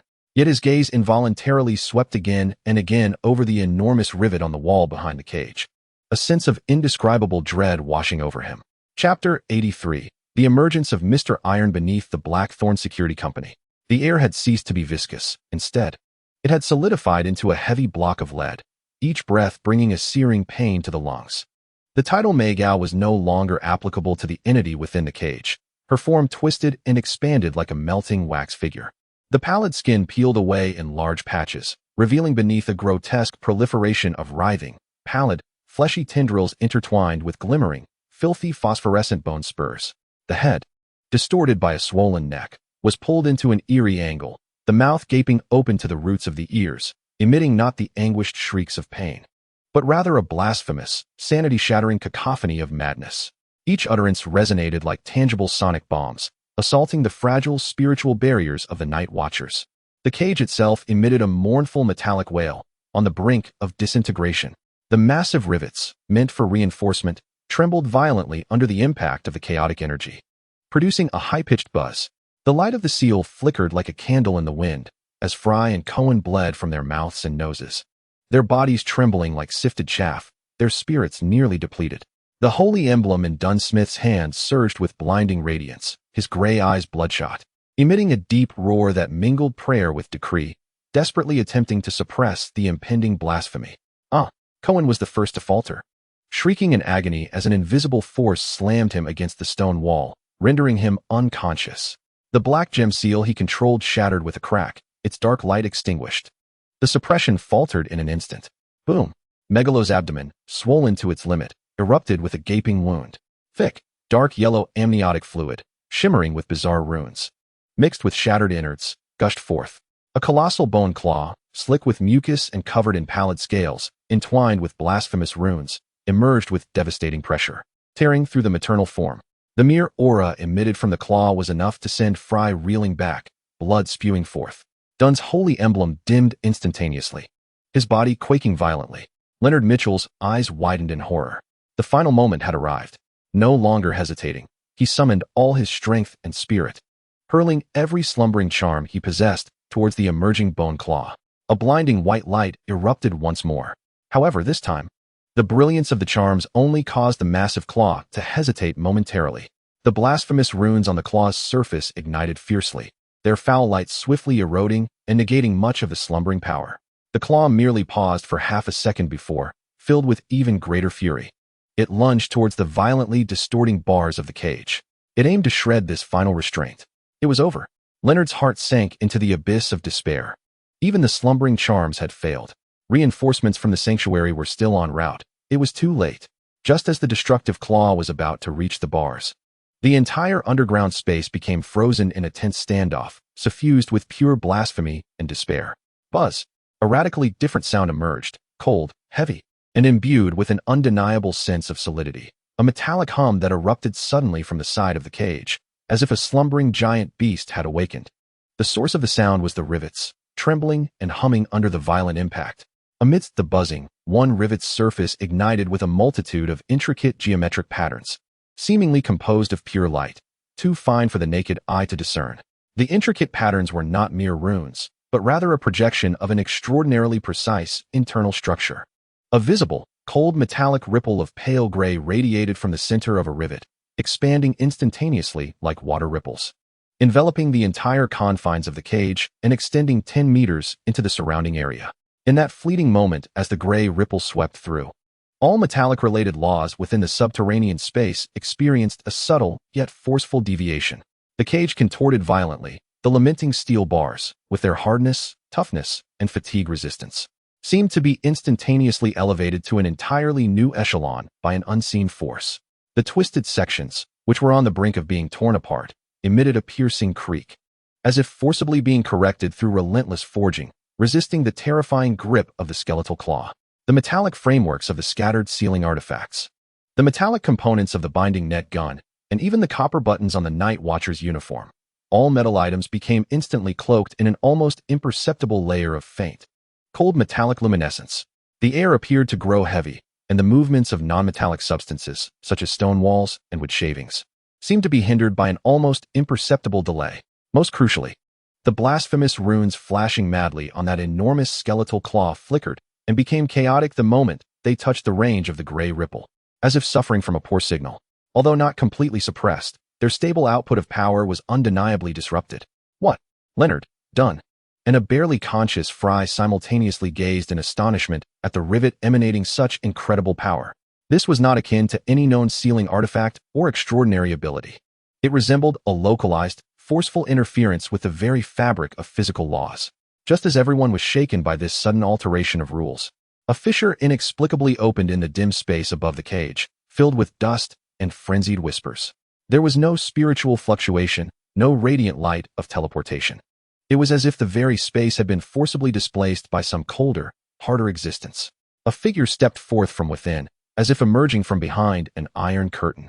Clad in a stark, unadorned, deep gray metallic trench coat with sharply defined lines, the fabric shimmered with a matte quality in the dim light, resembling not cloth, but some kind of activated metallic fiber. His face was concealed by a mask of the same material, devoid of expression, save for a pair of deep black eyes as still and devoid of emotion as a frozen pool. He stood tall, surrounded by an ineffable sense of cold order that seemed capable of crushing all chaos. The moment he appeared, the metallic ripple of laws, which had just been forcefully stabilized by the rivet, seemed to find its core, becoming clearer and more stable in an instant. The frenzied whispers in the air appeared to be subdued, weakened by this chilling sense of order. Who was he? This question surged into the minds of all the vigilant watchers in an instant. Especially Leonard. He fixated intently on those cold black eyes and that peculiar metallic trench coat, striving to discern any familiar traits, yet to no avail. The oppressive presence of this figure plunged even the ancient entity within him, pale Soreth, into profound silence and bewilderment. The enormous bony claw seemed incensed by this sudden intrusion and disruption of its dominion. It relinquished its attempts to tear apart the cage, abruptly changing direction, exuding a terrifying power capable of rending space and a blasphemous, tainted radiance, akin to a ghastly mountain of bones, crashing down upon the newly arrived metallic silhouette. It aimed to reduce this audacious insect, daring to interfere with the descent of the divine, into mere dust.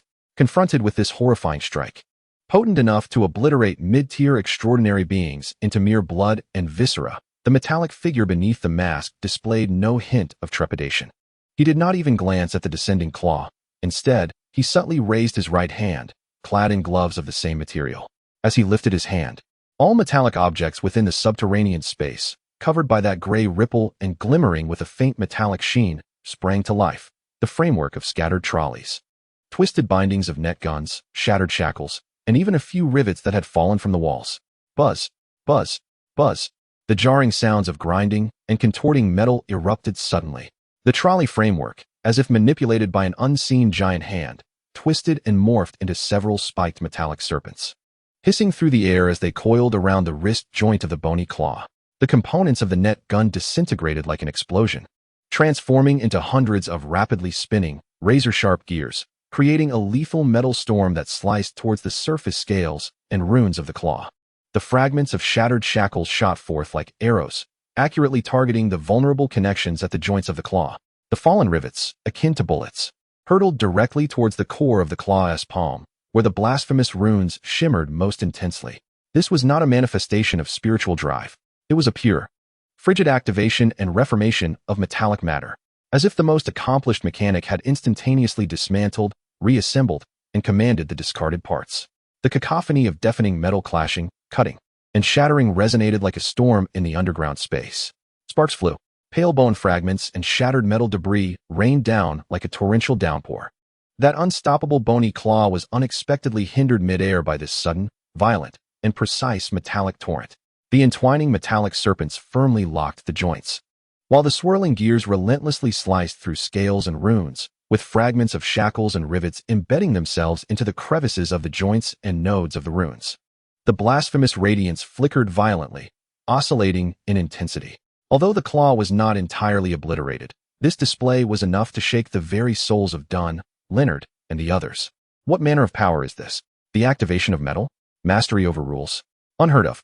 The metallic figure, known as William, harbored a gaze beneath his mask that remained as frigid as ever, as if the recent tumultuous obstruction had merely brushed away a layer of dust. He raised his right hand, fingers splayed, directing them towards the bone claw ensnared in a relentless metallic torrent, where the blasphemous runes flickered violently. Gradually, he clenched his hand into a fist. Anchored, a voice, cold and devoid of inflection, resonated clearly within the subterranean space. As his words echoed, the colossal rivet, which had initially erupted with disruptive energy, illuminated with striking geometrical patterns. A beam of pale gray light, far more defined and refined than before, surged forth from the tip of the rivet, disregarding spatial distances, and swiftly coiled around the wrist of the immense bone claw. This beam of light, though intangible, emanated a terrifying aura of forcibly anchoring causality and imprisoning order. The moment it entwined, the bone claw flickered wildly. Striving to free itself from the metallic confines and counteract the severing blasphemous runes, its radiance suddenly faltered. It was as if it had been forcibly frozen, suspended in time. Even the claw's own thrashing motions exhibited a fleeting stutter, reminiscent of rusted machinery. A roar erupted from the depths of the cage. The embodiment of the blasphemous entity unleashed a more ferocious, anguished, and wrathful howl. The entire subterranean realm trembled. William, the metallic figure, remained unfazed by the roar. He maintained his poised gesture, his cold gaze piercing through the chaos of the battlefield, seemingly fixated on the core of blasphemy deep within the cage. Beneath him, a pale gray field of order, spanning a 10-meter radius, operated steadily and coldly, resembling a miniature mechanical divine realm birthed solely for the union of metal and order. The battle had only just commenced, and this enigmatic Iron Man, making his inaugural appearance, declared his involvement in the most frigid and domineering manner possible. Chapter 84, Rivets and Bone Claws. The chilling metallic hum served as an imperceptible barrier, forcibly establishing a domain of order and steel within the frenzied realm of blasphemy. The pale gray ripples of order steadily enveloped the cage and its surroundings, the air heavy, the metal firm, and the non-metal sluggish. The enormous, pallid bone claw was ensnared tightly by the violent metallic deluge. The twisted metal serpent formed from the cart framework constricted the joints, while a tempest of minute gears sliced through scales and runes, fragmented shackles and rivets piercing through the crevices like venomous thorns. The blasphemous runes flickered wildly under the onslaught of slicing and piercing, their light erratic, akin to a faulty circuit. Anchored, the cold, unyielding metallic voice thundered throughout the underground space. Buzz, the enormous rivet embedded in the stone wall, erupted with dazzling geometric patterns. A beam of pale gray light, as coherent as substance itself, shot forth instantaneously, disregarding space, and precisely coiling around the wrist of the bone claw. This beam, though devoid of physical form, radiated a dreadful essence of forcibly anchoring and solidifying order. Crack! The bone claw flickered wildly. The blasphemous runes attempting to break free abruptly faltered. It was as if they had been instantaneously frozen. The ferocious thrashing of the bone claw momentarily manifested a fleeting stiffness, akin to rusted mechanical gears seizing up. The overwhelming force that threatened to obliterate everything was forcibly pinned in midair. A roar erupted from the depths of the cage, where a blasphemous entity was gestating, filled with a more furious and agonized scream. The entire subterranean realm seemed to groan under its wrath as the pinned bone claw erupted with an even more blinding, tainted radiance, forcefully clashing against the bindings of the beam chains and the torrent of metal. The metallic serpents coiling around the joints emitted a piercing, distorted sound as cracks began to form on their surfaces. The gear storm, cutting through scales, was corroded by the vile luminescence, with numerous tiny gears instantaneously rusting and shattering. The metallic figure known as Mr. Iron, William, maintained a poised grip with his right hand, his icy eyes behind the mask revealing no hint of turmoil, as if the impact capable of instilling dread, even in a sequence 5, was merely a gentle breeze. His left hand, concealed beneath a deep gray metallic trench coat, hung naturally by his side, completely shrouded by sleeves and gloves of the same material. Effective, but not for long. A glimmer of hope ignited in Dunn Smith's gray eyes amidst despair. He endured the excruciating pain of spiritual depletion and raised the dimmed holy emblem once more, reciting a more urgent and commanding liturgical prayer. A faint yet more refined glow of tranquility enveloped the bone claw again, attempting to assist the enigmatic gray beam chains in their suppression.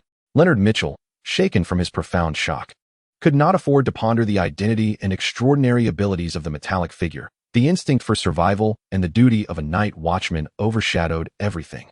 Swiftly, he retrieved the last 2 powerful talismans from his pocket, one pulsating with blinding white lightning, and the other suffused with the weight of earth and stone.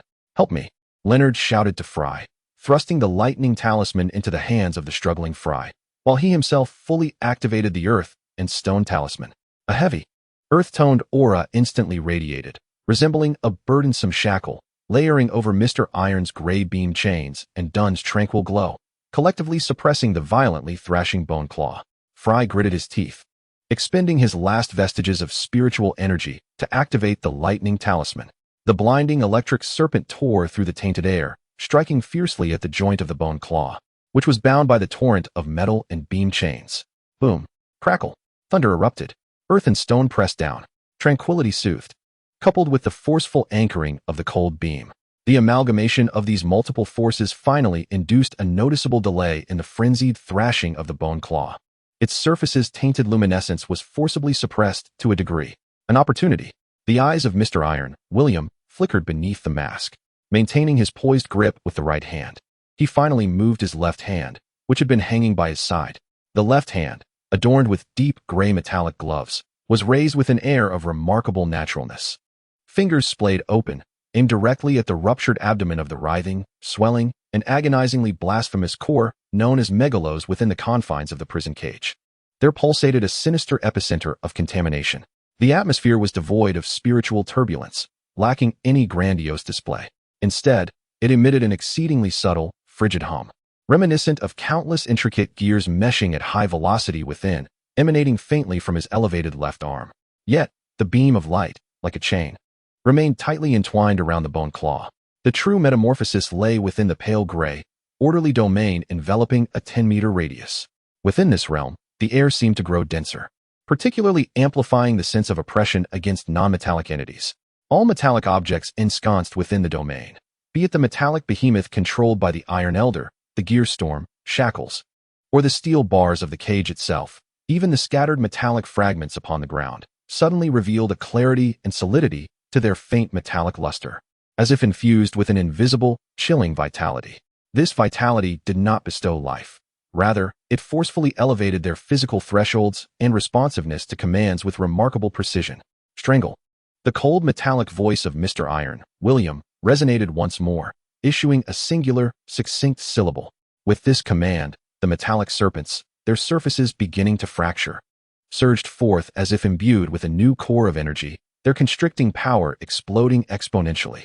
The contorted metal emitted groans under the unbearable strain, yet it relentlessly twisted the joints of the bone claw, producing a sound that sent shivers through the teeth. The minuscule gear storm, plagued by corruption and fragmentation, instantly augmented its speed and sharpness, akin to being honed anew by an invisible whetstone. More scales were shed, and the blasphemous runes were severed, flickering in and out of existence. The fragments of shackles and rivets embedded within the crevices were driven deeper, as if struck by an unseen hammer. The struggles of the bone claw were abruptly interrupted by this unforeseen, precise, and frenzied second constriction. The tainted light quivered violently. Yet, this was not the entirety of Mr. Iron's, William, intention with his left hand. His fingers, spanning the void, gradually converged towards the pulsating blasphemous core within the cage. The motion was steady, precise, imbued with an undeniable sense of control. As his left hand drew closer, the beams of light emitted by the colossal rivet split into several exceedingly slender, nearly transparent gray threads.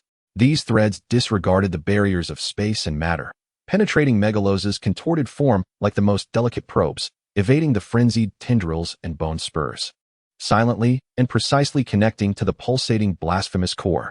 This was not a physical connection, but rather a nascent causal chain forcefully established on a regulatory level. Megao's form, or rather her remnant, emitted an unprecedented, mournful wail that transcended the limits of human endurance. The profane core nestled within her abdomen pulsated abruptly, followed by an eruption of chaotic, violent radiance, as if the frigid connection had forcibly disrupted its operational program. Beneath the mask, Mr.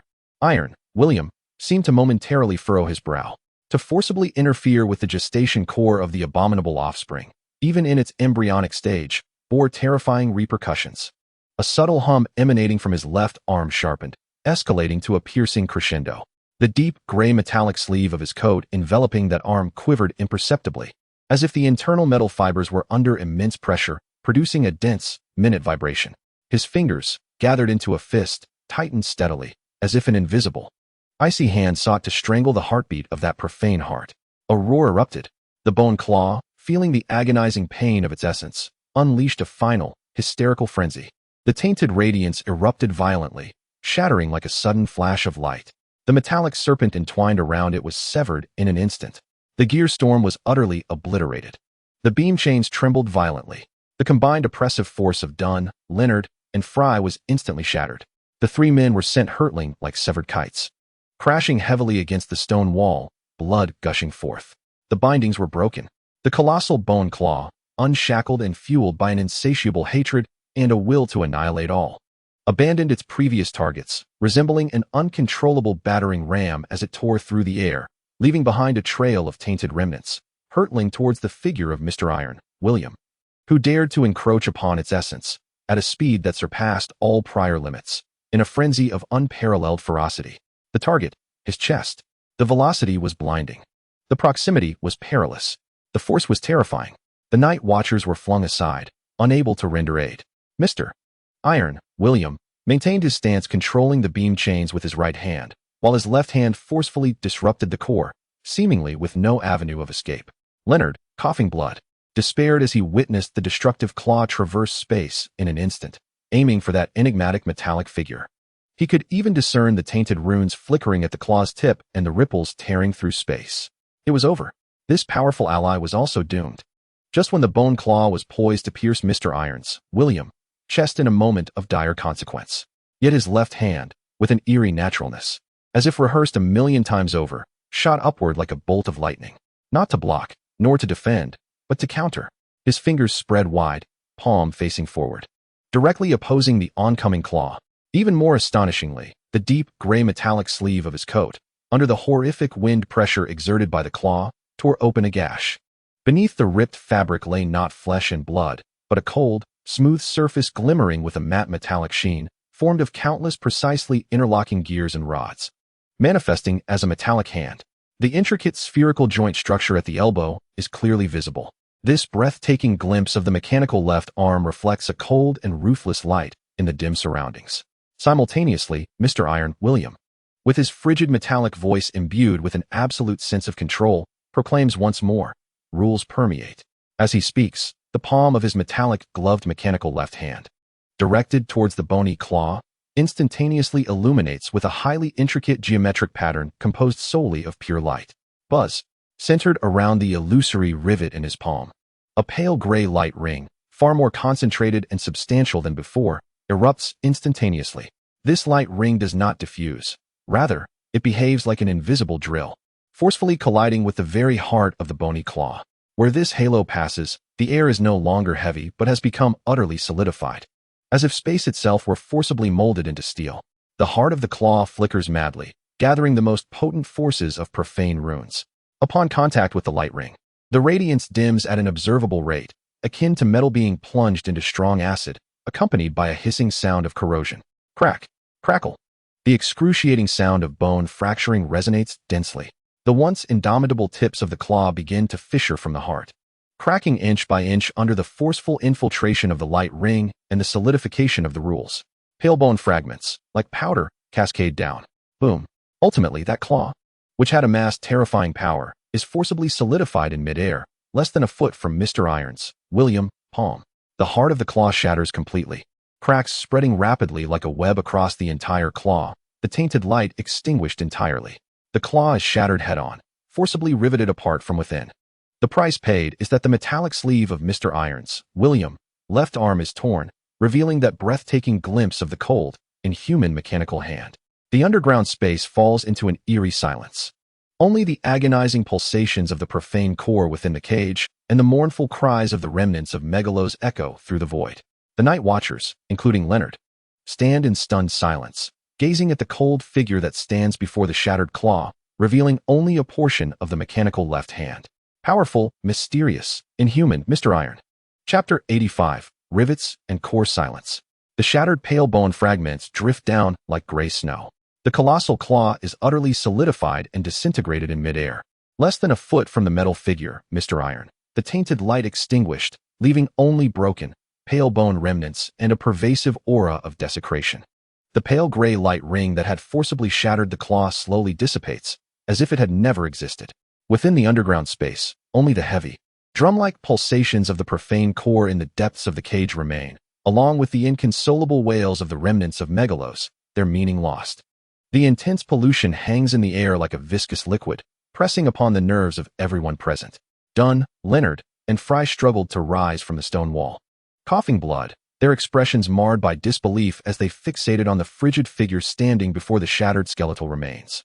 The deep, gray metallic trench coat swayed slightly in the chaotic airflow, its lines sharp as blades.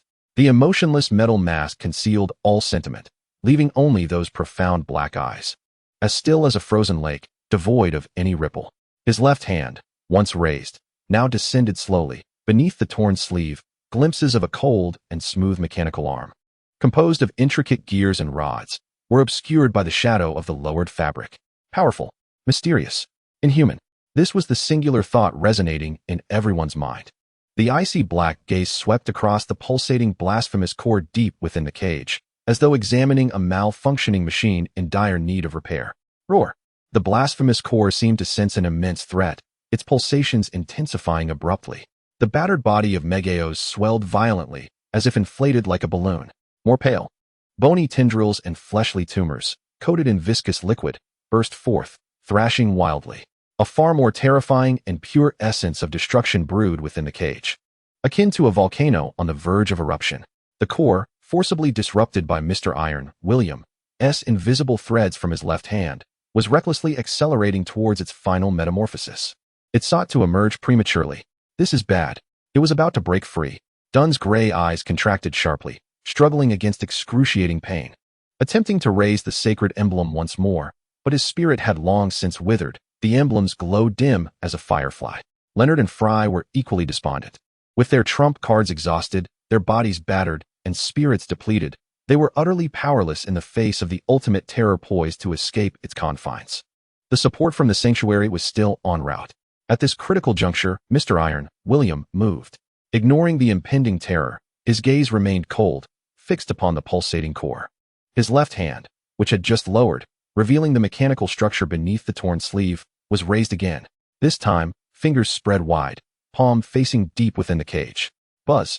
A sound, clearer and more resonant than before, erupted from his left arm, akin to countless precision gears meshing at extreme loads. This noise carried a metallic screech, as if the internal structure bore unimaginable pressure. Accompanying this hum, the massive rivet deeply embedded in the stone wall glimmered with geometric patterns, its brightness soaring to the maximum. The blinding light pierced through the pervasive foul aura. Yet, the beam of light it emitted did not amplify. Rather, it became more refined. Focusing intently on the nearly transparent gray thread connecting to the blasphemous core. Simultaneously, the pale gray field, encompassing a 10-meter radius, abruptly contracted inward. No longer enveloping the surroundings of the cage, it transformed into an invisible shroud, tightly encasing the violently swelling, about to burst blasphemous core. In an instant, the realm contracted.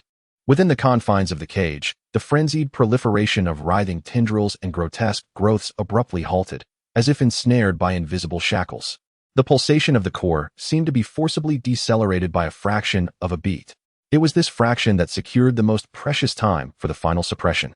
Beneath the mask, Mr. Iron, William, appeared to have the faintest veins pulsating at his temples. Maintaining such extreme regulatory suppression and interference was no trivial task for him. His left hand, adorned with a metallic glove, began to draw inward with an excruciatingly slow and irresistible heaviness. As his left hand retracted, the gray threads connected to the emitted beam chains suddenly tightened, akin to an invisible steel cable constricting the core. Within the contracting regulatory domain, the air seemed to solidify into blocks of iron. The resistance against the core's pulsation surged geometrically. The blasphemous runes flickering madly on the core's surface appeared to be forcibly frozen, their flashing frequency drastically diminishing. A chilling, inhuman wail erupted from the remnants of Megao's form.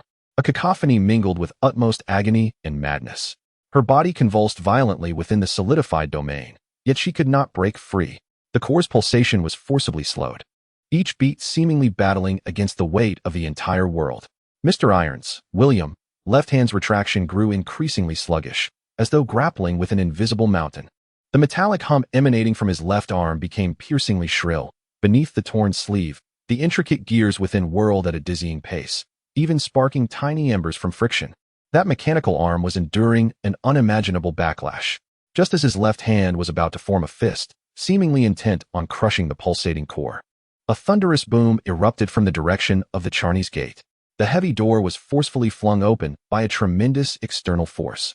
A blinding, milky light, imbued with an intense aura of tranquility and slumber, surged into the underground space like a tidal wave. Within the radiance, a colossal black metallic coffin, inscribed with countless intricate runes of serenity, was being hoisted by two members of the Night Watch team, clad in black robes adorned with sacred emblems, emerging at the entrance. The sacred support sealed 2078, the coffin of slumber, had finally arrived. The bearers of the coffin were evidently startled by the terrifying atmosphere and the bizarre standoff within the underground space, yet their rigorous training prevailed. The captain at the forefront quickly assessed the situation and bellowed, "Coffin of slumber in position. Suppress the target. Unrelated parties, retreat." His thunderous cry shattered the profound silence in an instant. A spark of desperate hope ignited in Dunn's eyes. "Quick! The target is within the cage. The core is about to descend. Your Excellency, please assist in the suppression." He pointed toward Mr. Iron, William, uncertain of how to address him. Leonard and Fry also struggled to coordinate their efforts.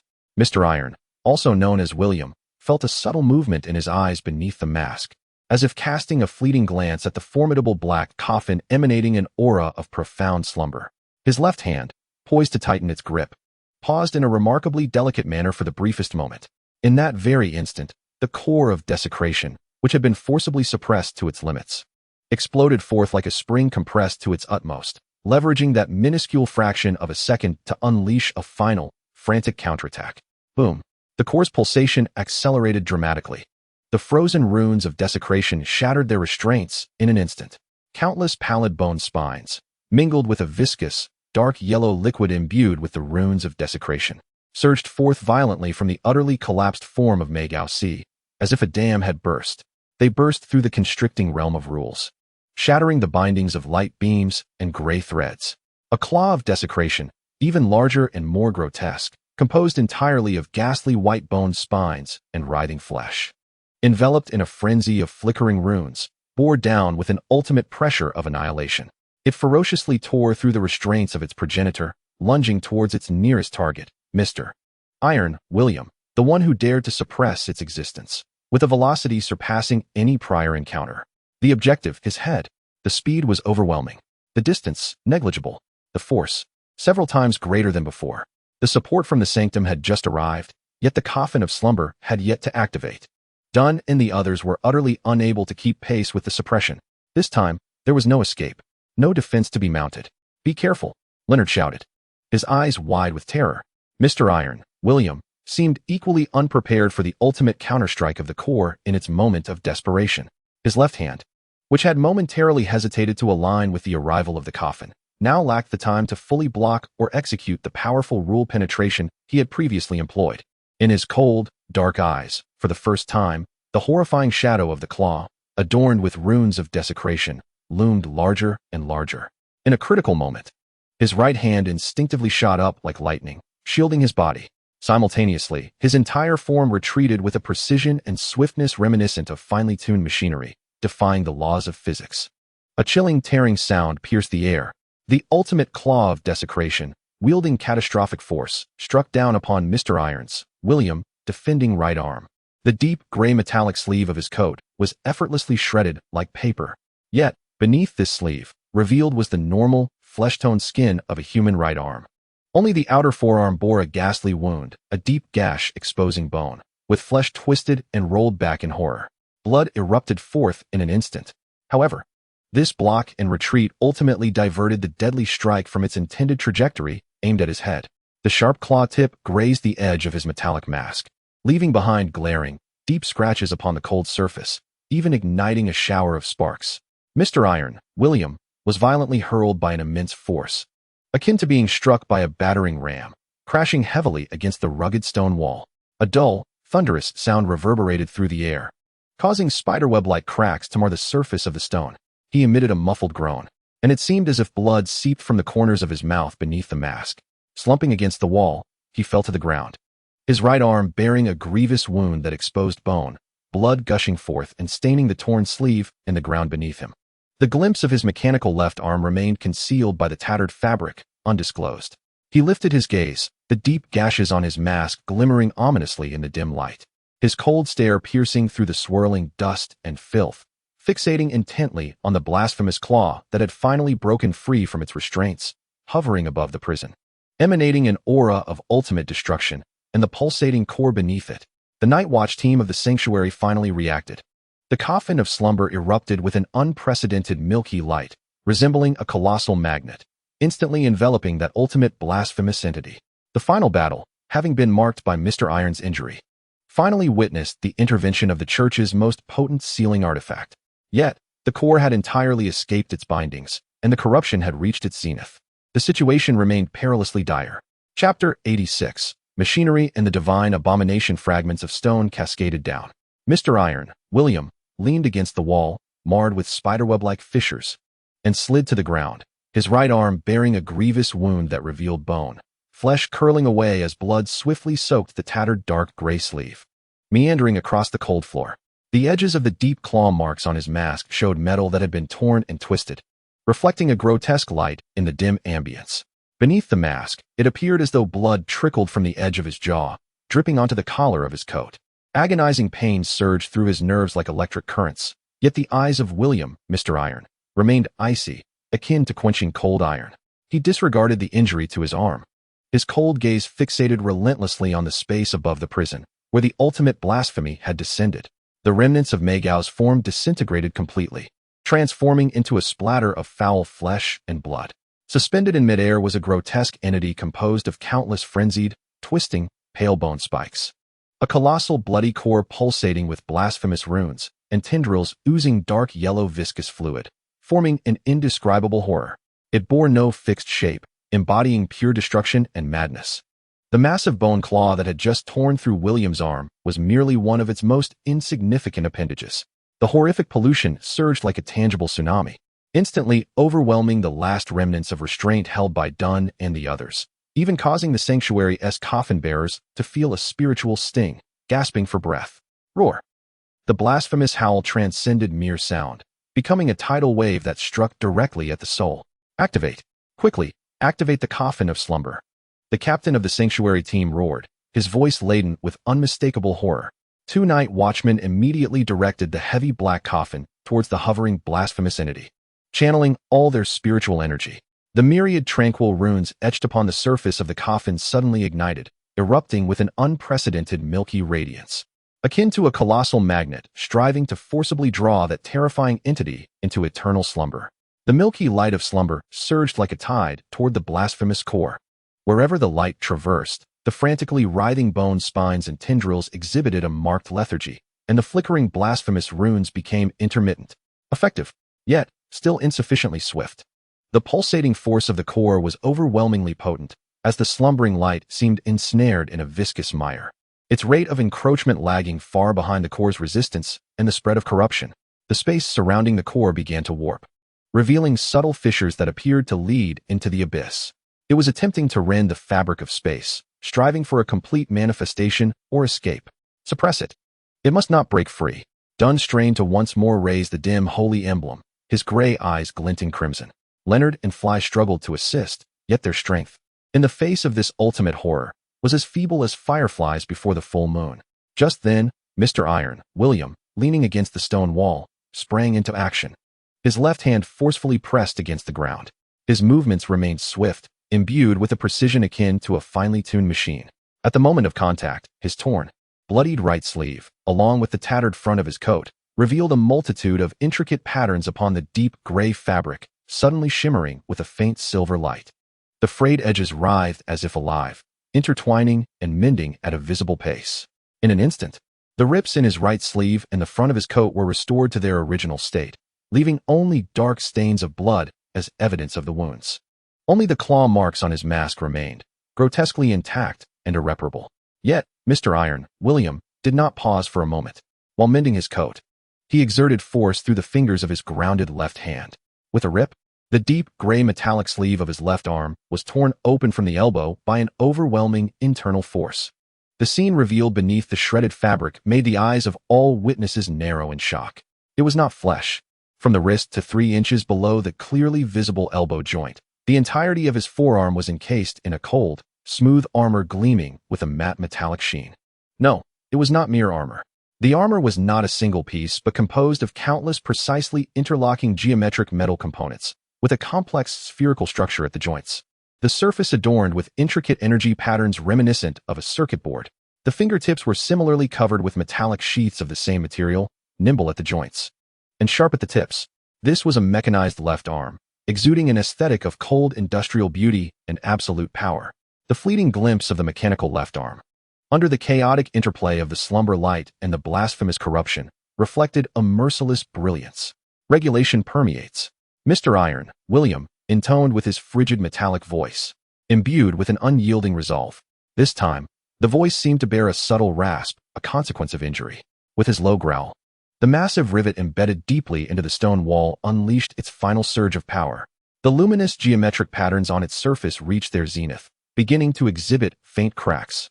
A pale gray beam of light, more concentrated and substantial than any before, surged forth like the dying breath of a colossal dragon, aimed once again at the blasphemous core.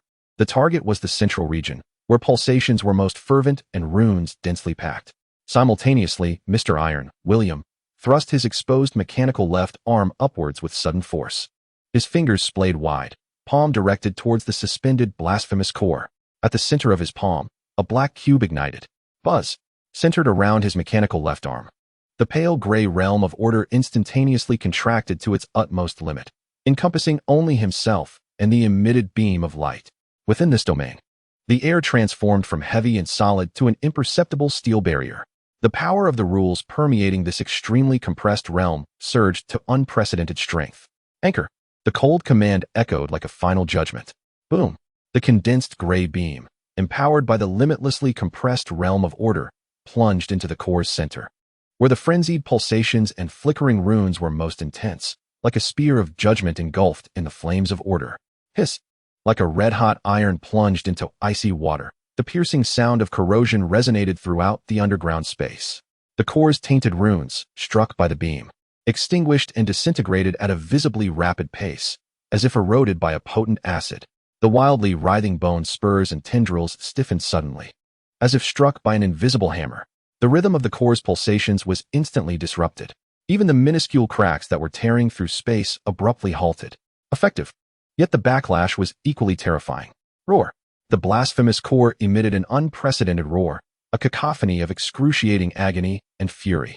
A torrent of devastating, corrupt energy surged back along the embedded gray beam, like a cataclysmic flood unleashed, violently rushing towards its source, Mr. Iron, William, and his exposed mechanical left arm. This torrent of energy was horrendous. It corroded the air with a sizzling sound, even forcing apart the sacred light of the cathedral. This was the ultimate backlash from the offspring of the malevolent deity, on the brink of annihilation. The hearts of the night watchers leapt into their throats. The cathedral team was on the verge of frenzy. This mysterious figure was doomed. Just as the destructive tide was about to engulf Mr. Iron, William, his raised, exposed mechanical left arm executed a move that took everyone by surprise. He did not block, nor did he evade. His fingers, encased in metallic armor, spread wide to their fullest extent. His palm faced the onrushing torrent of corruption. The black square in his palm radiated an intense brilliance. Simultaneously, within the frigid confines of his mechanical left arm, a cacophony arose, a jarring symphony of countless minuscule gears and linkages operating at the brink of their limits. Grinding and sparking with a piercing shriek, all mechanisms converged. A hoarse metallic voice resonated with a sense of irrevocable determination. At his command, within the subterranean expanse, all metallic objects ensnared by the severely compressed realm of rules cascaded to the ground. Remnants of previously activated combat, shattered fragments of broken cages, parts of binding nets, and even the copper buttons of the night watchman's uniform, swept by the domain, were instantaneously summoned, as if drawn by an unseen force. Buzz, buzz, buzz. The shrill sounds of metal grinding and slicing through the air amalgamated into a deadly symphony. Countless metal shards, fragments, and components, imbued with a frenzied will, transformed into a torrent of destruction forged from cold steel. They did not scatter chaotically but, under an incomprehensible precision, spun at high velocity, colliding and reconstituting. They formed an immensely heavy, rapidly rotating barrier, its surface adorned with sharp spikes and twisted blades, resembling a colossal drill. This crude yet potent barrier, entirely composed of discarded metal, defiantly stood between Mr. Iron, William, and the onrushing tide of corrupt energy. Boom, boom, boom. The cataclysmic surge of filth clashed violently with the tempest of metal, akin to two meteorites colliding. An indescribable roar instantly engulfed all sound. The blinding energy turbulence and flying metal shards erupted in all directions like a supernova. Thick layers of stone were stripped away. The ground was plowed into deep craters. The sacred light of the chapel was forcibly warped by this terrifying shockwave. Crack, snap, crackle. The barrier formed by the metallic torrent violently deformed, shattered, and disintegrated under the impact of the corrupt energy. Countless fragments were instantaneously obliterated, corroded into wisps of smoke. Yet, more fragments surged forth in relentless waves, spinning and slicing at high speeds, consuming and counteracting the vile energy. The barrier rapidly deteriorated, but the power of the corrupt tide was also being frantically drained and diminished. Mr. Iron's, William, mechanized left arm trembled violently under the ferocious backlash. The surface of his metallic armor emitted a groan of unbearable strain, fine cracks beginning to spread. The phantom of the rivet in his palm flickered violently, as if on the verge of extinguishing. Blood continued to surge from the corner of his mouth concealed beneath the mask. This was a pure, raw contest of attrition, a primal clash between mechanical fury and the ultimate corruption of the divine. Just as the metallic barrier was on the brink of total collapse, and the residual corrupt energy was poised to engulf Mr. Iron, William, the milky luminescence of the slumbering coffin finally pierced through the chaotic energy maelstrom, like the last ray of dawn, completely enveloping the desecrated entity, whose strength had waned due to the ultimate counterattack and was now pinned at its core by the beams of order, its movements severely impeded. Seal. The captain of the chapel bellowed hoarsely. The lid of the coffin of slumber was abruptly forced open, revealing a fissure, an irresistible force, emanating from the depths of the soul, akin to an invisible hand, fiercely grasped the desecrated core. The distorted entity emitted one final, reluctant shriek, as if echoing from the abyss, its massive form seemingly stripped of all power. The thrashing spines and tendrils collapsed instantly, the pulsating core's radiance swiftly dimming. Forcibly dragged away by that overwhelming force of slumber, transforming into a filthy stream of light that was drawn into the slowly closing black sarcophagus. Boom. The lid sealed completely. Countless tranquil runes erupted with their final glow, sealing the coffin entirely. The destructive aura and the terrifying source of pollution were instantaneously isolated. Within the subterranean space, the turbulent energy currents gradually subsided. Only the lingering dust, the searing air, scattered metallic shards, deep chasms, and an eerie silence remained. Mr. Iron, William, lowered his mechanized left arm slowly.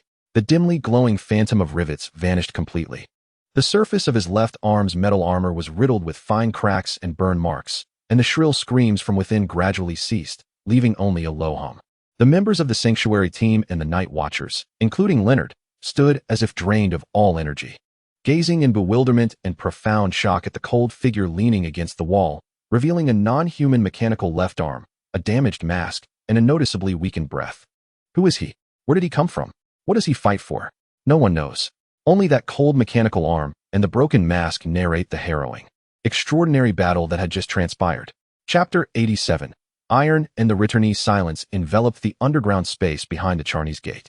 Dust drifted slowly, mingling with the acrid scent of burning metal, the stench of blood, and the residue of the desecration sealed away by the coffin of slumber.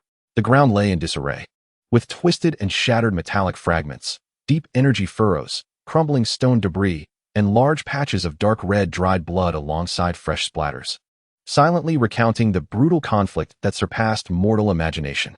The captain of the sanctuary team appeared pale, yet his gaze was as sharp as an eagle's. He commanded two equally exhausted teammates, cautiously manipulating the black coffin that sealed ultimate terror. The tranquil runes on the surface of the coffin glimmered and emitted a soothing aura of slumber, yet no one dared to be complacent. Establish multiple spiritual barriers immediately. Isolate the pollution. Contact the sanctuary and request urgent support from the Red Glove team for escort. The captain's voice was hoarse but resolute. Though the vessel of the progeny of the malevolent deity was sealed, the residual pollution and potential subsequent effects required the highest level of intervention. Dunsmith lay collapsed in the corner of the stone wall, his gray eyes tightly shut, his complexion resembling gilded paper, and his breath faint. His uniform was drenched in blood, a testament to the exhaustion of his spirit and the severe internal injuries that had plunged him into a profound coma. Fry leaned against the opposite side, one arm twisted unnaturally, evidently broken, as he struggled to maintain a bare minimum of consciousness, his vigilance fixed upon the coffin. Cohenly lay nearby, still unconscious. Leonard Mitchell fared slightly better, yet his body was also soaked in blood. His back pressed against the cold stone wall as he gasped for air. His gaze, as if drawn by an invisible magnet, was fixed on a mysterious figure clad in a tattered metal mask, revealing a cold, mechanical left arm, Mr. Iron, William, who leaned there in stark contrast. Mr. Iron's chest rose and fell slightly, his breathing heavy and labored, although his dark gray trench coat had been mended through activation. The vast patches of dark crimson stains and gray dust upon it could not be concealed. The mask bore deep, terrifying claw marks, the edges of the metal curling grotesquely. Most striking was his drooping right arm, the fabric of his sleeve clearly stained with blood. The exposed mechanized left arm, extending from wrist to 3 inches below the elbow, was now marred by a web of fine cracks. The matte metallic sheen dulled, emitting a low, intermittent hum, reminiscent of a severely damaged, nearly stalling precision engine. He was gravely injured, Leonard mused urgently.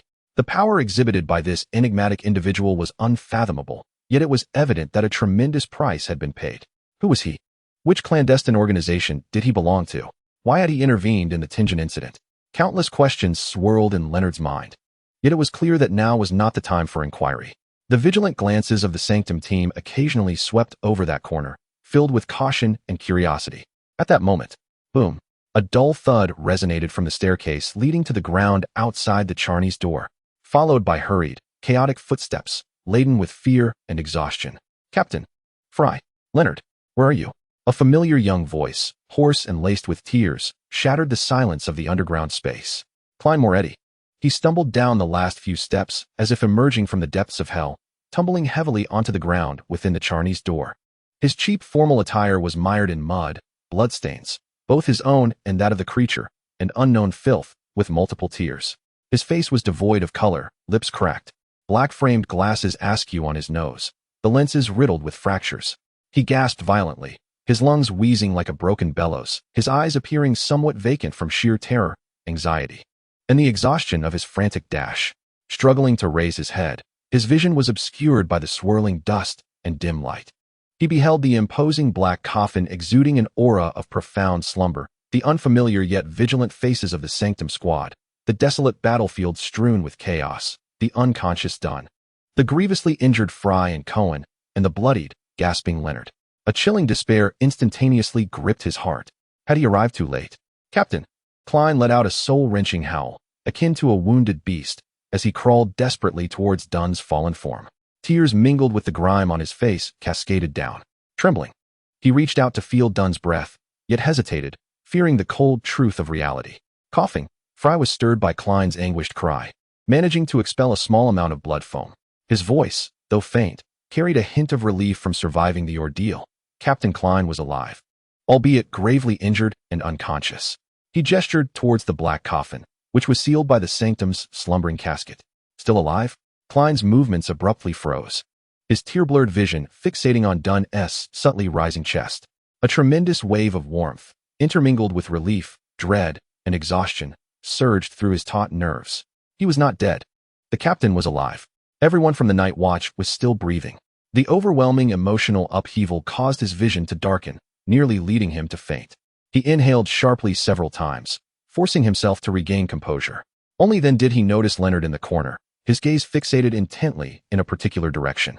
Following Leonard's line of sight, Klein looked to the wall's corner, where a figure leaned against it, clad in a deep gray, peculiarly textured metallic trench coat, and wearing a jagged, menacing metal mask. The visible jawline beneath it was taut, seemingly stained with dried blood. Most strikingly, one arm hung at their side, from the wrist to 3 inches below the clearly visible elbow joint, covered in cold, smooth armor that gleamed with a matte metallic luster. The armor was composed of countless intricately interlocking geometric components, with a complex joint structure, its surface now marred with fine cracks and scorch marks, emitting a low, intermittent hum, akin to damaged machinery. The other arm, though concealed by the sleeve, bore shocking dark red stains. Powerful, mysterious, inhuman. Klein's heart jolted. This visage, this frigid mechanical essence was unlike anything he had ever witnessed. Yet the heavy aura of injury and the residual chaotic spiritual fluctuations emanating from him, akin to those of the ravaged battlefield, indicated he had recently endured a harrowing battle. Had he aided the night watch in sealing that terrifying entity? Who was he? Klein instinctively glanced at Leonard, his voice hoarse with inquiry. Leonard shook his head, his expression complex. He didn't know. But the sudden emergence of such strength suggested that without him, he left the thought unspoken, yet the implication was clear. Just then, the captain of the Sanctum squad also took note of Mr. Iron, William, who seemed to have regained a modicum of mobility.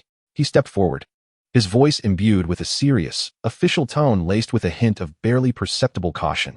Your Excellency, I am grateful for your assistance.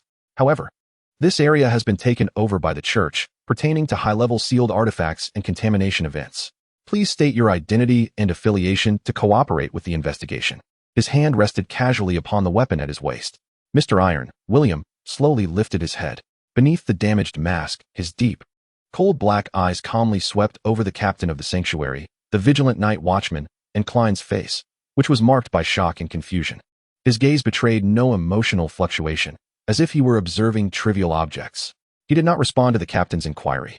Under the tense scrutiny of all present, his cracked mechanical left arm twitched slightly, seemingly attempting to support his body and rise, but the internal mechanisms emitted a shrill sound akin to metal fracturing. He swayed, ultimately failing to stand upright, instead managing to maintain a precarious posture against the wall. He raised his uninjured right hand, cloaked by a deep gray sleeve, the cuff similarly stained with blood, and, with the knuckle of his index finger, tapped ever so lightly against the cold stone wall behind him, producing a metallic echo. Tap, tap, tap, 3 distinct, icy beats. In the instant the tapping ceased, a sudden, intensely brief metallic hum and surge of energy reverberated from within the stone wall nearby, as if something had been instantaneously activated. Be cautious. Both the captain and Leonard alerted simultaneously. Yet, the anticipated attack did not materialize. I am named Iron. In the next moment, the surface of the stone wall against which Mr. Iron leaned glimmered without warning, revealing an intricate, rapidly spinning geometric pattern composed purely of light. Marred by a web of cracks, the radiance flickered and vanished. When the light dissipated, the onlookers beheld, at the wall's corner, an emptiness. Only the deep claw marks etched into the stone and a few fresh droplets of blood on the ground bore witness to the fact that the mysterious, formidable figure had not been a mere illusion. Thus, before the eyes of all, ensconced within the sanctuary team and the night watchman's encirclement, he vanished like a specter merging with the wall. Disappeared? The captain of the sanctuary gasped in astonishment, rushing to the corner, desperately scanning the wall with heightened senses, yet finding nothing. No traces of teleportation, no remnants of energy, as if the individual had never existed. Leonard struggled to approach, gazing into the vacant corner. Sensing the lingering chill in the air, the inhuman odor, and a faint trace of blood, alongside the still resonating metallic hum from within the wall. His eyes brimmed with incredulous horror and deeper confusion. Klein, on the other hand, stared blankly at the empty corner, then glanced at the bloodstains on the ground, his mind a tumult of chaos. The fleeting glimpse of the mechanical arm, the frigid gaze, the manner of vanishing into thin air, all were indelibly etched in his memory. He felt an inexplicable similarity between that silhouette and the aura of the ironclad seat shrouded in mist. The thought flickered and vanished so swiftly that he could scarcely grasp it. Seal all exits. Search the entire building and surrounding area. He is gravely injured and cannot have fled far. The captain of the sanctuary shouted in exasperation, realizing the gravity of the situation. An entity of unknown yet formidable power had vanished beneath the church's very nose, representing a colossal dereliction of duty and a significant threat. The night watchman and the sanctuary squad sprang into action, sealing off and searching. Klein knelt beside Dunn, holding his icy hand, gazing at the captain's pale, unconscious face, then surveying the injured comrades and the chaotic underground space. The relief of having survived slowly gave way to profound sorrow, exhaustion, and a multitude of unanswered enigmas. The calamity of Tingen seemed to have temporarily subsided, yet a greater fog was only just beginning to envelop them. That enigmatic figure, with its mechanical arm, was etched into the depths of every survivor's memory like a chilling brand. Chapter 88. Stone walls and bloodstains. The silence was shattered, replaced by the chaotic din of shouts and hurried footsteps. Seal all exits. Team 1, search the first floor. Team 2, search the second floor. Team 3, Follow me to inspect the underground pipes. Be mindful of spiritual residue. He is severely wounded. There must be traces. The captain's roar echoed through the underground space. The trained members of the night watch and sanctuary personnel immediately mobilized, like a disturbed swarm of bees, rushing towards the stairs leading to the Janus Gate and the various corners of the subterranean area. Heavy footsteps rapidly receded down the stone steps and corridors. Leonard Mitchell, gritting his teeth against the pain, dashed to the wall corner where Mr. Iron, William, had vanished. His bloodshot eyes fixated on the stone wall, marred with spiderweb cracks. As his hands frantically explored the cold surface, patting and probing, elevating his spiritual perception to its zenith, attempting to uncover any hidden doors, mechanisms, or residual teleportation waves. There was nothing, absolutely nothing. Leonard's voice brimmed with frustration and disbelief. The wall was solid. No hidden doors, no mechanisms, besides the chaotic energy from the earlier battle. The only remaining spiritual residue was a faint, cold, inhuman sense of order rapidly dissipating, as if it had never existed at all. He suddenly lowered his gaze to the ground. A few drops of fresh, not yet fully congealed dark red blood lay quietly on the cold stone floor in the corner, like a silent mockery. This blood bore witness that everything that had transpired was no mere illusion. The mysterious figure had indeed been gravely injured here, and then, like a specter, melded into the stone wall. Blood traces, follow the blood. Fry struggled to remind, his voice weak. Leonard immediately bent down, his spirit honing in like the keenest of hounds, locking onto the scent of those few drops of blood. However, the trace abruptly ended at the wall corner. It was as if, at the moment of disappearance, even the evidence of that being's existence had been forcibly erased or relocated by some unseen force. He extended his perception along the corner of the wall, only able to discern the chaotic spiritual footprints left by the members of the Sanctum Squad as they hurriedly searched, as well as the powerful aura of slumber emanating from the central coffin in the underground space, disrupting his senses. Unable to track any further, Leonard despondently straightened up, leaning against the cold stone wall, gasping heavily. The manner of that person's disappearance was entirely beyond his comprehension. It was neither teleportation nor invisibility. It felt more akin to being momentarily erased from the very coordinates of existence. Or perhaps, in some unfathomable way, they had relocated themselves to a predetermined point within the stone wall, utterly shielded from all detection. This thought sent shivers down his spine. What terrifying mastery over space matter? And even the essence of one's own existence must that entail? Klein Moretti knelt beside Dunn, grasping the captain's cold hand. Yet his gaze was irresistibly drawn to Leonard's search and the empty corner of the wall. The mysterious figure, the frigid mechanical arm. The method of vanishing into thin air left him as shaken as confronting a scion of an eldritch deity. A vague yet intense notion churned within his mind. That cold sense of order, that inhuman quality, how remarkably similar they were. Suddenly, a violent cough erupted from Dunn, who lay in a coma. Fresh blood frothing at the corners of his mouth, interrupting Klein's train of thought. Captain. Klein's attention was instantly redirected as he hurried to assess Dunn's condition. Fry also struggled to move closer, employing the remnants of his spiritual energy to cast a faint healing spell, stabilizing Dunn's injuries. Leonard, stop searching, Fry said with great effort, addressing Leonard, who was still unwilling to abandon his futile search of the wall. First, tend to the injured. The sanctum will handle the investigation. Leonard took a deep breath, forcing himself to suppress the turbulent waves of curiosity and longing for knowledge within. Fry was correct. The most pressing concern now was the survival of those still alive. He glanced at the unconscious Cohen, then at the severely injured Dunn and Fry, as well as his own condition, exhausted yet somewhat stable, and Klein, who appeared to have been caught up in the chaos, still trembling, with heavy steps. He returned to assist Klein and Fry in tending to the wounded, while vigilantly guarding the coffin that sealed the horrors of slumber. In the depths of an inconspicuous abandoned warehouse at the edge of the dock district in Tingen City, the air suddenly warped, emitting a whisper-soft crack, akin to the shattering of glass. A figure seemed to be extricated from the void by an invisible force, crashing heavily onto the cold, dust-laden concrete floor. It was Mr. Iron William. A muffled groan of pain escaped from beneath the damaged metal mask. He curled on the ground, his body spasming uncontrollably due to the intense agony and the immense strain of forced spatial relocation. His deep gray trench coat was now covered in fresh dust and the remnants of dried blood. The torn sleeve of his right arm burst open again, blood gushing forth. The exposed surface of the mechanical left arm bore a web of cracks that seemed to have widened slightly, while a deeper, more intermittent hum emanated from within, accompanied by a jarring static noise, as if it might cease functioning entirely at any moment. The recent disappearance was not without consequence. The principle was straightforward. Yet it relied on an intricate operation and positional suppression that he could scarcely endure in his current state. The rivet embedded in the subterranean stone wall of the Blackthorn Security Company was not merely a reinforcement and regulatory interference node. Its internal core was an exceedingly precise spatial coordinate beacon, imprinted with the power of the Iron Throne's foundation. His final strike against the wall was far from arbitrary. It activated the coordinate beacon within the rivet through a faint breath of foundational energy contained in his fingertips, triggering a powerful spatial resonance.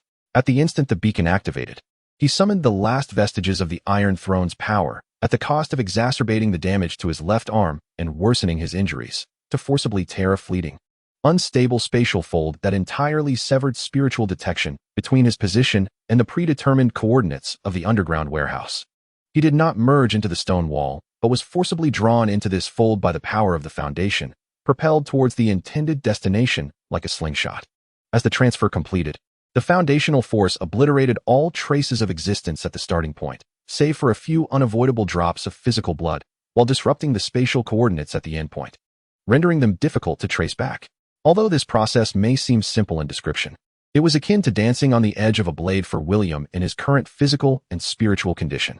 Each breath tugged at the excruciating pain coursing through his body, his spirit feeling utterly drained, and his vision blurred intermittently.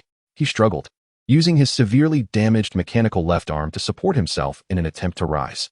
The internal gears of his left arm emitted a shrill screech of friction, and sparks even erupted from the elbow joint. With a muffled groan, he was forced to relent, collapsing weakly against the cold wall to catch his breath. He needed to address his injuries swiftly and leave this place. The clergy were not fools. They would soon expand their search radius. This designated safe house was merely a temporary stop, not an absolute refuge. With his still functioning right hand, he painstakingly groped within a concealed pocket of his coat. His fingertips brushed against a cold, hard metal vial. He retrieved it, twisted off the cap, and poured the viscous, pungent black paste into his mouth, forcing himself to swallow despite the overwhelming nausea. This was a potent hemostatic and analgesic concoction he had prepared himself. Its effects were fierce, and its side effects significant. But such concerns were irrelevant at this moment. The medication spread rapidly, searing through his esophagus and stomach like fire, inducing intense cramping. Yet it temporarily quelled the searing pain from his wounds and the waves of dizziness. He tore off a relatively intact portion of his left coat hem, and, using his teeth and right hand, brutally bound the gaping wound on his right arm, staunching the torrent of blood for the time being. Having completed all of this, he was nearly exhausted, his shirt drenched in sweat, mingled with blood, clinging to his skin in a chilling embrace. He leaned against the wall, his gaze slipping beneath the fractured mask to survey his mechanical left arm, which was riddled with cracks and emitted a persistent hum. The depletion of strength is severe. William silently contemplated. The power of Sequence 6 had forcibly driven the interference of Sequence 4's rules and spatial transfers, at the cost of his left hand teetering on the brink of collapse and a profound shock to his very foundation. Although the mechanical portion of his left arm remained stable, the internal energy conduction structure and the junctions with his flesh and nerves had sustained damage, necessitating time for repair. He closed his eyes, concentrating the remnants of his spirit, sensing the faint connection to the Iron Throne's cornerstone, and attuning himself to the cog-like messenger network of Tingen City. A few indistinct commands were silently dispatched. Moments later, a rusted vent grate in the corner of the warehouse was pried open from the outside. A brass-colored mechanical rat nimbly scurried in, clutching a small, tightly wrapped oilcloth parcel in its mouth. It deposited the parcel at William's feet, casting a quick glance with its red glass eyes before swiftly retreating into the vent. William picked up the oilcloth package and opened it. Inside lay a set of the most ordinary dockworker's attire, reeking of fish and sweat, a tattered cap, and a small bottle of inferior rum intended to mask odors. No medicine, no weapons, only the most basic form of disguise. He inhaled deeply, suppressing the pain and weakness, and began the arduous task of shedding his severely damaged, bloodstained dark gray metallic trench coat and the garments beneath it. The moment the coat slipped from his body, the activated metallic fibers lost their sheen, becoming akin to ordinary, tattered heavy fabric. He donned the coarse work clothes that emanated the scent of fish, pulling the cap low to obscure most of his face. Finally, he seized the bottle of inferior rum and took a hearty swig. The intense alcohol swiftly dissipated the stench of blood and medicine. causing an unusual flush to rise upon his pale visage. He glanced at the heap of bloodied trench coat and mask on the ground, then extended his right palm toward them, summoning the last vestige of the Iron Throne's cornerstone's feeble power. A faint gray spark flickered momentarily in his palm, igniting a corner of the fabric. The flames rapidly spread, engulfing the trench coat, mask, and all traces that could reveal his identity. The fire illuminated his face, hidden beneath the shadow of the cap, cold and weary. Having accomplished this, he braced himself against the frigid wall, dragging his left arm, which still emitted a low hum and moved with a slight stiffness, fortunately concealed by the loose sleeves of the work attire, step by laborious step toward a concealed exit leading to the sewage pipes beneath the warehouse.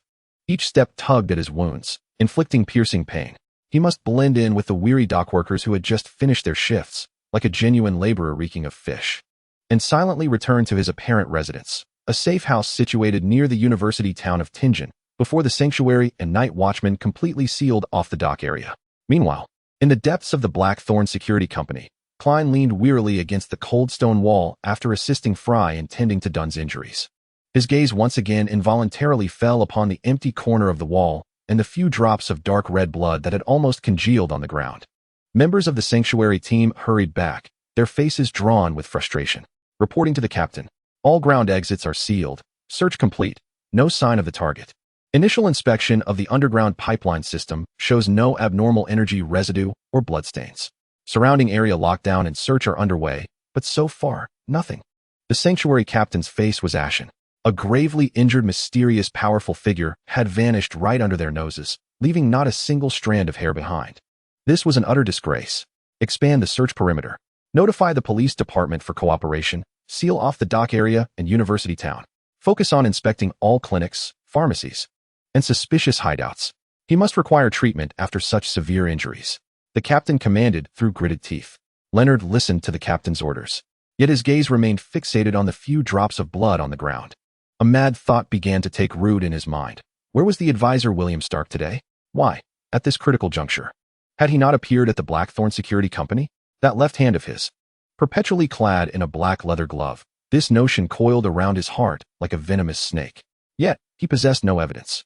Even his official identity remained that of one of the gravely injured Night Watch advisors, providing ample justification for his absence from the scene. Moreover, could the extraordinary power exhibited by that mysterious individual truly belong to an ordinary man like William Stark?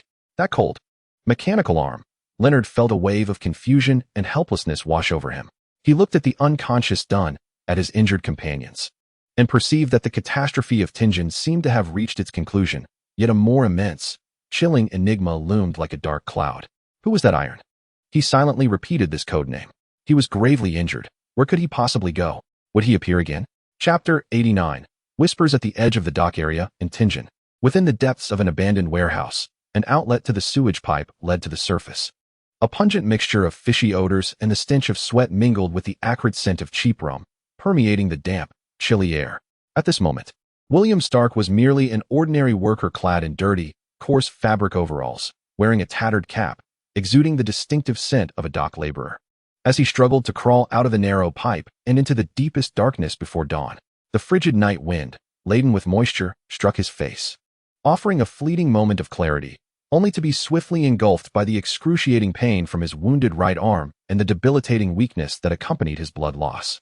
He leaned against the cold, damp brick wall, gasping for breath, each inhalation pulling at the suffocating ache in his chest. The shadow cast by his cap obscured the upper half of his visage, revealing only his tightly pressed, colorless lips. He slightly raised his left arm, concealed beneath the loose sleeve of his work attire. The internal hum and friction had diminished significantly since his time in the warehouse, yet it persisted, akin to the low, labored breaths of a damaged engine. The power of the Iron Throne's cornerstone was gradually and autonomously repairing the most severely damaged energy conduction structures within. At the edges of those spiderweb-like fissures, almost imperceptible metallic particles were rearranging and mending. This was a gift of creation bestowed upon him by the sixth rule of the Maker's Path, which ensured that as long as the core structure remained intact and the cornerstone's power endured, it possessed formidable self-repair capabilities, requiring neither extraordinary materials nor operations. However, the speed of recovery was far below its prime. The wound on his right arm was a different matter entirely, a raw agony of flesh and blood. The injury, concealed beneath coarse fabric, had reopened during his recent climb, and he could feel the warmth of blood slowly saturating the cloth, clinging uncomfortably to his skin. The burning sensation and illusory warmth induced by the inferior rum were fading, while the cold and dizziness from blood loss gnawed at his resolve, like a persistent parasite. He listened intently. In the distance, the rumble of a steam locomotive and the sharp whistle of police sirens faintly echoed from the main thoroughfare of the dock area. The edicts of the sanctum were being executed swiftly. The blockade had commenced. William clenched his teeth, shifting his weight away from the wall and forcing himself to take a step forward. He deliberately mimicked the slightly unsteady gait of dock workers, accustomed to laborious toil, dragging his feet and lowering his head as he navigated the narrow alleyways bordering the warehouse district, cluttered with discarded wooden crates and rusted iron barrels. Heading towards the taverns and inexpensive lodgings where dock workers typically congregated after their shifts. Each footfall sank into the muck or gravel, producing a dull thud, accompanied by the piercing pain in his right arm and the deep hum within his left. He resembled a silent, grimy rock, exuding an unpleasant odor, slowly and resolutely merging into the weary and clamorous throng that surged forth from the dock area before dawn. Beneath the Blackthorn Security Company, the chaotic search commands and hurried footsteps gradually subsided, leaving only the oppressive sound of labored breathing and the pained groans of the injured. Members of the Sanctum Squad returned one by one, their faces etched with fatigue and frustration, reporting news devoid of results. Report to the captain. The main entrances to the dock area are sealed, and we are cooperating with the police for identity checks and searches for suspicious individuals. The university district has also informed the school and local police, focusing on monitoring clinics and pharmacies. The surrounding sewer system has been re-examined, revealing no traces of energy or fresh blood. The target seems to have evaporated into thin air. The countenance of the captain of the sanctum was so grim that it seemed capable of dripping water. He struck the adjacent stone wall with a fierce punch, producing a dull thud. Incompetence, he muttered under his breath, unsure whether he was cursing himself or the elusive figure who had vanished without a trace. A target so grievously injured had managed to disappear right under their noses, leaving not a single spiritual trace for them to pursue. This was nothing short of a profound humiliation for the night watchers and their professional capabilities. Taking a deep breath, he forced himself to regain his composure, his gaze sweeping over the chaotic battlefield and the wounded night watchers. The sleep of eternity exuded a stabilizing aura of slumber, sealing away the most perilous source. At least, the calamity of Tingen had been contained, albeit at a tremendous cost. Leave half the personnel to assist the night watchers with the injured and to guard the sealing object 2049 and the sleep of eternity. The captain commanded in a low voice. The rest shall continue to expand the perimeter, meticulously searching all potential hiding spots in abandoned buildings, warehouses, and basements. He cannot have gone far. With the orders given, the sanctum personnel sprang into action once more, though the atmosphere was palpably heavier. Leonard Mitchell leaned against the wall, his right arm hastily secured with makeshift bandages and a splint by Fry, the pain causing beads of cold sweat to form on his forehead. Yet, his gaze remained fixated on the few droplets of dark red blood that had already congealed in the corner. Per Suraist had emitted an indistinct low hum within his mind. Ah, what an intriguing method of disappearance. Forcefully tearing through the fabric of space.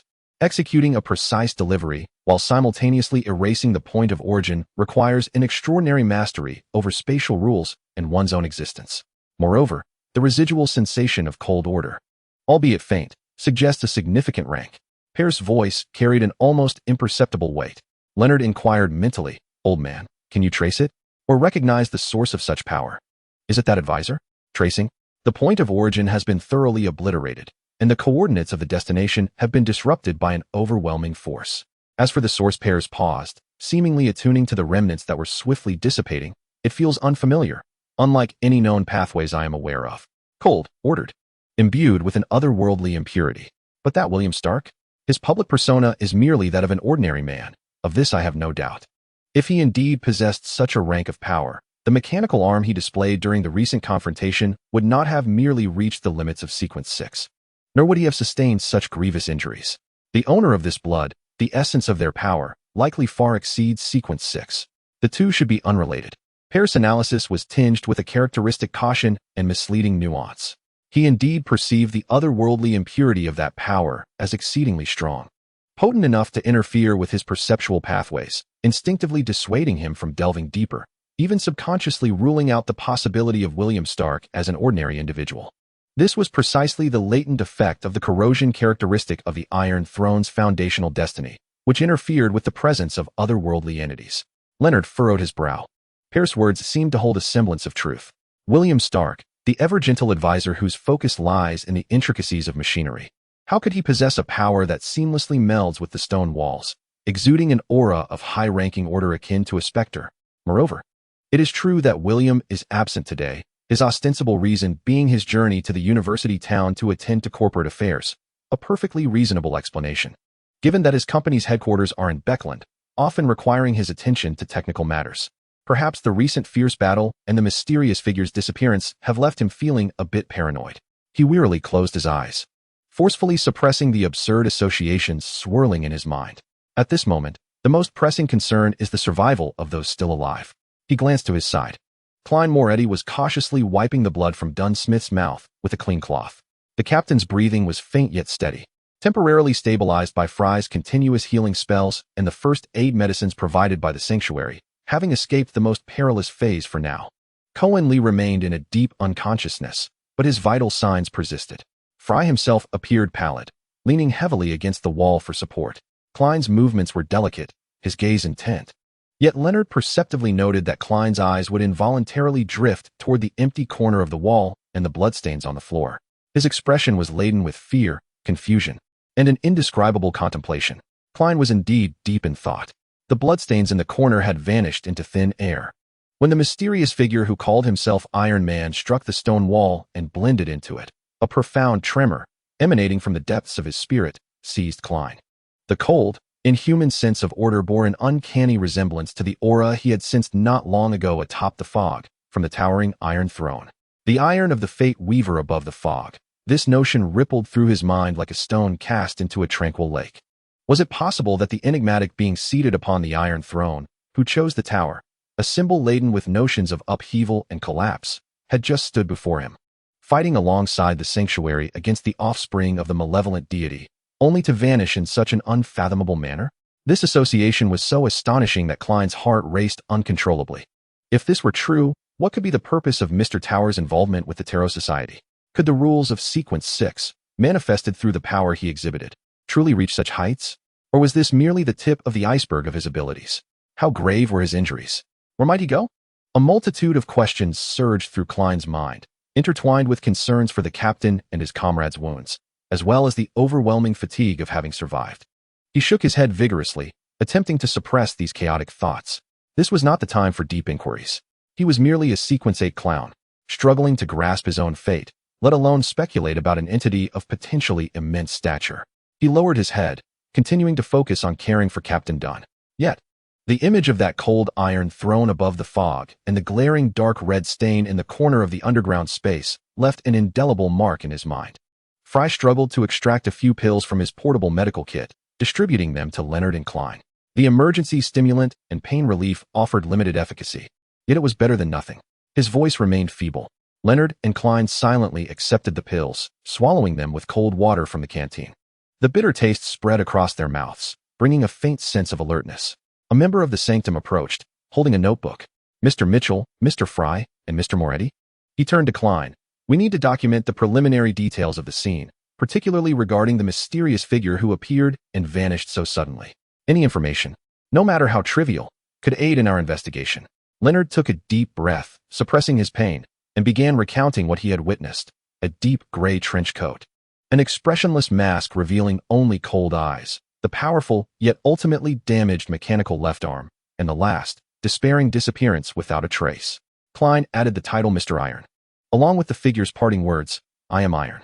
When describing the manner of the figure's vanishing, he hesitated slightly, merely stating that he had tapped on the wall before dissolving into it, like water seeping into sand, omitting his associations with the gray mist.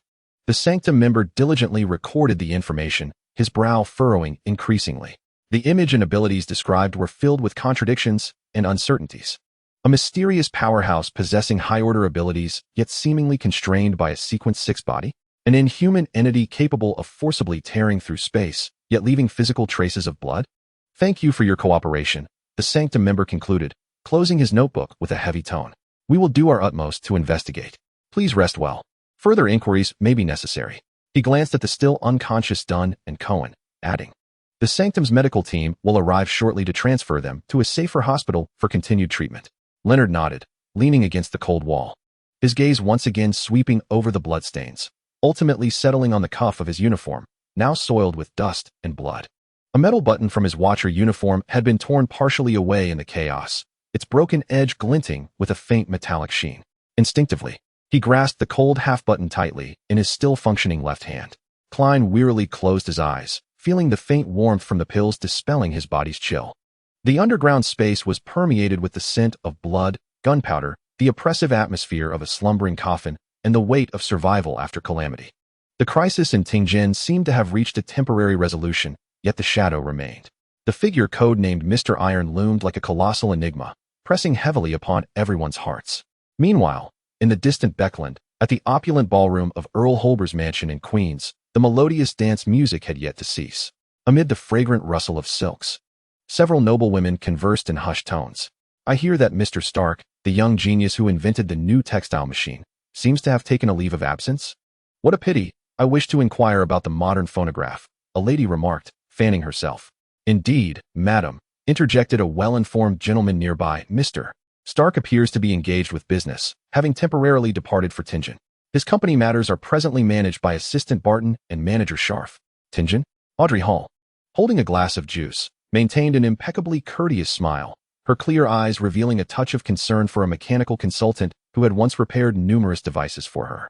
Her fingers unconsciously stroked a delicate silver pocket watch adorned with gear motifs, a gift from William Stark, the precision mechanic hired by her father, expertly tuned for her on her 10th birthday. "Mr. Stark?" The girl's thoughts fluttered like a canary. The occurrences in Tianjin seemed distanced from the prosperity and tranquility of Backlund.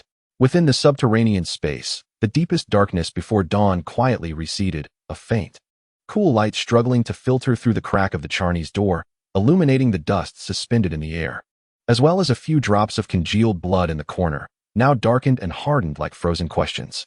Chapter 90. The Return. In Tianjin City, near the university, stood an unassuming single-family home. The curtains were tightly drawn, blocking the faint morning light from the outside.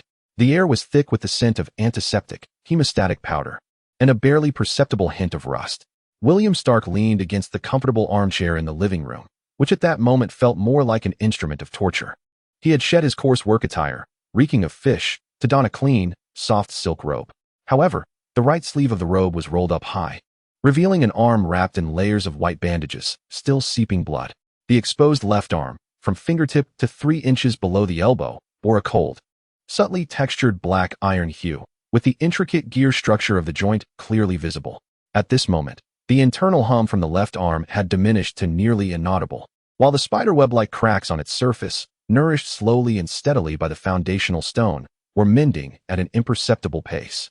This was the resilient vitality bestowed upon creations by the path of the Forgemaster.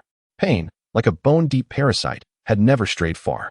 The torn flesh of the right arm throbbed with every heartbeat, delivering sharp stings that compounded the soul-weary fatigue wrought by the foundational power, weighing heavily on his thoughts. His complexion was pale, beads of cold sweat formed on his brow, and the dark pupils behind his gold-rimmed glasses showed evident fatigue, yet deep within lay a profound calm, akin to the depths of the sea after a storm. He extended his still agile right hand to grasp a finely crafted brass instrument resting on a small table, a miniature pain shield he had designed. Skillfully, he applied it to a nerve node near his right shoulder, gently turning the knob. A faint yet precise pulse of electric current coursed through him, mercilessly suppressing the excruciating pain in his right arm to a more bearable level, though it still lingered within the confines of his formidable willpower. He exhaled deeply and silently, allowing the taut lines of his shoulders and neck to relax slightly. The search efforts of the Sanctum and the police were concentrated in the dock district and clinics, leaving the university town in relative tranquility. His publicly stated medical leave served as a perfect guise for his absence and current state of weakness. No one would suspect that the esteemed Royal Mechanical Advisor, founder of Stark Precision Mechanics, was currently ensconced in his safe house, nursing his wounds. He closed his eyes, channeling his remaining vitality, and threw the tenuous yet resilient connection to the Iron Throne's cornerstone in his palm. He sensed the operation of the cogwheel messenger network in Tianjin and beyond. Countless streams of encrypted information traversed the skies of the city like invisible threads. weaving together an extensive web of intelligence. Most of it pertained to the progress of the Sanctum's search, the condition of the injured night watchman, and the restoration of order on the surface of the city. A few messages detailed routine reports from the Backlund headquarters regarding corporate matters, as well as a request from Sharif concerning a new patent application. Everything was operating within the parameters he had set, as if the cataclysmic battle beneath Tingen had never transpired. At that moment, a stream of highly prioritized encrypted information from the core node of the cogwheel messenger pierced his perception like a cold steel needle. The content was exceedingly brief, comprising merely a set of coordinates and a timestamp. The coordinates pointed to an inconspicuous mailbox in the Queen's district of Backlund, with a timestamp indicating 3 days hence. A subtle upward twitch at the corner of William's mouth, unseen in the shadows, revealed a cold and assured smile belonging to Mr. Iron. This message represented the sole, predetermined, one-way point of contact between him and the screenwriter manipulated by 008. It was a bait cast forth after the other party's fury and probing, or rather, a declaration of challenge. The tempest in Backlund would be even more ferocious than that in Tingen, and the curtain of the stage had already been discreetly drawn back by this message. The atmosphere at the Blackthorn Security Company remained tense. The medical team from the Sanctum had arrived, carefully lifting the severely injured Dunn Smith and Cohen Lee onto stretchers, preparing to transfer them to a church hospital with superior treatment facilities. Although Fry had declined the transfer, his condition was likewise dire, and he was ordered to rest within the security company, under the care of a physician from the Sanctum skilled in healing. Leonard Mitchell, with his arm in a sling, stood at the doorway, watching as the stretchers were loaded onto a carriage bearing the emblem of the night. His face remained pale, the fracture in his right arm and the internal shock causing each breath to be laced with pain, yet the verdant light in his eyes shone brighter than before, imbued with a sharpness born of survival and contemplative reflection. "Leonard, you ought to rest now," Fry rasped, leaning against the doorframe. The physician from the sanctuary also suggested you should be observed in the hospital for a couple of days. "I'm fine, Fry," Leonard replied, shaking his head as his gaze swept over the disarray in the foyer, now being tidied up by the night duty staff. "This place still requires vigilance, and the sealed items must be guarded." He paused, his voice deepening. "Moreover, I wish to wait for Klein to emerge." Klein Moretti was inside, collaborating with another member of the sanctuary to record a more detailed account of the incident. It was nearly half an hour before Klein finally stepped out. His expression mirrored exhaustion, yet his eyes betrayed a sense of relief from task completion mingled with profound concern. Spotting Leonard and Fry at the entrance, he nodded. "Is everything recorded?" Leonard inquired. "Yes," Klein replied, his voice somewhat hoarse. "I've conveyed all that I could." He referred to the specifics regarding Mr. Iron, omitting his own associations with the mist and the tower. "Well done," Leonard said, patting Klein's shoulder with his uninjured left hand. "Let us grab a bite to eat. Then we shall discuss matters." His gaze subtly indicated the interior of the security company. Klein understood the implication. They bid farewell to Fry and silently exited the gates of the Blackthorn Security Company. In the early morning of Tingen City, the air was crisp, carrying the dampness of the recent rain. The streets were gradually filling with pedestrians, the city slowly recovering from the chaos and panic of the previous night. Yet, this outward tranquility could not dispel the shadows lurking in the hearts of the two men. They entered a nearby cafe that had just opened, finding a secluded corner to sit. The rich aroma of coffee momentarily alleviated the lingering sense of blood and gunpowder in their nostrils. "Captain Dunn and Cohen will be all right, won't they?" Klein stirred his coffee, breaking the silence, his voice tinged with an unrecognized tremor. This was his foremost concern. The sanctuary's medical team possessed formidable capabilities, and the facilities at the church hospital were among the best. Leonard's voice was steady, imbued with a calming strength. "Captain Dunn has a solid foundation. Although Cohen is gravely injured, his vital signs are stable. They will pull through." He paused, his emerald gaze locking onto Klein's. "What about you, Klein? With your Sequence 9, how is your spiritual state after confronting that level of contamination and combat? Have you sensed anything unusual?" Klein's heart tightened as he immediately grasped Leonard's implication regarding the potential mental pollution stemming from direct contact with the offspring of the malevolent deity. He took a moment to assess himself, shaking his head. "So far, so good. Perhaps it was the chaos of the situation that kept my mind highly alert. Or maybe the domain that Mr. Iron manifested seems to exert a suppressive effect against chaotic contamination." He tentatively voiced his observations. "The embryonic form of the Iron Divine Realm," Leonard murmured, reiterating the preliminary designation assigned to that mysterious domain in the sanctuary's records. Indeed, that chilling sense of order naturally repelled and suppressed the taint of chaos. This might be a silver lining amidst the misfortune. He raised the coffee cup to his lips, taking a sip, and his gaze sharpened. Regarding that Iron Man, Klein, do you think he resembles anyone? Suddenly, Klein's heart raced. He forced himself to maintain composure as he met Leonard's penetrating gaze. Resemble whom? I do not comprehend your insinuation. Leonard. Leonard leaned slightly forward, lowering his voice to a whisper. Our esteemed advisor, Mr. William Stark. In that moment, the soft melodies of the cafe seemed to fade into silence. Klein could distinctly hear the thundering of his own heart within his chest. He had not anticipated Leonard's suspicion to be so direct and aimed squarely at William. Mr. William? Klein displayed just the right amount of astonishment and absurdity. How could that be possible? He is an ordinary man. Moreover, did he not go to the university town today to attend to company matters? He is not even present. The strength exhibited by that Iron Man, that mechanical arm. Klein shook his head, disbelief saturating his tone.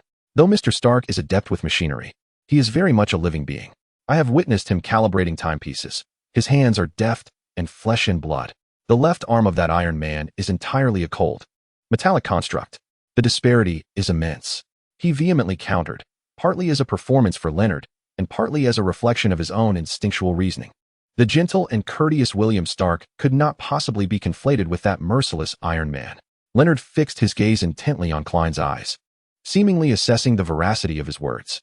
After several long seconds, he slowly leaned back against the chair, a hint of self-deprecating amusement gracing his features. You are right, Klein. I must have misinterpreted. Perhaps it is due to excessive blood loss. My mind is somewhat clouded. He rubbed his brow. As the previous analysis from Palace and the interference from the odd information flow regarding the Iron Throne surged back into his thoughts, there was no doubt that Mr. William was an ordinary man. Furthermore, that elevated power of order certainly did not seem like something an ordinary individual could possess, nor something an average mechanic could access. Perhaps it is indeed a secret entity, upholding order, residing in Tingen, harboring goodwill towards us? That last speculation even struck him as somewhat far-fetched. Klein inwardly sighed in relief, lifting his coffee to mask the tumult within. He concurred. Indeed, it is too enigmatic. The people of the sanctuary seem utterly at a loss. He deftly shifted the subject. By the way, what shall we do next? The Night Watch team in Tingen is nearly incapacitated. Leonard's expression darkened. The sanctuary will temporarily assume control over Tingen's extraordinary affairs until the captain and his team recover, or until a new commander is dispatched from above. He glanced at Klein and his own suspended arm. We will likely be assigned a period of recuperation or reassignment. Leave Tingen? A thought stirred within Klein uncontrollably. Backlund. 2 days later, at the Tingen steam train station. The prolonged sound of a whistle pierced through the cacophony above the platform. A colossal steel locomotive, exhaling white steam, awakened slowly like a slumbering beast, connecting to the deep brown carriages that followed. On the platform, Klein Moretti stood at the periphery of the somewhat crowded throng, clutching a simple suitcase, dressed in a faded formal attire. He was about to board the train bound for Backlund, a temporary arrangement made by the sanctuary after assessing the current situation in Tingen and his personal circumstances. This decision served to distance him from an environment that had recently undergone upheaval, one that remained unstable and bereft of its primary combatants, while also implying a form of protective observation.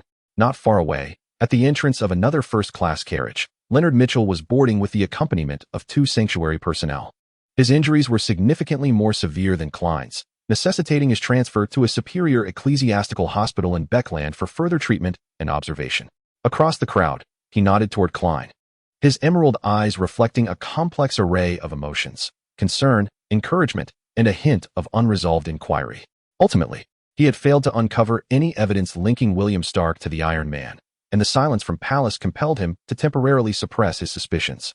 Klein withdrew his gaze and inhaled deeply, the air thick with a mixture of coal smoke, steam, and the essence of the crowd. He glanced down at the rigid ticket in his hand, clearly embossed with the destination, Backlund. A new journey was about to commence. The shadows of Tingen had not entirely dissipated. The faces and enigmas of old Neil, the captain, Cohen Lee, Fry, Leonard, and the elusive Iron Man, alongside the tower shrouded in mist, weighed heavily upon his heart. Tightening his grip on the suitcase, he stepped onto the metal platform leading to the train, following the flow of the crowd. Inside the carriage, accompanied by a slight jolt and the resonant sound of metal scraping, the train gradually began to move. The platform outside, the throng of well-wishers, and the Tingen cityscape enveloped in thin fog, receded backward, faster and faster, ultimately transforming into indistinct patches of color. Simultaneously, in a dimly lit basement somewhere in Tianjin, Zhangweir sat at a wooden table cluttered with disordered papers, his bloodshot eyes fixated on an empty notebook spread before him. The antiquated quill pen, number 008, lay quietly at his side. Suddenly, the quill rose unbidden, as if grasped by an invisible hand. It marked a dark ink blot on the blank page, then began to sketch chaotic, twisted lines around it, as if depicting a tempestuous storm or futilely seeking a coordinate obscured by fog. The lines ultimately converged into a vague arrow pointing northward, the tip of which bled into a stain, resembling dried blood. A low growl, akin to that of a wounded beast, erupted from Inza's throat, his wrinkled face contorting with sheer rage, frustration, and a profound sense of humiliation at being deceived. Backlund. His hoarse voice reverberated through the desolate basement, each word seemingly squeezed from between clenched teeth, infused with a profound loathing and a chilling intent to kill. Mr. Iron, you cannot escape. Do you believe that by leaving Tianjin, you can evade my gaze? The stage will only expand, and the script has merely reached its climax. The quill made its final, twisted stroke on the page, resembling a mocking, colossal question mark. Before it fell with a soft thud, the ink gradually spreading at the tip of the question mark, akin to an ominous period, or perhaps an unfinished curse.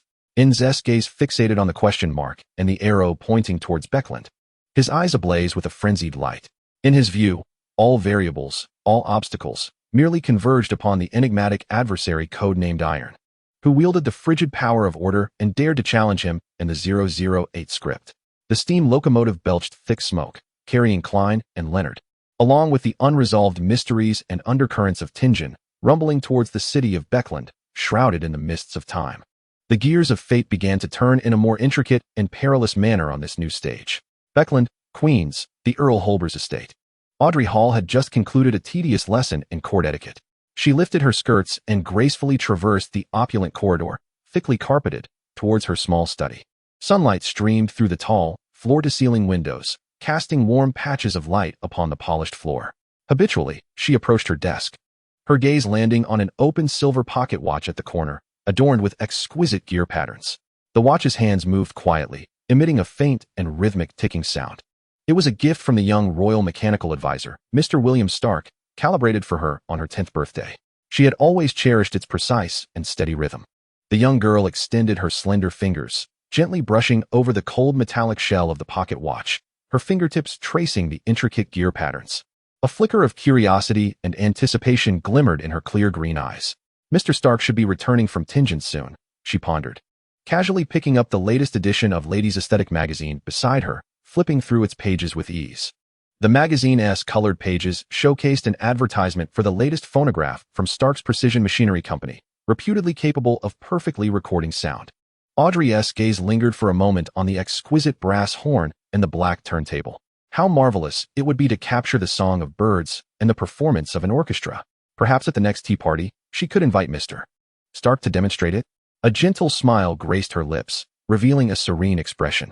The tranquil routine of Backlund's high society seemed utterly disconnected from the storm brewing in the distance. Yet, the threads of fate had already begun to intertwine invisibly.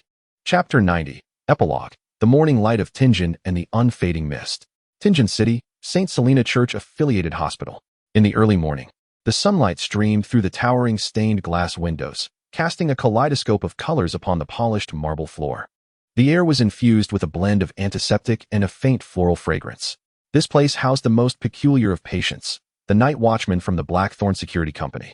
Dunsmith lay quietly on the bed by the window, his complexion still pale, yet his breathing was steady and deep. Thick bandages wrapped around his chest and abdomen, remnants of the horrific wounds inflicted by the offspring of an eldritch deity. Miraculously, under the diligent care of the temple's physicians and subsequent nurturing, he had survived the most perilous phase. However, the profound trauma to his soul had plunged him into a deep slumber, leaving the time of his awakening uncertain. A gentle-faced nun was meticulously wiping his cheek. In the adjacent room, Cohen Lee's condition was even more dire. He had nearly lost half of his body and clung to life with the aid of sealing artifacts and potent medications. At this moment, he was swathed like a human mummy, with only his eyes visible, occasionally moving to affirm his continued existence. The esteemed deacon, Sesama, sat beside him, softly reciting prayers for the night, soothing his shattered spirit and body. Fry sat in a wheelchair, pushed by a nurse into the sunlight of the corridor. His legs had suffered irreversible damage in battle, but what drew attention was his left eye, replaced by a meticulously crafted monocle prosthetic that gleamed with a cold metallic sheen. Occasionally, faint blue glimmers flickered deep within the lens. This was a creation of the temple's mechanical brothers, which not only restored his sight, but was rumored to possess a subtle spiritual vision enhancement. Fry was attempting to adjust the focus of his prosthetic eye using his remaining spiritual energy, appearing somewhat clumsy. "Hey, Fry, look over here." Leonard Mitchell's voice rang out with its characteristic levity. He leaned against the wall on the opposite side of the corridor, his right arm encased in a thick plaster cast, yet his face bore a familiar, irreverent grin. With his functional left hand, he struggled to toss and catch a rubber grip ball provided by the hospital, attempting to capture Fry's attention. "Quiet down, Mitchell." Fry's voice remained hoarse and low, but it carried a touch more strength than before. His prosthetic eye rotated, locking onto Leonard. "Your bones haven't healed yet. Be careful not to fracture them again." The words were reproachful, yet a subtle warmth lingered in his tone. Klein Moretti approached with a platter of fresh fruit, and upon witnessing the scene, he couldn't help but smile. Dressed in simple casual wear, he bore only minor flesh wounds and the weakness of spiritual exhaustion, recovering faster than the others. He distributed the fruit to Fry and Leonard. "How is the captain today?" Klein inquired softly, glancing towards Dunn's room. "Same as always," Leonard replied, munching on an apple and speaking with a mouthful. "The temple's deacon of cancer said the captain's soul is like land ravaged by a storm. It needs time to heal gradually. There's no rushing it." Deep within his emerald eyes flickered a trace of melancholy, quickly veiled by his habitual nonchalance. Fry maneuvered his wheelchair towards Klein. "Moretti, Leonard, have the arrangements for your transfer to Backlund been approved?" Klein nodded, his gaze imbued with complexity. The sanctuary deemed that Tingen needed time to recuperate, and he was set to depart for Backlund next week. His heart was heavy with concern for the comatose captain and his gravely injured comrades, yet at the same time, he felt a fervent yearning to uncover the potential secrets hidden within Backlund, secrets related to Antigonus and his own journey through time. He had already penned a letter to Benson and Melissa, informing them of his impending move to Backlund, striving to maintain a light-hearted tone. However, he could vividly imagine his sister Melissa silently gripping the window frame upon reading it. At that moment, footsteps echoed from the end of the corridor. An elderly gentleman, clad in a simple brown robe of the Knowledge Church, his hair meticulously arranged yet exuding an extraordinary vitality, approached, cradling a hefty tome. It was none other than old Neil. "Mr. Neil." Both Klein and Leonard exclaimed in surprise. Fry also adjusted his mechanical eye to focus on him. "Children, you all seem to be in good spirits." Old Neil approached with a warm smile, extending the book to Klein. "Here, Klein, I hear you're off to Backlund. This Chronicles of Backlund is for you, containing some of my notes and annotations from my youth. I hope it proves helpful." His gaze was clear and gentle, devoid of the madness and murkiness that had once clouded him under the whispers of the malevolent deity. "Thank you, Mr. Neil." Klein accepted the book, touched. Gazing at this familiar yet somewhat unfamiliar figure, he felt a wave of gratitude wash over him. It was the intervention of consultant William Stark that had persuaded old Neil to abandon that dreadful resurrection ritual, redirecting him into the embrace of the Knowledge Church, thus averting a fate of damnation. Although the records in the Night Watcher's archives noted a retirement due to mental health issues, for those in the know, this was indeed the best possible outcome. "Neil, how's the fare at the Knowledge Church? I hear they spend their days devouring books." Leonard jested with a grin. "Haha. Far superior to our monotonous stew of potatoes and beef at the Night Watcher's cafeteria." Old Neil chuckled heartily, patting Leonard on the uninjured shoulder. "At least it keeps this old mind of mine sharp." As the group engaged in light-hearted conversation, a nun entered, leading a visitor. The newcomer was attired in a well-fitted dark gray pinstripe suit, topped with a long black wool overcoat. Behind his gold-rimmed glasses, his gaze was warm and concerned. It was William Stark. His left hand still bore the customary black leather glove. "Mr. Stark." Klein and Leonard quickly greeted him, while Fry offered a slight nod of acknowledgement. "Good afternoon, everyone," William said, his smile as refreshing as a spring breeze, his voice gentle. "I just returned from the headquarters in Backlund to attend to some matters and thought I would check in on you all.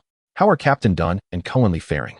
He inquired with genuine concern about the condition of the injured, his tone sincere, embodying the persona of a devoted advisor caring for his partners.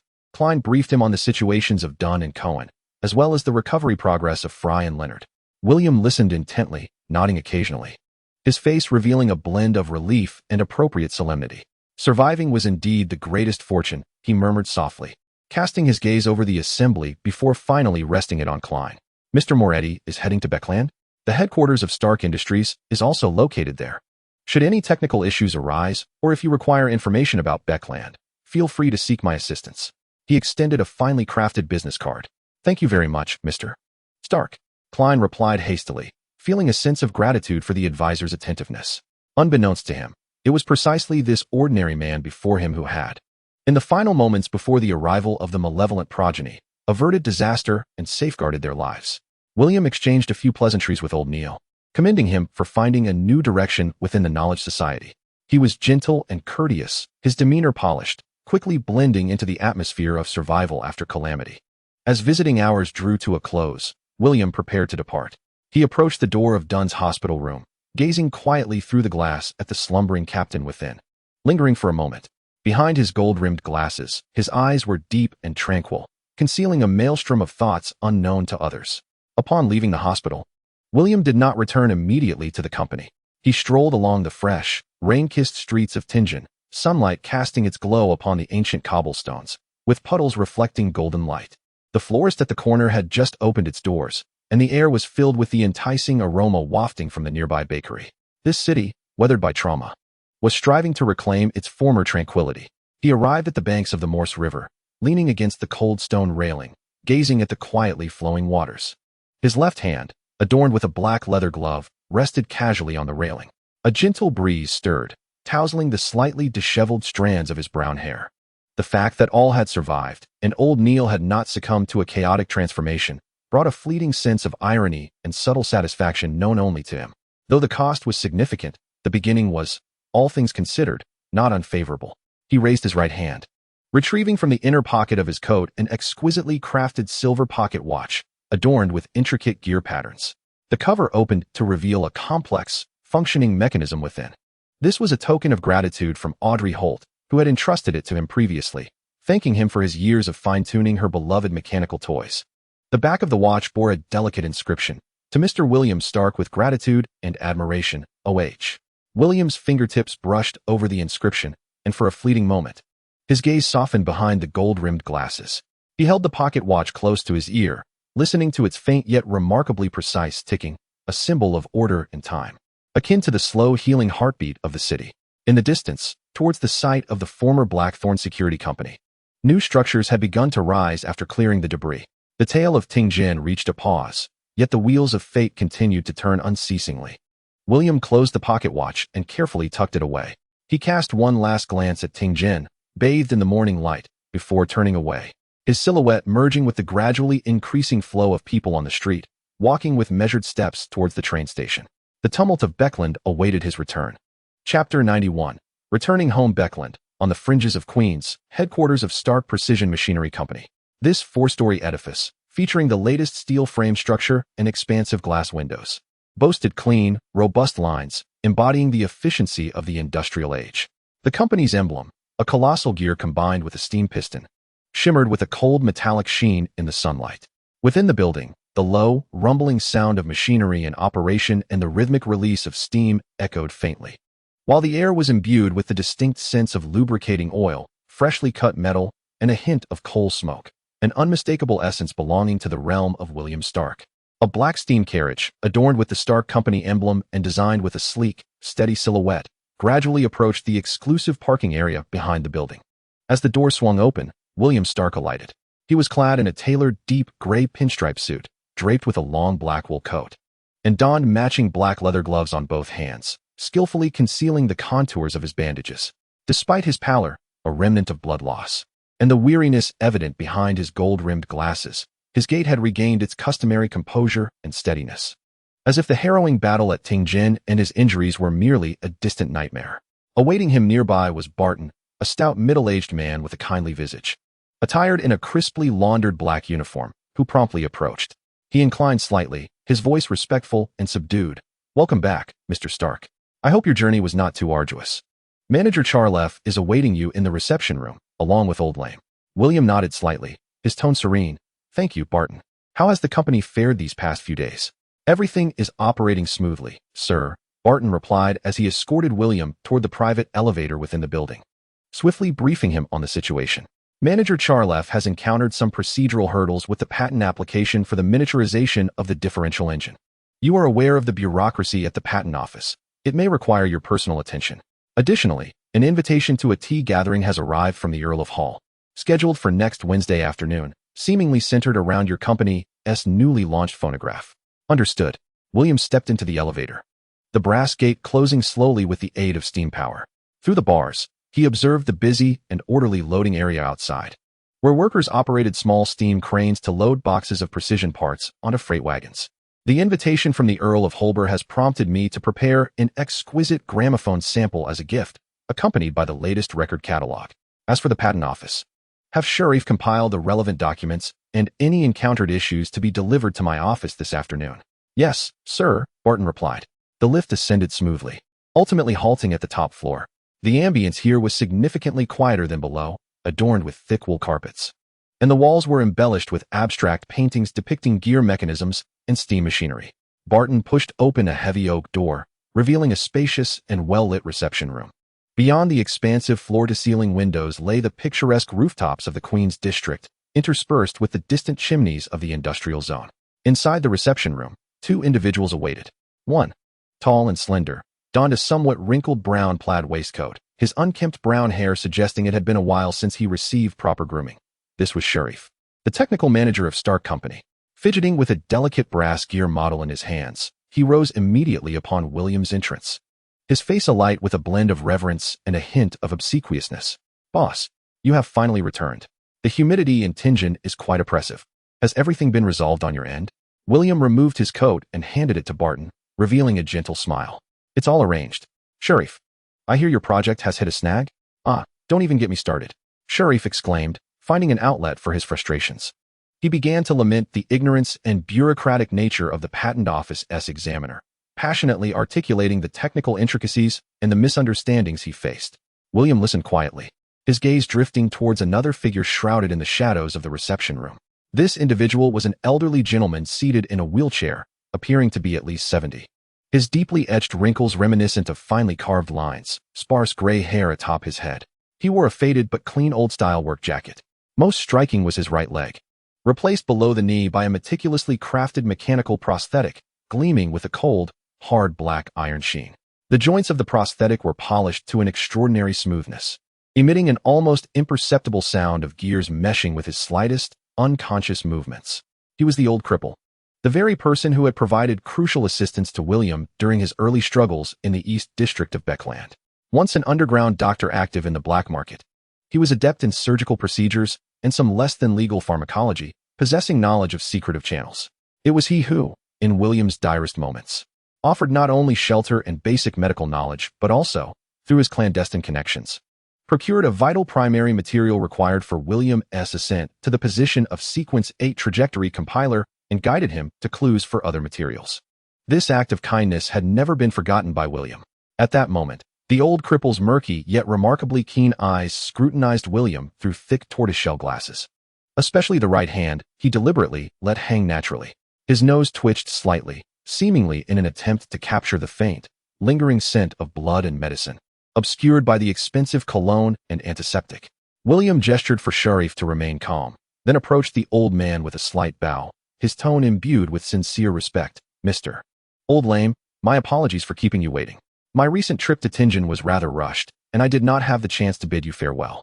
A raspy laugh, reminiscent of an old bellows, emerged from Old Lame's throat. Humph, what need is there for farewells?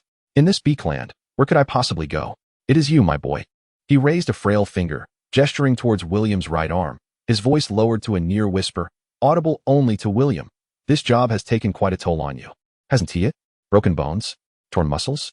You must have used a potent coagulant, mixed with the flavor of bitter root. Quite ruthless indeed. William's smile remained unchanged, yet his gaze hardened slightly. Truly, he was one of the most formidable black market doctors from the East District, even in his old age. His instincts and perception remained as sharp as ever. He nodded calmly. I encountered a minor inconvenience, but it has been resolved. Rest assured, it does not hinder my work. Humph. Work? Old Lame scoffed, his murky eyes sweeping over the luxurious decor of the reception room and the bustling street outside. You have become quite the figure now, Mr. Stark. I merely came to see if your constitution can withstand the strain. I wouldn't want to have to collect your remains one day. My old bones still have some use. Though his words were harsh, a trace of concern lingered in his tone. You jest, William replied, his smile gentle and unwavering. He retrieved a flat, unmarked metal box from his suit pocket and placed it delicately on the armrest of old Lame's wheelchair. A small token of appreciation. The soothing remedy for your old joint injuries that you often speak of. I had it prepared according to your specifications, using only the finest ingredients. Furthermore, I will personally assist you with your leg maintenance next week. Old Lame's age-spotted hand fumbled to grasp the metal box, opening it just a crack. An intense and peculiar herbal fragrance immediately filled the air. A flicker of satisfaction crossed his eyes before he resumed his stern demeanor. I suppose you do have a bit of conscience left. Very well. Seeing you still alive is enough for me to take my leave. This place is too bright. It makes me uneasy. Skillfully maneuvering a small joystick on the armrest of his wheelchair, the intricate mechanism beneath hummed softly as it glided him smoothly towards the door. Barton had already positioned himself there, ready to escort him downstairs. Sharif watched old Lame depart, grimacing slightly as he muttered under his breath, that peculiar old man. He seemed to harbor a certain apprehension towards the seemingly revered disabled elder. William paid no heed to Sharif's murmurs, instead making his way to the grand floor-to-ceiling window, overlooking the bustling street below, where people scurried about like ants, and horse-drawn carriages weaved through the chaos. He extended his gloved left hand, appearing nonchalant as he gently tapped 3 times on the cold glass, the rhythm carrying a peculiar cadence. Almost at the very moment his fingers departed from the glass, a decorative brass fireplace in the corner of the reception room stirred to life. A previously motionless brass mechanical dove, no larger than a child's palm, suddenly illuminated its ruby-inlaid eyes with a faint red glow. With remarkable agility, it turned its head slightly, emitting a series of delicate sounds resembling the chirping of a real bird. Subsequently, the metallic feathers on its chest parted as if animated, revealing a diminutive delivery slot. William did not turn around. Instead, he spoke in a calm tone. Schaff, place the patent issue report on my desk. Additionally, notify the technical department that the testing of prototype 3 has been moved to tomorrow morning. I wish to personally review the data. Oh, certainly, boss. Though Schaff found it somewhat perplexing that his employer spoke to the window, he promptly acknowledged the request and hurriedly left the reception room, clutching his gear model. As the door to the reception room gently closed, leaving William alone, the Dove's delivery slot silently ejected a rolled-up, nearly transparent sheet of specialized paper. William turned, approached the fireplace, and extended his left hand, deftly grasping the scroll with his gloved fingers. He unfurled the parchment, which bore no text, only a myriad of exceedingly minute, intricately arranged perforations, encrypted information comprehensible solely to the core nodes of the gear messenger and himself. As William's gaze traversed the array of holes, the information processing capabilities bestowed by the Iron Throne's foundation instantaneously transmuted the configurations into a coherent stream of text flooding his mind. The content pertained to unusual movements at several clandestine gathering spots of extraordinary individuals in Backlund, as well as traces of suspicious observers exhibiting faint spiritual residues near a designated mailbox in the Queen's district. A cold smirk played upon William's lips. He brought the special paper close to the virtual flames of the fireplace, actually a safe gas lamp, and in an instant, the paper ignited, dissolving into a fine ash that silently drifted into the collection box below. He seated himself behind the expansive mahogany desk, his gaze fixating on an antiquated brass globe resting atop its surface. With a gentle tap of his left index finger, he pointed to the location representing Backlund on the globe. Backlund, he murmured softly, his dark eyes behind gold-rimmed glasses deep as an abyss, reflecting the cacophony of the vast city outside. The stage had been set. The actors were soon to make their entrance. He picked up a pen embedded with tiny gears and smoothly inscribed several lines on a notepaper adorned with the company's letterhead, enhanced the covert monitoring frequency of the gear messenger, Black Iron Raven model, near the designated mailbox in Queens. Gather intelligence on all individuals entering and exiting the Wild Dog Bar in the Backlund Bridge area over the past week, with particular attention to those carrying unusual items. Prepare a summary report regarding recent abnormal deaths in the East District, focusing on wound characteristics and suspected spiritual residues. Having completed his writing, he rolled up the notepaper and returned to the fireplace once more. This time, he accurately dispatched the rolled parchment into the delivery slot of the brass pigeon statue perched above the fireplace. The ruby eyes of the pigeon flickered to life once more, emitting a lively click as the feathers on its chest swiftly closed. Its delicate wings quivered slightly before resuming their statue-like stillness. The information had been transmitted through the invisible network of cog messengers in an encrypted manner. William settled back into the broad chair, leaning slightly, closing his eyes as his right hand instinctively pressed gently against the wound on his right arm through his clothing. The pain, subdued by medication, had dulled. Yet fatigue surged over him like a relentless tide. He required a brief respite to digest the gains from Tingen, mend his physical injuries, and prepare thoroughly for the more intricate performance that awaited him in Backlund. Sunlight streamed through the glass, casting a play of light and shadow across his sharply defined profile. The young mechanical magnate, a royal advisor, sat quietly at the heart of the industrial kingdom he had meticulously crafted, like a dormant monarch, awaiting the turning of gears to guide fate along the path he had envisioned. Chapter 92, Bridge District and New Eye Lines, Backlund, North District, 22, Pacefield Street. A row house. Klein Moretti stood before the window of the first-floor living room, gazing out at the damp cobblestones of the street and the hurried pedestrians wrapped in thick coats. The air was thick with the scent of coal smoke and a melange of urban life unique to a bustling metropolis.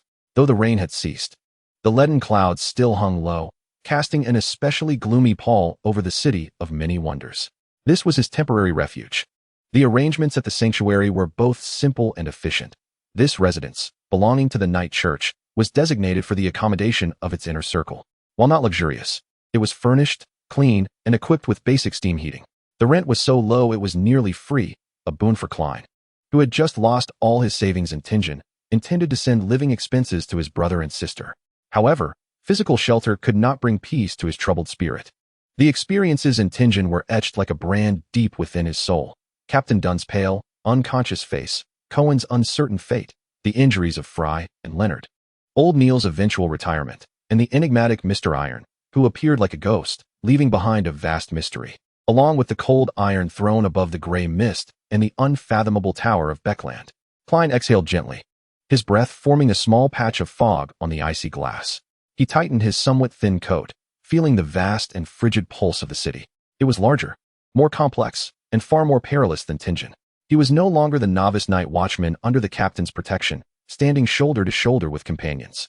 Here, he was nearly isolated, compelled to exercise greater caution and care. His gaze fell upon an unremarkable clay flower pot on the windowsill. Within the confines of the room, there were no flowers, only a small handful of soil brought from Tingen, tainted with the subterranean essence of the Blackthorn Security Company. This served as his medium for divination. Once his spiritual faculties had somewhat revived, he eagerly attempted to divine the subsequent circumstances surrounding Tingen. The divination revealed that the life force of the captain and Cohen was faint yet stable, a revelation that provided him with a modicum of reassurance.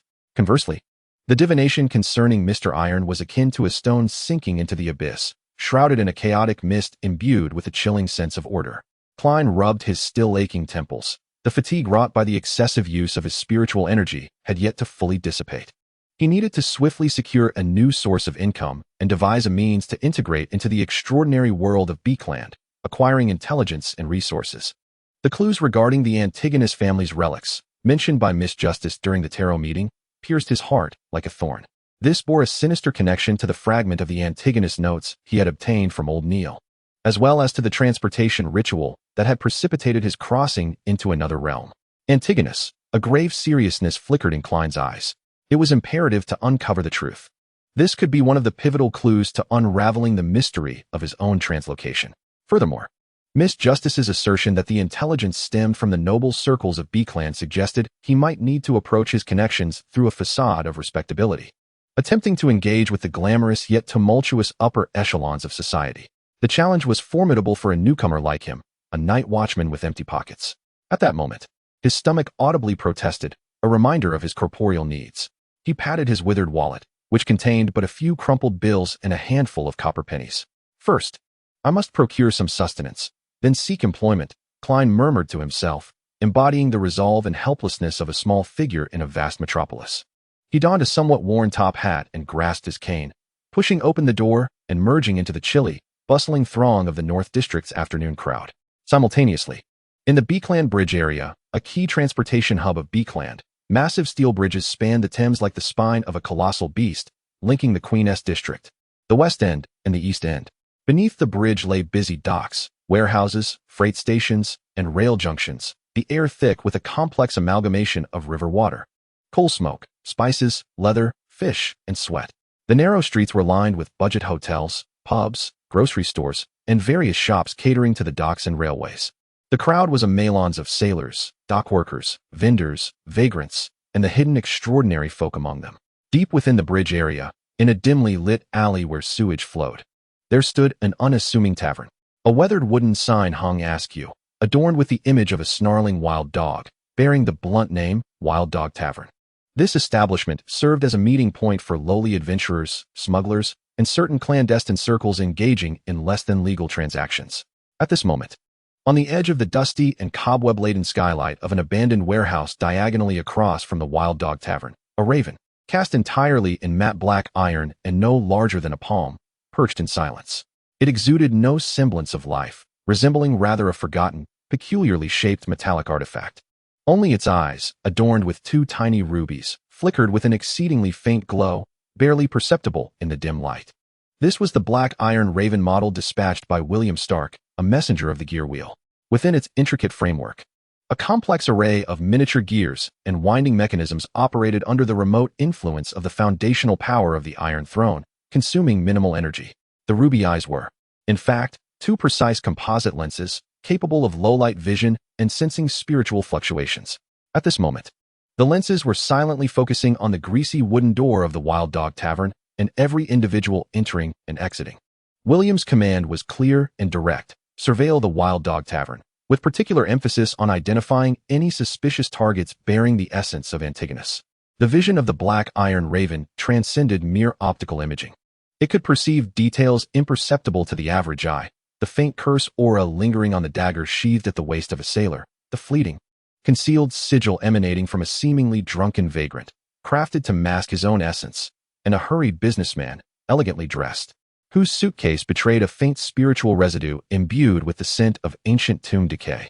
It resembled the most patient and cold-hearted hunter, transmuting each captured anomaly through its built-in, intricately complex array of spiritual resonance runes into encrypted streams of information, continuously relaying back to the brass pigeon perched atop the fireplace at the core node located in Queens. Along the invisible strings of order emanating from the Iron Throne's foundation, the information flowed into William's consciousness. Target: male dockworker attire. Left arm tattoo revealing faint traces of abyssal path contamination. Sequence 9 or 8. No Antigonus essence detected. Target: suitcase merchant. Items within indicating a connection to the Undertaker path. Sequence 8. Gravedigger.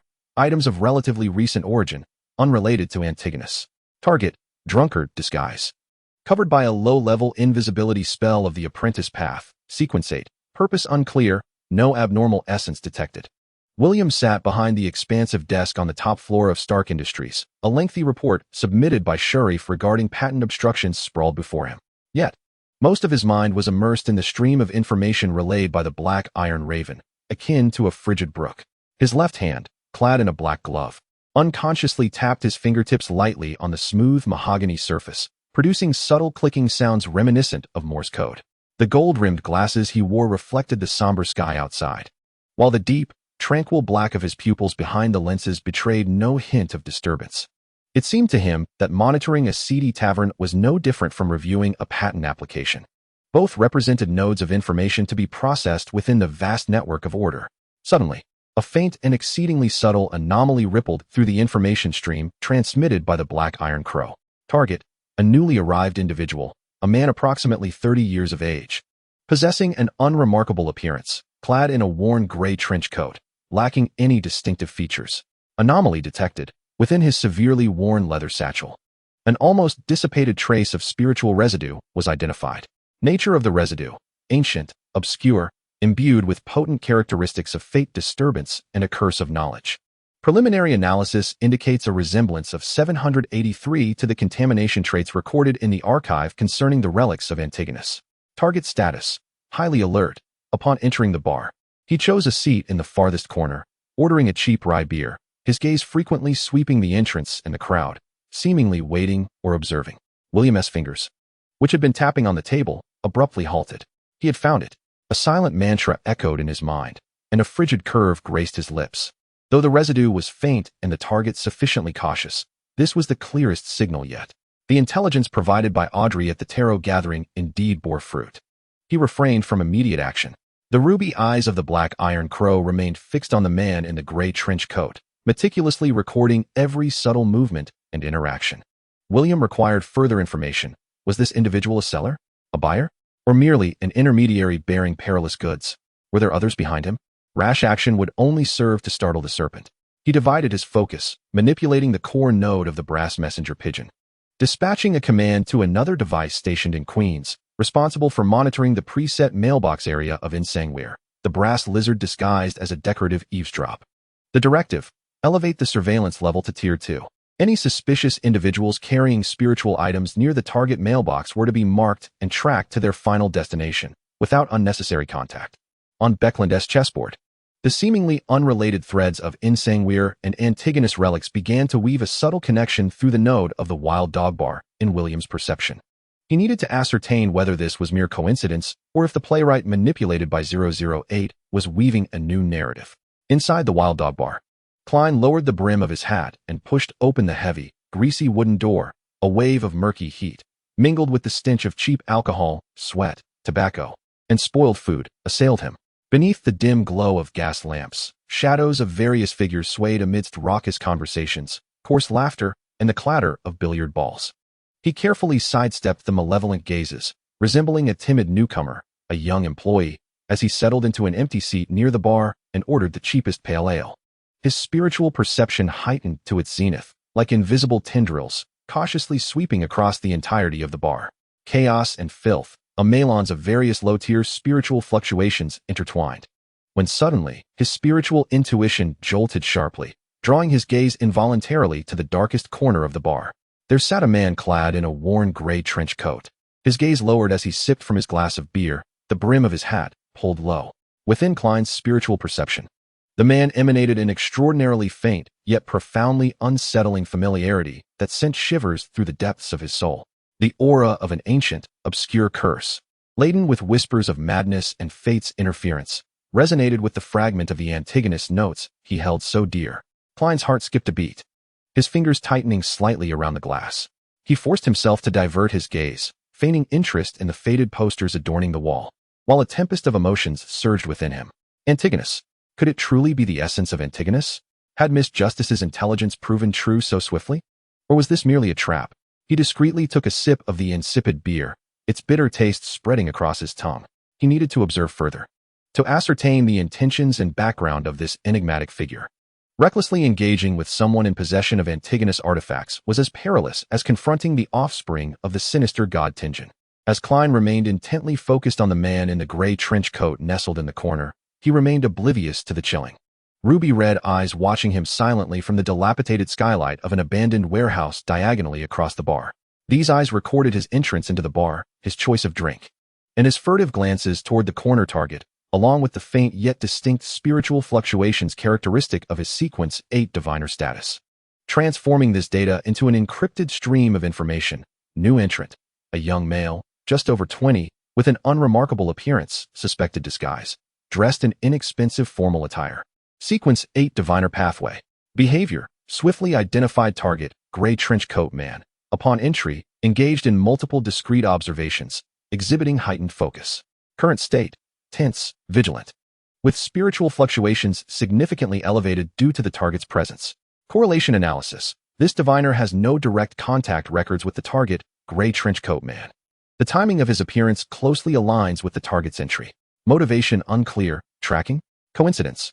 This information, along with other surveillance data regarding the gray trench coat man, traversed the bustling skies of Backlund, precisely converging at the upper echelons of Stark Industries in Queens.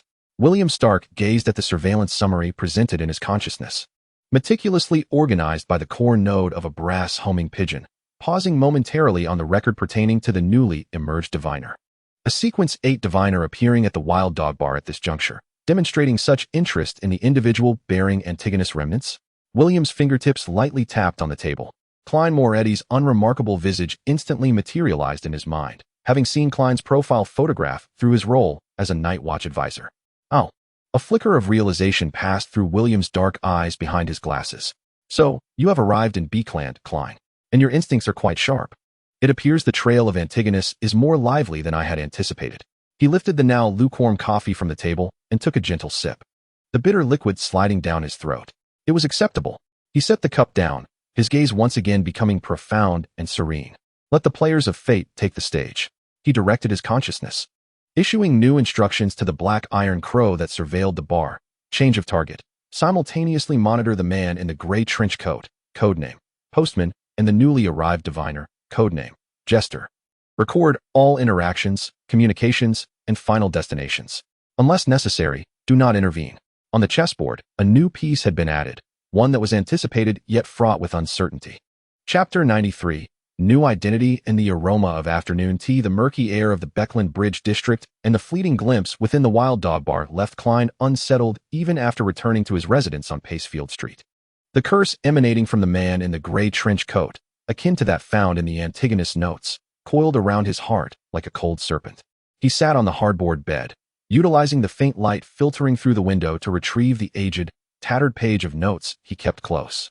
His fingertips brushed over the distorted, frenzied symbols, and once more, a shiver of trepidation surged from the depths of his soul. This must be investigated. The thought was resolute. This was not merely about unraveling the enigma of his own traversal. It potentially concealed immense peril. But how to proceed? Should he directly approach others as Klein Moretti, a newly relocated vigilante clerk from Tingen, rashly inquiring about sensitive matters like Antigonus, would surely be akin to walking into a trap, announcing his troubles to both the church and the vigilantes. Not to mention that the man in the gray trench coat was clearly no ordinary adversary, likely entangled with far more complex forces. He needed a new identity, one that would allow him to move freely, mingle with various factions, inquire without drawing attention, and provide a means of sustenance. The notion of becoming a private investigator surfaced in Klein's mind. In a metropolis like Backlund, private detectives were not uncommon. They operated on the fringes of legality, engaging in diverse commissions, from locating lost pets to investigating business rivals, and even delving into matters too sensitive for official channels. This was the perfect cover for him. He immediately set to work.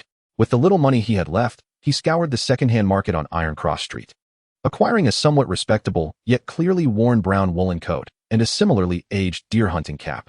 He also purchased some inexpensive makeup from a street artist, primarily to darken his complexion and create wrinkles.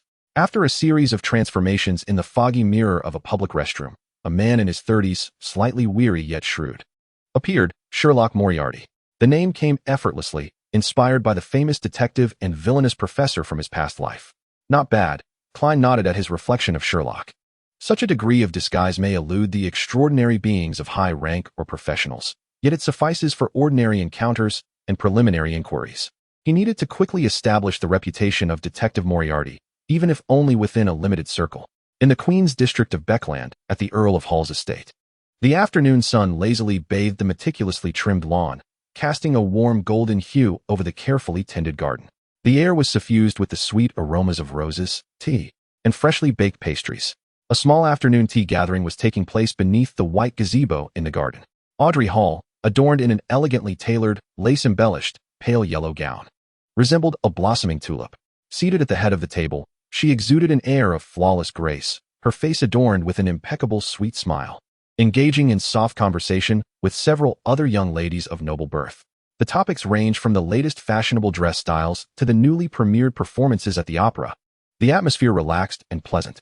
"My dear Audrey, I have heard your father has ordered the latest gramophone from Stark Company for you?" inquired a lady in a light purple gown, her eyes gleaming with envy. "I hear it perfectly reproduces orchestral performances." A genuine glimmer of joy and anticipation flashed across Audrey's emerald green eyes. "Indeed, Miss Graylant, Mr. Stark's company consistently delivers the most exquisite inventions. Father mentioned that the calibrated gramophone would be delivered to our residence this afternoon." "Mr. Stark?" Another lady giggled behind her hand. "Is he not the young royal mechanical advisor? I heard he was recently on a business trip to Tingen." "I believe so," Audrey replied gracefully, lifting her delicate bone china teacup and taking a gentle sip. "Father received a reply from Mr. Stark's company yesterday, confirming that Mr. Stark himself would come this afternoon to calibrate and demonstrate the gramophone." "Personally come?" The eyes of the young ladies brightened, the atmosphere growing more animated. William Stark was somewhat of a minor celebrity in Beckland's high society, young, affluent, and exceptionally talented in the field of mechanics, with close ties to the royal family. His presence always garnered attention. At that moment, the steady voice of Mr. Wolf. The butler resonated from outside the gazebo. "Miss Audrey, Mr. Stark has arrived." Audrey set down her teacup, her expression reflecting just the right amount of delight and courtesy. "Please invite Mr. Stark to join us, Mr. Wolf." Soon, the figure of William Stark appeared along the garden path, dressed in a well-fitted dark gray three-piece suit. Topped with a pressed black tailcoat, he wore an exquisite pair of black leather gloves on his left hand, while casually resting his right hand in his trouser pocket. His demeanor was calm and composed behind gold-rimmed spectacles, a gentle, professional smile gracing his lips, entirely unperturbed by the life-and-death struggles he had recently faced in Tingen.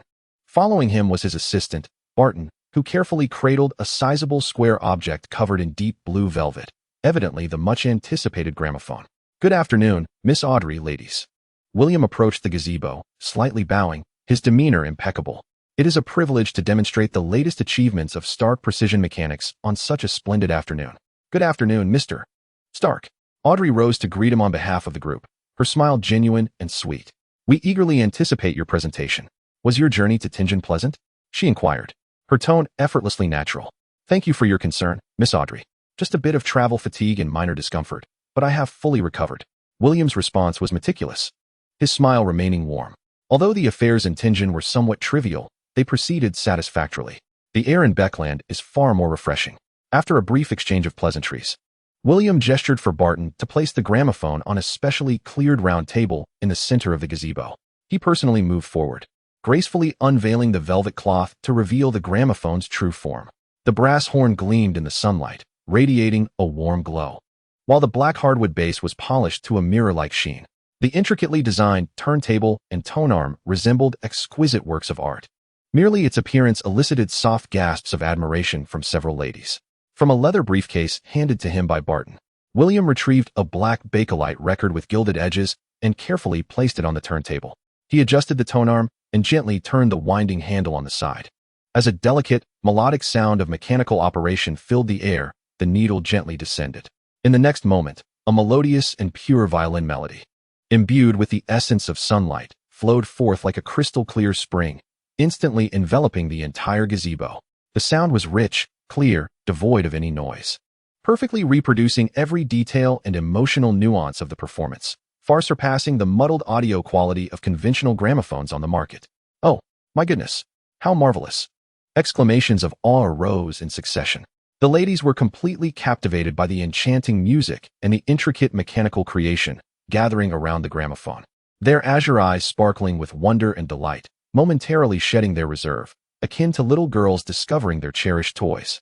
Audrey stood slightly further back, her emerald gaze fixated on the brass horn from which the delightful notes emerged, yet her attention lingered more on William Stark, observing him effortlessly operate the machine. Listening to his gentle explanations of the gramophone's principles, albeit a greatly simplified version, she noted the focused and tranquil expression behind his gold-rimmed glasses. "Mr. William is indeed a remarkable individual," Audrey mused. "He consistently creates such astonishing devices that seamlessly blend cold machinery with the beauty of art. Furthermore, he possesses a unique aura, an ineffable sense of stability, akin to a pocket watch that he has perfectly calibrated, always ticking with precision." This thought momentarily conjured the image of the gentleman seated on the iron throne above the mist, a provider of order, yet she swiftly dismissed it. "Mr. William is merely an ordinary man, a remarkably talented mechanic at that." "Miss Audrey." William's gentle voice interrupted her reverie. Audrey returned to her senses, discovering William smiling at her, holding another record in his hands, a selection from Mendelssohn's A Midsummer Night's Dream performed by the Backlund Philharmonic Orchestra. "Perhaps you would enjoy this?" he inquired. "Certainly. Thank you so much, Mr. Stark," Audrey replied hastily, accepting the record, a subtle blush creeping onto her cheeks as she felt slightly embarrassed for her earlier distraction. William nodded with a smile and proceeded to change the record. The grand and ethereal orchestral sounds filled the air, elevating the atmosphere of the afternoon garden tea party to a crescendo. The ladies were immersed in the music, whispering their fondness for the phonograph and their anticipation for Stark's company's new offerings. Meanwhile, William stood quietly to the side, embodying the perfect servant, occasionally addressing technical inquiries, but mostly wearing a gentle smile as his calm gaze swept across the garden, as if he were savoring the scenery or perhaps observing something more profound.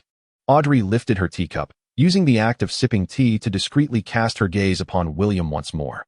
He stood tall and relaxed, his left hand naturally resting at his side, adorned with a black leather glove. For reasons unknown, Audrey suddenly recalled Mr. Tarot's cold, iron arm from the tarot reading.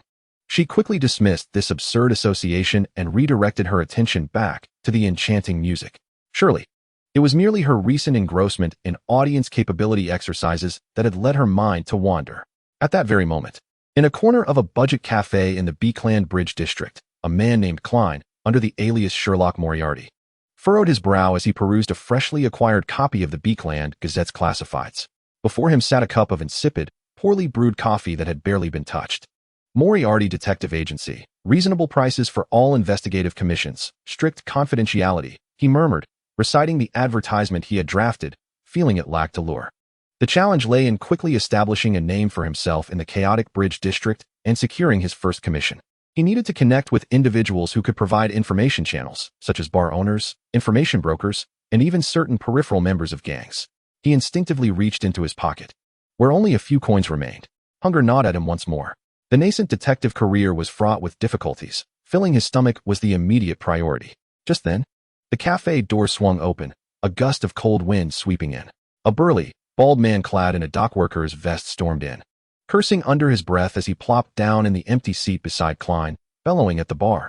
"Old John, a glass of the strongest anchor you have. Damn it, today is truly cursed." The bald man's voice was loud, laden with palpable resentment and a hint of fear. Klein's intuitive sensibilities as a diviner keenly detected a trace of chaotic and foul spiritual residue lingering around the man. This essence felt oddly familiar, yet entirely foreign.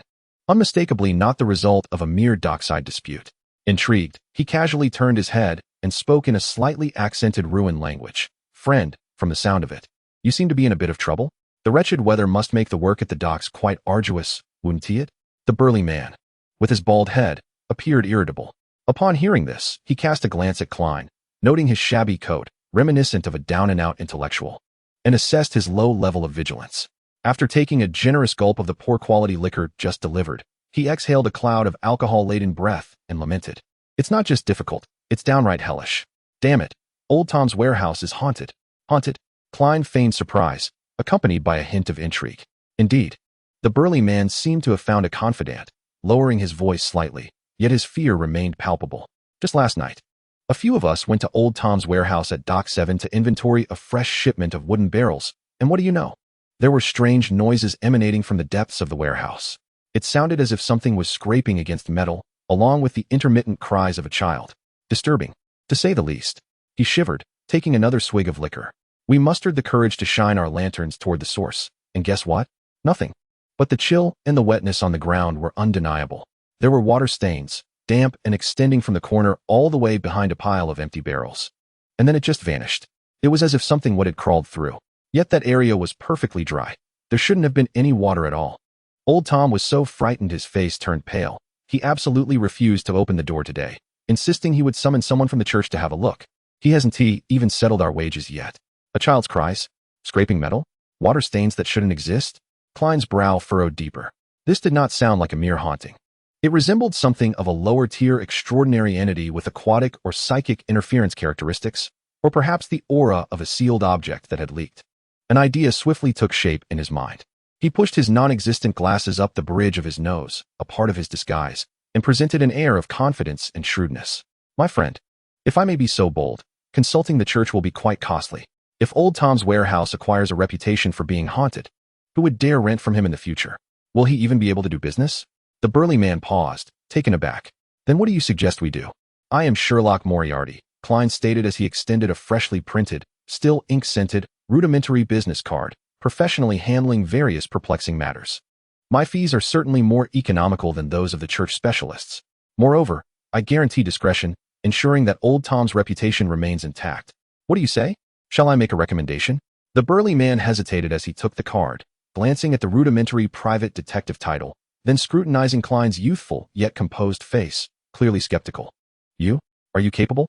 Klein smiled slightly, leaning forward and lowering his voice, exuding an air of mystery. "Am I capable? We shall find out, won't we? It's far better than leaving the warehouse locked up. And don't you wish to reclaim your wages sooner? I can investigate first without requiring a deposit. If I can't resolve it, Old Tom suffers no loss, does he?" The burly man wavered. Klein's final remark regarding reclaiming his wages struck a chord. He glanced at the business card, then back at Klein, and ultimately, with a resolute sigh, declared, "All right, we might as well take a chance. Follow me. I will take you to meet old Tom. However, my young friend, I must caution you against any tricks." Klein remained composed, with an unwavering smile on his face. "Rest assured, I conduct my business with integrity. Let us proceed, my friend." He rose, leaving a handful of coins on the table to cover the cost of his coffee, and followed the grumbling bald man out of the cafe. The afternoon sun was somewhat blinding, prompting Klein, Sherlock, to adjust the brim of his deerstalker cap, a glint of sharpness flickering in his eyes. He silently hoped that this first commission would herald a promising beginning. With heightened sensory awareness, he remained vigilant of his surroundings. The depths of Backlund were profound, yet the detective Sherlock Moriarty had officially commenced his operations. Meanwhile, in the garden pavilion of the Hall family in Queens, William Stark was enchanting Audrey and her friends with the dreamlike melodies of A Midsummer Night's Dream. His gaze inadvertently swept over a cluster of lush roses in the corner of the garden, where a brass beetle, disguised as a gardening ornament, glimmered with a faint light from its compound eyes, transmitting a brief message back to the core node. Warehouse at Pier 7 in the Bridge District. Suspected low-tier extraordinary incident, water traces, auditory hallucinations, new identity, Sherlock Moriarty intervening in the investigation.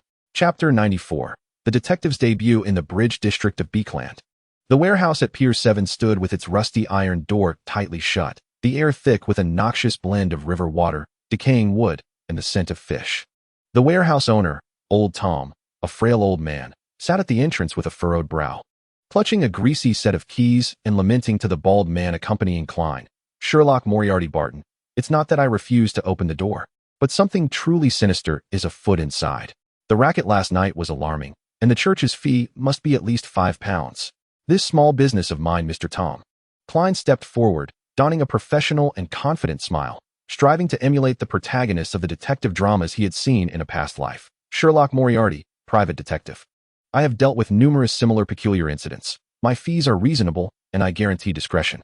The Bartons can attest that the fewer people who know about last night's events, the better it will be for your warehouse's reputation, correct? Allow me to investigate the situation first, without charging you a deposit. How does that sound?" Old Tom scrutinized the young man professing to be a detective, noting his ordinary attire and weathered appearance, a result of makeup, though his eyes held a certain brightness. The prospect of a £5 church fee indeed pained him, and Barton chimed in, suggesting they could give it a try. After much hesitation, he finally mustered the courage and, trembling, unlocked the warehouse's padlock. With a creak, the heavy iron door swung open, releasing a wave of mustiness and dust. The interior of the warehouse was expansive, cluttered with various sizes of empty wooden barrels, corroded metal parts, and discarded burlap sacks. The light was dim, with only a few beams filtering through the dusty windows high above. Right there, behind those barrels at the far end, Barton pointed toward a deeper shadow at the warehouse's end, his voice involuntarily dropping to a whisper tinged with anxiety. Klein nodded, signaling old Tom and Barton to remain at the entrance. He took a deep breath, attempting to disregard the unpleasant odor, and heightened his spiritual perception to its utmost capacity as he stepped inside. The ground beneath his feet was composed of compacted earth and splintered wood, emitting a faint creaking sound with each step. The interior of the warehouse was eerily silent, with only the echo of his footsteps reverberating in the vast space. He meticulously searched the area described by Barton, the corners, the floor, and the stacked empty wooden barrels, accompanied by the sounds of scraping metal and a child's cry, along with traces of water.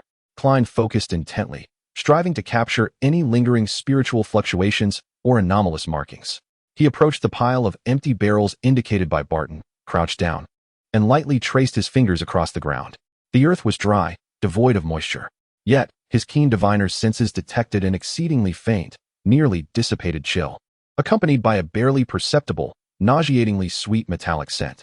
This sensation seemed less like pure water and more akin to some form of decay, imbued with a sense of resentment. Furrowing his brow, Klein rose to his feet, his gaze sharply scanning the surrounding walls and the surfaces of the barrels. Suddenly, his eyes fixated on the interior of a large, inverted, empty barrel nearby. There, close to the bottom edge, were several fresh, deep scratches, as if clawed out by some sharp talon. The marks were still new, with wood shavings curling around them. Talons? A shiver ran through Klein. Coupled with the chilling scent of decay, a term abruptly leapt to his mind. living corpse. A creature that might emerge from a failed promotion of a Sequence 8 gravedigger to Sequence 7 spirit medium, or perhaps a malevolent entity spawned from certain dark rituals. They possess immense strength, a stiff and decayed body, and claws like blades, leaving behind a distinct, frigid miasma as they move. If it truly is a living corpse, the nature of the situation would change entirely. This was far from a mere haunting. It was a malignant incident involving extraordinary beings. The ramifications of a living corpse roaming the dock area were unfathomable. Klein's heart raced. He required more definitive evidence and needed to devise a plan to eliminate this threat. This was not just for Old Tom's commission fee, though it had yet to be negotiated, but also for the safety of the ordinary citizens of Backlund, and most crucially, for himself, a Sequence 9 diviner confronting a living corpse, a perilous endeavor indeed. He forced himself to regain his composure, meticulously examining the details surrounding the scratches. In addition to the claw marks, he seemed to have discovered a small amount of dark red, dried substance clinging to the wooden splinters, resembling congealed blood, albeit in minuscule quantity. Blood? The blood of a living corpse? Or that of a victim? Klein's heart sank. He cautiously used his pocket knife to scrape off a bit of the dried dark red material, wrapping it in paper for safekeeping. This could serve as a divination medium. He continued to search the surrounding area thoroughly, but found no further valuable clues. The watermarks from last night seemed to have evaporated completely, leaving no trace behind. The sounds of a child's cries and the scraping of metal could not be traced either. Klein rose to his feet, dusting off his hands, and walked gravely towards the warehouse entrance. Old Tom and Barton approached him, visibly anxious. "Mr. Moriarty, what is the situation? Have you discovered the cause?" Old Tom inquired eagerly. "The circumstances are more intricate than anticipated, Mr. Tom," Klein replied in a low tone, striving to project an aura of reliability and professionalism, indicating that it was not merely a haunting. "I suspect there may be a dangerous beast or some unusual entity lurking or having passed through here. I require a more thorough investigation, including inquiries into any recent disappearances or peculiar deaths in the dock area." Old Tom and Barton exchanged glances, their faces paling. "A beast? An unusual entity? That sounds far more terrifying than a ghost." Barton gulped. "Disappearances? There are always a few drunkards who fall into the river or trouble the wrong people. But to speak of the strange..." He racked his memory. Just a few days ago, an old vagrant down the street, usually rambling about hearing water spirits sing, seems to have vanished for several days now. And over in the East End, I heard a prostitute was found dead, her neck nearly bitten through. The police claimed it was the work of wild dogs. Wild dogs? Klein scoffed inwardly. The bite marks of the undead bore no resemblance to those of wild dogs. "Mr. Tom," Klein said, observing the old man's ashen face, "the situation is quite precarious. I can continue my inquiries, but I will require a certain fee to facilitate my sources and acquire necessary tools. Furthermore, I strongly advise that you ensure no one enters the depths of the warehouse alone, especially at night." "How much?" Old Tom's voice trembled. "The initial investigation fee is £1 and 10 shillings. Should I uncover the source and resolve the matter, we can settle the remainder based on circumstances." Klein quoted a sum that, while substantial for him, was remarkably reasonable for addressing such extraordinary occurrences. Old Tom hesitated, recalling the church's quote of £5 and the losses incurred from the warehouse's closure. Eventually, he nodded, albeit painfully, and trembled as he retrieved a greasy pouch from his pocket, counting out the coins. "Very well. Mr. Moriarty, I entrust this to you. Please ensure it is resolved." Klein accepted the still warm coins, feeling a slight relief within. The initial funding was secured. He solemnly assured them he would investigate promptly before bidding farewell to the grateful yet worried duo. After leaving dock number 7, Klein did not immediately pursue the cases of the missing person or the murdered prostitute. He needed more specialized advice and assistance. The undead were not something he could confront alone. He thought of a certain individual, one he could only consider in Backlund, who might not be directly connected to the nocturnal happenings but seemed to have an affinity for the arcane. Backlund's Queen's District, headquarters of Stark Precision Machinery. William Stark sat comfortably in his office chair, several documents spread before him, though his mind was not on the papers. His consciousness was fragmenting, receiving nearly simultaneous streams of information through the Cogwheel Messenger network. Monitoring in the Bridge District, Black Iron Crow, the target courier, the man in the gray trench coat, had a brief encounter with a suspected black market broker at the Wild Dog Tavern. Without any exchange of goods, he subsequently left the bar and entered the complex alleys of the Bridge District, temporarily evading detection, not an unusual disappearance, but rather a momentary slip due to the intricate terrain. A new target observer, Klein, also departed the bar shortly after the target, with his whereabouts unknown. Event at Dock 7, Brass Beetle. The new identity, Sherlock Moriarty, has completed a preliminary investigation into the warehouse haunting incident. His behavioral analysis indicates basic tracking abilities. He discovered critical claw mark evidence and seems to have identified characteristics of the undead. He has successfully received a deposit for his commissioned work. Mailbox monitoring in the Queen's District, Brass Lizard. A suspicious individual disguised as a newsboy appeared near the target mailbox, delivering an unsigned letter.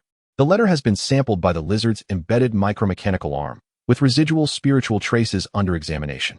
The letter sender is being continuously tracked by another cogwheel messenger, disguised as a rooftop weather vane, the black iron sparrowhawk.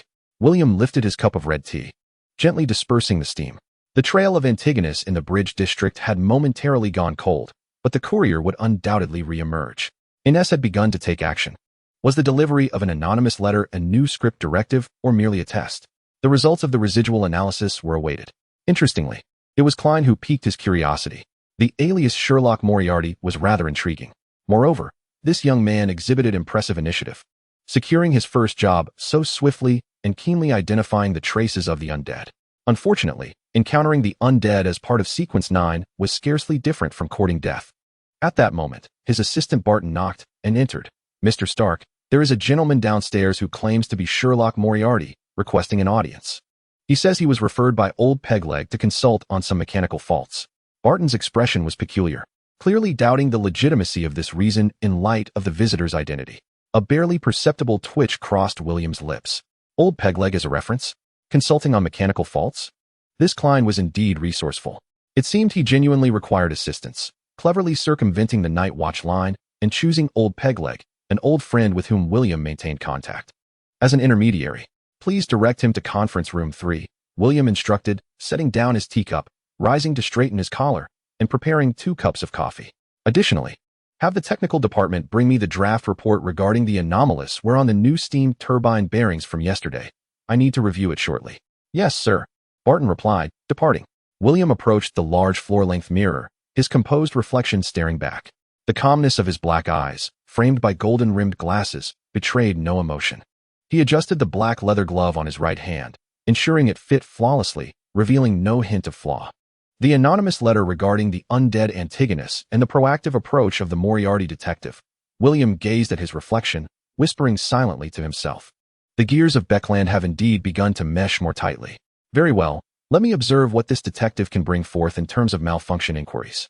He turned around and walked out of the office with a steady gait, a gentle yet professional smile adorning his face, ready to welcome his client, Detective Sherlock Moriarty. Meanwhile, in a shadowy corner of the Bridge District, a man clad in a worn gray overcoat, the postman, was vigilantly surveying his surroundings, ensuring he was not being followed before swiftly slipping into a dilapidated apartment building. His fingers absently traced the inner side of his satchel, where a piece of black stone, wrapped in thick oilcloth and adorned with peculiar patterns, exuded a cold yet enticing aura. Chapter 95. Consultation and Tea Party in the third reception room of Stark Industries headquarters. The rich aroma of fine coffee permeated the air. Sunlight filtered through the blinds, casting alternating stripes of light and shadow upon the carpet. William Stark sat comfortably in the single sofa at the head of the room, his posture relaxed and at ease. Clad in a perfectly tailored dark gray waistcoat and a crisp white shirt, he opted not to wear a tie, which lent him a more approachable demeanor. Behind his gold-rimmed glasses, his gaze was calm as it settled on the somewhat reserved figure of Sherlock Moriarty across from him. His left hand rested naturally on the armrest of the sofa, covered by his signature black leather glove. Detective Moriarty, William's voice was gentle, imbued with a magnetic reassurance. The friend introduced by the old limping gentleman is indeed a friend of Stark Industries. Please make yourself comfortable. Is the coffee to your liking? I understand you have some mechanical malfunctions that require consultation. He deliberately emphasized the words mechanical malfunctions, a subtle smile playing on his lips. Klein Sherlock sat opposite him, striving to maintain the composure befitting a detective. He lifted the fine porcelain coffee cup, using it to mask his nervousness, the bitter liquid providing a slight, invigorating jolt. The young mechanical magnate before him exuded a warm demeanor, his sincere smile perfectly mirroring the image of the ever-gentle and focused consultant he remembered from Tingen. Dedicated to the art of precision watch repair. William Stark, an ordinary man, Klein silently reminded himself, reaffirming that the other bore no signs of spiritual fluctuation. "Thank you for your hospitality, Mr. Stark." Klein set down his coffee cup, cleared his throat, and spoke in a deliberately altered, somewhat raspy tone. "The old limping gentleman mentioned your extensive experience with complex structural issues. I recently undertook a commission involving an antiquated storage facility." He carefully chose his words. "There have been some abnormal signs of structural damage within the facility. The characteristics of the damage, well, they are unconventional, resembling some form of tearing destruction caused by immense stress, accompanied by unusual residual properties." He subtly alluded to the claw marks of the undead and the chilling, foul aura surrounding them. He believed that as a seasoned technical consultant from Tingen, even an ordinary man would possess more experience than he, a newcomer. William nodded slightly, leaning forward with an attentive posture. "Structural damage? Immense stress tearing?" The unusual residue his elongated fingers, ensconced in black leather gloves, unconsciously tapped gently on the armrest of the sofa, as if pondering a purely engineering conundrum. "Could you elaborate further? For instance, the nature of the damage, its form, depth, and distribution? Is the residue in a liquid or solid state? How does it smell or feel?" These details are crucial for determining the root cause of the malfunction and the potential nature of the stressors involved. A chill ran down Klein's spine at the professionalism and incisiveness of the inquiry. He promptly recounted his discoveries at Dock 7, the fresh, deep claw marks on the interior of a wooden barrel, the curled wood shavings, the lingering cold and decayed sensation on the dry ground, the faintly sweet and metallic odor, alongside the troubling tales he had gleaned from Barton regarding the disappearance of an old vagabond and the bizarre deaths of prostitutes. In summation, Klein endeavored to present his analysis with a veneer of professionalism. "I believe this structural damage is unlikely to stem from beasts or human interference. It appears more akin to the work of something with formidable destructive capabilities, an anomalous mode of movement, and the propensity to leave behind specific traces of contamination." He deliberately sidestepped the extraordinary term living corpse. William listened intently, his gaze profound behind gold-rimmed glasses. He raised his coffee cup and took a delicate sip, seemingly digesting the information. After a few moments of contemplation, he spoke slowly, his tone imbued with the meticulousness characteristic of an engineer. "Based on your description, Detective Moriarty, the features of the damage and the properties of the residue evoke phenomena documented in certain literature regarding high-intensity biological stressors operating in unique environments, such as areas of extreme decay and accumulated resentment." He cleverly employed a scientific-sounding term to refer to the living corpse. "These stressors typically exhibit sluggish movement, yet possess immense strength, with their points of contact, such as the claw marks you mentioned, inflicting lacerating damage due to tremendous instantaneous pressure. The chilling sensation of decay may relate to the biological corrosive agents they carry. As for the incidents of disappearance and death occurring within the same vicinity, it cannot be ruled out that they are secondary effects of this stressor's activities." Klein marveled at William's extensive knowledge and articulate expression. The analysis was entirely from the perspective of a learned mechanical engineer and an aficionado of the arcane, sounding both rational and devoid of any trace of the extraordinary. "Then, Mr. Stark, how do you propose we address this malfunction?" Klein inquired eagerly, for this was the crux of his visit. William set down his coffee cup, his hands interlaced upon his lap, the black leather gloves glistening softly in the sunlight. After a moment of reflection, he replied, "First and foremost, safety is paramount. This stressor is exceptionally dangerous. Untrained individuals must never attempt direct contact. Secondly, to address the issue, one must first locate it. You need to identify its nest or patterns of movement." He paused before offering more specific counsel regarding localization. "First, meticulously survey all sites of damage, searching for gradients of residue concentration. This may lead you to the source. Second, pay attention to the locations and temporal patterns of the disappearance and death incidents to see if you can chart its activity path. Thirdly," William's gaze took on a profound significance as he observed those entities that exhibit unusual reactions to specific mediums or environments. For instance, certain ancient legends allude to the notion that these stress entities may respond with aversion to intense order or purifying stimuli. Perhaps this could be harnessed for detection or exorcism. He hinted at the use of holy water, sunlight, or certain ceremonial silver daggers known for their purifying effects. Klein's eyes lit up. Although William's suggestions were couched in scientific and legendary contexts, the fundamental idea was remarkably clear: to trace, locate, and exploit weaknesses. This provided him with a definitive direction. Particularly the final point regarding purifying stimuli was a veritable lifeline.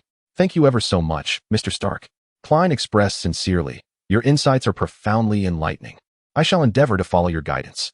No need for thanks. It is my privilege to assist a friend of the old limping gentleman, William replied with a gentle smile, as if he had merely resolved an intriguing engineering conundrum. Should you require any specialized detection tools or protective materials in your subsequent investigations, perhaps the old limping gentleman might possess some traditional yet reputedly effective solutions. His knowledge is vast. He subtly alluded once more to the extraordinary items the old limping gentleman could provide. Klein understood perfectly. I comprehend. Once again, thank you, Mr. Stark. After bidding farewell to the ever-grateful Detective Moriarty, William returned to his office. He stood before the floor-to-ceiling window, observing the figure below in a hunting cap hurrying away, a faint smile gracing his lips. The audacity of the jester from Sequence 8 to pursue the undead was notable. He mused inwardly. However, with the connection to the old limping gentleman, coupled with my scientific guidance, he ought not to meet an untimely demise, should he? Best of luck with your detective game. Backlund. In the afternoon at the Earl of Holber's estate in Queens, Audrey sat in her exquisite little study, a volume of poetry spread open before her. Yet her thoughts wandered aimlessly. Sunlight danced through the lace curtains, illuminating her golden locks. Her mind drifted back to yesterday's tea gathering. She recalled William Stark's focused profile as he adjusted the phonograph, his deep voice gently explaining the mechanical principles to the ladies, and the cool touch of his fingertips brushing against her hand when he handed her the A Midsummer Night's Dream record. A faint blush crept upon the girl's cheeks. Audrey, what are you thinking? She gently chided herself. Mr. Stark was merely a consultant hired by her father, an exceptionally talented yet ordinary man. He was so gentle and courteous to everyone. Yet, the icy iron throne above the gray mist and the inhuman silhouette of Mr. Tower flashed involuntarily in her mind. How could these two possibly be related? It must be an overactive imagination spawned by the audience's capacity. She forced herself to refocus on the poetry collection. But her glance fell upon the corner of her desk where the exquisite phonograph record, indeed the very one William had brought yesterday, A Midsummer Night's Dream, lay waiting. She hesitated for a moment before rising to approach the brand new phonograph, which gleamed with a brass luster. Just as William had demonstrated yesterday, she carefully placed the record, gently turned the winding handle, and lowered the needle. Ethereal orchestral melodies once again flowed forth, filling the tranquil study. Audrey closed her eyes, allowing the exquisite notes to cleanse her spirit. Amidst the music, William Stark's warm and serene smile seemed to crystallize even further. Mr. William was indeed a figure of comfort. A serene smile unconsciously curved her lips. This sense of reassurance stood in stark contrast to the cold stability provided by Mr. Ta's order. It was warmer, more human. She cherished this feeling. At 2, Narcissus Street, Tingeon City, Klein Moretti set down the Tingeon City Honest Man newspaper and rubbed his weary brow. The factory work was laborious and monotonous. He picked up the letter he had just received from his brother, Klein, who was in Backlund. The content was brief. Klein had found a clerical job in Backlund, a fabrication on Klein's part. The company provided accommodation, everything was well. And he urged his brother and sister not to worry. The letter also contained a pristine £1 note, labeled as an advance on his salary, meant for Banson to help with household expenses. A look of bittersweet relief crossed Banson's face. Backlund was so expensive, yet Klein still sent money home. He carefully tucked the banknote away, deciding to share the good news with Melissa when she returned from technical school that evening. He knew she would not voice her concerns, but she had always worried about her brother venturing alone into the metropolis. When Melissa returned home, the sky had darkened. She removed her oil-stained work jacket, appearing somewhat fatigued. Yet her eyes retained their brightness. Upon hearing her brother relay Klein's letter, she fell silent for a few moments before softly acknowledging it. "Brother, Backlund is very far away," she murmured, walking to the window to gaze into the enveloping night. Her delicate features bore little expression, but her fingers grasping the window frame tightened slightly. She did not inquire further, turning silently to the kitchen to prepare a simple dinner, though her movements while slicing the bread were more forceful than usual. In Tingeon, the home felt even quieter due to Klein's departure. Banson and Melissa's lives continued in their routine, but a sense of longing had traversed the distance. Weighed down by that letter and the banknote, now firmly tethered to the young man in Backlund, who was striving to play the role of Sherlock Moriarty.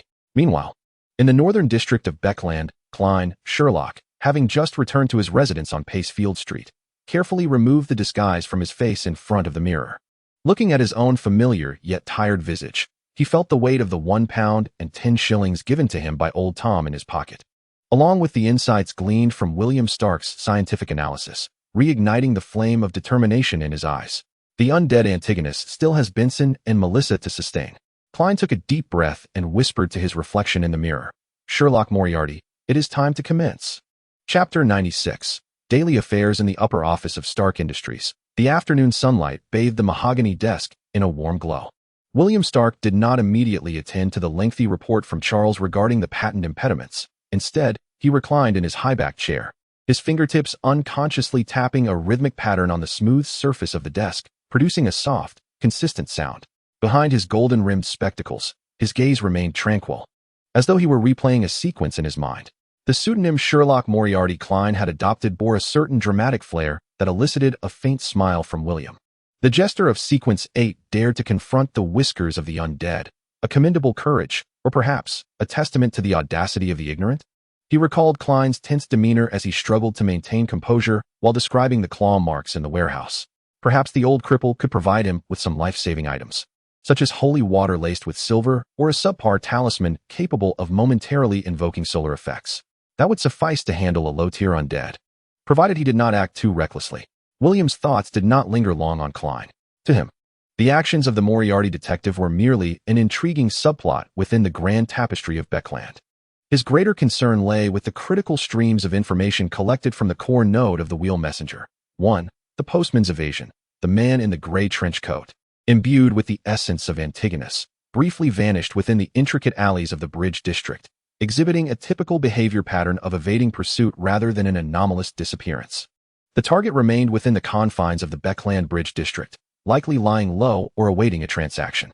2. The mailbox informant, a suspicious individual masquerading as a newsboy, delivering anonymous letters to mailboxes in the Queen District, had been traced back to a cheap rental on the outskirts of the East District. His identity was preliminarily identified as a hired low-tier apprentice, functioning as a messenger. 3. New clue on patent impediments. Charles's supplementary report indicated that a key node within the patent office had become ensnared, seemingly linked to a newly appointed examiner closely associated with a peripheral technical evaluation group of the Church of Steam and Mechanics. The third piece of information piqued William's interest, causing him to raise an eyebrow. Had the Church of Steam finally taken action as the mechanical titan officially supported by the Kingdom of Ruin? The rapid advancement of Stark Industries and its groundbreaking inventions, such as the phonograph and the prototype of a miniaturized differential machine, would undoubtedly stir the nerves of the Church of Steam.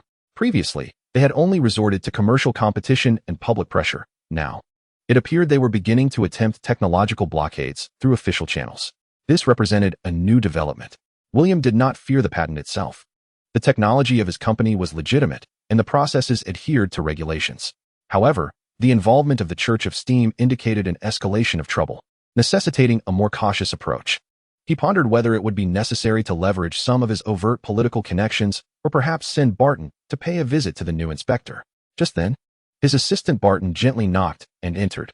"Mr. Stark, the list of charitable donations you requested, along with the samples of teaching equipment for the Dockworkers Children's School, have been prepared and are downstairs." Additionally, he paused. "The butler from the Earl of Holber has just called. Miss Audrey inquired if you are available this afternoon. She plans to visit the newly established school in the dock area for a charitable inspection, if it is convenient for you. She would be delighted for you to accompany her and demonstrate the donated teaching equipment." William was momentarily taken aback. Audrey Hall, visiting the dock area? The timing was indeed fortuitous. Images of the undead that Klein was tracking, the anonymous letter from Inns, and the postman carrying Antigonus's belongings flickered through his mind.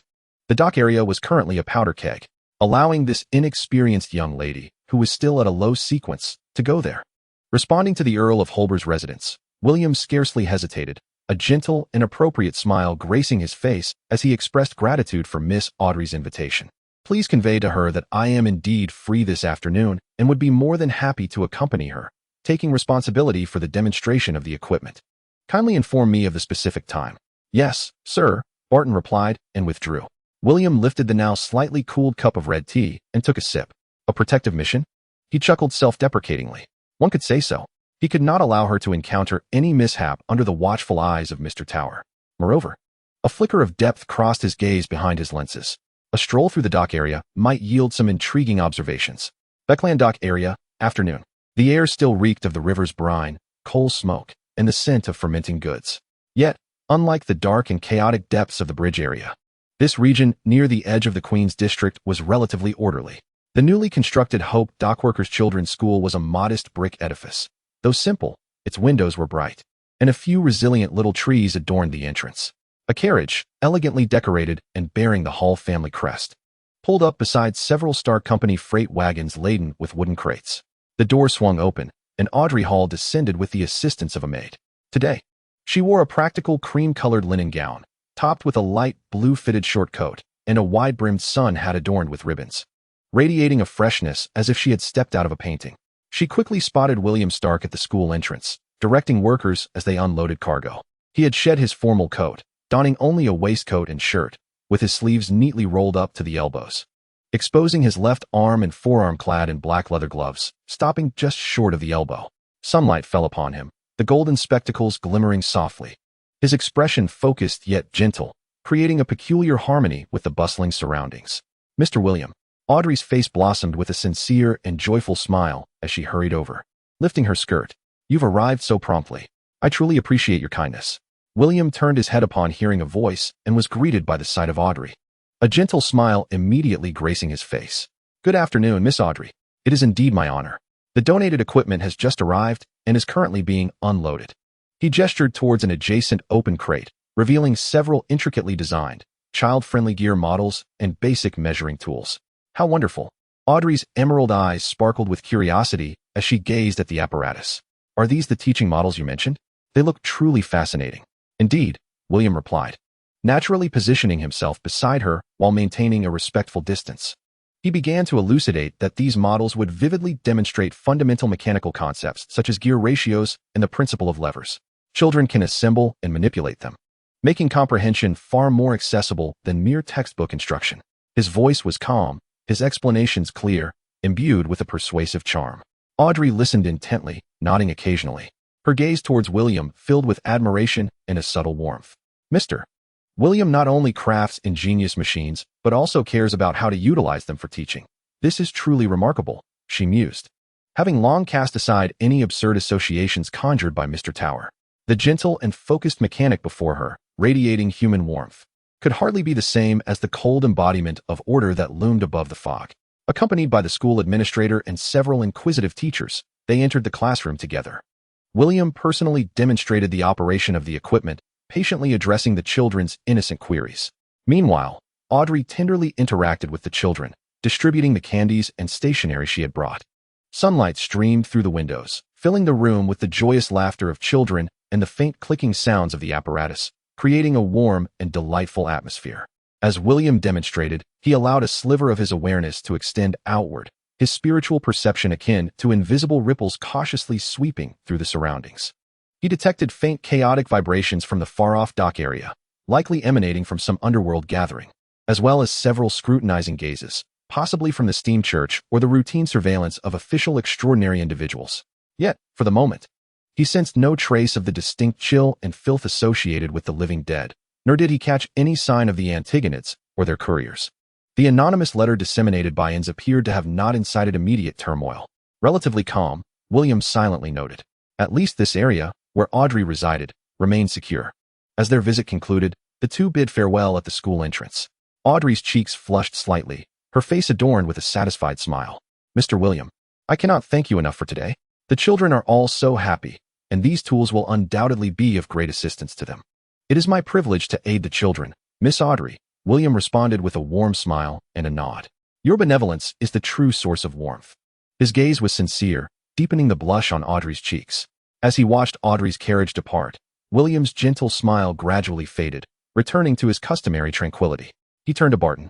"Is everything transferred?" "Yes, sir. The list has been signed off by the school," Barton replied. "Return to the company," William instructed succinctly. He needed to address the pressing issue concerning the steam church patent. Just as William's steam vehicle roared to life and departed from the dock area, in a dim alley piled high with discarded wooden crates several blocks away, Klein, embodying Sherlock Moriarty, held his breath, pressing his back against the cold, damp wall. His heightened sensitivity was fixated on the far end of the alley where a rigid, sluggish figure, exuding a pungent stench, dragged the lifeless body of a stray dog. Moving with deliberate slowness, it was indeed that undead creature. Klein's palms were slick with sweat as he gripped tightly a ritual dagger, imbued with silver flakes, procured from the old, crippled man. He recalled William Stark's scientific analysis regarding purifying stimuli and the suggestion to locate the lair, his gaze sharp and tense. The detective's debut was about to confront its most perilous juncture. All of this seemed to exist in two parallel worlds, juxtaposed against the ordinary consultant who had just departed the dock area. Within the Stark Company office, William had just settled into his chair when Scharf burst in, brandishing a report, his face flushed with indignation. "Boss, I've uncovered the truth. The new examiner at the patent office, a fellow named Huntley, used to be an instructor at the technical school under the steam church. They are undoubtedly orchestrating this obstruction. They envy our adaptive bearing technology. How despicable." William took the report, glancing over it with an expression devoid of tumult behind his gold-rimmed glasses. "Understood," he replied calmly. "Make arrangements for tomorrow afternoon. I wish to visit Examiner Huntley." His tone was gentle, yet inexplicably instilled a chill in Scharf. Chapter 97. Patents and Omens in the Upper Office of Stark Company. The afternoon sunlight streamed in, casting elongated shadows upon the polished floor. William Stark sat behind a broad desk, a freshly signed document laid before him. Assistant Barton stood by, hands at his sides. From the patent office, Examiner Huntley had officially issued the preliminary approval for the adaptive bearing technology patent. Barton's voice carried a hint of barely perceptible relief as he reported that the other party's attitude had shifted significantly, and their efficiency was unexpectedly high. William picked up the document, his calm gaze sweeping over the official seals and signatures, a faint, knowing smile gracing his lips. His visit the previous afternoon had been brief, merely a cordial and constructive team meeting with Mr. Huntley.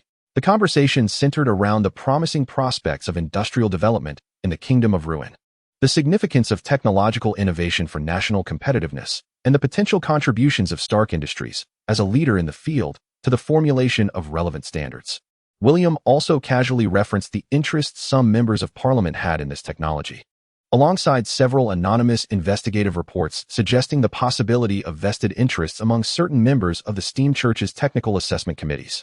The implications were undeniably clear. Mr. Huntley, a perceptive individual, quickly recognized that amicable cooperation was far more conducive to the interests of all parties than unwarranted obstruction. With that, William set down the documents, his tone calm, delegating subsequent processes to Sharif to ensure everything proceeded flawlessly. He instructed the technical department to prepare a preliminary proposal for the civilian promotion of adaptive bearing technology, particularly focusing on a licensing cooperation model for small and medium-sized mechanical workshops. He understood that expanding the proverbial pie was preferable to hoarding it behind closed doors. Sharing benefits and establishing a broad alliance was, in his view, the most effective strategy for confronting a behemoth like the Steam Church. "Yes, sir," Barton replied, adding, "Additionally, the Earl of Hall has sent a formal invitation. Miss Audrey plans to host a small salon themed around mechanics and music next Wednesday afternoon, and has specifically invited you as the guest speaker to present and elucidate the principles and allure of the phonograph. Here is the invitation." Barton placed an exquisitely printed invitation, faintly scented, on the table. William picked it up, his gaze sweeping over the elegantly calligraphed invitation. Audrey Hall, a radiant young lady reminiscent of a golden tulip. Her salon was undoubtedly one of the trendsetters among the younger generation of high society in Backlund. "Please respond to Miss Audrey, expressing my gratitude for the invitation. I shall certainly attend punctually," William remarked with a sincere smile. Maintaining a good relationship with the Hall family would greatly benefit both his public persona and his career. He recalled the image of Audrey attentively listening to his explanations in the garden, her eyes sparkling with curiosity, as well as her genuine smile at the school gate in the dock area. A pure and kind spirit, such souls are rare in this world. A rare warmth stirred within William. Barton departed upon receiving his instructions, and silence enveloped the office once more. William leaned back in his chair, his gaze drifting to the leaden sky over Backlund. Handling patent disputes, maintaining connections, and engaging in social affairs were roles he had to play as William Stark. Yet, for him, the more critical game lay in the shadows, deeper within. A subtle shift in his consciousness occurred, without the clutter of information flow. Core nodes clearly presented several key conclusions in his mind. The postman reappeared. The scent of the antigonous artifact carried by the target was captured by the Black Iron Crow at a clandestine gathering of extraordinary individuals, the Mole Cellar, in the Bridge District. The target was in a transactional state, engaging with a low-tier extraordinary individual suspected of theft, an 8th-tier con artist. The transaction involves items that are not of the antigonous variety, suspected to be intelligence or some form of credential. The email sender indicates that the landing point is under continuous surveillance. The The target, an apprentice disguised as a newsboy, exhibits no apparent anomalies in behavior. The next delivery directive they receive will be crucial. The situation at Dock 7 regarding the reanimated corpse, the newly assumed identity of Sherlock Moriarty, shows that he has pinpointed the general vicinity of the undead lair, located at an abandoned wastewater treatment plant in the East District. He has also acquired a purification weapon, exhibiting a faint silver glow. Action is imminent. The underworld of Bakerland is indeed bustling. William remains utterly unfazed. The clues surrounding the antagonist items flow like a current. Inns's pawns await their turn. And Klein, Sherlock, is on the verge of facing his first performance as the Joker. Everything operates like an intricately set mechanism, each cog turning on its designated trajectory. He need only observe the unfolding events and apply a slight force when necessary to ensure that the course does not veer entirely out of control. At the top floor of Stark Industries, William stands before the floor-to-ceiling window, gazing at the distant horizon where lightning flickers ominously. He raises a glass of red wine, gently swirling the deep crimson liquid within. The black pupils behind his glasses reflect the myriad lights of the city beyond, profound as an abyss. The stage in Bakerland is set, and the grand performance has only just begun. He drains the wine in his glass in one gulp and turns back to his desk. Under the light, the black leather glove on his left hand gleams with a soft, yet mysterious luster. Chapter 98. Prelude to the Salon and winds from the shadows in the top-floor office of Stark Industries. The morning sunlight dispels the gloom left by last night's torrential rain. William Stark listens to his assistant, Barton, report the day's agenda. At 10 o'clock, a follow-up meeting with Patent Office Examiner Huntley will finalize the details of the adaptive bearing patent. At 2 in the afternoon, an internal review meeting regarding the improvement plan for the new steam turbine seal will take place. Barton's voice is steady. William nods slightly, his gaze falling upon a gold-embossed invitation at the edge of the desk, an invitation to the Mechanical and Music Salon, hosted by Audrey Hall. The event is scheduled for the afternoon of the day after tomorrow. A vivid image of a girl's sunny smile and curious gaze from her time at the Dock District School flashes through his mind. Is the itinerary for the salon at the Hall estate arranged? William inquires casually. Everything is set, sir, Barton replies promptly. The gramophone demonstration samples and selected records will be delivered an hour in advance. Additionally, regarding the Moriarty Detective Agency that you had previously instructed us to monitor, Barton hesitates, his expression somewhat peculiar, as if new developments have arisen. Last night, a small-scale gas leak triggered an explosion near the abandoned wastewater treatment plant in the East District, officially classified as an accident. However, according to some scattered sources, there appeared to be abnormal noises and brief commotion prior to the incident, followed by the swift departure of individuals suspected to be from a church recovery team.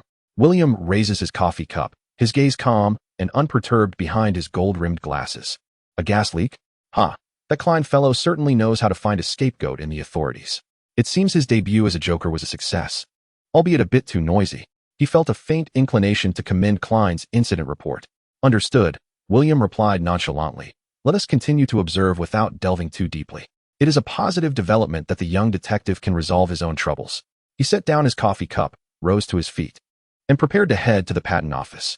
Inside the conference hall of the patent office, the atmosphere was notably more amiable than during their last visit. Inspector Huntley wore a professional smile as he presented a fully stamped patent certificate to Mr. Stark, exclaiming, "Congratulations! The patent for the adaptive bearing has been officially approved. The innovative spirit of Stark Industries is truly commendable." William reciprocated with a similarly impeccable and gentle smile as he accepted the certificate. "Thank you, Mr. Huntley, and the patent office for your efficient work. The development of Rune Industries relies heavily on a fair and transparent environment for innovation." He navigated the pleasantries with ease. Yet within his mind, he assessed the subtle rigidity and trepidation concealed beneath Huntley's smile. It appeared that the pressure from the STEAM Society had not entirely dissipated, and it was evident that Huntley was caught in a challenging position. Once the meeting concluded, William, accompanied by Barton, exited the patent office building. As they approached the steam vehicle parked by the roadside, a man clad in faded gray overalls and a newsboy cap suddenly emerged from a nearby alley, fervently waving a crumpled flyer and shouting, "Fraud! Stark Industries is a fraud. Your machines have caused fatalities. Return my brother's life." He attempted to rush towards William, but was swiftly intercepted by the quick-witted Barton and the accompanying security personnel. The man struggled, forcefully tossing the flyer into the air, which bore blurred photographs and sensational headlines reading "Stark Loom Devours Workers' Arms. A blood and tears accusation." Passers-by halted in their tracks, casting bewildered and curious glances. William paused, his gentle smile vanishing in an instant, replaced by a calm and serious demeanor. He did not regard the fluttering flyers, but instead fixed his sharp gaze on the man, now restrained by security, who continued to hurl insults. Though the man displayed agitation, William discerned a lack of genuine sorrow in his eyes, overshadowed by a hint of theatricality. Barton, William's voice, though soft, cut through the man's outcry with clarity. Call the police. Charge him with defamation and endangering public safety. Additionally, immediately contact reporters from the Backlund Post and the Taysok Report, as well as Sir Winston from the Kingdom's Industrial Safety Investigation Committee. Inform them that Stark Industries is facing malicious defamation and is willing to undergo the most rigorous investigation to clear its name. His directives were precise and decisive, devoid of any hint of panic. This composure and confidence quelled the commotion among the surrounding crowd. Yes, sir, Barton responded promptly, his gaze sharp as it swept over the still ranting man. William chose to disregard the ensuing spectacle, calmly taking his seat in the steam vehicle under the protection of security. As the door closed, it sealed off the external clamor. He leaned back against the seat, his left hand, adorned with a black leather glove, gently pressed against his brow. The counteroffensive from the Steam Society was about to commence. William smirked inwardly, utilizing safety incidents to incite the emotions of the working class and generate public pressure. While this method may be rather conventional, it proves to be undeniably effective. It appears that the apparent smooth operations of the Patent Office may be merely a facade, concealing deeper troubles lurking beneath. Several names associated closely with the Steam Church and possessing a certain influence among the laborers flashed through his mind. It was imperative to bring this to the attention of the gear messenger. At the Earl Halberton's estate, in the afternoon, Audrey sat before her vanity as her maid, Annie, meticulously styled her long golden hair in preparation for the salon 2 days hence. As she gazed into the mirror, her emerald eyes reflected a sense of anticipation, her fingertips unconsciously caressing the dark silver emblem of order resting upon her collarbone. Although its physical form eluded her grasp, existing solely within her ethereal being. Each time she adorned it amidst the gray mists, a soothing tranquility enveloped her soul, heightening her eagerness for the upcoming salon, for she knew that Mr. William Stark would be in attendance. Annie, do you think that playing operatic excerpts on the phonograph accompanied by afternoon tea might be a tad too mundane? Audrey inquired with a hint of uncertainty. She yearned for the exquisite machinery that Mr. Stark would bring to unveil its allure within the most perfect atmosphere. Mr. Stark's phonograph itself is the greatest surprise, Annie replied with a smile. Moreover, the selections you've chosen, the overture from The Barber of Seville and excerpts from La Traviata, are both classic and lively melodies, sure to enchant the guests when paired with dainty delicacies. Audrey softly acknowledged, a faint blush adorning her cheeks. She picked up the final guest list from the table, her gaze lingering on the name William Stark. I wonder if Mr. Stark will enjoy this, she pondered. At that moment, her personal maid, Lena, entered the room, a look of concern etched upon her face. Miss, I just overheard the male servants downstairs mentioning that Mr. Stark was publicly insulted this morning outside the Patent Office, and that flyers were distributed. They claimed that their machines had malfunctioned and harmed someone. What? Audrey gasped, rising abruptly, her emerald eyes filled with shock and worry. Is Mr. Stark unharmed? Mr. Stark is unharmed, Miss, Lena quickly reassured her. It is said that he remained remarkably composed, calling the police immediately and planning to hold a press conference for clarification. However, the rumors outside seemed quite damaging. Audrey's heart tightened. She understood Mr. Stark. His gentle demeanor and unwavering focus on mechanical perfection would never allow him to tolerate the notion that his products could cause harm to workers. This must be a slander. She almost immediately contemplated asking her father for assistance in clarifying the matter or personally visiting Mr. Stark to offer comfort. Yet the decorum of a lady and concerns regarding her father's potential reaction held her back. She resumed her seat, her eyes fixed on William's name on the list, a glimmer of determination sparking within her clear gaze. The salon 2 days hence might present an opportunity, a chance to express her concern and support for Mr. Stark in a relaxed and pleasant atmosphere. Furthermore, with so many nobles present, any negative rumors regarding Stark Industries would inevitably dissipate after witnessing the exquisite craftsmanship of the phonograph and the charm of Mr. William himself, don't you think? Lena. Audrey's voice regained its calm, infused with an undeniable authority. The salon the day after tomorrow must be flawless. Particularly, the demonstration area for Mr. Stark should be tranquil, bright, and highlight the allure of the phonograph. Yes, miss. Both Lena and Annie responded in unison. Audrey gazed into the mirror, taking a deep breath. "Mr. William, I have faith in you. Please, do attend the salon the day after tomorrow." She mused silently, her earlier awe inspired by Mr. Tari completely supplanted by concern for this gentle, talented mechanic, who had suddenly found himself besmirched. Near the Backlund Bridge area, close to the Braveheart Tavern, Klein, under the alias Sherlock Moriarty, was briskly striding along the damp streets, his hat pulled low. Although he appeared somewhat pale, a remnant of last night's harrowing battle with the undead, his gaze was intensely sharp. The zombie incident had been resolved, albeit through a perilous process, but it had also allowed him to establish an initial foothold in the lower echelons of the information network in the bridge area. From an informant bartender, he had unexpectedly acquired a lead on Ran Lewis, a swindler masquerading as an investor in minerals within Backlund. Klein astutely sensed that this Ran Lewis might have connections to the intelligence agency Aventus. He needed more information about Ran Lewis, and the Braveheart Tavern was renowned as a hub for extraordinary exchanges of information in the bridge area. As he approached the tavern's entrance, a newsboy dashed past, waving a newspaper and shouting, "Extra! Extra! Stark Industries machines devour men. Workers cry out in blood and tears in the streets. Dark secrets of the corporations exposed."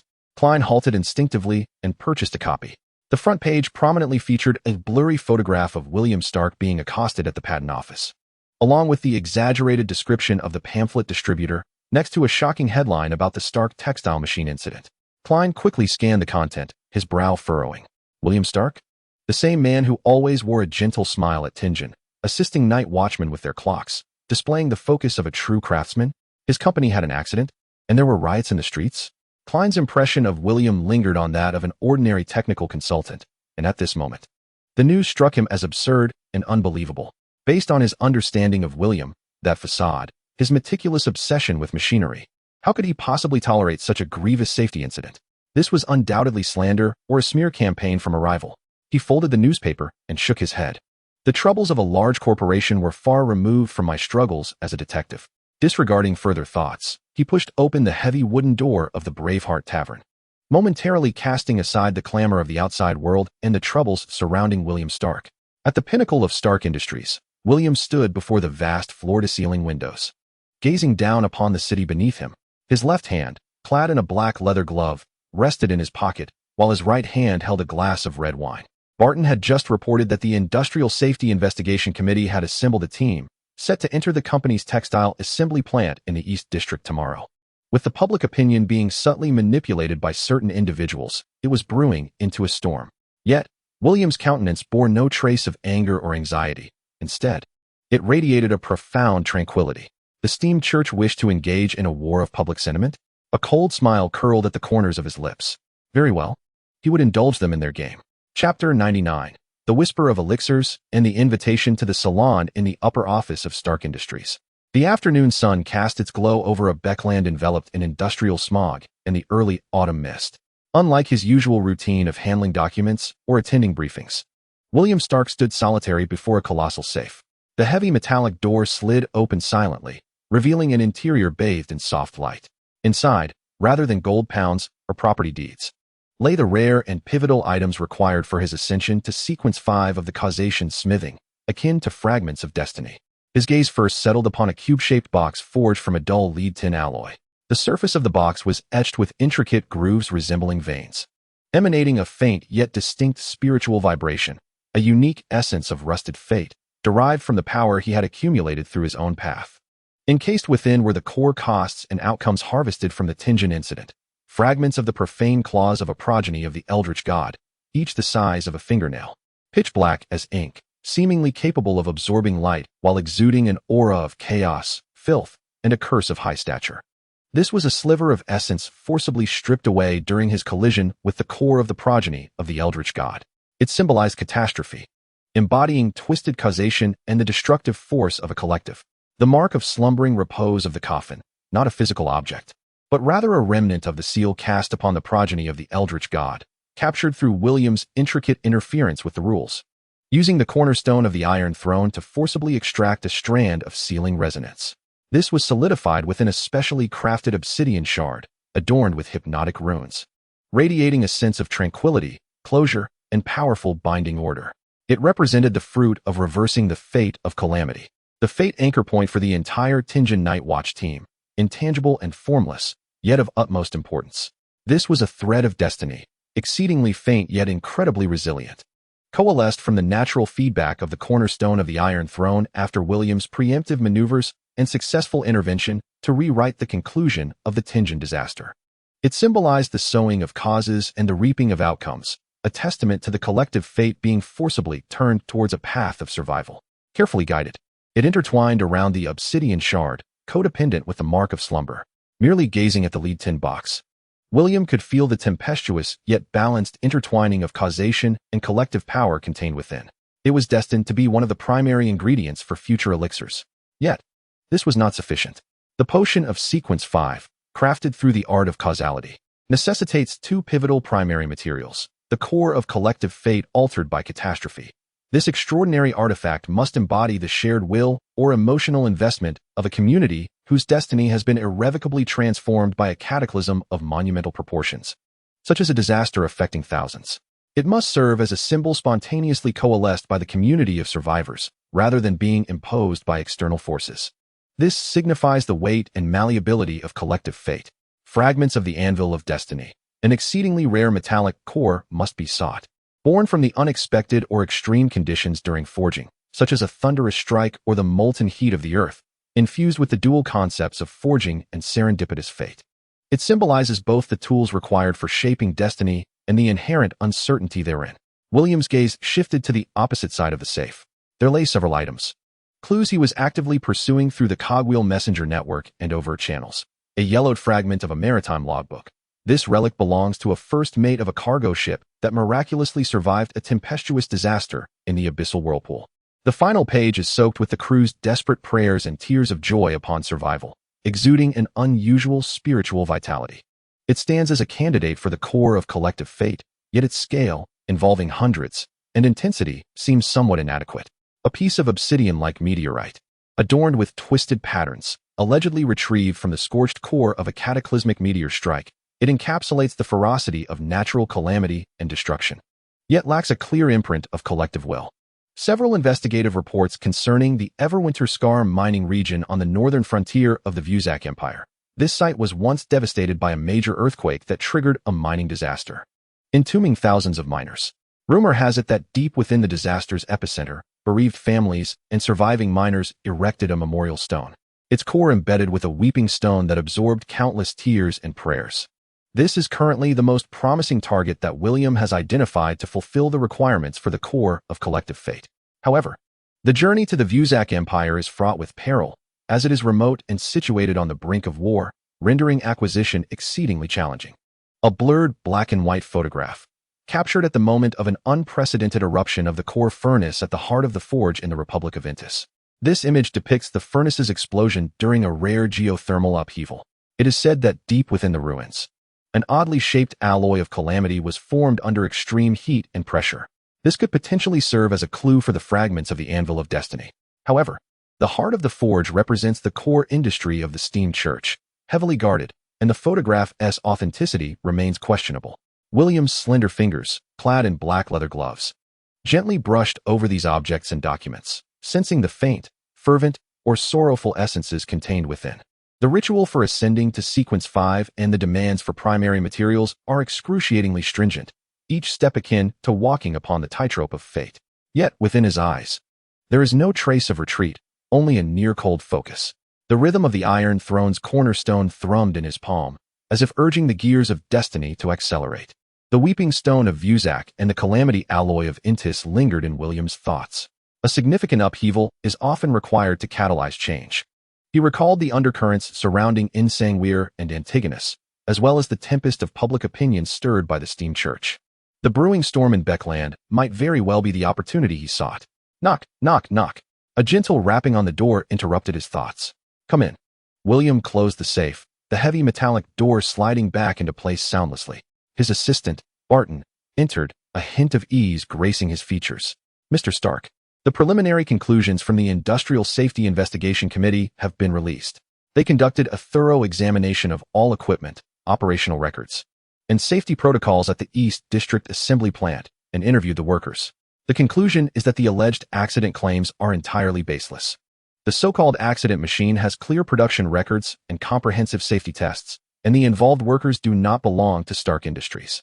Sir Winston is quite furious, denouncing this as a malicious attack on the kingdom's industrial reputation. The committee's report will be published tomorrow to clarify the matter.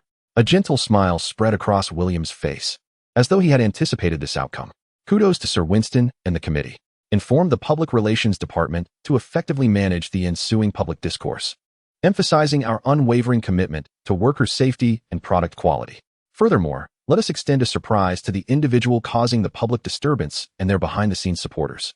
His tone remained calm, yet the word surprise elicited a knowing nod from Barton. Additionally, Barton added, presenting a beautifully packaged rectangular box, a delivery from the Earl of Holber. A card written by Miss Audrey herself. William accepted the box and opened it. Inside lay an elegantly understated platinum pin adorned with star-like sapphires. The accompanying card bore Audrey's delicate, flowing script. Dear Mr. William, I have heard of your recent unwarranted troubles and feel a deep sense of injustice. May this small pen help you inscribe a brighter future. I look forward to your presence and insightful voice at the salon the day after tomorrow. Sincerely, Audrey Hole. Though devoid of ornate language, her words radiated genuine concern and steadfast support. William grasped the pen, its cold platinum surface still seemingly warmed by the touch of her fingertips. He envisioned the trust and anticipation reflected in Audrey's clear, azure eyes. This pure kindness, untainted by ulterior motives, stirred a rare and authentic warmth deep within him, akin to a stone cast into a frigid lake. Audrey. The corners of William's mouth softened considerably.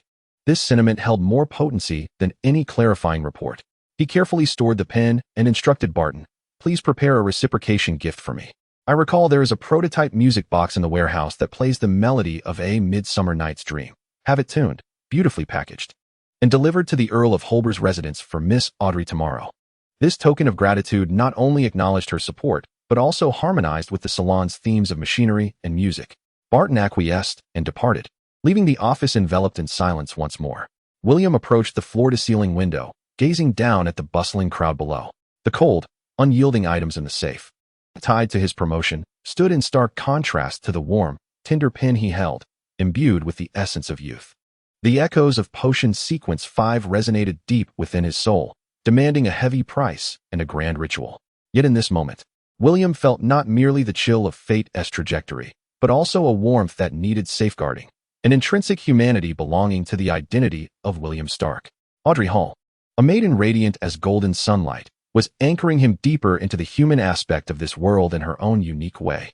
He gently caressed the black leather glove on his left hand, sensing the steady and powerful rhythm of the Iron Throne's foundation beneath his palm. The stage of dense fog, the script of Ines, and the relics of Antigonus lingered in his thoughts, alongside the invitation to the salon. The path to promotion was long, but at this moment, he needed to embody the role of William Stark, attending a rendezvous steeped in music and goodwill. Chapter 100. Echoes of the Salon. The garden salon at the Earl Hall was held as scheduled. The afternoon sunlight pierced through the characteristic mist of Backlund, casting a delicate golden hue over the meticulously trimmed lawn and blooming roses. The air was infused with the aromas of coffee, tea, and fresh pastries, mingling with the soft laughter of ladies and the deep conversations of gentlemen. Upon his arrival, William Stark found Audrey Hall standing beside an elegantly designed mechanism, surrounded by a group of curious young nobles and ladies. Today, she wore a light green gown, adorned with exquisite lace, her golden hair elegantly pinned up, revealing her graceful neck, and her emerald eyes sparkled in the sunlight like precious gems. Mr. Stark, Audrey exclaimed upon spotting him, her face lighting up with a sincere and radiant smile as she hurried toward him. It is truly wonderful that you could come. Thank you for your invitation, Miss Hall. Your salon is always such a delightful affair, William replied, bowing slightly with a gentle and composed smile. His gaze, behind gold-rimmed glasses, swept over the striking mechanism, which was indeed the special music box he had gifted her the day prior, a bespoke creation titled A Midsummer Night's Dream.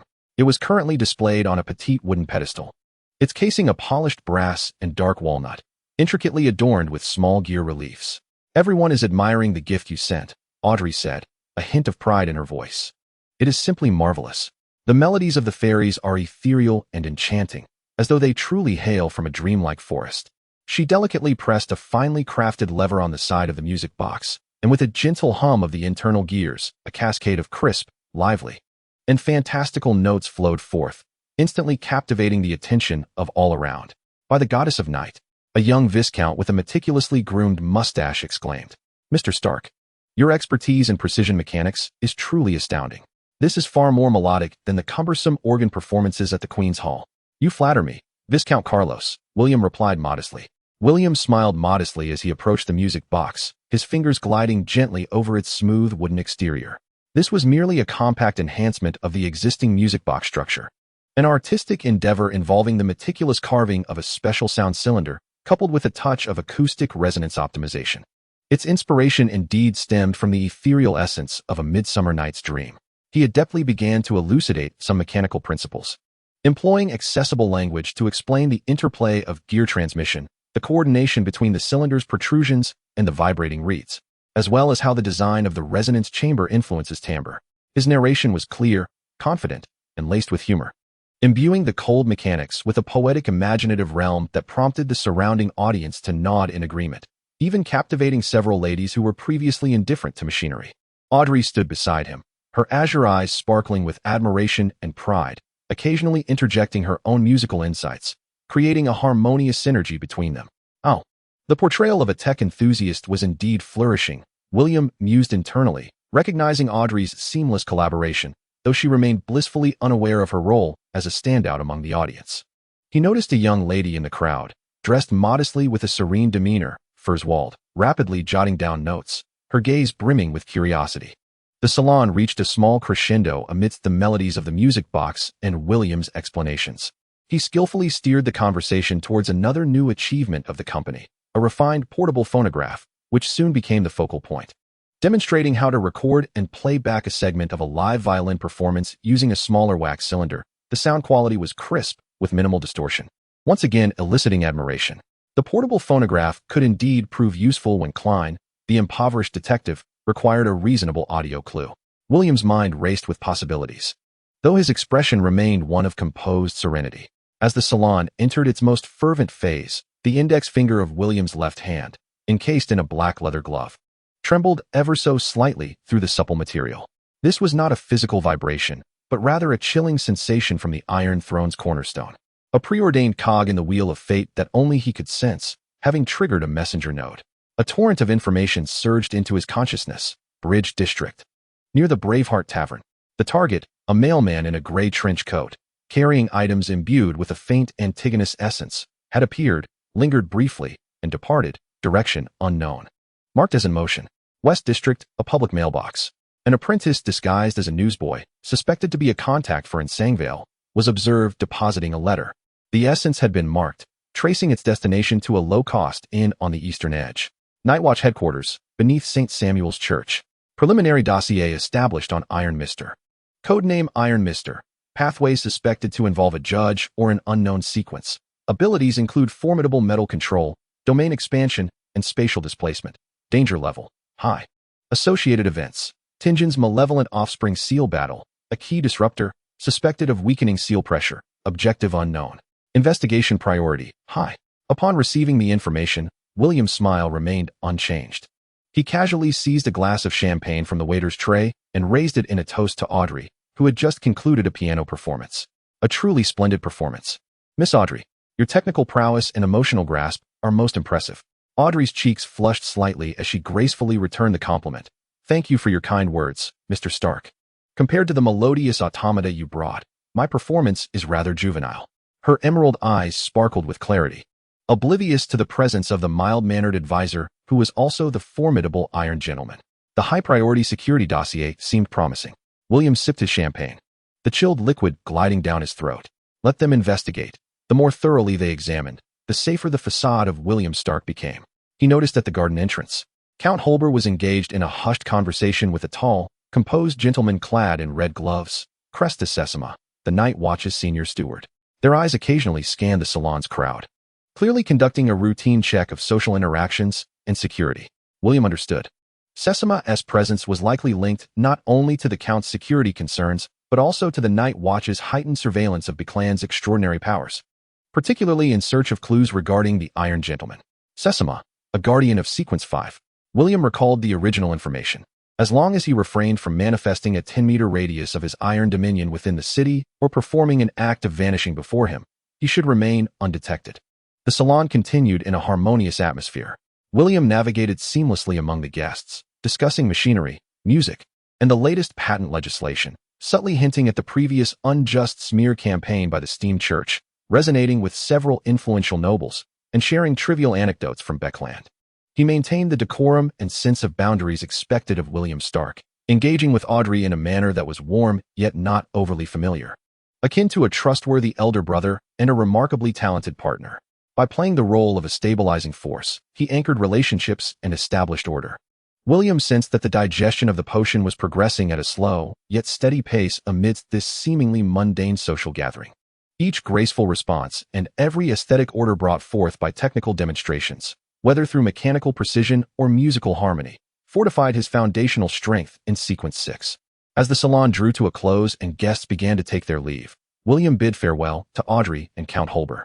Audrey once again expressed her gratitude for the music box and the captivating explanation, her sincere smile illuminating her clear eyes like sunlight. "I look forward to experiencing more of your company's wondrous creations, Mr. Stark," she said, her smile bright. "It is my honor, Miss Audrey." William bowed slightly, his gaze lingering on her crystalline eyes, the pure kindness within them washing over his heart, which had grown somewhat cold under the pressures of advancement and clandestine schemes. The anchor of human nature is not extraordinary, but rather exists in a remarkably natural state. As William journeyed back to the Stark Company headquarters in the carriage, the gentle smile upon his face gradually faded, giving way to serenity. He reclined against the soft leather of the back seat, closing his eyes to rejuvenate, while his left index finger, encased in a black leather glove, unconsciously tapped gently upon his knee. The postman, carrying items imbued with the essence of Antigonus, was likely traversing the Bridge district, with Klein now pursuing the lead on Larnalis to the Braveheart Tavern.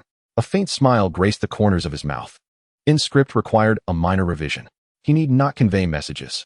Rather, he simply needed to appear at the opportune moment, in the guise of Mr. Iron, at the appropriate location to execute a precise intervention.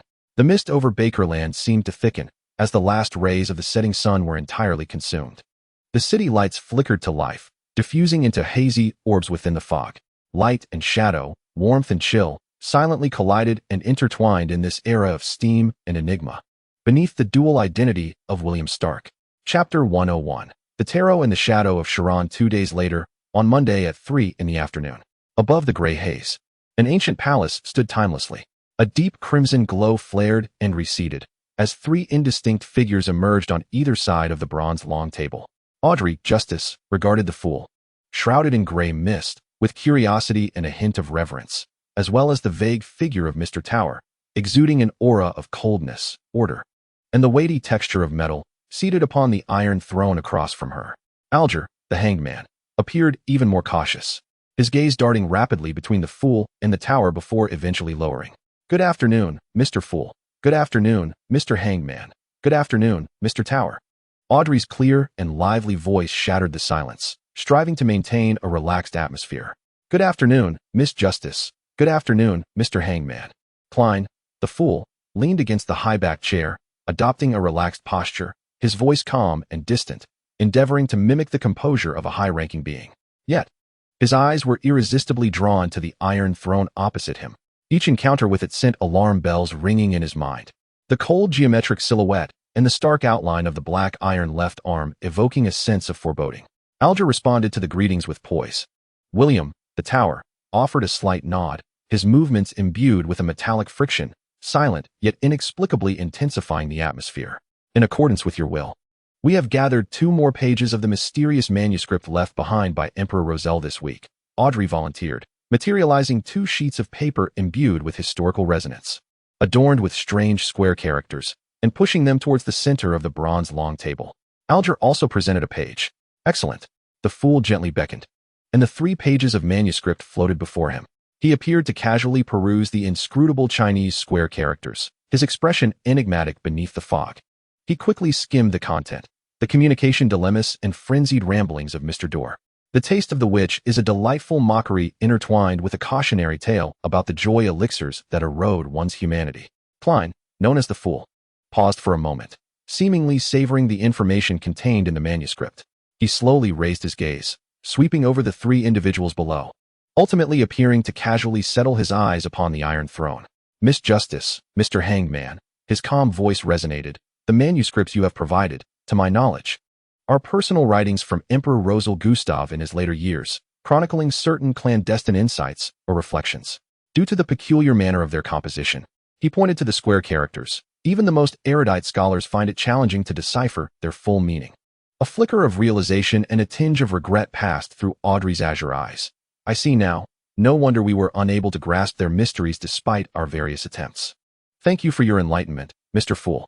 She had previously only vaguely suspected that this was an important record of Rosal, and now she had confirmation. Alger bowed his head in acknowledgement, his reverence for the fool's vast knowledge deepening. The fool's gaze shifted to the Iron Throne. Mr. Tower, what insights do you have regarding the confusion of the gate and the chasms of humanity mentioned in these manuscripts? This sudden call to attention caused both Audrey and Alger to hold their breath, their focus sharpening on Tower. The geometric silhouettes upon the Iron Throne seemed to freeze momentarily. And then a cold, unyielding voice, reminiscent of countless tiny gears grinding together, reverberated through the misty hall, penetrating the spiritual consciousness of the three, beyond the gate. Chaos remains undefined. The entrant may seek a return or find themselves ensnared. The cost is measurable only by obsession. The voice paused, and the chilling metallic tone seemed to imbue a faint, indescribable complexity, asserting that the pinnacle of sensory pleasure is also a chasm of humanity. Those who indulge may easily lose themselves. As for the taste of the witch, the Emperor knows well.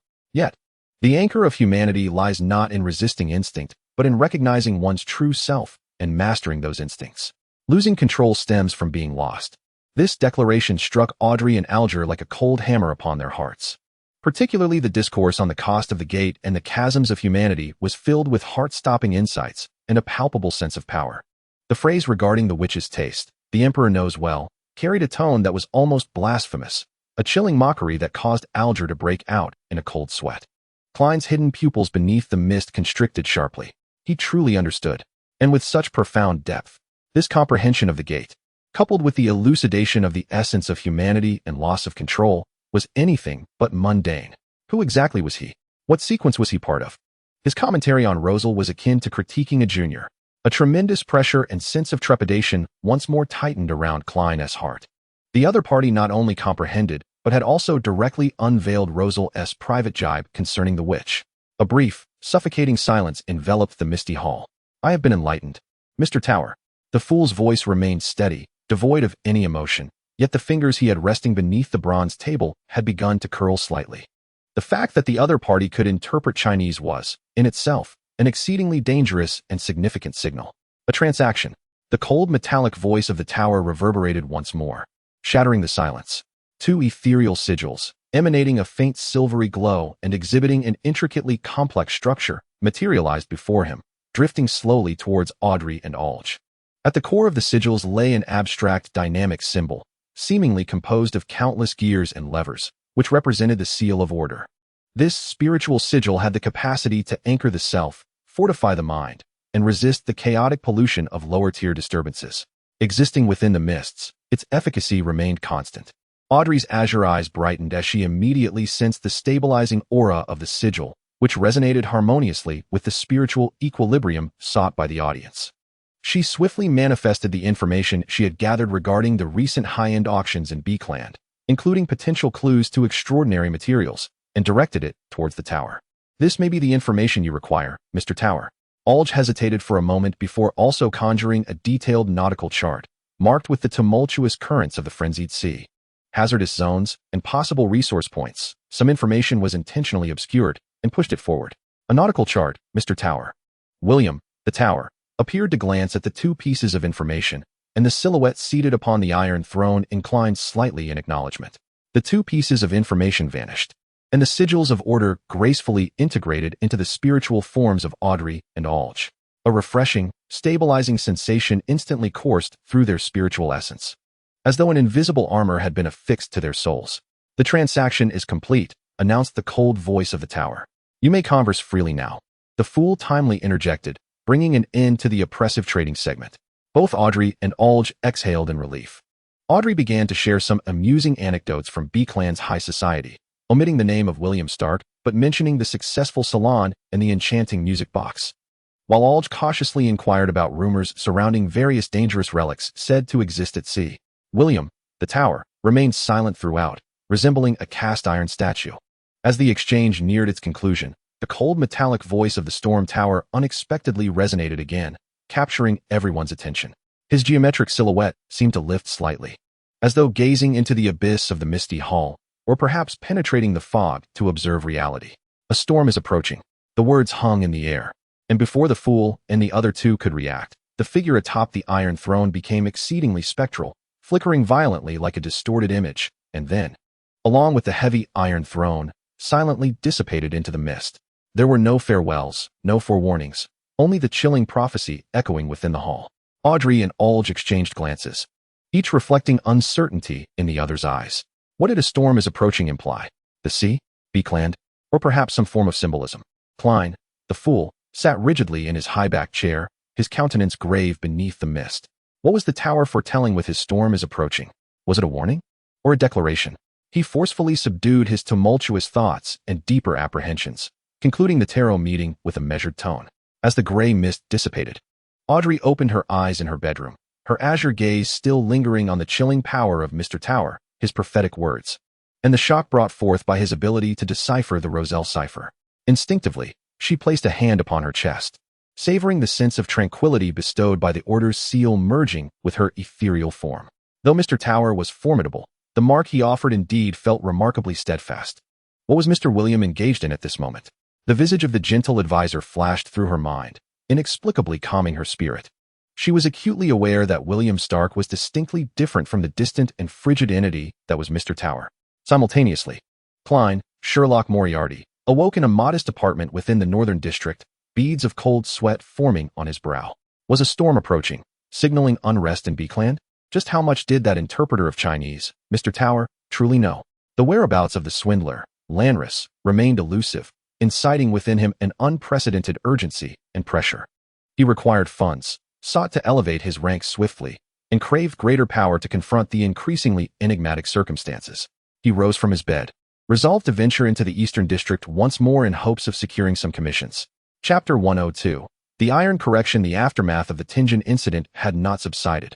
Rather, with the Night Watch's involvement in the establishment of Mr. Iron's dossier, it stirred even greater ripples in the undercurrents of Backlund.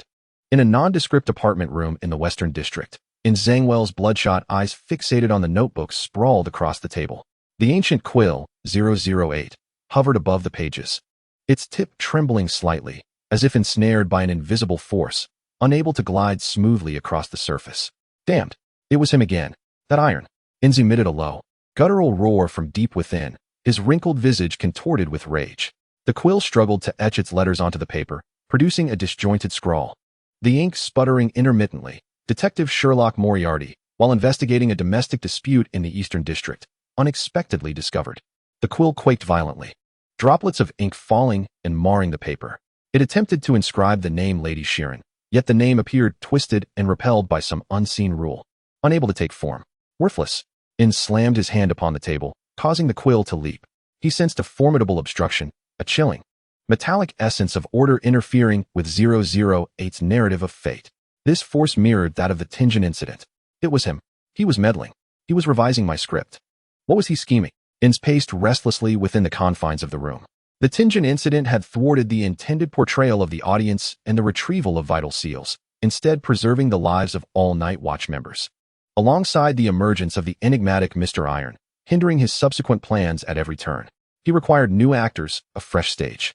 His thoughts turned to the swindler, Lanris, who had deceived Mygos, bearing traits of the true creator's offspring. Perhaps this was a pawn he could exploit? However, the current state of the quill pen necessitates his discovery. He must be eliminated. A venomous resentment filled Inz's eyes. Meanwhile, on the outskirts of the East District, a shabby and reeking of cheap alcohol and sweat, the silhouette of William, the Iron Man, emerged like a metallic sculpture melding into the shadows, silently appearing outside a guest room on the second floor. Enveloped in a deep gray metallic trench coat, his expressionless mask revealed only his cold, emotionless black eyes. His gloved left hand, beneath the black leather, was as frigid as iron, gently pressed against the door panel. No need to push the door. A mere flicker of thought. The rules permeate, metal activated. The metallic bolt within the door, as if infused with life, emitted a faint click and slid open on its own. The internal metal components of the lock instantaneously softened and deformed, losing their function. William stepped inside. Within the room, a man clad in a gray trench coat, poised to conceal an ominous object wrapped in oiled cloth. A metallic box adorned with strange patterns, suddenly turned around, his face a mask of horror. Who? His hand instinctively reached for a sharp dagger at his waist. Yet, William's movements were swifter and colder. He raised his right hand, the flesh and blood hand that had been wounded in Tingen. His fingers spread wide, aimed at the courier. Binding. An invisible beam imbued with formidable constraining power shot forth, not directed at the courier himself, but precisely striking the sole gas lamp's metallic bracket, the metal hinges of the window frame, and a metal beam beneath the floor where the courier stood. Buzz. An invisible force field unfurled instantaneously, centered around the three bound metallic nodes. It formed a distorted triangular area. Within this domain, space seemed ensnared by an intangible shackle, the air thickening like glue. The courier felt as though he had been plunged into solidified resin, each motion becoming oppressively heavy and sluggish. He attempted to draw his dagger, but the speed of his arm's ascent was akin to a slow-motion film. He wished to cry out, yet his voice became stifled in his throat, morphing into a blurred whimper. The barbarian of Sequence 8? Too weak. Without a moment's hesitation, his gloved left hand rose, reaching through the air to grasp the metallic box in the courier's hand, emanating an aura reminiscent of Antigonus. The return of all weapons, prototype. A power of Sequence 5. Unlocked for use after Tingen's overexertion, the cornerstone of the Iron Throne. Buzz. The metallic box seemed to be subjected to an immense invisible pulling force, vibrating violently, its peculiar surface patterns appearing as though they were coming to life. However, William's control was precise and domineering. It was not a seizure, but a disassembly. Crack, crack, crack. The key rivets and clasps on the box's surface burst apart in an instant. The oiled cloth wrapping was torn asunder by the invisible force. The box was roughly opened as if by an unseen giant hand, revealing within a notebook with a pitch-black cover, seemingly crafted from human skin. Upon the surface of the notebook, a distorted and malevolent symbol exudes an unsettling aura of madness and secrecy. The notes of the Antigonid family. No.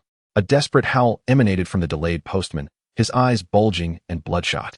He struggled in vain. Yet the binding effects of delay rendered his movements as futile as flailing arms in deep water. William did not spare him a glance. His cold gaze was fixated on the exposed notes, and his left hand's control intensified abruptly. Separation. Buzz. An invisible force, imbued with an absolute will of order, violently invaded the notebook. The twisted symbol upon the cover flickered violently, writhing and emitting a silent shriek. It sought to infiltrate William's consciousness with pollution and madness. But the rhythm of the Iron Throne's foundation in his palm quickened slightly, and a superior, colder force of order instantaneously suppressed and isolated it. Rip. Like tearing apart a decayed parchment. The secret connection and locational imprint formed by the Antigonid's residual power were forcibly stripped and shredded from the conceptual layer of the notebook by William. The notebook itself remained intact, yet the attached tracker and characteristics of corruption were thoroughly eradicated. Upon completing this task, William withdrew his power. The notebook lost its malevolent halo, transforming into an ordinary, relatively speaking, object, merely bizarre in material and inscribed with ancient knowledge. The delayed postman felt a release of pressure, yet fear had already seized him. He watched in horror as the fearsome figure in gray turned, heading toward the open window. "Who are you? What do you want?" he croaked. William paused by the window, tilting his head slightly. His cold, emotionless gaze swept over the postman through the mask, clearing debris, correcting the course. The chilling sound of metal scraping echoed in the room, akin to the whisper of death. Before the words could fully resonate, he vanished from the window in an instant. No wind, no flicker of light. He simply disappeared, leaving behind the open window and the postman, paralyzed on the floor in shock, alongside the now harmless Antigonid notebook. William did not stray far. He utilized a spatial coordinate rivet preset on an iron grate at the entrance of a deserted sewer in the East District, instantaneously transferring to the shadow of a nearby building's rooftop. Moments later, two figures clad in black trench coats, exuding a calm demeanor, members of the Night Watch team, hurried to the inn below. They were evidently pursuing the trace of the Antagonists. William observed them from the shadows as they rushed into the inn, a cold smirk curling at the corner of his mouth. The script correction was complete. Klein would not suffer such dire consequences from the Aurora Society due to this notebook. As for the notebook itself, he had no need for it. Allowing the night watch to contain it aligned better with the order. He activated another preset coordinate rivet, located on the rooftop of a warehouse in the dock area, and his figure vanished soundlessly, almost simultaneously with his disappearance.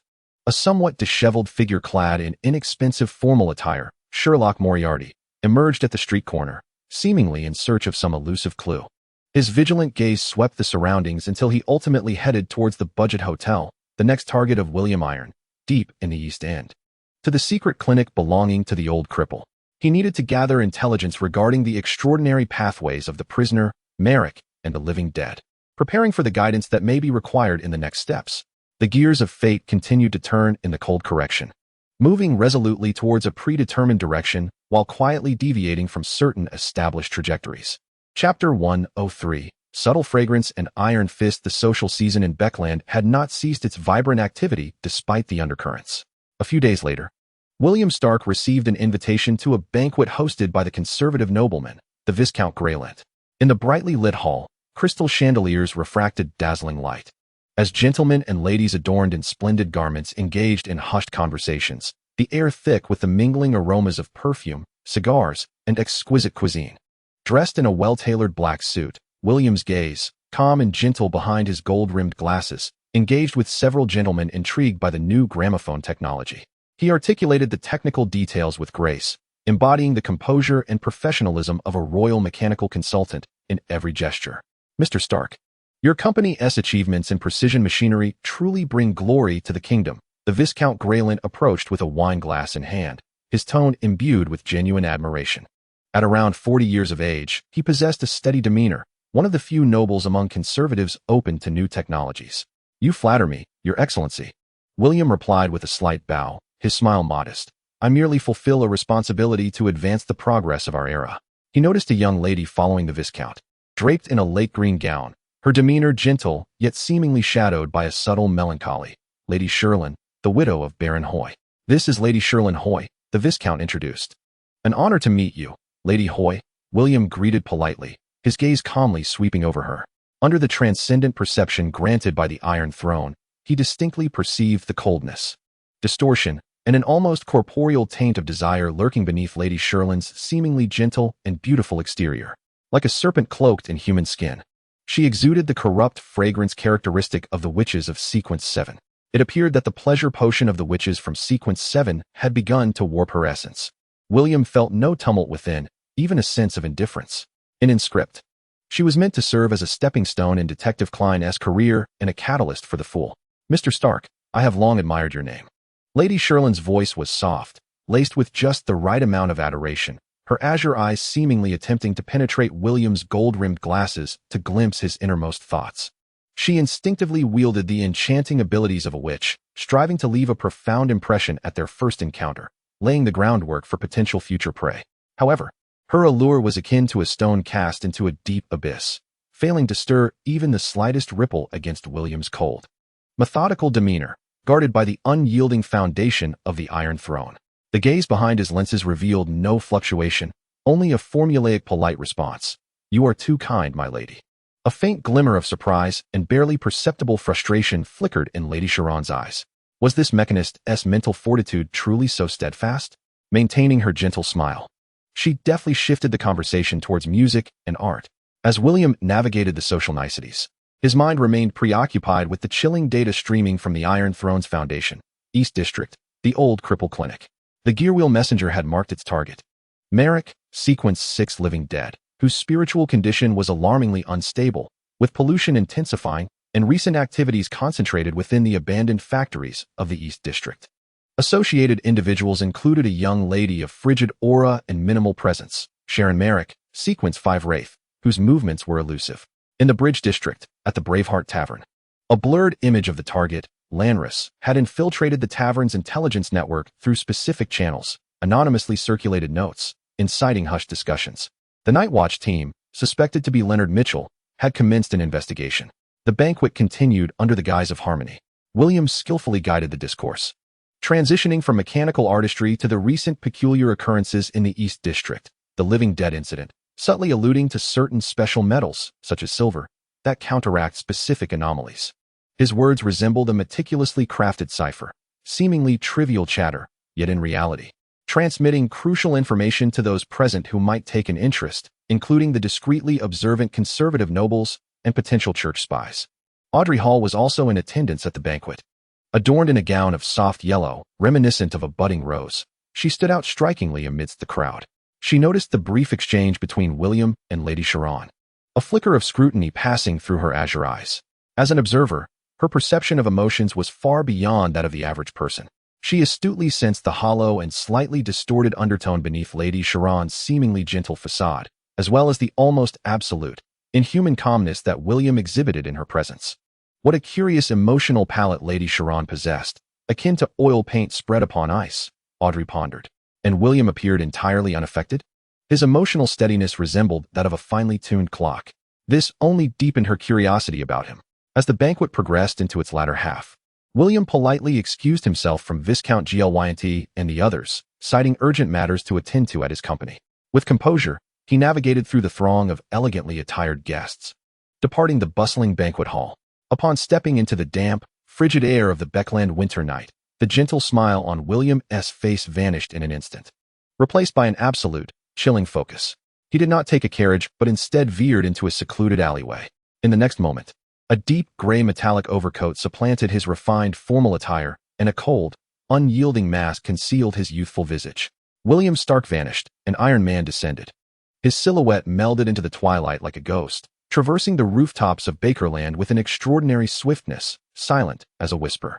His objective was clear: the East District. Specifically the seemingly ordinary apartment rented by Mrs. Chiron, which served as her lair and the venue for her hedonistic rituals, where she would fully assimilate the potion and ascend.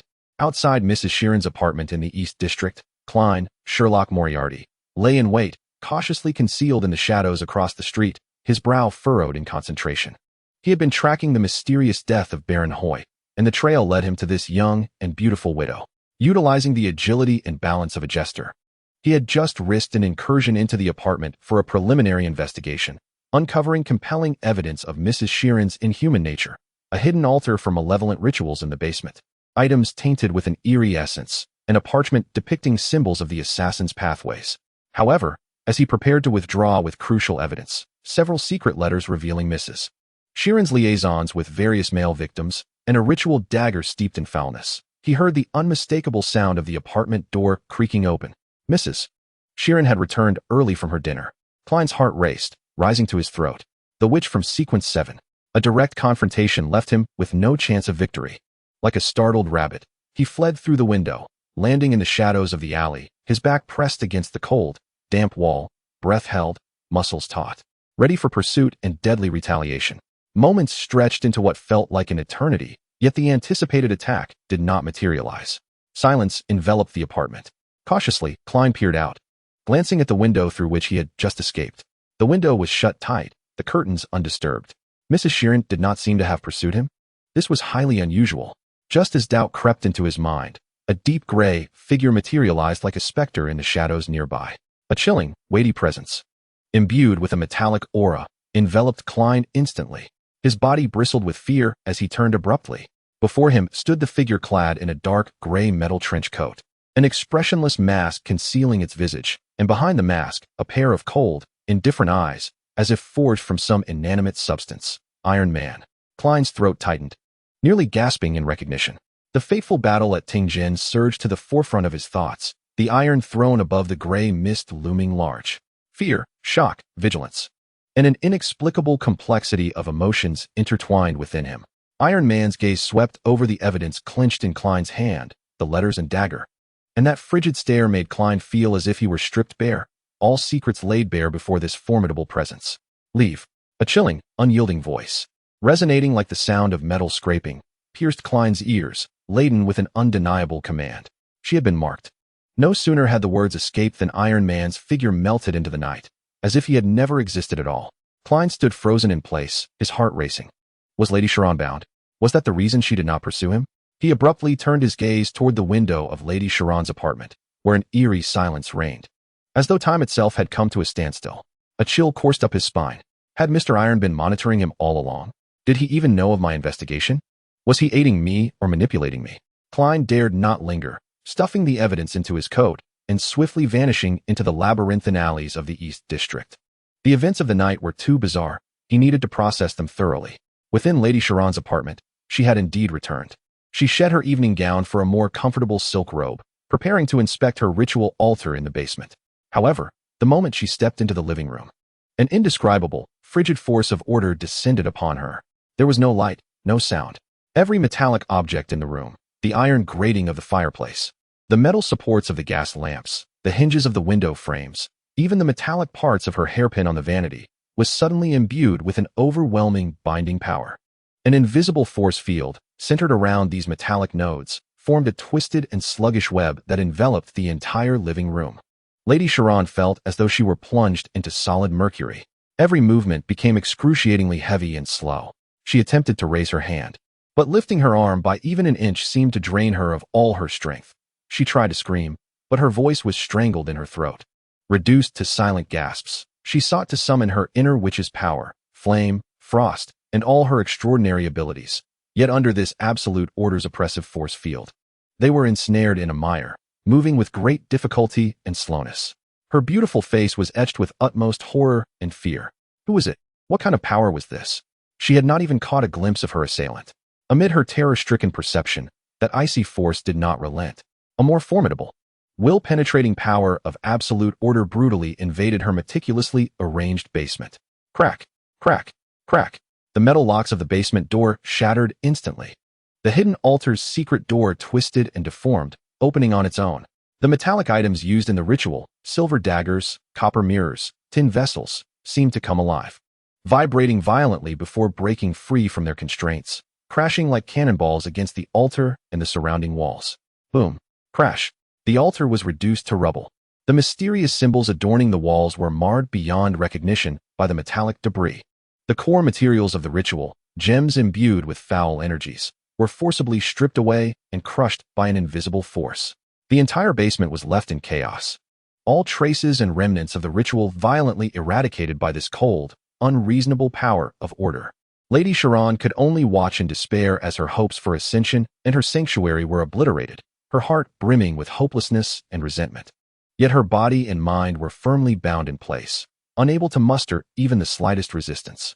Moments later, the oppressive force that had enveloped the living room receded like a retreating tide. Mrs. Chiron felt her body weaken, collapsing to the ground, gasping for breath. Her entire form drenched in cold sweat. She gazed at the disarrayed entrance of the basement, her eyes filled with profound terror.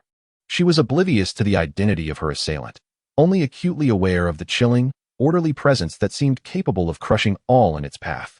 Struggling to rise, her first instinct was to flee, immediately escape from Bakerland. It was perilous here, with an unimaginable horror fixated upon her. However, as she stumbled toward the apartment door, ready to escape, the doorknob remained stubbornly unyielding. An invisible, frigid force of order sealed the exits of the entire apartment. She was imprisoned within this recently devastated lair, akin to a venomous serpent trapped in a cage. Outside, amidst the shadows of the street, the figure of William, Iron Man, gradually emerged. His icy gaze swept over Mrs. Chiron's apartment. She was bound and confined, her ritual physically dismantled. The evidence had been secured by Detective Sherlock Moriarty. He did not need to personally resolve her fate. Such an act would be too conspicuous and would rob Klein of his opportunity to play his role. He merely ensured that events would unfold along the path of order, with Mrs. Chiron destined to be discovered and eliminated by the night watchman, while Klein would attain the detective acclaim he so rightly deserved. William's attention then shifted deeper into the East District, the domain of the living corpse Merrick and the vengeful spirit Sharon. It was time to deliver a warning of order to the increasingly unruly living corpse gentleman and perhaps seek an encounter with the temperate spirit lady. Chapter 104. Shadows of Temperance Interwoven with Light and Darkness. The news of Mrs. Chiron's arrest rippled through the upper echelons of Bakerland society like a stone cast into a tranquil pond. Newspapers reported her detention on charges of murder, implicating her in a cult ritual, the details vague yet sufficient to send shivers down the spines of gentlemen who had once harbored fantasies about her. The actions of the night watchman were swift and decisive. Upon arriving at the apartment based on an anonymous tip, the evidence sent by Klein, they found the witch ensnared as though by invisible shackles within the chaotic crime scene, her psyche teetering on the brink of collapse. offering little resistance as she was led away. This case was ultimately credited to the pivotal investigation of an unnamed private detective, Sherlock Moriarty. William Stark perused the morning report at the company, his gaze behind gold-rimmed glasses tranquil and unperturbed. He raised a fine bone china teacup, savoring a sip of warm Ceylon tea, as if he were merely reading an ordinary business notice. In the office, Barton was reporting on company affairs while Chaff adjusted a prototype of a small differential machine. The repercussions of the patent dispute had largely subsided, and Sir Winston's clarifying report had proven effective. Several textile factories that had been hesitating had resumed their orders. Barton concluded his report, and all was well. William set down his teacup, his voice gentle. "Sheriff, how is the issue with the differential machine's noise being resolved?" "Some progress, sir," Sheriff replied, adjusting his glasses. "I have replaced it with a new shock-absorbing gear set, though stability still requires testing." "Very well. Continue." William nodded, his gaze drifting towards the overcast sky of Backlund. The icy pulse of the Iron Throne's foundation resonated in his palm, silently conveying information.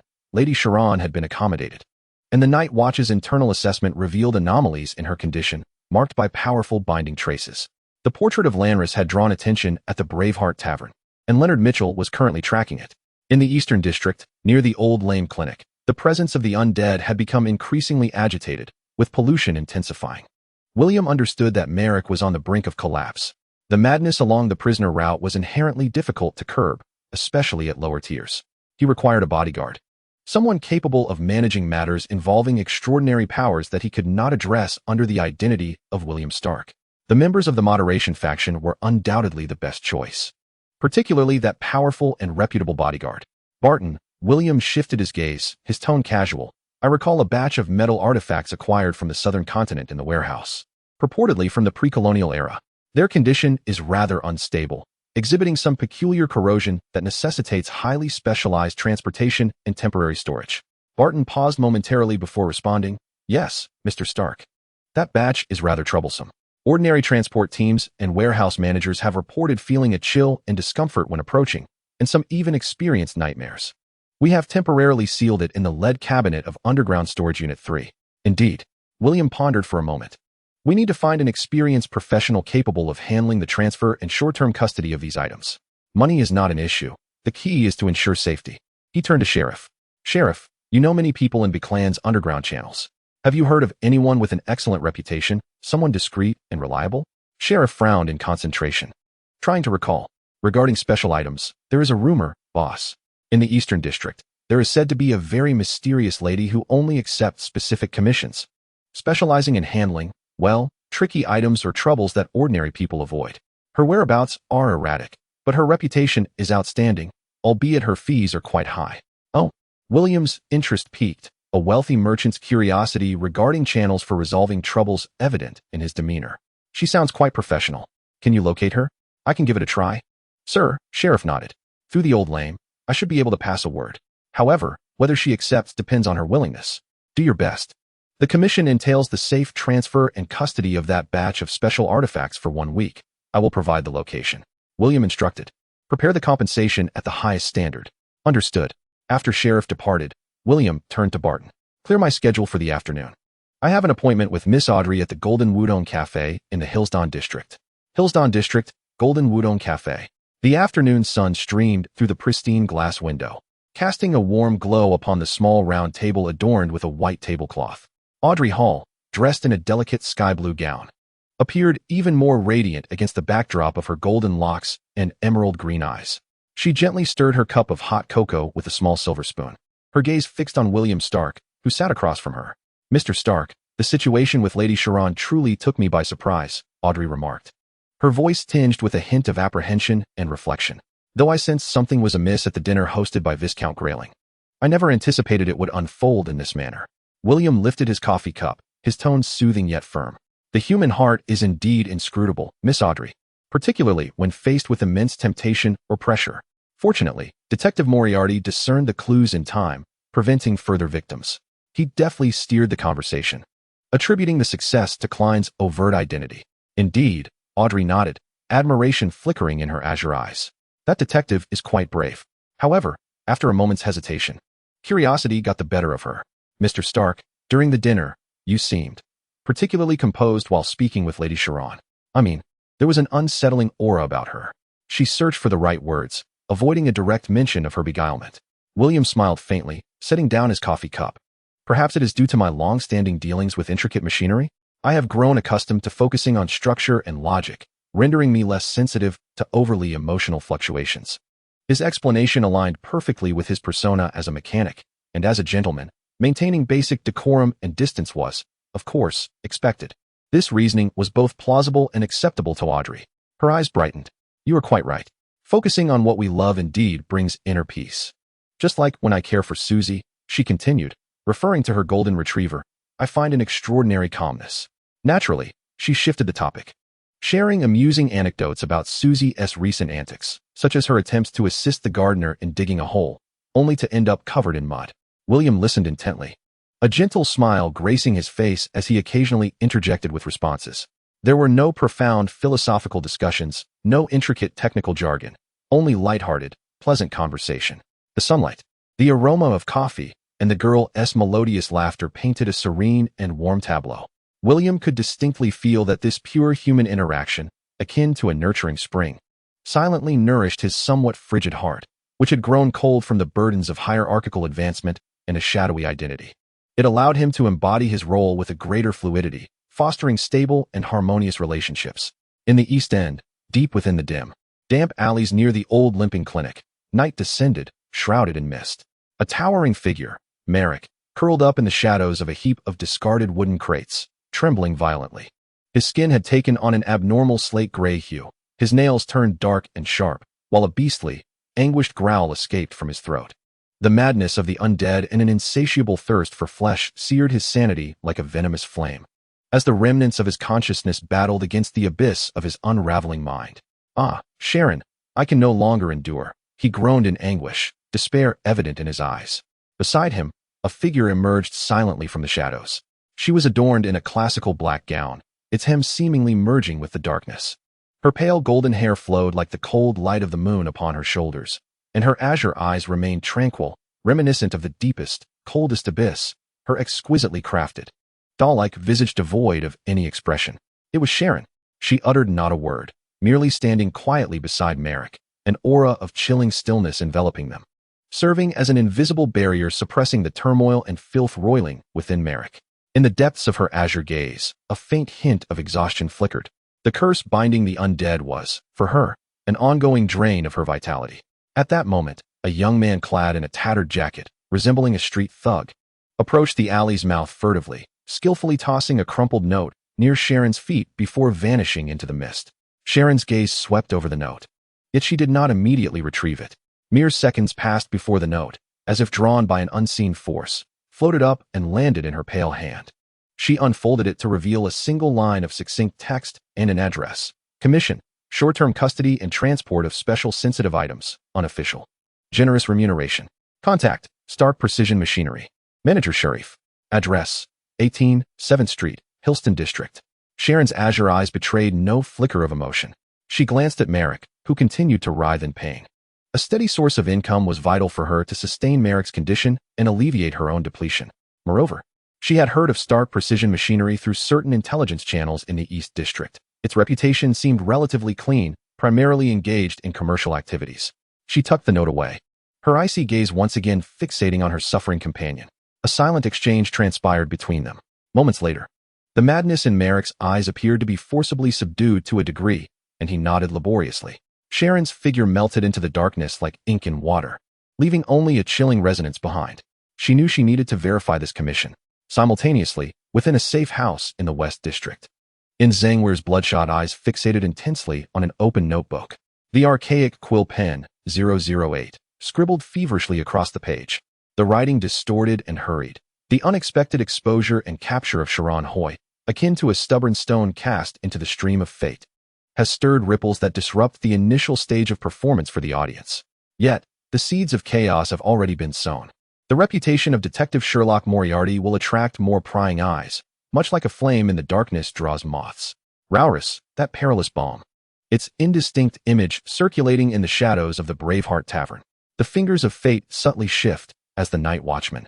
Poet Leonard Mitchell's investigative path intersects with the deadly trajectory of a bomb, a convergence orchestrated by the whims of destiny. The stage in Backlund is being meticulously constructed, with new actors poised to take their places. The prelude to the storm is heralded by the chaotic rhythm of drums, while a quill glides across parchment, revealing a twisted yet exhilarated smile on the wrinkled visage of Inns. The failure of Sharon was unforeseen, yet it is Lanris and the impending storm that promised the climax of his script. That enigmatic Iron Man, having interfered once, can he disrupt the torrent of fate that sweeps across the city once more? He anticipates finding that cursed iron amidst the chaos, hoping to utterly crush it. Chapter 105. The silhouette of a blonde in the subterranean depths of Stark Industries, a world starkly different from the bright, modern offices above unfolds. Here, the light is dim, the air cool, saturated with the scents of oil, metal, and insulation. Massive lead gray cabinets stand like silent sentinels on either side, housing the company's most sensitive and potentially hazardous specimens and collectibles. William Stark stands before one such heavy lead cabinet marked A17, lacking his signature gold-rimmed glasses. His brown hair disheveled in the dim light. His left hand is encased in his ever-present black leather glove, gently pressing against the cold lead cabinet door. A faint hum, reminiscent of the intricate workings of a precise clock, resonates. From William's sleeve, a mechanical bird, the size of a palm and composed of dull brass and black iron, quietly emerges, gracefully settling into the open palm of his right hand. Its form resembles that of a raven, yet with more streamlined and sharp lines.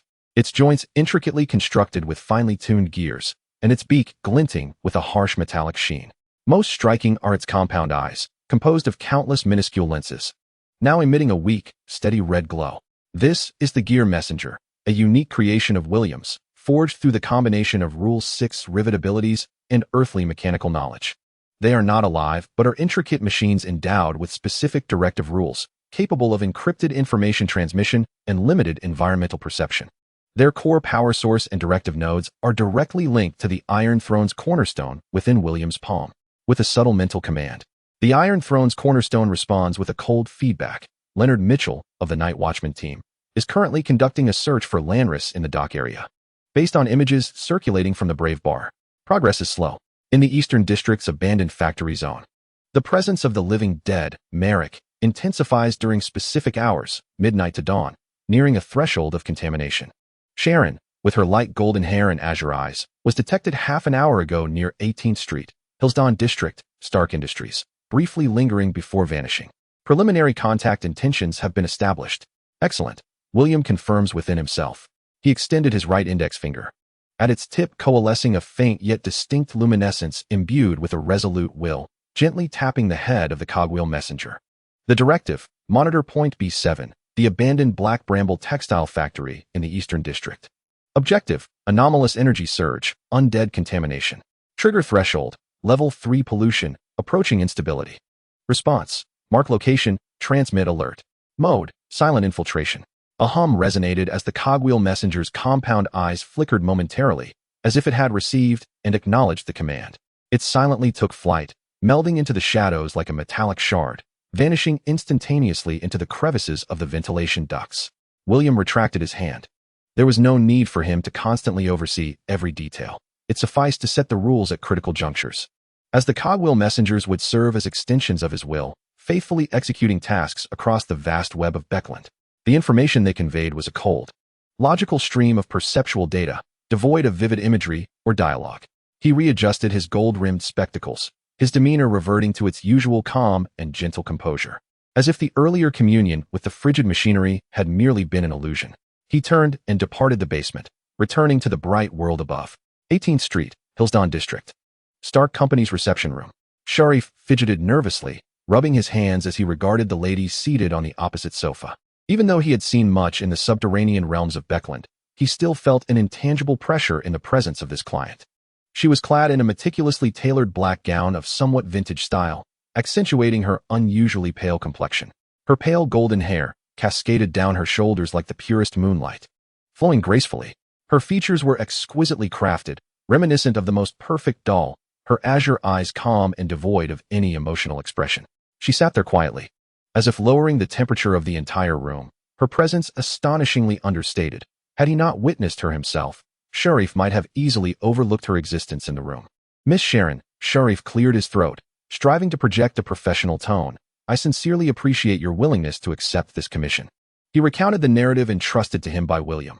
The company had acquired a batch of metallic artifacts purportedly unearthed from ancient ruins in the southern continent. Their condition exceedingly unstable. Proximity to them induced discomfort and even nightmares, suspected to harbor some ancient curse or intense residual negativity. Professionals were required to safely transfer these artifacts to a more secure, isolated warehouse on the outskirts of the city, where they would be monitored for a week, awaiting specialized purification. Sharif presented several blurred black and white photographs, prepared in advance by William, depicting rusted, oddly shaped metallic fragments that indeed appeared ancient and bizarre. He emphasized the instability of the items and their negative spiritual influence. Sharon's gaze swept over the photographs, her azure eyes remaining utterly impassive. She extended a hand, pale to the point of translucence, and picked up one of the photographs, her fingertips devoid of warmth. Her voice was akin to ice pearls descending upon a jade platter. Crisp, serene, devoid of fluctuation. Items, quantity, transfer route, oversight location, specific protection requirements, compensation. Succinct and to the point. Sharif promptly presented the meticulously prepared list and route map, accompanied by a sum that would leave any middle-class family astounded. Sharon swiftly scanned the documents, her long, pale golden lashes casting delicate shadows on her alabaster cheeks. After a brief moment, she lifted her gaze, agreed. Tomorrow night, at midnight. The exchange shall take place here, and I will oversee the transfer. During the oversight period, no unauthorized personnel are permitted. Of course. Absolutely.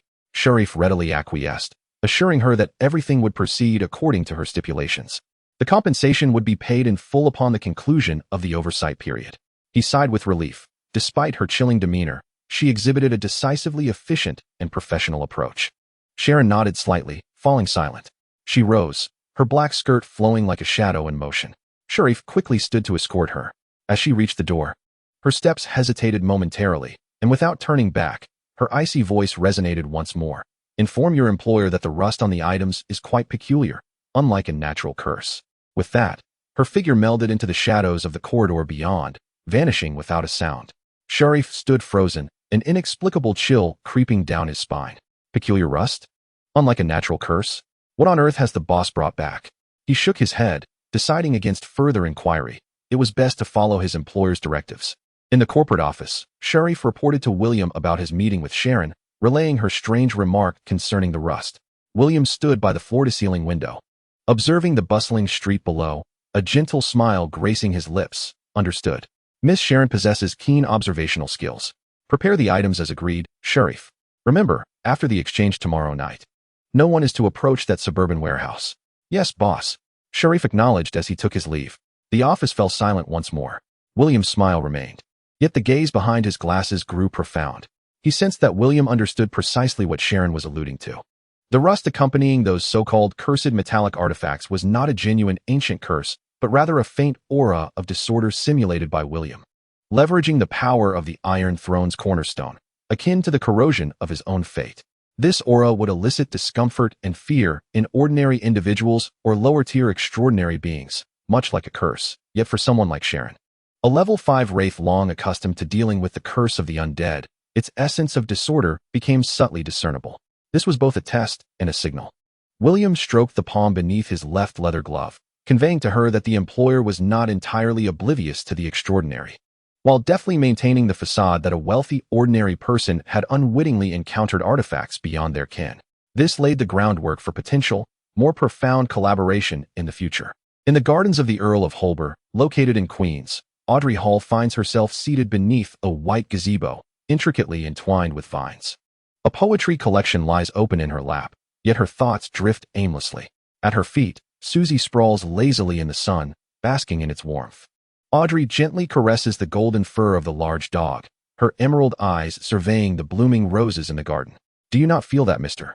William seems somewhat different of late. She muses aloud. Susie lifts her head, her damp nose brushing against Audrey's palm, emitting a contented purr. It is not that he is unkind, Audrey continues, softly contemplating, more as if sorting through her own reflections. He remains gentle and immensely talented. Yet, that day in the cafe, the calm he displayed when mentioning Mrs. Sheeran, along with the intense focus he occasionally exhibits, those moments when his gaze seems to penetrate beyond the surface. She recalls the depth of William's dark eyes, which at times appear excessively profound behind his glasses. Moreover, she furrows her delicate brow slightly. I have heard that his company is currently dealing with a rather troublesome batch of ominous antiques. It seems he has even employed a very mysterious woman to oversee this matter. Such affairs appear to diverge from his usual meticulous focus on intricate machinery. The young woman's instinct and innate perceptiveness enable her to sense subtle dissonances in William's life. Yet, these feelings remain nebulous, failing to point to any specific extraordinary indications. Perhaps I am merely too sensitive? Audrey shakes her head, dismissing her tumultuous thoughts. Mr. William is a trustworthy friend and advisor. He must have his reasons for handling those antiques.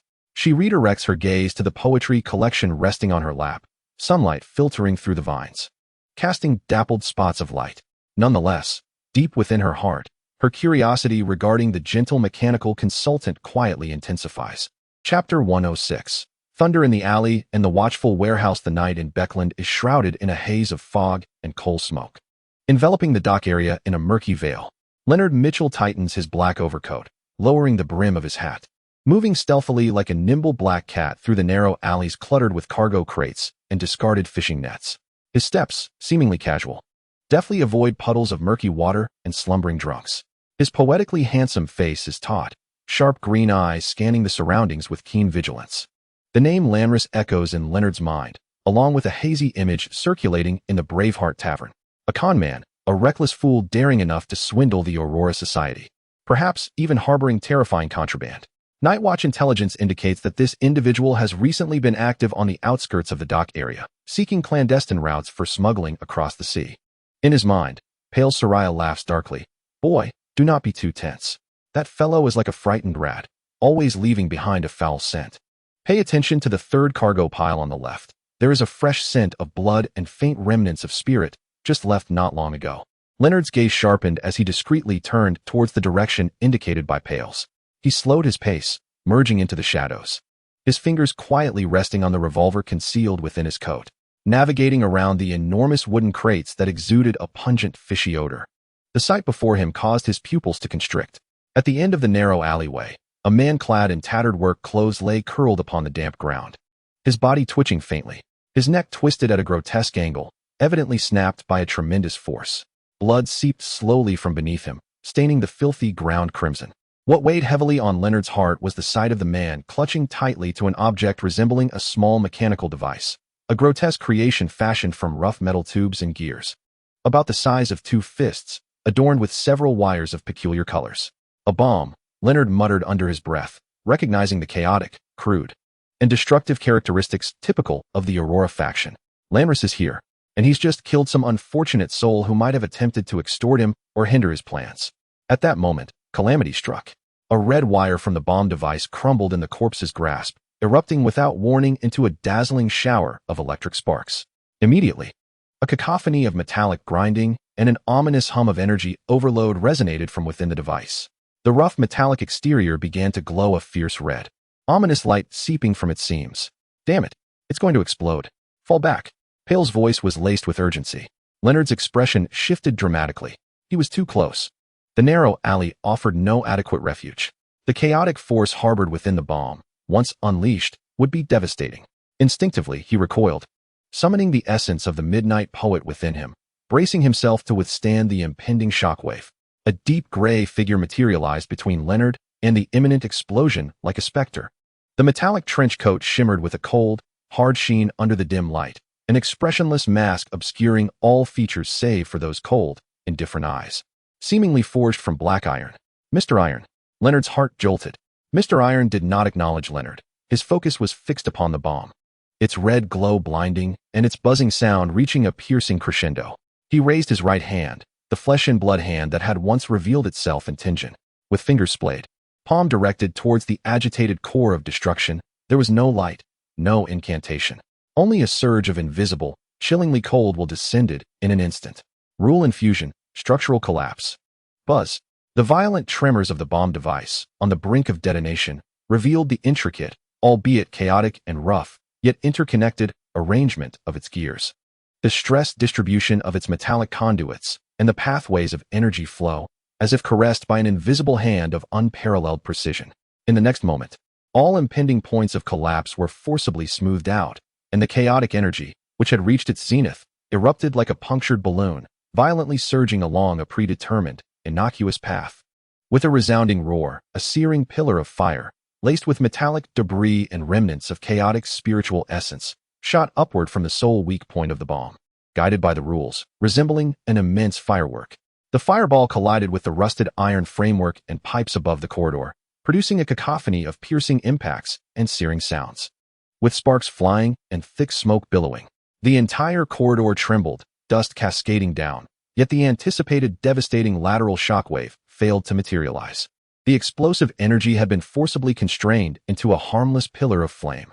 Leonard was thrust back 2 steps by the shockwave and deafening roar of the explosion. Colliding against a cargo box, his ears ringing, but apart from a slight tremor and some dust, he emerged unscathed. He stared in astonishment at the soaring pillar of fire before him, and beyond it, a deep gray figure, as solid as iron, stood unwavering amidst the smoke and sparks. Mr. Iron slowly lowered his right hand. His icy gaze swept over the corpse on the ground and the thoroughly wrecked, smoking remnants of the bomb. Then, without warning, his figure flickered violently like a malfunctioning image, before vanishing entirely from sight, as if he had never existed. Coughing, Leonard covered his mouth and nose, waving away the smoke before rushing to the explosion site. All that remained on the ground were the twisted remnants of the bomb and the unfortunate corpse. Mr. Iron had disappeared without a trace, leaving no evidence of his presence. The rules had ominously altered the trajectory of the explosive energy's release with terrifying precision. Parl's voice resonated with unprecedented gravity and a hint of trepidation. This was certainly not something Sequence 6 could accomplish easily. His understanding of the rules and his ability to intervene were disturbingly profound. Kid, this Mr. Iron is far more dangerous than we had envisioned. Leonard's expression darkened as he stared at the spot where Mr. Iron had vanished, his emerald eyes filled with shock, confusion, and a deeper vigilance. It was him again, appearing at the most critical moment, resolving the crisis in such an unfathomable manner, only to disappear in an instant. Who on earth is he? Why does he always emerge at these pivotal junctures? What are his true intentions? The footsteps of the night watch team echoed from the mouth of the corridor. Leonard took a deep breath, suppressing the tumult of thoughts. He knew this night's report would once again give the captain a headache. In the eastern outskirts of Backlund, the abandoned oak brewery warehouse stood apart from the city's clamor and lights, with only the mournful sound of the night wind passing through shattered windows. The vast interior of the warehouse was empty and dark, permeated with the scent of dust and rotting wood. Only a small area in the center was illuminated by the dim glow of a gaslight. Several heavy, tightly sealed lead boxes were carelessly piled in the brightly lit center. The surface of the box was adorned with peculiar, unnaturally formed rust marks, exuding a disquieting chill and a sense of lifelessness, as if it could siphon away the surrounding light and vitality. Sharon stood quietly in the shadow at the edge of the light, as though she herself were a part of the darkness. Clad in a classic black gown, her pale golden hair flowed in the dim light like the cold moonlight, while her azure eyes resembled ancient ice, reflecting the presence of the leaden boxes before her. She adhered to her commission, having guarded these boxes since their transfer here at midnight. The employer's instruction was clear: do not approach, and she remained as silent as the most steadfast statue. The warehouse was enveloped in silence, yet Sharon's senses functioned like the most intricate radar, encompassing the entire warehouse and extending 100 meters beyond. Any rustle of wind, the scurrying of a mouse, the flapping of an owl, or the creaking of the wind against the rotting wood could not escape her spectral awareness. Suddenly, an extremely faint yet exceptionally clear sensation of vibration, akin to ripples on a water surface, penetrated the distant space and reached Sharon's perception. The source of the vibration emanated from the direction of the Backlund dock district. There was no flicker in her azure gaze, yet her awareness instantly extended like invisible tendrils toward the origin of the tremor. Though she could not see the specific scene, she could distinctly capture the chaos embedded within the vibration, the explosive remnants of spiritual energy, and a thread of enforced order. As if it were a directed release of floodwaters intercepted by an invisible dam, this sensation bore an exceedingly subtle, essential similarity to the peculiar rusted aura emanating from the leaden boxes before her. Both were remnants of a formidable, frigid force of order at work. The vibrations soon subsided. The warehouse returned to its haunting stillness. Sharon's gaze once again fell upon the leaden boxes. Under the dim light, the twisted, sprawling rust marks on the surface of the boxes seemed to come alive in the shadows, resembling the manifestation of some cold, immutable scar. Within the icy depths of Sharon's heart, The name Stark stirred the first faint ripple of intrigue. A common individual capable of acquiring such remnants of special, chaotic order and hiring her to guard them? An explosion of similar ordered chaos erupting in the distant city during her watch. Was it mere coincidence? Deep within the azure of her eyes, beneath the frozen surface, a flicker of contemplation coursed through. Like the most patient of hunters, she remained concealed in the shadows, silently fulfilling her commission. However, her assessment of Mr. Stark subtly elevated a notch in her mind. Perhaps this commission was a tad more intriguing than she had initially anticipated. Chapter 107. An afternoon at the Golden Polonia under the Iron Curtain in the Hillston district of Backlund, at the familiar window-side table of the Golden Polonia Cafe. The afternoon sun lazily spilled over the white tablecloth, filling the air with the rich aroma of roasted coffee beans and the sweet scent of freshly baked scones. Audrey Hall adorned herself in a soft, cream-colored dress, which accentuated the brilliance of her golden locks, reminiscent of flowing sunlight. She sipped delicately on her hot cocoa, her verdant eyes glimmering with concern as they fell upon William Stark, seated opposite her. "Mr. William, you appear to be in much better spirits than before," she remarked, her voice melodious and clear. "It seems you have fully recovered from the discomfort of Tingen, haven't you?"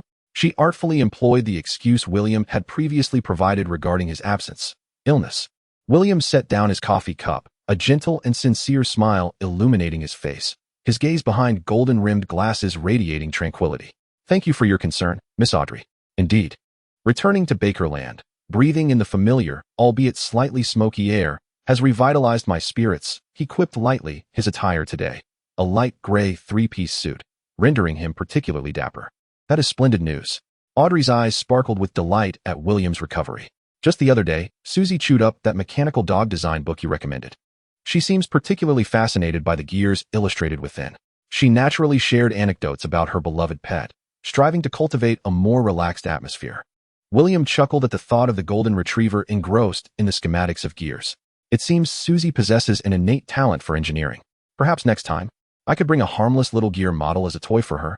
Of course, one that is specially designed to ensure it won't harm her." He continued along the thread of Audrey's conversation, eschewing any technical intricacies, focusing instead on the topic of pets. "Really? Susie would be absolutely thrilled."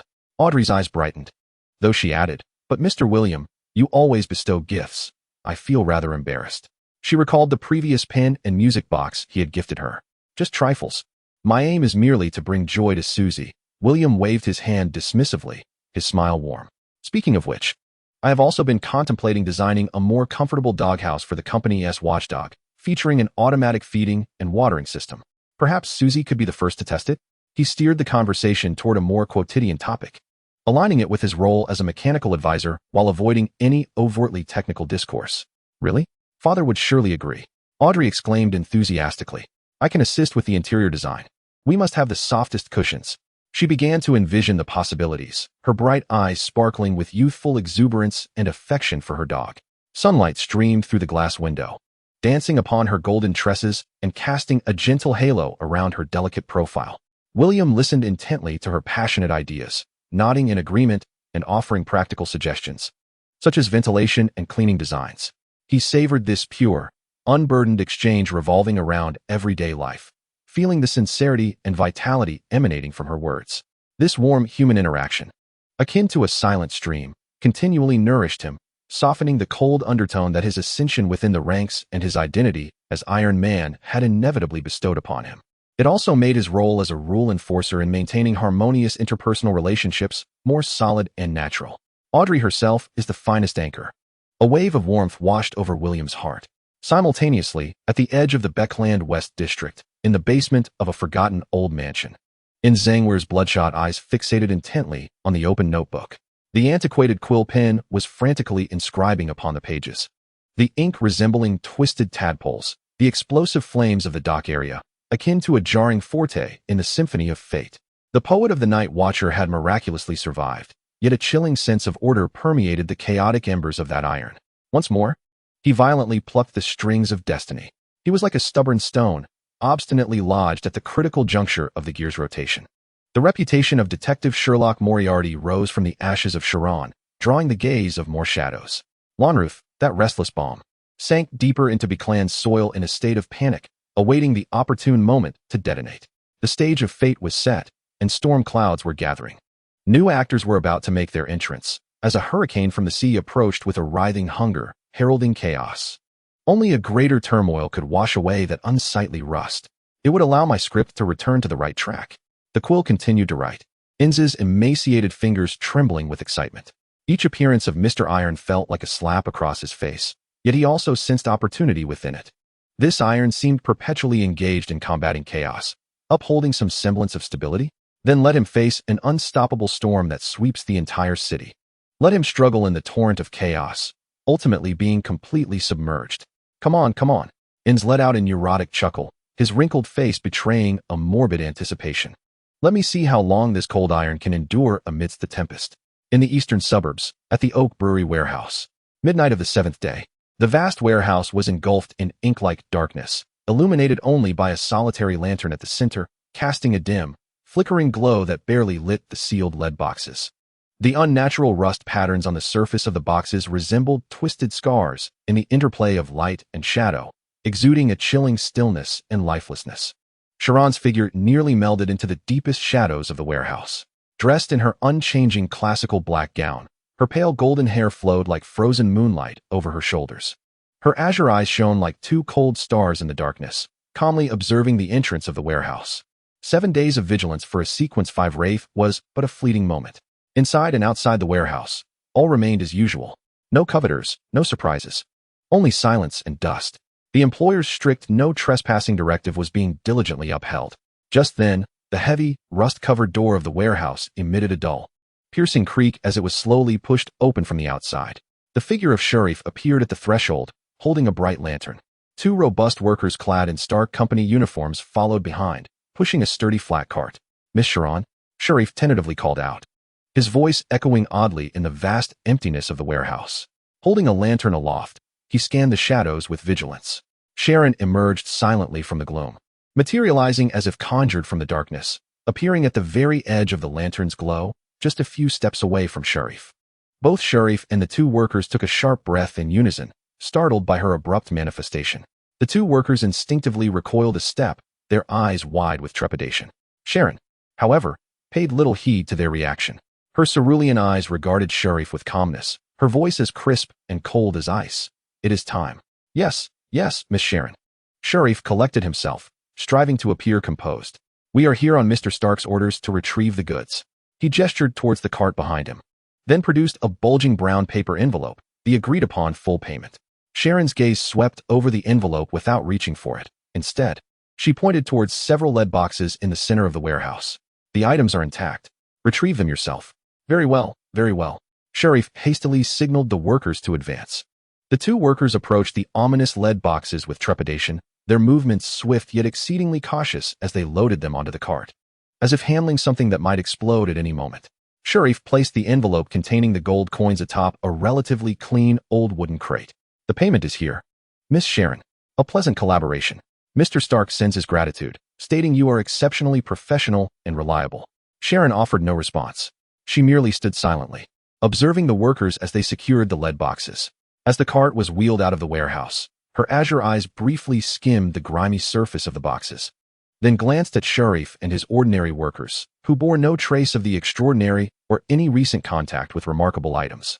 In Sharon's icy contemplation, the name of her employer, Stark, remained an indistinct figure, a wealthy, cautious merchant who seemed to have encountered unusual objects without exhibiting any anomalies himself.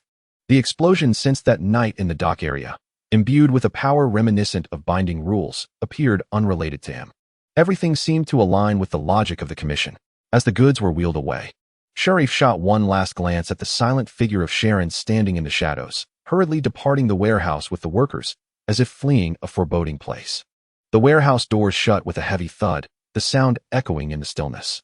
Sharon's silhouette faded back into the darkness, as if she had never been there at all. Only the dim lantern remained, burning solitary in the empty warehouse, casting light upon the lingering, cold echoes of that peculiar rust. Chapter 108. The ripples of Taro and the eastern district above the gray mist, the ancient palace stood solemn and majestic. A deep crimson light flared and receded, as 3 indistinct figures materialized on either side of the bronze long table.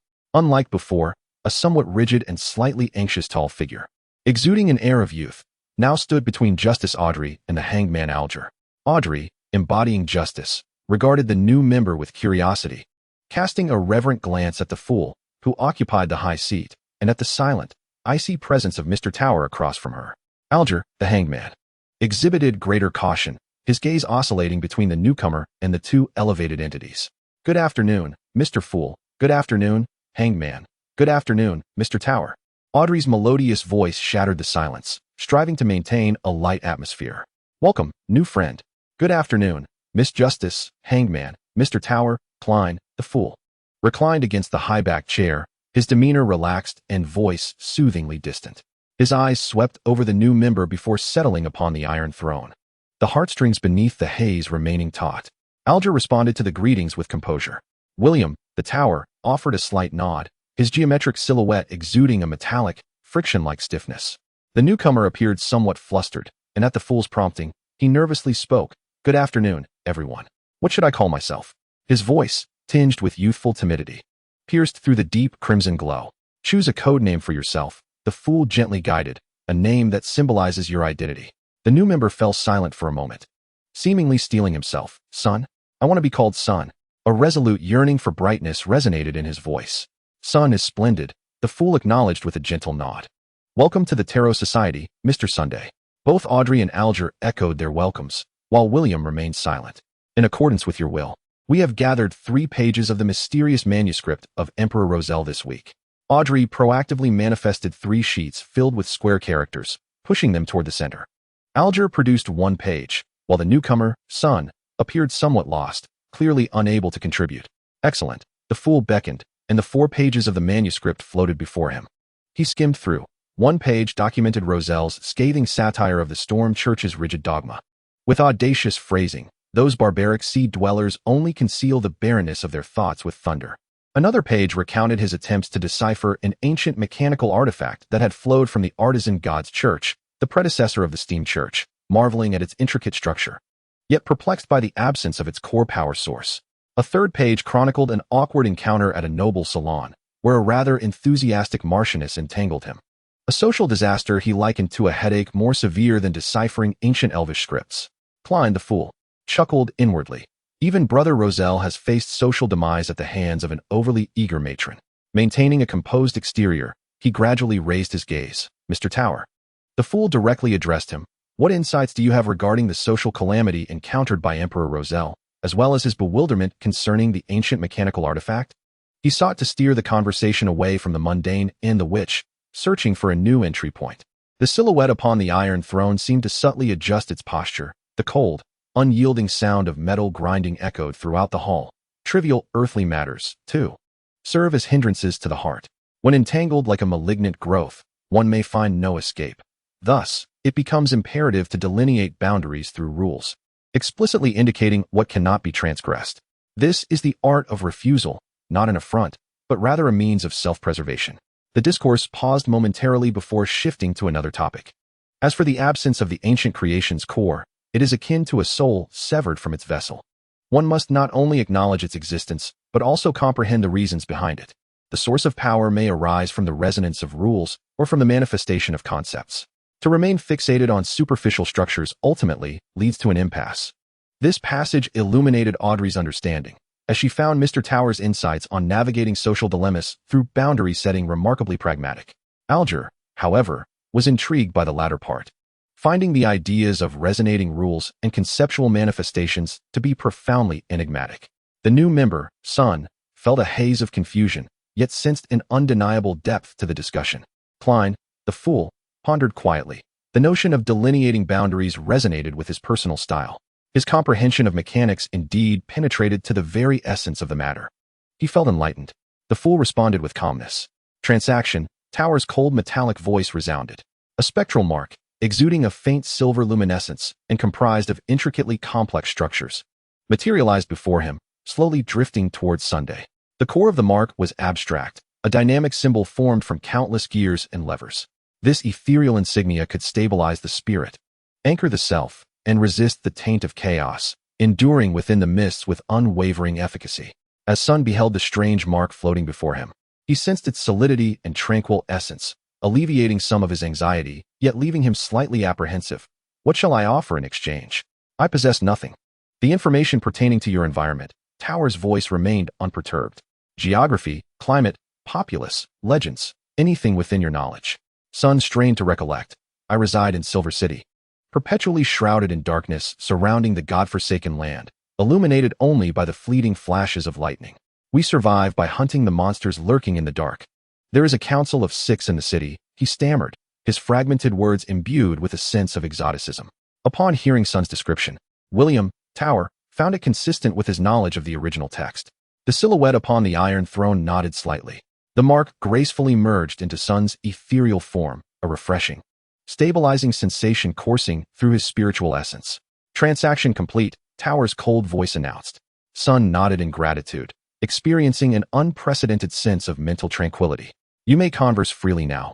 The fool interjected at an opportune moment. The exchange commenced. Audrey shared intriguing tales from Bakerland, particularly highlighting the arrest of Lady Sharon and the rise of Detective Moriarty. Her words infused with admiration for the detective's bravery.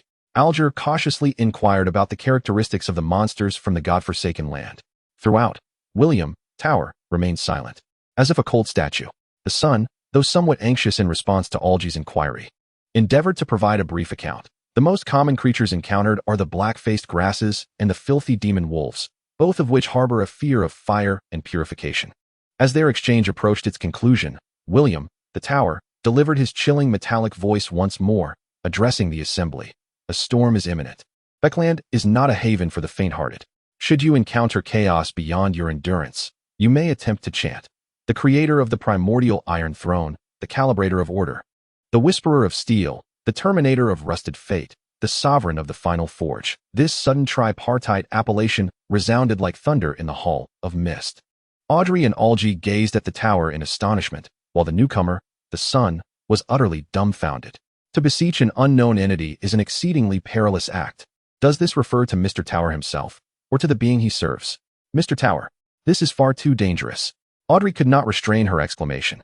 To whom does it point? What is the cost? Algy's voice was laced with acute vigilance. Klein, the fool, felt his pupils constrict sharply beneath the veil of mist. The tripartite appellation. Its implications are so distinctly clear. The primordial Iron Throne, the creator, the final forge. These titles are unheard of, their stature terrifyingly high. Is this the entity behind him, or is it him alone? The immense pressure and enigma nearly suffocated him. The silhouette upon the Iron Throne disregarded Audrey's outcry and Algy's inquiries, its cold metallic voice remaining unperturbed. This is the path of sanctuary, not one of compulsion. Belief and disbelief, chant or refrain, all reside within your heart. The price has already been paid in the rust of fate. No sooner had the words left his lips than the figure upon the Iron Throne became exceedingly ethereal, flickering violently, and with it, the heavy throne vanished silently into the mist, leaving behind the 3 disquieting names echoing in the hall. Audrey, Algy, and the Sun exchanged glances, each reflecting profound shock and confusion. The fool remained silent for a moment before concluding this impactful tarot meeting with a calm voice. As the mist dissipated, Audrey awoke in her bedroom, her azure eyes filled with uncertainty. Who exactly is Mr. Tower? What does that name signify? What is the rust of fate? She instinctively clutched the necklace at her chest, feeling the comforting stability of the seal of order, which offered her slight solace. Regardless, Mr. Tower seemed to harbor no ill intent. He was warning of the storm and providing a path of refuge. The gentle, composed visage of William Stark flashed through her mind. 2 entities starkly contrasting in her heart, one akin to sunlight, the other reminiscent of a cold metallic star. In the Hillston district, at the Stark Company headquarters, William Stark stood before the expansive floor-to-ceiling window, gazing at the overcast sky of Backlund. He had just concluded the tarot meeting, his gaze deep and contemplative behind his golden-rimmed spectacles. Providing respectful titles is essential. The looming smog of Backlund, the impending clash between the Storm Church and the Aurora Society, and the imminent threat of the explosive Larnalis create a tense atmosphere. He must offer the Tarot Society members a potential means of survival, particularly the Sun and Justice. As for the source of risk, the Iron Throne points to its very essence. The cost of fate's corrosion is apparent. Half-truths serve only to further cloud the waters. Mr. A of the Storm Church, Ambassador Intis William, is deep in thought. The cold feedback from the foundation of the Iron Throne indicates that Larnalis has resurfaced near an abandoned gathering point for vagabonds in the East District. His presence increasingly agitated and perilous. He needs eyes on that location, eyes that will not alert Larnalis. He thinks of an individual, a familiar face in the East District's myriad characters, someone with a degree of self-preservation. Burton, William turned, instructing the assistant standing by, prepare the carriage. We are headed to the Old Lame Leg Clinic in the East District. In the East District, the Old Lame Leg Clinic. The air is thick with the mingled scents of substandard disinfectant and herbs. The elderly lame leg, a man with graying hair and impaired mobility but sharp eyes, is tending to a gang member's knife wound. Upon seeing William Stark enter the dilapidated clinic accompanied by Burton, a flicker of surprise flashes in his murky eyes. William, my boy, what an unexpected visit. He gestures for the patient to wait, rising with the aid of his cane. What brings someone of your stature to my humble abode? Are you unwell? Just visiting an old friend, and I have a small favor to ask, William replies with a warm smile, handing over a bulging envelope containing a thick stack of gold pounds. Recently, my company lost a shipment of somewhat valuable, yet peculiar parts near the docks at the edge of the East District, and I suspect a vagabond might have picked them up. I would appreciate your help in keeping an eye out for any unusual metallic trinkets or unfamiliar faces in that area. There will be a substantial reward for any useful information. He skillfully weaves a plausible excuse, subtly incorporating the location of Larnalis's potential hideout. The lame leg weighs the envelope, a gleam of insight sparking in his eyes. He is aware of William Stark's identity and knows that this notable figure is generous and true to his word. The risk is minimal, while the reward is significant. You are too kind. I, Old Lame Leg, have navigated the East District for half a lifetime, and my ear is to the ground. Rest assured, I will instruct my boys to pay close attention to the area and the peculiar items you mentioned. Then I leave it in your capable hands. William nods, not lingering longer, and departs the clinic with Burton. He does not need to know the specifics of how Old Lame Leg will operate. He only needs to trust that this local authority will relay the information he requires through channels that the cogwheel messengers cannot fully encompass. As the carriage leaves the East District, William leans back in his seat, closing his eyes to rest. The facade of his public identity has been accomplished. Now, it is time for Mr. Iron to recalibrate his rules in anticipation of the storm approaching. Chapter 109. The final chapter, The Iron Throne of Destiny. The eternal spark, the cosmic curtain, is ablaze. In the boundless void of darkness, the shattered remnants of stars resemble the boiling dross of a furnace, stirred by indescribable colossal tendrils, casting forth a profane light pollution. These are the limbs of a decaying monarch. Each undulation rends the very constants of physics, causing space itself to emit groans of unbearable strain. To its flanks, the roots of the mother tree of desire penetrate the barriers of dimension, with billions of twisted branches bearing the unextinguished remnants of civilizations, whispering of eternal thirst and degradation. Further afield, the vortex core of the children of chaos greedily siphons the energy of order, attempting to drag the battlefield into ultimate chaos. This is the graveyard of the stars, the final banquet table of the ancient dominators, and the last bastion of nascent civilizations.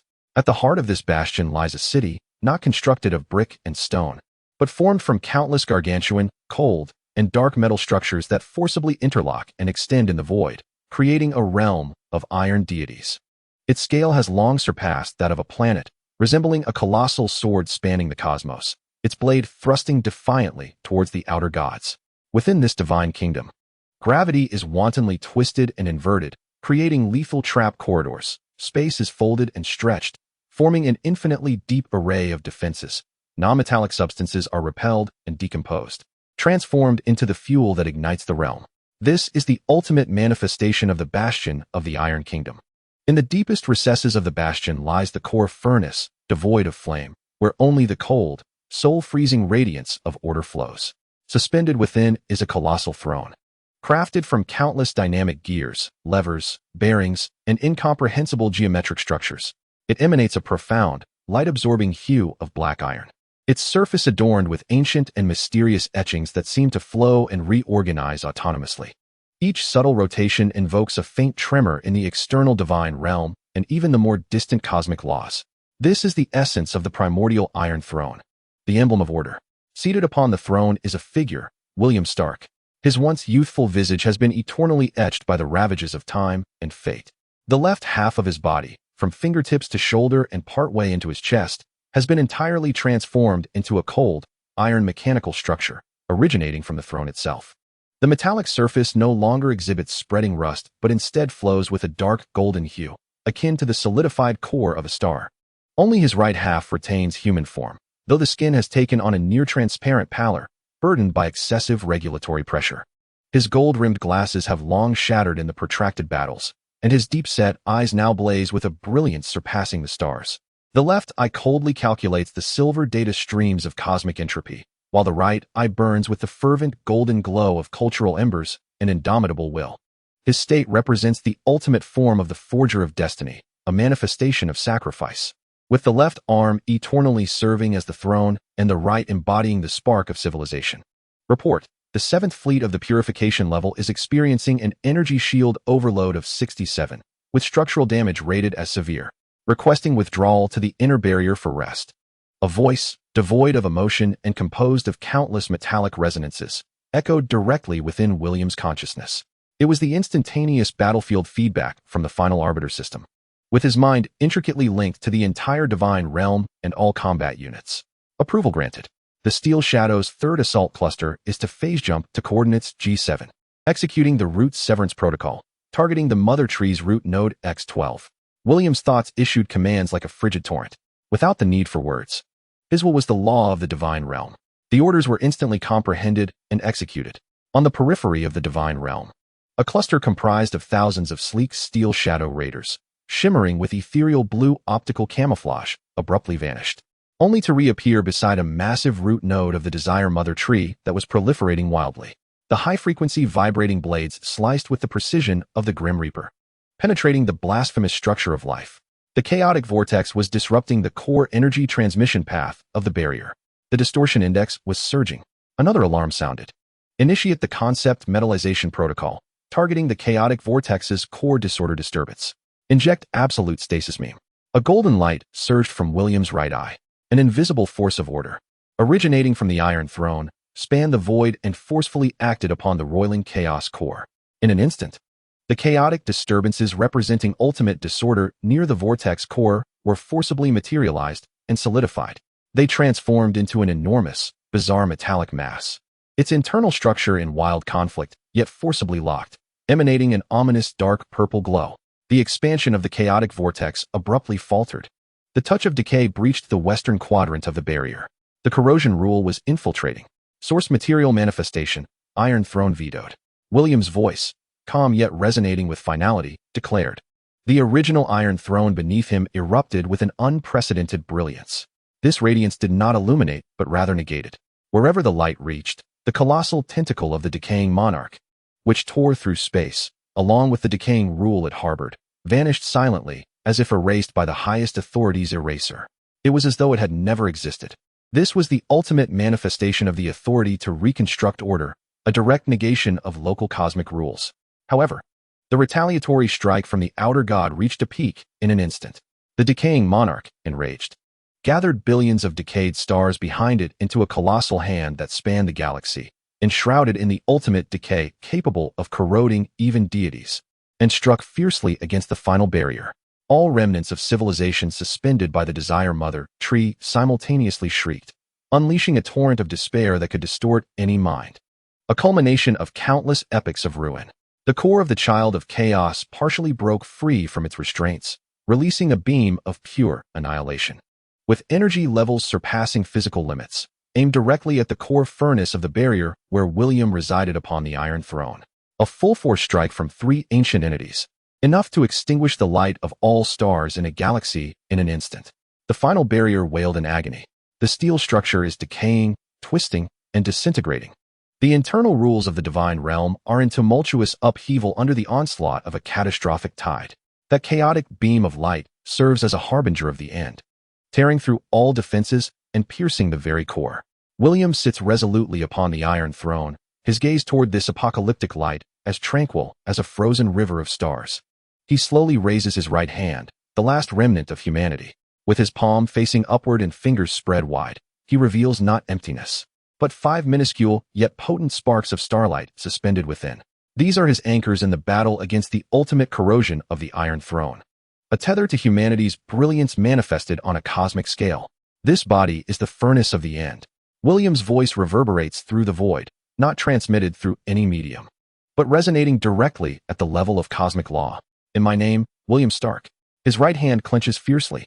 The 5 sparks of starlight merge into his palm, intertwining with the celestial brilliance, indomitable will, and the cold, imposing essence of the Iron Throne, resulting in an ultimate resonance and fusion. With this rusted form, he defiantly confronts the chaotic beam of annihilation. His clenched fist is no longer flesh and blood, but a seething primordial fire forged from countless civilizations' aspirations. The radiance of humanity and the chilling order of the cosmos, capable of reforging destiny, to reshape the fate of all beings. Fist and light collide with a thunderous impact. There is no earth-shattering explosion, only an indescribable, absolute white. This white light is not mere illumination, but the annihilation and reconstruction of rules. It embodies the clash and reshaping of concepts. It marks the critical point between the end of the old era and the dawn of a new one. Within the white light, the decaying king's colossal hand crumbles at the edges of the radiance, dissolving into nothingness. The torrent of depravity released by the mother tree of desire crashes against the rocks of reality, disintegrating and evaporating before the white light. The ultimate beam of annihilation from the child of chaos is forcefully held back, consumed, and then reversed in the face of William's fist ablaze with primordial fire. The white light, originating from the tip of William's fist, traces back along the path of the chaotic beam. Where it travels, chaos is forcibly untangled into order, and annihilation is reshaped into existence. The white light strikes like a cosmic hammer upon the core vortex of the child of chaos. No, a scream transcending the concept of sound, infused with endless chaos and fury, pierces the void. The core of the chaotic vortex, embodying ultimate disorder, trembles violently within the white light, contracting as its fundamental concept is forcibly forged and reshaped by the ultimate order, which merges the anchors of humanity with the essence of the Iron Throne. Chaos is forcibly injected with the meme of order, like dropping ice water into boiling oil. It triggers a cataclysmic chain reaction. Boom. The core of the child of chaos explodes. No longer an eruption of energy, but the disintegration of the very chaotic concept that underpinned its existence. A colossal vortex of chaos, akin to a balloon punctured, shrank swiftly in silent annihilation, collapsing into a realm of deathly stillness, a metallic wasteland where order had become utterly crystallized. An ancient sovereign had thus fallen. This astonishing spectacle momentarily halted the advance of the decaying king and the tree of desire, enveloping them in an overwhelming sense of disbelief and dread. As the white light gradually dissipated, William remained seated upon the Iron Throne. His right arm, from his clenched fist to his shoulder, along with half of his human form, was now adorned with a network of intricate fissures, resembling a fragile porcelain artifact on the verge of shattering. What flowed through the cracks was no longer blood, but a radiant luminescence, as brilliant as the molten core of a celestial body. He had forcefully reversed and reshaped the ultimate strike of the outer god, at the cost of his right half, which was teetering on the brink of disintegration. Yet he had succeeded. This was the moment. A calm and grand voice resonated within William's consciousness. It was the goddess of night. The hidden authority instantaneously enveloped the temporarily unbalanced decaying king, severing his ties to reality. Rendering everything hazy, life surged forth. Lilith's voice pulsed with the rhythm of existence, as countless emerald roots, embodying the essence of life, emerged from the void, entwining the very core of the tree of desire like the most resilient chains, voraciously siphoning its life force while injecting decrees that denied life, thwarting the regeneration of its roots. Klein. William's consciousness reverberated across the battlefield. At a certain vantage point of the final barrier, the fool, Klein Moretti. In his hands lay an enigmatic entity, seemingly composed of countless transparent worms, severely weakened and on the brink of collapse, the erroneous uniqueness. This is entrusted to you. William's gaze pierced through the void, meeting Klein's. Words were unnecessary. The plan had already been established through countless iterations. Klein's expression bore gravity and determination. He inhaled deeply, pushing his authority as a fool to the utmost limit, and with a fierce resolve, he hurled the writhing mass of erroneous uniqueness towards the decaying king, who was momentarily isolated from reality by the goddess of night and was violently assaulting the barrier. The erroneous uniqueness clung to the decaying king's massive, decayed form like a shark sensing blood. It parasitically thrived, distorting and misleading the chaotic fate and logic of existence of the old world. It was akin to pouring a bucket of ice water into a boiling pot of oil. Roar. The decaying king emitted a painful and chaotic roar, as the decayed rules began to unravel in a tumult of logical errors, with countless transparent worms representing the erroneous gnawing and burrowing into his surface. Now is the time. William, enduring the excruciating agony of his disintegrating right half, lifted his fissured hand, gleaming with the radiance of order. This time, he aimed his palm at the tree of desire, which had been rendered sluggish by Lilith's siphoning of life and Sharon's shadowy confinement. The essence manifested, the iron rivet of the Iron Throne's culmination. Beneath him, the primordial Iron Throne erupted with its final and most unadulterated radiance of order. A beam of indescribable form, seemingly coalesced from the very fundamental principles of the universe, emanated a chilling black iron hue, traversing the void and disregarding all defenses, as it instantaneously pierced the core of the mother tree of desire. There was no explosion, no brilliance. The struck core region, along with its intrinsic concepts of desire, corruption, and consumption, was as if cast into an absolute zero ice abyss, instantaneously immobilized and frozen, forcibly locking the conceptual layer into an eternal state of stasis. The vast, twisted body of the mother tree of desire was as though a pause button had been pressed, all writhing, whispering, and the flailing of roots abruptly ceased. Its very existence was forcibly pinned at this moment by the nail of finality, ensnared in an eternal stagnation on the conceptual plane, though it had not completely perished. It was akin to annihilation. Immediately thereafter, William's gaze fixed upon the decaying monarch, ensnared in logical chaos due to the parasitic error of uniqueness. Order was being reconstructed. The local cosmic constant's entropy was in reverse. His remaining left eye, ablaze with will, shone with an intensity unparalleled. The power of the Iron Throne was unleashed on an unprecedented scale, targeting the space occupied by the decaying monarch and its very essence. Within that cosmic expanse, the laws of physics were forcibly rewritten. Time began to flow backward, only affecting the decaying monarch itself, and its directly influenced decayed rules. Shattered remnants of stars reassembled in defiance of logic. The decaying rules disintegrating upon the body of the decaying monarch began to reverse like a rewound video. But this reversal did not lead to restoration. Rather, it pointed to the foundational logical flaw of its own existence. The parasitic error of uniqueness magnified this flaw a billionfold. This was impossible. How could order reverse the chaotic thoughts of the decaying monarch, which were saturated with ultimate dread? Thunderous roars echoed. Like a colossal program whose internal logic had utterly collapsed, the massive form of the decaying monarch, composed of decayed stars, along with the very concept of decay at its core, underwent a complete, self-destructive obliteration from the roots of existence under the reconstruction of order and the amplification of errors. Endless decayed stars transformed into pure light and heat, the fire of order, before entirely returning to the void. The second of the old ones had fallen. The battlefield fell into a deathly silence. The surviving mother tree of desire was eternally immobilized, resembling a sculpture. The children of chaos had been reduced to a metallic ruin. The decaying monarch was utterly annihilated. In the starry expanse, only the remnants of burning stars, floating metallic debris, and the scarred yet still towering wall of finality remained. At the core furnace of the wall, above the Iron Throne, William's figure appeared somewhat stooped. The fissures on his right side continued to spread, and the flowing light of order dimmed. The relentless exertion of power capable of slaying the old ones had nearly depleted his last vestiges of strength, pushing the human side of him to the brink of collapse. Yet, he remained steadfastly seated. Klein's figure appeared before him, pallid and breathless. The forced activation of the erroneous singularity parasitic outer god was an immense burden upon him. He gazed at William's nearly shattered right half, a flicker of complexity crossing his eyes. He parted his lips, seemingly wanting to voice something. Yet, William slowly raised his left hand, now entirely transformed into a black iron mechanical arm, connected to the essence of the Iron Throne. At his fingertips, a faint yet profoundly pure radiance, embodying rebirth and order, began to coalesce. Within that light, a subtle phantom emerged, resembling a minute door formed by countless interlocking gears. This form still had utility. William's voice was hoarse and faint, yet imbued with an undeniable resolve. His gaze turned toward the depths of the cosmos, where, despite the defeat of the ancients, the remnants of the celestial sovereign's will and the pollution of the source fortress continued to ravenously erode the fool's authority, which Klein had just begun to grasp. Attempting a complete resurrection. Go. Your battlefield lies within the source fortress. William directed that glimmer of light toward Klein. This form serves as a coffin to buy you time. The light merged within Klein's being.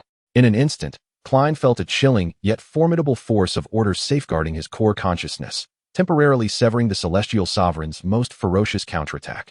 This was the order coffin forged by William, utilizing the essence of his Iron Throne to resist the celestial sovereign. Klein regarded William deeply, that gaze laden with gratitude, determination, and the trust of a comrade. No longer hesitating, his form instantaneously became ethereal, returning to the Source Fortress to engage in his ultimate confrontation with the celestial sovereign's will. William slowly retracted his left hand, his gaze sweeping across the battlefield. The figures of Audrey, Sharon, Bernadette, Lilith, and the goddess of night appeared near the core of the furnace. Their auras bore the fatigue and wounds of the battle. Yet their eyes were unwaveringly fixed upon the figure on the throne. William's gaze lingered on each of them, and within the cold data stream of his left eye, an almost imperceptible warmth, reminiscent of humanity, seemed to flicker. His lips moved silently, but a thought clearly resonated within the hearts of the five: safeguard our world. No sooner had the words faded than the cracks sprawling across his right half suddenly widened. The blazing white radiance of order surged forth like a flood breaking through a dam. His figure began to grow ethereal, transparent, as if he were on the verge of merging into the Iron Throne beneath him. "William!" Audrey cried out in alarm, her cerulean eyes brimming with tears as she rushed toward him, reckless in her attempt to stabilize the crumbling humanity. The blazing light of disintegration gradually subsided. William's figure regained solidity, though the cracks in his right half remained, flowing with a feeble glow, akin to exquisite porcelain adorned with ice-crack patterns, yet the disintegration had ceased. The cost was a permanent wound, and the emotions that had been stripped away surged back like a receding tide. Joy, sorrow, love, and exhaustion. The intricate emotions that belonged to William Stark rather than the forger filled his consciousness, bringing forth a long-lost, human smile, one that was weary yet liberated, upon his cold visage. The cost had been made clear, and humanity was ultimately preserved. He gently closed his eyes, sinking into the profound depths of restorative slumber. The radiance of the primordial Iron Throne dimmed and receded, akin to the ultimate creation entering a state of maintenance. Audrey tenderly caressed William's cold, unyielding left arm. Silent tears cascading down, falling upon the dark iron as if absorbed, leaving faint traces behind. Sharon stood quietly in the shadow of the throne, a timeless sentinel. Bernadette gazed intently at the intricate structure of the Iron Throne, her eyes shimmering with wisdom and a thirst for exploration. Lilith and the goddess of night exchanged a glance before their figures gradually faded, returning to their respective realms to manage post-war affairs. The end wall, like a loyal beast, safeguarded its master, silently hovering above the battlefield of stars. Amidst the remnants, new stars quietly took form under the influence of gravity. Many years later, in the kingdom of Rune, Backlund, Queen's District, on a warm afternoon, in the Hall family garden, lush greenery flourished, and birds sang amidst blooming flowers. The scars of war had long been soothed by the passage of time. Audrey Hall, or rather now Lady Audrey Stark, bore few marks of age upon her face. Her emerald eyes remained clear, though imbued with a touch of maturity and tranquility. She sat in a white wicker chair, a newspaper resting on her lap. The headline boldly proclaiming, "The Stellar Union Parliament established, the Forger's divine nation confirmed as the ultimate sanctuary of civilization." Beside her, a boy with soft brown curls and small golden spectacles eagerly dismantled a complex wind-up bird toy with a set of delicate metal tools. His left hand worked deftly and steadily. "Mom, when will Dad wake up to see me finish this?" he asked, lifting his gaze, his eyes reminiscent of William S., sparkling with curiosity and intelligence. Audrey set the newspaper aside and gently ruffled the boy's hair. "Soon, Alan. Your father is just very tired and needs to sleep a bit longer. He has been watching over us." Her gaze drifted towards the depths of the garden, where a small obelisk of dark golden metal stood, its inscription succinct: "Order endures, humanity prevails." Before the monument, a bouquet of pure white star spirit flowers blossomed quietly. As the boy resumed fiddling with the pieces, Audrey's gaze seemed to pierce through time and space, envisioning the floating iron divine nation deep within the sea of stars. Glimpsing the eternal throne at the heart of the furnace, and the figure seated upon it, half human and half throne. A warm, resolute curve graced her lips. Deep within the sea of stars, at the core of the end wall, the primordial Iron Throne floated silently, its cold black surface shimmering with a profound glow. Upon the throne, William Stark remained in his slumbering repose. His left half was eternally fused with black iron, becoming one with the throne. The right half bore grotesque fissures, still flowing with a faint luminescence of order, reminiscent of an everlasting metal. The gentle radiance of the forge enveloped him, in a dimension unnoticed by others. Deep within his cold left eye, composed solely of pure order, a glimmer of gold, a minuscule star of light symbolizing the persona of William Stark, persisted, akin to the core of a nascent star, steadfastly pulsing within the boundless, frigid sea of ironclad order of the throne. The spark of the star shall never be extinguished and will ultimately ignite a conflagration. Beneath the veneer of order, humanity endures.